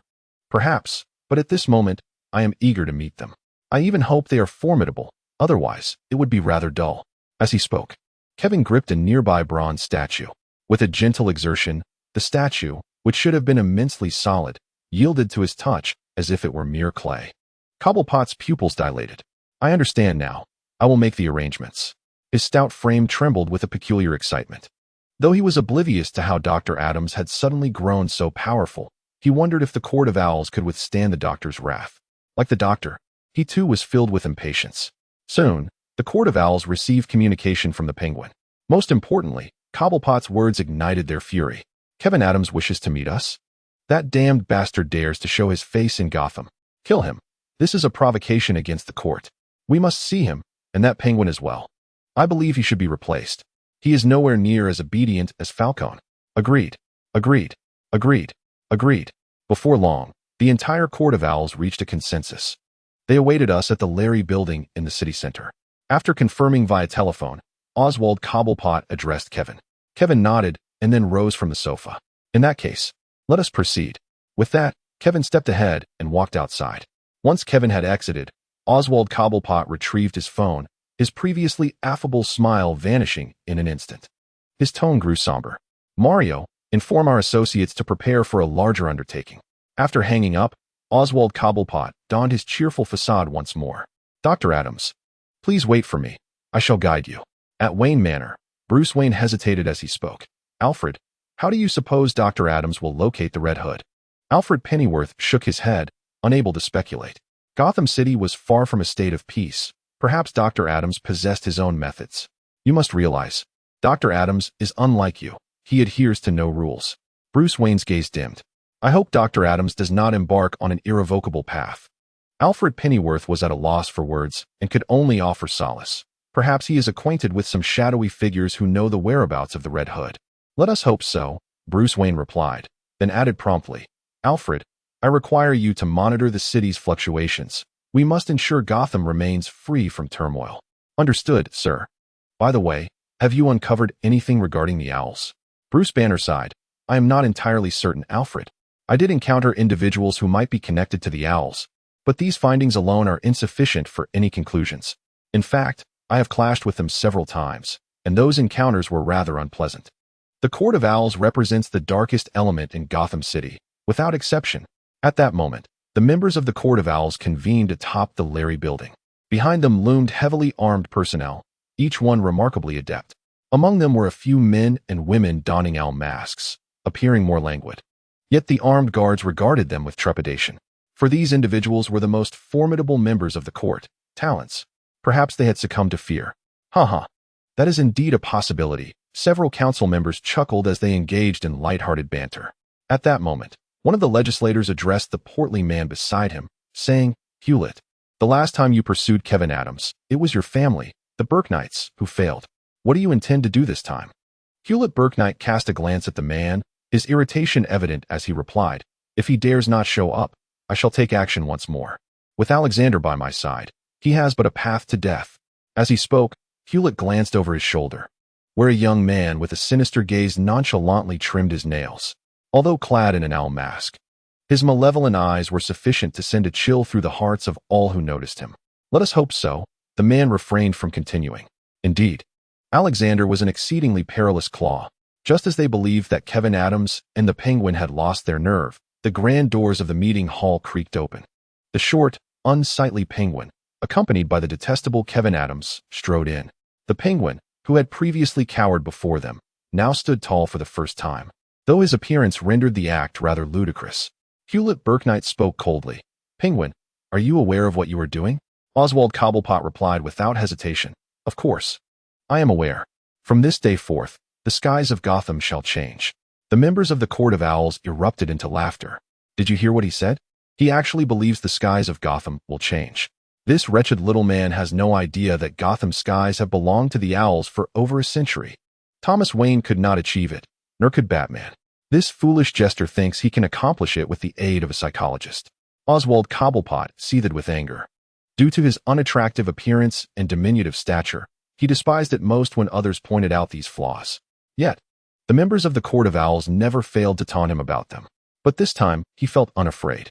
You will soon realize how mistaken you are, Oswald Cobblepot exclaimed in fury. Hewlett Burknight snorted disdainfully and turned to Alexander, saying, Alexander, go complete what you could not finish last time. First eliminate the Penguin. Then Kevin Adams. The honor of the Burknight family must not be tarnished. The sinister youth, Alexander, shed his previous lethargy and respectfully bowed to Hewlett Burknight. I am your claw. Your command is my mission. In an instant, Alexander suddenly reached out with his hand. Oswald Cobblepot's countenance turned pale with terror. He felt a tightening in his breath, unable to utter a sound. Penguin, perish. Throughout the ordeal, Alexander did not cast a glance at Kevin or the Penguin. Yet, in the next moment, a fierce gust of wind swept by. Kevin appeared before Alexander in a flash, plunging his hand into Alexander's chest and extracting a still-beating heart. In that fleeting moment, Alexander appeared dazed, staring at Kevin's hand, particularly puzzled by the heart. What transpired? No sooner had he uttered the question than he collapsed to the ground. Instantly, the entire conference hall fell into an eerie silence. The armed personnel, wielding various abilities, stood frozen in shock. Is that it? With a flick of his wrist, Kevin discarded the heart, wiping the blood on the nearby Sir Hewlett. Now, do you have any questions? Chapter 112, Super Patrick Star. The members of the Court of Owls were all in disbelief, unable to fathom the events that had just unfolded. How did Alexander die so suddenly? Could that man possess the ability of instantaneous movement? What were they to do next? For a moment, many found themselves engulfed in confusion.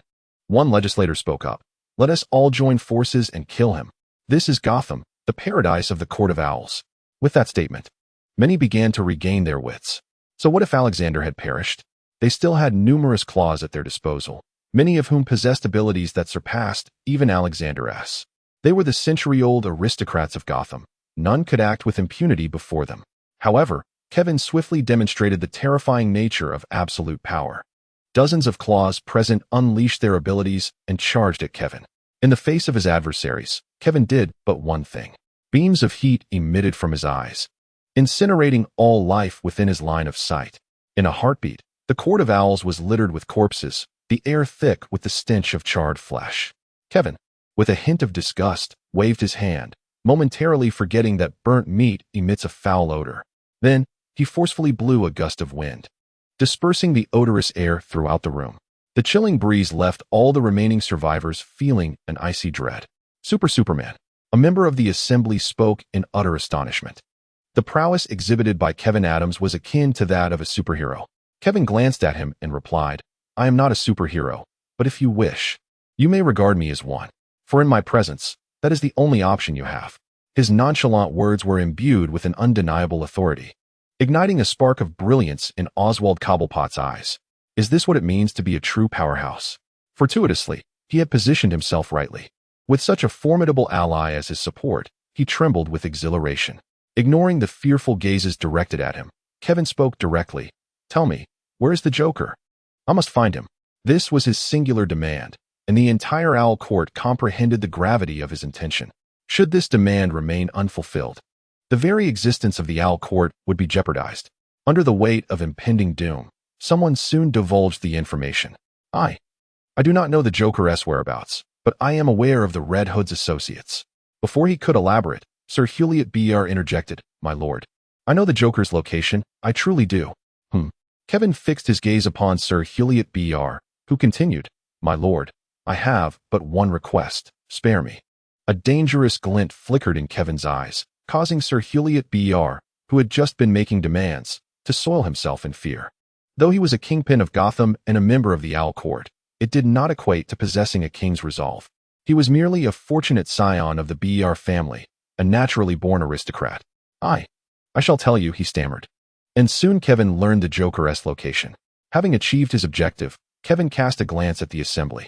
He had no further intention of slaughtering anyone, nor was there any necessity to obliterate the Owl Court. With absolute power at his disposal and having eradicated the majority of the court's talents, the Owl Court could easily be his plaything. Yet, before departing, Kevin's gaze burned red, and a heat ray pierced Sir Hewlett B.R.'s mind. "I am not to be threatened." As Kevin took his leave, the nobles of the Owl Court felt a profound instability. That madman was indeed a wretched individual. Oswald Cobblepot, still present, cast a menacing glance at him, causing the man to instinctively withdraw his head in fear. In that moment, Oswald sat in the chair of the presiding officer of the Owl Court.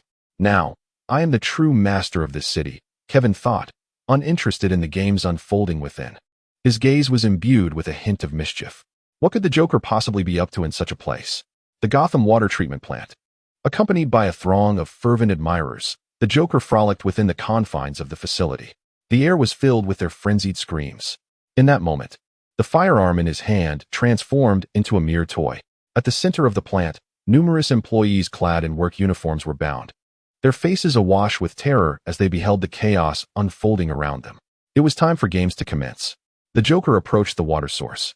The plant manager, witnessing the scene, shouted in alarm, "Hey, Joker, that is not something you should tamper with." Unfazed by the manager's cries, the Joker merely gestured in his direction. A gunshot rang out, and one of the gunmen executed a fatal shot to his head. The splattered blood drenched a nearby female employee, who trembled in sheer fright, her expression a portrait of horror. At that moment, with a resounding bang, the doors of the water treatment plant were flung open. The Joker, intrigued, turned to the entrance, where an individual was slowly advancing toward them. The Joker grinned. Kevin Adams, he remembered that name. He knew this man was the very masked figure who had nearly taken his life. "How did you find me?" "Never mind. You dare to show your face here." The Joker's grin widened grotesquely, rendering his clown makeup eerily unsettling. "Where is Harley Quinn?" Kevin inquired, surveying the situation. "Harley Quinn? That foolish woman is likely in a cell now." "What? Has no one informed you?" The Joker laughed heartily, reveling in his own delight. Kevin, however, remained unperturbed, having anticipated this moment. "By the way, I can offer you an additional tidbit of information. I heard that government officials have relocated a batch of inmates, though I am uncertain of their purpose. It seems Harley Quinn is among them. The Joker's bizarre laughter incited similar reactions from his deranged followers. Yet unbeknownst to him, Kevin, once calm, now bore a cold expression. He was seething. If the transfer was not part of some unknown scheme, it meant that, like in the original narrative, Harley Quinn had been selected for the Suicide Squad. The head of the Suicide Squad, Amanda Waller, cared little for the lives of her operatives. In an instant, a murderous intent flickered in Kevin's eyes. The Joker remained oblivious to the gravity of the situation. He merely spread his arms toward Kevin, casting a glance at the surrounding gunmen. This was the source of his current arrogance. The Joker then remarked to Kevin, "You appear quite enraged. Are you contemplating my demise? Perhaps you might give it a try. This time, you may indeed succeed in killing me." This was followed by the derisive laughter of the gunmen. They were armed with numerous automatic weapons, and no one could breach their blockade in such an open expanse. Kevin scoffed coldly. "If that is your desire, so be it." The moment his words fell, Kevin moved. Before anyone could react, he had already materialized before the Joker, seizing him by the collar and lifting him off the ground. The Joker's pupils dilated. He was still bewildered by the turn of events. The gunmen, recovering from their shock, hastily opened fire on Kevin, their panic causing them to forget that the Joker was also present. "We're doomed." Even the deranged Joker could not fathom that he might perish at the hands of his own men. Yet his face still wore an expression of madness. For the detestable Kevin Adams would undoubtedly be obliterated alongside him. Soon, gunfire erupted, but the outcome was not as he had anticipated. The bullets struck Kevin Adams, producing a sound akin to metal clanging against steel. Could the bullets be defective? As the Joker pondered this, a bullet pierced his arm, the searing pain confirming the bullet's authenticity. How is this possible? The Joker was filled with dread. Kevin furrowed his brow, unhesitatingly crushing the Joker's neck with one hand. The most dangerous criminal in Gotham City? Even Batman, if unbound by his no-kill rule, could easily dispatch him. Having completed this act, Kevin surveyed the others. Unbeknownst to him, the gunfire had ceased, leaving only the sound of terrified gulping. Kevin cast a cold glance at them. These two were mere refuse, devoid of any utility. Moments later, Kevin departed from the water treatment facility, leaving behind a scene of carnage, dozens of corpses and a floor stained with blood. Amanda Waller, he murmured to himself. Having garnered a general understanding, yet remaining uncertain of the Suicide Squad's whereabouts. After a moment's reflection, he dialed Nick Fury, though they were not subordinate to one another. As the head of SHIELD, he would undoubtedly possess valuable information. Upon seeing the name that instilled a degree of trepidation in him, Nick hesitated but ultimately answered the call. "Tell me the location of Amanda Waller." "Amanda Waller? She is a government operative in the United States. What do you seek her for?" Nick Fury frowned. If this matter pertained to national security, he certainly would not divulge anything to Kevin Adams. "She has taken Harley Quinn." In an instant, Nick Fury's expression shifted dramatically. Having acquainted himself with Kevin Adams, he was undoubtedly aware of who Harley Quinn was. Although the nature of their relationship remained unclear, it appeared that Amanda Waller had landed herself in a significant predicament. "Understood. I will inform you of Amanda Waller's whereabouts in 10 minutes. After ending the call, Nick Fury's countenance remained grave. Amanda Waller may be oblivious to Kevin Adams's capabilities, but he was all too aware.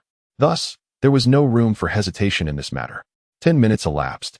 Kevin received information regarding Amanda Waller, along with the roster of the Suicide Squad and partial details about the Starfish Project. Such audacity. A chill flickered in Kevin's eyes. A team as inhumane as the Suicide Squad would ordinarily never consider selecting Harley Quinn. However, the mere fact that her name appeared on this list indicated that she had been coerced. The reasons for such coercion were not difficult to surmise. In this world, aside from himself, what else could compel Harley Quinn to sign such an agreement? As he traversed the streets of Gotham, Kevin's expression was as frigid as ice. Unbeknownst to him, those around him inexplicably shivered, as if the temperature had plummeted considerably. Kevin was enraged. His fury leaked uncontrollably from his mental faculties. At this moment, he yearned for bloodshed, massive bloodshed. Initially, Kevin did not seek out Amanda Waller. Upon encountering the details of the Starfish Project, he grasped the trouble Harley Quinn was currently facing. The extraterrestrial entity known as Starro was undoubtedly one of the most perilous beings in existence. Its strength was not solely derived from its own power. Rather, It grew stronger with the number of individuals it controlled. The upper limits of this formidable force remained unknown, yet he could ascertain that, should the situation spiral out of control, the members of the Suicide Squad would be obliterated in an instant. In the next moment, a resounding boom echoed across the skies of Gotham City. Target, Cordo Maltese Island.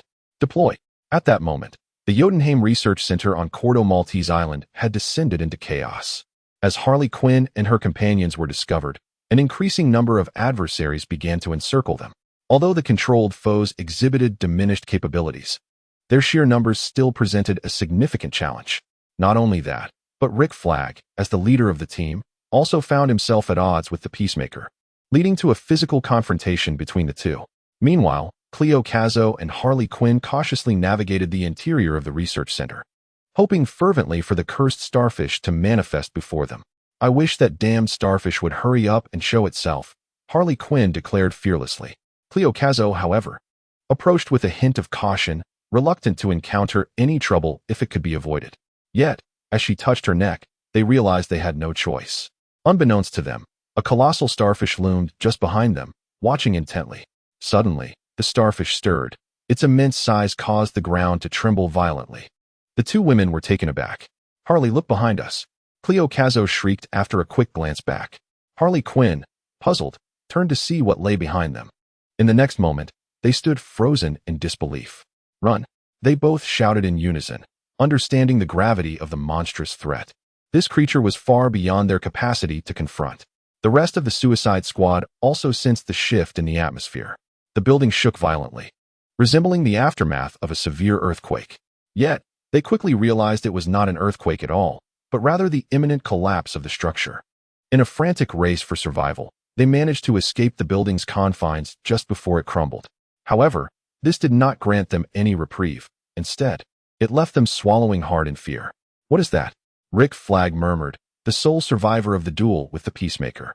Not far from them, a titanic starfish emerged from the ruins of the building, its towering height rendering its terrifying nature undeniable. "Whatever it is, we must eliminate it," Bloodsport exclaimed, promptly opening fire without hesitation. Yet, the bullets striking the creature elicited no response whatsoever. King Shark, his eyes gleaming with hunger, charged at the enormous starfish. But his formidable jaws could not penetrate its tough exterior, and he was swiftly thrown aside. "This is a major problem." Chapter 113, The Death of Starro. "Who knows how we are supposed to fight it?" Bloodsport proclaimed. "Watch me." He stepped forward, undaunted by the immense beast before him. In his eyes, there existed only the target and the aim. As Bloodsport advanced, he raised his weapon with determination. The firearm appeared rather ineffective in the presence of Starro. Harley Quinn was just about to voice her discontent when Bloodsport retrieved an attachment from his waist. The accessory seamlessly merged with the gun's main body, transforming it into a more formidable weapon. Not only that, but Bloodsport proceeded to enhance the firearm with several additional components, resulting in a weapon that seemed extraordinarily futuristic in his grasp. This spectacle left Harley Quinn's eyes sparkling with excitement. She adored this gun, for it exuded an undeniable coolness. Once the assembly was complete, Bloodsport aimed the weapon at Starro and fired. A thunderous boom echoed through the air. It was only at that moment that the onlookers comprehended the true power of the weapon. It was akin to a cannon. However, their spirits sank when they realized that this impressive firearm had failed to inflict any harm upon Starro.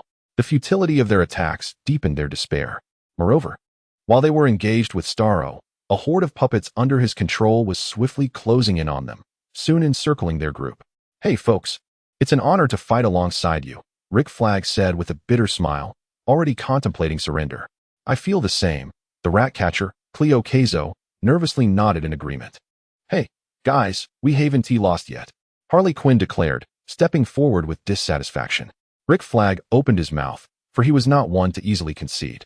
Yet the stark reality was that their adversary was exceedingly unconventional. Although their team boasted many extraordinary individuals, the two sides were simply not on the same level. "Harley, we have no viable options," Rick Flag said, glancing at the encroaching Starro puppets with resignation. "Is this the end?" Many pondered the thought. It was not just them. Within the base, Amanda Waller surveyed the scene with an expressionless demeanor and remarked, "Prepare Plan B. We need a new Suicide Squad." With that, she turned to leave. evidently skeptical of their ability to succeed. Just as she pivoted away, a voice called out, "There's a supersonic target approaching Cordomatus Island at high speed." "It's already here." Amanda Waller's pupils constricted. A supersonic target? How could such a phenomenon occur at this critical juncture? Cordomatus Island was a small nation, and the experiments in Jotunheim were covertly controlled by the U.S. government. No one was aware of the activities taking place here. "Continue to observe," she commanded. Amanda Waller called out, her thoughts no longer inclined to depart. Yet, soon enough, a look of bewilderment clouded her gaze. Through the surveillance, she indeed beheld the hypersonic target. Yet it contradicted all her prior speculations. How could Kevin Adams possibly be the one? How could he possess such incredible speed?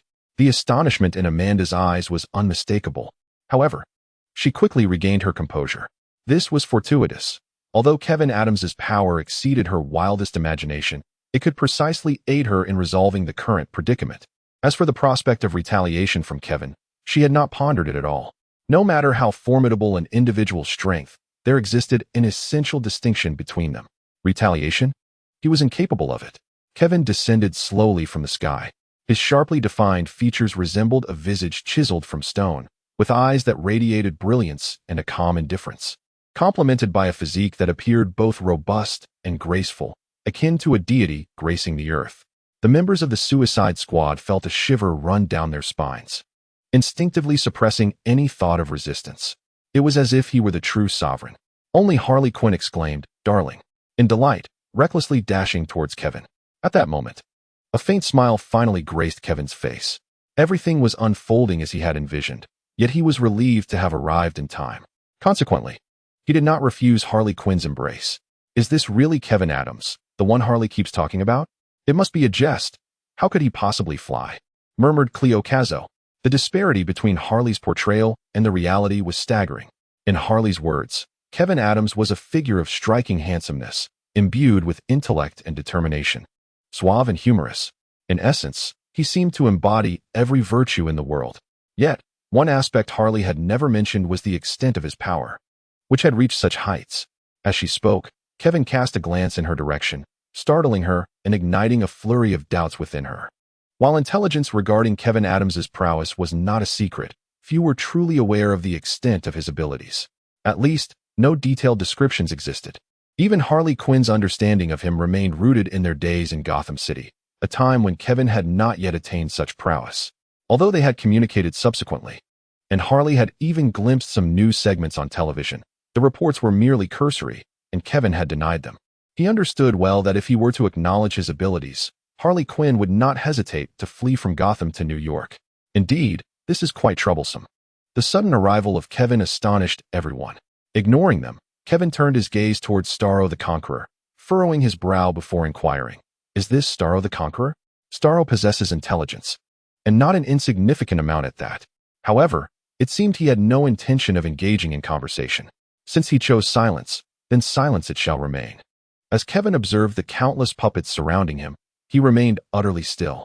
His eyes emitted searing heat rays, instantly incinerating the approaching puppets. Although his heat vision lacked the overwhelming power of a certain Kryptonian, it possessed a fraction of that capability.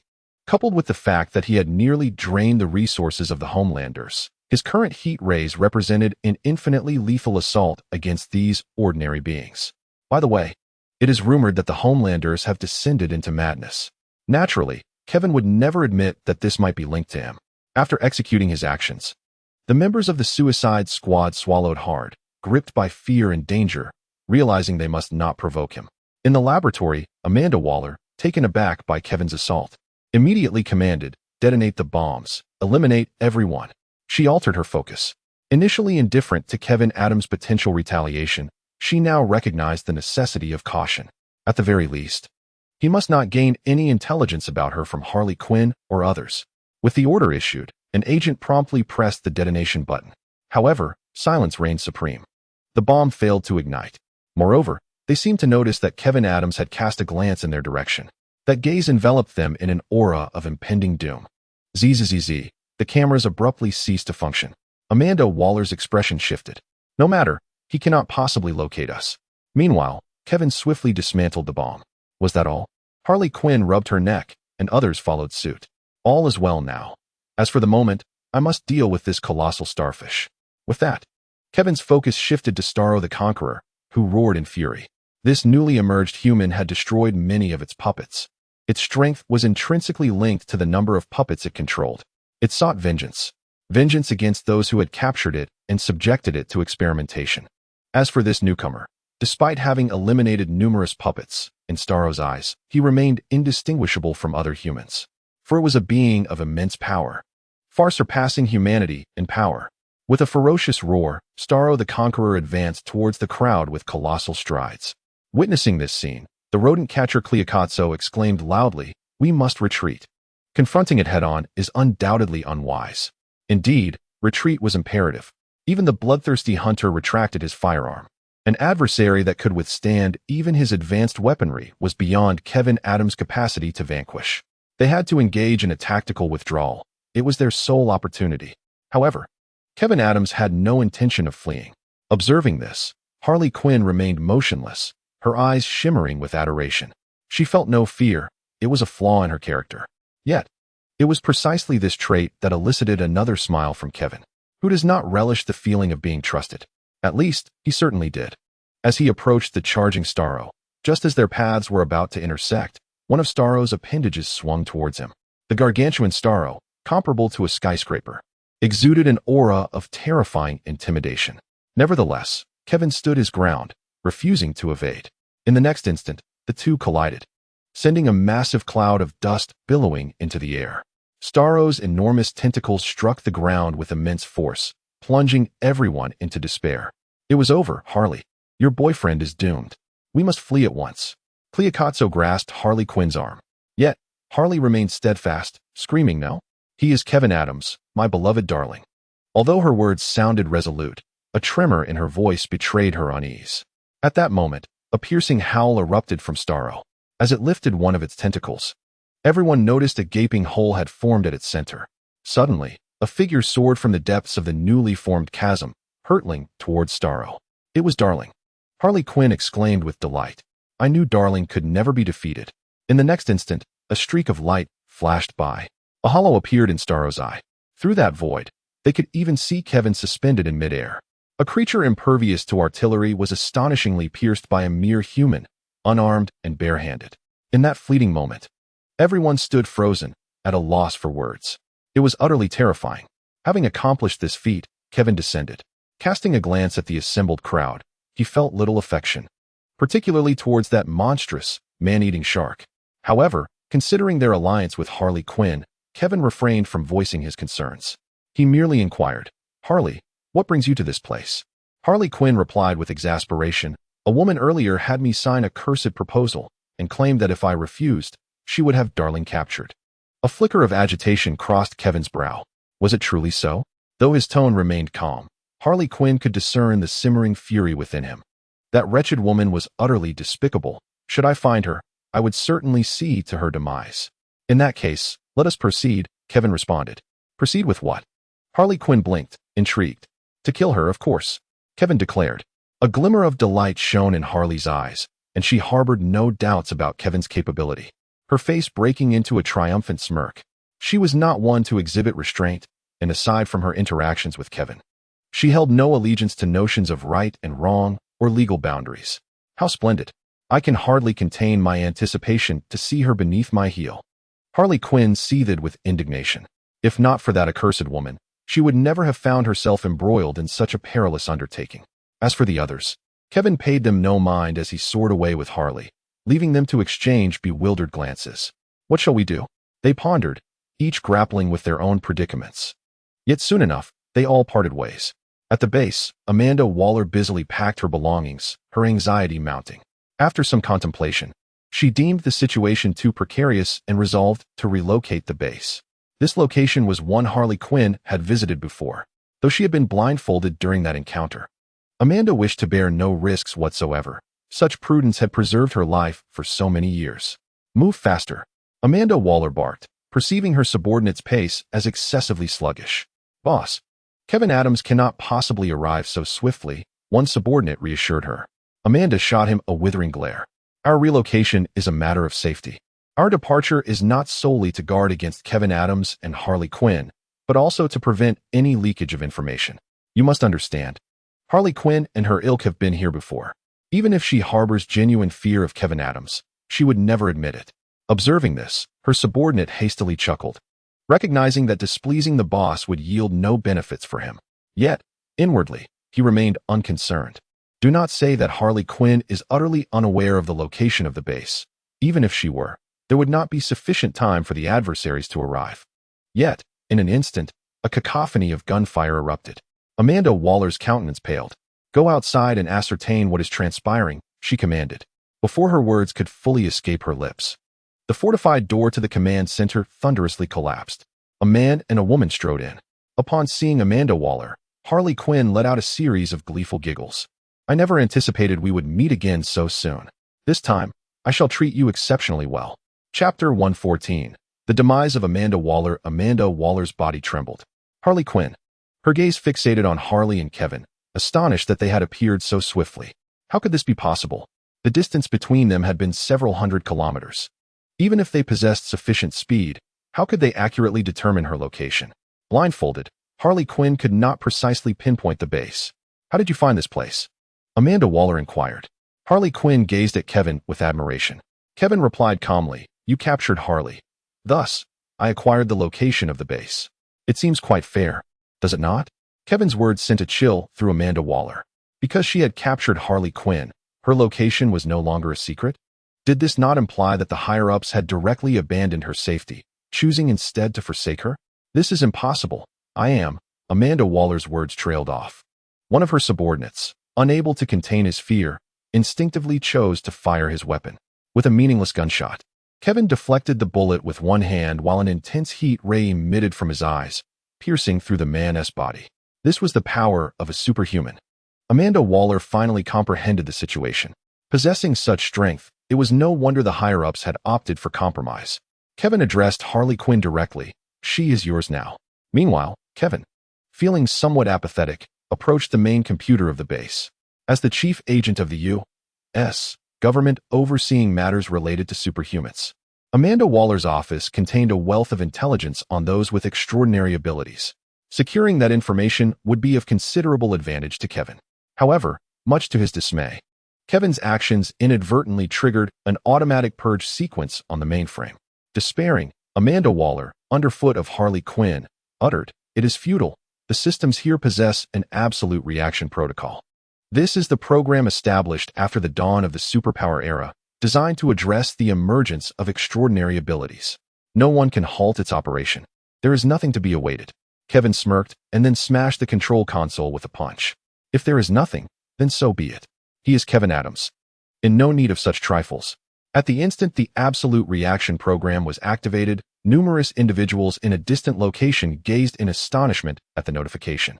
"The program has been initiated. It is truly unbelievable. In such a brief span, he has already taken action against Amanda Waller. Fortunately, we made the right choice," one person said with difficulty. Yet soon after, another rebutted angrily. "Amanda Waller is one of our own. Our actions signify a concession to malevolence, which is utterly intolerable." Alas, his furious words did not resonate strongly. "Do you possess a means to confront Kevin Adams?" This single inquiry silenced all dissenting thoughts present. They had no recourse. Since there was no alternative, they could only compromise moderately. Moreover, the essence of the matter lay in Amanda Waller's wrongdoing. Let us conclude this discussion. We have acquired what we needed. Now, we must organize new personnel to re-establish our oversight over superpowers. The new plan shall be named Heaven SI. Harley Quinn dealt with Amanda Waller in a remarkably brief time, ultimately granting her a swift resolution. "Harley, where do you intend to go?" Kevin inquired. A pitiful expression suddenly graced Harley Quinn's face. "Darling, I can no longer return to Arkham." "Perhaps you could." Before Kevin could finish his suggestion, Harley Quinn interjected. "Darling, I hold a doctorate in psychology. I believe I am entirely qualified for the position of your assistant at the counseling studio."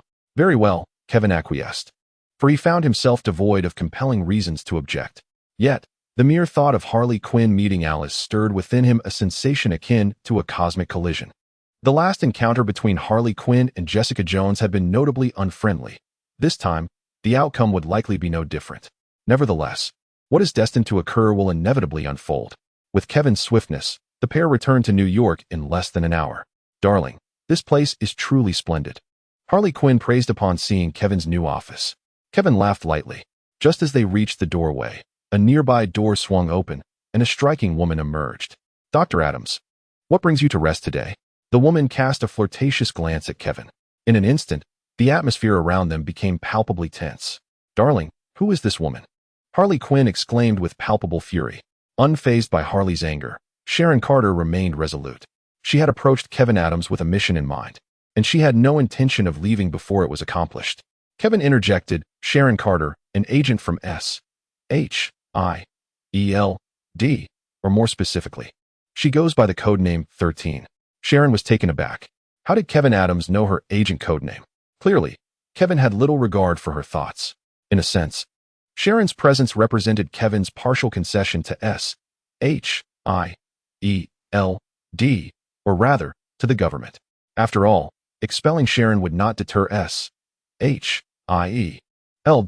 From a practical standpoint, it was preferable to keep Sharon around rather than risk the unknown with another agent he would have to investigate should he choose to act. Sharon, it was evident, was not privy to genuine intelligence. An agent? Harley Quinn scrutinized Sharon with suspicion. Once she ascertained that this individual posed no threat to her, she diverted her gaze. Meanwhile, she was already formulating a plan to teach Sharon a lesson. That damned agent dared to surveil her darling, which infuriated her. As for her prankster skills, countless villains in the DC universe could attest to their effectiveness. Upon opening the door, Alice stood before them. Harley's expression shifted dramatically, as if facing a formidable adversary. A female agent was hardly alarming, but a woman appearing unannounced in her darling's home was undeniably perilous. Alice, however, seemed unaffected. Boss, it appears that matters have proceeded rather smoothly, she remarked, casting a glance at Harley. They had communicated over the phone, yet Alice was unaware that this woman resided here. An enemy, a formidable foe. In an instant, Harley became vigilant. Are you Alice? Indeed, Miss Quinn. We have already been in contact over the phone. Harley scrutinized Alice's physique before glancing at her own. They were evenly matched. She felt quite confident in her own form. Yet, she believed her combat skills surpassed those of Alice. With this thought, a smile graced Harley's face as she approached Alice and extended her hand. Assuming a handshake was forthcoming, Alice reciprocated. In the next moment, Harley unleashed her strength. Yet soon, a wave of astonishment washed over Harley Quinn. Despite her utmost efforts, Alice appeared utterly unchanged. A hint of amusement flickered in Alice's gaze. In terms of sheer strength, the two seemed evenly matched, yet Alice possessed extraordinary abilities. With a mere flick of her mind, Harley Quinn's expression shifted dramatically. Ultimately, she relinquished her grip, her countenance darkened by frustration. Damn it, she had previously been unable to overcome Jessica Jones, and now she found herself faced with yet another formidable opponent. In that moment, Harley Quinn felt a profound sense of despair. Kevin, oblivious to the subtle conflict between the two women, remarked, Fortunately, the new house is spacious. Since you're my assistant, why not move in? Your presence will undoubtedly ease my workload. Upon hearing Kevin's invitation to reside with him, Harley Quinn's earlier gloom vanished in an instant. All right, darling, she exclaimed, barely containing her excitement. The only aspect that soured her mood was the fact that the woman named Alice would also be living there. Nevertheless, Kevin's psychological consulting practice had finally expanded, a considerable improvement from its previous solitary state. With an additional person, life would undoubtedly take on a different hue. Kevin could distinctly sense the subtle rivalry between the two women, a tension imperceptible to the untrained eye. However, he chose to remain an observer. For while he possessed extraordinary power, he was still a regular human being, ill-equipped to navigate the intricacies of female conflict. Fortunately, within a few days, he found an opportunity to escape this tension. Tony Stark had invited him to attend an exposition, citing his status as a distinguished physicist with extraordinary abilities. Kevin accepted the invitation with enthusiasm. Before departing, however, he conducted another psychological consultation with Bruce Banner. Bruce's issues were substantial. As Kevin had articulated, his current objective was not to eliminate the Hulk, but rather to integrate with him. After considerable effort, progress was becoming evident. Bruce Banner had begun to establish brief communication with the Hulk. Naturally, this communication was not conventional. He could even exert temporary control over the Hulk's strength. If this trajectory continued, success was only a matter of time, validating the correctness of Kevin's advice. While providing therapy, Kevin did not neglect his routine of drawing power from the Hulk. He was progressively approaching the limits of his ability to harness that strength. The once frequent occurrence of drops at 5 has become a rarity. Kevin now possesses the formidable power of anger. With his belongings in order, he set out for the exhibition. Unlike the recent weapon exhibition, this event was a technology expo. Stark Industries was not the organizer. They merely leveraged the name of Tony Stark to grant Kevin an additional entry pass. Upon arrival, he noticed that most attendees had already gathered. Among them were several figures one would typically only see in the news. Tony Stark was engaged in conversation with several physicists, and Kevin chose not to disturb them. As he observed the scientific achievements on display, someone approached and tapped him on the shoulder. "Dr. Adams? I didn't expect to see you here." Kevin turned to see a face he barely recognized. "Norman Osborn. We've met before." The man introduced himself. "Norman Osborn?" Kevin pondered momentarily before recalling their encounter from many years ago. "Mr. Osborn, it has been quite some time," he remarked, a touch of nostalgia in his voice. The last time they met, he was still in school, and he was surprised that Osborn remembered him. "Dr. Adams, your reputation now exceeds what you might imagine," Norman Osborn said with a smile. "Is that so?" "It is truly an honor," Kevin replied. "This is a technology expo. What brings you here, Dr. Adams?" Norman inquired with curiosity. Kevin shrugged and replied, "I find myself equally intrigued by that question." Just then, Tony Stark seemed to notice the conversation and approached them. "Dr. Adams is also an exceptionally talented physicist, so he certainly has the right to participate," Stark interjected. "Mr. Stark," Norman Osborn greeted elegantly. Tony Stark merely huffed in response, clearly unimpressed with Osborn's presence. Norman turned to Kevin with a slight smile. "Dr. Adams, I have come to understand your abilities through various channels. In fact, Oscorp is conducting research in the field of genetics. If possible, I hope to engage in some discussions with you. Your unique capabilities and experiences may prove invaluable to our research. However, given Mr. Stark's apparent disfavor towards me, I shall take my leave." With that, Norman Osborn turned and departed. Kevin's gaze shifted thoughtfully. He was well aware of Osborn's genetic research, stemming from the troubles of hereditary ailments. It appears that Norman Osborn has set his sights on him. "Kevin, do not engage with him. Osborn Industries does not possess a commendable reputation in the realm of weaponry." Tony Stark has not refrained from administering some verbal medication to Norman Osborn. "I understand," Kevin nodded, as he had no immediate plans to interact with Osborn. "Mr. Kevin." As they conversed, another individual approached to speak with Kevin. It was Weskier, whose identity Kevin quickly recognized.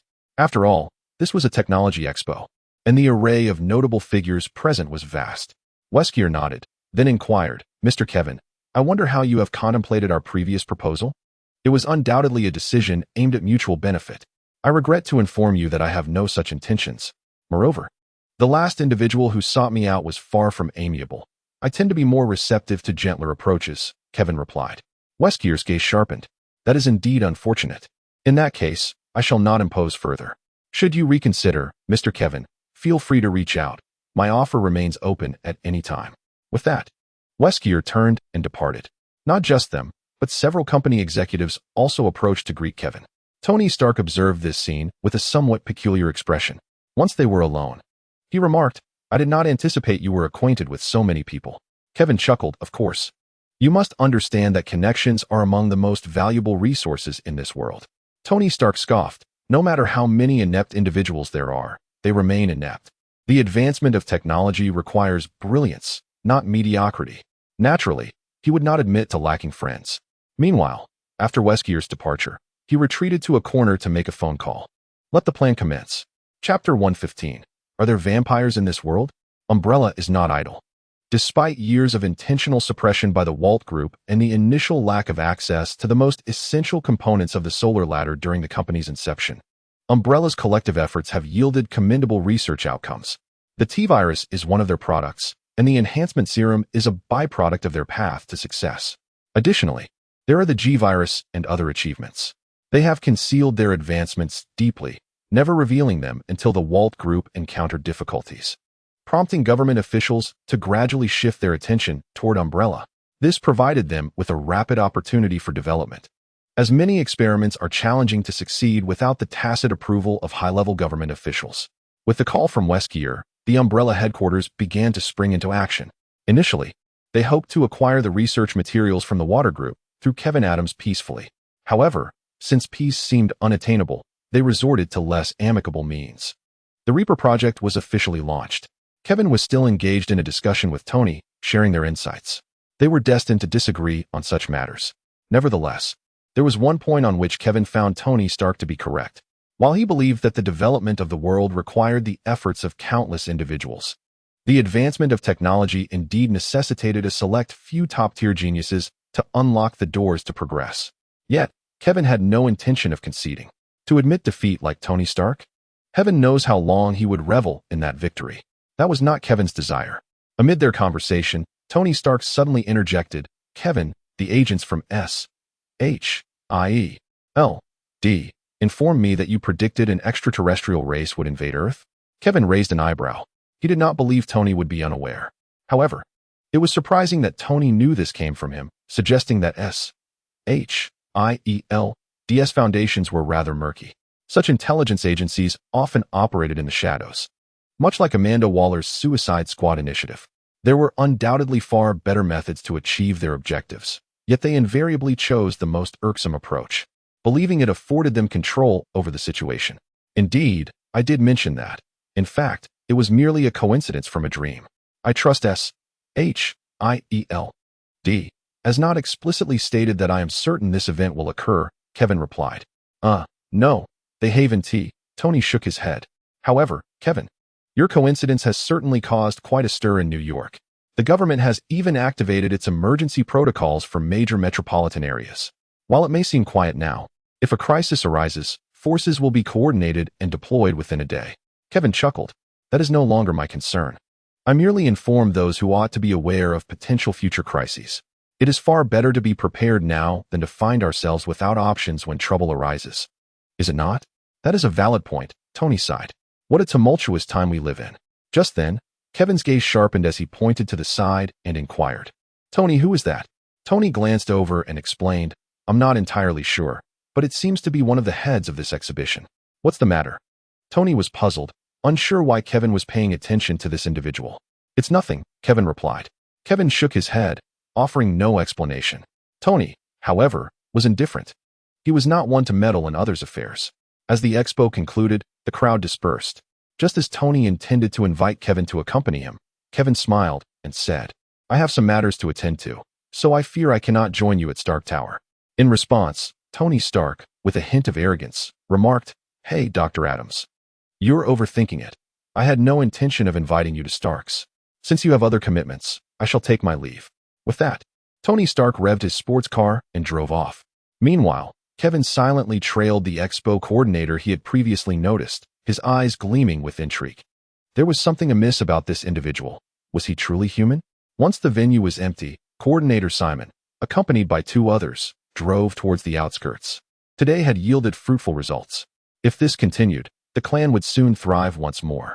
In the back seat, the pupils of the two individuals suddenly glowed crimson. "Simon, you ought to exercise caution. This world is far from ordinary. One traitor is troublesome enough, and no one wishes to attract further scrutiny," one of them cautioned, revealing sharp fangs as he spoke. "Vampires." Simon observed the transformation in the rearview mirror, but remained unfazed, for he too shared their fate. "You worry too much. My targets are affluent and influential individuals. No one can resist the allure of immortality, can they? With our power, not just one blade, but even 10, would find themselves compelled to retreat in the face of our formidable strength. Yet for now, we must remain concealed." The other voiced his discontent more vehemently. Simon merely scoffed. "Understood. I shall be more cautious in the future." Though he uttered those words, disdain filled his heart. It was precisely due to the presence of such weaklings that the vampire clan struggled to flourish.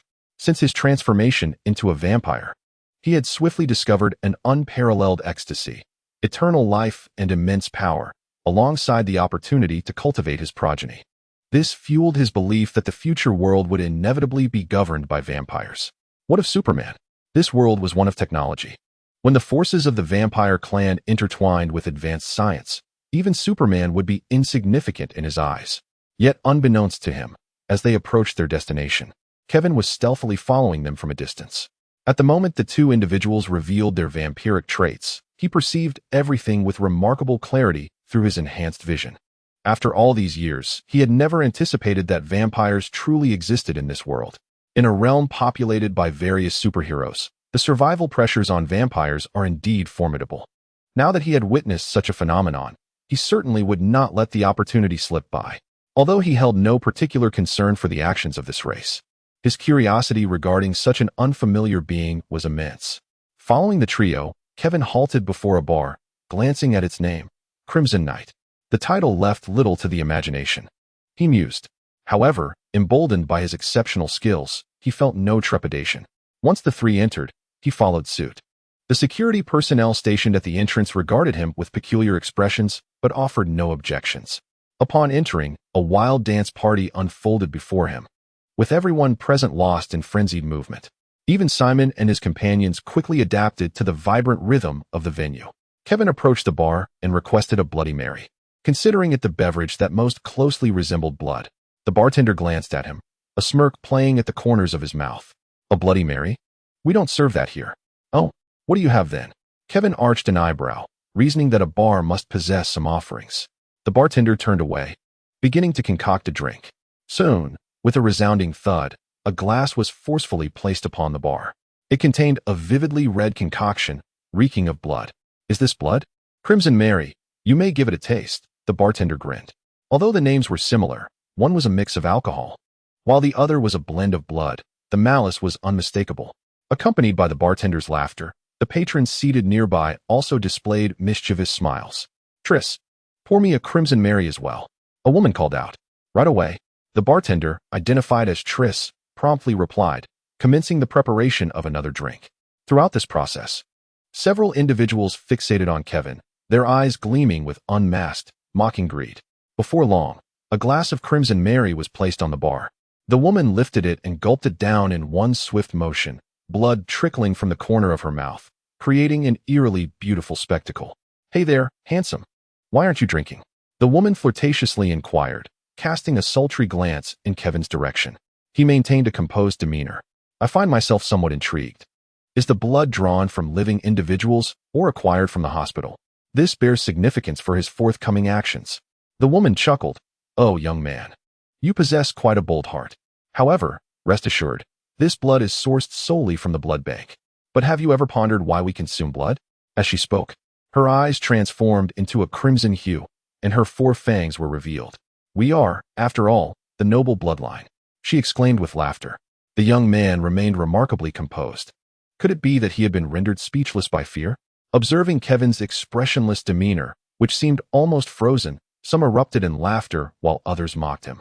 Yet, as someone took note of the indifference in Kevin's gaze, the laughter began to wane. The bartender squinted. Young man, you wouldn't happen to be a hunter, would you? Hunters are those who specialize in exterminating their kind. Although the bloodline operates with a certain secrecy, discovery is inevitable, particularly for the Blade Warriors, the elite among vampire hunters. A hunter? If he truly is one, this could prove quite entertaining. Does he think himself a Blade Warrior for daring to venture here? The woman scoffed. Finally, Kevin spoke up. I initially contemplated eliminating all of you, but since this blood is from the blood bank, I shall refrain.